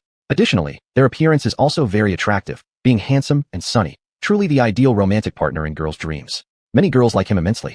Since Chen Luofan is now the Demon Hunter in the Legend of the Divine Realm, it's natural for him to choose a Demon Hunter that suits him as his hero. After making his choice, a vivid scene immediately popped up in his mind. Inside an ancient castle, a Demon Hunter was slaughtering the surrounding zombies. The scene was akin to the apocalypse itself. On the other side, Li Jifeng's office. Li Jifeng sat on his office chair, staring at the computer screen, browsing through various news articles. Suddenly, his gaze fell on one particular piece of news. This news was about Chen Luofan. Upon seeing this, Li Jifeng instantly stood up from his chair, his face glowing with astonishment and excitement. Because he discovered that the headline of this news was, "A divine officer sent down by the celestial court." The content of this headline was about Chen Luofan. Haha, my luck has finally come. This time I don't need to worry about not finding a job or getting fired anymore. Haha. Li Jifeng laughed out loud in excitement and quickly opened the news page to carefully examine its contents. The news recounted an event that happened last night in a KTV bar. This KTV was part of an entertainment complex where Chen Luofan saved a girl at the entrance. After waking up, the girl expressed her gratitude and even gave him a bank card. This bank card contained 100,000 yuan. For someone whose monthly salary was only 7,000, this sum was undoubtedly a colossal amount. After reading the news, Li Jifeng's heart started racing. He felt he had found a great opportunity, a chance to rise to prominence. So, without wasting any time, he dialed a number straight away. "Hey, Mr. Li, I have important information to report to you." Chen Luofan farmed monsters and leveled up in the Legend of the Divine Realm all night long. Not until dawn did he leave the instance after reaching level 15. Haha, never expected that leveling up here would be quite enjoyable. Chen Luofan grinned widely, feeling extremely pleased. He put his phone in his pocket and headed toward his rented apartment. Since he was already level 5, renting an apartment was a necessity. In no time, Chen Luofan returned to his rented room, unlocked the door, entered, and took off his clothes to take a cold shower. Unexpectedly, after taking off his clothes, he noticed something moving under his bed. Under such circumstances, Chen Luofan was initially stunned for a second before reacting and quickly bending down to pull the object out from under the bed. Only, once pulled out, did he realize that there was actually a person lying under the bed, and this person was a man. This man was completely naked, lying unconscious under his bed. Chen Luofan was filled with confusion. He recognized this man, who was his neighbor. They lived next to each other. This man, surnamed Yang, was Yang Qiming's son, the chairman of Yang Corporation, and his name was Yang Hua. However, Yang Hua rarely interacted with Chen Luofan. Basically, they had little contact and barely spoke to each other. As for Chen Luofan, he didn't pay much attention to Yang Hua either. After all, since they lived next door to each other and met regularly, they were hardly friends or even acquaintances. Nevertheless, given the situation of Yang Hua collapsing in his room, it was naturally his duty to call an ambulance for him. So, in the next second, he immediately ran out of his room and pressed the doorbell of the adjacent room. Creak. With the knocking sound, Yang Hua's mother, Wu Xiaoxiao, opened the door. Seeing Chen Luofan outside, she asked, "Who are you looking for?" It seemed that Chen Luofan had been shouting for a while, but no one had come out to open the door for him. Chen Luofan hurriedly said, "Auntie, your son fainted in my room. We need to send him to the hospital right away." "My son fainted in your room." Upon hearing this, Wu Xiaoxiao appeared shocked for a moment, then turned around and went back into her room. Her footsteps gradually faded away and eventually disappeared. Chen Luofan didn't care about her anymore and turned around to go back to his own room. Later, he changed into a set of clean clothes, left, and rushed toward the nearby hospital. When he arrived at the hospital, he brought Yang Hua to the emergency room. The doctor examined Yang Hua and told Chen Luofan that the patient was severely injured and needed immediate treatment. Thus, Chen Luofan paid the medical fees for Yang Hua, asking the doctor to do their best without any delay, or else they would be responsible for the consequences. The doctor naturally agreed multiple times. A few hours later, Yang Hua woke up. The doctor informed Chen Luofan that he was out of danger. "Ah, you're awake." Chen Luofan couldn't help but exclaim in surprise upon seeing this. Then, he quickly asked the doctor, "How is he now?" His condition has stabilized. As long as he rests and recuperates for a few days, he'll fully recover," the doctor replied. Chen Luofan nodded, sighing in relief. Since the other party was fine, it was good news. Involuntarily, Chen Luofan's gaze fell on Yang Hua, his face showing a look of astonishment as he said, "Brother Yang, what happened? Aren't you a martial artist? How could you end up like this?" He had been puzzled when Yang Hua suddenly collapsed in his room yesterday. Now that Yang Hua was awake, Chen Luofan finally understood. Apparently, Yang Hua had been playing games last night, but accidentally encountered a boss during combat and ended up getting himself injured. And, if Chen Luofan hadn't asked, Yang Hua's face wouldn't have instantly turned so bitter, almost crying as he lamented, "Brother, don't remind me. Last night, I encountered a super powerful boss. That guy almost killed me. Fortunately, I ran fast enough to save my life, but still got severely injured. Now, every bone in my body feels like it's falling apart with pain. What big boss? Which big boss? Chen Luofan pursued. Xuanhuan shook his head. I don't know either. I saw it on the PK ranking list last night. That big boss is called Death Rampage Pig. Chapter 242. Do you like me? Upon hearing this, Chen Luofan's eyes widened. After about 3 or 4 minutes, Chen Luofan suppressed his surprise and asked, Brother Yang, how powerful is that big boss? Xuanhuan replied, very powerful. Even the combined efforts of 5 or 6 professional gamers can't do anything to it. Shit, that powerful. Chen Luofan's mouth twitched hard as a look of astonishment appeared on his face. It was worth noting that if even 5 or 6 professional experts couldn't handle the opponent, it showed just how strong the opponent really was. Xuanhuan nodded slightly, then after a moment of silence, said with a sigh, Brother, if you hadn't encountered them last night, by morning you'd probably be dead already. So, you should thank me. Chen Luofan responded awkwardly. Yes, Brother Yang, I really should thank you. If you hadn't shown up in time, I'd likely be dead now. Xuanhuan waved a hand and casually said, Haha, brother, you're too polite. If you have to thank me, then you could treat me to a meal. Chen Luofan was momentarily stunned but quickly agreed. All right, I'll treat you. Then come with me outside. I need to buy some things, and also pick up some nutritional supplements. Sure. Thus, without objection, Chen Luofan accompanied Xuanhuan as they left the hospital and headed towards the market. They first stopped at a supermarket to buy some nutritional supplements and fruits. While Xuanhuan was selecting the nutritional supplements, Chen Luofan seized the opportunity to ask why Xuanhuan had ended up looking like he did now. Alas, it's a long story. Xuanhuan took a deep breath, calming down from the frustration inside him, before he began his story. Originally, he was 28 years old, practicing martial arts since childhood. Due to training from an early age, he possessed a great deal of power. He trained himself mercilessly each time, never stopping. So although he was shorter and weaker looking than people his age, his real strength far exceeded theirs. Due to this, his status and identity were much higher than those of ordinary people. In their county, even the son-in-law of the Public Security Bureau director would respectfully call him Director Yang, or Brother Yang. Therefore, he usually behaved in an extremely haughty manner, walking across the county as if nothing could stop him. Until one evening, by chance, while browsing online, he saw a post someone had published titled Grand Tournament. Out of curiosity, he downloaded it and watched.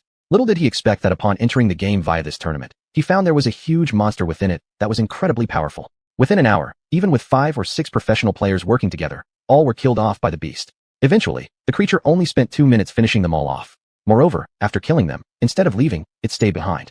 Xuanhuan was terrified at the time and fled, pursued by the monster which caught up to him despite his desperate running and knocked him unconscious. When he awoke again, he was lying in pain in Chen Luofan's room. Chen Luofan, having heard the whole story, felt an immense shock. For he could scarcely believe that last night, he had actually saved Xuanhuan. This was sheer luck, and for a moment, he didn't know what to say. A little while later, after purchasing some food and supplements at the supermarket, they left. Xuanhua's father had already been laid on a hospital bed, and the doctor informed him that though his father's injuries were severe, they weren't life-threatening. He simply needed some rest and would recover. Chen Luofan exchanged a few words with him, grabbed the things, and went out to wait for the elevator to go downstairs. However, Xuanhuan didn't follow, staying back in the hospital to watch over his father. Leaving the hospital, Chen Luofan didn't stay outside for long, immediately hailing a taxi to go home. About half an hour later, Chen Luofan returned to Haiqing City, stepping out of the car and pulling out his phone, calling Lu Susu to inquire about her whereabouts. Hey, Chen Luofan, where are you right now? I've just got back to Haiqing. Where are you? I'll come find you. Good. I'm on Nanshan Road. Hurry over here. I need to discuss something with you. All right. With that, Chen Luofan hung up the phone and started walking towards Nanshan Road. For some unknown reason, thinking about Lu Susu waiting for him on Nanshan Road made him suddenly feel a bit nervous and excited. Soon, Chen Luofan arrived at Nanshan Road. Walking along the street side looking for Lu Susu, it wasn't long before he spotted her wearing a black and white school uniform, donning a baseball cap, and carrying a backpack, standing beside a cafe. The figure in front of him was slim and elegant, about 1.7 meters tall, with snow-white skin and fine texture. She was definitely over 101 centimeters tall, especially her legs were long and straight, making her very noticeable. Chen Luofan stood about 10 meters away from her, watching her intently that he momentarily forgot to take another step forward. It wasn't until Lu Susu turned her head, spotted him, and waved while calling out, Chen Luofan, over here. That Chen Luofan finally snapped back to his senses and took a few steps closer to her. Xiaoyu, how did you know I've returned? Lu Susu pointed to the nearby cafe and said, come inside, I'll tell you all about it. All right.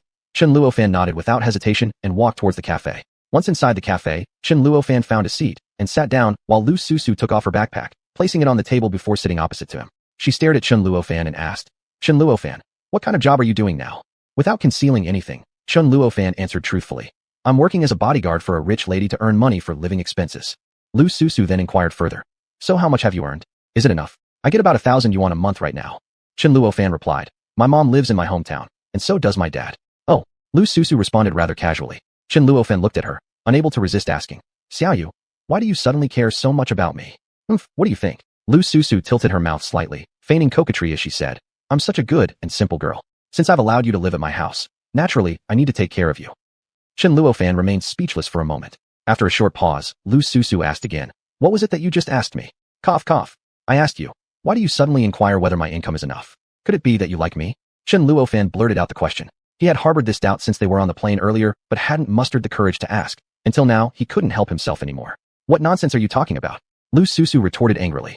Chapter 243, Game Data. So why do you care if I earn enough money or not? Chen Luofan persistently asked. Isn't it because you like me?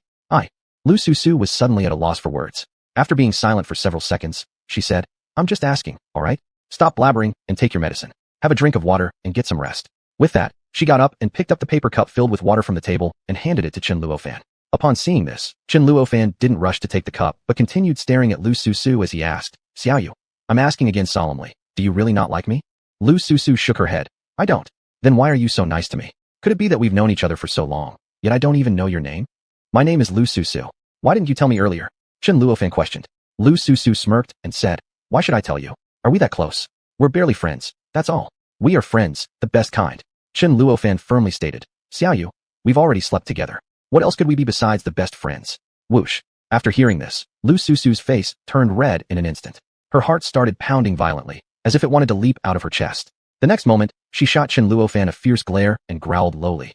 Pervert, go away. If you dare bring up that incident again, believe it or not, I'll slap you. Thereafter, she no longer paid any attention to Chen Luofan, holding the cup of water as she walked towards the counter to settle the bill. Chen Luofan, upon seeing this, stood there stunned. During this process, Lu Susu kept turning her head to secretly glance at him. A few minutes passed, and after Lu Susu finished paying the bill, Chen Luofan finally snapped back to reality, walking over to her. Xiaoyu, thank you for treating me to coffee. I'm leaving now, said Chen Luofan. Lu Susu nodded and smiled, watching him leave. Back in Haiqing City, Chen Luofan first went to the bank and took out 300,000 yuan in cash to deposit into his bank account. Only then did he return home. He returned quite late today. Shen Tianbing and Wang Huifan had already prepared the meal and were waiting for him to eat. During the meal, Shen Tianbing asked Chen Luofan, tomorrow I'll take you to attend my grandpa's 80th birthday celebration. Would you like to come with me? Chen Luofan replied, tomorrow? That can be arranged, but I have to ask my father first. If my father agrees, then I will go. Alright, no problem. You two start eating, I'll be back from the restroom soon. Okay. Shortly afterward, Chen Luofan went alone to the restroom. After opening the door, he was about to unfasten his belt when something unexpected happened. He had just crouched down when someone kicked the toilet seat cover off. Right after, a man rushed in. Startled, Chen Luofan immediately sprang up. He glanced at the man and saw that he was a youth in his 20s, rather plain-looking, but well-dressed. Furrowing his brow, he asked, why did you kick over the lid of my toilet? The young man got a shock, hurriedly bending down to pick up the cover, but before he could bend over, Chen Luofan threw a punch that hit him on the head and knocked him to the ground. Immediately after, Chen Luofan grabbed the youth by the collar, pulled him up, and pressed his knee against his stomach to keep him from rising. Kid, who are you? Why did you kick my toilet cover? The youth struggled a couple of times, but was unable to break free from Chen Luofan's control. He begged, big brother, I'm sorry, I'm truly sorry. Do you think apologizing finishes the matter? I'm sorry, please let me go, whatever you want me to do. The young man hurriedly apologized. What's your name? I am called Wang Tiandi. I didn't mean to kick your toilet cover. I did it because I was too hungry, Wang Tiandi explained. After hearing this, Chen Luofan loosened his grip and helped the young man up. If you're hungry, why don't you go eat something instead of coming to my bathroom? Ow. Before Chen Luofan had finished speaking, he felt pain in his abdomen, causing him to instinctively grab his stomach and crouch down. In this situation, Chen Luofan had no choice but to pause the conversation with Wang Tiandi and slowly sit up, touching his abdomen. Only then did he realize that the wound on his abdomen had healed. Wang Tiandi looked at his actions with astonishment and asked, Chen Luofan, what's wrong with you? It's nothing. Chen Luofan snapped back to reality, stood up, and dragged him out of the restroom. Subsequently, Chen Luofan led him back to the living room and sat down on the couch, asking, are you really dizzy from hunger? Yes, today I played games in the internet cafe all night. I was starving, so I went to the kitchen to get something to eat, Wang Tiandi answered. Why didn't you tell me earlier? I was worried about you for nothing, Chen Luofan complained. Haha, I thought you were busy. Wang Tiandi replied with an awkward laugh. I didn't want to disturb you, so I didn't say anything. I did have a pretty busy day today. I didn't have time to chat with you. Wang Tiandi smiled sheepishly again and said nothing more, picking up his chopsticks and eating in silence. After a while, he swallowed the food in his mouth and asked, Chen Luofan, have you really been accepted into university? Chen Luofan nodded in response. Of course, why would I lie to you? Congratulations to you. Thank you.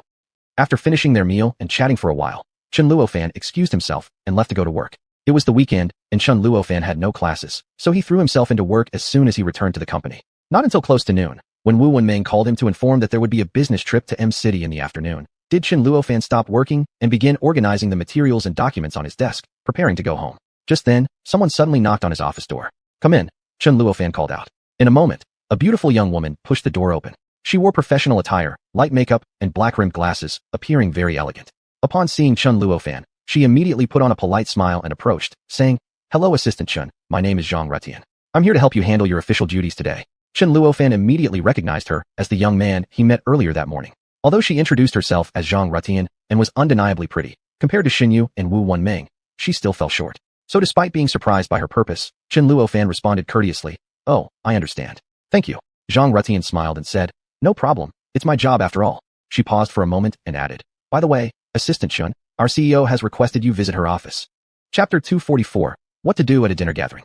Oh, Chen Luofan nodded slightly and walked towards Li Jifeng's office. Li Jifeng was looking at the latest game data when he looked up and noticed Chen Luofan approaching from the doorway. "Why did you come?" Li Jifeng asked somewhat discontentedly. "Didn't I tell you not to disturb me?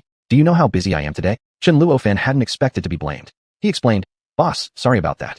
But I have something really important for you, and I hope you could give me 10 minutes. Li Jifeng put down the documents in his hand and said frowningly, "Speak quickly then.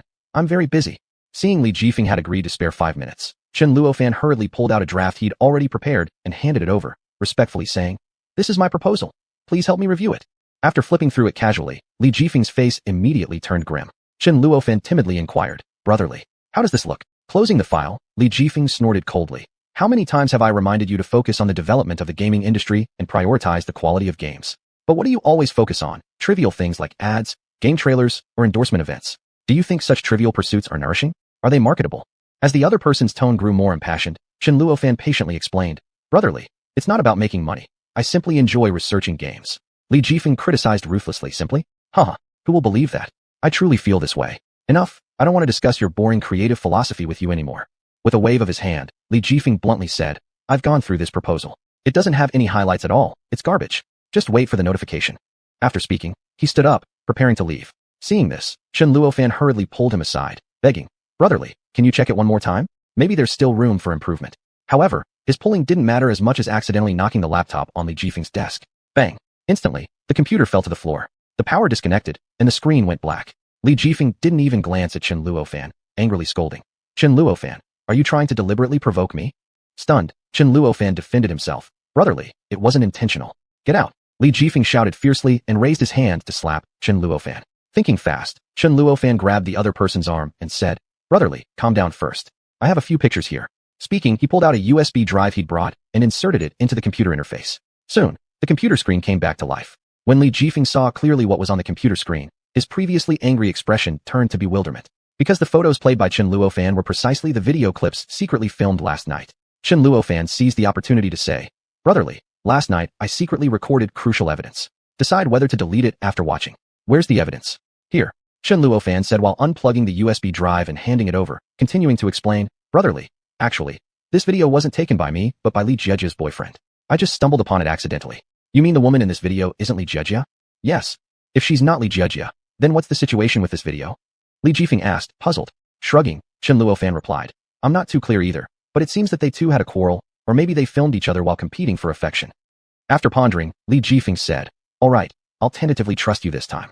I'll immediately arrange for you to join our team." Hearing this, Chen Luofan was overjoyed and quickly bowed in gratitude. "You're called Chen Luofan, right? Here's your application form and ID badge. Tomorrow morning at 8:30, we'll gather personnel at Shengshi for a meeting. When you arrive, go directly to the reporting location." Li Jifeng handed over a sheet to Chen Luofan. Chen Luofan scanned it once he received it and discovered that the job content turned out to be a game administrator. Surprised, he said, "Brotherly, this position seems strange. It manages games." Although he had played games before, he had never been a game administrator, let alone holding such a role. Thus, Chen Luofan felt perplexed, uncertain why Li Jifeng arranged such a position for him. Before Chen Luofan finished his sentence, Li Jifeng interrupted quickly saying, "A game administrator is a highly significant post, requiring professional skill and competence. After careful consideration, I've decided to have you take on this role. Do you have any objections?" Chen Luofan immediately shook his head in response to Li Jifeng's question and said, "I have no objections. I believe that with my skills and abilities, I can definitely handle this position." I hope so. Work hard, and I look forward to seeing your performance." Li Jifeng smiled as he said this, then turned and left the office, leaving Chen Luofan standing alone inside. Holding his work ID, Chen Luofan left the gaming department and returned home. The next morning at 9 o'clock, Chen Luofan arrived on time at Shengshi Gaming Company and successfully registered. He was assigned to the game management department, tasked with overseeing Shengshi's games and operations. Chen Luofan was a college student and could be considered half an addicted gamer in the gaming community. Thus initially, he was very enthusiastic about his duties and worked closely with everyone on the team. Before long, 3 months had passed, and Chen Luofan finally fully adapted to his new role, gaining deeper insights into game management and brimming with confidence for the future. During these 3 months, he occasionally still went out to hang with Yang Jie and Wu Xiaodian, their relationship growing closer every day. And after 3 months had gone by, he learned a lot. Not only did he become an administrator of the game department at Shengshi Gaming Company, but he also had his own account which allowed him to participate in gaming competitions. As for his in-game name, it was still his original name, Fanjie Superhero. This evening at 6 o'clock, Chen Luofan sat before his computer playing a 5v5 shooter game. Chen Luofan had been engrossed in this CS-style shooter game for 3 whole months now and was already incredibly skilled, capable even of switching characters freely between CF and CS. Suddenly, a ringing sound came through his earphones, causing him to stop his actions and quit the game. A moment later, Chen Luofan pressed the hands-free button on his headset and asked, "Hello?" The person on the other end of the earphone asked, "Are you Fanjie Superhero?" Chen Luofan replied sarcastically, "If not me, who else would it be?" The other person didn't respond right away, but continued, "At 7:30 tonight, there will be a dinner gathering at Shengshi Club. You must attend. Remember, do not be late." "A dinner gathering?" Chen Luofan asked in surprise. "What's the point of a dinner gathering? How would I know why we're having a dinner gathering?" The other party responded irritably. Chapter 245. You two aren't good friends, are you? Following this, Chen Luofan asked again. "Then may I ask, which teacher organized the dinner gathering?" The person on the other side of the earpiece replied. "Teacher Zhou organized the gathering. You just need to come over. The specific details of the gathering can be asked to Teacher Zhou." "All right, I've understood. I'm going now," said Chen Luofan. "Brotherly, you don't have to worry. I will absolutely not be late." It's best that way," said Li Jifeng. After saying this, the other party had no intention of nagging any further with Chen Luofan and hung up the earpiece. Holding the earpiece in his hand, Chen Luofan hesitated for a second before putting it on his right ear and continuing the operation. After a game ended, Chen Luofan walked out of the game room and came to the first floor lobby. At this moment, the lobby was empty, with no other figures, nor any customer service personnel. Chen Luofan didn't care about all that, and took steps toward the direction of his home. Because his parents bought a house in the urban area, while his younger sister was studying high school in the suburban area, he basically stayed at home during the day and went to the suburb in the evening to accompany his sister to sleep. Walking for roughly 4 or 5 minutes, Chen Luofan returned to where he lived. He unlocked the big iron lock, pushed the door open, entered, and took off his shoes. Unexpectedly, at that very moment, he heard a light click sound coming from the bedroom next to him. Upon hearing the sound, Chen Luofan turned his head. In the next moment, he suddenly saw a girl, dressed in a bright and colorful outfit, sticking her head out from the bedroom. Chen Luofan. When this woman saw him, her face lit up with excitement as she called out, "Chen Luofan, I've waited for you so long." She was none other than Zhao Jingyi, a classmate of Chen Luofan. Do you need something from me?" Seeing Zhao Jingyi suddenly intruding into his home, he immediately became confused and asked in bewilderment. "There's nothing serious. I just want to chat with you," said Zhao Jingyi as she stepped out of the bedroom and approached him. Chen Luofan still wore an expression filled with perplexity. At this time, Zhao Jingyi approached him, wrapped her hands around Chen Luofan's neck, and sweetly said, "Chen Luofan, are you free tonight?" "I have time." Reacting instinctively, Chen Luofan swallowed hard and nodded quickly. He couldn't comprehend what Zhao Jingyi was discussing, but since she initiated the contact, how could he refuse? Really? On hearing this, Zhao Jingyi instantly became ecstatic. "If you're free tonight, we could check into a hotel room later tonight, okay?" Upon hearing these words, Chen Luofan was first surprised, then instinctively flung away Zhao Jingyi's hands and stepped back several paces. Seeing this, Zhao Jingyi's face also revealed confusion as she asked, "Chen Luofan, what's wrong with you?" Chen Luofan did not respond hastily. After pondering for a moment, he finally said, "We've known each other for only a few months, right? We haven't advanced to the point where we need to rent a hotel room." "What are you talking about? Just because we've known each other for a few months, you're already disdainful of me." Zhao Jingyi deliberately put on an aggrieved expression. Chen Luofan. Regarding this, Chen Luofan truly did not know how to reply. After all, the other party looked quite pretty, especially after her earlier actions which made him feel like she was intentionally luring him. At that instant, Chen Luofan dared not get further entangled with Zhao Jingyi. He said, "I'm going to rest now. You should go back. We'll stay in touch another day." Then, regardless of whether Zhao Jingyi was willing or not, he directly went back into his room. Click. Bang. He slammed the door shut. This left Zhao Jingyi standing alone outside the door, her entire face green with anger. It took a good few minutes before Zhao Jingyi snapped back to reality, unable to bear Chen Luofan's attitude towards her. She grumbled angrily. "Deadwood, you actually dare to treat me like this? Humph. One day, I will make you kneel down and sing conquer." After saying this, she indignantly turned around and returned to her own room. As for all this, Chen Luofan knew absolutely nothing about it. The next morning, around 10:30, after washing up and eating breakfast, he headed out to the destination of the gathering. There was no mistake. The location of this gathering for Chen Luofan was in a mall in Haiqing City. and the gathering place was in a KTV private room located on the first floor. And indeed, upon arriving at the agreed-upon spot, he encountered Wu Wanming, Lu Susu, and Zhou Zhou, friends he hadn't seen for a long time.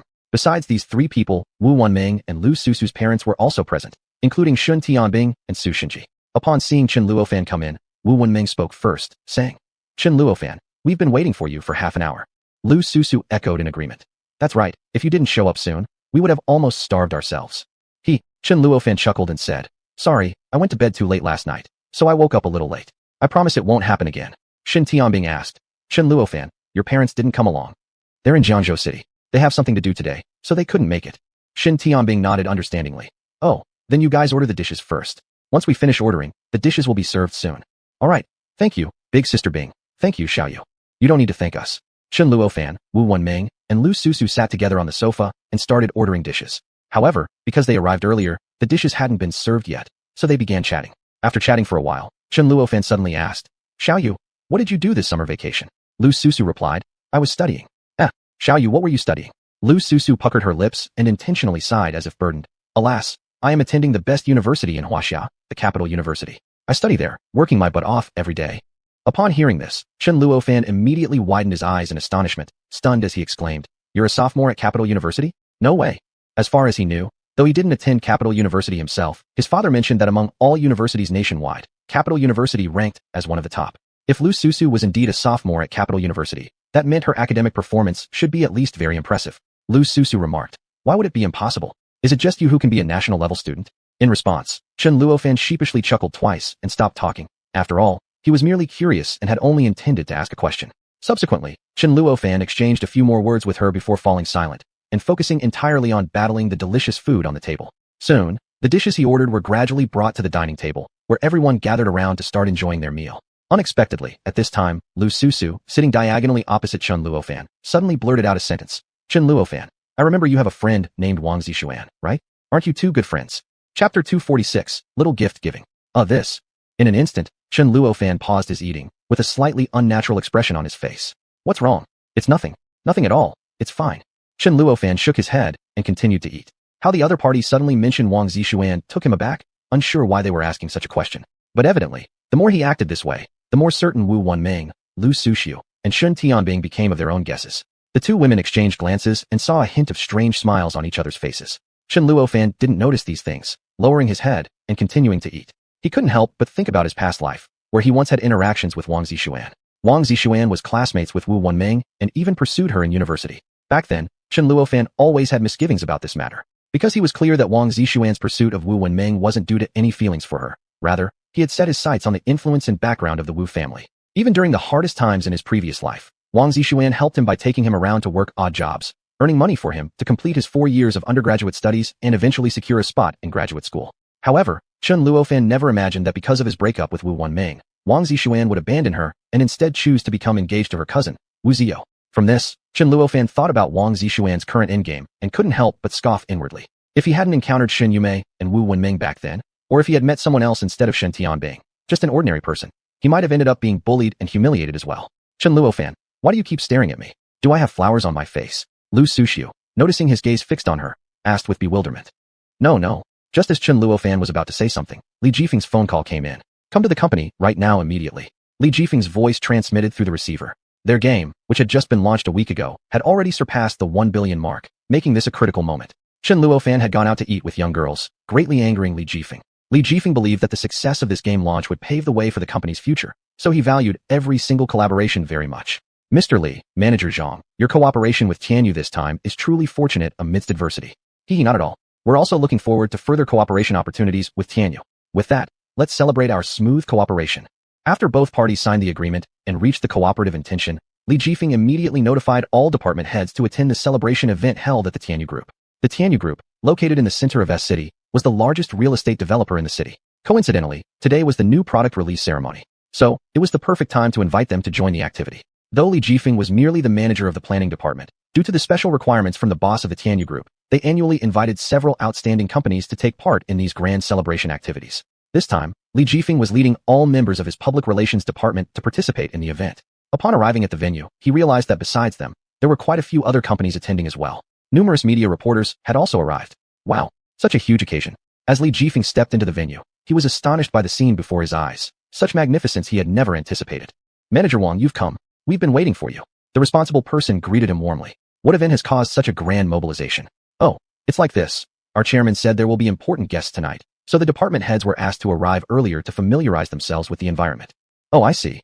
After hearing this, Li Jifeng nodded in understanding. Well, Manager Wang, let's go inside. All right. After shaking hands with another leader, they parted ways.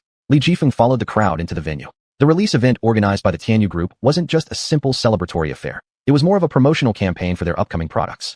Thus, the gathering wasn't exactly an event. It was essentially a banquet to entertain various dignitaries. Since all high-level personnel from Tianyu Group and the leaders of each department were present, the seating arrangement at the venue was impeccable. First, the Tianyu Group allocated seats in Area A, second row, where all distinguished figures sat, people of extraordinary status. Third row was reserved for internal leadership and their assistants. Fourth row for journalists and invited guests.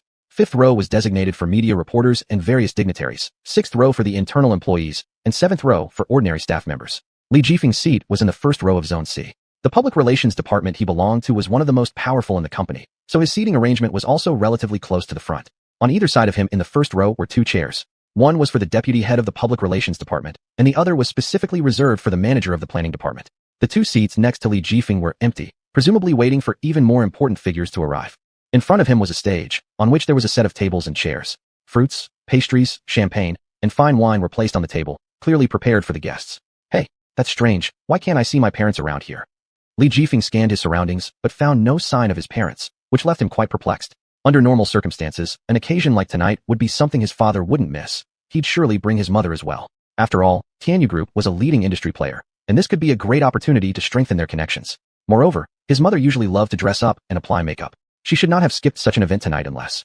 Recalling some melodramatic plots from movies, Li Jifeng sighed inwardly. Could it be that his parents were mad at him for dating a female classmate and were deliberately avoiding him? Thinking about how indulgent and strict his parents had been toward him, it seemed increasingly likely. After all, he was already in his third year of university, which meant he was of the age where dating was expected. It wouldn't be surprising if they were upset about this matter since relationships were significant life events. As long as his parents didn't oppose it, everything should be fine. However, overthinking now wouldn't help much. Since everyone had gathered, it was time to start the event. Everyone, please quiet down. The host stood on the stage, cleared his throat, and spoke loudly. Immediately, the venue fell silent as everyone looked up at him. Dear media friends, dear guests, today, our Tianyu Group holds this new product launch event. To thank all consumers who support our products, the company has specially prepared some small gifts for everyone. Chapter 247, Find a Beautiful Wife. Wow. As the host's voice trailed off, the lights on the stage suddenly went out, plunging the scene into darkness. Then a spotlight shone toward the stage, followed by the appearance of a fiery model wearing a cheongsam. The model picked up the microphone and sang a segment of a song in a sweet, alluring voice. Wow, it's Su Tianfei's love transfer. That was amazing. No wonder she's a top-tier superstar. The audience below applauded enthusiastically, showering the model with earlier applause. After the model finished a dance routine, the curtain on the stage slowly descended, the spotlight lit up, and the venue regained its brightness. Wow, so beautiful. The model on the stage gave everyone a feast for the eyes. This model had an absolutely stunning face, a curvaceous figure, smooth and tender skin, and exuded a faint, enchanting fragrance. She was one of the top supermodels internationally, Su Tianfei, who became famous across Asia with this very song. Furthermore, she was the exclusive model for the Tianyu Group. With millions of fans, most of whom were women, her charm was beyond question. Dear guests, media friends. Hello. Su Tianfei waved to the crowd and flashed her signature bewitching smile. Wow. Su Tianfei is really beautiful. Su Tianfei, I love you, marry me. Marry me. Su Tianfei's entrance sparked cheers from the crowd below, with many young men standing up to call out wildly. I greet everyone on behalf of the company. Thank you all for taking the time to support our new product. We hope you like it. Su Tianfei's voice was incredibly pleasant. After she finished speaking, she retreated backstage to change clothes. Li Jifeng stared at Su Tianfei on stage, constantly swallowing saliva. He had never seen such a seductive goddess-level woman. Big brotherly, what's wrong with you? Look, you're bleeding from the nose. A girl sitting at the next table patted Li Jifeng's shoulder teasingly. What? No way. Li Jifeng quickly wiped his nose with a tissue, but soon after resumed his leering expression as he couldn't resist sneaking another look at Su Tianfei on stage. Hey, have you seen enough? She's already married and has kids. There's no chance for her to look at you. The girl continued to tease him. TCH. Who needs her? My girlfriend is the prettiest in the world, Li Jifeng retorted with a dismissive sneer, though deep down, he didn't quite believe that. After all, he wasn't even graduated yet, still far from marriage and children, and he had someone else he fancied. Just then, Li Jifeng saw someone making faces at him from under the stage. Upon closer inspection, he realized it was Lin Jingjing. Upon seeing Lin Jingjing, his face immediately turned long, and he coldly huffed before giving her an irritated glare. And Lin Jingjing, as if reading his mind, shot him a playful face that made him even more depressed. Li Jifeng's gaze swept through the hall, but failed to spot Zhang Li's presence, causing a weight to drop in his heart. He sighed inwardly. Is mom still mad at me? At this thought, his brows knitted together, a trace of worry and sadness flashing deep in his eyes. However, Li Jifeng's own performance was equally eye-catching, especially his bright and spirited eyes that attracted countless women. Next, we will begin this year's new product launch event. Please welcome our director, Zhang Shaluo. The host announced loudly. As the host finished speaking, a young woman with a gentle and charming appearance stepped onto the stage. She was Zhang Shaluo, the director of the Tianyu Group. Dear guests, media friends, good morning. Zhang Shaluo smiled and bowed to the crowd. Director Zhang, has the sales revenue for this new product reached the expected goal? A reporter asked, holding a microphone. Ho ho. Dear reporters, our company's operating income is still pretty good, and the sales revenue for this round is 85,600,000 yuan, Zhang Shaluo said calmly. Wow, such a high profit margin. Indeed worthy of Tianyu Group, truly rich and powerful. This time, the company invested 150 million to buy equipment and products. Such scale can already be called luxury goods. Our Huaxia people all know that Tianyu Group has created many legends. I believe Tianyu Group will continue to operate efficiently, leading our Huaxia people toward prosperity and strength. The scene was filled with rounds of applause and praise. Next, please welcome this year's sales champion, chairman of Li Jewelry Company, Mr. Li Tianhuan, to the stage. The host handed the microphone to Li Tianhuan, who was no ordinary man. He was the chairman of the board of Li Jewelry, a commercial giant, and also a member of the Huaxia Jewelry Association. His status was prominent, and he was a big figure whose influence could make others tremble. When the host announced Li Tianhuan's name, the atmosphere below the stage ignited instantly. Admiration and excitement gleamed in everyone's eyes, as he was the revered grandfather of Huaxia's jewelry world. Many were his fans, and quite a few had come to know him through television or the internet. Mr. Li, congratulations on establishing your own company. Mr. Li, are there any special arrangements for this new product launch? Like showing off your affection or anything? Ho ho ho, do you think that would be appropriate? Our Mr. Li is a low-key person and won't be like someone else spreading gossip everywhere. The host pointed at Li Jifeng. Upon hearing the suggestion, Li Jifeng furrowed his brow slightly, but did not refute it.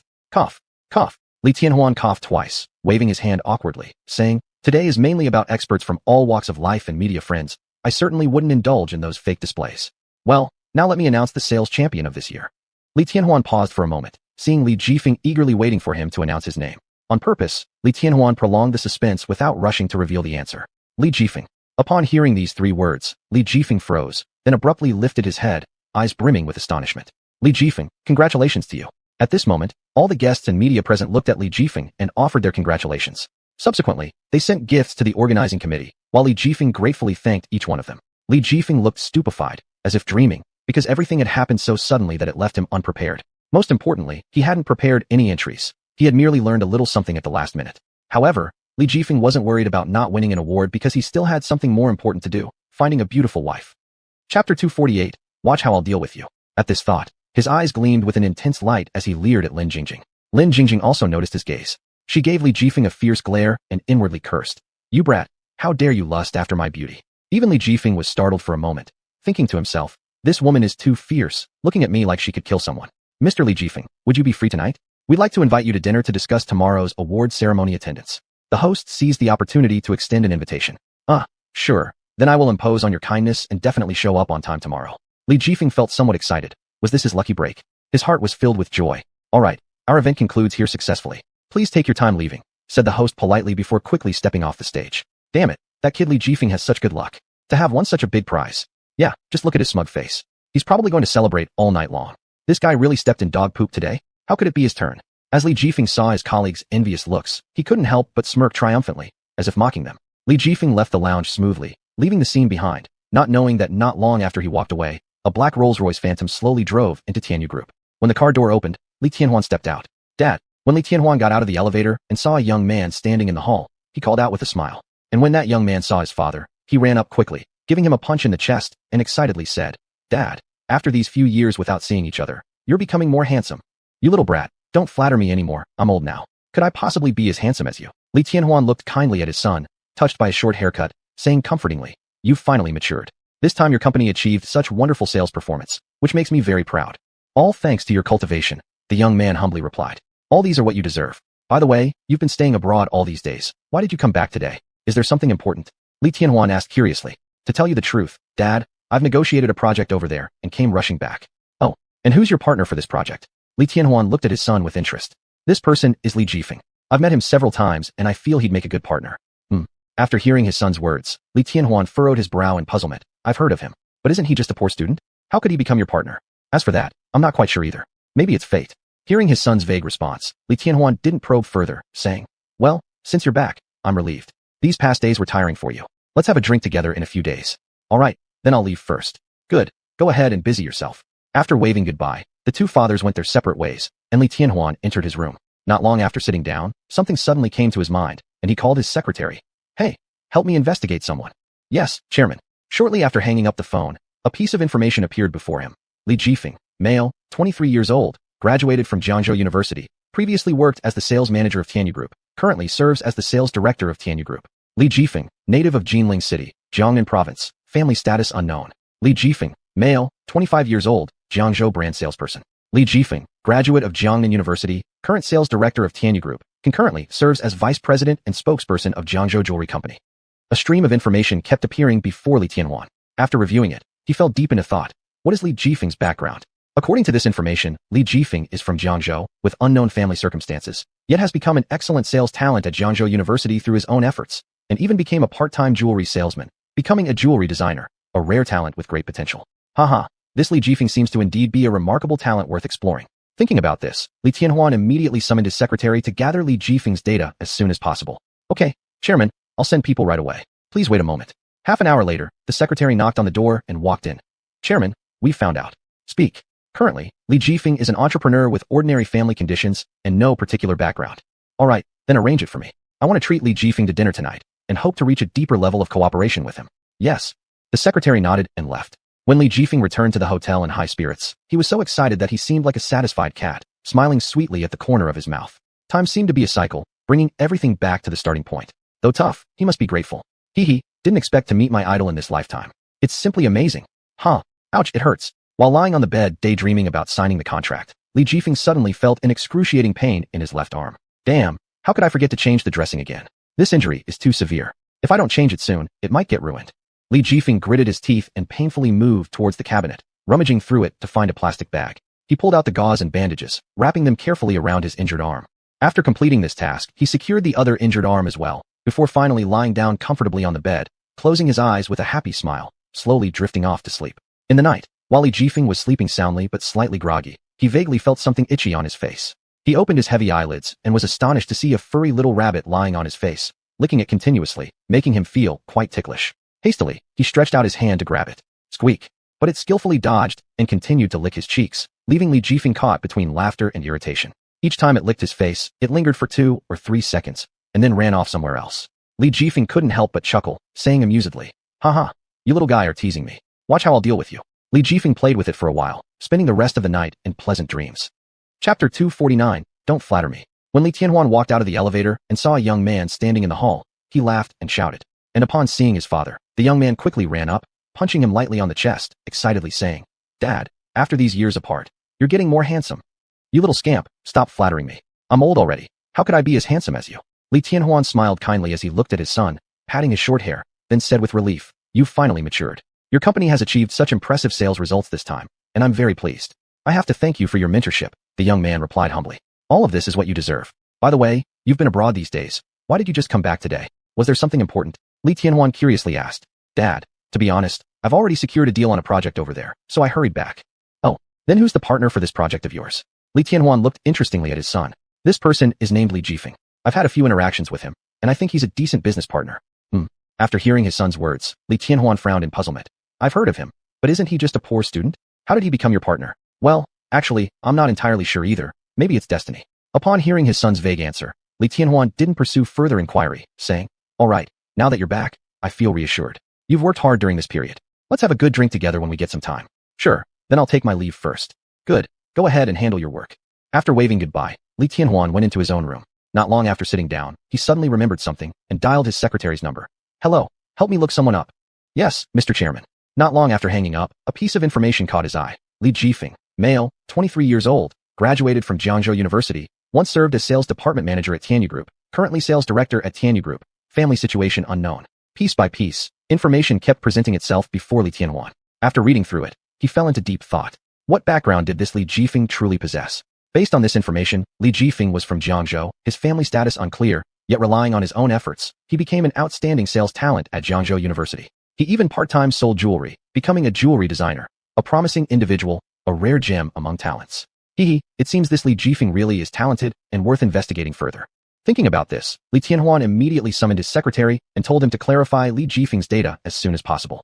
Understood, Chairman, I'll dispatch people right away. Please wait a moment. Half an hour later, the secretary knocked and entered the room. Chairman, it's all clear. Tell me, Li Jifeng is currently in his 4th year at Jiangzhou No. 1 High School.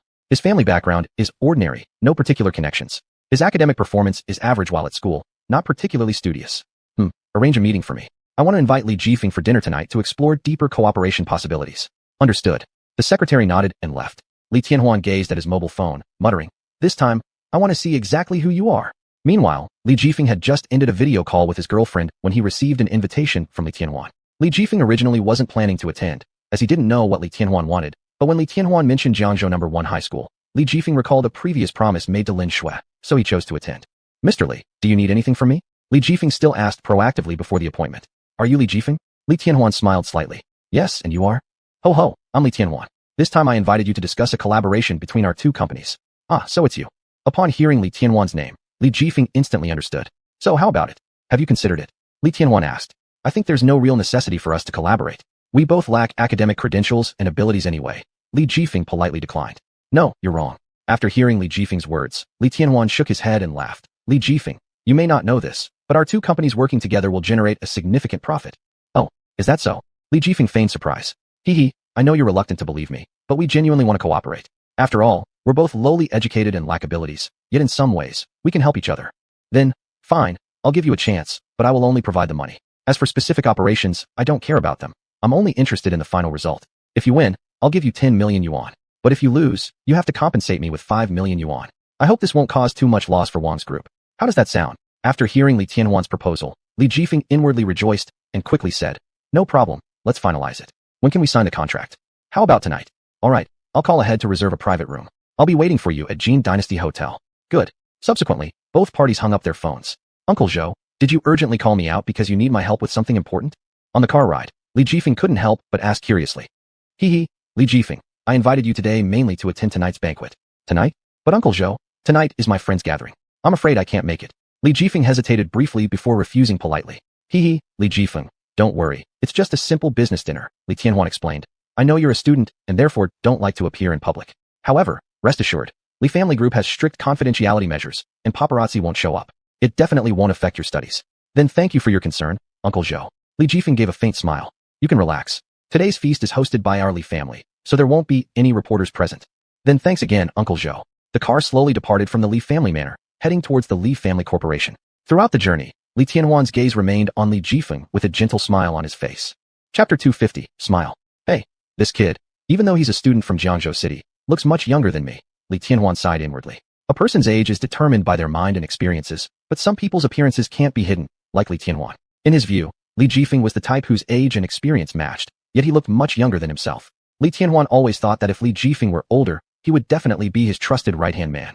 However, when he saw how young Li Jifeng already had his own company and enterprise, he couldn't help but feel a little jealous. But Li Tianhuan was not a greedy person. He knew that he would likely never surpass Li Jifeng in his entire life because of the latter's abundant resources. Not only was he wealthy, but he was also highly capable. A person like this naturally was beyond his reach. After understanding all this, Li Tianhuan gradually felt more at ease in his heart. He stopped envying Li Jifeng, and instead thought it was pretty good this way. He didn't have to waste energy flattering him, and Li Jifeng wouldn't need to curry favor with others for his benefit, thus affecting his own future and development. Thus, on the way, Li Tianhuan kept observing Li Jifeng. He noticed that this youthful young man, despite being only 23 or 4 years old, exuded an air of stability, as if there were secrets about him that others didn't know.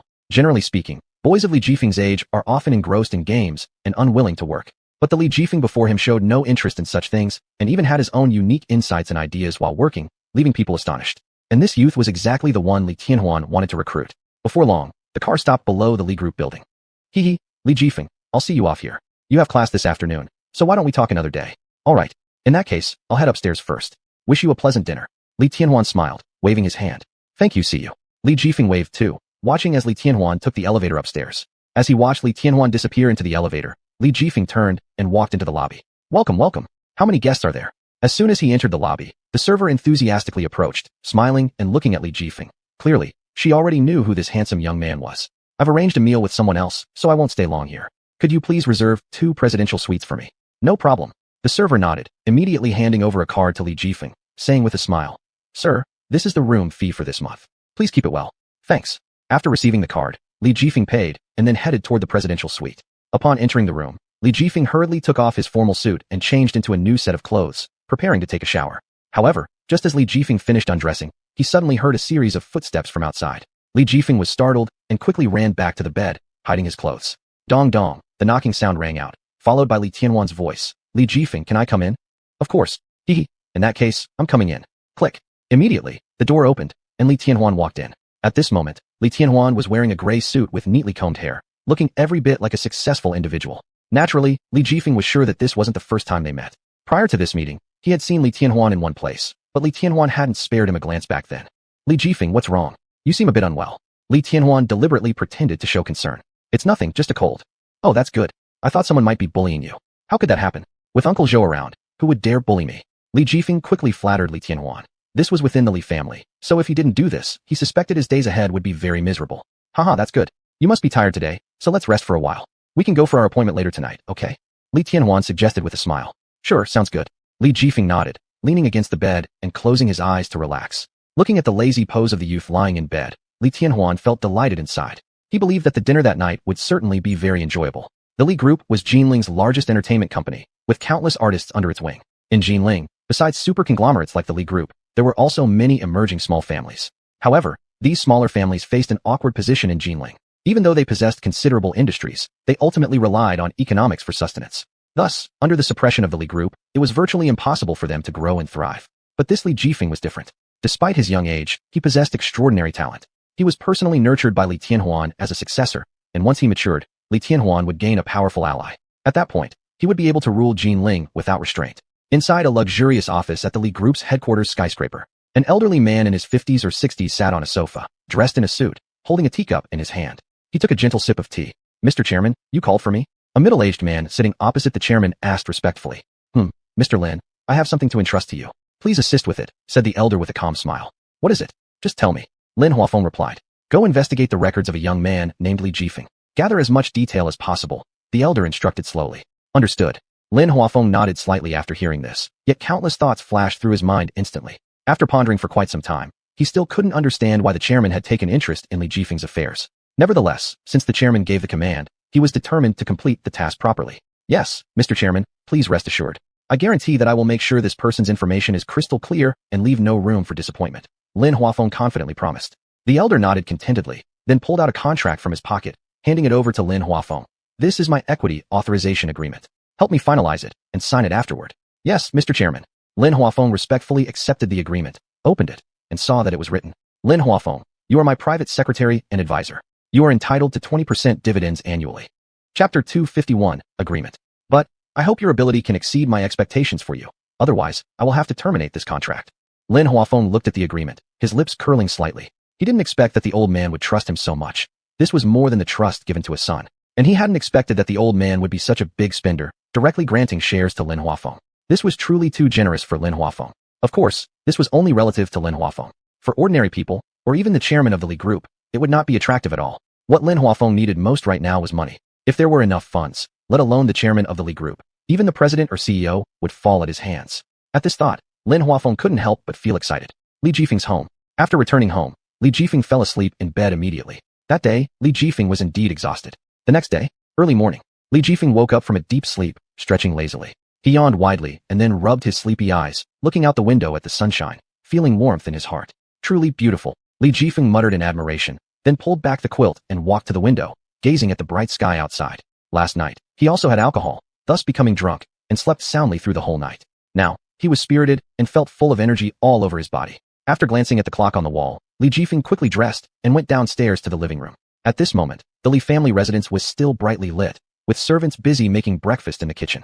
Li Tianhuan was eating in the dining room, as he still had to discuss cooperation matters with clients that day. Li Jifeng planned to sleep longer upstairs and therefore did not go down to disturb him. Li Jifeng turned on the TV, randomly switching to a channel. It happened to be, "Where Are We Going, Dad?" Instantly, he became very interested, fully engrossed in watching the show. Wow, this girl really is pretty. No wonder she has charmed so many handsome men. Looking at Lin Mengmeng on the screen, Li Jifeng couldn't help but exclaim in surprise, but then he shook his head. How could I compliment her like this? After speaking, Li Jifeng turned off the TV, planning to go back upstairs and continue sleeping. Ding-ling. However, just at this moment, an urgent doorbell suddenly rang from downstairs. Who could it be? Li Jifeng muttered, walking down the stairs to the door, peeking out through the peephole. Li Jifeng. A familiar female voice suddenly reverberated in his ear. Looking towards the source, he saw Lin Mingming standing outside, glaring fiercely at him as if he owed her 8 million yuan. What are you here for? Li Jifeng said irritably. What am I here for? Haha, Li Jifeng, did you say something to my father last night? Otherwise, why would my dad's secretary give me a check this morning saying it's to transfer to you? Lin Mingming responded angrily. Check? What about the check? Do you think your father's assets are precious? I'll tell you, if I wanted, I could take them over any time. Li Jifeng coldly replied. Good, since you're so tough, I'll tell you today to get out of my house and never come again. Lin Mingming huffed, then turned around and prepared to leave. Hey, don't go. Li Jifeng hurriedly ran over and blocked Lin Mingming. If you do this, aren't you forcing yourself into a dead end? Don't forget, I'm sent by your father to supervise you. If you mess things up, do you think he would still rely on you? Do you think he's a fool? He doesn't trust you, do you know that?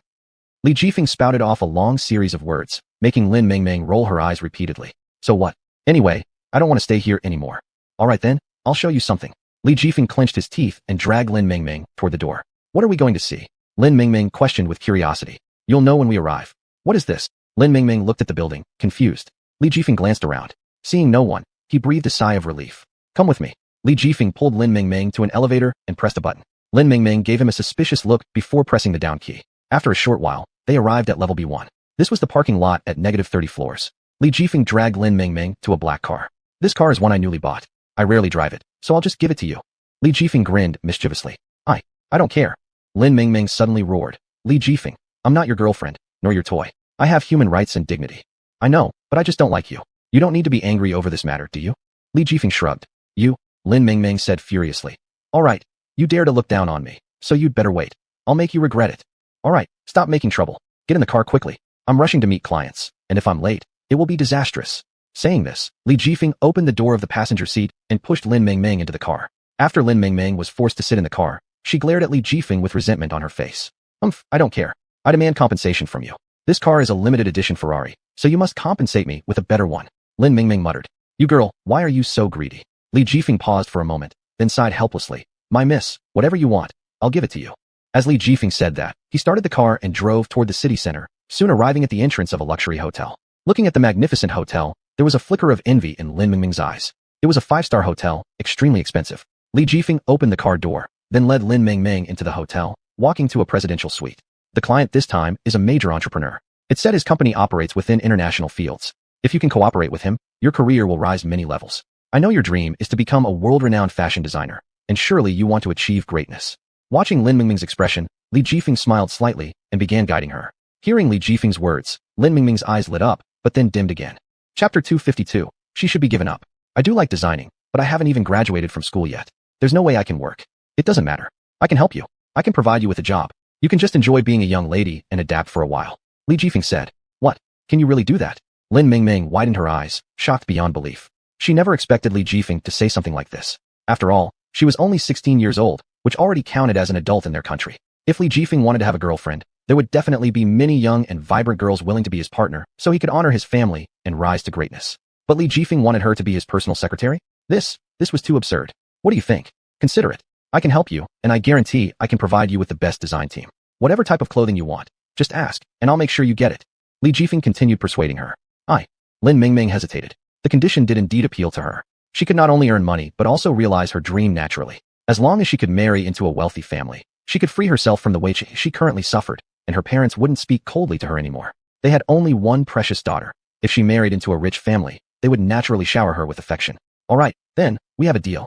And you mustn't break your promise, okay? Saying this, Lin Mingming took out her phone and dialed Lin Huangnan's number. The call was quickly answered, but before Lin Huangnan could say anything, Lin Mingming loudly declared. Hey, it's me. I want you to arrange a meeting with Teacher Lin immediately. I need to see him. Yummo. Lin Huangnan sounded startled on the other end. Didn't you say you broke up with Teacher Lin's son? Wouldn't it be awkward to contact him now? Nonsense. I just don't want to keep getting involved with him. I've grown up, and I don't want to be your shield anymore. It's exhausting. Lin Mingming spoke furiously over the phone. Hurry up. You idiot. I won't help you. Lin Huangnan said irritably. Why? I've already agreed. You can't back out. Lin Mingming protested angrily. Because I'm afraid others will call me small-minded. You? Lin Mingming instantly fell silent, unsure of what to say. So, she hung up the phone and sat down on the sofa, sulking. What's going on? Seeing Lin Mingming's expression, Li Jifeng chuckled. Not bad. Lin Mingming nodded and stood up. I'm going to take a shower. All right. Li Jifeng nodded and turned to leave. Lin Mingming turned towards the bathroom, and Li Jifeng took out his phone, dialing Chun Yinxi's number. Soon, Chun Yinxi answered. Honey, today I met a girl. She's very beautiful, and there's some connection between us. I think she's pretty good. Get to know her. She could become the spokesperson for your new brand. Li Jifeng smiled as he spoke. Who is she? It's Lin Mingming. Lin Mingming? Isn't she the child actress who participated in those reality shows? Chun Yinxi was somewhat surprised. Yeah, it's her. She's now part of our team. You can invite her to endorse your products. Li Jifeng smiled again. Team member. Chun Yinxi arched an eyebrow. That's good news. Yumeng is quite smart, and she's very beautiful too. She has quite a fan base, plus her mother is very accomplished, isn't she? Yes, her mom is famous, and her dad is also very powerful, isn't he? That's exactly why I plan to introduce her. Regardless of whether she wants it or not, first find out her thoughts. If she agrees, then we can discuss cooperation later. Understood. All right, I'll sound her out. If she's willing, then I'll handle it. Chun Yinxi nodded and hung up the phone, starting to dial Lin Mingming's number. Lin Mingming was soaking in hot water when she heard her phone ring. She quickly climbed out of the bathtub, dried off her body with a towel, and grabbed her phone. Seeing it was Chun Yinxi calling, Lin Mingming couldn't help but smile slightly at the corner of her lips. Hello, Aunt Yinxi. Hello, Yumeng. Just now, Jifeng called me and said he'd like you to be the spokesperson for their company's product. Are you interested? Spokesperson? Lin Mingming hesitated for a moment, then smiled. I am very interested, but I wonder how high the company's price is. Price? Don't worry about it. 1 million yuan. Just 1 million will sign you on. Lin Mingming was stunned. This price was way too high. She had just graduated from school. Even if she worked as hard as she could, she wouldn't be able to earn this much money. What's wrong? Do you think it's too expensive? Chun Yinxi asked in confusion. Then let me add another 50,000. Would that be acceptable? Aunt Yinxi, no, it's not that I think it's too expensive. Lin Mingming shook her head. 1 million was a huge sum for her, but compared to her future, it was like a drop in the ocean, not worth mentioning at all. Since that's the case, that's great. I'll go discuss this with Jifeng. After hanging up the phone, Lin Mingming returned to the bathroom, took a cold shower, changed into a new set of clothes, and then left the room. At the same time, in a hotel in Beijing, Li Jifeng and Lin Huangnan sat in a private room, both looking rather solemn. Jifeng, how did you manage to make Yumeng agree to your request? Lin Huangnan asked curiously. And she even agreed to cooperate with our company. This doesn't seem logical, does it? How should I know? I'm confused too. Li Jifeng shrugged. But this is good. Yumeng's agreement to cooperate with our company means she still cares about me deep down. Otherwise, why would we have been rumored to be together before? A smile appeared on Lin Huangnan's face. I think you're just overconfident. Don't you realize you're playing with fire? Yumeng is my girlfriend now. If you truly care about her, you should give her up instead of continuing to bother her. Chapter 253. Hating the iron for not becoming steel. Lin Huangnan looked at him with a tinge of disdain. A man like you doesn't deserve Yumeng at all. So it's better to give up early, otherwise, your end will be very miserable. Haha, my end will be very miserable? Let's see if your situation is any better than mine. Aren't you and Lin Mingming also just a name now? A flash of cold light passed through Li Jifeng's eyes. Li Jifeng, don't make me turn against you. Lin Huangnan said coldly. Humph, turn against me? Do you know your own fate? I hope you do. But you should know, I am a businessman. Businessmen only have interests, no feelings. Li Jifeng said calmly. Li Jifeng, you've truly disappointed me. Lin Huangnan sighed. You can't blame me for not warning you. The company we're collaborating with this time is an affiliate of the Emperor Group. They're pretty aggressive, and you're well aware of our relationship. If I were to leak some information, your company. Haha. Li Jifeng burst into laughter. Lin Huangnan, whether it's the Emperor Group or your family Lin, none of them are intimidating. Even if they really find out about our company, I believe, given your capabilities, they wouldn't dare do anything to me, right? You? Lin Huangnan gritted his teeth, glaring at him. Li Jifeng, let me tell you, whatever your plans may be, I advise you to best drop them. Otherwise, I will certainly not let you off easily. I'm looking forward to it. Li Jifeng's eyes narrowed slightly, filled with mockery. Lin Huangnan, you'd better pray that Yumeng never finds out about your ugly ties. Otherwise, I'll make sure your Lin family disappears forever. After finishing his sentence, he slammed the table, stood up. I'll leave first. Call me if there's anything. Looking at his retreating figure, resentment flashed across Lin Huangnan's eyes. Lin Mingming, how could you refuse me for Li Jifeng? I'll make you regret it. After leaving the hotel, Li Jifeng immediately went to the Emperor Group and arrived at Lin Huangnan's office. He knocked on the door. Come in. A cold voice sounded from inside. Chairman Lin, I've arrived. Please sit down. Is there something you need me for? Lin Huangnan glanced up, speaking indifferently. Don't I even get to chat when there's nothing? Li Jifeng sat down. Chat? About what? Lin Huangnan scoffed. About our so-called feelings? Chairman Lin, I think we should discuss our cooperation matters, Li Jifeng stated. Oh, does that mean you've made up your mind? Lin Huangnan questioned. Certainly. So what conditions do you want? The condition is simple. I hope you won't interfere in my affairs and keep my secrets confidential, making sure my company doesn't suffer losses. Li Jifeng stated. No problem. In that case, the contract has already been drafted. You may take a look first. After saying that, Li Jifeng handed a contract to Lin Huangnan. Lin Huangnan scanned it carelessly before throwing it aside. Your contract isn't reasonable, it won't work. Not reasonable? How exactly is it unreasonable? A trace of displeasure flickered on Li Jifeng's face. Your conditions are too harsh. I simply cannot accept them. To me, this is practically fraud. And your company is in a low period now, yet you still dare to impose conditions on me? Are you crazy? Lin Huangnan scolded angrily. Li Jifeng's expression immediately turned sour. I tell you, Lin Huangnan, don't think I don't know your intention. You're merely trying to use this opportunity to make Yumeng love you more. Let me tell you, stop daydreaming. It's absolutely impossible for you and Yumeng to be together. You? Lin Huangnan's face flushed red with anger as he stared furiously at Li Jifeng. Let me warn you, Li Jifeng, you'd better act appropriately and not test my patience. Otherwise, I'll make your company go bankrupt. Huh. Li Jifeng suddenly laughed. Lin Huangnan, you're getting stupider with age. If you really had the ability to make my company go bankrupt, would I be here chatting nonsense with you? Li Jifeng, you. Am I wrong? You're just a coward who can't even protect the girl you like. I feel ashamed for you. Shut up. Lin Huangnan roared. I warn you, stay far away from my Yumeng. Otherwise, I will definitely not let you have an easy life. Haha, is that so? Li Jifeng grinned. I'm really looking forward to that day. Humph. Lin Huangnan gave him a fierce glare, stood up, and turned to leave. Chairman Lin, please take your time. Watching Lin Huangnan's retreating back, Li Jifeng slightly curled the corner of his lips. He believed that Lin Huangnan would definitely come begging him for help soon. Chairman Lin, here is your coffee. The secretary who had just walked in saw the gloomy expressions on both of their faces and quickly placed the coffee down. Just put it down. Li Jifeng waved his hand signaling her to leave, so she immediately exited the office and closed the door behind her. Chairman Lin, I think you should pay more attention to your company, Lin Corporation, and avoid making those elementary mistakes like last time. Humph. Li Jifeng snorted coldly. Are you worried that I might go against you? If you dare to make a move against me, I'll ensure you'll pay the price. Lin Huangnan threatened. Chairman Lin, whether you believe it or not, I truly do worry about you going against me. Your company's competitiveness within Lin Corporation isn't strong, and I've heard that recently, Lin Corporation's stock prices have dropped significantly, possibly facing bankruptcy risks. If at this moment, I intervene and help Lin Corporation overcome this crisis, do you think you'd still hold grudge against me? I can promise, after your company gets through this tough period, I will peacefully part ways with Chairman Lin. After all, we've already reached an agreement, haven't we? Humph. I can guarantee that if you dare harm Lin Corporation, I won't let you live easily. That will be your downfall. Lin Huangnan sneered coldly. Chairman Lin, don't forget what I just said. Don't think I'm bluffing. Humph. All right, Chairman Lin, I still have a lot of work to do, so I won't disturb you any further. Saying this, Li Jifeng turned around and left Lin Huangnan's office. Looking at Li Jifeng's departing figure, Lin Huangnan clenched his fists tightly. Li Jifeng, one day, I will make you kneel before me and beg for mercy. Chapter 254. Is there any good news? Lin Corporation. Lin Mengmeng and Lin Huangnan were sitting together on office chairs. Lin Mengmeng was busy with official duties while Lin Huangnan looked relaxed. Brother, the way you look, it seems like there's some good news? Lin Mengmeng asked. It is good news. What kind of good news? Lin Mengmeng blinked her eyes curiously. Lin Huangnan smiled mysteriously. You don't need to know. Fine then, if you're not going to tell me, whatever. It's probably not something worth celebrating anyway. Lin Mengmeng pouted. Seeing Lin Mengmeng's upset face, Lin Huangnan quickly tried to smooth things over. My dear sister, I've already applied to the company to assign you a broker dedicated to your safety. In the future, your security can be entrusted to her. Really? Is that true? Lin Mengmeng was surprised. Of course it's true. Lin Huangnan grinned. Well, in that case, thank you, brother. Lin Mengmeng smiled sweetly. Looking at Lin Mengmeng, Lin Huangnan suddenly felt a pang of guilt. Lin Mengmeng's father had died in a car accident due to his overly ambitious career pursuits. Now, because of his own jealousy, Lin Corporation was falling into trouble. If Lin Mengmeng found out, what would she think? But he had made up his mind. No matter what others thought, he would continue on this path. You said what? Lin Huangnan actually agreed to assign me a broker? Lin Huangnan froze when he heard this over the phone from Lin Mengmeng. Though he'd expected Lin Huangnan to agree, he hadn't anticipated such swiftness. Yes, Chairman Lin, I just found out that Li Jifeng did contact other companies to prepare to act against your company, Li Jifeng said. Upon hearing this, Lin Huangnan fell silent.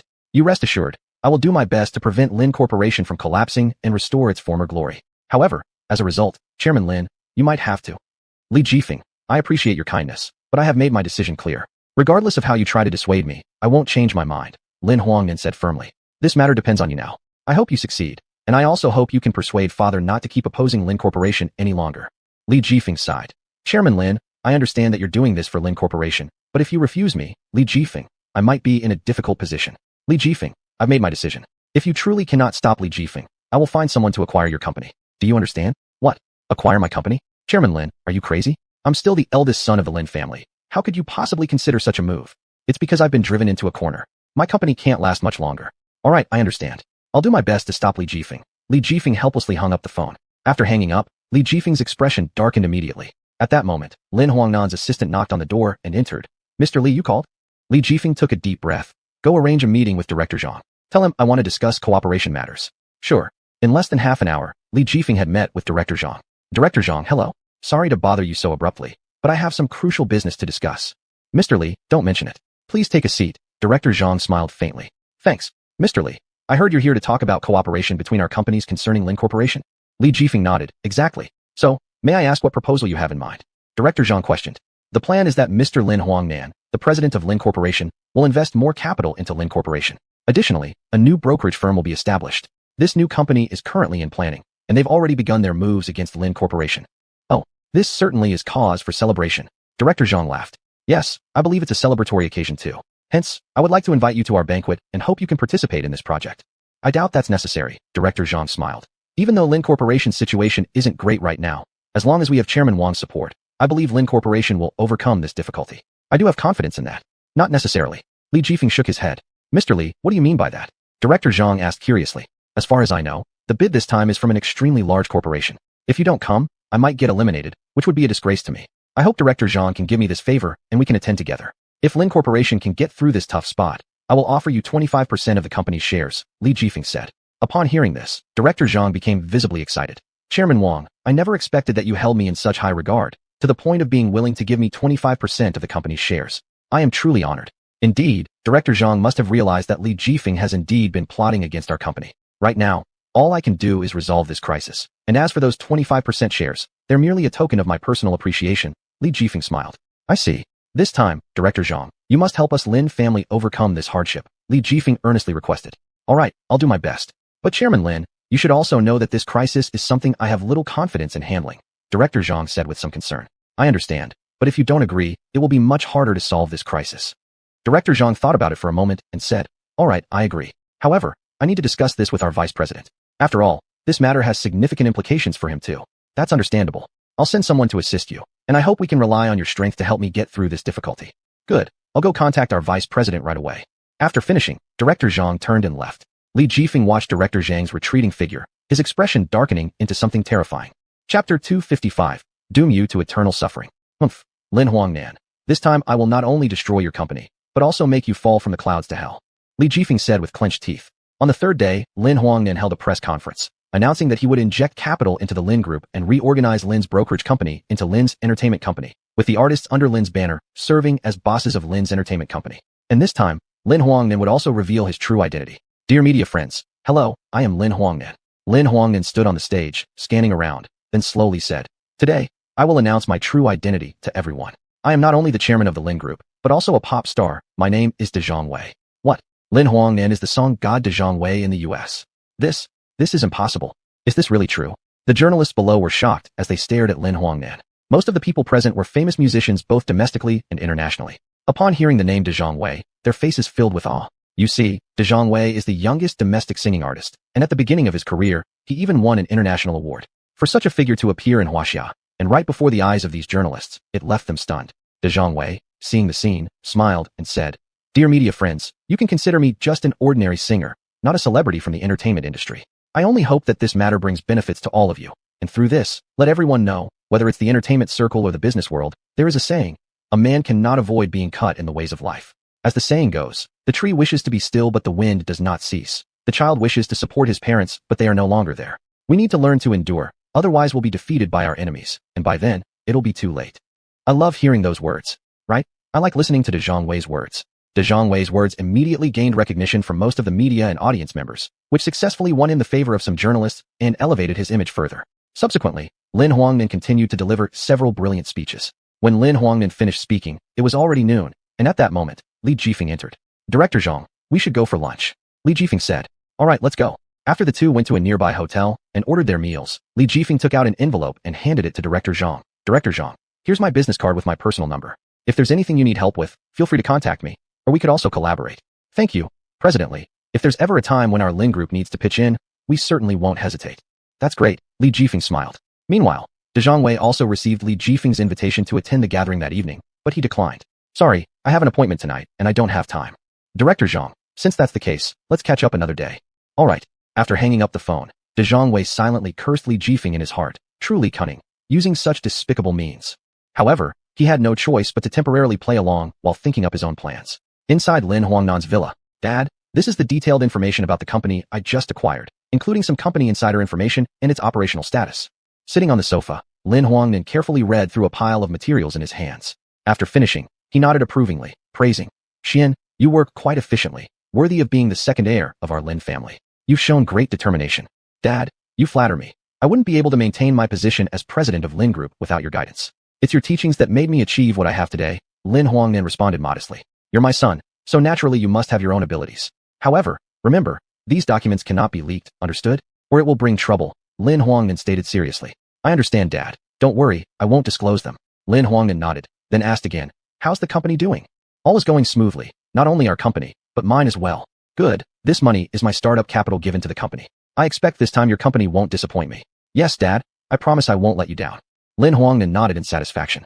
Oh, Xian, there's a charity auction tonight. At this charity auction, a donation will take place, and many international stars will be attending. Among these star lists, quite a few are the hottest singing stars in Huaxia. I've heard that this auction will also feature some rare treasures. Are you interested? Lin Huangnan asked. Rare treasures? Lin Huangnan's eyes lit up as he said, all right, Dad, I'll prepare right away and attend the auction. For many years, Lin Huangnan had wanted to collect some rare treasures, but due to financial reasons, he had never been able to see them up close. Go change in your room first. I'll arrange a car for you, and then we'll head out. All right. Half an hour later, a black Bentley stopped at the entrance of Lin Group. With De Zhongwei, Li Jifeng, and Lin Huangnan on board, they soon left the company. At 10 p.m., Lin Group. At this moment, all the lights in the hall were suddenly turned off, plunging the entire hall into darkness. Snap! A sharp sound rang through the hall as a flaming torch appeared, lighting up the entire space, making it shimmer brilliantly. Bang! The fire grew fiercer, and within moments, the entire hall became engulfed in flames. In the midst of the inferno stood a man dressed in a black suit. With his hands in his pockets, he gazed at himself amidst the flames with an amused expression on his face. Haha, this is my new company, Lin Huangnan's company. It's quite a splendid start indeed. Lin Group. In De Zhongwei's office. Knock knock. Suddenly, a knock came from the door, and Lin Huangnan spoke up. Come in. Mr. Lin, it's about time for the dinner banquet. Should we head over to the banquet hall now? The door opened, revealing Li Jifeng standing in the doorway asking. Chapter 256. The auction. I understand. I'll go down immediately. Lin Huangnan nodded, then walked downstairs. Mr. Lin, let's go as well. Li Jifeng said while following behind. All right, let's go. Lin Huangnan nodded, and then led Li Jifeng toward the banquet hall. At this moment, outside the banquet hall, Mr. Zhang, we're here. Li Jifeng said. De Zhongwei nodded and opened the car door, jumping out of the vehicle. Li Jifeng also got out and looked at De Zhongwei, saying, Mr. Zhang, I won't go in. You can enter alone. No need, Mr. Li. You wait for me outside. I'll come find you later, De Zhongwei replied calmly. Upon hearing this, Li Jifeng didn't push further. Subsequently, De Zhongwei entered the banquet hall alone. Inside the banquet hall. After entering the banquet hall, De Zhongwei glanced around and noticed many familiar faces, including quite a few stars he had recognized online before, such as the Li Jiaying and Li Jiaxian sisters, and several popular idol singers from the internet. This charity auction was hosted by a famous American music producer. The number of people attending the auction was nearly several thousand, and there were not a few celebrities present. Each star was someone extremely well known in the entertainment industry. Not only that, these stars brought along quite a number of friends who were attending the event. These people were their fans, often referred to as brain-dead fans. Ladies and gentlemen, the auction for tonight is now officially beginning. The first item is a bottle of 82 Lafite wine with a base price of $1 million. Each bid must be no less than 5 million more than the previous. Now, please place your bids. The host, while introducing it, handed over a box to the nearby staff member to display on the auction platform. This bottle of wine was precisely the 1982 Lafite that Lin Huangnan had brought back from Hong Kong. Although it wasn't an exceptionally rare treasure, it was still a precious item. In an instant, the entire venue fell silent. But soon enough, a wealthy individual raised their sign to place a bid, instantly inflating the price from 800,000 to over 9 million. 1 billion, 10 million, 2 billion, 3 billion, 4 billion. The value of the bottle continued to soar rapidly, ultimately being purchased for 4.6 billion by this wealthy man, who happened to be a fan of Li Jiaxin, a multi-talented actor-singer known for their serialized posts on Weibo. Phew, it's good that I didn't join in the bidding. Seeing the price reach 4.7 billion, De Zhongwei sighed in relief, saying, if my company wasn't so financially strong, there's no way I could have afforded this bottle of wine. Hee. Regardless, this bottle of wine will count as yours. Li Jifeng flattered him. All right, Li Jifeng, I already know what your aim is. Stop acting any longer. I'm not interested in you. De Zhongwei shook his head and rudely exposed it. Hearing De Zhongwei's words, Li Jifeng froze momentarily before awkwardly replying. Mr. Zhang, you've misunderstood. I never had such intentions. I just thought Lin boss's company lacked competitiveness, so I wanted to help him. He's my boss, and I can't disobey Lin's orders, hence why I did this. No need to explain anymore. Your goal has been achieved. I know you intended to use this event to create chaos within Lin Corporation. However, I warn you to abandon this idea sooner rather than later. De Zhongwei coldly scoffed. Li Jifeng's plan was straightforward. He would take advantage of this charitable event to cause a plunge in Lin Corporation stock prices, plunging the company into crisis. When Lin Huangnan's company became embroiled in trouble, dealing with Lin Corporation would become much easier. Only, De Jiangwei hadn't expected this wine to gain so much attention during this auction, with its price climbing continuously. Initially, he believed this bottle should only fetch up to 4 billion. Mr. Lin, we're here. As De Jiangwei stepped out of the car, a bodyguard approached him, speaking. De Jiangwei nodded, entering the hall where the auction was taking place. At this point, the auction formally commenced. After the host outlined the auction procedures, they began introducing the wine. First off, this bottle of 82 Lafite was personally crafted by a renowned European wine appraiser. It's named Castle in the Sky, and is a very rare wine. Its starting price is set at 1.6 billion, and each subsequent bid must increase by at least 200 million. After the host finished introducing, the auctioneer called out the price, 1 billion, 10 million. I'll offer 1 billion, 10 million. Subsequently, more bids were placed, and eventually, someone purchased the bottle of wine at the staggering price of 1 billion. The value of this bottle of wine had now exceeded 1 billion, and it was an artwork in itself. Both in terms of artistic value and aesthetic appeal, this bottle of wine was highly reminiscent of gifts once personally bestowed by ancient Chinese emperors. The auction for the wine concluded quickly at 1 billion. Next up, we have the second auction item, a diamond named Love Diamond. The starting bid is set at 150 million, with each increment no less than 1 million, 200 million, 300 million, 500 million, 110 million, 130 million. At this point, the price in the room continued to soar. Finally, the price surpassed 2 billion and settled at 1.2 billion, unable to climb further. 1 billion 200 million. First call, second call, third call sold. Congratulations to this gentleman for securing the Love Diamond. Upon finishing his announcement, the host took out a blue glass case, opening it and immediately revealing a radiant burst of dazzling light. A translucent diamond emerged, shining with captivating brilliance and glowing radiantly. Clack! The host opened the blue glass container, causing a round diamond to fall onto the floor with a crisp sound, drawing everyone's attention. Wow! So beautiful, so big a diamond. This is the most beautiful diamond I've ever seen. Compared to ordinary diamonds, its size is 5 times that of regular ones, and its color is purer than any other diamond. I'm curious about what material this might be made from. It's truly extraordinary. And I'm certain this diamond weighs no less than 5 carats. It must weigh around 1 ton. This is a diamond weighing 5 carats. Its value will surely not fall below 1 billion. And it could even be worth more. Chapter 257. Stunning. Truly stunning. This diamond is more beautiful than any other diamond, and it's already quite rare on its own. Not to mention, it's also a pure diamond. At this moment, the audience on site began discussing. Wow, that is one big diamond. It's really 5 carats, twice as large as an average diamond. 100 million yuan. This diamond is probably worth 10% of Lin Group's shares. A single diamond equivalent to 10% of a company's shares. This is absurd. I want this diamond. In no time, many people started making bids. 1 diamond equals 10% of a company's shares. This is truly shocking. It seems this auction will be nothing short of fierce competition. Da Zhongwei remarked with feeling, not expecting the diamond to be so precious. A diamond valued at 100 million yuan. If its auction price could reach 200 million, it would be mind-blowing. And that doesn't even count the various other diamonds. Of course, though Da Zhongwei thought this in his heart, he wasn't foolish enough to say it out loud. Otherwise, he'd surely get laughed at. He wouldn't do such a stupid thing. Mr. Huang, are you interested in purchasing? Asked the host. I don't have the financial means for it.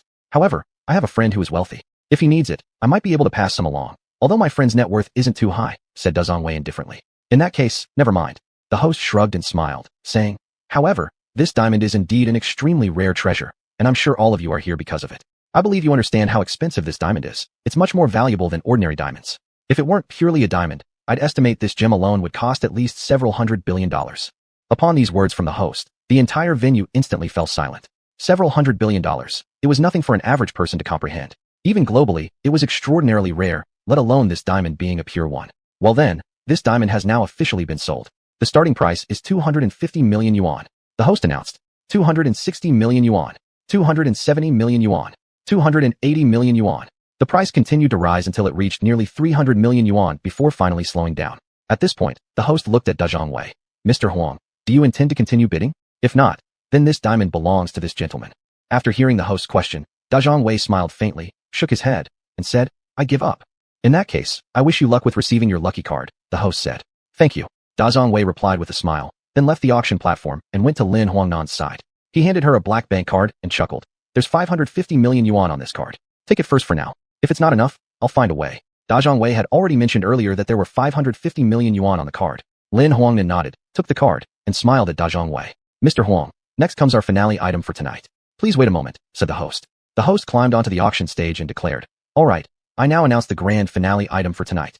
Pausing briefly, the host added, you may bid freely, and the ultimate winner will receive the main attraction of the evening. Subsequently, the host stepped back to the backstage area and waited.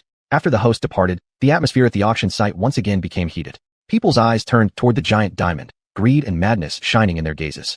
This diamond is simply breathtaking. This diamond is like a giant egg, containing the essence of heaven and earth. If we could set it inside a jewelry box, it would undoubtedly become a priceless piece of jewelry. Not only is this diamond beautiful, but more importantly, it is a pure diamond. I guarantee its price will not fall below 30 million yuan. I won't hide anything from you all. In truth, I want this diamond as well. Unfortunately, my current fortune isn't sufficient. Haha, such a fine diamond. If you claim to not have the money, I'd find that hard to believe. No one knows yet what the final base price will be for this diamond.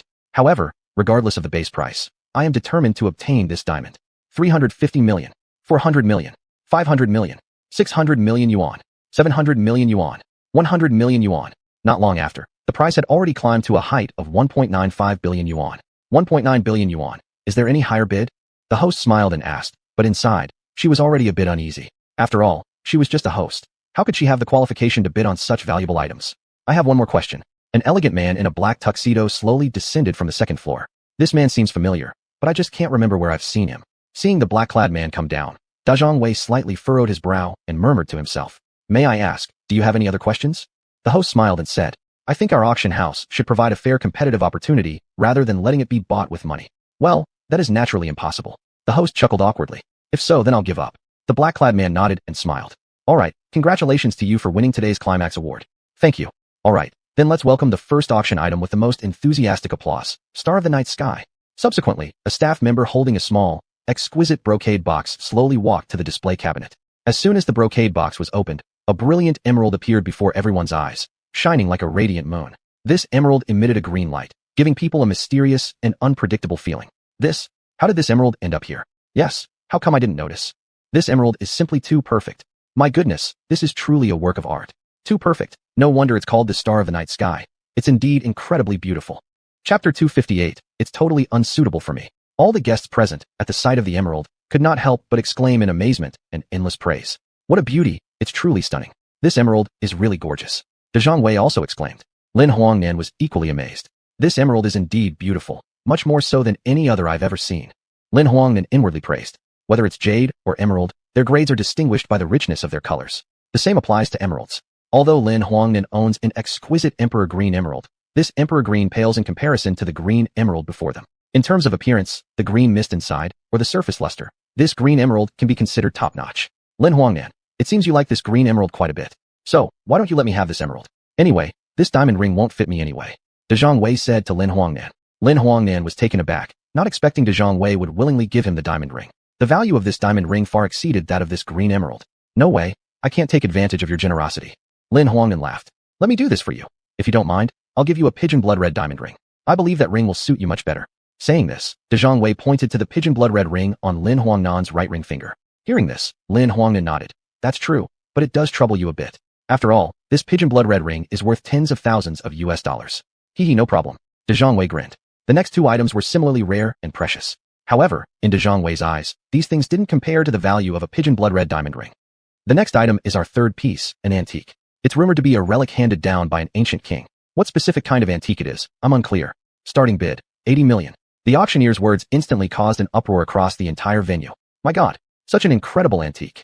Yes, this antique is absolutely priceless. If I could get it, I'd be rich, haha. 90 million. Just as everyone was talking about it, suddenly, a cold voice broke through the chatter. Everyone stopped momentarily, raising their heads to look in the direction from which the voice came. Who is this person? Why are they bidding? I'm not sure. Looks pretty young, probably someone who just arrived in Huaxia and doesn't understand the rules yet. But it appears their financial strength isn't bad either. As people murmured among themselves, all gazes turned toward the source of the comment. VIP room number 17. This person should likely be one of the wealthy individuals from Huaxia, but I never expected they'd participate in the bidding at this price level. The auctioneer's expression turned extremely sour. In VIP room number 17 sat a middle-aged man dressed in a tang suit, his hair slightly streaked with white, but otherwise looking energetic and very healthy. There was a faint smile on his face, but even within this smile, there was a chilling undertone. It was clear that he intended to target this auction house. Mr. VIP room number 17, are you sure you want to continue bidding? If you don't want it anymore, you can simply tell us so we can transfer this emerald to another VIP room. However, if you persist, we cannot stop you. The auctioneer gritted his teeth as he spoke. Upon hearing this, the corner of the middle-aged man's mouth curled slightly into a mocking grin. I intend to purchase this green emerald. Do you have any objections? You're Mr. VIP room number 17, and I don't dare object. However, this green emerald is highly valuable, so we must consult your opinion. The attitude of the auctioneer clearly implied wanting someone to back down. Humph. The middle-aged man let out a cold laugh and retorted. This emerald was originally given to your auction for selling, and now you're asking for my permission? Are you brain damaged, or did a donkey kick your head? Upon hearing these words, the auctioneer nearly fell over on the spot. My head wasn't kicked by a donkey, but my ears were indeed abused by it. If you don't wish to remain the owner, I could find another guest willing to add an extra 80 million on top. The auctioneer became furiously frustrated, shouting back. Oh, the eyebrows of the middle-aged man twitched lightly as he responded coldly. Then go find another guest. Nevertheless, I'm determined to buy this green emerald. This. The host was instantly at a loss for words. If it were someone else bidding, the host would have chosen to step aside as well. After all, no one wants to anger this wealthy man. However, this wealthy man is an ultra-rich tycoon, and his identity goes far beyond that, which is why he so firmly refused. Having no choice, the host could only turn to Lin Huangnan with a pleading look. Seeing this, Lin Huangnan slightly shook his head. Never mind, I don't want to waste time with you people, just put in the bid directly. Lin Huangnan waved his hand indifferently. He wasn't interested in getting involved in this matter. Upon seeing Lin Huangnan's gesture, the host let out a sigh of relief and hastily shouted, 12 billion. 12 billion, 500 million. It was the elder gentleman who once again quoted a price higher than 12 billion. This old man has formidable strength. It seems he has great interest in that green emerald. So let's not compete with him. Yes, we should give up on this emerald. Hey, if I may say so, there's no need to offend someone over this emerald. That's right. This elderly gentleman is a regular at our auction, and he's deeply obsessed with jadeite. He's participating this time specifically for this emerald. Thus, let's avoid troubling this venerable figure. The crowd advised. Not bad. This emerald, though very precious, is indeed too expensive. I think we should let this old man have it. I also believe this emerald is too valuable and simply unsuitable for me. Yes. How about we treat this emerald as compensation for the auction? The group discussed. Many believed that this green emerald wasn't suitable for auctioning. The host was also extremely frustrated. If possible, he would rather abandon this emerald. But considering its rarity, he still intended to uphold this bottom line. 12 billion 600 million. 20 billion. 21 billion. Chapter 259. Can't help it. At this moment, the middle-aged man finally couldn't hold back anymore. You bastards, don't push people too far. You're not worthy of bidding on this item. The middle-aged man cursed angrily. Ho, truly befitting a guest from VIP room 17. Your generosity knows no bounds. If that's the case, then never mind. This piece of jade will go to you. The host said helplessly. He knew that he had completely offended this middle-aged man today, and starting from now, his career would no longer exist. Humph, since you know to fear me, why don't you just scram? Otherwise, after the auction is over, your job is going to be terminated. The middle-aged man said arrogantly. The host bitterly nodded, feeling secretly resentful inside. However, he also understood that in such matters, he couldn't say a single word, and more so, the auction house was indeed at fault for this incident. He sighed and said, I'm sorry, it's my mistake. I'll leave right away. After saying these words, the host turned around to leave. Wait. Hold on. Just at that moment, a voice rang out. The host turned around and looked with confusion. What happened? Is there something else? The middle-aged man asked with furrowed brows. My patience has limits. Lin Huangnan slowly spoke up. His words were filled with authority. You. Upon hearing this, the host immediately widened his eyes, filled with anger. Young man, I advise you not to act recklessly, or else I will make sure you regret what you've done. The middle-aged man threatened viciously. Ho. Lin Huangnan chuckled lightly. There was deep disdain in his laughter. I'd like to see how you plan to make me regret my actions. If you can't pull it off, please retract your previous statement. Lin Huangnan sneered coldly. Upon hearing this, the middle-aged man's face turned red with fury. He wasn't well versed in the schemes and plots of business. Thus, when Lin Huangnan provoked him like this, he instantly lost his temper. You insolent thing, daring to speak to me like this. Do you believe me if I tell someone to get rid of you right now? The middle-aged man spat through gritted teeth. Go ahead and try. Lin Huangnan smirked coldly. Good. You little punk have guts. Then I don't need to be courteous anymore. Men. The middle-aged man suddenly roared. Yes, boss. Several black-clad bodyguards walked in. Throw him out. Yes. All the bodyguards replied in unison. You bunch of useless trash. I am your boss, and instead of obeying my orders, you dare to raise your hands against me. The middle-aged man roared furiously. Sorry, boss. The bodyguards bowed apologetically as one. You. The middle-aged man was so angry that his chest heaved violently, almost spitting out blood. However, just at that time, a crisp and melodious voice sounded. Wait. Mr. Lin, don't waste your energy on such a person. It was the woman sitting beside Lin Huangnan who spoke. She smiled warmly and said, Mr. Lin, you are the most handsome man I've ever seen. Why not let me invite you to dance? Not necessary. Lin Huangnan declined gently. I'm not interested in dancing. After saying this, he stood up and headed towards the door. Wait. Are you not interested in knowing the origin of this jade? The woman chased after him and asked. Not needed. Lin Huangnan responded indifferently. Ho. The woman covered her mouth and giggled softly. Her smile was enchantingly seductive. Such a beautiful young lady definitely held a lethal charm towards men. However, Lin Huangnan appeared utterly unaffected. It's my first time encountering a man as obstinate as you. The beautiful woman sighed lightly. Ignoring her, Lin Huangnan continued walking swiftly ahead. Seeing this, the beautiful woman clenched her teeth and stomped forward to chase him. Miss, regardless of how, you must try to win his favor. Only then can your plan be successfully carried out. At this point, a feeble voice sounded from behind. I understand. Rest assured. She turned around with a sweet smile. The elder nodded contentedly. When his gaze fell upon Lin Huangnan's retreating figure, flashes of sharp intelligence lit his eyes. This dazzling emerald gemstone was his treasured possession, kept carefully away. Originally, he intended to gift it to his beloved granddaughter so that she could marry into high society. Afterward, using this very gemstone, he aimed to make his son the dominant force in the city. Who would have thought that his plan was disrupted? Not only that, but the jewel was also snatched by this foul-mouthed young man, Lin Huangnan. Brat, this time it's just your luck. Next time, let's see how I'll deal with you. The elder said viciously. At the auction venue, the middle-aged man walked to a corner with a frown on his face, sitting down heavily and breathing heavily. This is truly embarrassing. Damn brat, next time we meet, I must beat him up. I don't believe you can keep evading our pursuit forever. The middle-aged man grumbled in discontent. In recent days, Lin Huangnan had been tirelessly searching for the location of the jadeite mine, spending a lot of money to hire people to look all over. As soon as he found out about any jadeite mine news, he immediately went to buy it. How much would a piece of such jade sell for? Lin Huangnan looked around at the displayed jade and suddenly asked.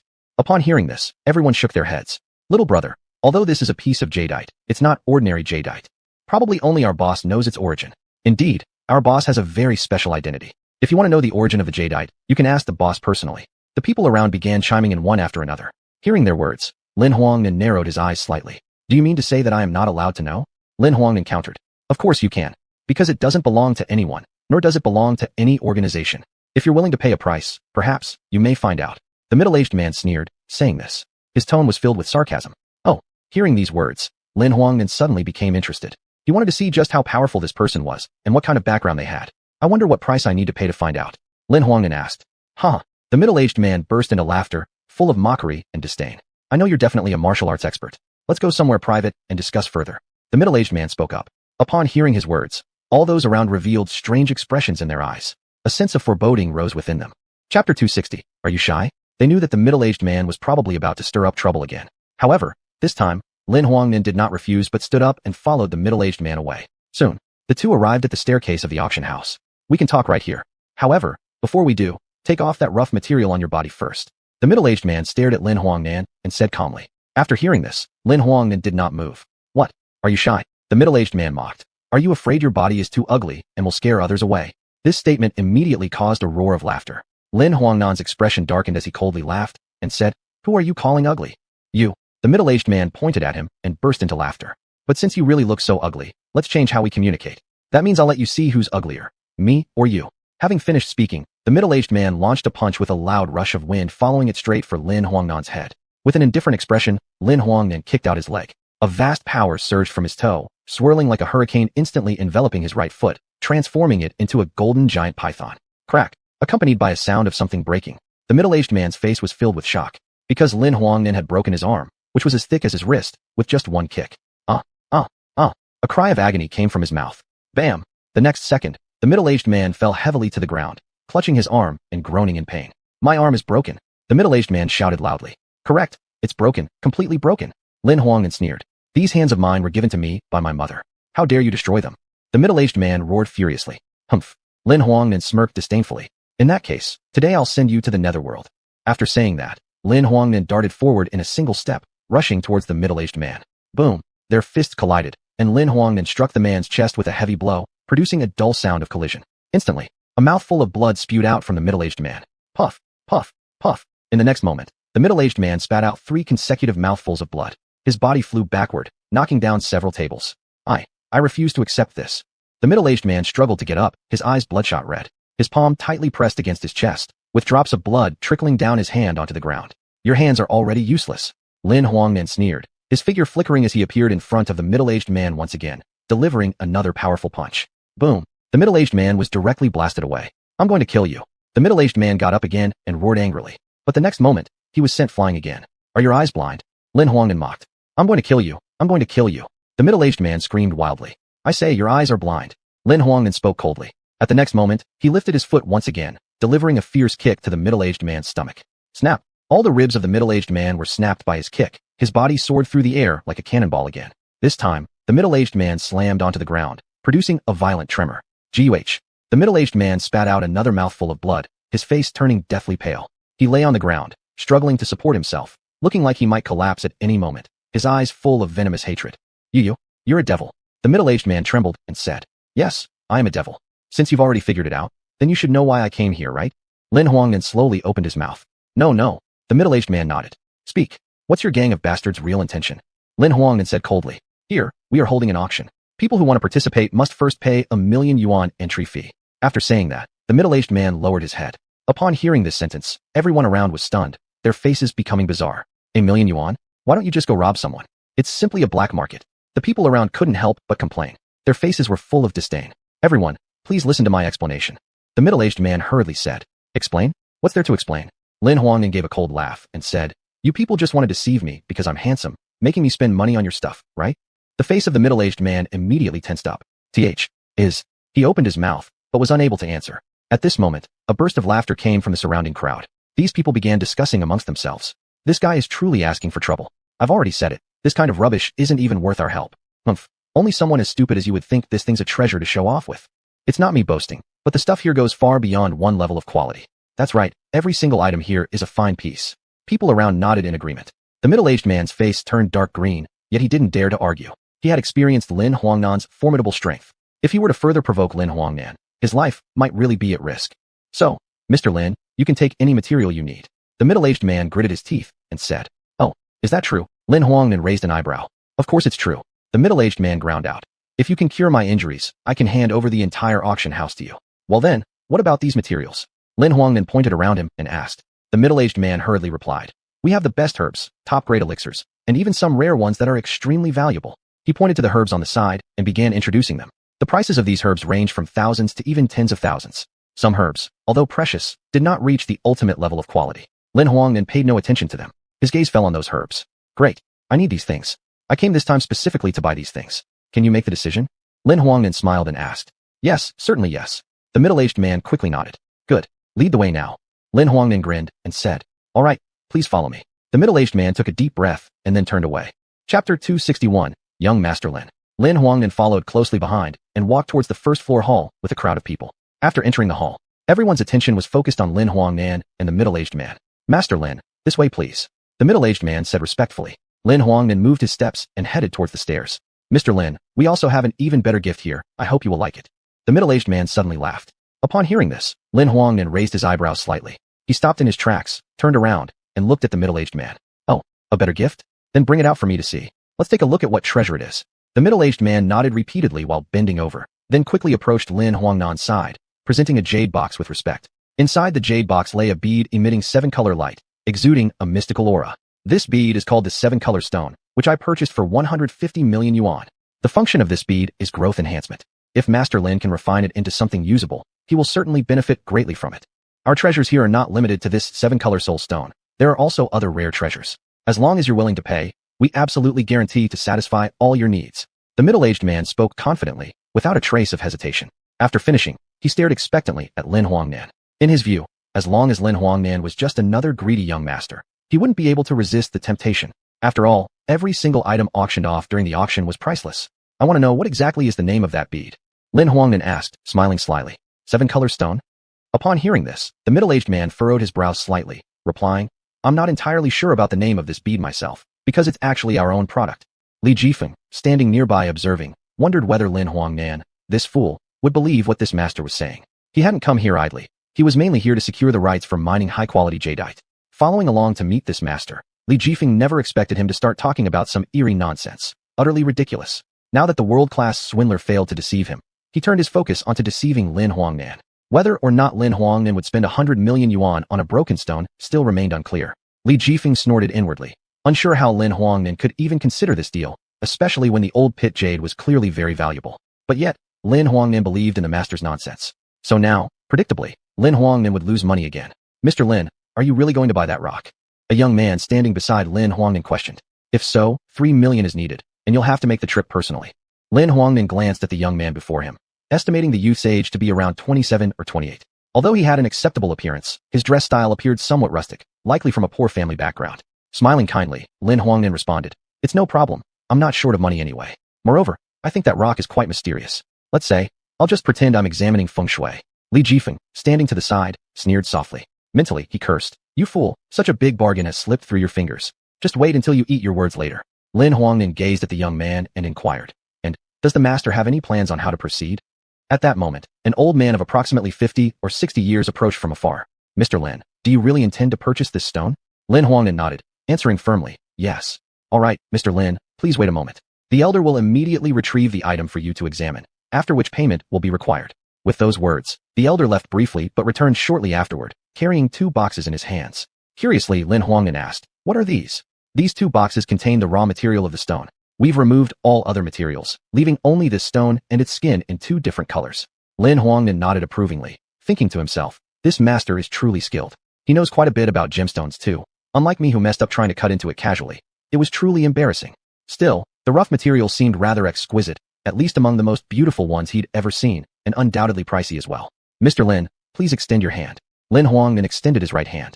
The old man placed the wooden box he held into Lin Huangnan's palm. The old man opened the box, revealing a white cloth inside, beneath which lay a semi-transparent stone.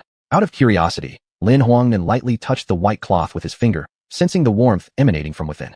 This rough stone is about 1 meter in size, 30 centimeters long, 10 centimeters wide, and weighs 4 pounds 8 ounces.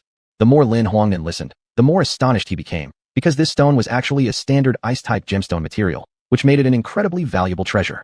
Wow, this stone is actually worth 13 billion. Lin Huangnan couldn't help but exclaim. Although gambling on stones was common, most people typically bet at around 10,000 yuan per kilogram. For such a large stone, most ordinary stone gamblers wouldn't dare to touch it. Even top-level gamblers would hesitate before making a move. Lin Huangnan only dared to place such a bet because he'd seen this type of stone online, never imagining his luck to be so good. Li Jifeng's heart sank. Though he knew he had definitely gained something, he hadn't expected to profit so wildly from it. 13 billion?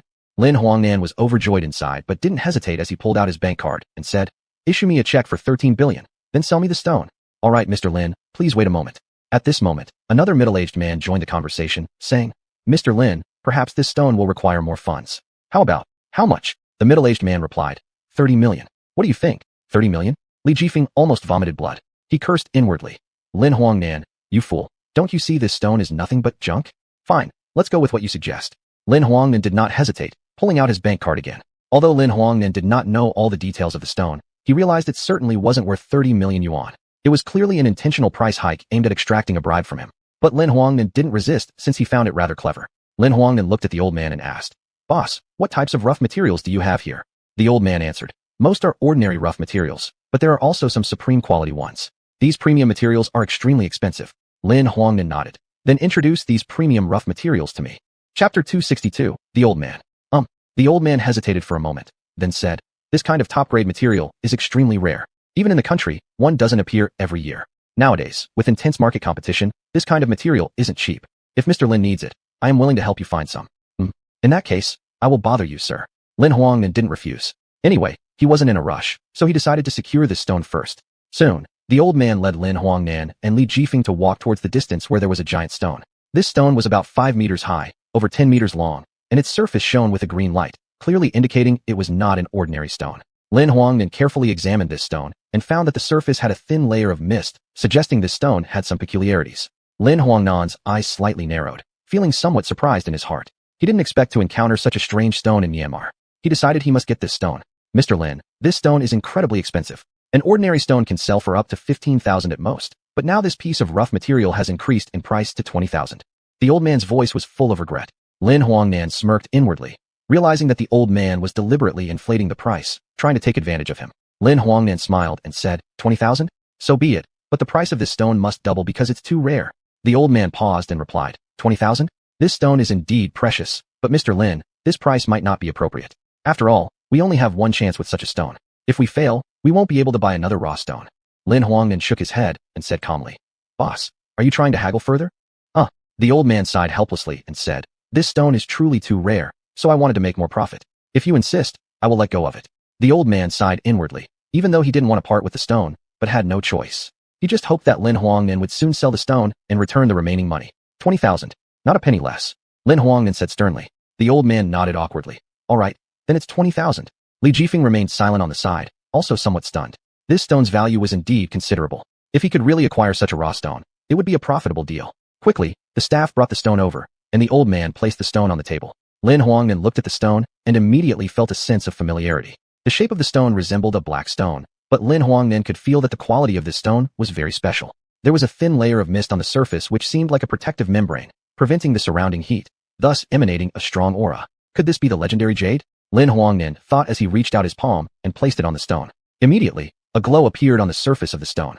The volume of the stone became smaller, but the mist on the surface did not dissipate. Lin Huangnan's consciousness scanned inside, and he instantly sensed a vast power hidden within the stone. This force was strong, even stronger than his own spiritual awareness, surprising Lin Huangnin somewhat. The energy within this stone didn't seem to be emerald, but rather a special substance, yet it wasn't from the jade mine. Mr. Lin, this stone could yield imperial green glass type jade. The old man suddenly became excited and greed flickered in his eyes. How astonishing that this young man possessed a piece of imperial green glass type jade, such a rare raw stone. It was priceless. Oh, Lin Huangnin arched his eyebrows and asked, can this stone produce imperial green glass type jade? Of course, the old man stated firmly. If this stone can yield imperial green glass type jade, then it will become a treasure in the world of jade. Oh, Lin Huangnan's eyes glinted with sharpness. He was curious to witness it. Soon, the old man took out a piece of rough material. This piece was very large, about 7 or 8 meters long and over a meter wide. It looked like ordinary rough material, but Lin Huangnin could clearly feel the power within it. This was a top-grade purple orchid rough material. Mr. Lin, what do you think of this piece of rough material? The old man asked with a smile. He didn't want to offend Lin Huangnan, but for the position of Jade King, he had no choice but to bite the bullet and go ahead with this risky venture.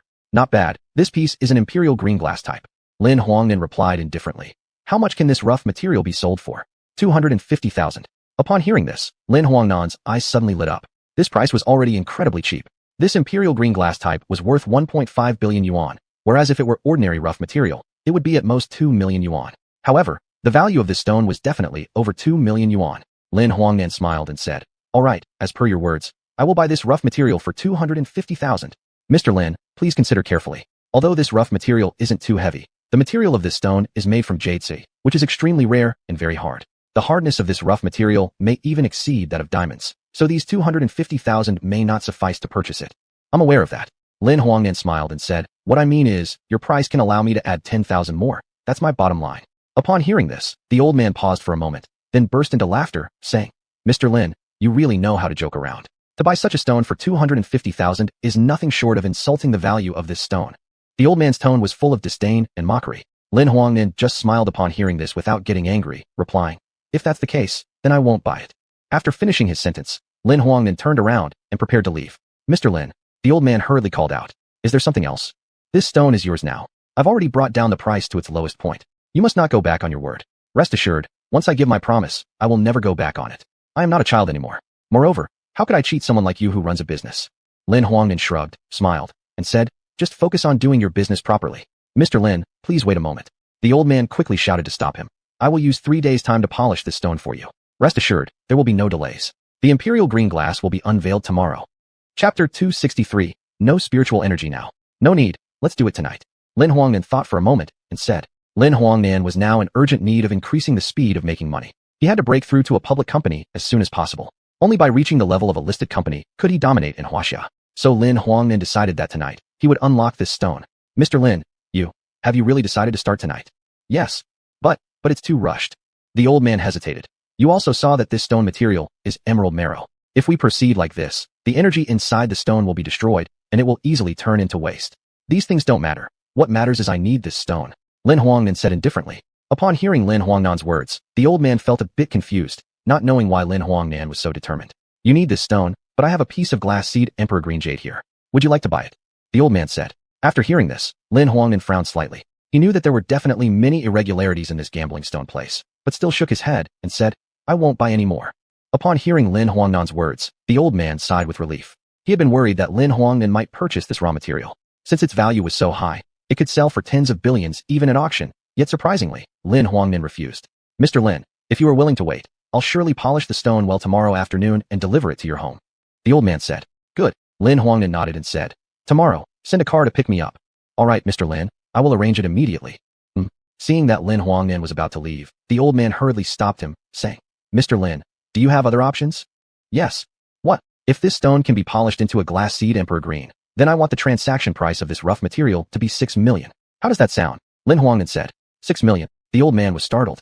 He hadn't expected Lin Huangnan's demand to be so high. However, upon second thought, this stone truly was rare jade marrow, and 6 million wasn't excessive. The old man reflected for a moment, then slowly said, Mr. Lin, we don't have much emerald marrow here. We only have one piece of ice seed emerald marrow, but I can assure you that our marrow is much better than those on the market. Is that so? After hearing these words, Lin Huangnan smiled and said, "Then, I trust you.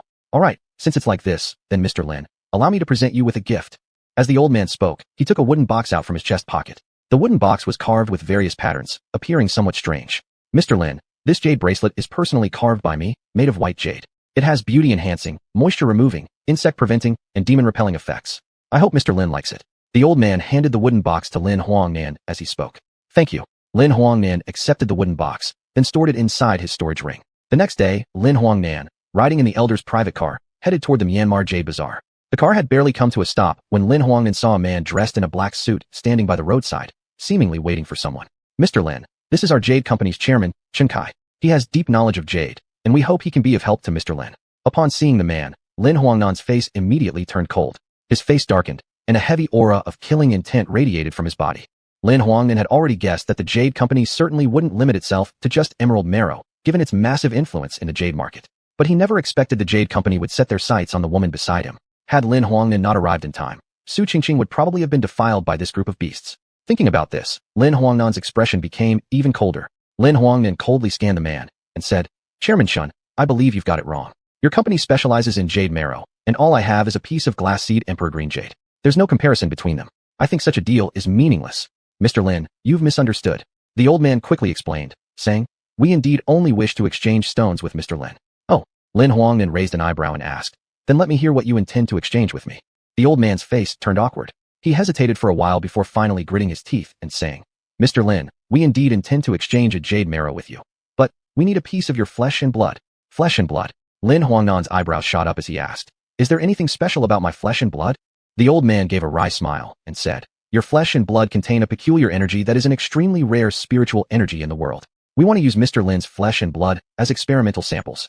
Lin Huangnan's expression suddenly changed, his eyes flashing with a sharp gleam as he stared at the old man and asked, "So you intend to take action against me?" Lin Huangnan's gaze was too sharp, making the old man feel as though he'd been glared at by a venomous snake. Startled, the old man quickly waved his hands and said, "No, no, Mr. Lin, we wouldn't dare." Lin Huangnan coldly snorted and said, "Don't dare? You people lack the nerve to do such things." "Mr. Lin, please don't be angry. We truly don't dare," the old man nervously said. He had never encountered someone as difficult to deal with as Lin Huangnan, which made him a bit uneasy. "Don't dare?" Lin Huangnan sneered slightly and said, "Then that's good. Mr. Lin, you don't need to worry, we won't harm you." Seeing that Lin Huangnan seemed not to oppose them outright, the old man hurriedly added, "This time, our main purpose is to experiment with your jade marrow. If you believe we are sincere enough, could you allow us to place just one drop of your blood for testing?" "Place a drop of blood?" Lin Huangnan's expression became strange. The old man quickly explained, "That's right. A drop of blood will suffice to confirm if Mr. Lin's blood contains jade marrow. Of course, if Mr. Lin feels uncertain, we can directly extract your blood. The only question is whether Mr. Lin would agree to it or not." "Absolutely not."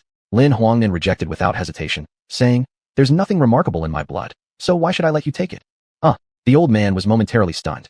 However, he did not get angry but rather appeared surprised because Lin Huangnan's response was unexpected. In his impression, Lin Huangnan's blood should have been filled with the spirit energy needed to nourish jade, yet now, there was no trace of spiritual energy? Chapter 264, The Nurturing Spirit of Jade Stones. "Mr. Lin, what's wrong with you? There's no spiritual energy in your blood." The old man couldn't help but ask. "Not exactly." Lin Huangnan shook his head and said, "Although the spiritual energy inside me is scarce, my body is extremely strong. My body is brimming with infinite potential. Even if a tiny pebble fell into water, it could possibly cause a colossal wave." The old man was utterly baffled. "Mr. Lin, I dare not agree with that. If this were true, how could your body be so weak?" "It's because my body is too frail, causing it to be unable to absorb the spiritual energy of heaven and earth. That's why it's weakened, not because of the frailty, otherwise the spiritual energy inside me would not leak out," Lin Huangnan explained. Lin Huangnan's weakness indeed stemmed from the lack of spiritual energy within him, not due to any inherent flaw. "I see." The old man nodded understandingly. "If that's the case, there's no way we would do anything harmful to Mr. Lin. Rest assured, as long as your jade marrow meets our requirements, we will certainly give you generous compensation." Lin Huangnan was silent for a moment before finally nodding and saying, "Agreed. Mr. Lin, you're truly straightforward. Then, let's end this transaction." After speaking, the old man turned and gave a subtle signal to a man beside him. "Yes." The man quickly took out a piece of paper and pen, respectfully handing the pen to Lin Huangnan, saying, "Mr. Lin, since your blood contains spiritual energy, we hope to try extracting a potion from your blood that can make the jade of our Emerald Company purer."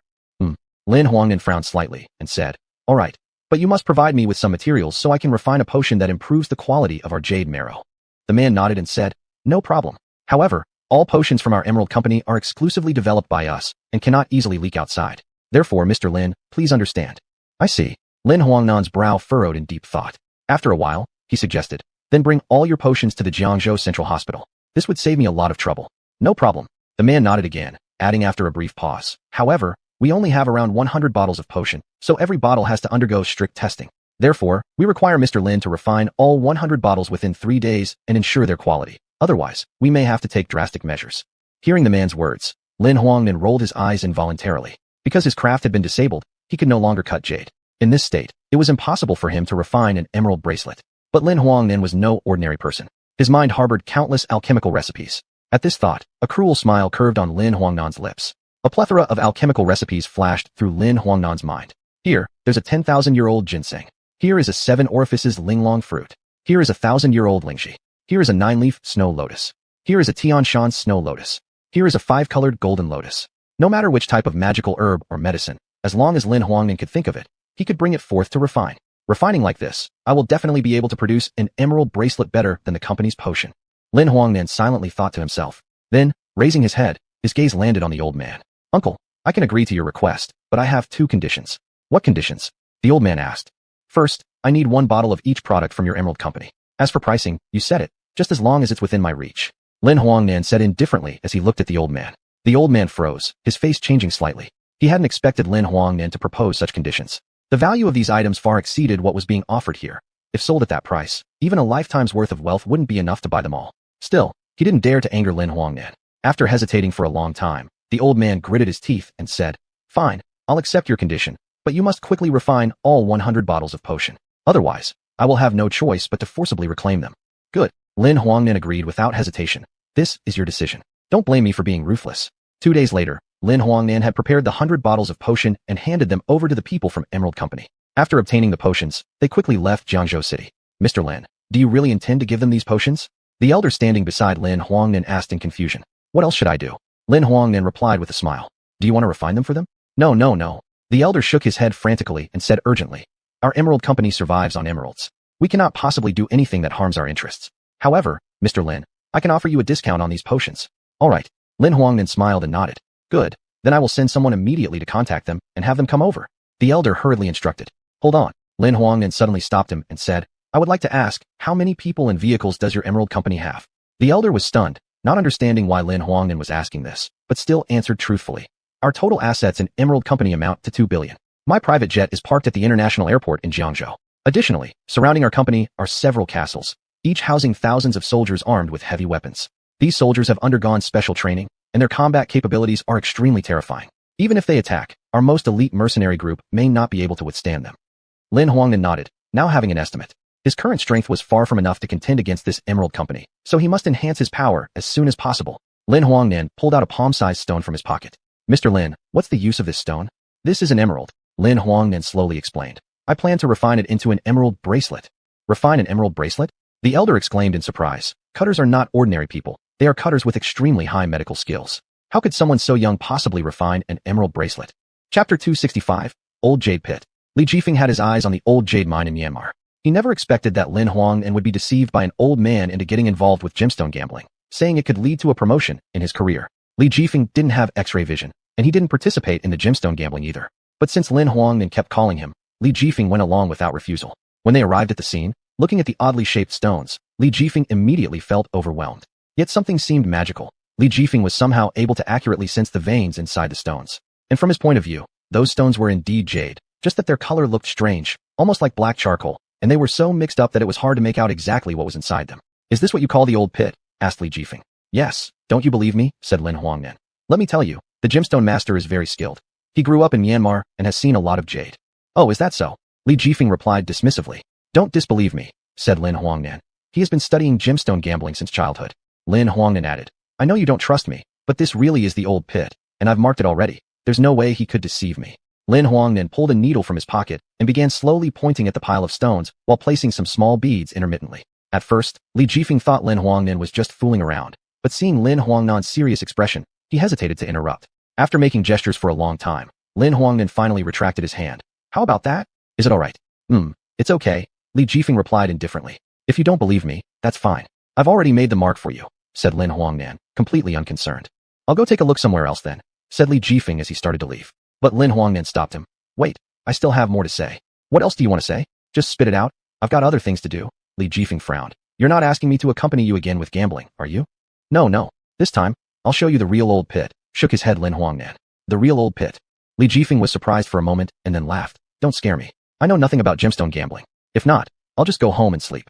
After finishing, Li Jifeng turned around and walked away. Hey, I really am taking you to see the true old pit, shouted Lin Huangnan while rushing forward and grabbing Li Jifeng. Listen up, this time it truly is the old pit. If you miss this opportunity, you'll probably never get another one. Really? Asked Li Jifeng doubtfully. Then what are we waiting for? Let's go. Lin Huangnan nodded, and then led Li Jifeng away from the gemstone gambling site. The two quickly crossed the street and soon arrived at a massive ancient tomb spanning thousands of acres. Lin Huangnan took Li Jifeng inside and pointed at a stone within, saying, See that stone? It's that one. The true old pit is inside it. Where did you buy that stone from? Asked Li Jifeng. It's definitely real, see, said Lin Huangnan while tapping the stone with his finger. Aren't the patterns inside particularly deep? Pretty deep, nodded Li Jifeng, though he hadn't taken a closer look. That's right, it's the true old pit, said Lin Huangnan excitedly. You're pulling my leg, shook his head Li Jifeng disdainfully. There's no such thing as the true old pit in this world. Even if it's fake, you can't deceive me. I'm not lying. That is the real old pit. If you don't believe me, check it yourself, said Lin Huangnan firmly, pointing at the pattern on the rock wall. If you can't read the pattern, I'll tell you how the old pits are distributed. Afterward, he pointed to a spot where the texture was concentrated and said, See, that's the sign of the old pit. Really? Li Jifeng looked closely, discovering that this indeed appeared to be the old pit. This is the true old pit. Lin Huangnan pointed at the stone and declared, How do you know this is the true old pit? Asked Li Jifeng in confusion, having seen many similar rocks but couldn't find any special meaning in them. Because this is the true old pit, insisted Lin Huangnan. The stone here has dense veins, and these veins form a unified whole. If I'm not mistaken, this should be an original old pit jade stone. Li Jifeng felt confused. Even though he wasn't a professional, he'd still studied gemstone gambling for some time. But the vein structure of this stone was too complicated for him to understand clearly. Still, he didn't feel comfortable admitting he didn't fully understand it. After all, he was Lin Huangnan's friend. Lin Huangnan was enthusiastically introducing the place, and if he admitted he didn't get it, Lin Huangnan might lose face. So Li Jifeng could only grit his teeth and nod. Yeah, you're right. This is indeed the true old pit. So do you believe me now? Lin Huangnan asked. Of course, why wouldn't I? Let's go take a look. Li Jifeng nodded and said. He also wanted to figure out how he ended up with such an eccentric companion. All right, let's go. After saying that, Lin Huangnan walked towards the massive bronze stele. The stele was carved with all kinds of inscriptions and patterns, every single one so lifelike it seemed they might come alive at any moment. Lin Huangnan stood before the stele, cupping it with both hands, then blew into it a few times near his mouth. The stele emitted a buzzing sound, as if responding to his blowing in harmony. Li Jifeng leaned in to see as well, only to find that the patterns on the stele were actually changing.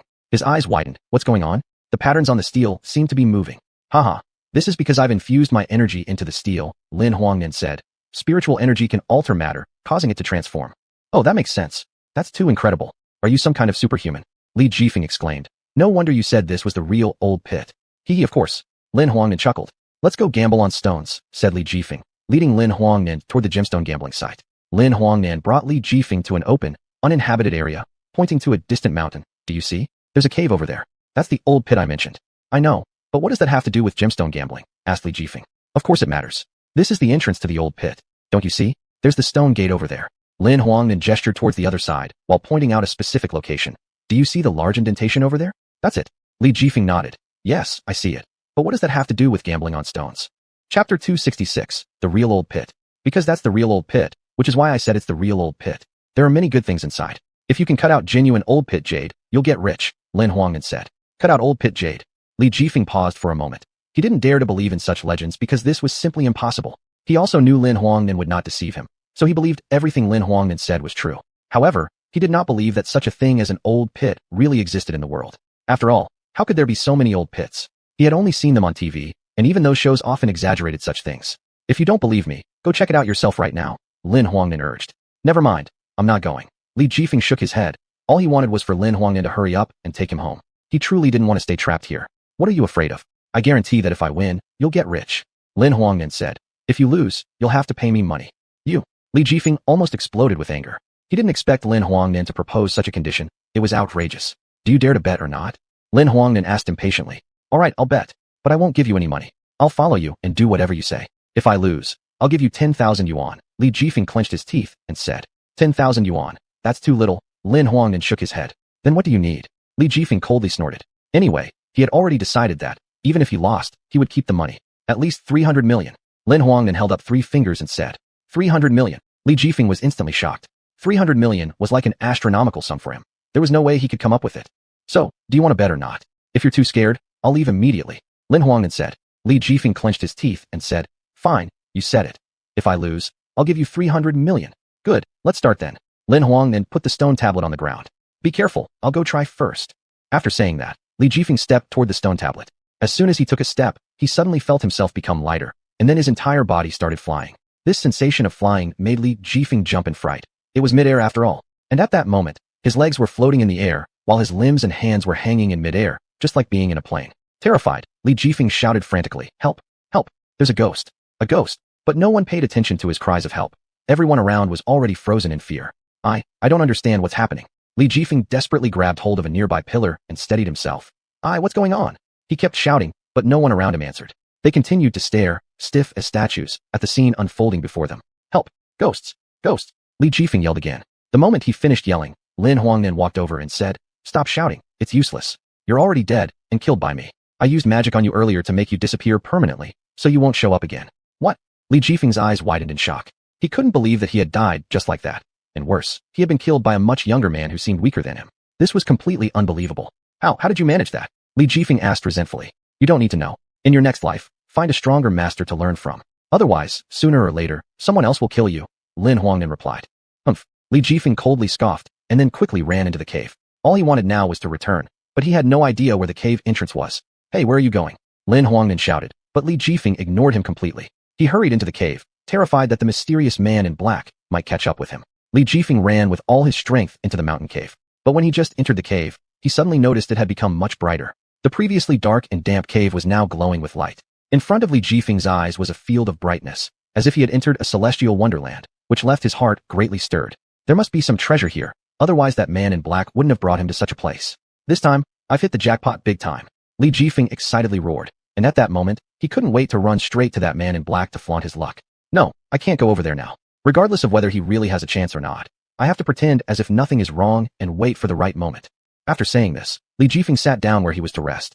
Lin Huang then observed the surroundings at the cave entrance. Seeing that everything inside the cave was clean and intact, he felt reassured. Next, Lin Huang then took the stone tablet in his hands and walked into the cave. On the walls of the cave were carved a series of paintings.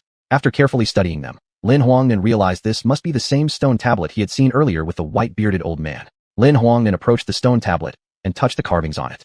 Suddenly, the engravings on the stone tablet started to change. One painting came alive and moved. The painting began to move, slowly opening itself, leaving Lin Huang then astonished when he saw that the figure inside was actually a woman. This. Lin Huang then froze, utterly confused by what he was witnessing. Hello, may I ask if you're Li Jifeng? Lin Huang then suddenly asked. And who are you? Li Jifeng asked in surprise. My name is Lin Huang Nan. I'm your friend. This painting, it's one I created. Do you like it? Lin Huang Nan said with a smile. Did you create this painting? Li Jifeng was startled. He hadn't expected Lin Huang Nan to be so talented, painting such a lifelike picture. Yes, how do you feel about it? Are you satisfied? Lin Huang Nan asked with a grin. Satisfied? Extremely satisfied. Li Jifeng replied immediately. How could you paint so vividly? This must be your absolute best work. I'm truly impressed. No, this isn't my best work. It's because this person is me, Lin Huang Nan stated. You're Lin Huang Nan? Li Jifeng asked in shock.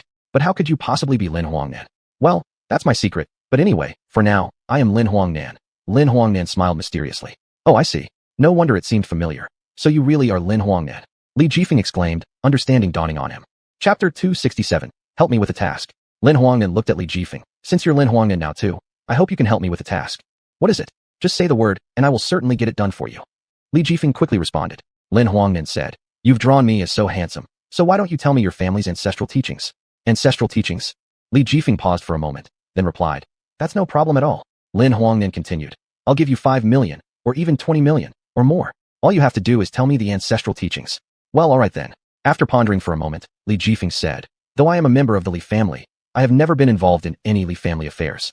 This is also the main reason why I am so capable but unable to practice cultivation. These are the ancestral teachings that can only be inherited by direct descendants of the Li family. But, Li Jifeng added, if you give me enough gold coins, I might tell you about our Li family's ancestral teachings. Fine, wait for me, I'll go fetch the money. After Lin Huang Nan finished speaking, he quickly left.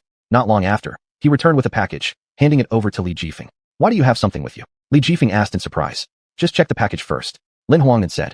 Li Jifeng opened the package curiously. Upon seeing what was inside, his eyes widened instantly. These are gold coins. Li Jifeng's eyes almost bulged out of their sockets. These aren't just gold coins, they're a type of currency. Lin Huangnan explained. Can you tell me now? Li Jifeng nodded hastily. I'll tell you now, but you must absolutely not tell anyone else. Otherwise the Li family will be doomed. All right, I promise I won't say a word. Lin Huangnan nodded. Li Jifeng took a deep breath and began slowly. This is a long story. Our Li family has been a hidden world family for 3,000 years. In ancient times, there was a Li family who was very powerful. One of their ancestors achieved the status of a divine-level warrior named Wang Long. But later, this master Wang Long vanished without a trace. No one knew where he had gone.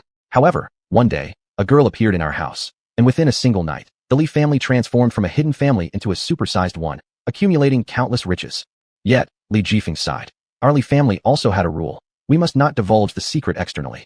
My father once warned me. This is the Li family's ancestral teaching, and unless I die, I absolutely cannot reveal the Li family's secrets. I see. Lin Huangnan nodded, already guessing who Wang Long might be. Li Jifeng said. In the Li family, there is a consensus among the ancestral teachings. Whether it be direct descendants or collateral branches, none shall privately leak the family secrets.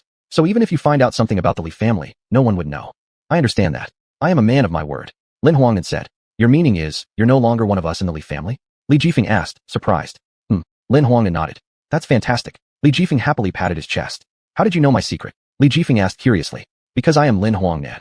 Lin Huangnan chuckled. What? You are Lin Huangnan? Li Jifeng was utterly bewildered. That's impossible. The Li family's ancestral teaching could never be wrong, and your appearance and demeanor are completely different. Lin Huangnan said. This is my uniqueness. My soul is that of a little boy, but my true form is a girl's spirit.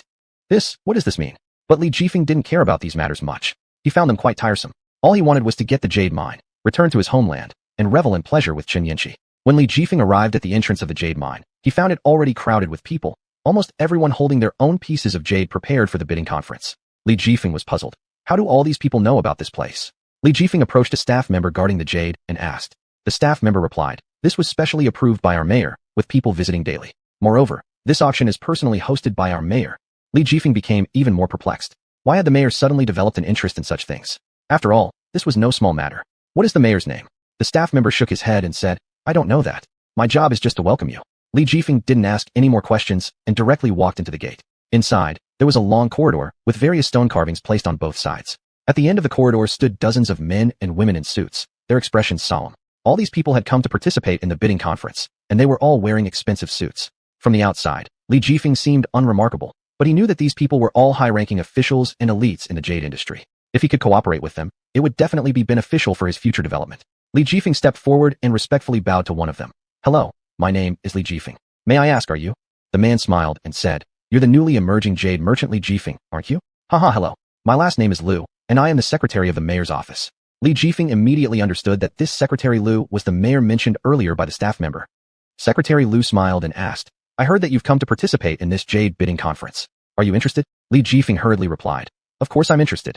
I enjoy collecting things very much, but I'm not too familiar with this field. So, I'd like to first understand more. Could you introduce me to the other competitors here?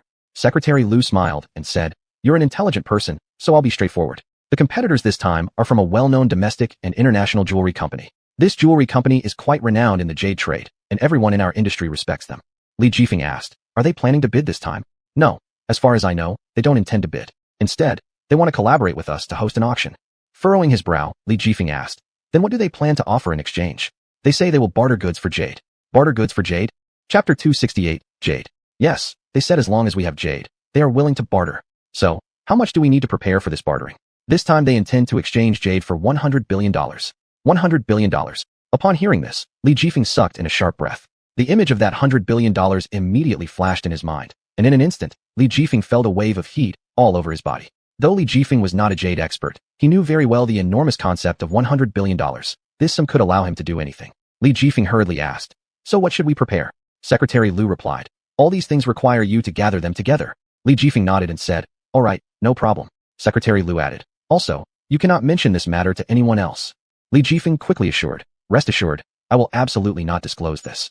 Secretary Liu nodded and said, good, go back and make your preparations then.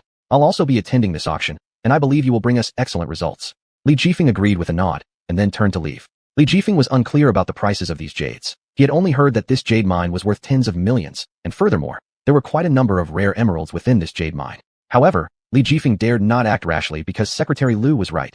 Should these people refuse the idea of bartering, it would truly be hard for Li Jifeng to produce $10 billion. But Li Jifeng wasn't afraid either.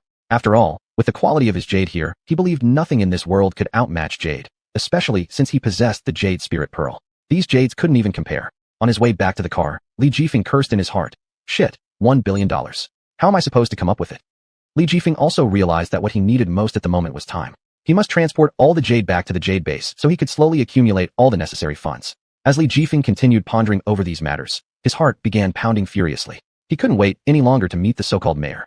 The jade base wasn't far from here, so Li Jifeng soon arrived at the jade base. After getting out of the car, Li Jifeng headed straight to the city government offices. Li Jifeng entered the municipal office, feeling somewhat uneasy. He didn't know why, but he sensed the mayor might be a domineering person. So, he did not dare act carelessly. As soon as Li Jifeng walked into the city government building, the security guard stopped him. Sorry, please show your ID. Stunned for a moment, Li Jifeng then took out his ID from his bag and said, I'm here to see Mayor Zhang. The security guard replied coldly. Do you have an appointment? Li Jifeng hesitated. Indeed, he hadn't scheduled an appointment.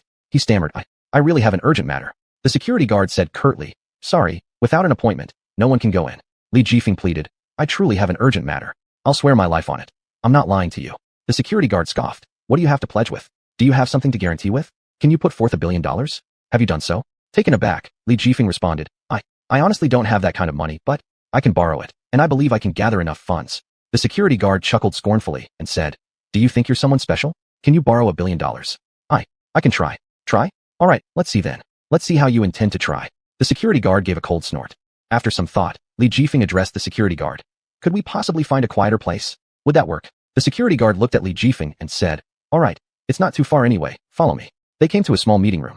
Li Jifeng sat down and then pulled out a stack of documents from his bag, handing them over to the security guard. These documents contain some private information of mine, and I hope you can help me keep them safe. Li Jifeng explained. The security guard flipped through a few pages and remarked, these documents are indeed decent, but you know our rule here. Any personal privacy materials must be reviewed by a higher authority before being published. Understood. The security guard tossed the stack of files back to Li Jifeng and said, make 3 copies of these documents and hand them to me every morning at 7:30. In case of any issues, we'll handle it by reporting to the police. Okay. Li Jifeng stood up, made 3 copies of all the documents, and then turned to leave. Li Jifeng returned to his car, took out a laptop, and fixed his gaze on the computer screen. What Li Jifeng was most concerned about now was the appearance of this mayor. Not long after, the computer displayed a photo of the young mayor, and Li Jifeng's heart began to race furiously. His eyes were filled with fiery excitement. He is really young. Li Jifeng couldn't help but mutter softly. Ding dong. Suddenly, Li Jifeng's phone rang. Li Jifeng picked up the phone and saw that it was Yang Deshang calling. He quickly answered, saying, hello, Yang Deshang. Yang Deshang laughed and said, brotherly, how's it going? How was your harvest today? Alas. Li Jifeng sighed and said, still nothing. Yang Deshang asked, did you run into any trouble? I went to the municipal government today, but I was stopped by the security guard. Stopped by the security guard? Yang Deshang was surprised for a moment, then asked, were you mistreated at all? Li Jifeng shook his head and said, not exactly, but my jade mine won't be accessible anymore. Yang Deshang asked, isn't your jade mine still under development? How could it be blocked? Li Jifeng explained, actually, my jade mine isn't really a jade mine. It's a special mineral, a type of chalcedony deposit. A chalcedony deposit?